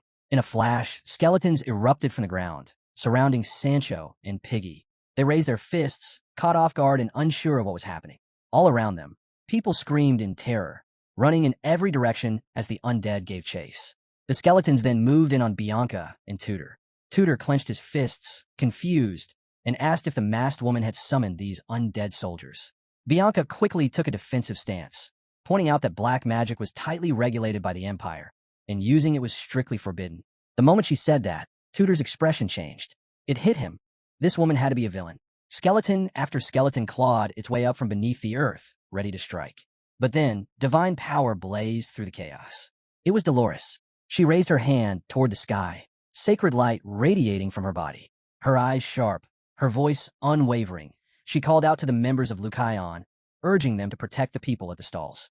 Hearing her command, Tudor, Sancho, and Piggy snapped into action, their eyes filled with resolve. Meanwhile, Anna had been hiding behind a sign. Dolores spotted her and called out, telling her to go find a professor. Anna froze, nervous and confused. What are you going to do? She asked, sweat running down her face. Dolores gave a calm smile. Don't worry about me. She clasped her hands together, light forming between them. Her confidence was unwavering. Facing the undead was her specialty. From the distance, Kimu scowled. Her jaw tightened as she saw divine power at work. This was going to be a problem. Her glare fixed on Dolores. Stay out of my way, she growled. I have to meet the real bloodhound. Dolores didn't flinch. Still glowing with divine energy, she calmly asked, Why are you so desperate to meet the night hound? Kimu rose to her feet, expression dark. And what's your connection to him? Dolores's eyes glimmered with resolve. She stared directly at Kimu. The night bloodhound and I were soulmates. That hit Kimu like a dagger. Her mind spun, imagining Vakir and Dolores together, smiling, happy. Her rage boiled over. Her eyes blazed with fury. Reaching toward Dolores, she shouted that she would shatter her soul and turn her into one of her undead minions. She gave a command. The skeletal horde surged forward, charging at Dolores with bone-clattering speed. But Dolores held her ground. With hands outstretched, divine energy surged forward, pushing back. Her gaze was firm. "I won't lose to you," she declared. Before the skeletons could take another step, a powerful wave of mana tore through them, shattering the undead to pieces. Dolores raised her arms to shield her face, stunned. Her eyes widened as she saw who had stepped in. It was Sinclair. Clutching her magic staff, eyes fierce with purpose, she stared down the battlefield. "Sinclair, get out of here. It's dangerous," Dolores shouted, reaching out with panic in her voice. But Sinclair stood firm. She moved in front of Dolores and shook her head. "I'm not leaving. Don't worry about me." Her eyes locked on Kimu. Something in her expression changed. "I don't know why," she said, "but my instincts are screaming. I have to fight you." Kimu's composure cracked. She launched an attack, unleashing a massive burst of mana. Dolores and Sinclair both braced, unsure if they could stop it. Just as the blast hit, Sinclair raised her staff and summoned a barrier. The force collided against it, but the shield held, protecting them both from the explosion. Kimu extended her hand again, unleashing another surge of mana. Her eyes burned with hatred, voice cutting through the chaos. She didn't care about anything else. All she wanted was to see the Night Hound. If they valued their lives, she warned, they should call him and bring him here.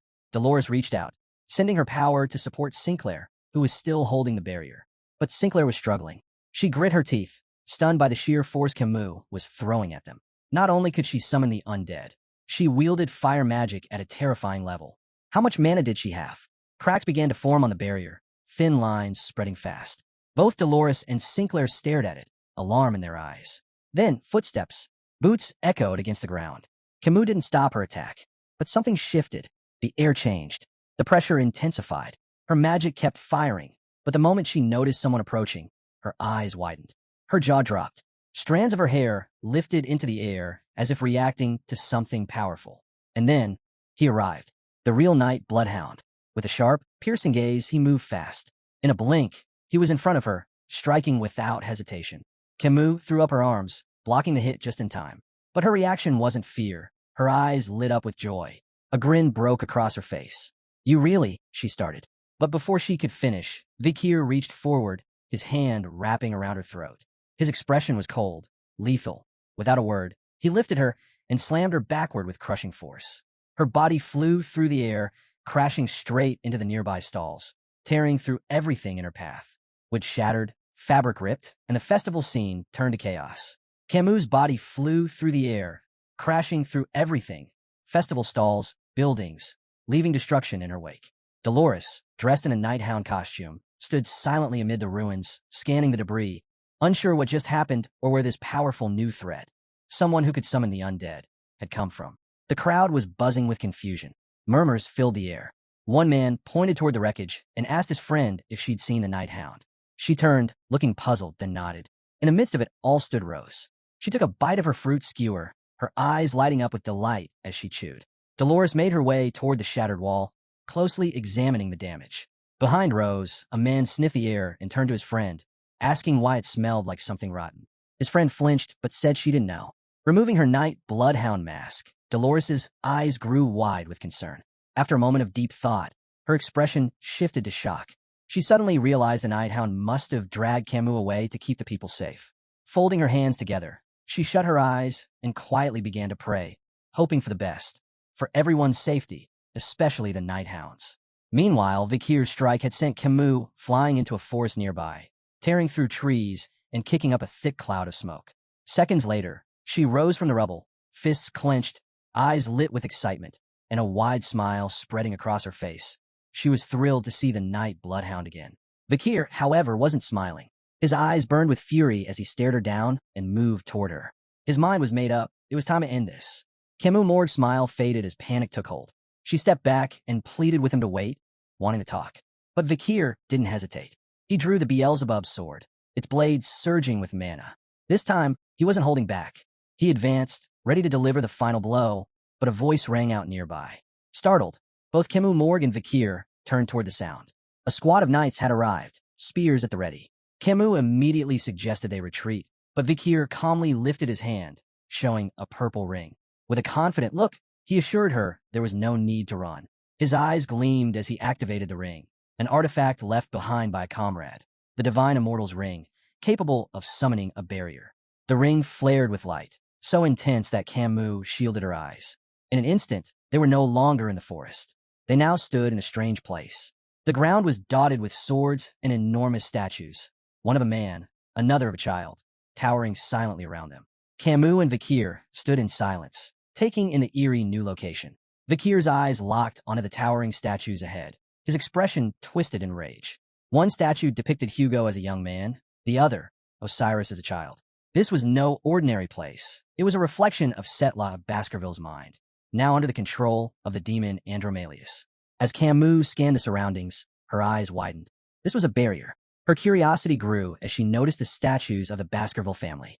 Then her gaze shifted back to Vakir, and her eyes began to gleam with certainty. There was no doubt in her mind now. He was a Baskerville. She stared at the ground for a moment, then looked up and asked him to remove his mask. She needed to confirm something. Vakir watched her in silence, unsure of her intentions. Inside, Kimu burned with frustration. Because of the contract's rules, she couldn't reveal her identity, remove her mask, or even speak her own name. Still, she held out hope that he'd understand. But as she lifted her head again, she froze. His sword was inches from her face. She dodged just in time, grinding her teeth and leaping back as the blade missed by a hair. "Wait!" she shouted, but Vakir didn't stop. He pressed forward, swinging relentlessly. Kimu quickly summoned a barrier, shielding herself as his blade crashed into it again and again. Vakir's eyes were full of fire. He wasn't going to stop until it was over. Watching him, Kimu's concern grew. She could see it clearly. He wouldn't let her walk away. With another charge, Vakir shattered the barrier completely. Kimu crossed her arms over her head to brace herself, but the sword slashed through, leaving deep cuts on her forearms. Blood began to pour down, and her teeth clenched from the pain. Her eyes lit with fury as she stared at him. Then, she called out to the demon Ser, begging for power. Ser appeared, pressing a finger to her lips, amused.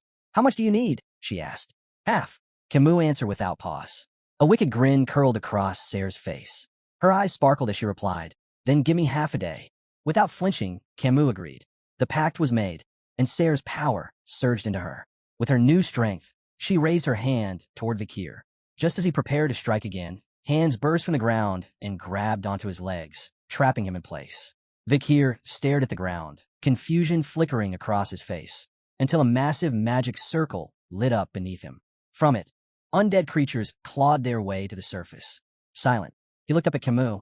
Behind her, using Ser's power, Kimu summoned a towering, two-headed beast. She extended her hand toward Vakir, her voice sharp with fury. If he wouldn't remove the mask, she'd do it herself. With that, she ordered the monster to attack. But just as it lunged, time froze.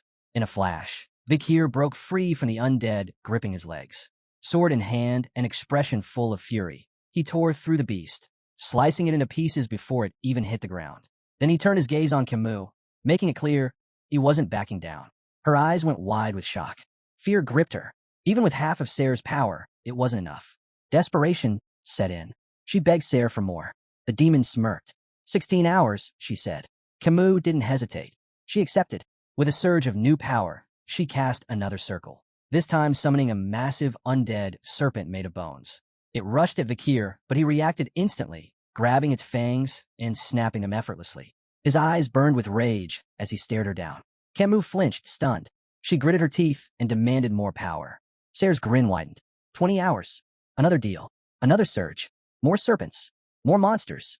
But none of it mattered. Vakir was too fast. Too strong. His blade tore through every creature with ease. He paused, watching her carefully now. Something wasn't right. Her attacks, they weren't aimed to kill. They were meant to hold him back. He narrowed his eyes. She was trying to restrain him. Kimu watched, her hatred growing. Nothing was working. She summoned yet another serpent, only for Vakir to leap into the air and shred it apart like paper. Lowering her head, she asked for more power. Ser, hovering beside her, didn't even blink. Another 20 hours. Kimu didn't stop. She demanded more. The demon's eyes gleamed, a wicked smile stretching across her face. Then give me 20 more. Empowered once again, Kimu summoned a swarm of ghostly spirits. They circled Vakir, surrounding him. He stood still, unsure of what was coming next. Then, clenching his fist, he struck one with full force, right as the horde descended on him, engulfing him in smoke.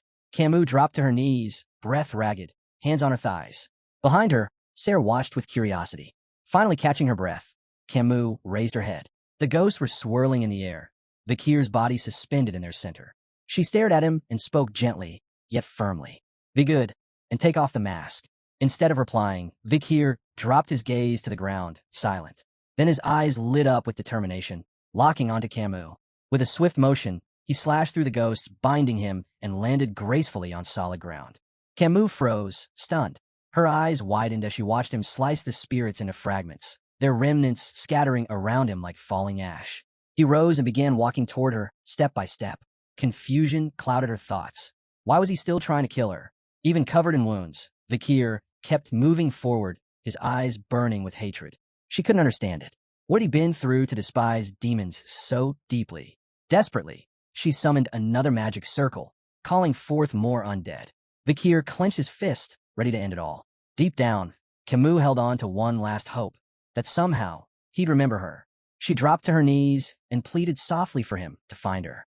Suddenly, a swarm of corpses burst out from the circle. She used them to form a barrier between them, then lowered her head again, feeling defeated. Maybe he'd never recognize her. But then he spoke.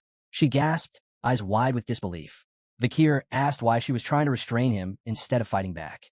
She looked up at the undead barrier, unsure how to answer. Still, he didn't attack. He stayed put, his voice calm but firm. He wanted to know why she was so desperate to remove his mask, and why her eyes, hidden behind hers, looked so sad. He saw now. She was trying to tell him something, but she couldn't. Without waiting for a reply, Vakir charged and slammed his fist into the undead wall. Kimu closed her eyes, bracing herself for what was to come. She clenched her teeth, accepting the pain that was sure to follow.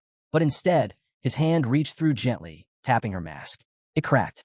As it broke, memories flooded Vakir's mind. Scenes from his youth, sparring in front of a stone wall, echoes from a time long gone. He remembered wondering, if he ever returned to her, what would it mean? Now, standing before her, his eyes softened. A small smile crept across his face. It's been a while, he said. The last fragments of her mask crumbled away. Tears welled up in her eyes, joy breaking through the pain. And in that moment, Vakir looked down and saw her. Not the warrior, not the demon's vessel, but the little girl he once knew.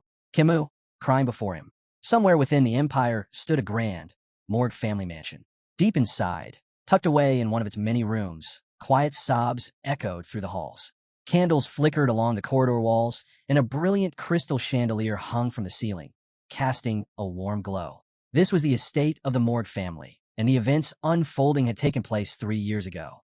The maids, busy with their daily chores, paused. All their attention turned toward the room where the weeping continued. One of them placed a hand over her heart, her expression heavy with sorrow. She's been crying for days, hasn't eaten a thing, she said softly. Another maid, concerned, turned toward her friend and asked, do you think she's blaming herself for what happened? The memories of the battle with the barbarians were still fresh. Many soldiers had returned injured, some with bandaged heads, others with broken limbs. The first maid nodded and explained that Kimu felt responsible. Lives had been lost, try to protect her. It made sense she couldn't forgive herself. The maid holding a tray looked toward Kimu's room, her eyes full of emotion. Then she quietly revealed the truth, the real reason behind Kimu's grief. The others leaned in, listening. She imagined Vakir's face, her eyes welling with tears. She's mourning Vakir Baskerville, she whispered. She loved him more than anyone. The heartbreak was too much to bear. One of the maids covered her face with her hands and began to cry. Her friend reached out, gently comforting her. As the two wept, the maid with the tray stepped up to Kimu's door, softly urging her from the other side. Please, stop thinking about it, try to rest. Suddenly, footsteps echoed through the hall, heavy, deliberate, leather boots striking against polished floor. The air shimmered. Bubbles of water formed around the maids' heads. Their eyes widened in shock and confusion. One by one, they began gasping for air as the bubbles grew larger, lifting their bodies into the air. Panic set in. They were suffocating. From the end of the hall, a white-haired man stepped forward. Kimu's uncle. He glared at the floating maids, fury in his eyes. He had heard everything. Discretion was a maid's virtue, but instead, they had been gossiping, disguising it as concern. That betrayal enraged him.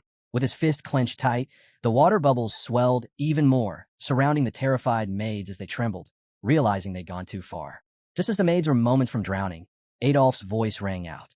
With a swift gesture, he dispelled the magic. The water bubbles burst, collapsing around their heads. His eyes gleamed with fury, jaw clenched, his expression deadly. If any of you ever speak ill of Kimu again, he growled, I'll cut out your tongues myself. Terror swept over them. Without a word, the maids turned and fled, shouting apologies, swearing they'd never do it again. Adolph stood in silence for a moment, then slowly walked toward Kimu's door. He lowered his gaze to the floor, troubled. After a pause, he looked up and gently called out, announcing himself. His hand reached for the doorknob. He turned it slowly and stepped inside. The room was dim. Only a soft beam of light filtered in from the window. His eyes went to the bed. Kimu lay curled up beneath the sheets, her sobs muffled. He sat beside her, placed a hand gently on the blanket, and spoke quietly. He'd heard she hadn't eaten in days. He told her both he and her mother were deeply worried. A breeze drifted through the open window, tugging at the curtains. Beneath the covers, Kimu's voice trembled as she asked if he meant she should keep living, for her own sake. Memories swirled in her mind. She saw herself back in the forest with Vakir. A barbarian, mounted on a wolf, had seized her and taken off. Vakir had gritted his teeth, eyes burning with rage. Then she remembered the lighter moments, the laughter, the quiet conversations. She saw herself placing a hand on his shoulder, smiling brightly. But joy gave way to guilt. If only she hadn't been reckless, if only she had stopped Vakir from facing that monster alone, maybe none of it would have happened. Maybe Rose and Vakir would still be alive. She clutched her arm tightly, her face contorted with sorrow, and broke down, tears flowing freely. She couldn't bear the weight. It was all her fault. Adolf watched her, his expression heavy. Seeing her like this, his heart sank. Without saying a word, he pulled her into an embrace. Under the moonlight streaming into the room, he held her close. "Don't give up," he said softly. He closed his eyes, his voice steady and sincere. "Their lives, they're part of yours now. That makes your life even more precious." He told her, "Those who live must carry on for those who've passed." Hearing his words, Kimu's tear-filled eyes opened wide. She looked up at him, surprised. "You mean, I should live in their place?" she asked quietly. Adolf opened his eyes, his tone gentle but firm.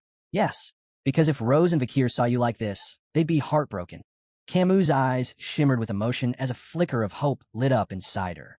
Without hesitation, she threw off the covers and jumped out of bed, heading straight to a drawer with renewed energy. Smiling, she pulled out a sheet etched with a magic circle and grabbed a pen.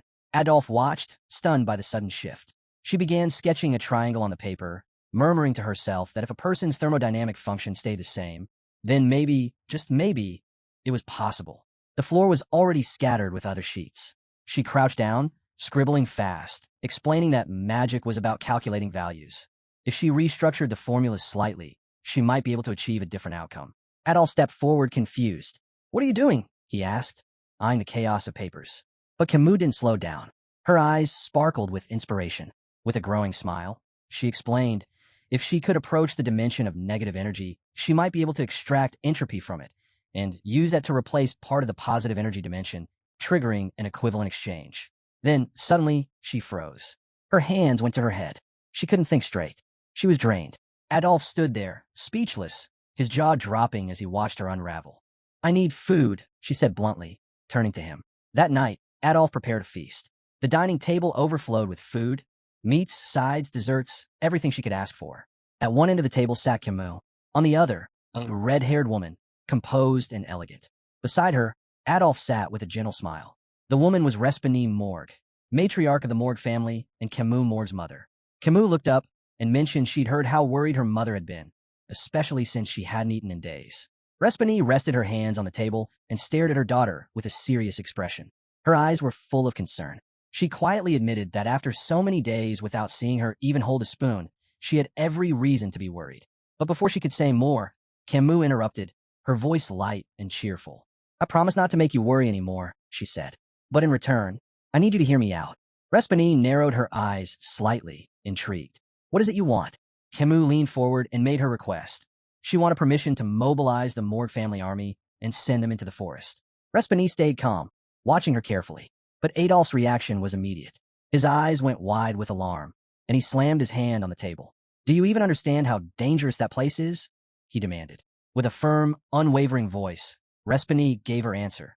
Kimu could mobilize the army, but only on one condition. She wasn't allowed to skip another meal. Adolf spun toward her in disbelief, eyes wide with shock. "Sister, are you sure about this?" he asked, clearly worried. But before he could finish, Respani cut in. "She still has something left to fight for," she argued. "She's not giving up, not yet." Kimu Morg's expression grew serious. She looked into her mother's eyes without saying a word. Respani laced her fingers together and, with a heavy stare, explained that she had no choice. If her daughter was going to surrender, it had to be by her own will, not forced. Kimu reached for a piece of meat, a light smile on her face. "Then it's a deal?" Adolf, seeing her about to eat, lit up with joy. He couldn't hide the relief spreading across his face. Respini, still composed, simply watched in silence. But the moment Kimu took a bite, her eyes widened. She covered her mouth and stumbled, collapsing to the floor. Unable to hold it in, she vomited. Adolf jumped from his seat, panic setting in. He understood immediately.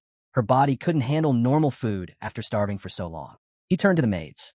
Clear the table. Bring food for someone recovering now. The staff rushed to replace the dishes with gentler meals. But as one maid moved to serve her, Kimu lifted her hand and shook her head. I won't eat food for the sick. Gasps echoed around the room. Slowly, she climbed back in her chair. Her eyes blazed with resolve as she clenched her jaw. She wouldn't back down. Tears welled up in her eyes as she picked up a piece of bread and some meat. Even if she could barely stomach it, she would eat for Vakir. In her mind, she pictured him, sword in hand, standing behind her once again. If she hadn't been taken by the barbarians back then, if she hadn't let him face that monster spider alone, she clenched her teeth harder. Adolf watched in stunned silence, completely speechless. On the other side of the table, Respini folded her hands and quietly closed her eyes. Kimu took another bite. She wiped her tears away and pressed on. That death, that pain, it was never meant for Vakir. It came from her. It was her burden, and she was going to fix it. Grabbing a chicken thigh, she took another bite. Just wait a little longer, Vakir, she whispered. That very day, word spread across the Morg estate. The vice matriarch, once swallowed by grief, was moving again. But no one expected her to move like this. Under the pale moonlight, deep in the city, stood the Hall of Darkness, home to the most feared branch of the Morg family. Inside, a man with glowing red eyes sat on a throne, hatred gleaming from his stare. He was Snake Morg, the family's head sorcerer and representative of the Hall of Darkness. The door creaked open. A figure in a hood stepped inside. It was the vice matriarch. Snake's eyes narrowed. What brings the vice matriarch of the Hall of Light to my hall? A sly smile crept across Kimu Morg's face. She hadn't expected Snake to recognize her so quickly. Pulling back her hood, she revealed her worn face, dark circles shadowing her eyes, but her gaze burned with malice. Calmly, she announced her intent. She wanted to leave the Hall of Light and join the Hall of Darkness. Snake's eyes shot open. He stared at her in silence, trying to piece together what was going on. He and Adolf were brothers. Adolf, the face of the Morg family. Snake, its hidden blade. The Hall of Light was the family's public legacy. The Hall of Darkness was its secret, where forbidden sorcery and shadowed experiments were born far from prying eyes. With a steady voice, Snake asked if she understood what joining the Hall of Darkness truly meant. Kimu raised her hands and made her decision clear. She was ready to forsake everything, her title, her family, even her place in the light. Snake's eyes narrowed. He stepped forward slowly, revealing that he'd heard she'd mobilized the army to search the forest. Tell me, are you planning to bring Vakir back using black magic? Her smile widened, but her eyes betrayed the pain underneath. Yes, she admitted. I'm going to use the perfect resurrection spell. Snake flinched. That spell, it wasn't just ancient. It was outlawed, forbidden not only by the Morg family, but across the entire empire. A true resurrection, one that brought back the dead completely. He looked to the ground, then lifted a hand to his side. No, he said coldly. I can't allow that. You're not welcome here. Leave. Kimu said nothing. Her eyes flickered with cruel intent. Then she extended her hand and summoned a powerful spirit into the room. Snake recoiled, his eyes wide in disbelief. That spirit, it was no ordinary summon. The power behind it was overwhelming, and she was controlling it alone. She had taught herself black magic, an impossible feat, yet here she stood, mastering what others couldn't even attempt. Terror crept into Snake's heart. As he stared at the spirit, it hit him. She wasn't just talented. She was something else entirely. A memory flashed in his mind. Respini, her mother, and a rare, terrifying gift she once held. A gift that only appeared once every 100 years. Snake lowered his eyes, deep in thought. He waited all in silence. Then, slowly he stood, fist clenched. If you join the Hall of Darkness, he said sternly, my word is law. Do you accept that? Without hesitation, Kimu dropped to her knees. She placed her hand over her chest, her gaze locked on Snake. She didn't care what she lost. None of it mattered. I'll do whatever it takes, she said. I'll give up everything if it means I can save Vakir. Night had fallen, and the moon hung high above, casting a pale glow over the Morg family's Hall of Darkness. Beneath it, hidden from the Empire's watchful eye, and even from the Morg family itself, was a secret domain, accessible only to those within the Hall of Darkness. This underground world stretched deep below the earth, descending beyond 600 floors. They called it the Dark Support. From the very bottom, a sinister aura started to stir, slowly creeping upward. On the infamous 666th floor stood Kimu, Morg, and Snake. She extended her hand, conjuring a glowing magic circle from which an undead being slowly emerged. Snake folded his arms, silently observing. The creature's body was partially ruined, yet it moved. It lived. It glanced around, dazed and disoriented. Kimu, Morg's eyes, shadowed with exhaustion and dark rings, watched it closely. She smiled, raised her hand, and pointed to the undead, asking Snake for his thoughts. The undead shuffled toward her. With one hand on her hip, Kimu Morg closed her eyes and, wearing a proud smile, began gently stroking its head. Snake's gaze stayed locked on the creature. Calmly, he remarked how impressive it was that she could already summon undead soldiers. Then, as he looked back at her, his eyes widened. He was stunned that she had reached such a level in such a short time after turning to black sorcery. Still smiling, Kimu Morg continued to caress the creature. Snake's expression shifted as he studied her. Pride, jealousy, fear, tenderness, and sorrow warred within him. His eyes dropped to the ground as images of Kimu Morg's mother, Respani, floated into his mind.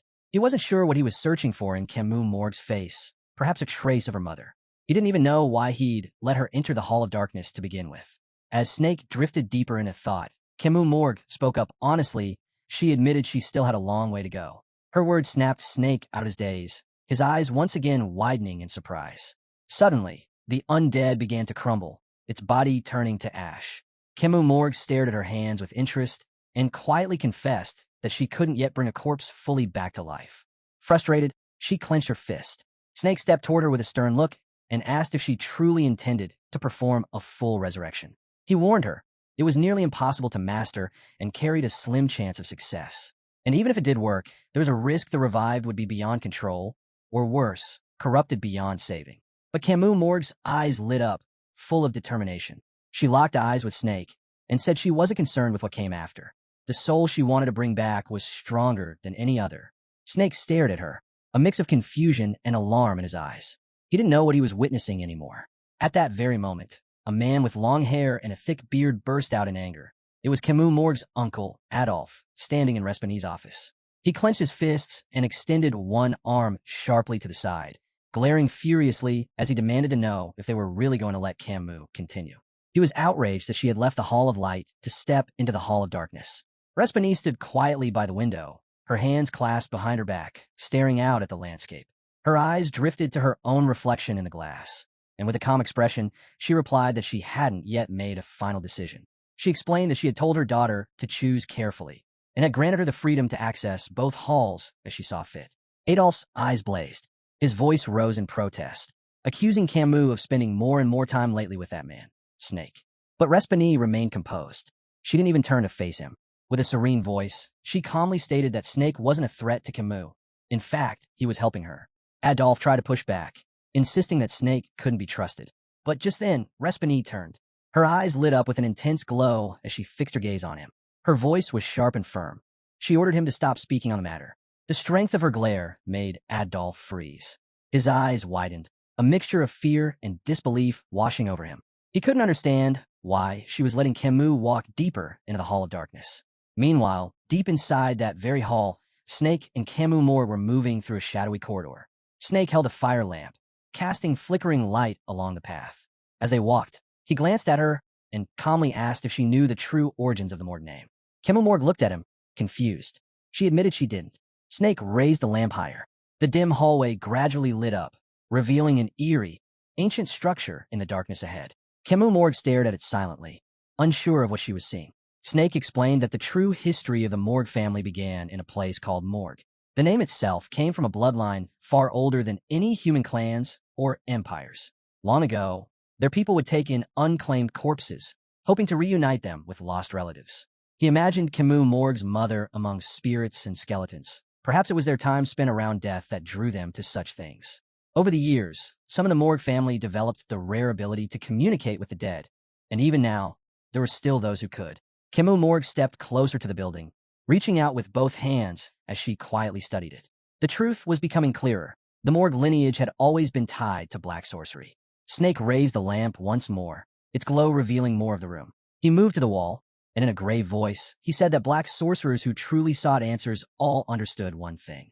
The truth could only be found beyond the door of death. Standing behind him, Kimu Morg looked intrigued. She asked if that meant she should try to understand death herself. Snake didn't hesitate. He told her that doing so would only be imitation. Staring down at the ground, his tone shifted. He warned her to be cautious when dealing with death. Then, locking eyes with her, he spoke firmly. True black mages always kept death at a distance. Kimu Morg's expression turned serious. She stayed quiet, listening intently. Snake continued. Before she could grasp death, she needed to first understand life. As the fire lamp lit the ground, countless human skeletons came into view. Snake explained that a true black mage cared deeply for the living and pitied the dying. Black mages weren't what the world thought. They were those who understood death better than anyone. Kimu Morg stared down at the bones, slowly realizing the truth. Black mages, far from being evil, could actually be wise, almost like sages. Snake walked through the room, his steps slow and steady. Kimu Morg reached out a hand toward him, her eyes curious. She asked if she could pose a question. She wanted to know why he had joined the Hall of Darkness. Her words caught him off guard.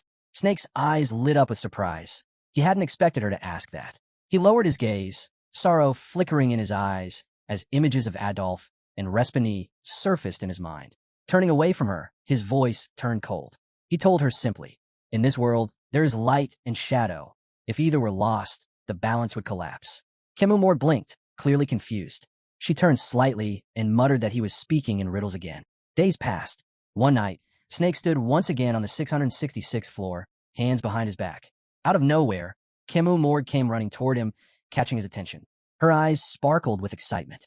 Smiling brightly, she held up a sheet and eagerly showed him what she'd drawn, a magic circle. Snake glanced at it, and his eyes shot wide open. He reached for the sheet, stunned. Kimu Morg explained, it was a complete resurrection circle, the result of her research. Snake stared at it in silence. His expression slowly shifted from shock to something more serious. This wasn't just impressive, it was terrifying. The circle she'd created was several stages beyond anything he had.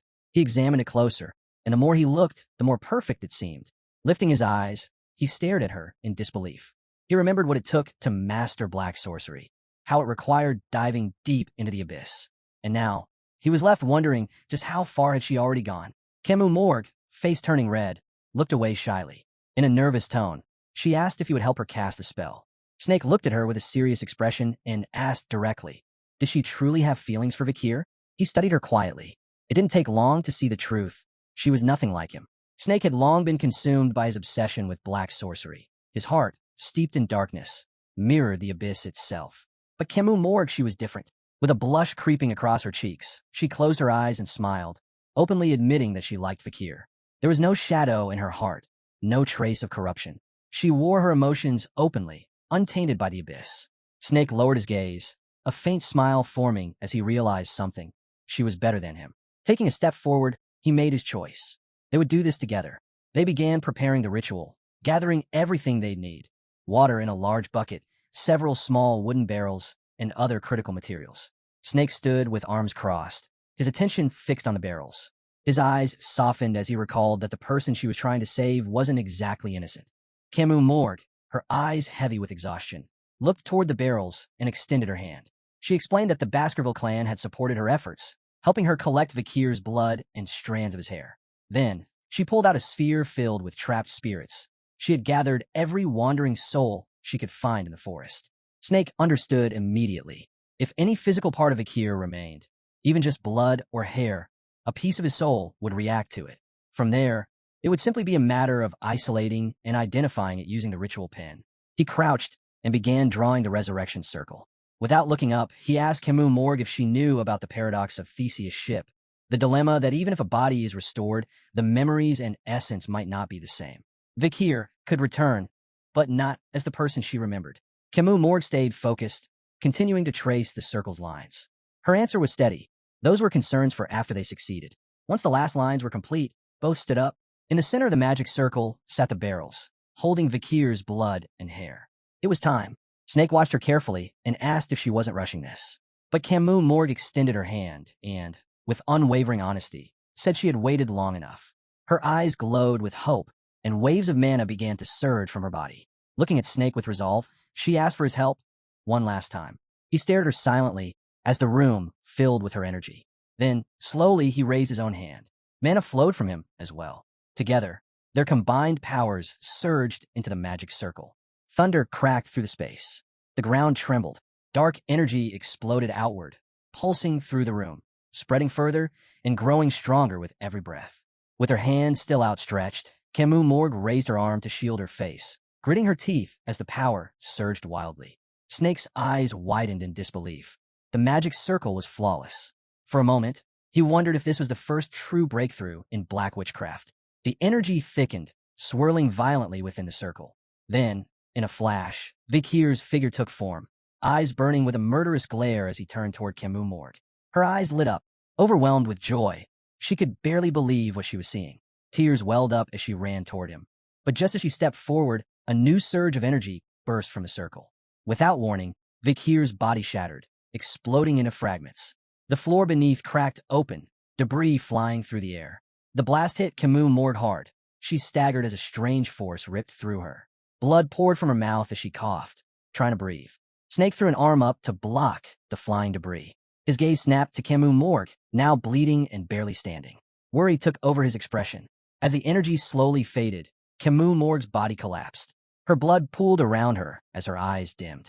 Her vision blurred, but she caught one last look at Snake, and in that moment she realized it. This was a rebound, a devastating backlash from the ritual's mana flow. She had failed. Then, her eyes opened again. She was no longer in the chamber. In front of her stood a door, light pouring through its cracks. Disoriented, she stared, wondering if she had died. The ritual had been perfect, or so she believed. Maybe Vakir's remains were too old. Maybe his soul hadn't lingered in the forest. Maybe he had already let go, leaving this world and all its pain behind. Sadness filled her eyes as tears began to fall. She questioned everything, what was all for, whether any of it had meaning. For a moment, she wished she could just disappear too. Then, a hand gently wiped away her tears. Startled, her eyes widened. It was Snake. He reached out, brushing her cheek. In a soft voice, he told her the truth. He hadn't joined the Hall of Darkness because he desired it. He had done it because he didn't belong in the light, because he couldn't stay with his sister. He had no place in that world, only in the shadows. Kimu Morg stared at him, her mind spinning. Snake gave her a faint smile, explaining that seeing her where her heart so openly had reminded him of what he'd lost. He placed a hand on her shoulder, his gaze sincere. If only he had been brave enough to challenge the impossible, maybe things would have turned out differently. Then, gently, he pushed her. He asked her not to give up. As she fell backward, her eyes widened. The water rushed up around her, swallowing her whole. Snake stood at the edge, watching. His voice followed her down. He hoped she'd find her beloved again. Kimu Morg drifted beneath the surface, reaching for him, but he was already walking away, heading toward the door. Then everything went still. Back in reality, her body lay motionless on the floor, and beside her was Snake, his lifeless body, crushed and bloodied, having sacrificed himself to deactivate the circle. Moments later, Kimu Morg regained consciousness. Her eyes slowly opened, and when they landed on Snake's corpse, her entire body trembled. Shock and sorrow took over, freezing her where she lay. Snake's hands were soaked in blood. Minutes dragged on, but he remained still. A lone fly hovered nearby, soon joined by others, circling his lifeless body. The resurrection spell had drained him completely, so much so that he died, trying to suppress its force. A crater had formed at the impact site, and in its center lay two motionless figures, Kimu Morg and Snake. Blood pooled beneath them. Kimu Morg, bleeding from the mouth, stared blankly, her scorched body frozen in place. Time had lost all meaning. She knew all too well. This was the toll for defying fate and summoning the dead. They were deep inside the Hall of Darkness, on the 666th floor, buried in shadows. From this depth, even the faintest light from below was barely visible. No one would come. No one even knew this place existed. And she accepted that. This was where her story would end. Her master had sacrificed himself for her. He'd call her stubborn if he could see her now. But she had tried everything. She had nothing left, not even the will to live. Her thoughts drifted to the forest, the last time she saw Vakir. He had turned away from her, reaching for his sword. If she regretted one thing, it was that she never truly met him. With that thought, she closed her eyes. Maybe in death, she'd find him. But then a voice spoke. "You don't seem like someone ready to die." Her eyes fluttered open, dull and unfocused. Confused, she stared at Snake's corpse, her mind barely holding on. Was it just in her head? Hallucinations? Maybe? The voice returned, clearer now. Not a dream. Someone, or something, was here, drawn by the intensity of her desire. She strained to speak, asking weakly if the presence was a demon, like those from old legends. The voice confirmed it. Intrigued that she recognized what they were, the demon got straight to the point. They could save her. All she had to do was accept their contract. But Kimu, Morg, bleeding out and numb to life, declined. She no longer had anything to live for. The demon paused, now curious. If not life, then what was it she truly wanted? Kimu, Morg sat in silence, unsure of what to say. The demon turned her attention to the fractured ground and quickly pieced it together. Kimu had used a resurrection circle. Someone she loved had died. With a twisted grin, the demon asked if there was someone she longed to see again. She revealed her name, Ser, the demon of indulgence and corruption. This was her domain, after all. She offered to grant Kimu that one impossible wish, but only if she agreed to form a contract. A faint gleam of hope returned to Kimu Morg's eyes. Slowly, she looked towards Ser, her mind racing. Snake's final words echoed in her memory. How he had pushed her into the water, hoping she'd find her loved one again. With barely any strength left, Kimu closed her eyes. But this time, not in surrender. When she opened them again, she'd made up her mind. I accept. Ser's smile widened, pleased by the answer. And in Kimu's eyes, a spark of resolve began to burn. She had thought the path had ended. But now there was one more road to take, and she wouldn't let it slip away. The moon hung high, bathing the world in pale light. Far beyond the city limits, the Morg family castle stood tall and silent. Kimu approached its gates. The guards, stunned to see her alive, rushed to help. Adolf, panting and flustered, hurried with them toward the entrance.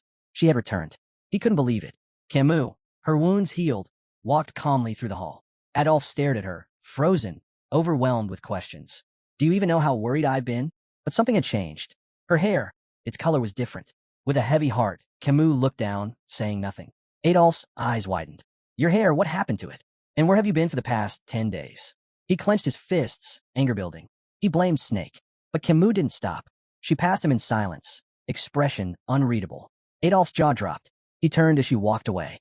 Then, in a soft, almost reluctant voice, she said, I'm sorry. I'm just tired. The room fell still. Guards and nobles all turned to her, uncertain, caught off guard. From the shadows, Sarah appeared with a knowing smile, her voice teasing. Cold, aren't you? Ignoring your dear uncle after all this time? Kimu Morg's eyes lit up with fierce determination. Her gaze sharp, she barked at the demon to stay silent. As she walked down the hall beneath a grand chandelier, her voice was cold. If Sarah didn't prove her worth soon, the contract would be over. Sarah, unfazed, decided to demonstrate what she could do. And so, the pact was sealed. In return for helping her reunite with Vakir van Baskerville, Sarah would lend Kimu a portion of her power. But the price was steep. Each day, for 1 full hour, Sarah would take complete control of Kimu Morg's body. During that time, Kimu would be unconscious, powerless. On top of that, she was forbidden from ever speaking of Sarah or the existence of demons. Their first meeting after the pact was in the forest. Kimu extended her hand. Darkness surged around her, Sarah's magic. The ground quivered as Kimu tapped into her new powers. She now had 2 abilities, the power to find what she desired most, and the power to bring back the dead. With a solemn expression, Kimu released a lock of hair from her hand, letting it fall to the ground. Then, her arms stretched forward.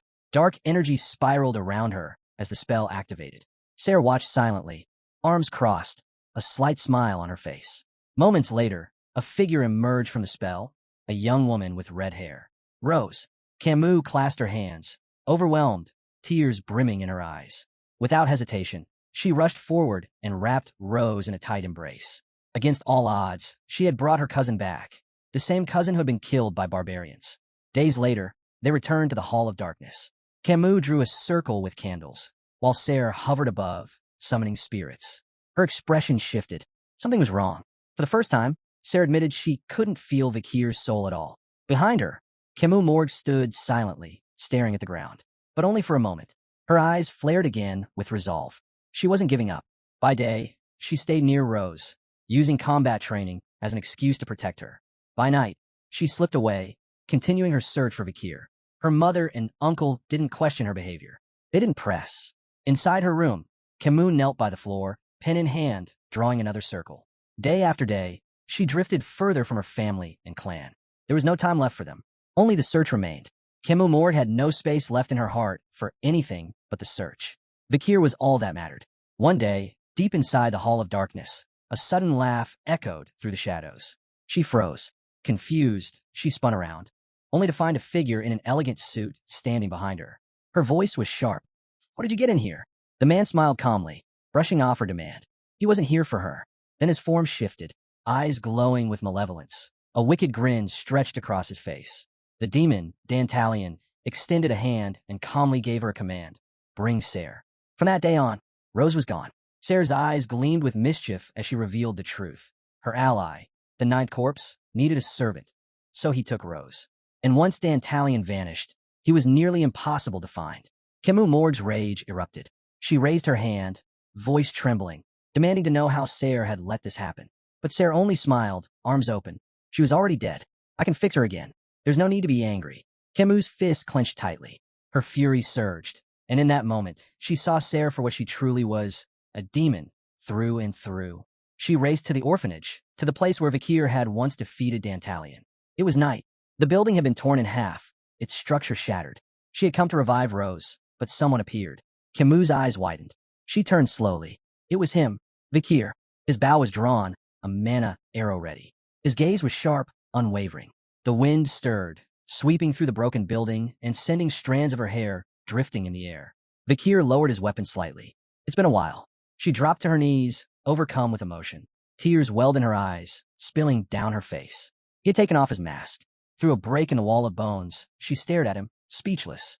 He smiled, warm, gentle. You've changed. Seeing him alive shattered her. Her voice caught in her throat as tears kept falling. There was so much she wanted to say, so much she needed to ask. Vakir stepped forward, moving past the wall of skeletons, walking slowly toward her. Kimu Morg stared at the ground, her thoughts spiraling.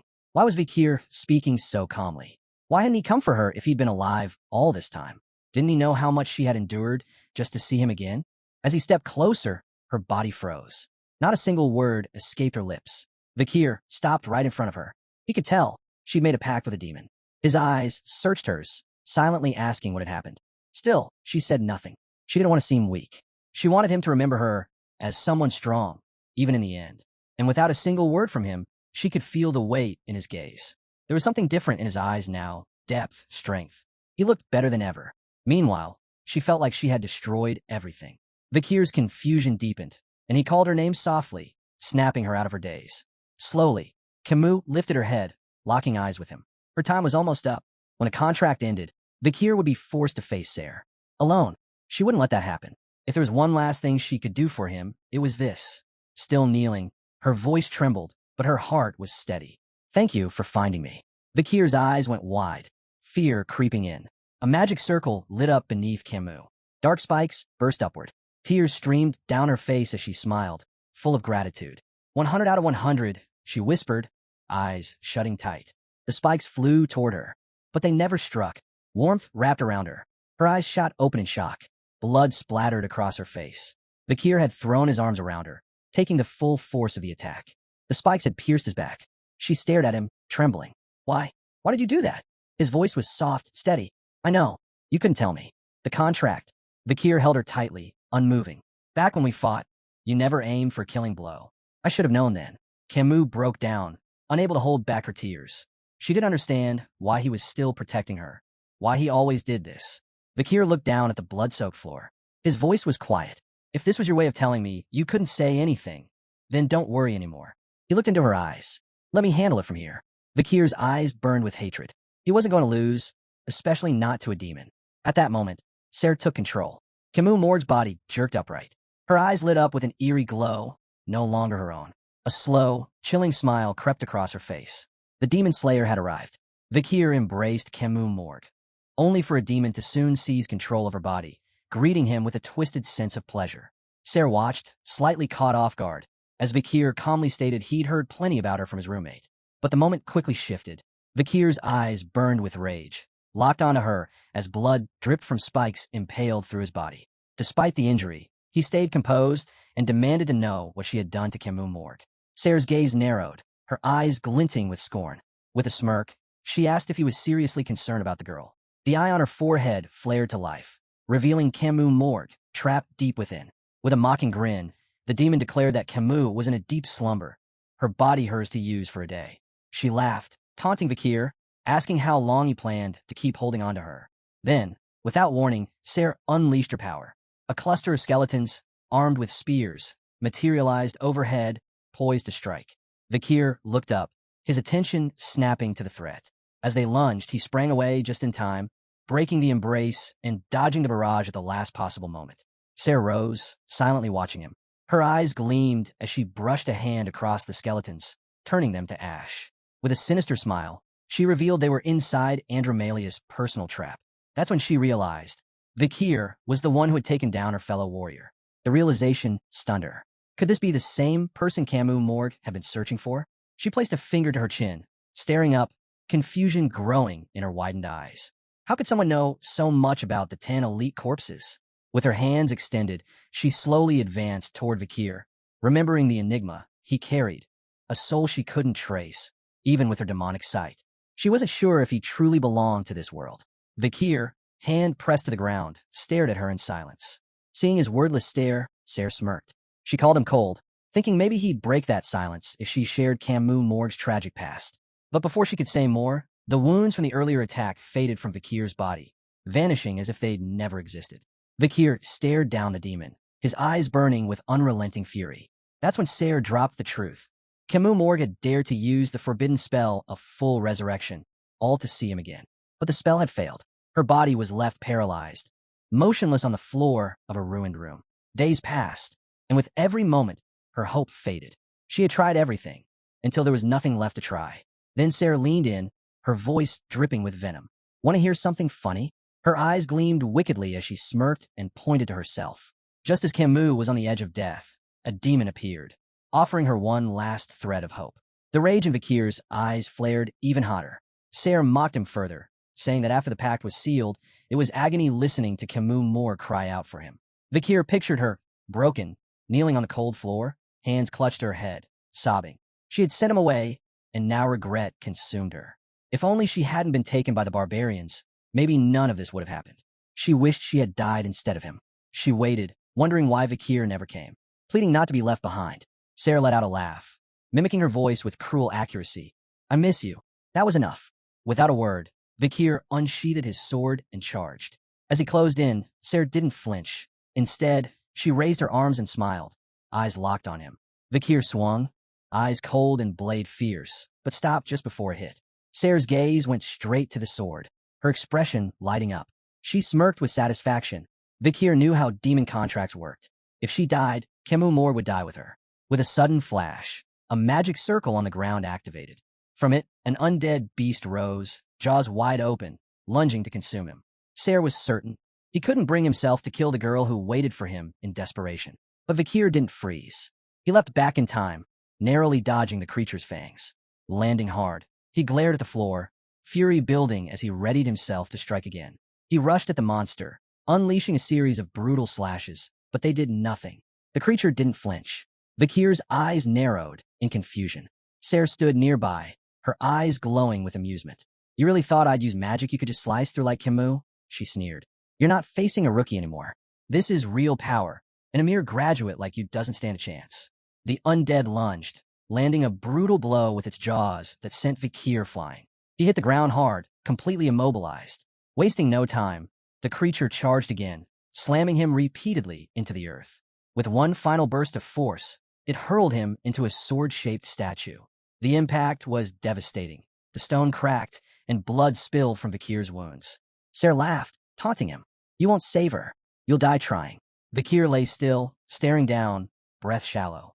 In that moment, memories resurfaced, his battle with the spider madam. She had been terrifying, but even then, he had drawn his blade and stood his ground. Now he knew the truth. Kimu Morg had made a pact with a demon to save him. Hiding away in the deep forest had changed her path. Once a future hero, now reduced to a demon's vessel. The image of a knight striking down a man filled his mind, because to kill a contracted demon, the human who made the pact must die first. Vakir had always known this. His eyes burned with fury, locked on Sarah. He wasn't sure why he'd let those words escape before. But now, there was no doubt. He wouldn't let a demon win. As his thoughts spiraled, Sarah's tail wrapped around his foot. Still, he didn't move. She lifted him easily, remarking on how lost he was in his head mid-fight. Her eyes darkened, glowing with rage. Then, without hesitation, she whipped her tail and flung him again, his body smashing into another statue. The force left it riddled with cracks. Despite the damage, Vakir clenched his fists and focused. In his mind, he pictured a scale. On one side, Kimu Morg. On the other, her family, the barbarians, and the fate of humanity. He knew what was at stake. If he didn't take down the 10 elite corpses, the world would fall. It was her or everyone. But as the weight of that choice pressed down, so did the memories of Kimu Morg's pain, her kindness, her sacrifice. His eyes lit up with a quiet resolve. He was breathing heavily, but within that breath was a spark of hope. However faint, he was determined to hold on to it. From atop an undead's palm, Sarah loomed over him, approaching his battered form. Her expression twisted in disbelief. How could the 9th and 10th elite corpses have fallen to a human like him? One not even considered powerful? Sarah's eyes glowed with malice as she raised her razor-sharp claw, ready to strike. She sneered, asking if Vakir realized he was the one delaying the opening of the demonic realm's gate. Vakir couldn't move. His strength was gone. Then she struck. Her claw tore through his chest with brutal force, shattering the statue behind him into rubble. Smoke billowed from the impact. She drove the claw even deeper, and Vakir's mouth opened in a scream of sheer agony. His body trembled, and he struggled to raise a hand. That only made Sarah angrier. The fact he was still clinging to the idea of saving Kimu Morg, this weak, insignificant graduate thinking he could challenge her, was laughable. Her eyes narrowed with wicked joy, a smug smile stretching across her face. He was nothing but a human, foolishly waiting for a miracle. The word hit something in Vakir. A miracle. He gritted his teeth and suddenly reached out, grabbing hold of Sarah's horns. Her eyes widened in shock, completely caught off guard.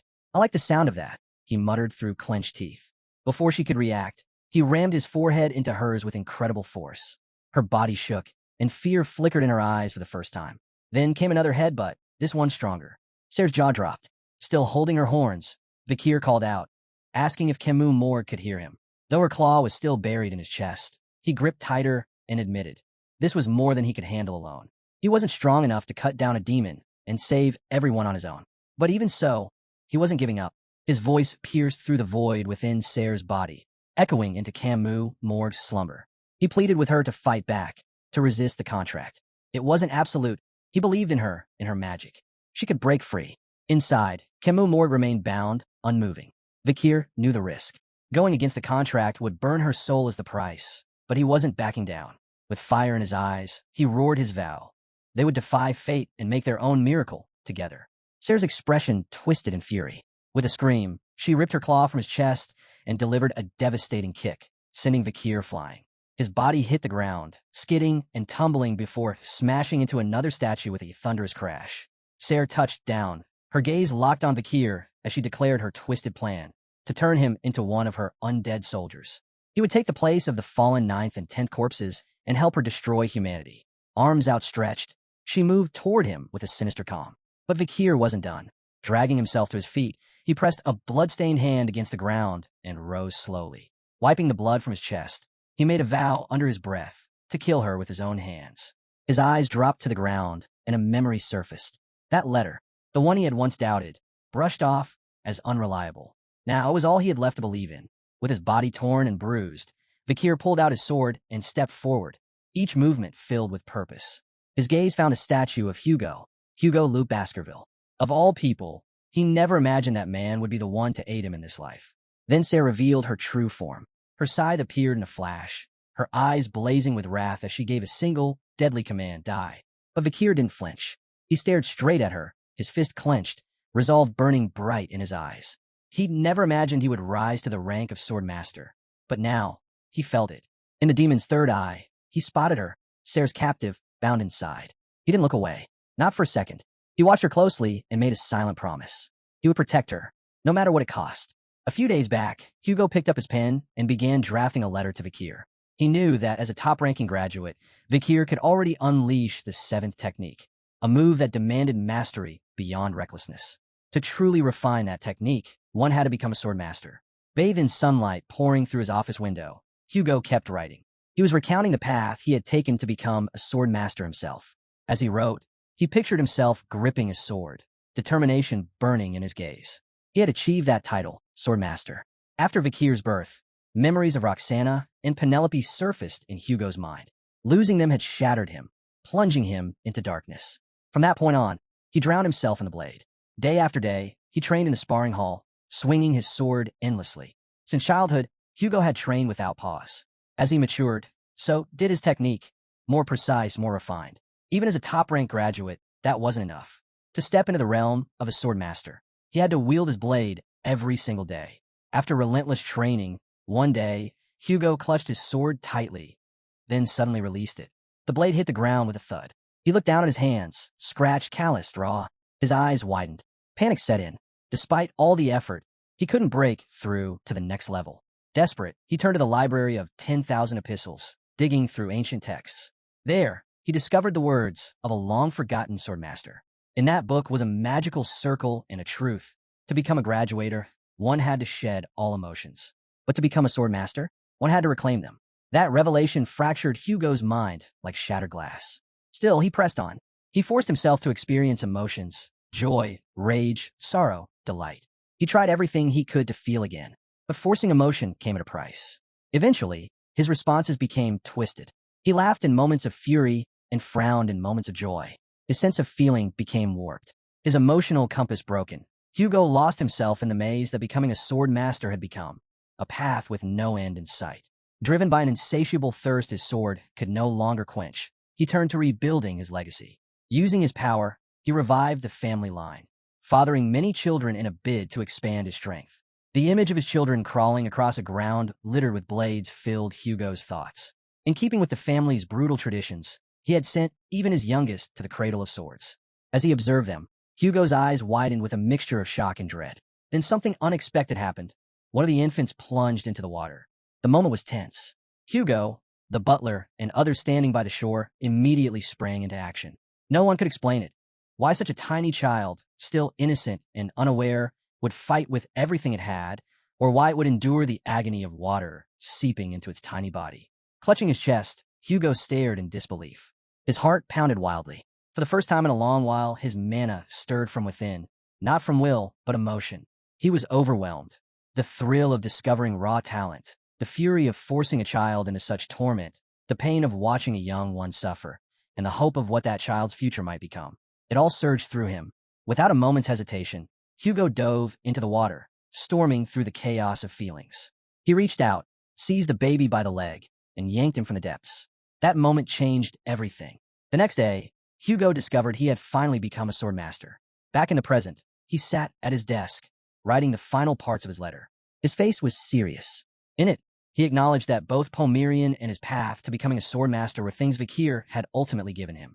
He wrote out the steps, how it all hinged on experiencing and embracing deep, layered emotions. And he believed, truly, that Vakir could do the same. Meanwhile, in battle, Sarah gathered mana at her side and unleashed a fierce barrage of slashes. Vakir crossed his arms over his chest and, wielding the sword of bees, deflected the flurry. But surprise lit his face. Her power was immense. His eyes then flared with anger. Hugo, he had become someone completely unrecognizable from the man Vakir once knew.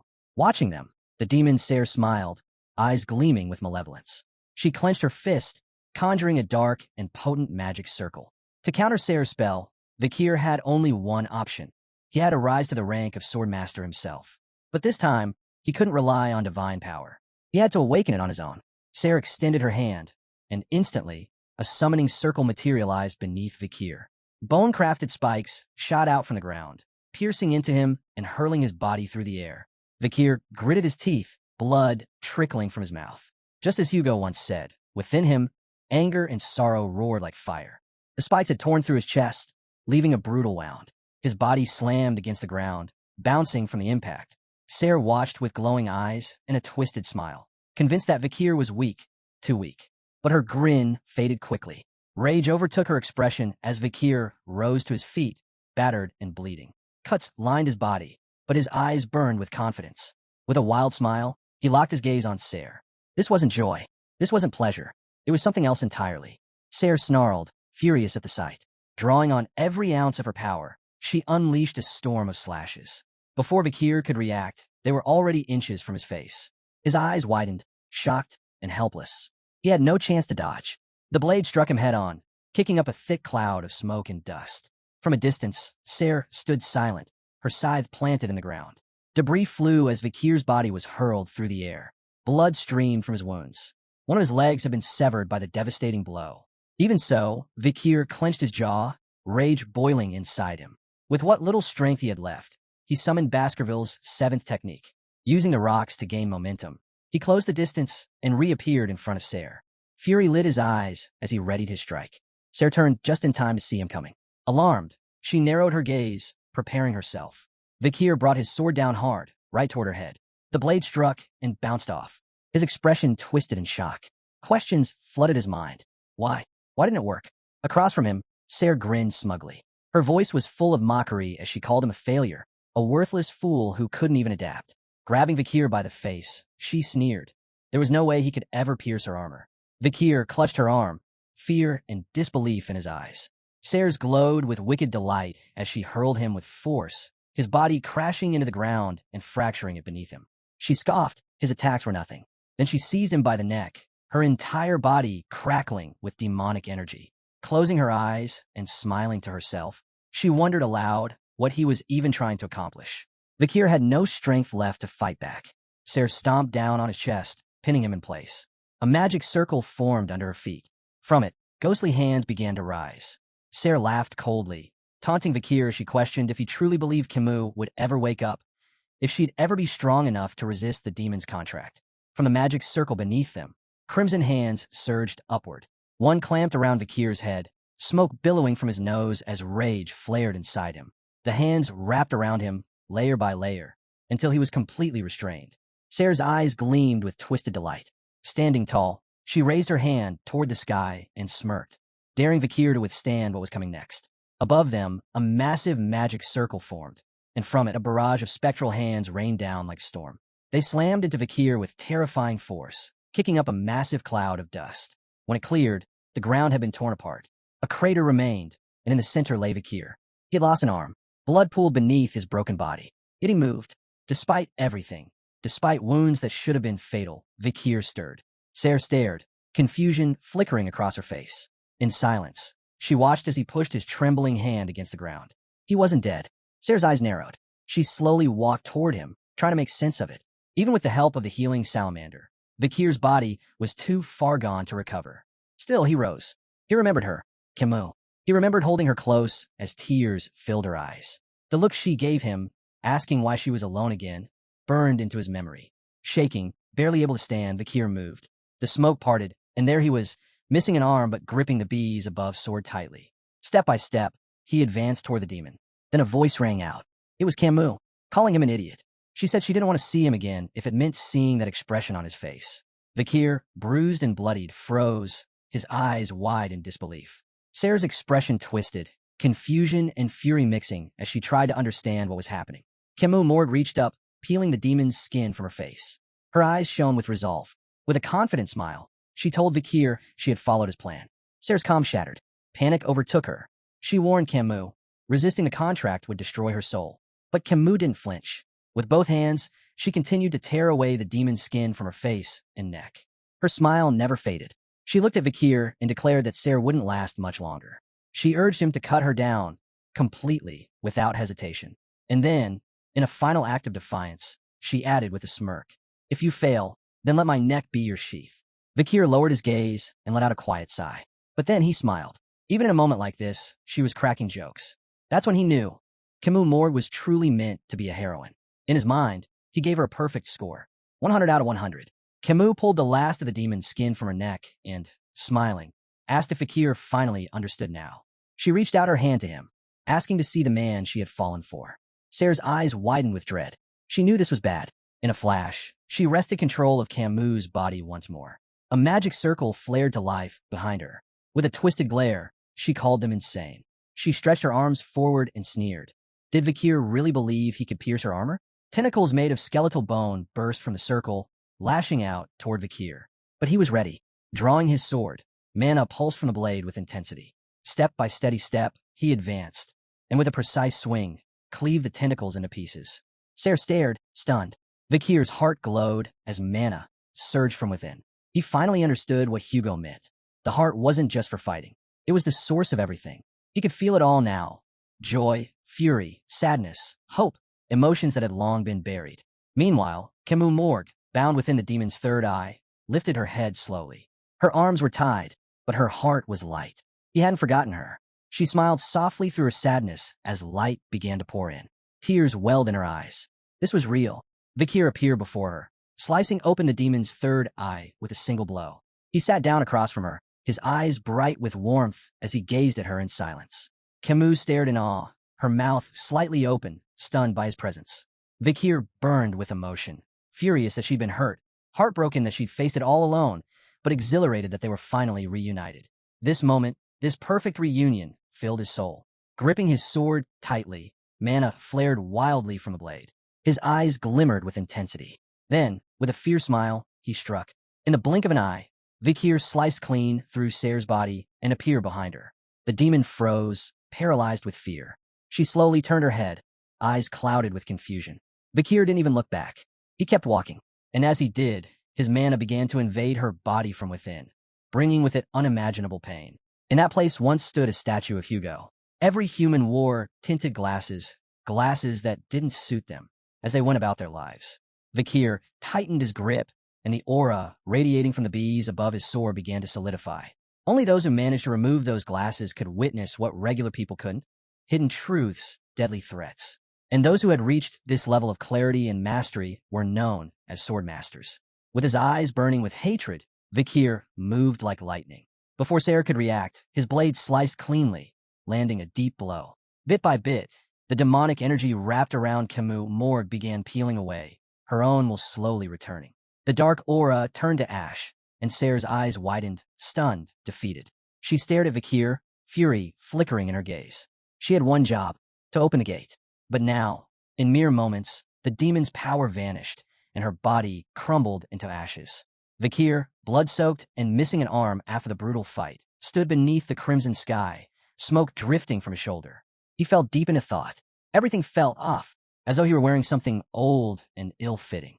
But his senses, strength, and instincts had soared past anything the Saint's mana had ever offered him. Then his eyes shifted, concern filled them. He turned, staring sadly toward the motionless figure behind him, Kimu Morg.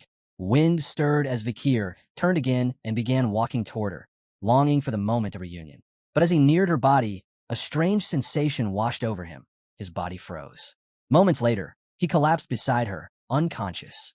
The divine immortal's ring, resting on the shattered ground, suddenly came to life. A purple glow pulsed from it, growing brighter and brighter until it burst into the sky. The beam collided with the red heavens, and slowly, the barrier created by the ring's power began to unravel. Neither Vakir nor Kimu Morg stirred. They were both unaware, lying still. Then, the earth beneath them vanished. They were teleported back to the real world. Night had fallen. The moon stood high, watching over them. Hours went by, but Vakir still hadn't woken up. Sensing something was wrong, the little spider crawled out from his clothes and hopped gently toward his arm, peering at him closely. She bounced a few times, trying to stir him. While she was distracted, footsteps approached, a figure in a skirt walking calmly toward them. Tired, the little spider lay beside Vakir. But then something caught her eye. Her gaze sharpened, wide with surprise and confusion. It was Rose, silent and glowing. She stared intently at Vakir, her thoughts clouded with uncertainty. The little spider sprang to her feet, glaring at Rose with a furious growl. Her stance was clear. She wouldn't let anyone hurt him. Rose stood still, deep in thought. Then, slowly, she reached out, not to Vakir but to Kimu Morg. She gently lifted Kimu Morg's limp arm over her shoulder, helping her up. The little spider, still watching, was visibly puzzled. Time ticked by. Vakir didn't move. Turning her back to him, Rose began to walk away, carrying Kimu Morg. That's when Vakir stirred. His trembling hand pressed against the ground as he struggled upright, clutching his wounded arm. His voice, weak but determined, called out to her. "Wait!" Rose froze, her eyes wide with shock. Seeing Kimu Morg still breathing, Vakir sighed with relief. She was safe. Curiosity flickered in Rose's eyes as she turned around and looked back at him. In the distance, smoke started rising from the city. Vakir glanced at the scorched ground, pressing his hand against his shoulder again. He wished things had gone differently. A reunion would have been nice. But right now, the smartest move was to leave. Reaching into his pocket, he spoke quietly. He had a favor to ask. He pulled something out and tossed it toward Rose. She caught it, blinking in surprise. With a soft grin, Vakir stretched out his hand and told her. If Kimu Morg wanted to see him again, she'd know where to find him. Rose stared at the object in her hand, curiosity glimmering in her eyes. Without another word, she turned away from him, Kimu Morg still on her shoulder, and walked off into the distance. The little spider climbed up onto Vakir's shoulder. Together, they silently watched Rose carrying Kimu Morg as she disappeared into the distance. Back at the festival, a sudden commotion broke out. Someone was yelling. Turns out, it was a man dressed in a woman's outfit, sprinting through the crowd. Students gathered quickly, curious about the fuss. He shouted the news. The one who had attacked the academy was none other than the Night Hound. The students were stunned. They pressed him for more details. But to everyone's surprise, he said there had been no actual damage. Bianca, dressed as Frankenstein, looked down, troubled. Her thoughts circled back to the girl in the skull mask. She was sure that girl had to be a black mage. Tudor, wearing his Valkyrie costume, rubbed his chin thoughtfully. He had the same suspicion, especially after seeing her clash with the Night Hound. It was awkward for him to admit, but he hadn't dared to step in. Piggy, dressed as a fairy, was still visibly shaken. His wide eyes said it all. He'd been seconds away from fainting in fear. Another tutor, wearing the martial arts master outfit, turned aside with a grave expression. He spoke bluntly. The Night Hound was the most brutal fighter he'd ever seen. While they were caught in discussion, Vakir, still in his witch costume, approached quietly. He confessed with a half grin that he'd been so terrified he could barely breathe. Everyone turned toward him, eyes filled with surprise and relief. They swarmed him with questions, asking where he had gone and saying they'd been genuinely worried. Vakir scratched his head awkwardly, unsure of how to respond. Dolores crossed her arms, stern and serious. She pointed out that no one had seen him during the street investigation and asked him to explain himself. She knew him too well. He would never abandon his friends or hide. Sinclair, dressed as a vampire, watched him silently, her eyes studying him. Vakir's eyes dropped, uneasy. He didn't have an answer. Then a new voice chimed in. Someone in a skirt stepped up behind them, calling out to Vakir and demanding to know how he had managed to enter the defense zone alone. It was Highborough, Middleborough, and Lowborough, all dressed as maids. Lowborough put his hands on his hips, clearly annoyed.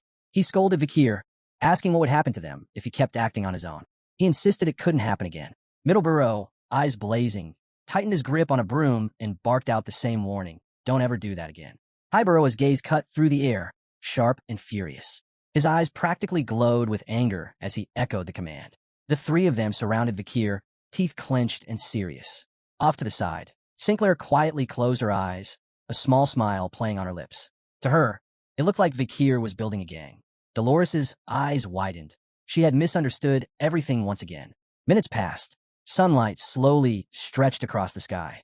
Vakir looked up, concern etched on his face. He didn't know if she was okay. The sun crept higher over the horizon. Everyone stopped to take in the beautiful scene. Vakir quietly made a promise to himself. He'd be waiting for the day he could see Kimu Morg again. Elsewhere in the city, an old, forgotten church stood in silence. At its center was a glowing sphere. Beside it stood Rose. Then, from within the sphere, someone emerged, dripping with moisture, slowly stepping out. It was Kimu Morg. She placed a hand on the edge of the sphere, eyes distant as she stepped out into the quiet. Rose turned, watching her without a word. Kimu Morg stared down at her hands. Her body was still recovering.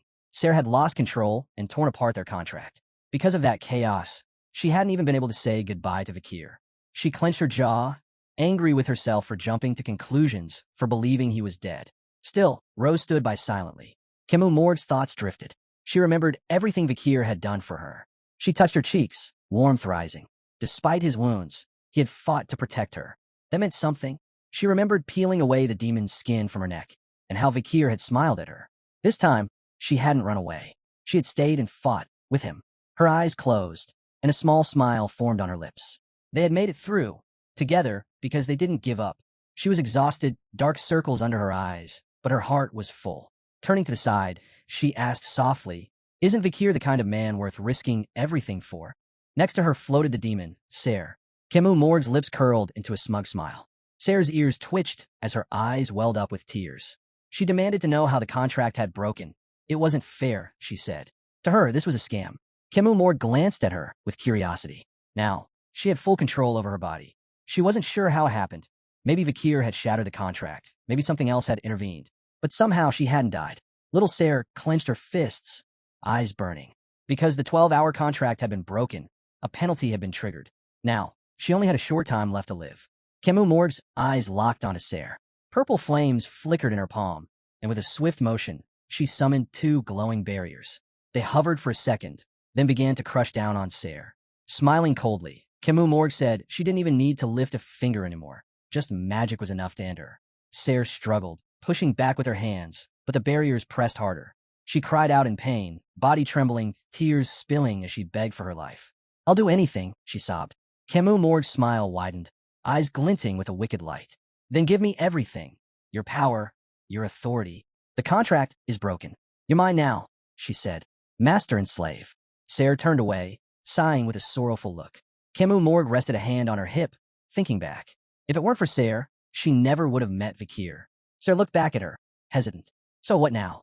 Kimu Morg looked out toward the distance. "It's time to open the gate." Sarah's eyes lit up, stunned. "You mean, you're really going to—" Kimu Morg cut her off with a smirk. "I'm joking. What, do I look insane to you?" Rose stepped forward, helping her into a wizard's robe. Kimu Morg nodded, her tone more grounded now. "First, I'm going back to the Morg estate." Images flashed through her mind. Her mother, her uncle Adolf. Now that she knew Vakir was alive, she had to fix the damage she'd caused. Pulling up the hood of her robe, her eyes dimmed with sadness. She thought of Snake, his smile before the end. She had to return and announce his death properly, and mourn him as he deserved. Clenching her fist, she whispered a quiet thank you. Thanks to Snake, she'd found her way back to Vakir. She opened her hand, revealing a golden coin. A grin tugged at her lips. If she entered the academy, she'd become Vakir's junior. Rose and Sarah watched her, clearly confused by her sudden shift in mood. The wind picked up, leaves swirling through the air. Kimu Morg blushed, her eyes glowing with affection. One day, when they met again, Vakir would be hers. The chaos of the festival finally died down. But even in the daylight, its shadows lingered like embers refusing to die out. Students made their way back to the academy. The festive was now just a memory. Among them, 3 boys walked together. One of them leaned in and asked, "Is it true? Did the night bloodhound really show up during the festival?" The boy with glasses turned toward him, his expression firm. "I heard he did. They say he came to launch another attack." The blonde-haired one gave his friend a thoughtful look. Word is the teachers had to step in and stop him. That's when the black-haired boy's eyes widened. His voice turned sharp, almost shaking. "That guy, he's a monster. He should be locked up already." He then raised his hands slightly, almost as if gesturing to the seriousness of it all. There's also talk of someone else showing up, a black mage. Unregistered. The glasses-wearing boy nodded slowly. "Yeah, from what I heard, the 2 of them clashed. That fight gave the teachers a chance to shut them down quickly." The blonde stayed quiet, watching his friends without a word. Their conversation continued as they strolled past a ruined wall, left behind by Vakir's attack. But the students around them were all smiles, laughing without a care, blissfully unaware of what had nearly happened. What could have turned into a terrifying disaster was now just gossip, spooky and thrilling, but harmless on the surface. Inside the academy, students filtered into classrooms. Down one hallway, a particular door stood closed, the journalism club. Inside, the members sat around a cluttered table, papers scattered everywhere. Dolores stood up abruptly, slammed her hand on the table, and snapped, "Who wrote this?" Vakir and the others went silent, scanning the articles. One, in particular, stood out, a picture of the night bloodhound, eyes glowing with menace, face smeared with blood. The article described his latest crimes. He had attacked the Imperial Academy. The writer called it a deliberate act, branding him not just a villain, but an enemy of humanity and the state. Punishment, it said, was not optional. It was a necessity. During the festival, several key sites in the Imperial capital were left in ruins. The Imperial Bank, the capital's clock tower, the Indulgentia Orphanage, and even the Imperial National Cemetery. Dolores grabbed the article, her hand clenched tightly around the paper, eyes burning with fury. She locked her gaze on Vakir and the rest of the room. Her message was loud and clear. The Night Hound may have appeared at the festival, but the real chaos, the destruction, wasn't his doing. It was the work of that mysterious black mage. Everyone turned to look at her, eyes wide with disbelief and confusion. Except for one. Our boy remained expressionless, unmoved. Dolores kept reading, and the more she read, the more agitated she became. The article painted a picture of the Night Hound arriving with the intent to slaughter students. Sure, she didn't deny that he was a wanted criminal in the eyes of the Empire, but she knew, without a doubt, that he hadn't made a move that day. Not during the festival. She argued that the article should stick to the facts. No exaggerations, no bias. She demanded to know who wrote it. Piggy's hands shot up, trembling, his face pale. "It wasn't me," he stammered. Tudor turned to him, panicked and speechless, unsure of what to believe. Meanwhile, our boy just kept scanning the papers in front of him, calm as ever. Dolores didn't take her eyes off Vakir. Her expression sharpened. She had figured it out. He was the one behind the piece. Vakir met her stare and spoke up. I only wrote it under Professor Vinci Morg's direction. He's our advisor. Dolores slammed her hand down on the table, seething. All of this had gone down while she wasn't around. Vakir, still composed, reminded her she had been busy with student council responsibilities during the festival. That hit her like a wave. Her eyes softened in confusion.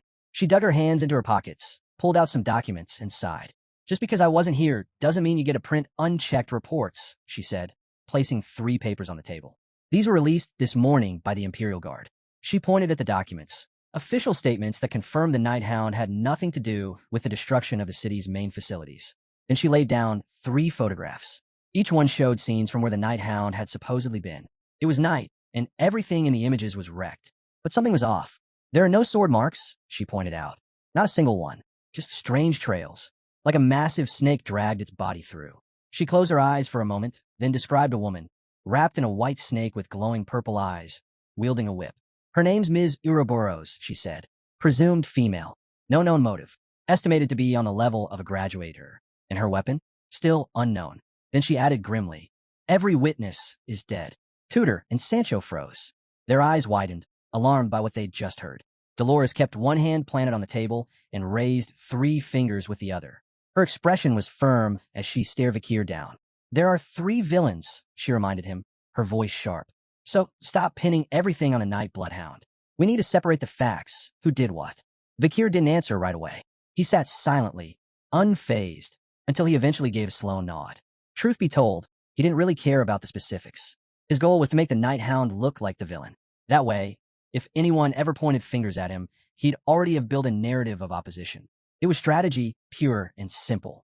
Tudor leaned forward, hands folded under his chin, eyes gleaming with a mix of fear and curiosity. Where did this new villain, Ms. Ouroboros, even come from? He wondered aloud. Sancho crossed his arms. We only know one thing, he said calmly. Wherever she goes, the ground ends up looking like a snake tore through it. Sinclair, clearly puzzled, raised her hand. Wait, how do we even know she's a she? Dolores placed both hands firmly on the table again, her eyes narrowing in thought. She imagined a rock, marked with lipstick. In every scene, there's a lipstick stain left behind, she explained. It's like she wants us to know it was her. Piggy threw out his arms in confusion, his face clearly struggling to process this information. Tudor raised a finger as if about to speak, and chatter broke out across the group. The topic spiraled quickly as everyone tried to make sense of it all. Vakir sat quietly, staring at the floor. But inside, something was boiling. His eyes locked onto Dolores again, this time flaring with rage. He didn't care whether this Ouroboros admired the Night Hound or despised him. Her reason didn't matter. If she ever crossed paths with him while he was hunting demons, she'd be next on his list. Just then, the door flew open with a loud kick. Anna walked in, arms full of papers. She marched over to the table and dropped the stack down with a thud. Dolores turned toward her, eyes narrowing in confusion as she scanned the pile. What's all this? She asked. Anna looked her in the eye. Reports, she said. Dozens of them came in after the festival. Then she pulled a sealed envelope from the stack, walked over to Vakir, and handed it to him. There's a letter for you. Vakir looked down, reached out calmly, and took the letter from Anna. Thanks, he said softly. He opened it, and almost instantly, confusion swept across his face. His brows knit tighter as he read, then his eyes widened, panic creeping in. While he was caught up in the letter, Sinclair wandered over, trying to sneak a look, curiosity written all over her face. It turned out to be a tuition notice for his first semester. The next day, Vakir visited his brother. A small Pomerian sat curled up on his lap, her eyes closed, completely at peace. A faint smile tugged at her lips. Across from him, Osiris sat on a couch, sipping tea as sunlight filtered in through the window. I can cover your tuition, Osiris said casually, setting the cup down. But tell me, what's really on your mind? Vakir dropped his gaze to the floor, lost in thought. He gently ran his hand over the Pomerian's head. I don't want people at the academy to know I'm a Baskerville, he admitted. Feeling his touch, the Pomerian placed her hands over his, clearly overjoyed. The truth was, Vakir just wanted normal life. Ever since it leaked that he had access to Baskerville money, he'd been dreading the fallout. In his mind, he pictured Sinclair, Bianca, and Dolores trying to throw ridiculous disguises at him with sparkling eyes, like some sort of comedy troupe. With only a week left before the enrollment deadline, he still wasn't ready to accept any of the bizarre job offers the girls had suggested. Vakir closed his eyes, worry etched across his face. Losing the full scholarship due to his behavior had complicated everything. Osiris, still sipping tea, studied his brother. A question lingered in his mind. Why hide your strength? Then it hit him. A flicker of realization. Does he want to be that kind of hero? Back when they were kids, Osiris had imagined the same thing. Arms crossed in front of a tree, blushing as he daydreamed about slaying a horde of monsters and shocking everyone. The idea of a hidden powerhouse living among the ordinary had once been his dream, too. On Vakir's lap, the little Pomerian drifted off into deep sleep, completely relaxed. Osiris set his cup down and offered an idea. Why don't you take up monster hunting? Part-time. Vakir's head snapped up. What? You could go to the Explorers Guild, Osiris continued. Team up with an explorer. It'd give you a way to earn money. On your terms. His voice was calm, but his eyes were filled with hope. Hope that maybe, just maybe, Vakir's dream didn't have to be so far out of reach. Vakir rubbed his chin, clearly unsure. Would this really help him reach his goal? He fell silent, deep in thought. As the idea of joining the Explorers Guild lingered in his mind, a familiar image surfaced. A swordsman with a ponytail. Vakir remembered him well. This man had once been a legend, a hero who played a vital role in the human coalition during the dark days of the Ruin Era. Many of the demon field guides Vakir had studied were based on this man's work. The entire school of monster ecogeography owed its existence to him. But his story ended in tragedy. He was a lone wanderer, unaffiliated with any faction. When a battle against demons erupted, no one came to back him up. That mistake cost him his life. Vakir knew his history inside and out. And now, with a smile forming on his lips, he made a decision. He'd earned that man's trust while he still had the chance. It was the least he could do for the future. Thanks, Osiris, he said firmly, determination clear in his voice. Osiris lit up with joy, his heart swelling with pride. Meanwhile, elsewhere in the city, the Sherpa Guide Guild was buzzing. Evening crept in, casting shadows over the buildings. Then someone called out, "The guildmaster's back." One of the men asked how the day's hunt had gone. But before he could finish, a loud thud shook the ground. The guildmaster had stomped down hard, leaving jaws hanging. Blond and confident, the man had a massive wild boar slung over his shoulder. Grinning, he jerked a thumb toward the beast. Today's hunt. Crushed it, he declared. This was Miniature Pincher, better known as Mini Pin. He dropped the boar's carcass on the ground, and the rest of the guild crowded around, awestruck. There was no doubt graduates were on a whole different level. Mini Pin headed for the guild's front door. He needed a break. Entering his office, he collapsed into his chair and picked up a book, trying to distract himself. But the moment his head hit the desk, his hand moved to his forehead. Worry crept in again. They were short on funds again. Feeding the team and covering salaries had become nearly impossible. The big mercenary guilds were hogging all the contracts, leaving him no room to breathe. His eyes dimmed with frustration. It wasn't just bad luck, it was his fault. Years ago, chasing his dream, he'd been scammed. That one mistake had led him here. Opening a drawer, he pulled out a towel, wiped the sweat from his brow, and shut his eyes. He felt like a fool. Still, if there was even the tiniest chance, he wasn't ready to let go. He clasped his hands tightly and imagined the emblem of the Baskerville family. That dream still lived inside him, joining the Baskervilles. Footsteps echoed through the area, slow, steady, and deliberate. Brown boots hit the ground with purpose. The figure wore a hood, concealing his identity. He walked right up to the fallen boar, then glanced around. "Anyone know where Mini Pin is?" he asked calmly. Heads turned. The men nearby stared, their expressions shifting. One of them stepped forward, eyes narrowing as he took in the stranger's youth. "And who do you think you are, throwing our guild master's name around like that?" The hooded man didn't flinch. "Just a client," he said. "Came to make a commission." The man scoffed. "Think being a client means you can act like you're above everyone else?" But the hooded figure didn't respond. He simply turned his back and walked away. "Annoying guy," he muttered to himself. That was the last straw.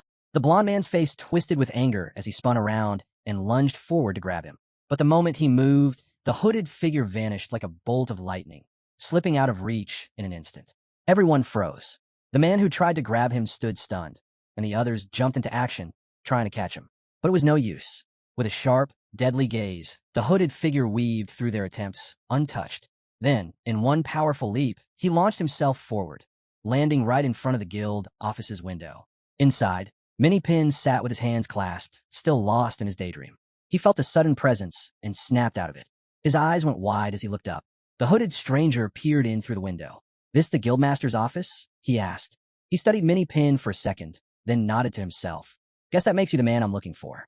Mini Pin jumped to his feet, confusion etched across his face.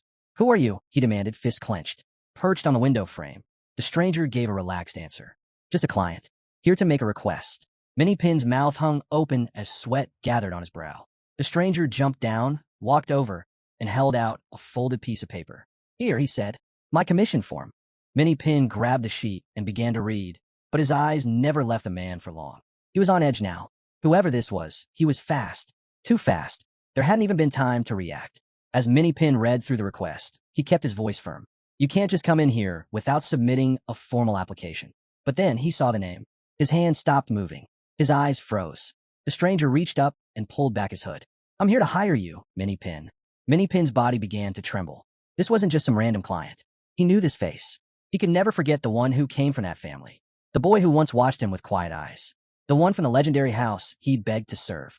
The air in the room turned heavy as Minnie broke into a sweat, because standing before him now was Vakir. A few hours later, night had settled in. Minnie and Vakir strolled through the quiet village streets. Minnie had his eyes on a mission report submitted by our boy. According to the details, the kid was affiliated with the Colossio Academy and was looking to hire a guide to help him hunt monsters.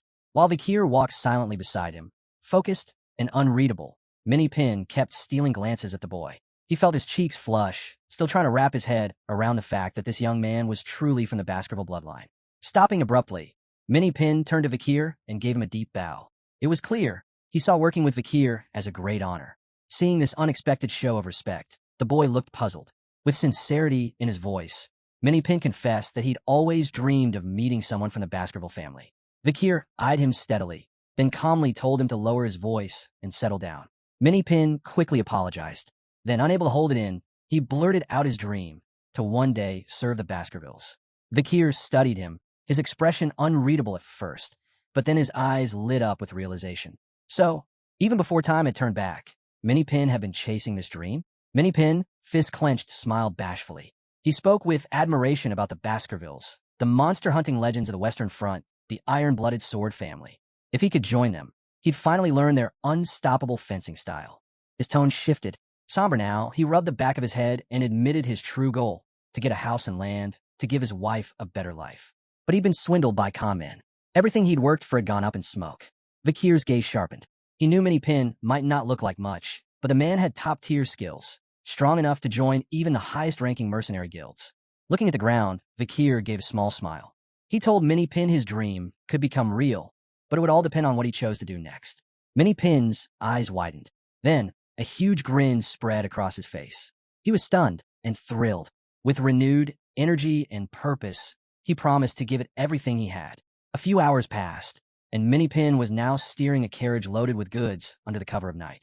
The boy beside him was on a covert mission, so secret that even his own family didn't know. To stay hidden, he enrolled at the academy in disguise, receiving no aid from the Baskervilles. That's why he turned to Minnie, the best guide in the region, hoping to earn enough to cover his tuition. Minnie was stunned, hand over his mouth, eyes glistening. He could barely believe it. The person he admired most in the Baskerville family, Vakir, had personally acknowledged him. Vakir, sitting quietly among the stacked goods, looked calm as ever. The boy brought his hands together and, with a composed voice, asked Minnie to address him as employer from now on, not by name. Minnie, his eyes gleaming with resolve, gave a firm nod and agreed without hesitation. Vakir studied him for a moment, then asked casually, since he was now a student, which monsters could he hunt without drawing attention. Minnie turned his head, smiling as he explained. One option was the gnolls, a relatively weak monster that could still fetch a good price.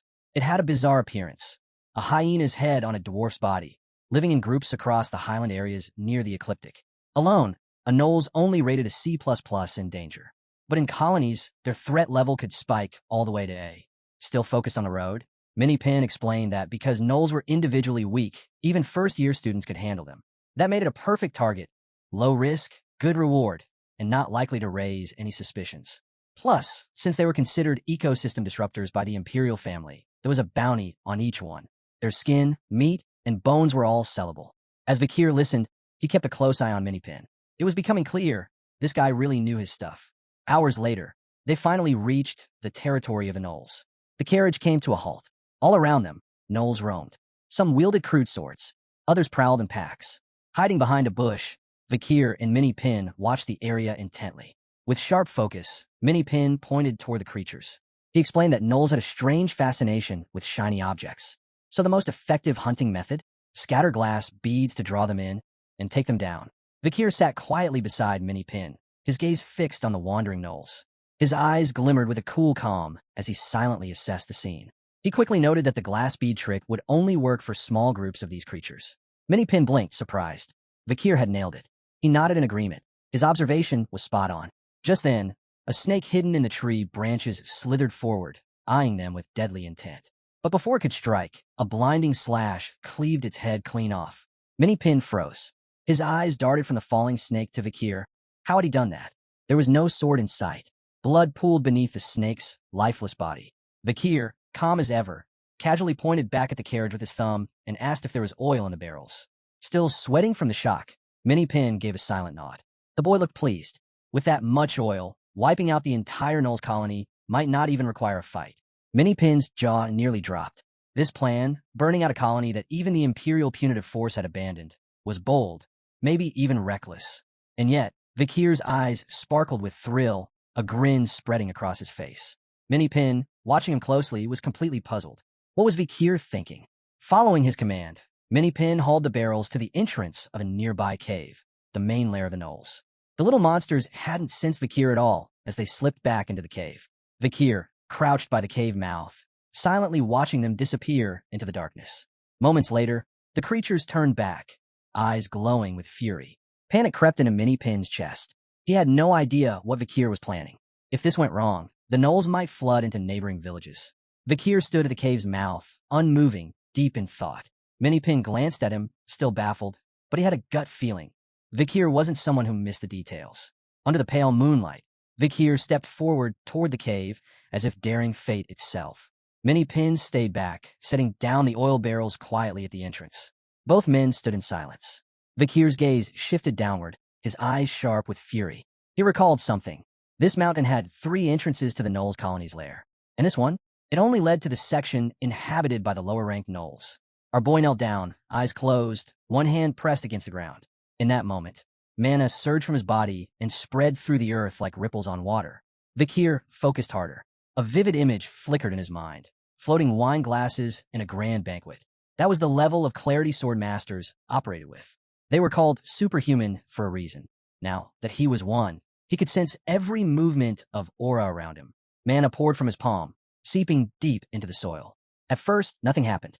Then, boom, a series of small explosions erupted at the mountaintop. The earth trembled beneath them.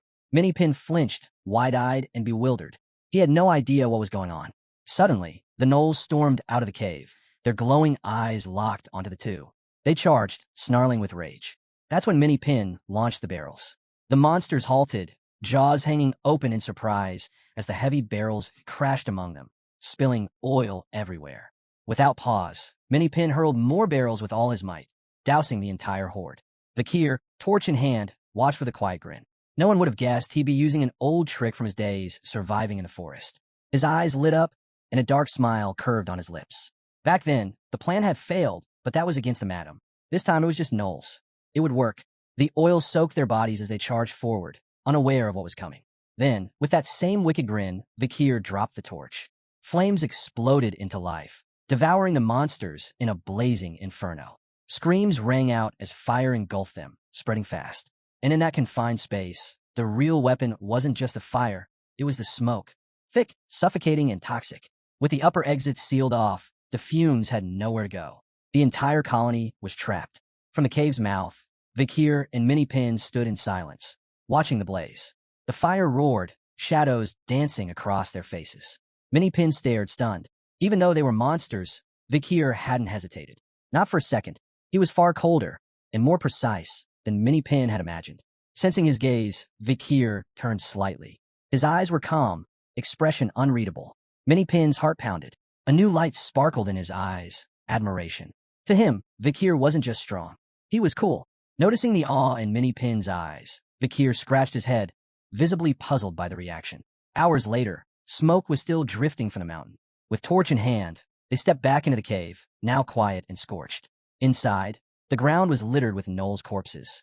Minnie Pin examined the bodies closely, his gaze serious. Just as he thought, the ones deeper in had died from smoke inhalation. He'd seen this kind of outcome before, a lesson he'd picked up from Vakir during past hunts. Vakir moved forward with his usual calm and told Minnie Pin to ease up on the praise. There could still be survivors, and they couldn't afford to let their guard down. Minipin placed a hand over his chest, feeling strangely warmed by Vakir's concern. Vakir glanced at him, slightly confused. For a second, Minipin reminded him of someone else, Secretary General Chihuahua. The two continued deeper into the cave, stepping over bodies and ash. Minipin suddenly stopped. His eyes locked on a section of stone, and a flicker of surprise crossed his face. Without hesitation, he raised his sword and struck the rock. Vakir turned around, eyebrow raised. "Something wrong?" he asked. Minipin kept hacking at the stone, revealing what he believed were human-made marks. He hit the wall hard one final time, and it gave way, revealing a hidden passage. Both froze, stunned. Beyond the broken stone was a secret room, packed floor to ceiling with gold coins. Vakir stepped inside first, scanning the room carefully. It didn't take long for him to realize this wasn't random. Someone had been using this cave as a stash. Minipin looked uneasy. "Maybe the gnolls collected all this," he suggested. "They like shiny stuff, right?" Vakir picked up a coin, inspected it, then tossed another one into the air. "Take a closer look." Minipin caught it and frowned. Something fell off. "These coins aren't marked," Vakir explained. "No serial numbers. That means they were never released by the central bank." Minipin's expression shifted. "Then, there's no way the gnolls got these on their own." Vakir stood up, dropping the torch onto the stone floor. Whoever stored this here, they were powerful, strong enough to kill every last one of those monsters and use this place like their own vault. Just then, the sound of heels echoed through the cave. A woman appeared, stepping hard on the body of a fallen gnolls without a second glance. She brought a hand to her lips, gave it a slow lick, and smirked. "Looks like some rats found their way into my coin box." Vakir stood up, gripping the gold coin firmly. His tone turned serious as he confirmed one undeniable truth. Minipin couldn't take his eyes off the coin, his face frozen in disbelief and confusion. The cave was littered with gnolls' corpses. A mysterious woman appeared at the entrance, silently surveying the aftermath. Hidden deep within the cave was the entrance to a secret treasure room. Vakir revealed that the one using this place as storage must be someone incredibly strong, someone capable of wiping out all the monsters and seizing the gold. Minipin inspected the coins closely, unsure if Vakir was hinting that they were stolen from a bank. Vakir gave a subtle nod. Otherwise, how else would anyone come across this kind of treasure? A flicker of fear crossed Vakir's eyes as a memory surfaced. He pictured a newspaper. He had written the article himself. The story was still fresh, about a copycat of a night hound. That criminal had torn through key facilities in the imperial capital, vanishing each time with every bit of wealth inside. One of the targets had been a bank. The crime scenes were chilling. No survivors, only traces left behind. High-heel prints and deep, winding marks like those of a massive serpent. That's when the nickname was born. Suddenly, the woman cracked her whip through the air. She aimed straight for Vakir, but he dodged easily, tilting his head just enough to avoid the strike. The whip slammed into the cave wall, leaving behind a snake-like impression. Instead of reacting with fear, Vakir's eyes gleamed with calm focus. Meanwhile, on the other side, Minipin turned to witness the scene, his face drained of color. The woman picked up her whip again and stepped forward with an almost graceful poise. Her gaze locked onto the intruders. Seeing them in her treasure room, her anger flared. "Rats in my coin box," she muttered, her voice edged with fury. Minipin froze, overwhelmed with confusion. But Vakir was quick to connect the dots. This woman was the thief they were after. She clenched her fist, a sharp grin cutting across her face. Her eyes burned with grim determination. Vakir glanced at the mark on the wall again. What looked like a serpent's trail was in fact a whip strike. He also noticed something else. She was using magic to distort her voice. She extended her hand, an unreadable look on her face. "So, was finding my coin box good luck or bad?" Her eyes narrowed, filled with rage as she stared at Vakir and Minipin. Her gaze settled on Vakir, and she gripped her whip tighter, uncertain what he was doing here, but certain she didn't like it. Vakir's eyes clouded with confusion, leaving him momentarily stunned. Minipin, tense and wary, reached for his sword. Meanwhile, our boy couldn't look away, his mind racing. He sensed something shift in her demeanor. It was like she had suddenly become aware. But of what? Did she recognize him? Rose slowly placed her hand on her mask, a twisted chuckle escaping her lips. The idea that fortune had smiled on her was too amusing. Malice lit up her eyes as a wicked smile crept across her face. The thought of Vakir walking straight into her treasured den by himself was more than she could have asked for. Without warning, her mana surged, flooding the cave with an overwhelming presence. Minipin drew his sword, completely unprepared for what was coming. Behind him, Vakir stood calm and composed, observing her closely. Her energy was dense, far beyond what a graduator could handle. Pin, a low-rank graduator, didn't stand a chance. Vakir's eyes sharpened with resolve. He knew this was his fight, but hesitation clawed at him. If he used his true power and she recognized him and got away, things would only get worse. He hesitated, unsure of his next move. Ouroboros' aura blazed around her. Vakir remained silent, eyes thoughtful and calm. Pin turned to glance at him, stunned. He could tell Vakir's thoughts were miles away. Vakir looked down at the ground, doubt creeping in. Sure, he was hailed as a genius, a hero, but going up against Miss Ouroboros, who surpassed even graduate-level strength, was a whole different challenge. Pin stepped in front of Vakir, his expression earnest. He reminded him that by now, the Imperial Guard would be patrolling near the base of the mountain. That snapped Vakir back to reality. His eyes widened slightly, still trying to process the plan. Pin then poured his mana into the sword, golden energy pulsing through his body. Clenching his jaw, eyes firm with purpose, he vowed to buy Vakir enough time to reach the entrance and alert the Imperial forces. Vakir remained unsure, but Pin's eyes gleamed with steady confidence. He smiled and said that meeting Vakir, even briefly, had been an honor. Without waiting, Pin charged forward, every ounce of his strength behind him. Sword in hand, he raced toward Ouroboros, who didn't move an inch. With a powerful swing, Pin brought his sword down, but Ouroboros reacted in a flash, ducking just in time. His blade slammed into the cave floor with a thud. Pin clenched his teeth in frustration, fury rising as his strikes kept missing. He swung again with all his might, but Ouroboros leapt back effortlessly, his sword slamming against the cave wall with a loud crack. She channeled mana into her whip, a gleam of excitement in her eyes. This guy had clearly lost it, and she was ready to finish him. Before Pin could react, her whip lashed out viciously, landing a crushing blow under his jaw. The force of the hit knocked him out briefly, leaving a deep gash on his face. He staggered backward, dazed, finally stomping the ground to steady himself. Blood dripped from his face, and his sword clattered to the floor. His body trembled as he struggled to stay upright. The pain from the blow felt like his flesh had been torn and his bones shattered. They might have both been graduators, but the gap between their ranks was massive. With rage burning in his eyes, Pin stared her down, then raised his arms in front of his face, channeling golden mana that began to surge from his body. Ouroboros wasn't about to give him a break. She lashed out again, striking repeatedly. Her whip tore through his defenses, slicing shallow cuts across his body. Even as his skin split open, Pin refused to back down. He thought about Vakir, the one destined to become a swordmaster someday. The idea of him dying here was unbearable. A small smile tugged at Pin's lips. Ouroboros caught sight of his expression, and for the first time, her eyes flickered with fear and confusion. She froze, but Pin was already charging, eyes blazing with purpose. He had made up his mind. He'd give his life to protect Vakir. Then Vakir's voice rang out. "Don't throw your life away." In a flash, he launched a stream of spider silk.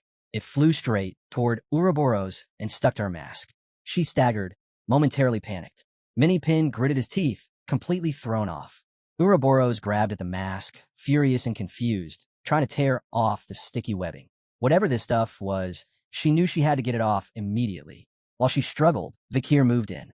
In the blink of an eye, he appeared behind her. Before she could react, he drove a powerful kick into her ribs. The impact was brutal. She bit down hard, blood spilling from her mouth as her body was hurled against the cave wall. The crash sent up a massive cloud of dust and made the entire mountain tremble. Pin's eyes went wide in disbelief. He hadn't realized Vakir was this strong.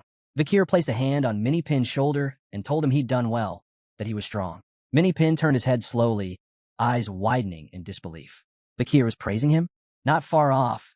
Ouroboros wiped the blood from her mouth, her hands bracing against the ground. She clenched her teeth in frustration. That strength Vakir had shown, it wasn't normal. Pin's body was battered, too injured to stand, let alone walk. Without hesitation, Vakir hoisted him onto his back. His expression turned sharp and focused. He knew one blow wouldn't be enough to bring her down. Not someone like Ouroboros. But showing his true abilities was too risky, especially in front of her or Pin. Now was the moment to make their escape. Carrying Pin, Vakir turned and headed for the cave's exit. From behind, Ouroboros, still slumped on the ground, growled through clenched teeth. "Where do you think you're going?"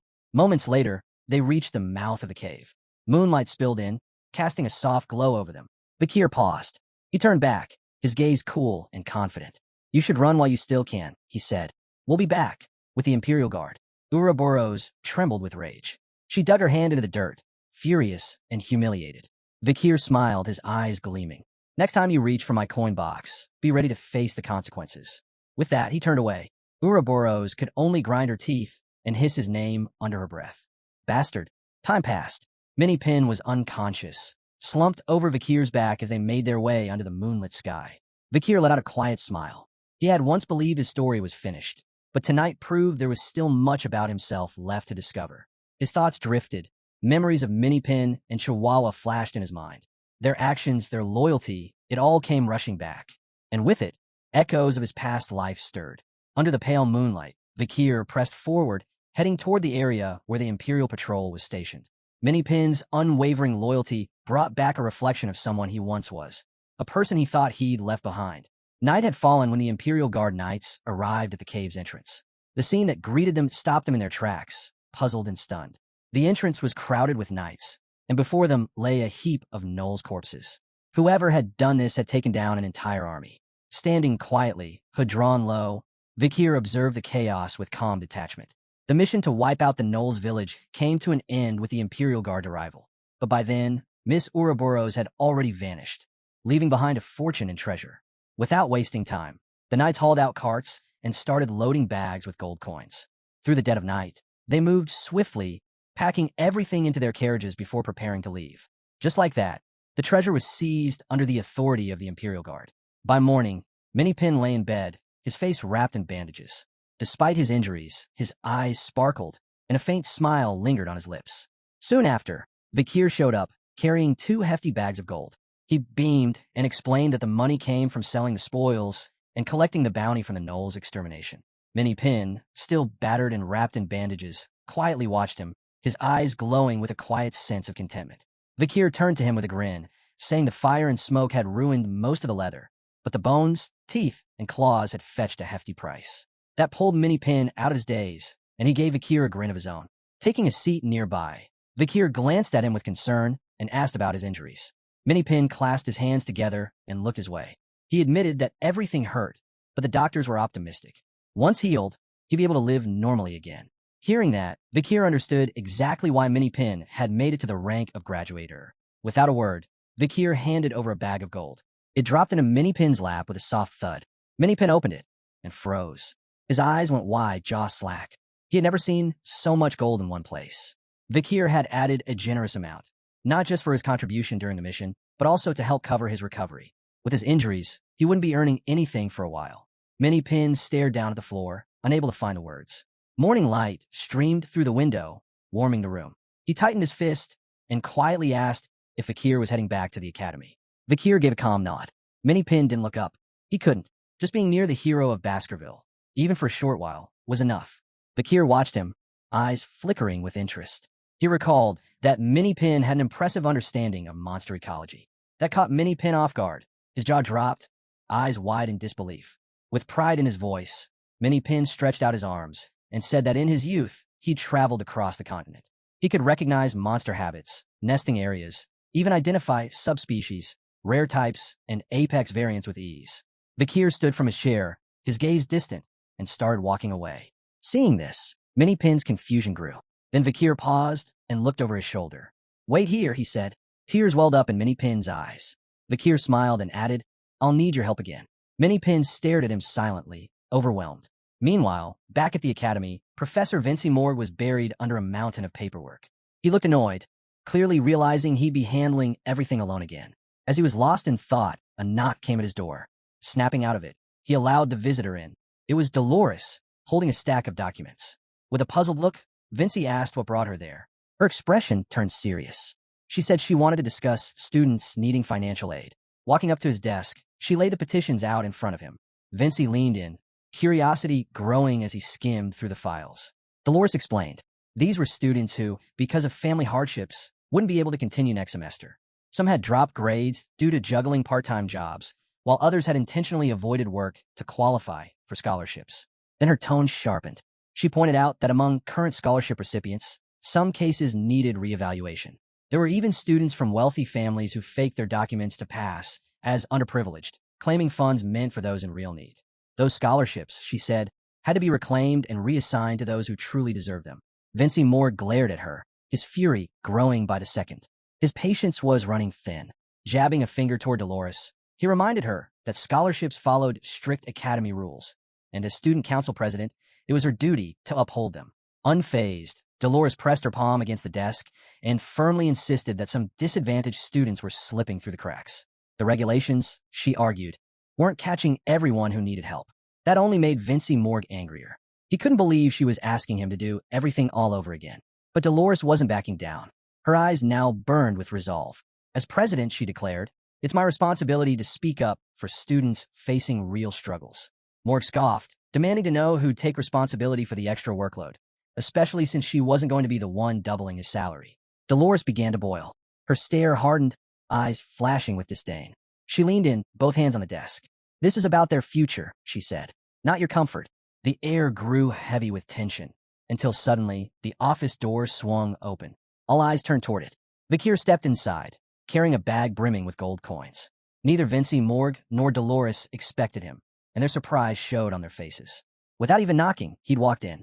Morg raised an eyebrow and sneered, asking if Vakir's parents had ever taught him proper manners. The question made Vakir pause. His mind flashed back to his father and the lessons he'd learned growing up. With a quiet smile, he recalled the family motto, respect the strong. He looked down, saying nothing, which left Dolores slightly puzzled. Morg rubbed his face, sighed, and shut his eyes.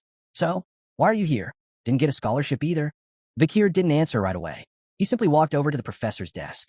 Dolores watched him, her curiosity piqued. Vakir set the bag of coins down. Morg's eyes locked onto it, brows furrowed. When Vakir opened the bag, the gleam of gold poured out, drawing the professor's full attention. With a calm and steady gaze, Vakir explained why he was there, to pay his tuition. The moment he said it, Morg's eyes shot open in disbelief. He leaned in, scrutinizing the gold. Then, with suspicion in his voice, he asked the obvious question. Where had Vakir gotten that kind of money? Vakir calmly adjusted his glasses and explained that he had taken part in the expedition against the gnolls, purely by chance. While resting, a fire he'd started had spread into the gnolls' cave, and the entire swarm had been wiped out. Morg planted his hands on the desk and stood abruptly, clearly skeptical. That makes no sense, he snapped. Vakir met his gaze steadily and replied that Morg could confirm it with Minnie Pin, the guide who had been with him. Then he motioned toward the coins and asked if this was enough to cover next semester's tuition. Morg leaned in, eyeing the coins carefully. His expression shifted as he picked up a few and let them clink back onto the desk. This isn't just enough for one semester, he muttered. You could pay for all 4 years up front. Vakir looked down again. Quietly, he added that the rest of the money was also meant for tuition, but not his. Dolores was now fully focused on him, a bead of sweat running down her face. Morg narrowed his eyes. There's way too much here for just tuition, he said. What's next? Buying a building? Are you planning to be a professor instead of student? Vakir's tone stayed calm as he made a request. Use the leftover money to help students who couldn't afford to continue. That caught Dolores off guard. Her eyes flew open in shock. Even Morg looked confused. You're saying you want to donate all this for scholarships? Vakir nodded, but with one condition. Students who received help had to complete a certain number of volunteer hours at an orphanage. Morg paused, then pointed at Vakir. Should we name the scholarship after you? The Vakir Scholarship. But Vakir shook his head. He didn't want recognition. Call it the Perry Scholarship. As the name left his lips, Dolores raised her hands to her mouth, stunned. A soft blush crept on her cheeks. With a steady voice and unwavering gaze, Vakir repeated his request. Please, call it the Perry Scholarship. By the time the sun dipped below the horizon, the word had already begun to spread. In the student council room, President Dolores sat with the others, surrounded by buzzing chatter. Everyone was talking about it. A new scholarship had just been introduced, one funded by an anonymous donor. It didn't just provide aid, it came with purpose. Students would earn it through volunteer work in orphanages. And for the first time, students from noble or influential families were excluded. The academy was about to change. Dolores clasped her hands and stood still, lost in thought. No one knew the identity of the anonymous benefactor who had just changed the fate of so many struggling students. Her curiosity kept circling back to one person, Vakir. She pictured him again in her mind. He'd topped the written midterms and ranked high in the practicals. A model student, quiet, responsible, respected by his peers. Yet there was something deeper behind those glasses, something no one could quite read. She remembered that moment in Morg's office, the way Vakir looked, the sharpness of his gaze. It felt distant, unreadable. But then her mind drifted to a different memory. Vakir sitting beside Perry. Perry, the girl who was lost in the fight against Dantalion. Vakir still carried her memory. That thought alone made Dolores rise to her feet. He might appear cold, but she was starting to see it. There was warmth beneath that surface, a quiet, hidden fire. Her heart skipped as a soft blush colored her cheeks. She found herself standing in front of Vakir's room, hand hovering near the door. Her fingers trembled slightly. This wasn't just admiration. It felt like responsibility, or maybe something more. Something that had grown from witnessing Perry's end and the shadowy presence of the Night Bloodhound during that same battle. Suddenly, the door opened. Piggy stood there, scratching his neck. The two locked eyes in silence. Still unsure, Dolores asked where Vakir was. Piggy turned toward the empty room behind him, then glanced back with a faint frown. He knew exactly why she was there. "He's not here," Piggy said. "He always disappears at night." That answer made something click in Dolores' mind. Her eyes lit up in surprise. Piggy scratched his head and looked uneasy. His part of the room. He barely has anything. It's like he's ready to leave at any time. She didn't say anything, just listened, her curiosity growing deeper. Piggy looked at her again and admitted, "He's probably got something going on. I worry he might just vanish." As he turned around, his eyes blinked in confusion. Dolores had already left the room. Her back to him, she walked slowly down the sunlit hallway. And as she did, one thought kept echoing in her mind. Could Vakir be the Night Bloodhound? Somewhere deep within the Empire, the crowd buzzed at the bustling Imperial station. Over at platform 999, Bianca stood out in a light summer dress, a wide-brimmed hat shielding her face. A purse hung off her shoulder, and in her free hand, she held a compact travel bag. Her cheeks flushed with excitement as a smile played on her lips. It had been ages since she'd last stepped away from the academy. Standing behind her were Sancho, Tutor Sinclair, and Piggy, all dressed in the academy's official uniforms. Piggy looked puzzled, eyes darting around the platform. The tutor commented dryly that anyone passing by might mistake them for a bunch of tourists heading off on vacation. He reminded Bianca that they weren't leaving for fun. They were heading in a battle. Bianca, serene and composed, replied that in that case, they should at least look a bit more serious. She then pointed off into the distance. A short walk away, a group of students gathered, chatting among themselves. With her fingers still raised, Bianca smiled, her confidence shining through. Her eyes locked onto the group as she declared that no matter what, Colosseo Academy would once again rise to the top in this year's Olympic survival competition. This grand event had begun, an elite tournament where the four most prestigious academies in the Empire competed. First was their own, Colosseo Academy, known for its top-tier education across every discipline. Then came Boot Camp Varangian, a school for warriors focused on close-range combat with weapons like swords, spears, axes, and bows. Next was Themsixera Women's University, structured like Colosseo, but exclusively for female students. Lastly, the current host, the Wizard Training Institute, commonly called the Magic Tower, home to mages and practitioners of the arcane. Tutor Sinclair turned toward Bianca, curious. "So, the headquarters this year, it's the Magic Tower?" Bianca gave a subtle nod, explaining that the base of operations was in Dolores Smile, a town nestled in the southeast of the continent, known for its peaceful atmosphere, and for being home to the Magic Tower itself. As they strolled through the station, a voice boomed over the loudspeakers. The Continental Circuit train was arriving. Next stop, Imperial Station, the Imperial capital. They moved closer to the edge of the platform, eyes locked on the incoming train. Sancho, Bianca, and Sinclair's faces lit up in amazement, while Tudor and Piggy stood frozen, mouths agape. The train rushed in at high speed, its engine cloaked in trails of blue smoke. At the very front, a radiant magic circle pulsed with energy. The train came to a stop. Piggy clenched his fists, his whole body trembling with anticipation. His eyes sparkled. This would be his first time riding a magic train. Sancho stood with his hands on his hips, a confident grin spreading across his face as he casually mentioned he'd already ridden this train once, back when he first enrolled. Piggy, still wide-eyed and awestruck by the train, didn't even respond at first. Then Bianca raised a finger at them and told them not to stand there gawking like fools. That snapped everyone's attention to her. Their eyes widened, unsure what she meant. But with steady confidence, Bianca pointed again, this time toward the train, and revealed that some students from Varangian Academy and Themsixera Women's University had already boarded at the previous station. She said it plainly. They couldn't afford to look weak in front of their competition. Right then, the train Dolores slid open. Students began stepping off, among them, a man with a scar on his face and a woman who caught everyone's eye. Piggy and the rest couldn't help but focus on them. Moments later, more Varangian Academy students filed out, their faces serious and disciplined. Following them came the girls from Themsixera Women's University, entering the station with cheerful smiles. Together, they all headed toward the station shop to grab some food. Piggy stared in disbelief as the entire crowd suddenly emptied out of the train. Tudor, arms crossed, silently watched the scene unfold. The air felt heavy.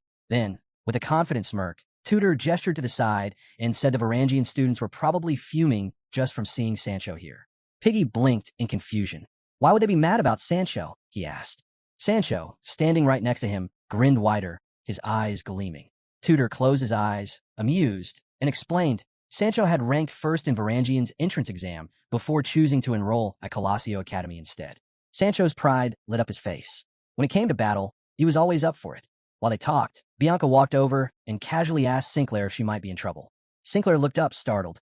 Bianca reminded her. Sinclair had also taken first place in both the Magic Tower's entrance exam and the one for Thim's Sixer Women's University. Sinclair's face turned red as she smiled, clearly flustered.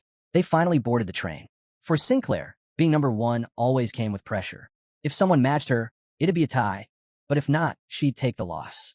Piggy, meanwhile, had his eyes on the train ticket as he made his way down the aisle. Behind him, Tudor reached out with a reassuring smile and told her not to worry too much. The real stars were the third-year students.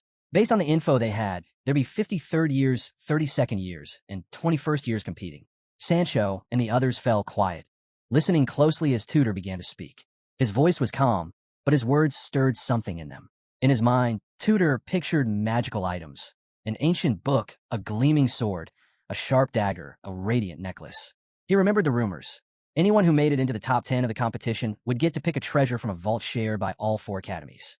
Determined, Tudor made a silent promise. He was going to claim one of those treasures, no matter what. They reached their seats, stashed their luggage, and started settling in.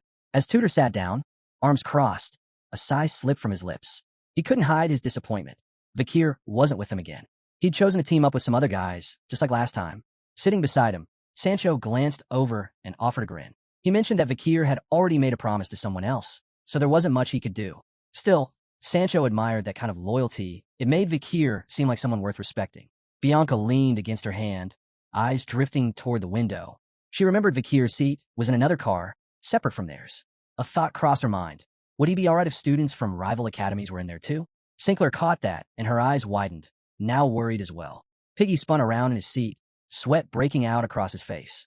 But unlike the others, his concern wasn't about rival students. What really got under his skin was who might be sitting next to Vakir. Elsewhere, in a different car of the train, a boy with purple hair sat silently, his gaze lost in thought. He stared down at the floor, unmoving. It was Grenouille of Leviathan, the third son of the powerful, deadly poison Leviathan family, one of the Empire's 7 great houses. Praised all his life as a prodigy, Grenouille had always stood above the rest. No one had ever managed to surpass him, until now. He remembered it clearly. Under a cherry tree, he had spotted Sinclair from a distance. She was the one who had stolen first place from him in the entrance exam. A commoner, without title or name, Sinclair had defeated him outright. His hand slowly rose to his chest, and his face reddened. It had been his first loss. And strangely, as time passed, something unfamiliar began to stir inside him. Something he didn't understand. Grenouille's eyes began to shine with a quiet, unexpected joy. Sinclair watched the cherry blossoms drifting in the breeze, her mind far away. That strange feeling had taken root the very first time Grenouille saw her. Her striking white hair, her flawless skin, those wide eyes like a deer's, and her soft, balanced features. While she remained lost in thought, Grenouille and his group stood nearby, staring at her with admiration. It was then he realized something he had tried to deny. He was in love with her. No matter how much he resisted, the truth was undeniable. He walked up to her, pointed a finger, and called out, "Hey, commoner!" Then with a smirk, he asked if she'd already found a team. Sinclair turned around, caught off guard by his sudden approach. Grenouille stepped in closer, one hesitant step at a time, scolding himself for not being able to say anything more meaningful. All he could manage was that same biting word, commoner. Then, pointing at himself, he told her she could join his team. At that, Sinclair's eyes sparkled. She suddenly began waving, her smile lighting up her whole face. Then, without a word, she dashed right past Grenouille. His eyes went wide in disbelief as she ran straight towards someone else. Behind him stood Vakir, lost in thought. Sinclair reached out and greeted him with a bright smile, starting a cheerful conversation. Grenouille stood frozen. Meanwhile, back in the train, Vakir sat among the Baskerville triplets and Grenouille. Feeling stiff, Grenouille kicked his feet up to stretch, casually resting them right on Vakir's knees. Vakir glanced down, unsure how to react. Granui stared at him coldly, disgust in his eyes. He couldn't understand why Sinclair would be drawn to someone like him. Was it just because they were both commoners? He clenched his fist. He had one goal now, crush Vakir. That's why he had chosen to join his team. Vakir turned to the side, quiet. Granui pulled a bottle from under his clothes and, eyes burning with challenge, declared himself the leader of the team. Any objections? He asked. Vakir replied calmly that he didn't care who led, so long as Granui did his part. Then he asked bluntly why Granui had his feet on his knees. The Baskerville triplets bristled, their eyes flaring in anger. Granui shrugged and said he just needed somewhere to stretch out. He looked Vakir in the eye and asked, "You got a problem being a noble's footrest?" The triplets were seething, teeth grinding as their fury grew. Granui leaned in and sneered. "You want to fight? Do you even know what it feels like to be poisoned?" Granui raised the bottle, ready to take a sip, his finger now jabbing toward Vakir as his gaze darkened. Voice filled with venom. He warned Vakir not to act cocky around him again. If he slipped up even once, Granui threatened, he'd plant a venomous insect in his body. Poison seeped from Granui's hand, swirling in the air as his eyes glimmered with malice. He sneered, called Vakir a commoner once more, and asked if he got the message. Vakir, unfazed, kept his eyes on the floor. His thoughts drifted. Quietly, he stood, pushing Granui's feet off his knees and stepping away without a word. "I'm going to the bathroom," he said flatly, turning his back. Granui's fury flared. "What do you think you're doing?" he shouted. But Vakir didn't even look back. He slid the door closed, brought a finger to his lips, and with an intense stare, gave Granui a simple, silent command. "Be quiet." The Baskerville triplets were done holding back. Their eyes burned with rage as they stepped forward, cracking their knuckles. Granui clenched his teeth. "He's insane," he muttered under his breath. Suddenly, the triplets lunged. One grabbed Granui by the head, twisting him in a panic. His eyes went wide. He hadn't expected this. Screams echoed through the train car. Meanwhile, Vakir walked out, closing the door behind him. "Sorry," he whispered to no one in particular. But he couldn't let Granui throw everything into chaos. He wandered down the corridor, gazing out the window as the scenery rolled by. His mind was locked on the goal. This year's Olympic survival competition couldn't be just another match. They had to succeed. They had to make it into the top 10. Only then would they gain access to the vault of artifacts shared by the 4 academies. And for Vakir, it wasn't about gaining power. It was about getting to a specific artifact, one that had to be destroyed. His expression hardened. His eyes blazed with quiet resolve. In his mind, he stood atop a steep cliff. Below him, something stared back, a monstrous, unblinking eye. The artifact he had to eliminate was no ordinary relic. It was an inanimate demon, one of the Empire's 7 elite corps. Decoravia, the 7th elite corpse, Decoravia, appeared in the form of a glowing eye. It wasn't a living being, but a mechanical demon, one of the 10 elite corpses whose true identity had come to light before Vakir's time reversal. Originally sealed away inside the Academy's treasure vault, Decoravia had once been nothing more than an ancient relic. But in the age of ruin, the demons awakened it, turning it into one of their key weapons. Vakir stared down at the ground, fists clenched, lost in deep thought. Fate had handed him a rare chance to intervene. If he could take the right steps now, he might be able to stop a future catastrophe. Determination flared in his eyes. He made up his mind. He would rise into the top 10, gain access to the treasure vault, and destroy Decoravia before it could ever become a threat. Back in the train car, Vakir returned quietly and reached for the doorknob. As he stepped inside, Granui didn't mock or taunt him this time. Instead, he stood still, eyes lowered, and dropped the bottle he was holding. Pale, drooling, and trembling, Granui slowly bowed his head. He began shaking from side to side, muttering like he'd lost his mind. Vakir observed him with calm eyes and gave a small nod. At that moment, the Baskerville triplets' eyes sparkled, and broad smiles appeared on their faces. They turned to Vakir, grinning, and gave him a thumbs up in approval. As daylight bathed the passing train, Vakir felt a sense of ease. He had just removed a dangerous piece from the board, a factor that could have ruined everything. Hours later, the train came to a dusty stop. Students poured out, chatting and laughing with each other. Vakir followed, along with the Baskerville triplets, who yawned and stretched after the long journey. Gran stepped off as well, looking completely drained. Vakir's gaze sharpened as something in the distance caught his eye. The sun was setting, casting golden hues across the majestic city of Dortsmile, nestled in the Empire's southeast. At the center of the city stood a narrow, towering structure. His eyes locked onto it, the magic tower. It pulsed faintly, cloaked in spatial enchantments so complex that even today's most skilled wizards couldn't unravel them. Vakir's thoughts drifted to the Andromelius ring, wondering if the tower held similar secrets. The ring's gleaming violet surface once formed an impenetrable barrier. Could the tower do the same? Then, a group of men carrying imperial flags approached, faces lit up with excitement. A green-haired man stepped forward, smiling warmly as he extended a hand.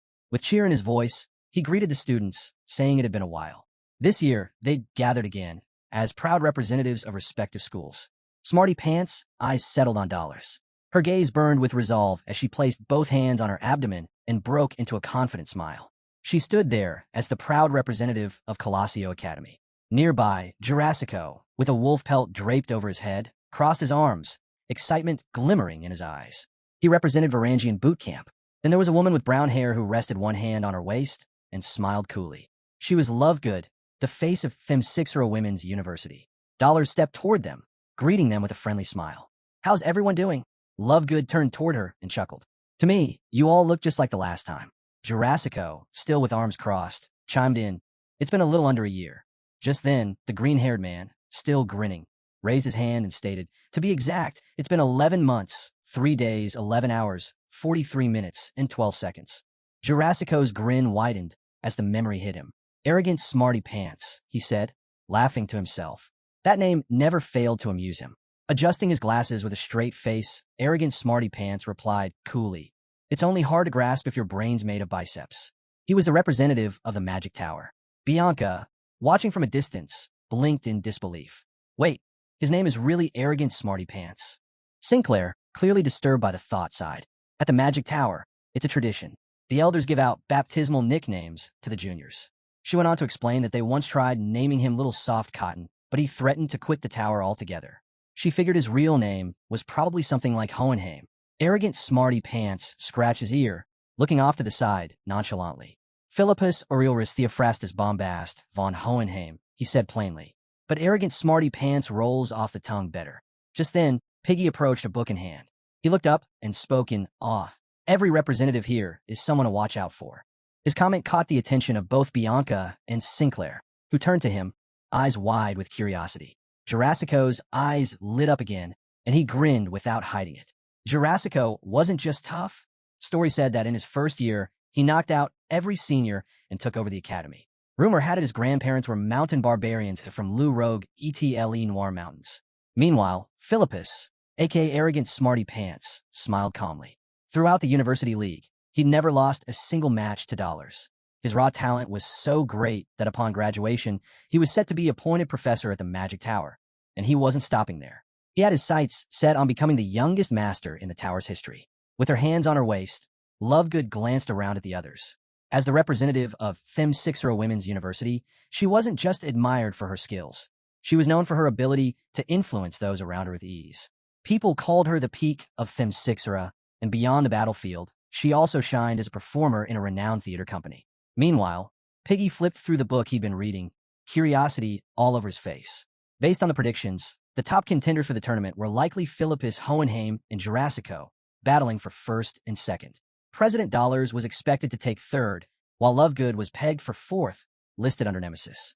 Sinclair silently observed Piggy, unsure what to say. Bianca, brows furrowed, asked where he was getting all this information. Just then, a hand reached out toward them. It was Philippus Hohenheim.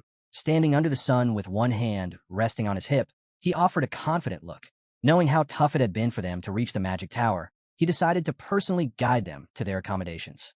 Hours passed, and night settled over the city. Stars blanketed the sky as Sinclair, Bianca, Piggy, Sancho, and Tudor arrived at their lodging. Their eyes widened as they looked up. Before them stood a whimsical, mushroom-shaped house that looked like something out of a fantasy novel. They could hardly believe this was where they'd be staying. Soon after, the Magic Tower chefs served a lavish spread. Meats, fish, and all kinds of desserts. Tudor, now changed into fresh clothes, picked up his fork and knife. His mouth watered as he took in the buffet. A grin crept across his face. This was better than he'd expected. Piggy, seated beside Sinclair, began glancing around nervously. "Has anyone seen Vakir?" he asked, worried. Bianca, eyes serious, pointed calmly toward a table. Vakir was there, eating alone.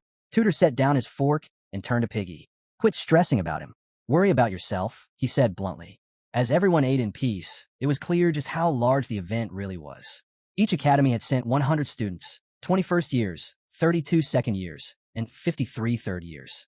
That made 400 participants in total. Only the top 10 would earn the right to claim an artifact. Bianca leaned her head on her hand, glancing sideways with a fierce look in her eyes. Tutor noticed and couldn't help but stare, unsure what had gotten her so riled up. Then, one student walked over to the buffet, only to find all the food gone. A Varangian bootcamp student had filled his plate sky high and walked off smiling. The rest of the Varangian tables were loaded with food, while others had none. Bianca locked eyes on them, fuming. She hated that they had to share lodging with a Varangian. Their behavior, their lack of manners, it got under her skin. With wild energy and big smiles, the Varangian marched right back to the buffet to refill their plates, shoving other students aside. For them, eating was all about speed and rotation. The meat's got to keep coming nonstop, they declared. First 5 minutes are everything. If you miss it, you go hungry. More is always better. The girl stumbled to one side, nearly hitting the floor, but before she could fall, Sancho appeared out of nowhere and caught her by the shoulder. She looked at him with gratitude and softly thanked him. Meanwhile, the Varangian bootcamp students were still too busy piling their plates to notice. Taking advantage of the moment, Sancho raised his voice and called them out. If you eat everything, there won't be any left for anyone else. The Varangian students paused mid-bite, eyes narrowing as they turned to face him. With a steady hand, Sancho pointed toward them. You're cutting the line. You're making this harder for everyone. Piggy and Tutor froze, eyes wide, jaws hanging open. They hadn't expected someone to confront the Varangian so directly. One of the Varangian, a guy with a ponytail, glared at Sancho, brandishing his kitchen tongs like a weapon. What do you see a line? He snapped. And what's with Colosio Academy students making a scene? The girl tucked herself behind Sancho, but he didn't flinch. Calmly, he stood his ground, though he tried to ignore them at first, worried that anger would mess with his muscle retention. He now saw there was no choice. The ponytail man's eyes lit up with fury. He clenched his teeth as realization hit. Sancho wasn't just anyone. He hadn't recognized him in the academy uniform, and now, memories returned. You ran off after the Varangian entrance exams, he spat. Coward. Sancho let out a slow breath and gently brushed the tongs aside. I didn't run, he said firmly. I ranked first in the Varangian exam, but I chose Colosio because I placed 5th here and I believed I'd learn more. He crossed his arms and stared the man down. Now, who are you again? The Varangian student's face twisted in rage. Balasin, he growled. We met during the exam. Tutor covered his mouth, trying to hold back a laugh. No way Sancho remembers someone like you. Bianca smiled, raising her hand casually. If first place in Varangian picked Colosio to learn more, maybe he made the right call. Sancho closed his eyes and smiled calmly. No need to mock the weak, he said. Balasin's expression darkened. With a crunch, he crushed the metal tongs in his grip. I'm Bali Balasin, leader of Varangian's first years, he shouted. I challenge Colosio's first years to a duel. He pointed straight at Sancho. Send out your best. Everyone fell silent, deep in thought. Their eyes gradually drifted toward one corner of the room. Vakir was sitting there, quietly eating. All eyes locked onto him. Balasin frowned, puzzled by the silence. He approached Vakir and slammed his hand onto the table. The impact echoed, but Vakir didn't flinch. He kept eating, calm as ever. Balasin's eyes burned with fury. So you're the strongest among them? Huh. Vakir looked down, still silent. Balasin's hand had smashed Vakir's plate, ruining all the food he'd just finished preparing. That was the final straw. Vakir's eyes began to glow with quiet rage. Balasin leaned forward, eyes locked on his opponent. The entire room stiffened, silence weighing heavily. Every student's gaze clung to the table, waiting for the spark that would ignite. Through gritted teeth, Balasin repeated, You mean to tell me you're the top first year at Colosso? Vakir gave no reply. He only stared down, still as stone. Balasin dropped into the seat across from him, planting his elbow firmly on the table with a thud. His expression carried nothing but challenge. No mana, pure strength. Arm wrestle me. But Vakir didn't move, didn't even blink. That only fed Balasin's grin. What's wrong? Shaking already? If this is the best Colosso has to offer, then I'm not impressed. In an instant, Bianca, PG, Sinclair, and Tutor all bristled, their anger sharp and unhidden. And before anyone else could act, another figure stepped in. Dollars. She slammed both hands on the table, her voice cutting clean through the tension. Balasin froze. Even Vakir glanced up, startled. The room shifted the moment they recognized her. Dollars Lewin Quo Vadis, the president of the student council at Colosso Academy.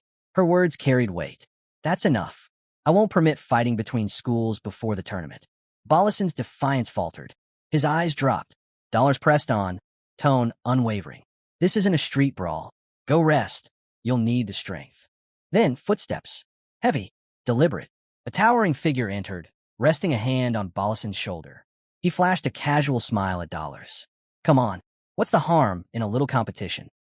Bollison turned, then stiffened. Red hair, bright eyes, that familiar grin. It was him. Even Dollars blinked in shock at his sudden appearance.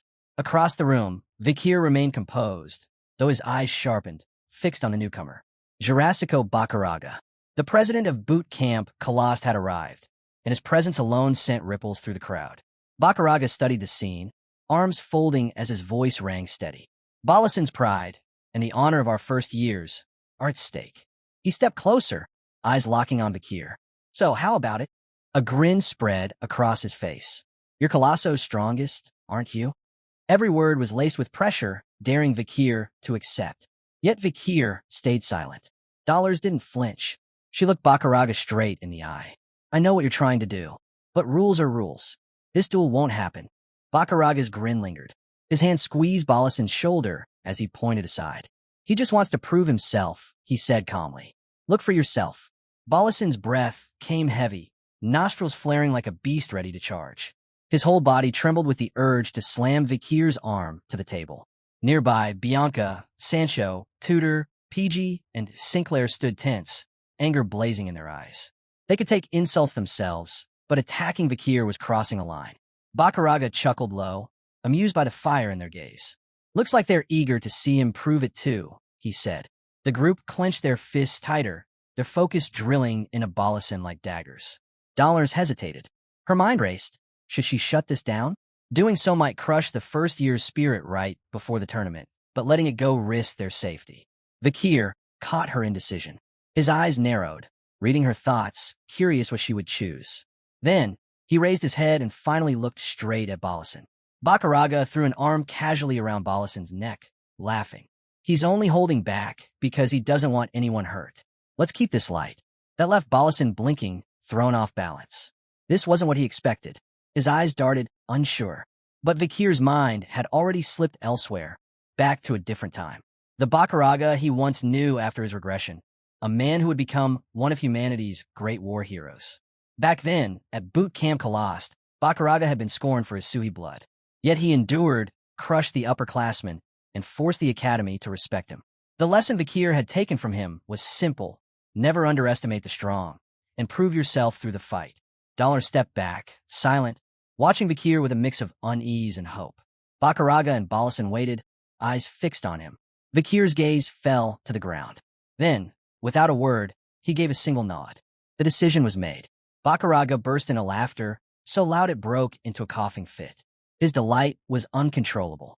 Meanwhile, Bollison froze in panic. Let me go, he barked, thrashing against Bakaraga's hold. Dala's eyes snapped to Vakir. Are you sure about this? She asked softly. Vakir rose from his seat, quiet but deliberate. He knew this would draw attention, but wasting himself on empty distractions was not the path forward. His eyes lowered, then lifted again. He raised his hand, not toward Bollison, but straight at Bakaraga. I'll arm wrestle you, he said, calm and certain. Not him. The room fell dead silent. Confusion swept through every face. Even Bollison stopped struggling, stunned, fists clenched tight with rage and disbelief. Gasps echoed. Even Dollars was struck speechless. Vakir had just turned his challenge on Jurassico Bakaraga himself. The message was clear: Bakaraga, not Bollison, was his opponent.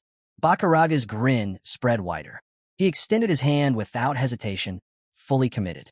Bollison staggered, his confidence collapsing into fear. He no longer understood what was happening, only that the ground beneath him had shifted. Vakir's eyes sharpened, unshaken. That was the moment Bakaraga knew this wasn't a bluff. Bakaraga's grin widened. He dropped his elbow onto the table with a thunderous slam, mana bursting around him like a crashing tide. All right then, he said, staring straight into Vakir's gaze. Let's see it. Vakir lowered his arm and placed his elbow firmly on the table. Their hands locked together. The room froze. Not a sound. Dollar stepped closer, her voice steady. Simple rules.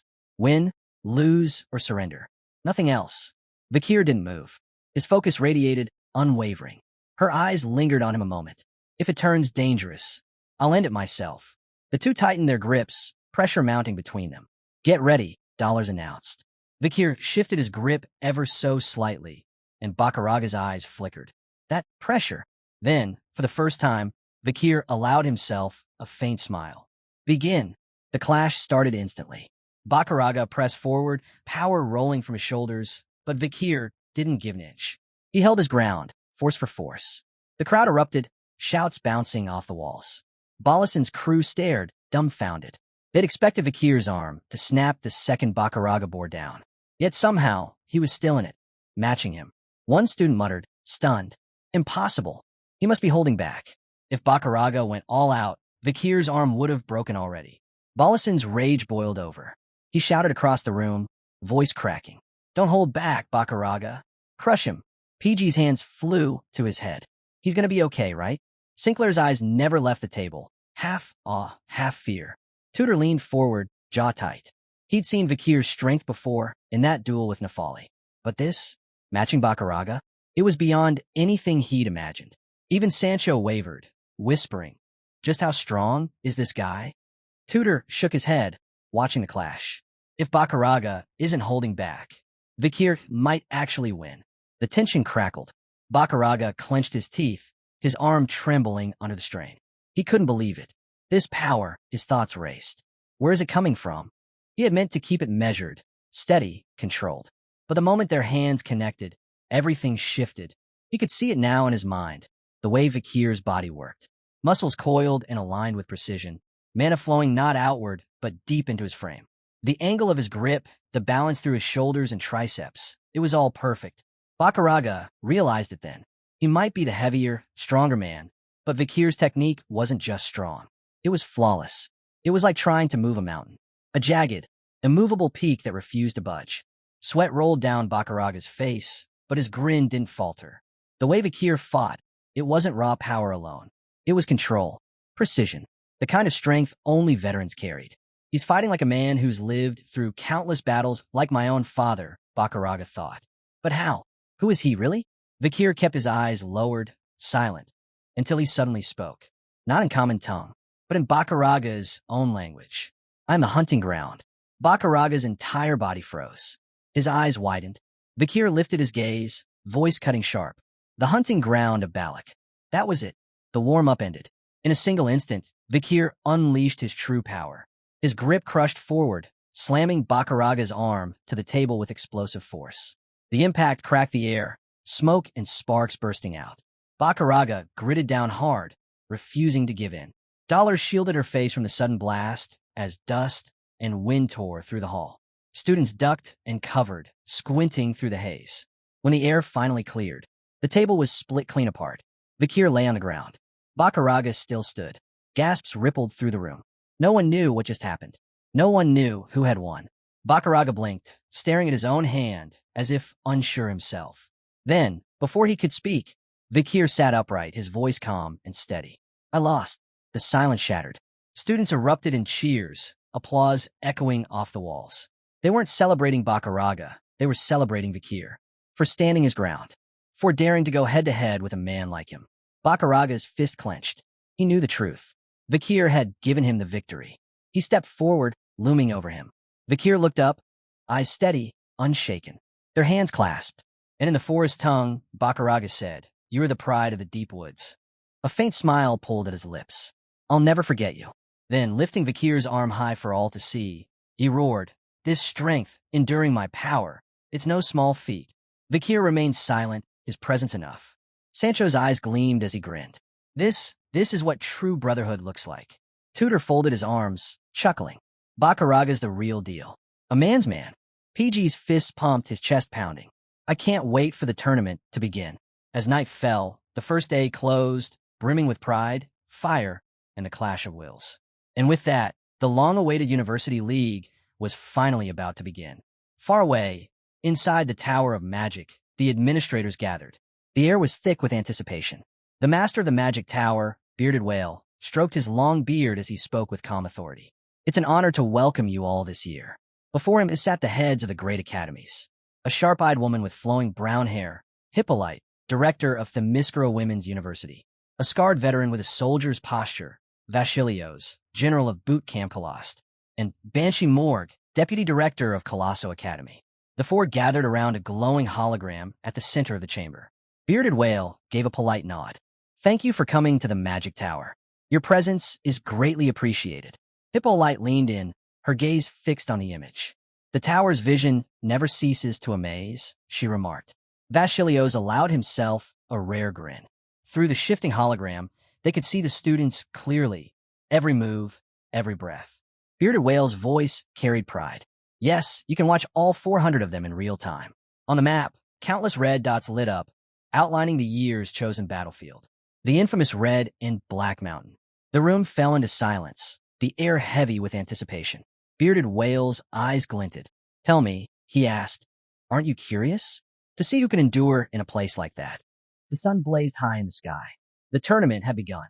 The Survival Olympiad, hosted within the Magic Tower, where reality itself bent and expanded into endless dimensions.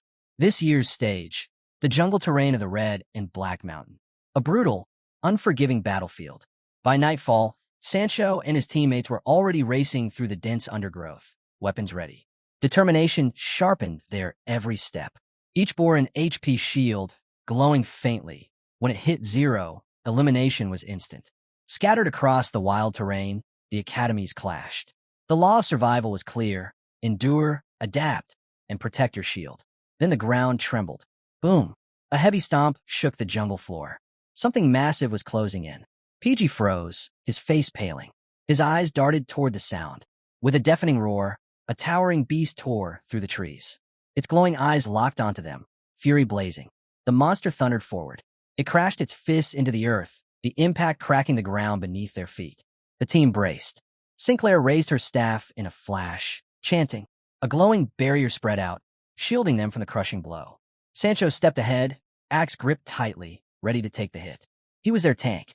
Behind him stood Sinclair, the healer. PG, the strategist. Tudor, the damage dealer. And Bianca, steady with her bow, their archer. According to the rules of survival, magical beasts could be fled from or slain for points. And this one was giving them no choice but to decide. PG's tone was firm, his mind already moving like a tactician. We hold its attention until the next strike. Sancho, once your shield drops, fall back and protect Sinclair and Bianca. Tudor gave a short, sharp nod. PG's gaze shifted to the back line. When we draw it in, hit its weak points. Don't hesitate. Sinclair gripped her staff with resolve. Bianca raised her bow, eyes narrowing. Both answered with a silent nod. The monster let out a guttural howl and charged again. They surged forward to meet it head-on. The beast swung wildly, fists like boulders tearing through the air.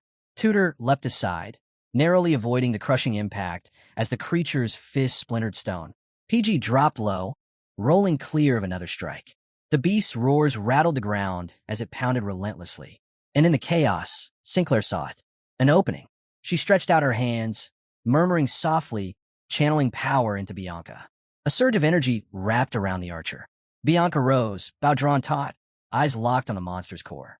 Sancho braced himself once more, shield up, holding the line for a shot. Seconds crawled. Still, Bianca didn't release. Tudor glanced back, startled. What's she waiting for?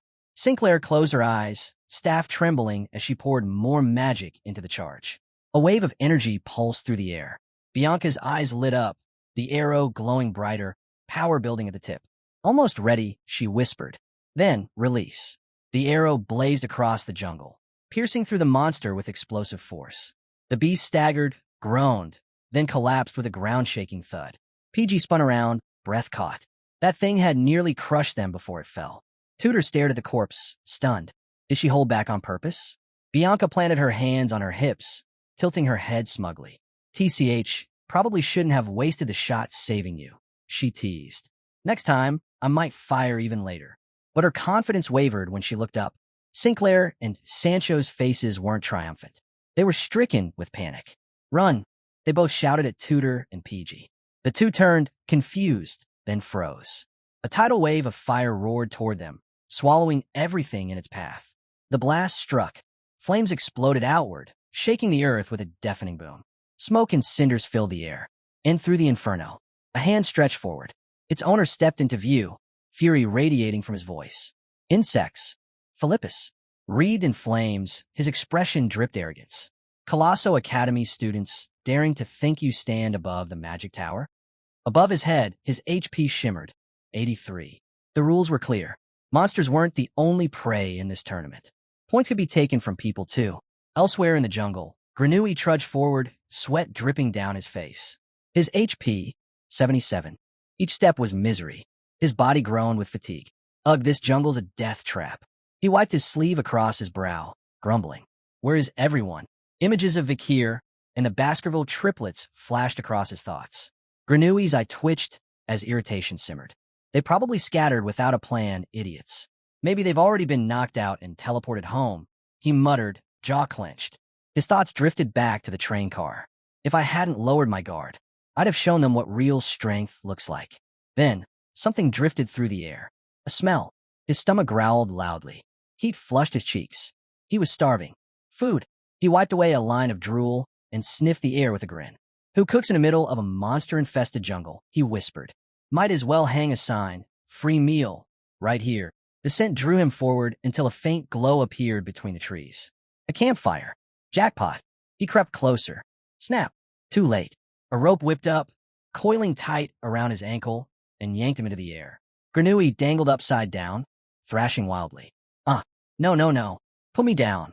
He flailed like a fish on a hook, shouting at the shadows. Who set this? Show yourself. Cut me down now. An archer emerged from the darkness. Then more shapes stepped forward. Granui's eyes locked on them, and nearly popped from his skull. It was Vakir and the Baskerville triplets. The shock hit him like a hammer. Vakir stood calm, his HP a steady 100.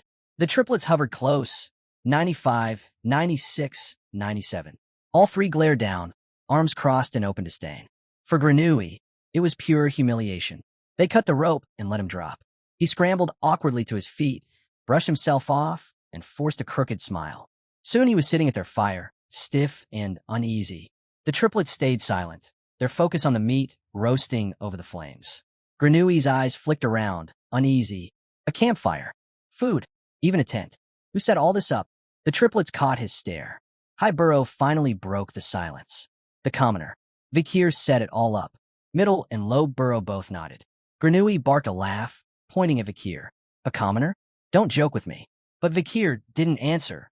He just sat there, eyes on the ground, steady and unreadable. The triplets' glares sharpened, their tempers flaring. Granui's smirk faltered, and he quickly raised both hands. I'm just saying. How did he even manage it? The fire popped. The scent of sizzling meat wrapped around him again. His stomach growled loud enough to echo. His teeth clenched. Why am I, one of the 7 great houses, sitting here worrying about some commoner? And worse, those 3 fools are siding with him? A bitter sigh escaped him as he pressed a hand to his empty stomach. The others sat in silence, watching him. Then the triplets suddenly burst into laughter. Granui's chest burned. The humiliation was unbearable. He wished he could sink into the ground and vanish. Vakir extended a strip of roasted meat toward Granui's face. We're cooking it to draw in monsters, he said evenly. But if you're hungry, we've already eaten. Granui froze. His mouth watered as he stared at the offering. Slowly, almost unsure, he reached out and accepted it. Why are you being generous? He asked quietly. Vakir's eyes flickered with a sly glint. A faint smile tugged at his lips. Because you're the team leader. Granui blinked, confused. He didn't understand. But Vakir did. He knew Granui's poison ability could be valuable in the jungle. And even if it wasn't, there might come a time when it would be. Granui dropped his gaze, eyes misting. That damn commoner. Maybe he's better than I thought. He bit into the meat, tears slipping down his cheeks. His HP rose from 77 to 90. Vakir and the triplets stood silently, watching him eat. Then, thwack. An arrow cut through the air, piercing a fleeing monster's leg. The shot had come from Vakir. Beside him, Granui raised his hands, releasing a cloud of poison with sharp determination. The triplets' eyes burned with energy as they surged forward without hesitation. The beast turned, a massive horn bear, roaring in fury. But the triplets were faster. Their blades cut deep, tearing wounds across its hide. Blood spilled in thick streams. Moments later, the monster toppled with a thunderous crash. Dead. Vakir glanced to the corpse. That makes 30, he said flatly. The triplets grinned wide. Too easy. But Vakir's eyes didn't lift. He stayed fixed on the ground. 30 beasts wasn't nearly enough. If I want to break into the top 10, he thought, I'll need far more than this. Granui tilted his head, puzzled.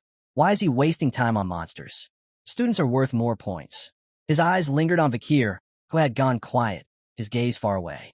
What's he thinking? Granui wondered. Vakir's eyes narrowed, glowing faintly. This setup, the survival system, the monster scores, the penalties, it all felt familiar. Just like before. Back then, he'd hidden in the shadows, hunted quietly, and claimed first place. That battlefield had felt like home. But now, things were sharper, more dangerous. Since becoming a sword master, his instincts had sharpened too. And from the instant he'd entered the Red and Black Mountain, a sense of warning had gnawed at him. He lowered his gaze once more. Something's off. Suddenly, his senses screamed. Something was coming. Fast. Without a word, the triplets moved, blades drawn as they stepped in front of Vakir. Eyes fixed ahead. Ready. Vakir raised his bow, steady and silent. Beside him, Granui hesitated, hands lifted, poison ready to strike, until his eyes focused on the figure stumbling out of the shadows. He froze. His breath caught. It was Sinclair. Her HP hovered at 38. Her body was battered, covered in cuts. Clothes torn, blood streaked down her skin. She collapsed to her knees, gasping, each breath shallow and ragged. Her trembling hands pressed against the dirt, and her face carried only fear. 118. At the operations room of the Magic Tower, tension fills the air as the ongoing Academy survival competition is monitored. Vashilios, the chief of Varangian, points out how unlucky Colossio Academy seems this year. Even though Colossio already had the fewest number of students to begin with, the Academy still ended up losing most of its freshmen. The culprit behind their rapid elimination is none other than Hohenheim, a participant whose overwhelming skill is leaving everyone astonished. For Colossio, luck and fortune seem absent this year. Beside Vashilios, the master of the Magic Tower, long white-bearded whale, turns his eyes toward Vinci Morg, the deputy principal of Colossio Academy. The master is curious about what Vinci is thinking, especially given the state of the competition. Vinci reminds the Magic Tower's master that he holds responsibility for this year's tournament venue. His words carry sharpness, questioning whether the chosen battleground is truly safe. Vinci explains his concern. Normally, the Magic Tower generates ordinary forest for survival competitions, with monsters suitable for student battles. This year, however, the chosen battleground is not a regular forest, but a restricted area, a dangerous part of the woods where conditions change unpredictably. The land itself is unstable, terrain shifts, monsters evolve, and over time, higher-ranking entities begin appearing. Such dangers are not only unexpected, but also potentially beyond the abilities of young students. Vinci Morg reminds everyone of a tragic incident from several years ago. According to the Morg's family reports, an S-rank monster once appeared within that restricted zone, killing many and leaving behind heavy casualties. If such a creature were to emerge again during this competition, Vinci warns, then the Magic Tower system may fail to respond properly. His demand is clear. He wants to know if countermeasures there are prepared for the worst possible scenario. The Magic Tower's master, however, brushes aside his concerns. He dismisses the S-rank monster as a rumor, noting that while he had heard of it, no one ever saw the beast after that incident. He adds, almost accusingly, that the ones who spread these rumors were the Morg family themselves, who not coincidentally oppose the Magic Tower. According to him, the current competition system ensures that all summoned monsters are properly adjusted to match the student's strength. Unless a sword master or a seventh circle mage is present, there is virtually no chance of summoning a creature too powerful for them. The system itself carries safeguards. If a student's shield reaches 0, they are automatically teleported out to the competition lobby, preventing fatal injuries. And if any irregularity occurs, the event would be suspended entirely. To the master, this proves that nothing can go terribly wrong. Yet Vinci is not convinced. He continues raising his objections, pointing out flaws and dangers. But the Magic Tower's master remains unmoved, unwilling to bend his decisions simply because of Vinci's constant doubts. Their exchange reveals the long-standing rivalry between their factions. Meanwhile, deep within the forest battleground, the situation for Colossio students worsens. Vakir learns with disappointment that many of his allies, Tudor, PG, Bianca, and Sancho have already been eliminated. Sinclair informs him that Tudor and PG were mercilessly struck down by Hohenheim, who attacked while they were unarmed. Vakir knows Hohenheim's name well. During the Great Fall, Hohenheim had already been regarded as one of the remarkable heroes. Yet even among heroes, skill gaps exist, and today, Hohenheim's dominance is evident. Sinclair, however, finds some comfort in having reunited with Vakir. She notices with admiration that his health remains completely full, unlike her own, which has already begun depleting from simple exertion in this forest. Vakir's stamina and control are extraordinary. Watching from nearby, Grenouille, leaning bitterly against a tree, feels jealous. He thinks that if he too had hidden in the depths of the forest, hunting monsters patiently as Vakir had, his health would also be perfectly preserved. Grenouille's jealousy is cut short when Vakir suddenly raises his bow and shoots an arrow in his direction. Shocked, Grenouille freezes, only to realize that Vakir was not targeting him, but the dangerous presence behind him. The arrow lands true, and moments later, the students of Themyscira reveal themselves from behind the tree. Their president, Lovegood Malini, steps forward.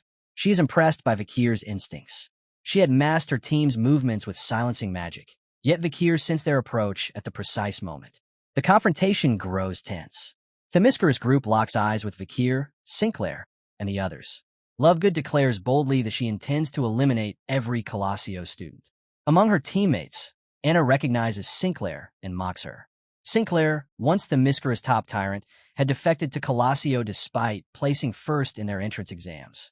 Lovegood, curious, presses to know why Sinclair abandoned Themyscira. She mocks Colossio, claiming it offers nothing, not even attractive men. Yet her mocking tone falters the moment she lays eyes on Vakir. To her surprise, she finds herself captivated by his unique appearance. But Sinclair, stepping protectively in front of Vakir, interrupts her. Lovegood's admiration instantly transforms into rage. Clutching her magical staff with fury, she declares that she will kill Sinclair. Elsewhere, the chaos of the battlefield continues. Hohenheim dominates the forest, eliminating students with terrifying ease. He ridicules Dolores, pointing out that without companions, she cannot stand a chance against him. Though Dolores fights bravely, she knows he is right. Still, she refuses to give up, reminding herself that defeat is not an option. Then, a new presence shifts the balance. Vakiraga appears suddenly, leaping toward Hohenheim with ferocious power. The force of his strike challenges even Hohenheim, forcing him to grit his teeth to withstand it. For a moment, Hohenheim wonders if this fighter could be a graduate. Vakiraga laughs darkly and mocks him, calling him nothing more than a fourth-circle mage. He confidently declares that he will not be left behind. Back with Vakir's group, the battle escalates. While launching attacks toward Themyscira's group, Vakir recognizes the magic Lovegood wields. It resembles the triplets' three flowers technique. Vakir is astonished that Lovegood can wield it despite her anger. Suddenly, a chilling energy sweeps across the forest, sending unease through every student present. The group trembles violently, confusing them all, for no earthquakes have been mentioned as part of this battleground. Their eyes widen in terror when they witness a figure emerging before them is not just another monster, but a massive, towering creature, the infamous Madam. The appearance of the Madam spread fear among the students. The atmosphere changes instantly, and all eyes turn toward the overwhelming figure. Lovegood's companions move quickly to shield her, their instincts warning that they should escape at once. Vakir, however, understands what is happening more clearly. The uneasy sensation he had felt since entering this place was not without cause. It came from the Madam, whose presence alone is enough to unsettle the strongest minds. Before Vakir's regression, the Madam was nothing more than a name scattered through fragmented legends. Records about her existence were inconsistent, often told as half-remembered myths. Only after many years of investigation and repeated revisions did she become listed in the Empire's Dictionary of Monsters. Even then, she remained more of an entry on paper than a reality, for no one had actually seen her. Not even the scholars of the Magic Tower had witnessed her directly.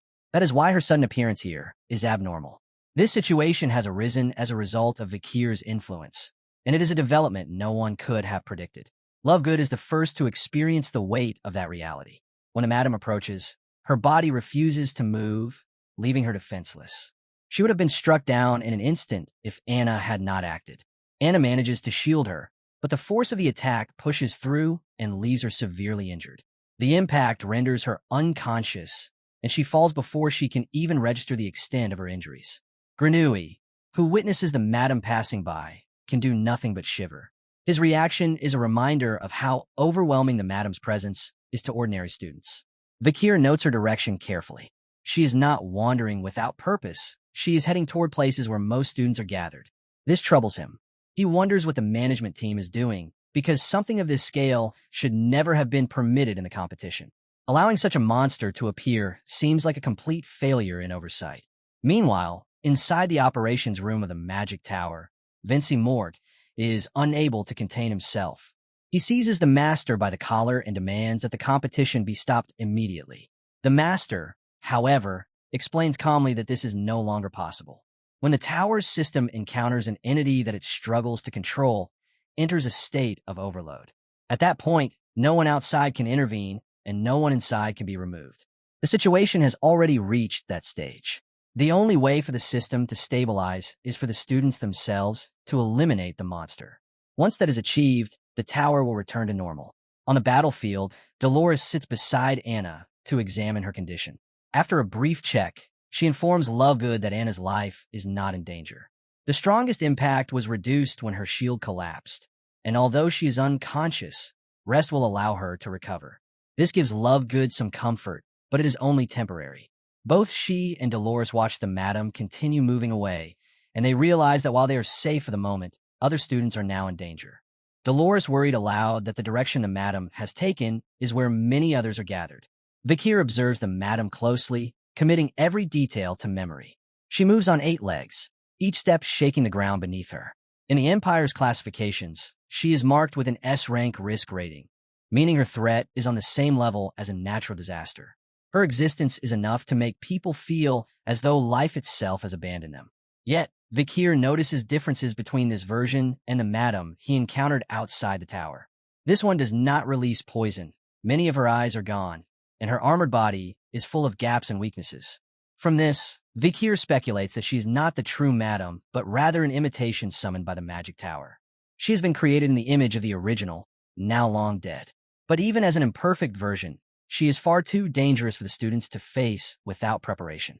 They lack the strength to fight her as they are. What they need before anything else is the will to resist. Unless their fear is overcome, no strategy will matter. It is then that Lovegood stands again. Watching Anna nearly lose her life for her sake has shaken her, and she refuses to remain passive any longer.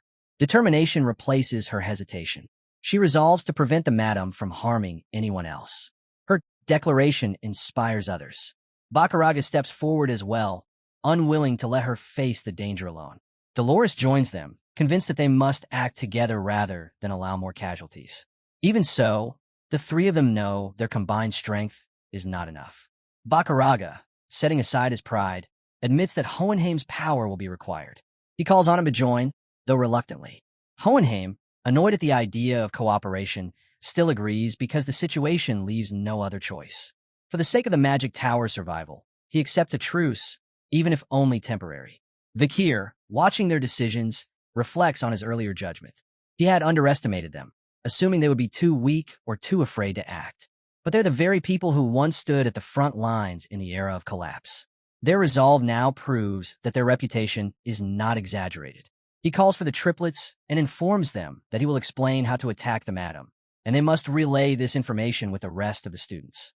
The madam continues to advance, overwhelming the weaker groups of students with her presence alone. Fear spreads wherever she moves. At one point, she looms over a young girl, preparing to crush her beneath her weight. At that moment, Hohenheim launches a blazing attack of fire magic. By natural reasoning, an insect-type monster should be vulnerable to fire, but the madam remains unaffected. This attack had no effect at all, which was already expected. Hohenheim continues to launch his fire spells at the madam, his frustration growing with every wasted effort. His flames blaze bright and fierce, yet they leave no mark on her massive body. The realization unsettles him.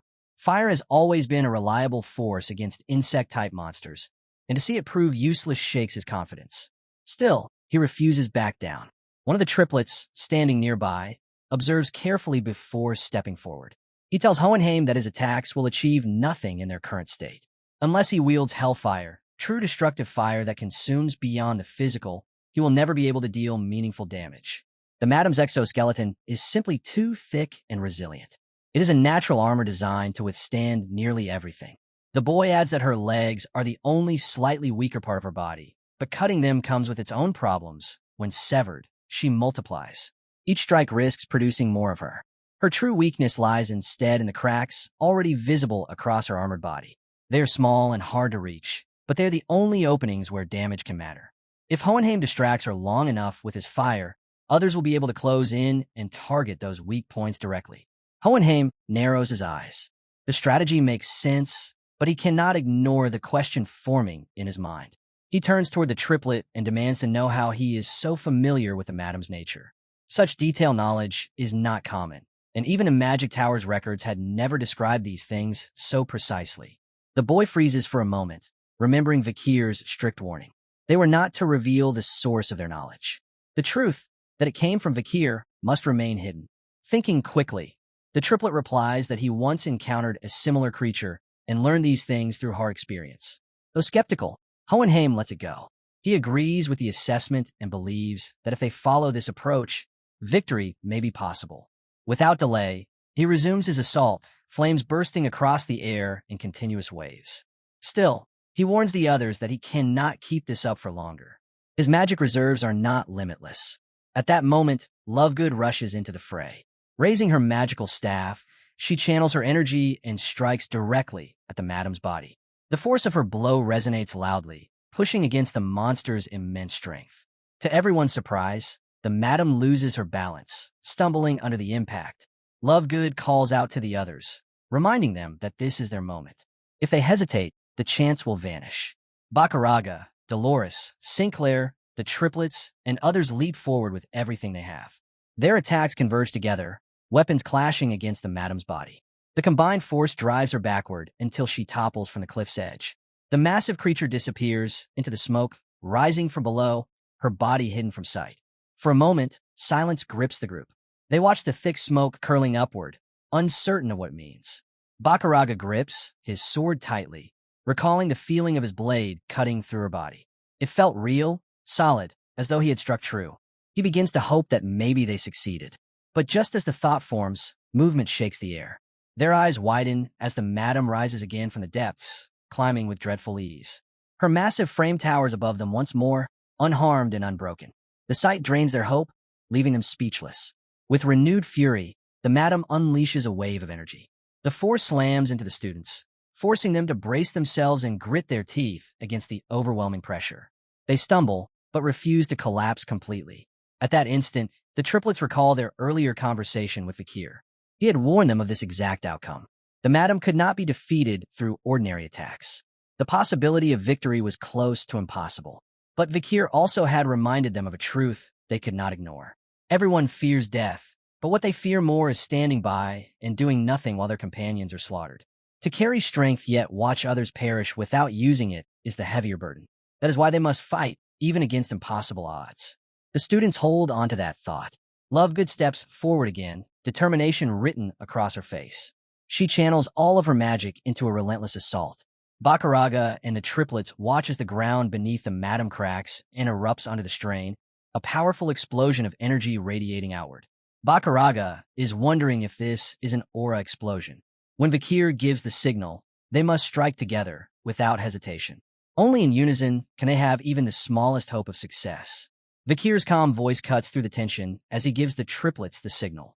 The triplets immediately spread the message, urging everyone into position. The plan is clear, while the madam struggles to regain the balance. They must strike with everything they have. No reserves, no hesitation. Every student must run toward her with the intent to land their strongest attack. The students brace themselves and await the final cue. When it comes, they all charge together, unleashing their power at once. Blades, spells, and every ounce of energy they can muster strike against the towering creature. Their determination fuels each blow, and for the first time, their attacks feel united rather than scattered. Vakir watches closely. Seeing their courage, he recognizes their potential. They are not running from the impossible fight. They are charging into it with clear eyes and unshaken hearts. He realizes that they are destined to become true heroes one day. Gripping his bow, Vakir takes action to support them. He knows that their path to heroism is one they must walk themselves, but he also understands that they need opportunities that allow them to fight with meaning. He raises his arrow, steady and sharp, and lets it fly. The arrow pierces through the madam's body with a force that shocks even the students. Gasps escape from those nearby as they witness the impact. The massive creature falters under the combined assault of courage and strategy. All the students witness the fall of the calamitous madam when Vakir's arrow pierces through her and ends her monstrous presence. Her death immediately restores stability to the magic tower systems, which have been thrown into chaos by her intrusion. The moment the system recovers, the tournament concludes, and all the students are teleported back to the central lobby in a wave of light. There, they reunite with the rest of the participants and professors. Relief fills the place as everyone realizes that, despite the overwhelming danger, no one has been lost. It is seen as a miracle, though many know it is thanks to the 10 young heroes who dared to resist an enemy far beyond their level. The results shock the academics. Several of those who reach the top 10 are first years, and, more surprisingly still, all belong to Colosio Academy, the same group that confronted the Madam directly. The official investigation categorizes the Madam as an S-rank calamity, an entity so powerful that her very presence overloaded the tower's monitoring systems, cutting off the external eyes that observe the matches. The fact that she appeared in a controlled environment for students is judged to be an unprecedented error. The achievement of the students is doubted because the strongest among them had only reached the level of a fourth circle mage, and most were still low-ranking. For such combatants to kill an S-rank monster seems impossible. Their testimonies explain that the battlefield collapsed at a crucial moment, creating a rare chance for their attacks to land. Based on this, officials conclude that the Madam's defeat was an accident, not a true victory. Responsibility falls on the tower's master, long white-bearded whale. He offers a formal apology and announces that he will resign once the tournament cycle ends. His decision closes the matter publicly, though unease remains in private circles. In the aftermath, the students begin to celebrate survival and honor the courage of their peers. Tutor praises Vakir and Sinclair for reaching the top 10, a feat no one expected of first years. Sancho reflects that although all escaped unharmed, the encounter with an S-rank monster leaves hidden scars. Still, pride fills the air as they raise tankards to those who stood their ground. Cheers rise again for Vakir and Sinclair, who astonishingly secure 8th and 9th place. The celebration does not last long. Two nobles step forward to acknowledge Vakir and Sinclair for saving them, but their thanks come with arrogance. They remark that it is surprising for commoners, without noble education or refinement, to have protected them. Their words spark anger. Bianca reacts fiercely, unable to tolerate such disregard for those who risk their lives. She seizes one of the nobles, and Sancho restrains her before the conflict worsens. The nobles retreat while Bianca continues to condemn their hypocrisy, declaring that people who cling to status above life itself do not deserve saving. Vakir notices that Sinclair, usually talkative, appears disturbed by the noble's comments. This reaction surprises him, since she often lightens these moments. Her silence reveals that such prejudice effects her more than she lets on. The group soon shifts focus to the next stage of the tournament. With the first part concluded, the top 10 students must now move on to the second challenge. This stage involves adapting to the apprentice system, where each participant undertakes quests connected to the Empire's 7 great families. Upon success, they earn powerful artifacts managed by the universities. To prevent bias, students usually cannot choose their family, but Vakir and Sinclair, having no affiliations, are exceptions.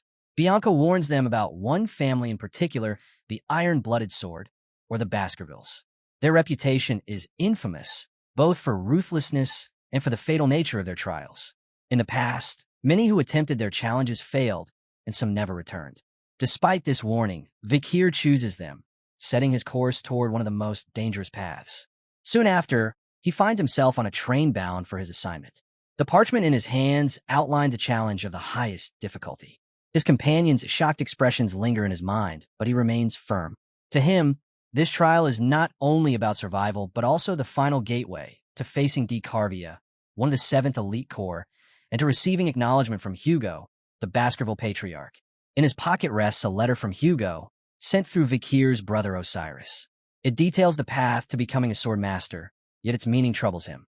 The question is why a man whom he once deceived is offering such guidance and extending help instead of punishment. The Hugo he remembers before his regression and the man he now sees feel like two different people. Yet it is through Hugo's influence that Vakir has reached supremacy. To uncover the truth, he knows he must confront him directly. When a meeting happens, Vakir is stunned. Hugo's appearance has softened, his hairstyle with an almost feminine touch. The reason is revealed quickly. His granddaughter, Pomerian, delights in arranging it, and traces of her presence are everywhere at his office. She had wished to greet Vakir, but fell asleep before doing so. Hugo indulges her, determined that she experiences the joys of youth she deserves. The conversation returns to the letter. Vakir realizes Hugo discovered his hidden power because, upon reaching the supreme level, one gains a perception beyond ordinary senses. At that stage, truth itself cannot be concealed. This leads Vakir to wonder if Hugo is testing him, observing how far he will rise. Yet when Hugo offers him praise, Vakir feels something shift. Until now, he has only spoken to Hugo as a subordinate to a patriarch. But at this moment, the rigid distance softens. For the first time, Vakir sees Hugo not only as the head of the Baskervilles, but as a father, which is a good thing. Hugo delivers news that changes everything for Vakir. He appoints him as a senator, a position of immense influence within the Baskerville family. The title shocks Vakir, for a senator holds authority equal to the 7 great pillars of the clan. Only Hugo himself and the vice-patriarch stand higher. In the long history of the family, few have risen so far, and when Hugo remarks that Vakir is the youngest senator ever recorded in the past century, the weight of the achievement sinks in. Gratitude fills Vakir as he accepts the responsibility, promising inwardly to carry out his duties with every ounce of effort. The realization comes swiftly. With this position, Vakir wields not just prestige, but real power. A senator possesses the ability to appoint aides freely, and Vakir already knows who he will gather by his side. Though he has never sought authority for its own sake, he cannot ignore the doors now open before him. Still, Vakir notices that Hugo seems weighed down. Their conversation drifts toward Pomerian, the young granddaughter who has become the heart of Hugo's life. Vakir has heard whispers of her recent tantrums and mentions it carefully. Hugo responds with calm acceptance, saying that such trials are part of raising a child. Whatever stress she brings, the joy she gives is greater. Yet he admits that lately she spends less time with him, withdrawing into the vast 10,000 epistle library where she isolates herself. Even when she styled Hugo's hair not long ago, he left it untouched, hoping the small detail would draw her back out of her shell. If he had not told her that Vakir was coming, she might not have left her room at all. Watching Hugo, Vakir realizes how fragile the patriarch's condition looks. He carries the burdens of leadership, the trials of family, and the delicate care of a child who demands both love and understanding. Their reflections are interrupted by a sudden, piercing scream. Both rush toward the library, where they find Pomerian alive with excitement. She has uncovered a book she has been searching for, and her energy fills the air. Spotting Vakir, she runs toward him with delight, clutching the discovery in her hands. Within the pages lies the image of the tree of departed souls. She declares that she wants it. The tree is no ordinary relic. Legends describe it as a creation of the mind's realm, a mythical form tied to black magic and death. Only vague references to it exist, yet Pomerian has pieced together fragments from countless volumes. Her obsession is not idle fascination. She possesses extraordinary talent in black magic, and Vakir immediately understands the deeper draw behind her desire. Hugo, however, claims nothing to know about the tree, yet his devotion to Pomerian leaves no room for hesitation. Since she desires it, he oddly declares that Vakir must acquire it. To Vakir, the command feels absurd. Still, the order of the patriarch is absolute, and the mission falls upon him. His journey begins in the forest of Loup Rouge, Le Noir Mountain, specifically at Western Front Hill 207. Records describe this as the only place where the tree of departed souls might exist, hidden within a white sand desert deep in the forest. Skepticism fills Vakir, for in his previous life, before regressing, he encountered little information about the tree. It was dismissed as legend, said to have been planted by an unknown mythical figure. Yet he recalls that Beelzebub too had been considered myth until proven real. By that reasoning, the tree might exist as well. Vakir carries more than a mission alone. At his side, or rather hidden beneath his hood, rests the baby madam, who still sulks over being restrained during the survival competition. He had sealed her within a ring barrier after her recklessness endangered others. Though his actions were necessary, the resentment lingers. He continues to admonish her, yet deep inside admits that much of the chaos had stemmed from his own choices. The path leads him into the Malater Salt Desert. Stepping into its sands, he immediately senses the danger. The ground drains moisture from the body, a curse born from the tears of fallen evil god, or so the myths claim. Everything that touches the desert, man or monster, dries into a husk. This place has claimed countless lives, leaving behind fields of mummies that whisper of its cruelty. No wonder no one speaks of finding the tree of departed souls. Few would dare attempt to cross this death trap. But Vakir does not hesitate. He tightens his hood and trusts the powers that guard him, the blessing of the river Styx and the regenerative gift of the swamp marsh salamander. These abilities offer him hope where others would wither. He begins his trek into the desert, step by step, steady and prepared for the worst. 2 hours pass. Already exhaustion sets in, and a creeping doubt gnaws at his resolve. It may have been foolish to place faith in a book's words. The vast emptiness stretches endlessly, and he wonders if he has entered a trap of endless wandering. Then the desert itself turns violent. A monstrous sandstorm rises suddenly before him, not heralded by wind or sign. It materializes like a curse. The baby madam shivers beneath his hood, terrified by the sight. Vakir knows that a step unprepared into this storm means death, for the sand would scour flesh into dust and leave nothing behind. He steels himself. There is only one way through. He has to face it with a force greater than its fury. Summoning the martial art of his clan, he executes a seventh form technique of the Baskervilles. His power meets the storm head-on. The clash roars like thunder as wind and sand are torn apart. At last, the desert falls silent again, though Vakir's lungs burn from the effort and his breath comes ragged. The baby madam cautiously peeks from beneath Vakir's hood, still trembling with fear. Vakir assures her that the danger has passed, that the storm is over. Yet her eyes remain wide, locked not on the sky, but on what looms ahead. Following her gaze, Vakir turns and sees why she does not emerge. Before him lies the towering, lifeless form of a monstrous being, its presence as dreadful as the storm itself. It stands like a corpse carved from a nightmare, a silent guardian of the path he now walks. Vakir stands before the colossal corpse of the basilisk, the sand river dragon, with the baby madam trembling inside his hood. He reassures her that the monster is dead and no longer a threat, though the sight is enough to chill anyone to the bone. The basilisk is infamous as one of the 3 great disasters of the outer world before the fall, a being that rarely left traces of its existence unless it deliberately revealed itself. For Vakir, who knew it as an indomitable calamity, to now see it lifeless and broken feels unreal. Its regenerative power had surpassed even that of the swamp marsh salamander, rendering it nearly immortal. Yet something in this place has destroyed it without mercy. The thought unsettles him deeply, for it means that a being stronger than this S-rank monster roams these lands. The surrounding landscape itself reeks of danger.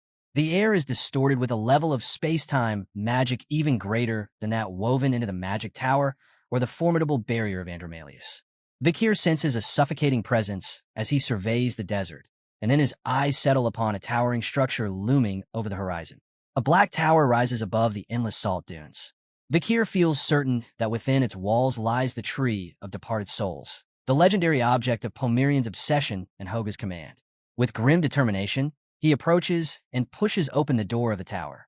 At once, waves of negative energy sweep over him, pressing down on his body and spirit alike. The aura is dimensional and corrosive, yet unmistakably right. He knows this is the place he has been seeking. The baby madam cautiously peeks from his hood, but even she recoils at the sinister atmosphere that saturates the interior. The deeper Vakir walks, the more oppressive the surroundings become. The chamber resembles the cradle of swords, though inverted in design. Instead of blades driven downward into the earth, the swords here pierce upward, all of them pointing toward the heavens, as if in defiance. The strange similarity to his own Baskerville heritage makes Vakir question whether this site is somehow tied to his bloodline. His steps bring him into a vast hall where the tree of departed souls stands rooted at the center, its presence radiating a spectral energy unlike anything he has felt before. Before it sits a figure upon a throne, armored in the garb of a knight. The man's posture is regal, but no life flows within him. Vakir senses neither mana nor breath. It appears the knight has long since perished, leaving behind only a shell, yet the weight of his presence lingers. Considering that the basilisk lies slain outside, Vakir speculates that this knight may have been its executioner. Deciding not to linger on unanswered questions, Vakir fixes his sights on the tree. His mission comes first, and he can always demand further knowledge from Hugo later. He moves to claim the tree, But as his hand reaches forward, flames erupt from the sconces lining the chamber, filling the hall with a foreboding glow. The sudden ignition startles the baby madam, who hides deeper in his hood. The knight on the throne stirs. His body rises slowly, and though no words leave his lips, his movement speaks volumes. Vakir is neither surprised nor disappointed. He had expected that taking the tree would not come without a challenge. The knight's massive sword swings with a crash, and Vakir leaps aside, narrowly avoiding the strike. The attack continues in repetitive arcs, heavy and direct, without finesse. To Vakir's eyes, these movements are simple, mechanical, and devoid of true awareness. The knight seems to be a hollow body, performing lifeless routines. Disappointed, Vakir prepares to end it swiftly. Drawing his bow, he steadies an arrow with the intent to pierce through the foe in a single shot. Yet, as the arrow flies, the knight's body twists. In a flash, he deflects the strike with the first technique of Baskerville, the very foundation of Vakir's family swordsmanship. Vakir's eyes widen in disbelief. The lifeless husk moves with mastery, its motion steeped in his ancestral techniques. The surprise is compounded as the knight closes the distance, his sword swinging with calculated precision. The battle escalates. The knight shifts seamlessly into the 7th and 8th techniques of Baskerville, maneuvers that few living warriors can execute with such deadly skill. Each strike rends the ground, cracking the stone beneath his boots, while the oppressive aura of his swordplay drives Vakir back. Vakir fights desperately, every muscle straining against the relentless storm of blades. The knight's power unsettles him, for it carries not only strength but the weight of legacy. It is as though he is facing an echo of his own bloodline, sharpened into an unyielding phantom. His lungs burn as he gasps for breath. Between exchanges, his mind reels with a question, demanding to know who this knight exactly is that bears his family's techniques with such perfections. The knight's eyes flare a hellish crimson. Then, he reveals his true identity. He is the undertaker of the Grave of Swords. Vakir began picturing a sword in his mind. He knew better than anyone that the Baskerville style wasn't just about slashing or stabbing. It ripped into flesh and crushed bone like the bite of a beast. The knight's strike had been so vicious it nearly tore Vakir's shoulder apart. Clutching the wound, he let out a cry of pain. But even while bleeding, Vakir's gaze locked firmly on the knight. His resolve started to burn brighter. He refused to fall here. Only now did he understand why the wounds looked so monstrous. It was hard to believe the knight had used nothing more than the 8th technique. The gap between their skills was small, yet the damage was overwhelming. Not even the basilisk's regenerative power he carried from outside the tower was enough to heal it quickly. In his hand was the Beelzebub sword. Within it, 3 powers rested. First, the S-rank madam's venomous legs. Second, the S-rank immortal basilisk. And third, the A+ ranked Mashizu of Silent Hill. The knight's eyes stayed on Vakir, studying him in silence. Smoke drifted from the torn flesh, and Vakir ground his teeth, fury rising within him. He couldn't deny it. This opponent was formidable. The knight drew his blade, turned away slightly, and an ominous aura began to seep out of him. Even as he pressed down on his injury, Vakir kept watching, unable to fully grasp how this man held such power. The knight slowly turned back, his eyes glowing with a sinister light. He was not an ordinary foe. He came from an age of chaos, when each noble house ruled like its own kingdom. Among them was one man, the mightiest of the 7 counts, who had carried House Baskerville to its peak before vanishing from the world after a life consumed by the pursuit of strength. His name was Cain Corso Baskerville. Struggling to his feet, breathing heavily, Vakir asked if the knight before him was truly Cain Corso Baskerville. The wind swept past as the knight gave a silent nod. Cain's gaze sharpened with interest, eager to know who stood before him. With his wound slowly closing and his expression hard as steel, Vakir introduced himself. Vakir van Baskerville. Cain Corso blinked, momentarily taken aback. Vakir understood now. A son of the Van bloodline, not the direct line of El, had reached the supreme stage even before adulthood. Lowering his gaze, he clenched his teeth and kept silent. Cain Corso's eyes, however, had already caught what Vakir carried. The Beelzebub sword, a relic thought long lost. He also recognized the boy's uncanny regeneration, healing even after suffering from the 8th technique. With a faint acknowledgement, he admitted Vakir was remarkable. But Vakir's expression grew stern. To him, the truly astonishing one wasn't himself, it was Cain Corso. At first, he hadn't even been able to comprehend the essence of the Baskerville's 8th technique. Cain began moving toward him, his body radiating an overwhelming aura. Vakir quickly realized the truth. Even with his sharpened senses, he hadn't been able to feel Kane's life force until the moment the knight revealed his identity. Now, the aura pouring out of him felt like it was peeling his very skin apart. Images flashed in his mind, Kane unleashing the eighth technique, a power so overwhelming that even he couldn't withstand it.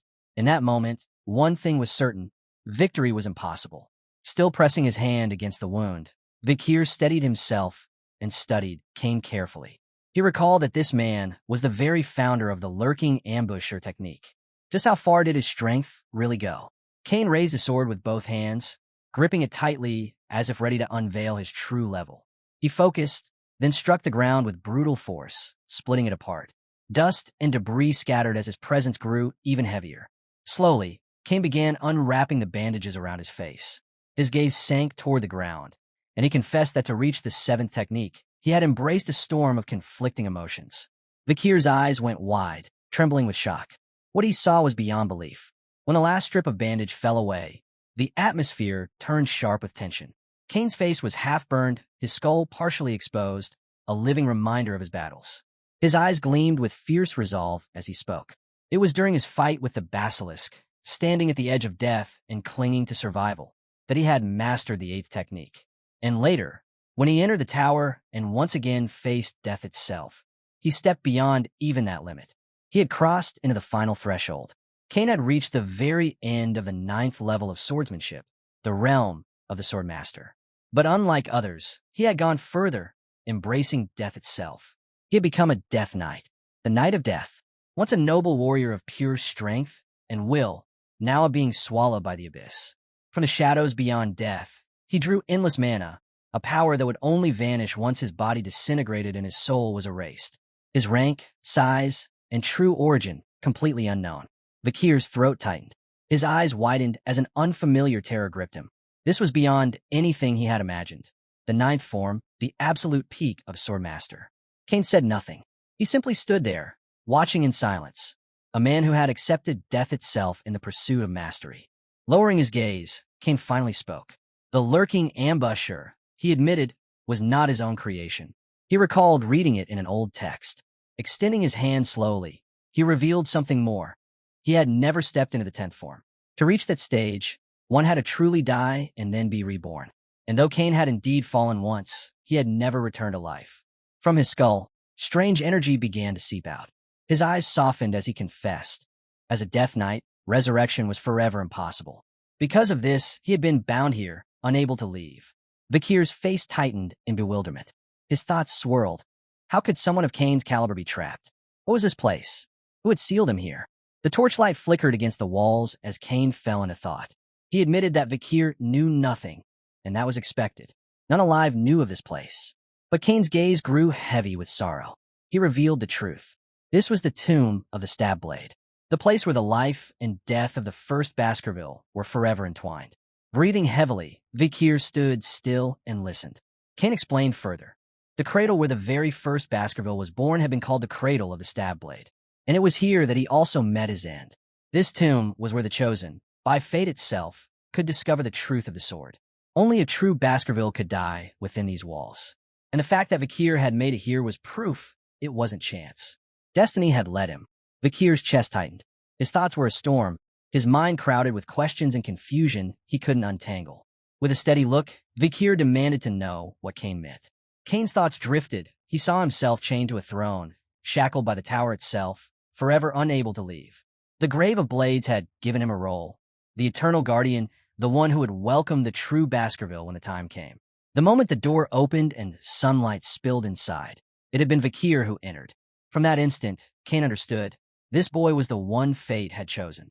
As guardian, he was bound to guide the destined heir toward the 10th style. Over the years, Kane realized that only one carrying the true legacy of Baskerville would eventually find him. That one alone could release him from this endless existence where even death had abandoned him. By now, Vakir's wound had closed completely. With a calm tone, he asked if Kane believed him to be that chosen one. Kane's hands rested on the pommel of his sword, his gaze steady, his eyes serene. He was certain Vakir could reach the pinnacle of Baskerville's 10 forms. But the path demanded that he fight Kane, taste death itself, and surpass it. Kane gripped his sword, pulling it free from the earth as its blade began to glow with deadly light. he declared firmly. Until their battle was decided, Vakir would not leave this place. Cain would kill him, and Vakir, in turn, must kill him by attaining the 10th form. That was his fate, decreed by the tower. But Vakir only smirked with resolve. Raising his sword, he dismissed the notion of destiny altogether. To him, fate was dull, meaningless. The only thing he trusted was his own will. A surge of power erupted from his body. Adopting a fierce stance, Vakir promised to cut Cain down with everything he had and walk out of here alive. Cain stood silently, accepting the challenge, ready for the duel. Vakir clenched his teeth, and in an instant, he was in front of Cain. The Death Knight's eyes widened, startled by the sudden leap in his opponent's speed and skill. Could this boy truly be mocking destiny itself? With a hardened expression, Cain readied his blade and struck without hesitation. His sword shot upward in a brutal arc, slamming into Vakir's jaw before he could even draw another breath. Vakir clenched his jaw, fury burning in his eyes. Cain had countered him barehanded, and it was humiliating. The Death Knight wasted no time. He seized his sword and swung with lethal force, demanding to know if Vakir truly thought he could run from fate. Vakir reacted in time, raising his blade to block, but the impact sent him hurtling backward. He staggered as he landed, gasping for breath, eyes locked on Cain in confusion. Not even a sudden strike had worked. Cain's voice cut through the silence, mocking him. Do you think you can stop to breathe in the middle of a battle for your life? Vakir's heart jolted. By the time he looked up, Cain was already on him, moving like lightning, his blade inches from striking again. Steel clashed, as Vakir barely managed to lift his Beelzebub sword in time. His teeth ground together. Cain's speed was unreal, the gap between them unbearable. But giving up wasn't an option. If the difference in levels was too great, then he'd close it with his trump card. The technique he had relied on through both his lives, before and after his return. Vakir's gaze sharpened. He would unleash the 4th Baskerville technique. Cain noticed immediately. Tightening his grip, he responded with the 5th technique, power erupting from his blade like storm. Before Vakir could even catch his breath, Cain's strike came crashing down. The devastating slash tore through him, making it clear destiny was inescapable. The force overwhelmed him completely. Vakir's mouth opened in a scream as agony ripped through his body. But even then, he refused to bow. His eyes gleamed with unyielding light as he lunged forward once more, pouring every drop of mana into his sword. His piercing gaze locked on Cain. This time, he would use the 6th Baskerville technique. Cain watched, unmoving, choosing not to evade. Instead, he charged straight at Vakir, his sword drawn to release the 7th technique. The clash was brutal. Vakir never even had the chance to complete his strike. Cain's blade pierced straight through his chest, mana surging like a spear. The impact hurled Vakir's body across the chamber, slamming him against the statue of his sword. Blood spilled violently from his wounds as he collapsed, coughing and gasping for air. Nothing was working. Every strike Vakir launched was dodged with ease. Cain raised his sword, lunging forward as he poured his entire being into the blade. A tide of mana erupted from him, a power so immense Vakir had never witnessed anything like it. Cain wasn't human. He was a monster. His eyes burned with rage as he taunted, "Stop this strike with your sword, if you can." Vakir's teeth clenched. Giving up was not an option. His body was shredded with cuts, blood dripping from deep wounds, yet he charged head-on. With all the strength he had left, he unleashed the 7th Baskerville technique. But Cain, as always, stood higher. His blade radiated overwhelming force as he invoked the 9th technique. The chamber shook as an ocean of mana spread out, swallowing the space hole. Cain's slash tore through the air with flawless precision, the sheer weight of it crushing everything in its path. Vakir's heart pounded. He knew instantly this wasn't something he could block. Panic surged through him as the slash descended. The strike collided with him directly. His eyes widened in horror as Cain's mana surged into his body, ripping through him from the inside out. Every vein, every nerve, every inch of flesh burned under its fury. A scream tore from Vakir's throat. Bathed in sunlight pouring into the chamber, his body collapsed to its knees, trembling. Cain stood unmoving, watching in silence as his opponent crumbled. Vakir's form was covered in gashes, his blood staining the ground like a crimson river. Even as a warrior who had endured countless trials, against Cain he was utterly powerless.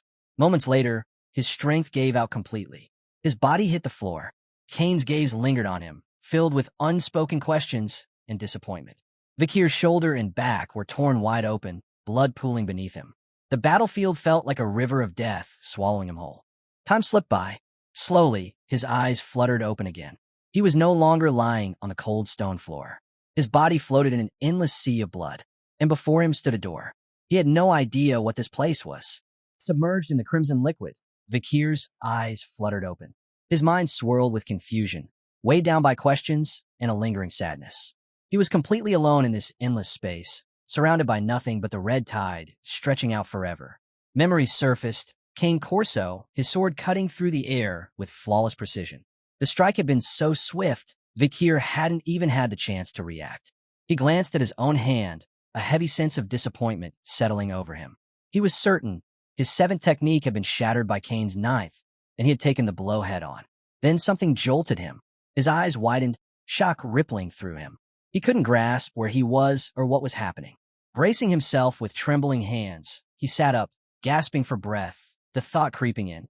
Was this death? Slowly, he raised his head. That's when he noticed it. A light. In this ocean of red, a single glowing door stood in the distance. His body froze, fear coursing through him as Cane Corso's words echoed in his mind. The line of death. Cane had spoken of it.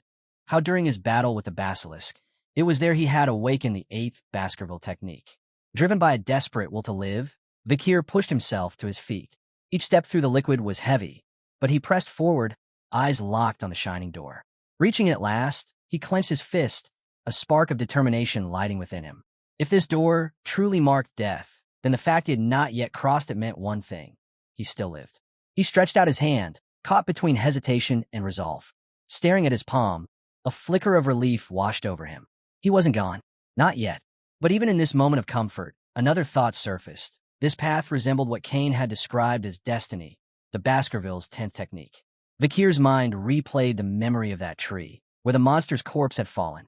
He remembered Cain's strike, the unbearable pain that surged through every vein in his body. Standing calmly, sword at his side, Cain had explained, reaching the end of the 10th technique required facing death itself. Only through their battle could Vakir step into that final realm. Vakir tightened his fist, his gaze fixed on his own reflection in the endless red surface. He stood in silence, weighed down by the thought that this might be what Cane Corso had spoken of. Slowly, fragments of memory began to return, his death beneath the guillotine, the sharp end of his past life, and the moment he opened his eyes again, reborn as an infant. It was then he understood. Cain had been right. His beheading before regression had already fulfilled the death requirement of the 9th technique, and his rebirth, returning from the grave itself, had completed the condition for the 10th. The memories of his execution and his previous life clawed at him, igniting a deep fury. His teeth ground together as the truth settled in. He was the only one, the chosen existence, destiny's vessel. That very thought filled him with rage. He collapsed to the ground, his fists slamming against the liquid as a curse tore from his lips. To him, it felt like nothing but mockery. The glowing door ahead spilled its light across the endless red, and Vakir's anger simmered down to a cold question. Was everything he had endured, his death, his struggle, his entire life, merely something handed down by destiny? Then, without warning, shapes began to stir. From the liquid, countless hands of pure energy rose, wrapping themselves around his body. Vakir's fists clenched tighter. The fury inside him only deepened as he remembered the vow he had once made in his battle with Madam. Never again would he allow his life to be dragged along by anyone else's will. The hands gripped him harder, pulling him downward. Yet he offered no resistance. His rage burned silently as he was dragged beneath the crimson depths. As his body sank, memories flooded his mind. His clash with the true Madam, the brutal fight against the demon Andromelius, the desperate struggle against the elite corpses. One after another, they consumed him, leaving him drained, strength slipping away until he allowed himself to be pulled deeper by the spectral hands. Doubts crept in. Had it all been an illusion? Were his battles, his sacrifices, everything he had risked his life for, truly meaningless? And yet, he couldn't deny it. To finally reach the 10th Baskerville technique, the state he had longed for all his life, that alone was reason for joy. But even as the thought crossed his mind, another question lingered. Was it enough? King Corso's words echoed again in his head. To awaken the 10th technique was to be bound here, imprisoned in this space for an endless span of time. And in that moment, as he was dragged into the depths, another memory struck him, his battle against the 10 elite corpses. The sight before him was dreadful, corpses scattered across the ground, swords jutting upward like grim monuments. In the midst of that scene, Vakir's eyes widened. A flicker of hope appeared before him. Faces began to surface in his mind. His father, his family, the warriors of the Balak tribe, and the friends who had stood with him. Among them was Perry, the orphan girl killed by one of the 10 elite corpses, smiling brightly, as she always had. From the depths of the red liquid, bubbles began to rise, first a few, then countless more. Vakir's eyes narrowed, fury burning within them. His teeth clenched. If his strength was the reason destiny had been forced upon him, if it put the people he loved at risk, then he would seize that very destiny and wield it for their sake, not for the tower. Breaking free from the crimson depths, Vakir erupted upward with a roar. He would set them free. His gaze sharpened, filled with iron resolve. His place was not here. His place was at their side, and he would survive to stand there again. Concentrating with all his will, he called upon the Red Sea around him. The liquid twisted violently, forming a raging tornado that spun faster and faster, until at last it reshaped itself into a single blade, a sword born of blood. From its form surged a crushing aura of mana. Vakir stretched out his hand. This was no ordinary weapon. It was something only one who had faced death at the edge of the line could claim. His grip closed around the hilt. The sword blazed with light, intense and unyielding. His expression hardened, determination clear in his eyes. This was the 8th technique, the key that unlocked the door of death. Holding the weapon tightly, Vakir wasted no more time. He lifted the blade and, driven by the resolve to protect everyone, thrust it deep into the glowing door. The weapon turned like a key in his hands, and in that instant, a radiant light burst forth from the door, so brilliant it could blind even the most seasoned swordmaster. Meanwhile, in reality, Vakir's body lay broken within a crater carved out by the Death Knight's devastating strike. Blood spread across the earth, his frame riddled with deep wounds. Cane Corso stood over him, his gaze cold and filled with disappointment. To him, Vakir appeared lifeless. With nothing left to see, the Death Knight turned away, retreating toward his throne. Seconds ticked by. Seeing Vakir unmoving, Cane Corso finally spoke, his tone carrying a rare hint of admiration. Vakir was, without a doubt, extraordinary, but in the end, he had failed to awaken. And then, Vakir rose. A surge of overwhelming mana burst from his body, divine in its presence. Cane froze, his eyes widening in disbelief. Slowly, he turned, instantly recognizing the aura. The 8th technique. The rookie had done it. While Cane's mind reeled, Vakir acted. His figure flashed, his glowing eyes fixed forward as he appeared behind the knight, blade ready to strike. Cane barely had time to react. Shock still written across his face, he unsheathed his sword and met the blow, deflecting it with a violent clash of steel. The collision forced Vakir back, and he steadied himself, realizing the situation was far from favorable. Yet Cane himself was sent staggering several meters, eyes locked on the ground, as though trying to process the impossible. His glare snapped back to the boy, fury blazing. That brat, someone who had only just awakened the 8th form, was forcing him back. Even so, Cane reminded him coldly, this was only the 8th technique. His true destiny was not here. It lay with the 10th. Before Cane could say more, Vakir's voice cut through, shouting his acceptance of that very destiny. If the 10th form of Baskerville awaited him, then he would face it head-on. But for now, his head lifted, his breath ragged, he declared that he had to leave this tower. He had unfinished business beyond these walls, and for that, he had to live. Cane's eyes narrowed in shock. What was this boy talking about? What things demanded such resolve? Yet, as he watched, he began to understand. The mana pouring from Vakir's body was not mere instinct to survive. It was the weight of a purpose, a reason binding him to life itself. Still, Cane was unconvinced. His grip tightened around his sword as he warned coldly. As long as the tower bound him, Vakir would never escape. And then it happened. The tower door groaned and slowly swung open. Both combatants froze, eyes drawn to it, their expressions betraying their surprise. The great door yawned wide, spilling sunlight and wind into the chamber. Cane stood silent, lost in thought. The door had opened on its own. Could such a thing be possible? Vakir's stance shifted. Sword in hand, his eyes sharpened. Was this some kind of trick? Was Cane planning to use it as a distraction to strike him down? But as the wind rushed in, Cane answered simply. No, it was not. Perhaps the battle had raged this far only because the tower willed it. Cane slowly closed his eyes and told Vakir to go. He admitted the boy was right. His destiny did not lie here, but beyond these walls. Such was the will of the Tower of the Tomb of Swords. Yet Cane's words carried a quiet sorrow, for while the tower demanded Vakir's release, it condemned him to remain a prisoner for eternity. His own freedom was uncertain. At that, Vakir's voice rang out. Did Kane expect him to kill him with the 10th Baskerville technique? Kane's eyes shot open in disbelief, stunned by the audacity of the question. But Vakir's gaze burned with determination as he made his promise. If he reached the 10th technique, he would return. He would cut Kane free with this very sword. Until then, he had to wait. Slowly, a smile curved across Kane's face. Destiny, he mused, always found its way. And so, he would wait. The wind surged through the tower, scattering dust across the stone floor. Vakir, steadying his blade, raised his voice once more. He had one final question. Was Kane the one who had destroyed the book of lurking ambush swordsmanship? His eyes dropped to the ground. Why? Why had he done it? But Kane gave no clear answer. His form began to fade into the storm of dust, his voice attributing it to nothing more than the will of the tower. The dust thickened, swallowing everything, until at last the entire tower vanished without a trace, leaving only silence. Vakir stood motionless, struggling to grasp what had just taken place.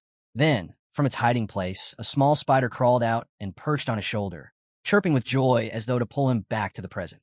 His attention shifted, his eyes widened in curiosity. In his hand, he found himself holding the specter's tree. Carefully, he studied it, realization dawning. Kane had known all along. He had known this was what Vakir sought. A proud smile spread across Vakir's face. There had been countless twists and trials, but in the end, the mission was complete. A grand golden door gleamed beneath the glow of a magnificent chandelier. Students from every house had gathered before it, each represented by their champions. Blue Whale spread his arms wide, smiling as he congratulated the 10 students who had cleared their house trials.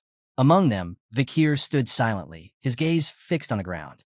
At his side, Granui's eyes sparkled with excitement, while on the opposite end, Sinclair clenched her fists, her face flushing with anticipation. With a solemn voice, Blue Whale addressed the finalists. He expressed the respect of every academy representative, honoring their achievement in passing the second stage of apprenticeship. To make sure their efforts weren't wasted, he carefully explained, one last time, the rules for claiming an artifact. He lifted a finger toward the ceiling, explaining that the vault behind the golden door, where countless artifacts slept, would open only once a year. Today, for just 5 hours. When the time was up, the door would shut, and not even the strongest force could reopen it until the next year's competition. The Baskerville triplets exchanged glances, their eyes shining with surprise at the revelation. Blue Whale reminded them this was an absolute rule. If they failed to come out in time, no one could save them, no matter what. He bowed slightly, then spoke with particular weight, directing his words to those returning from the Baskerville trial. And more importantly, to one student in particular, Vakir. Pulled from his thoughts, Vakir looked up, startled and confused by the sudden attention. Blue Whale's eyes burned with frustration. He scolded Vakir harshly, accusing him of nearly causing disaster with his late arrival. Because of him, the group had almost been denied entry. If you keep track of time like this, you'll end up locked inside, he barked. Grenouille and Sinclair exchanged uneasy smiles, trying to lighten the mood. But Blue Whale pressed on, his voice rising. If you were going to be late, you should have at least sent word. Do you realize how worried we were? We thought something had happened. We were about to file a missing person report. He reminded Vakir that his responsibility as Tower Lord was no small matter. The conclusion of the tournament depended on him, and yet he had been careless. At this, Sinclair covered her mouth and stifled a laugh, her shoulders trembling as her eyes closed. But Vakir didn't respond. He stayed quiet, his expression clouded with confusion. His gaze sank once more to the floor, shadowed by anger and unease. In his mind rose the image of the tower where Cane Corso was imprisoned. The memory of the blade's grave returned to him, where time itself had felt frozen, as though not even a day had passed. But outside the tower, 10 full days had already passed. The place where Vakir fought Cane Corso had been the very bottom level, and he couldn't shake the thought, if such distortions existed below, what kind of force might be hidden above? He slowly raised his head, his focus locking on the massive golden door. Something about it made his expression shift. From its surface seeped a strange, unsettling energy, demonic in nature. Vakir stepped forward, inching closer to the corpses of the 10 elite. The door rumbled, then began to open. A brilliant surge of blue light erupted from within, pouring into the hall with overwhelming intensity. The countdown had begun. Only 5 minutes and 30 seconds remained before the door would seal again. Professors and headmasters sat in silence, their gazes fixed on the spectacle. Vasilios, chief of Venian, leaned forward, eyes widening in surprise. Nearby, Hippolyta, the headmaster of Tsur, rested her chin against her palm, her curiosity clear as she wondered what kind of artifacts would appear this year. Blue Whale glanced at her, speaking calmly. He reminded her that the artifacts were never chosen by the students. Instead, the artifacts themselves chose who was worthy enough to carry them beyond the door. Morg remained quiet, his eyes heavy and unreadable. Blue Whale continued with a gentle smile, saying that whatever artifact each student returned with, it was proof they had already been recognized. He hoped the headmasters would welcome them warmly, with congratulations rather than judgment. Hippolyta closed her eyes and smiled softly, agreeing with his words. Vasilios, however, said nothing, keeping his thoughts to himself. But Morg's silence felt different. His hands were clasped tightly as he thought back to Blue Whale's desperate plea during Madame's appearance. How he had begged for victory for the Mage Tower.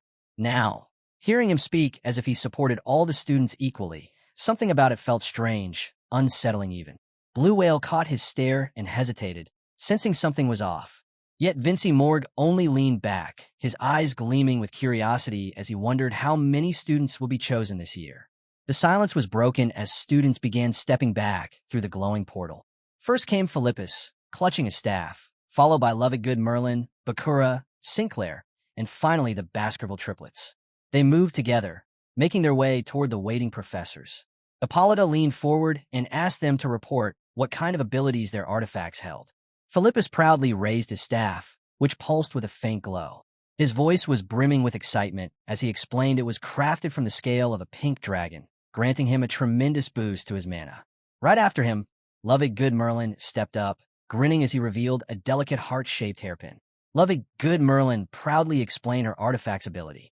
It could block a single mind-affecting spell, but only under one condition. Someone she truly loved had to be at her side.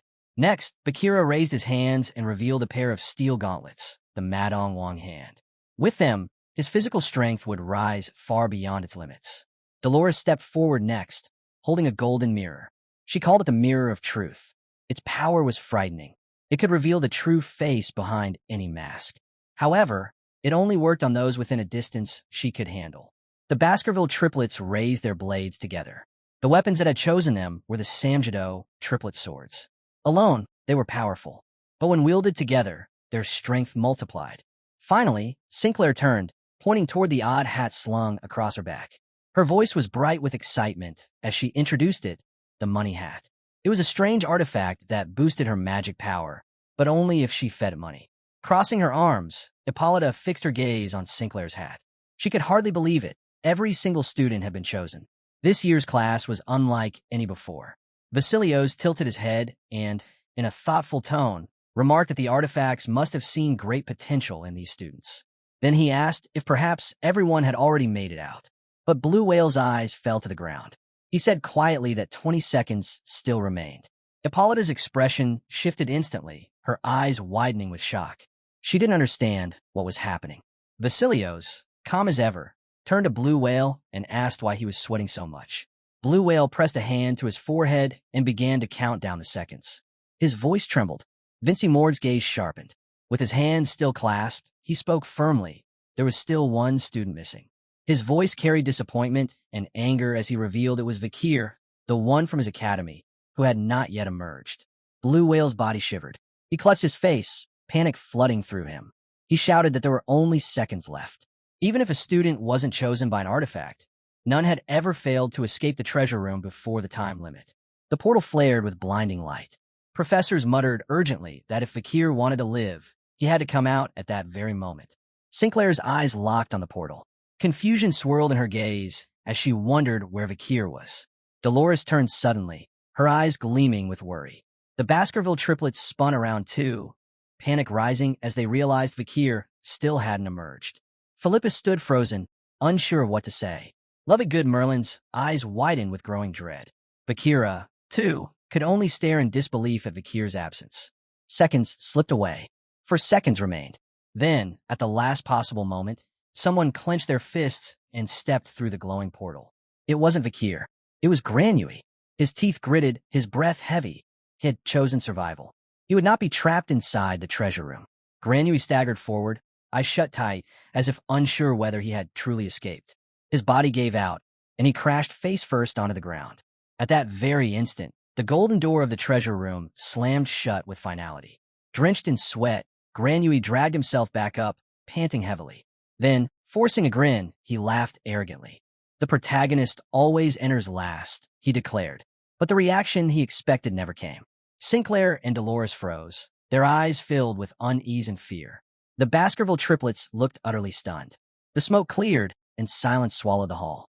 Granui frowned, confused by their expressions. "What's with this atmosphere?" he muttered. Meanwhile, Vincey Morg's face had turned pale. His eyes widened with horror. The truth hit him. Vakir hadn't made it out. Inside the treasure room, however, Vakir stood calm and unshaken. The closed door no longer mattered. From his perch high upon a pillar, he finally felt the relief of solitude. Without hesitation, he leapt down gracefully, landing with a resolute gaze. He knew his mission. There was still one task left. The seventh corpse within this vault had to be dealt with before it could scheme against the world again. Rising to his feet, Vakir took in the vast chamber. Artifacts of every kind surrounded him. Potions, weapons, relics, glinting faintly under the pale light of the moon filtering through cracks above. Yet the sheer number of them only made his search more difficult. Then he stopped. His eyes burned with fury. His senses picked up the unmistakable stench of a demon. It was said that when an artifact found its chosen one, the bond was instant, marked by a glow of light. But Vakir had no interest in any of those shining treasures. His hunt was for something else, the lifeless husk of a demon hidden among the 10 supreme corpses. And it was here. His gaze moved to a display of powerful weapons, a mace, a shield, a bow, and a sword. Yet his focus narrowed on the blade. He knew the seventh corpse, Decorabia, lurked nearby. The sword gleamed brilliantly, almost too perfectly. Vakir's lips curled bitterly. He knew better than anyone that the brightest light often hid the darkest shadow. Teeth clenched, he drew his own weapon and leveled it at the display. His voice was low, seething with rage. Enough of this game of hide and seek. In the next instant, he moved like lightning. His blade unleashed a storm of precise, devastating strikes. The stand holding the weapons shattered into pieces, fragments scattering across the chamber. Vakir tightened his grip. He knew better than to relax. And he was right. Behind the wreckage, a presence stirred. The demon Decorabia awakened, its massive eye opening with a sickly glow of malice. Its gaze locked onto him, and the air grew unbearably heavy under its killing intent. Vakir readied himself, refusing to yield even an inch. The demon's eye flared brighter, its voice dripping with contempt. It called him weak, ignorant, demanding to know if he was the fool who dared to awaken it. This was the seventh corpse, Decorabia, an S+ ranked calamity, a natural enemy of humanity. One of the 10 disasters that could never be slain, not by ordinary means. Just as the scriptures warned in the 10 Commandments, Decorabia was like a plague of locusts, devouring and destroying all sources of life, until nothing remained. Thanks for watching. Don't forget to like, comment, and subscribe for more.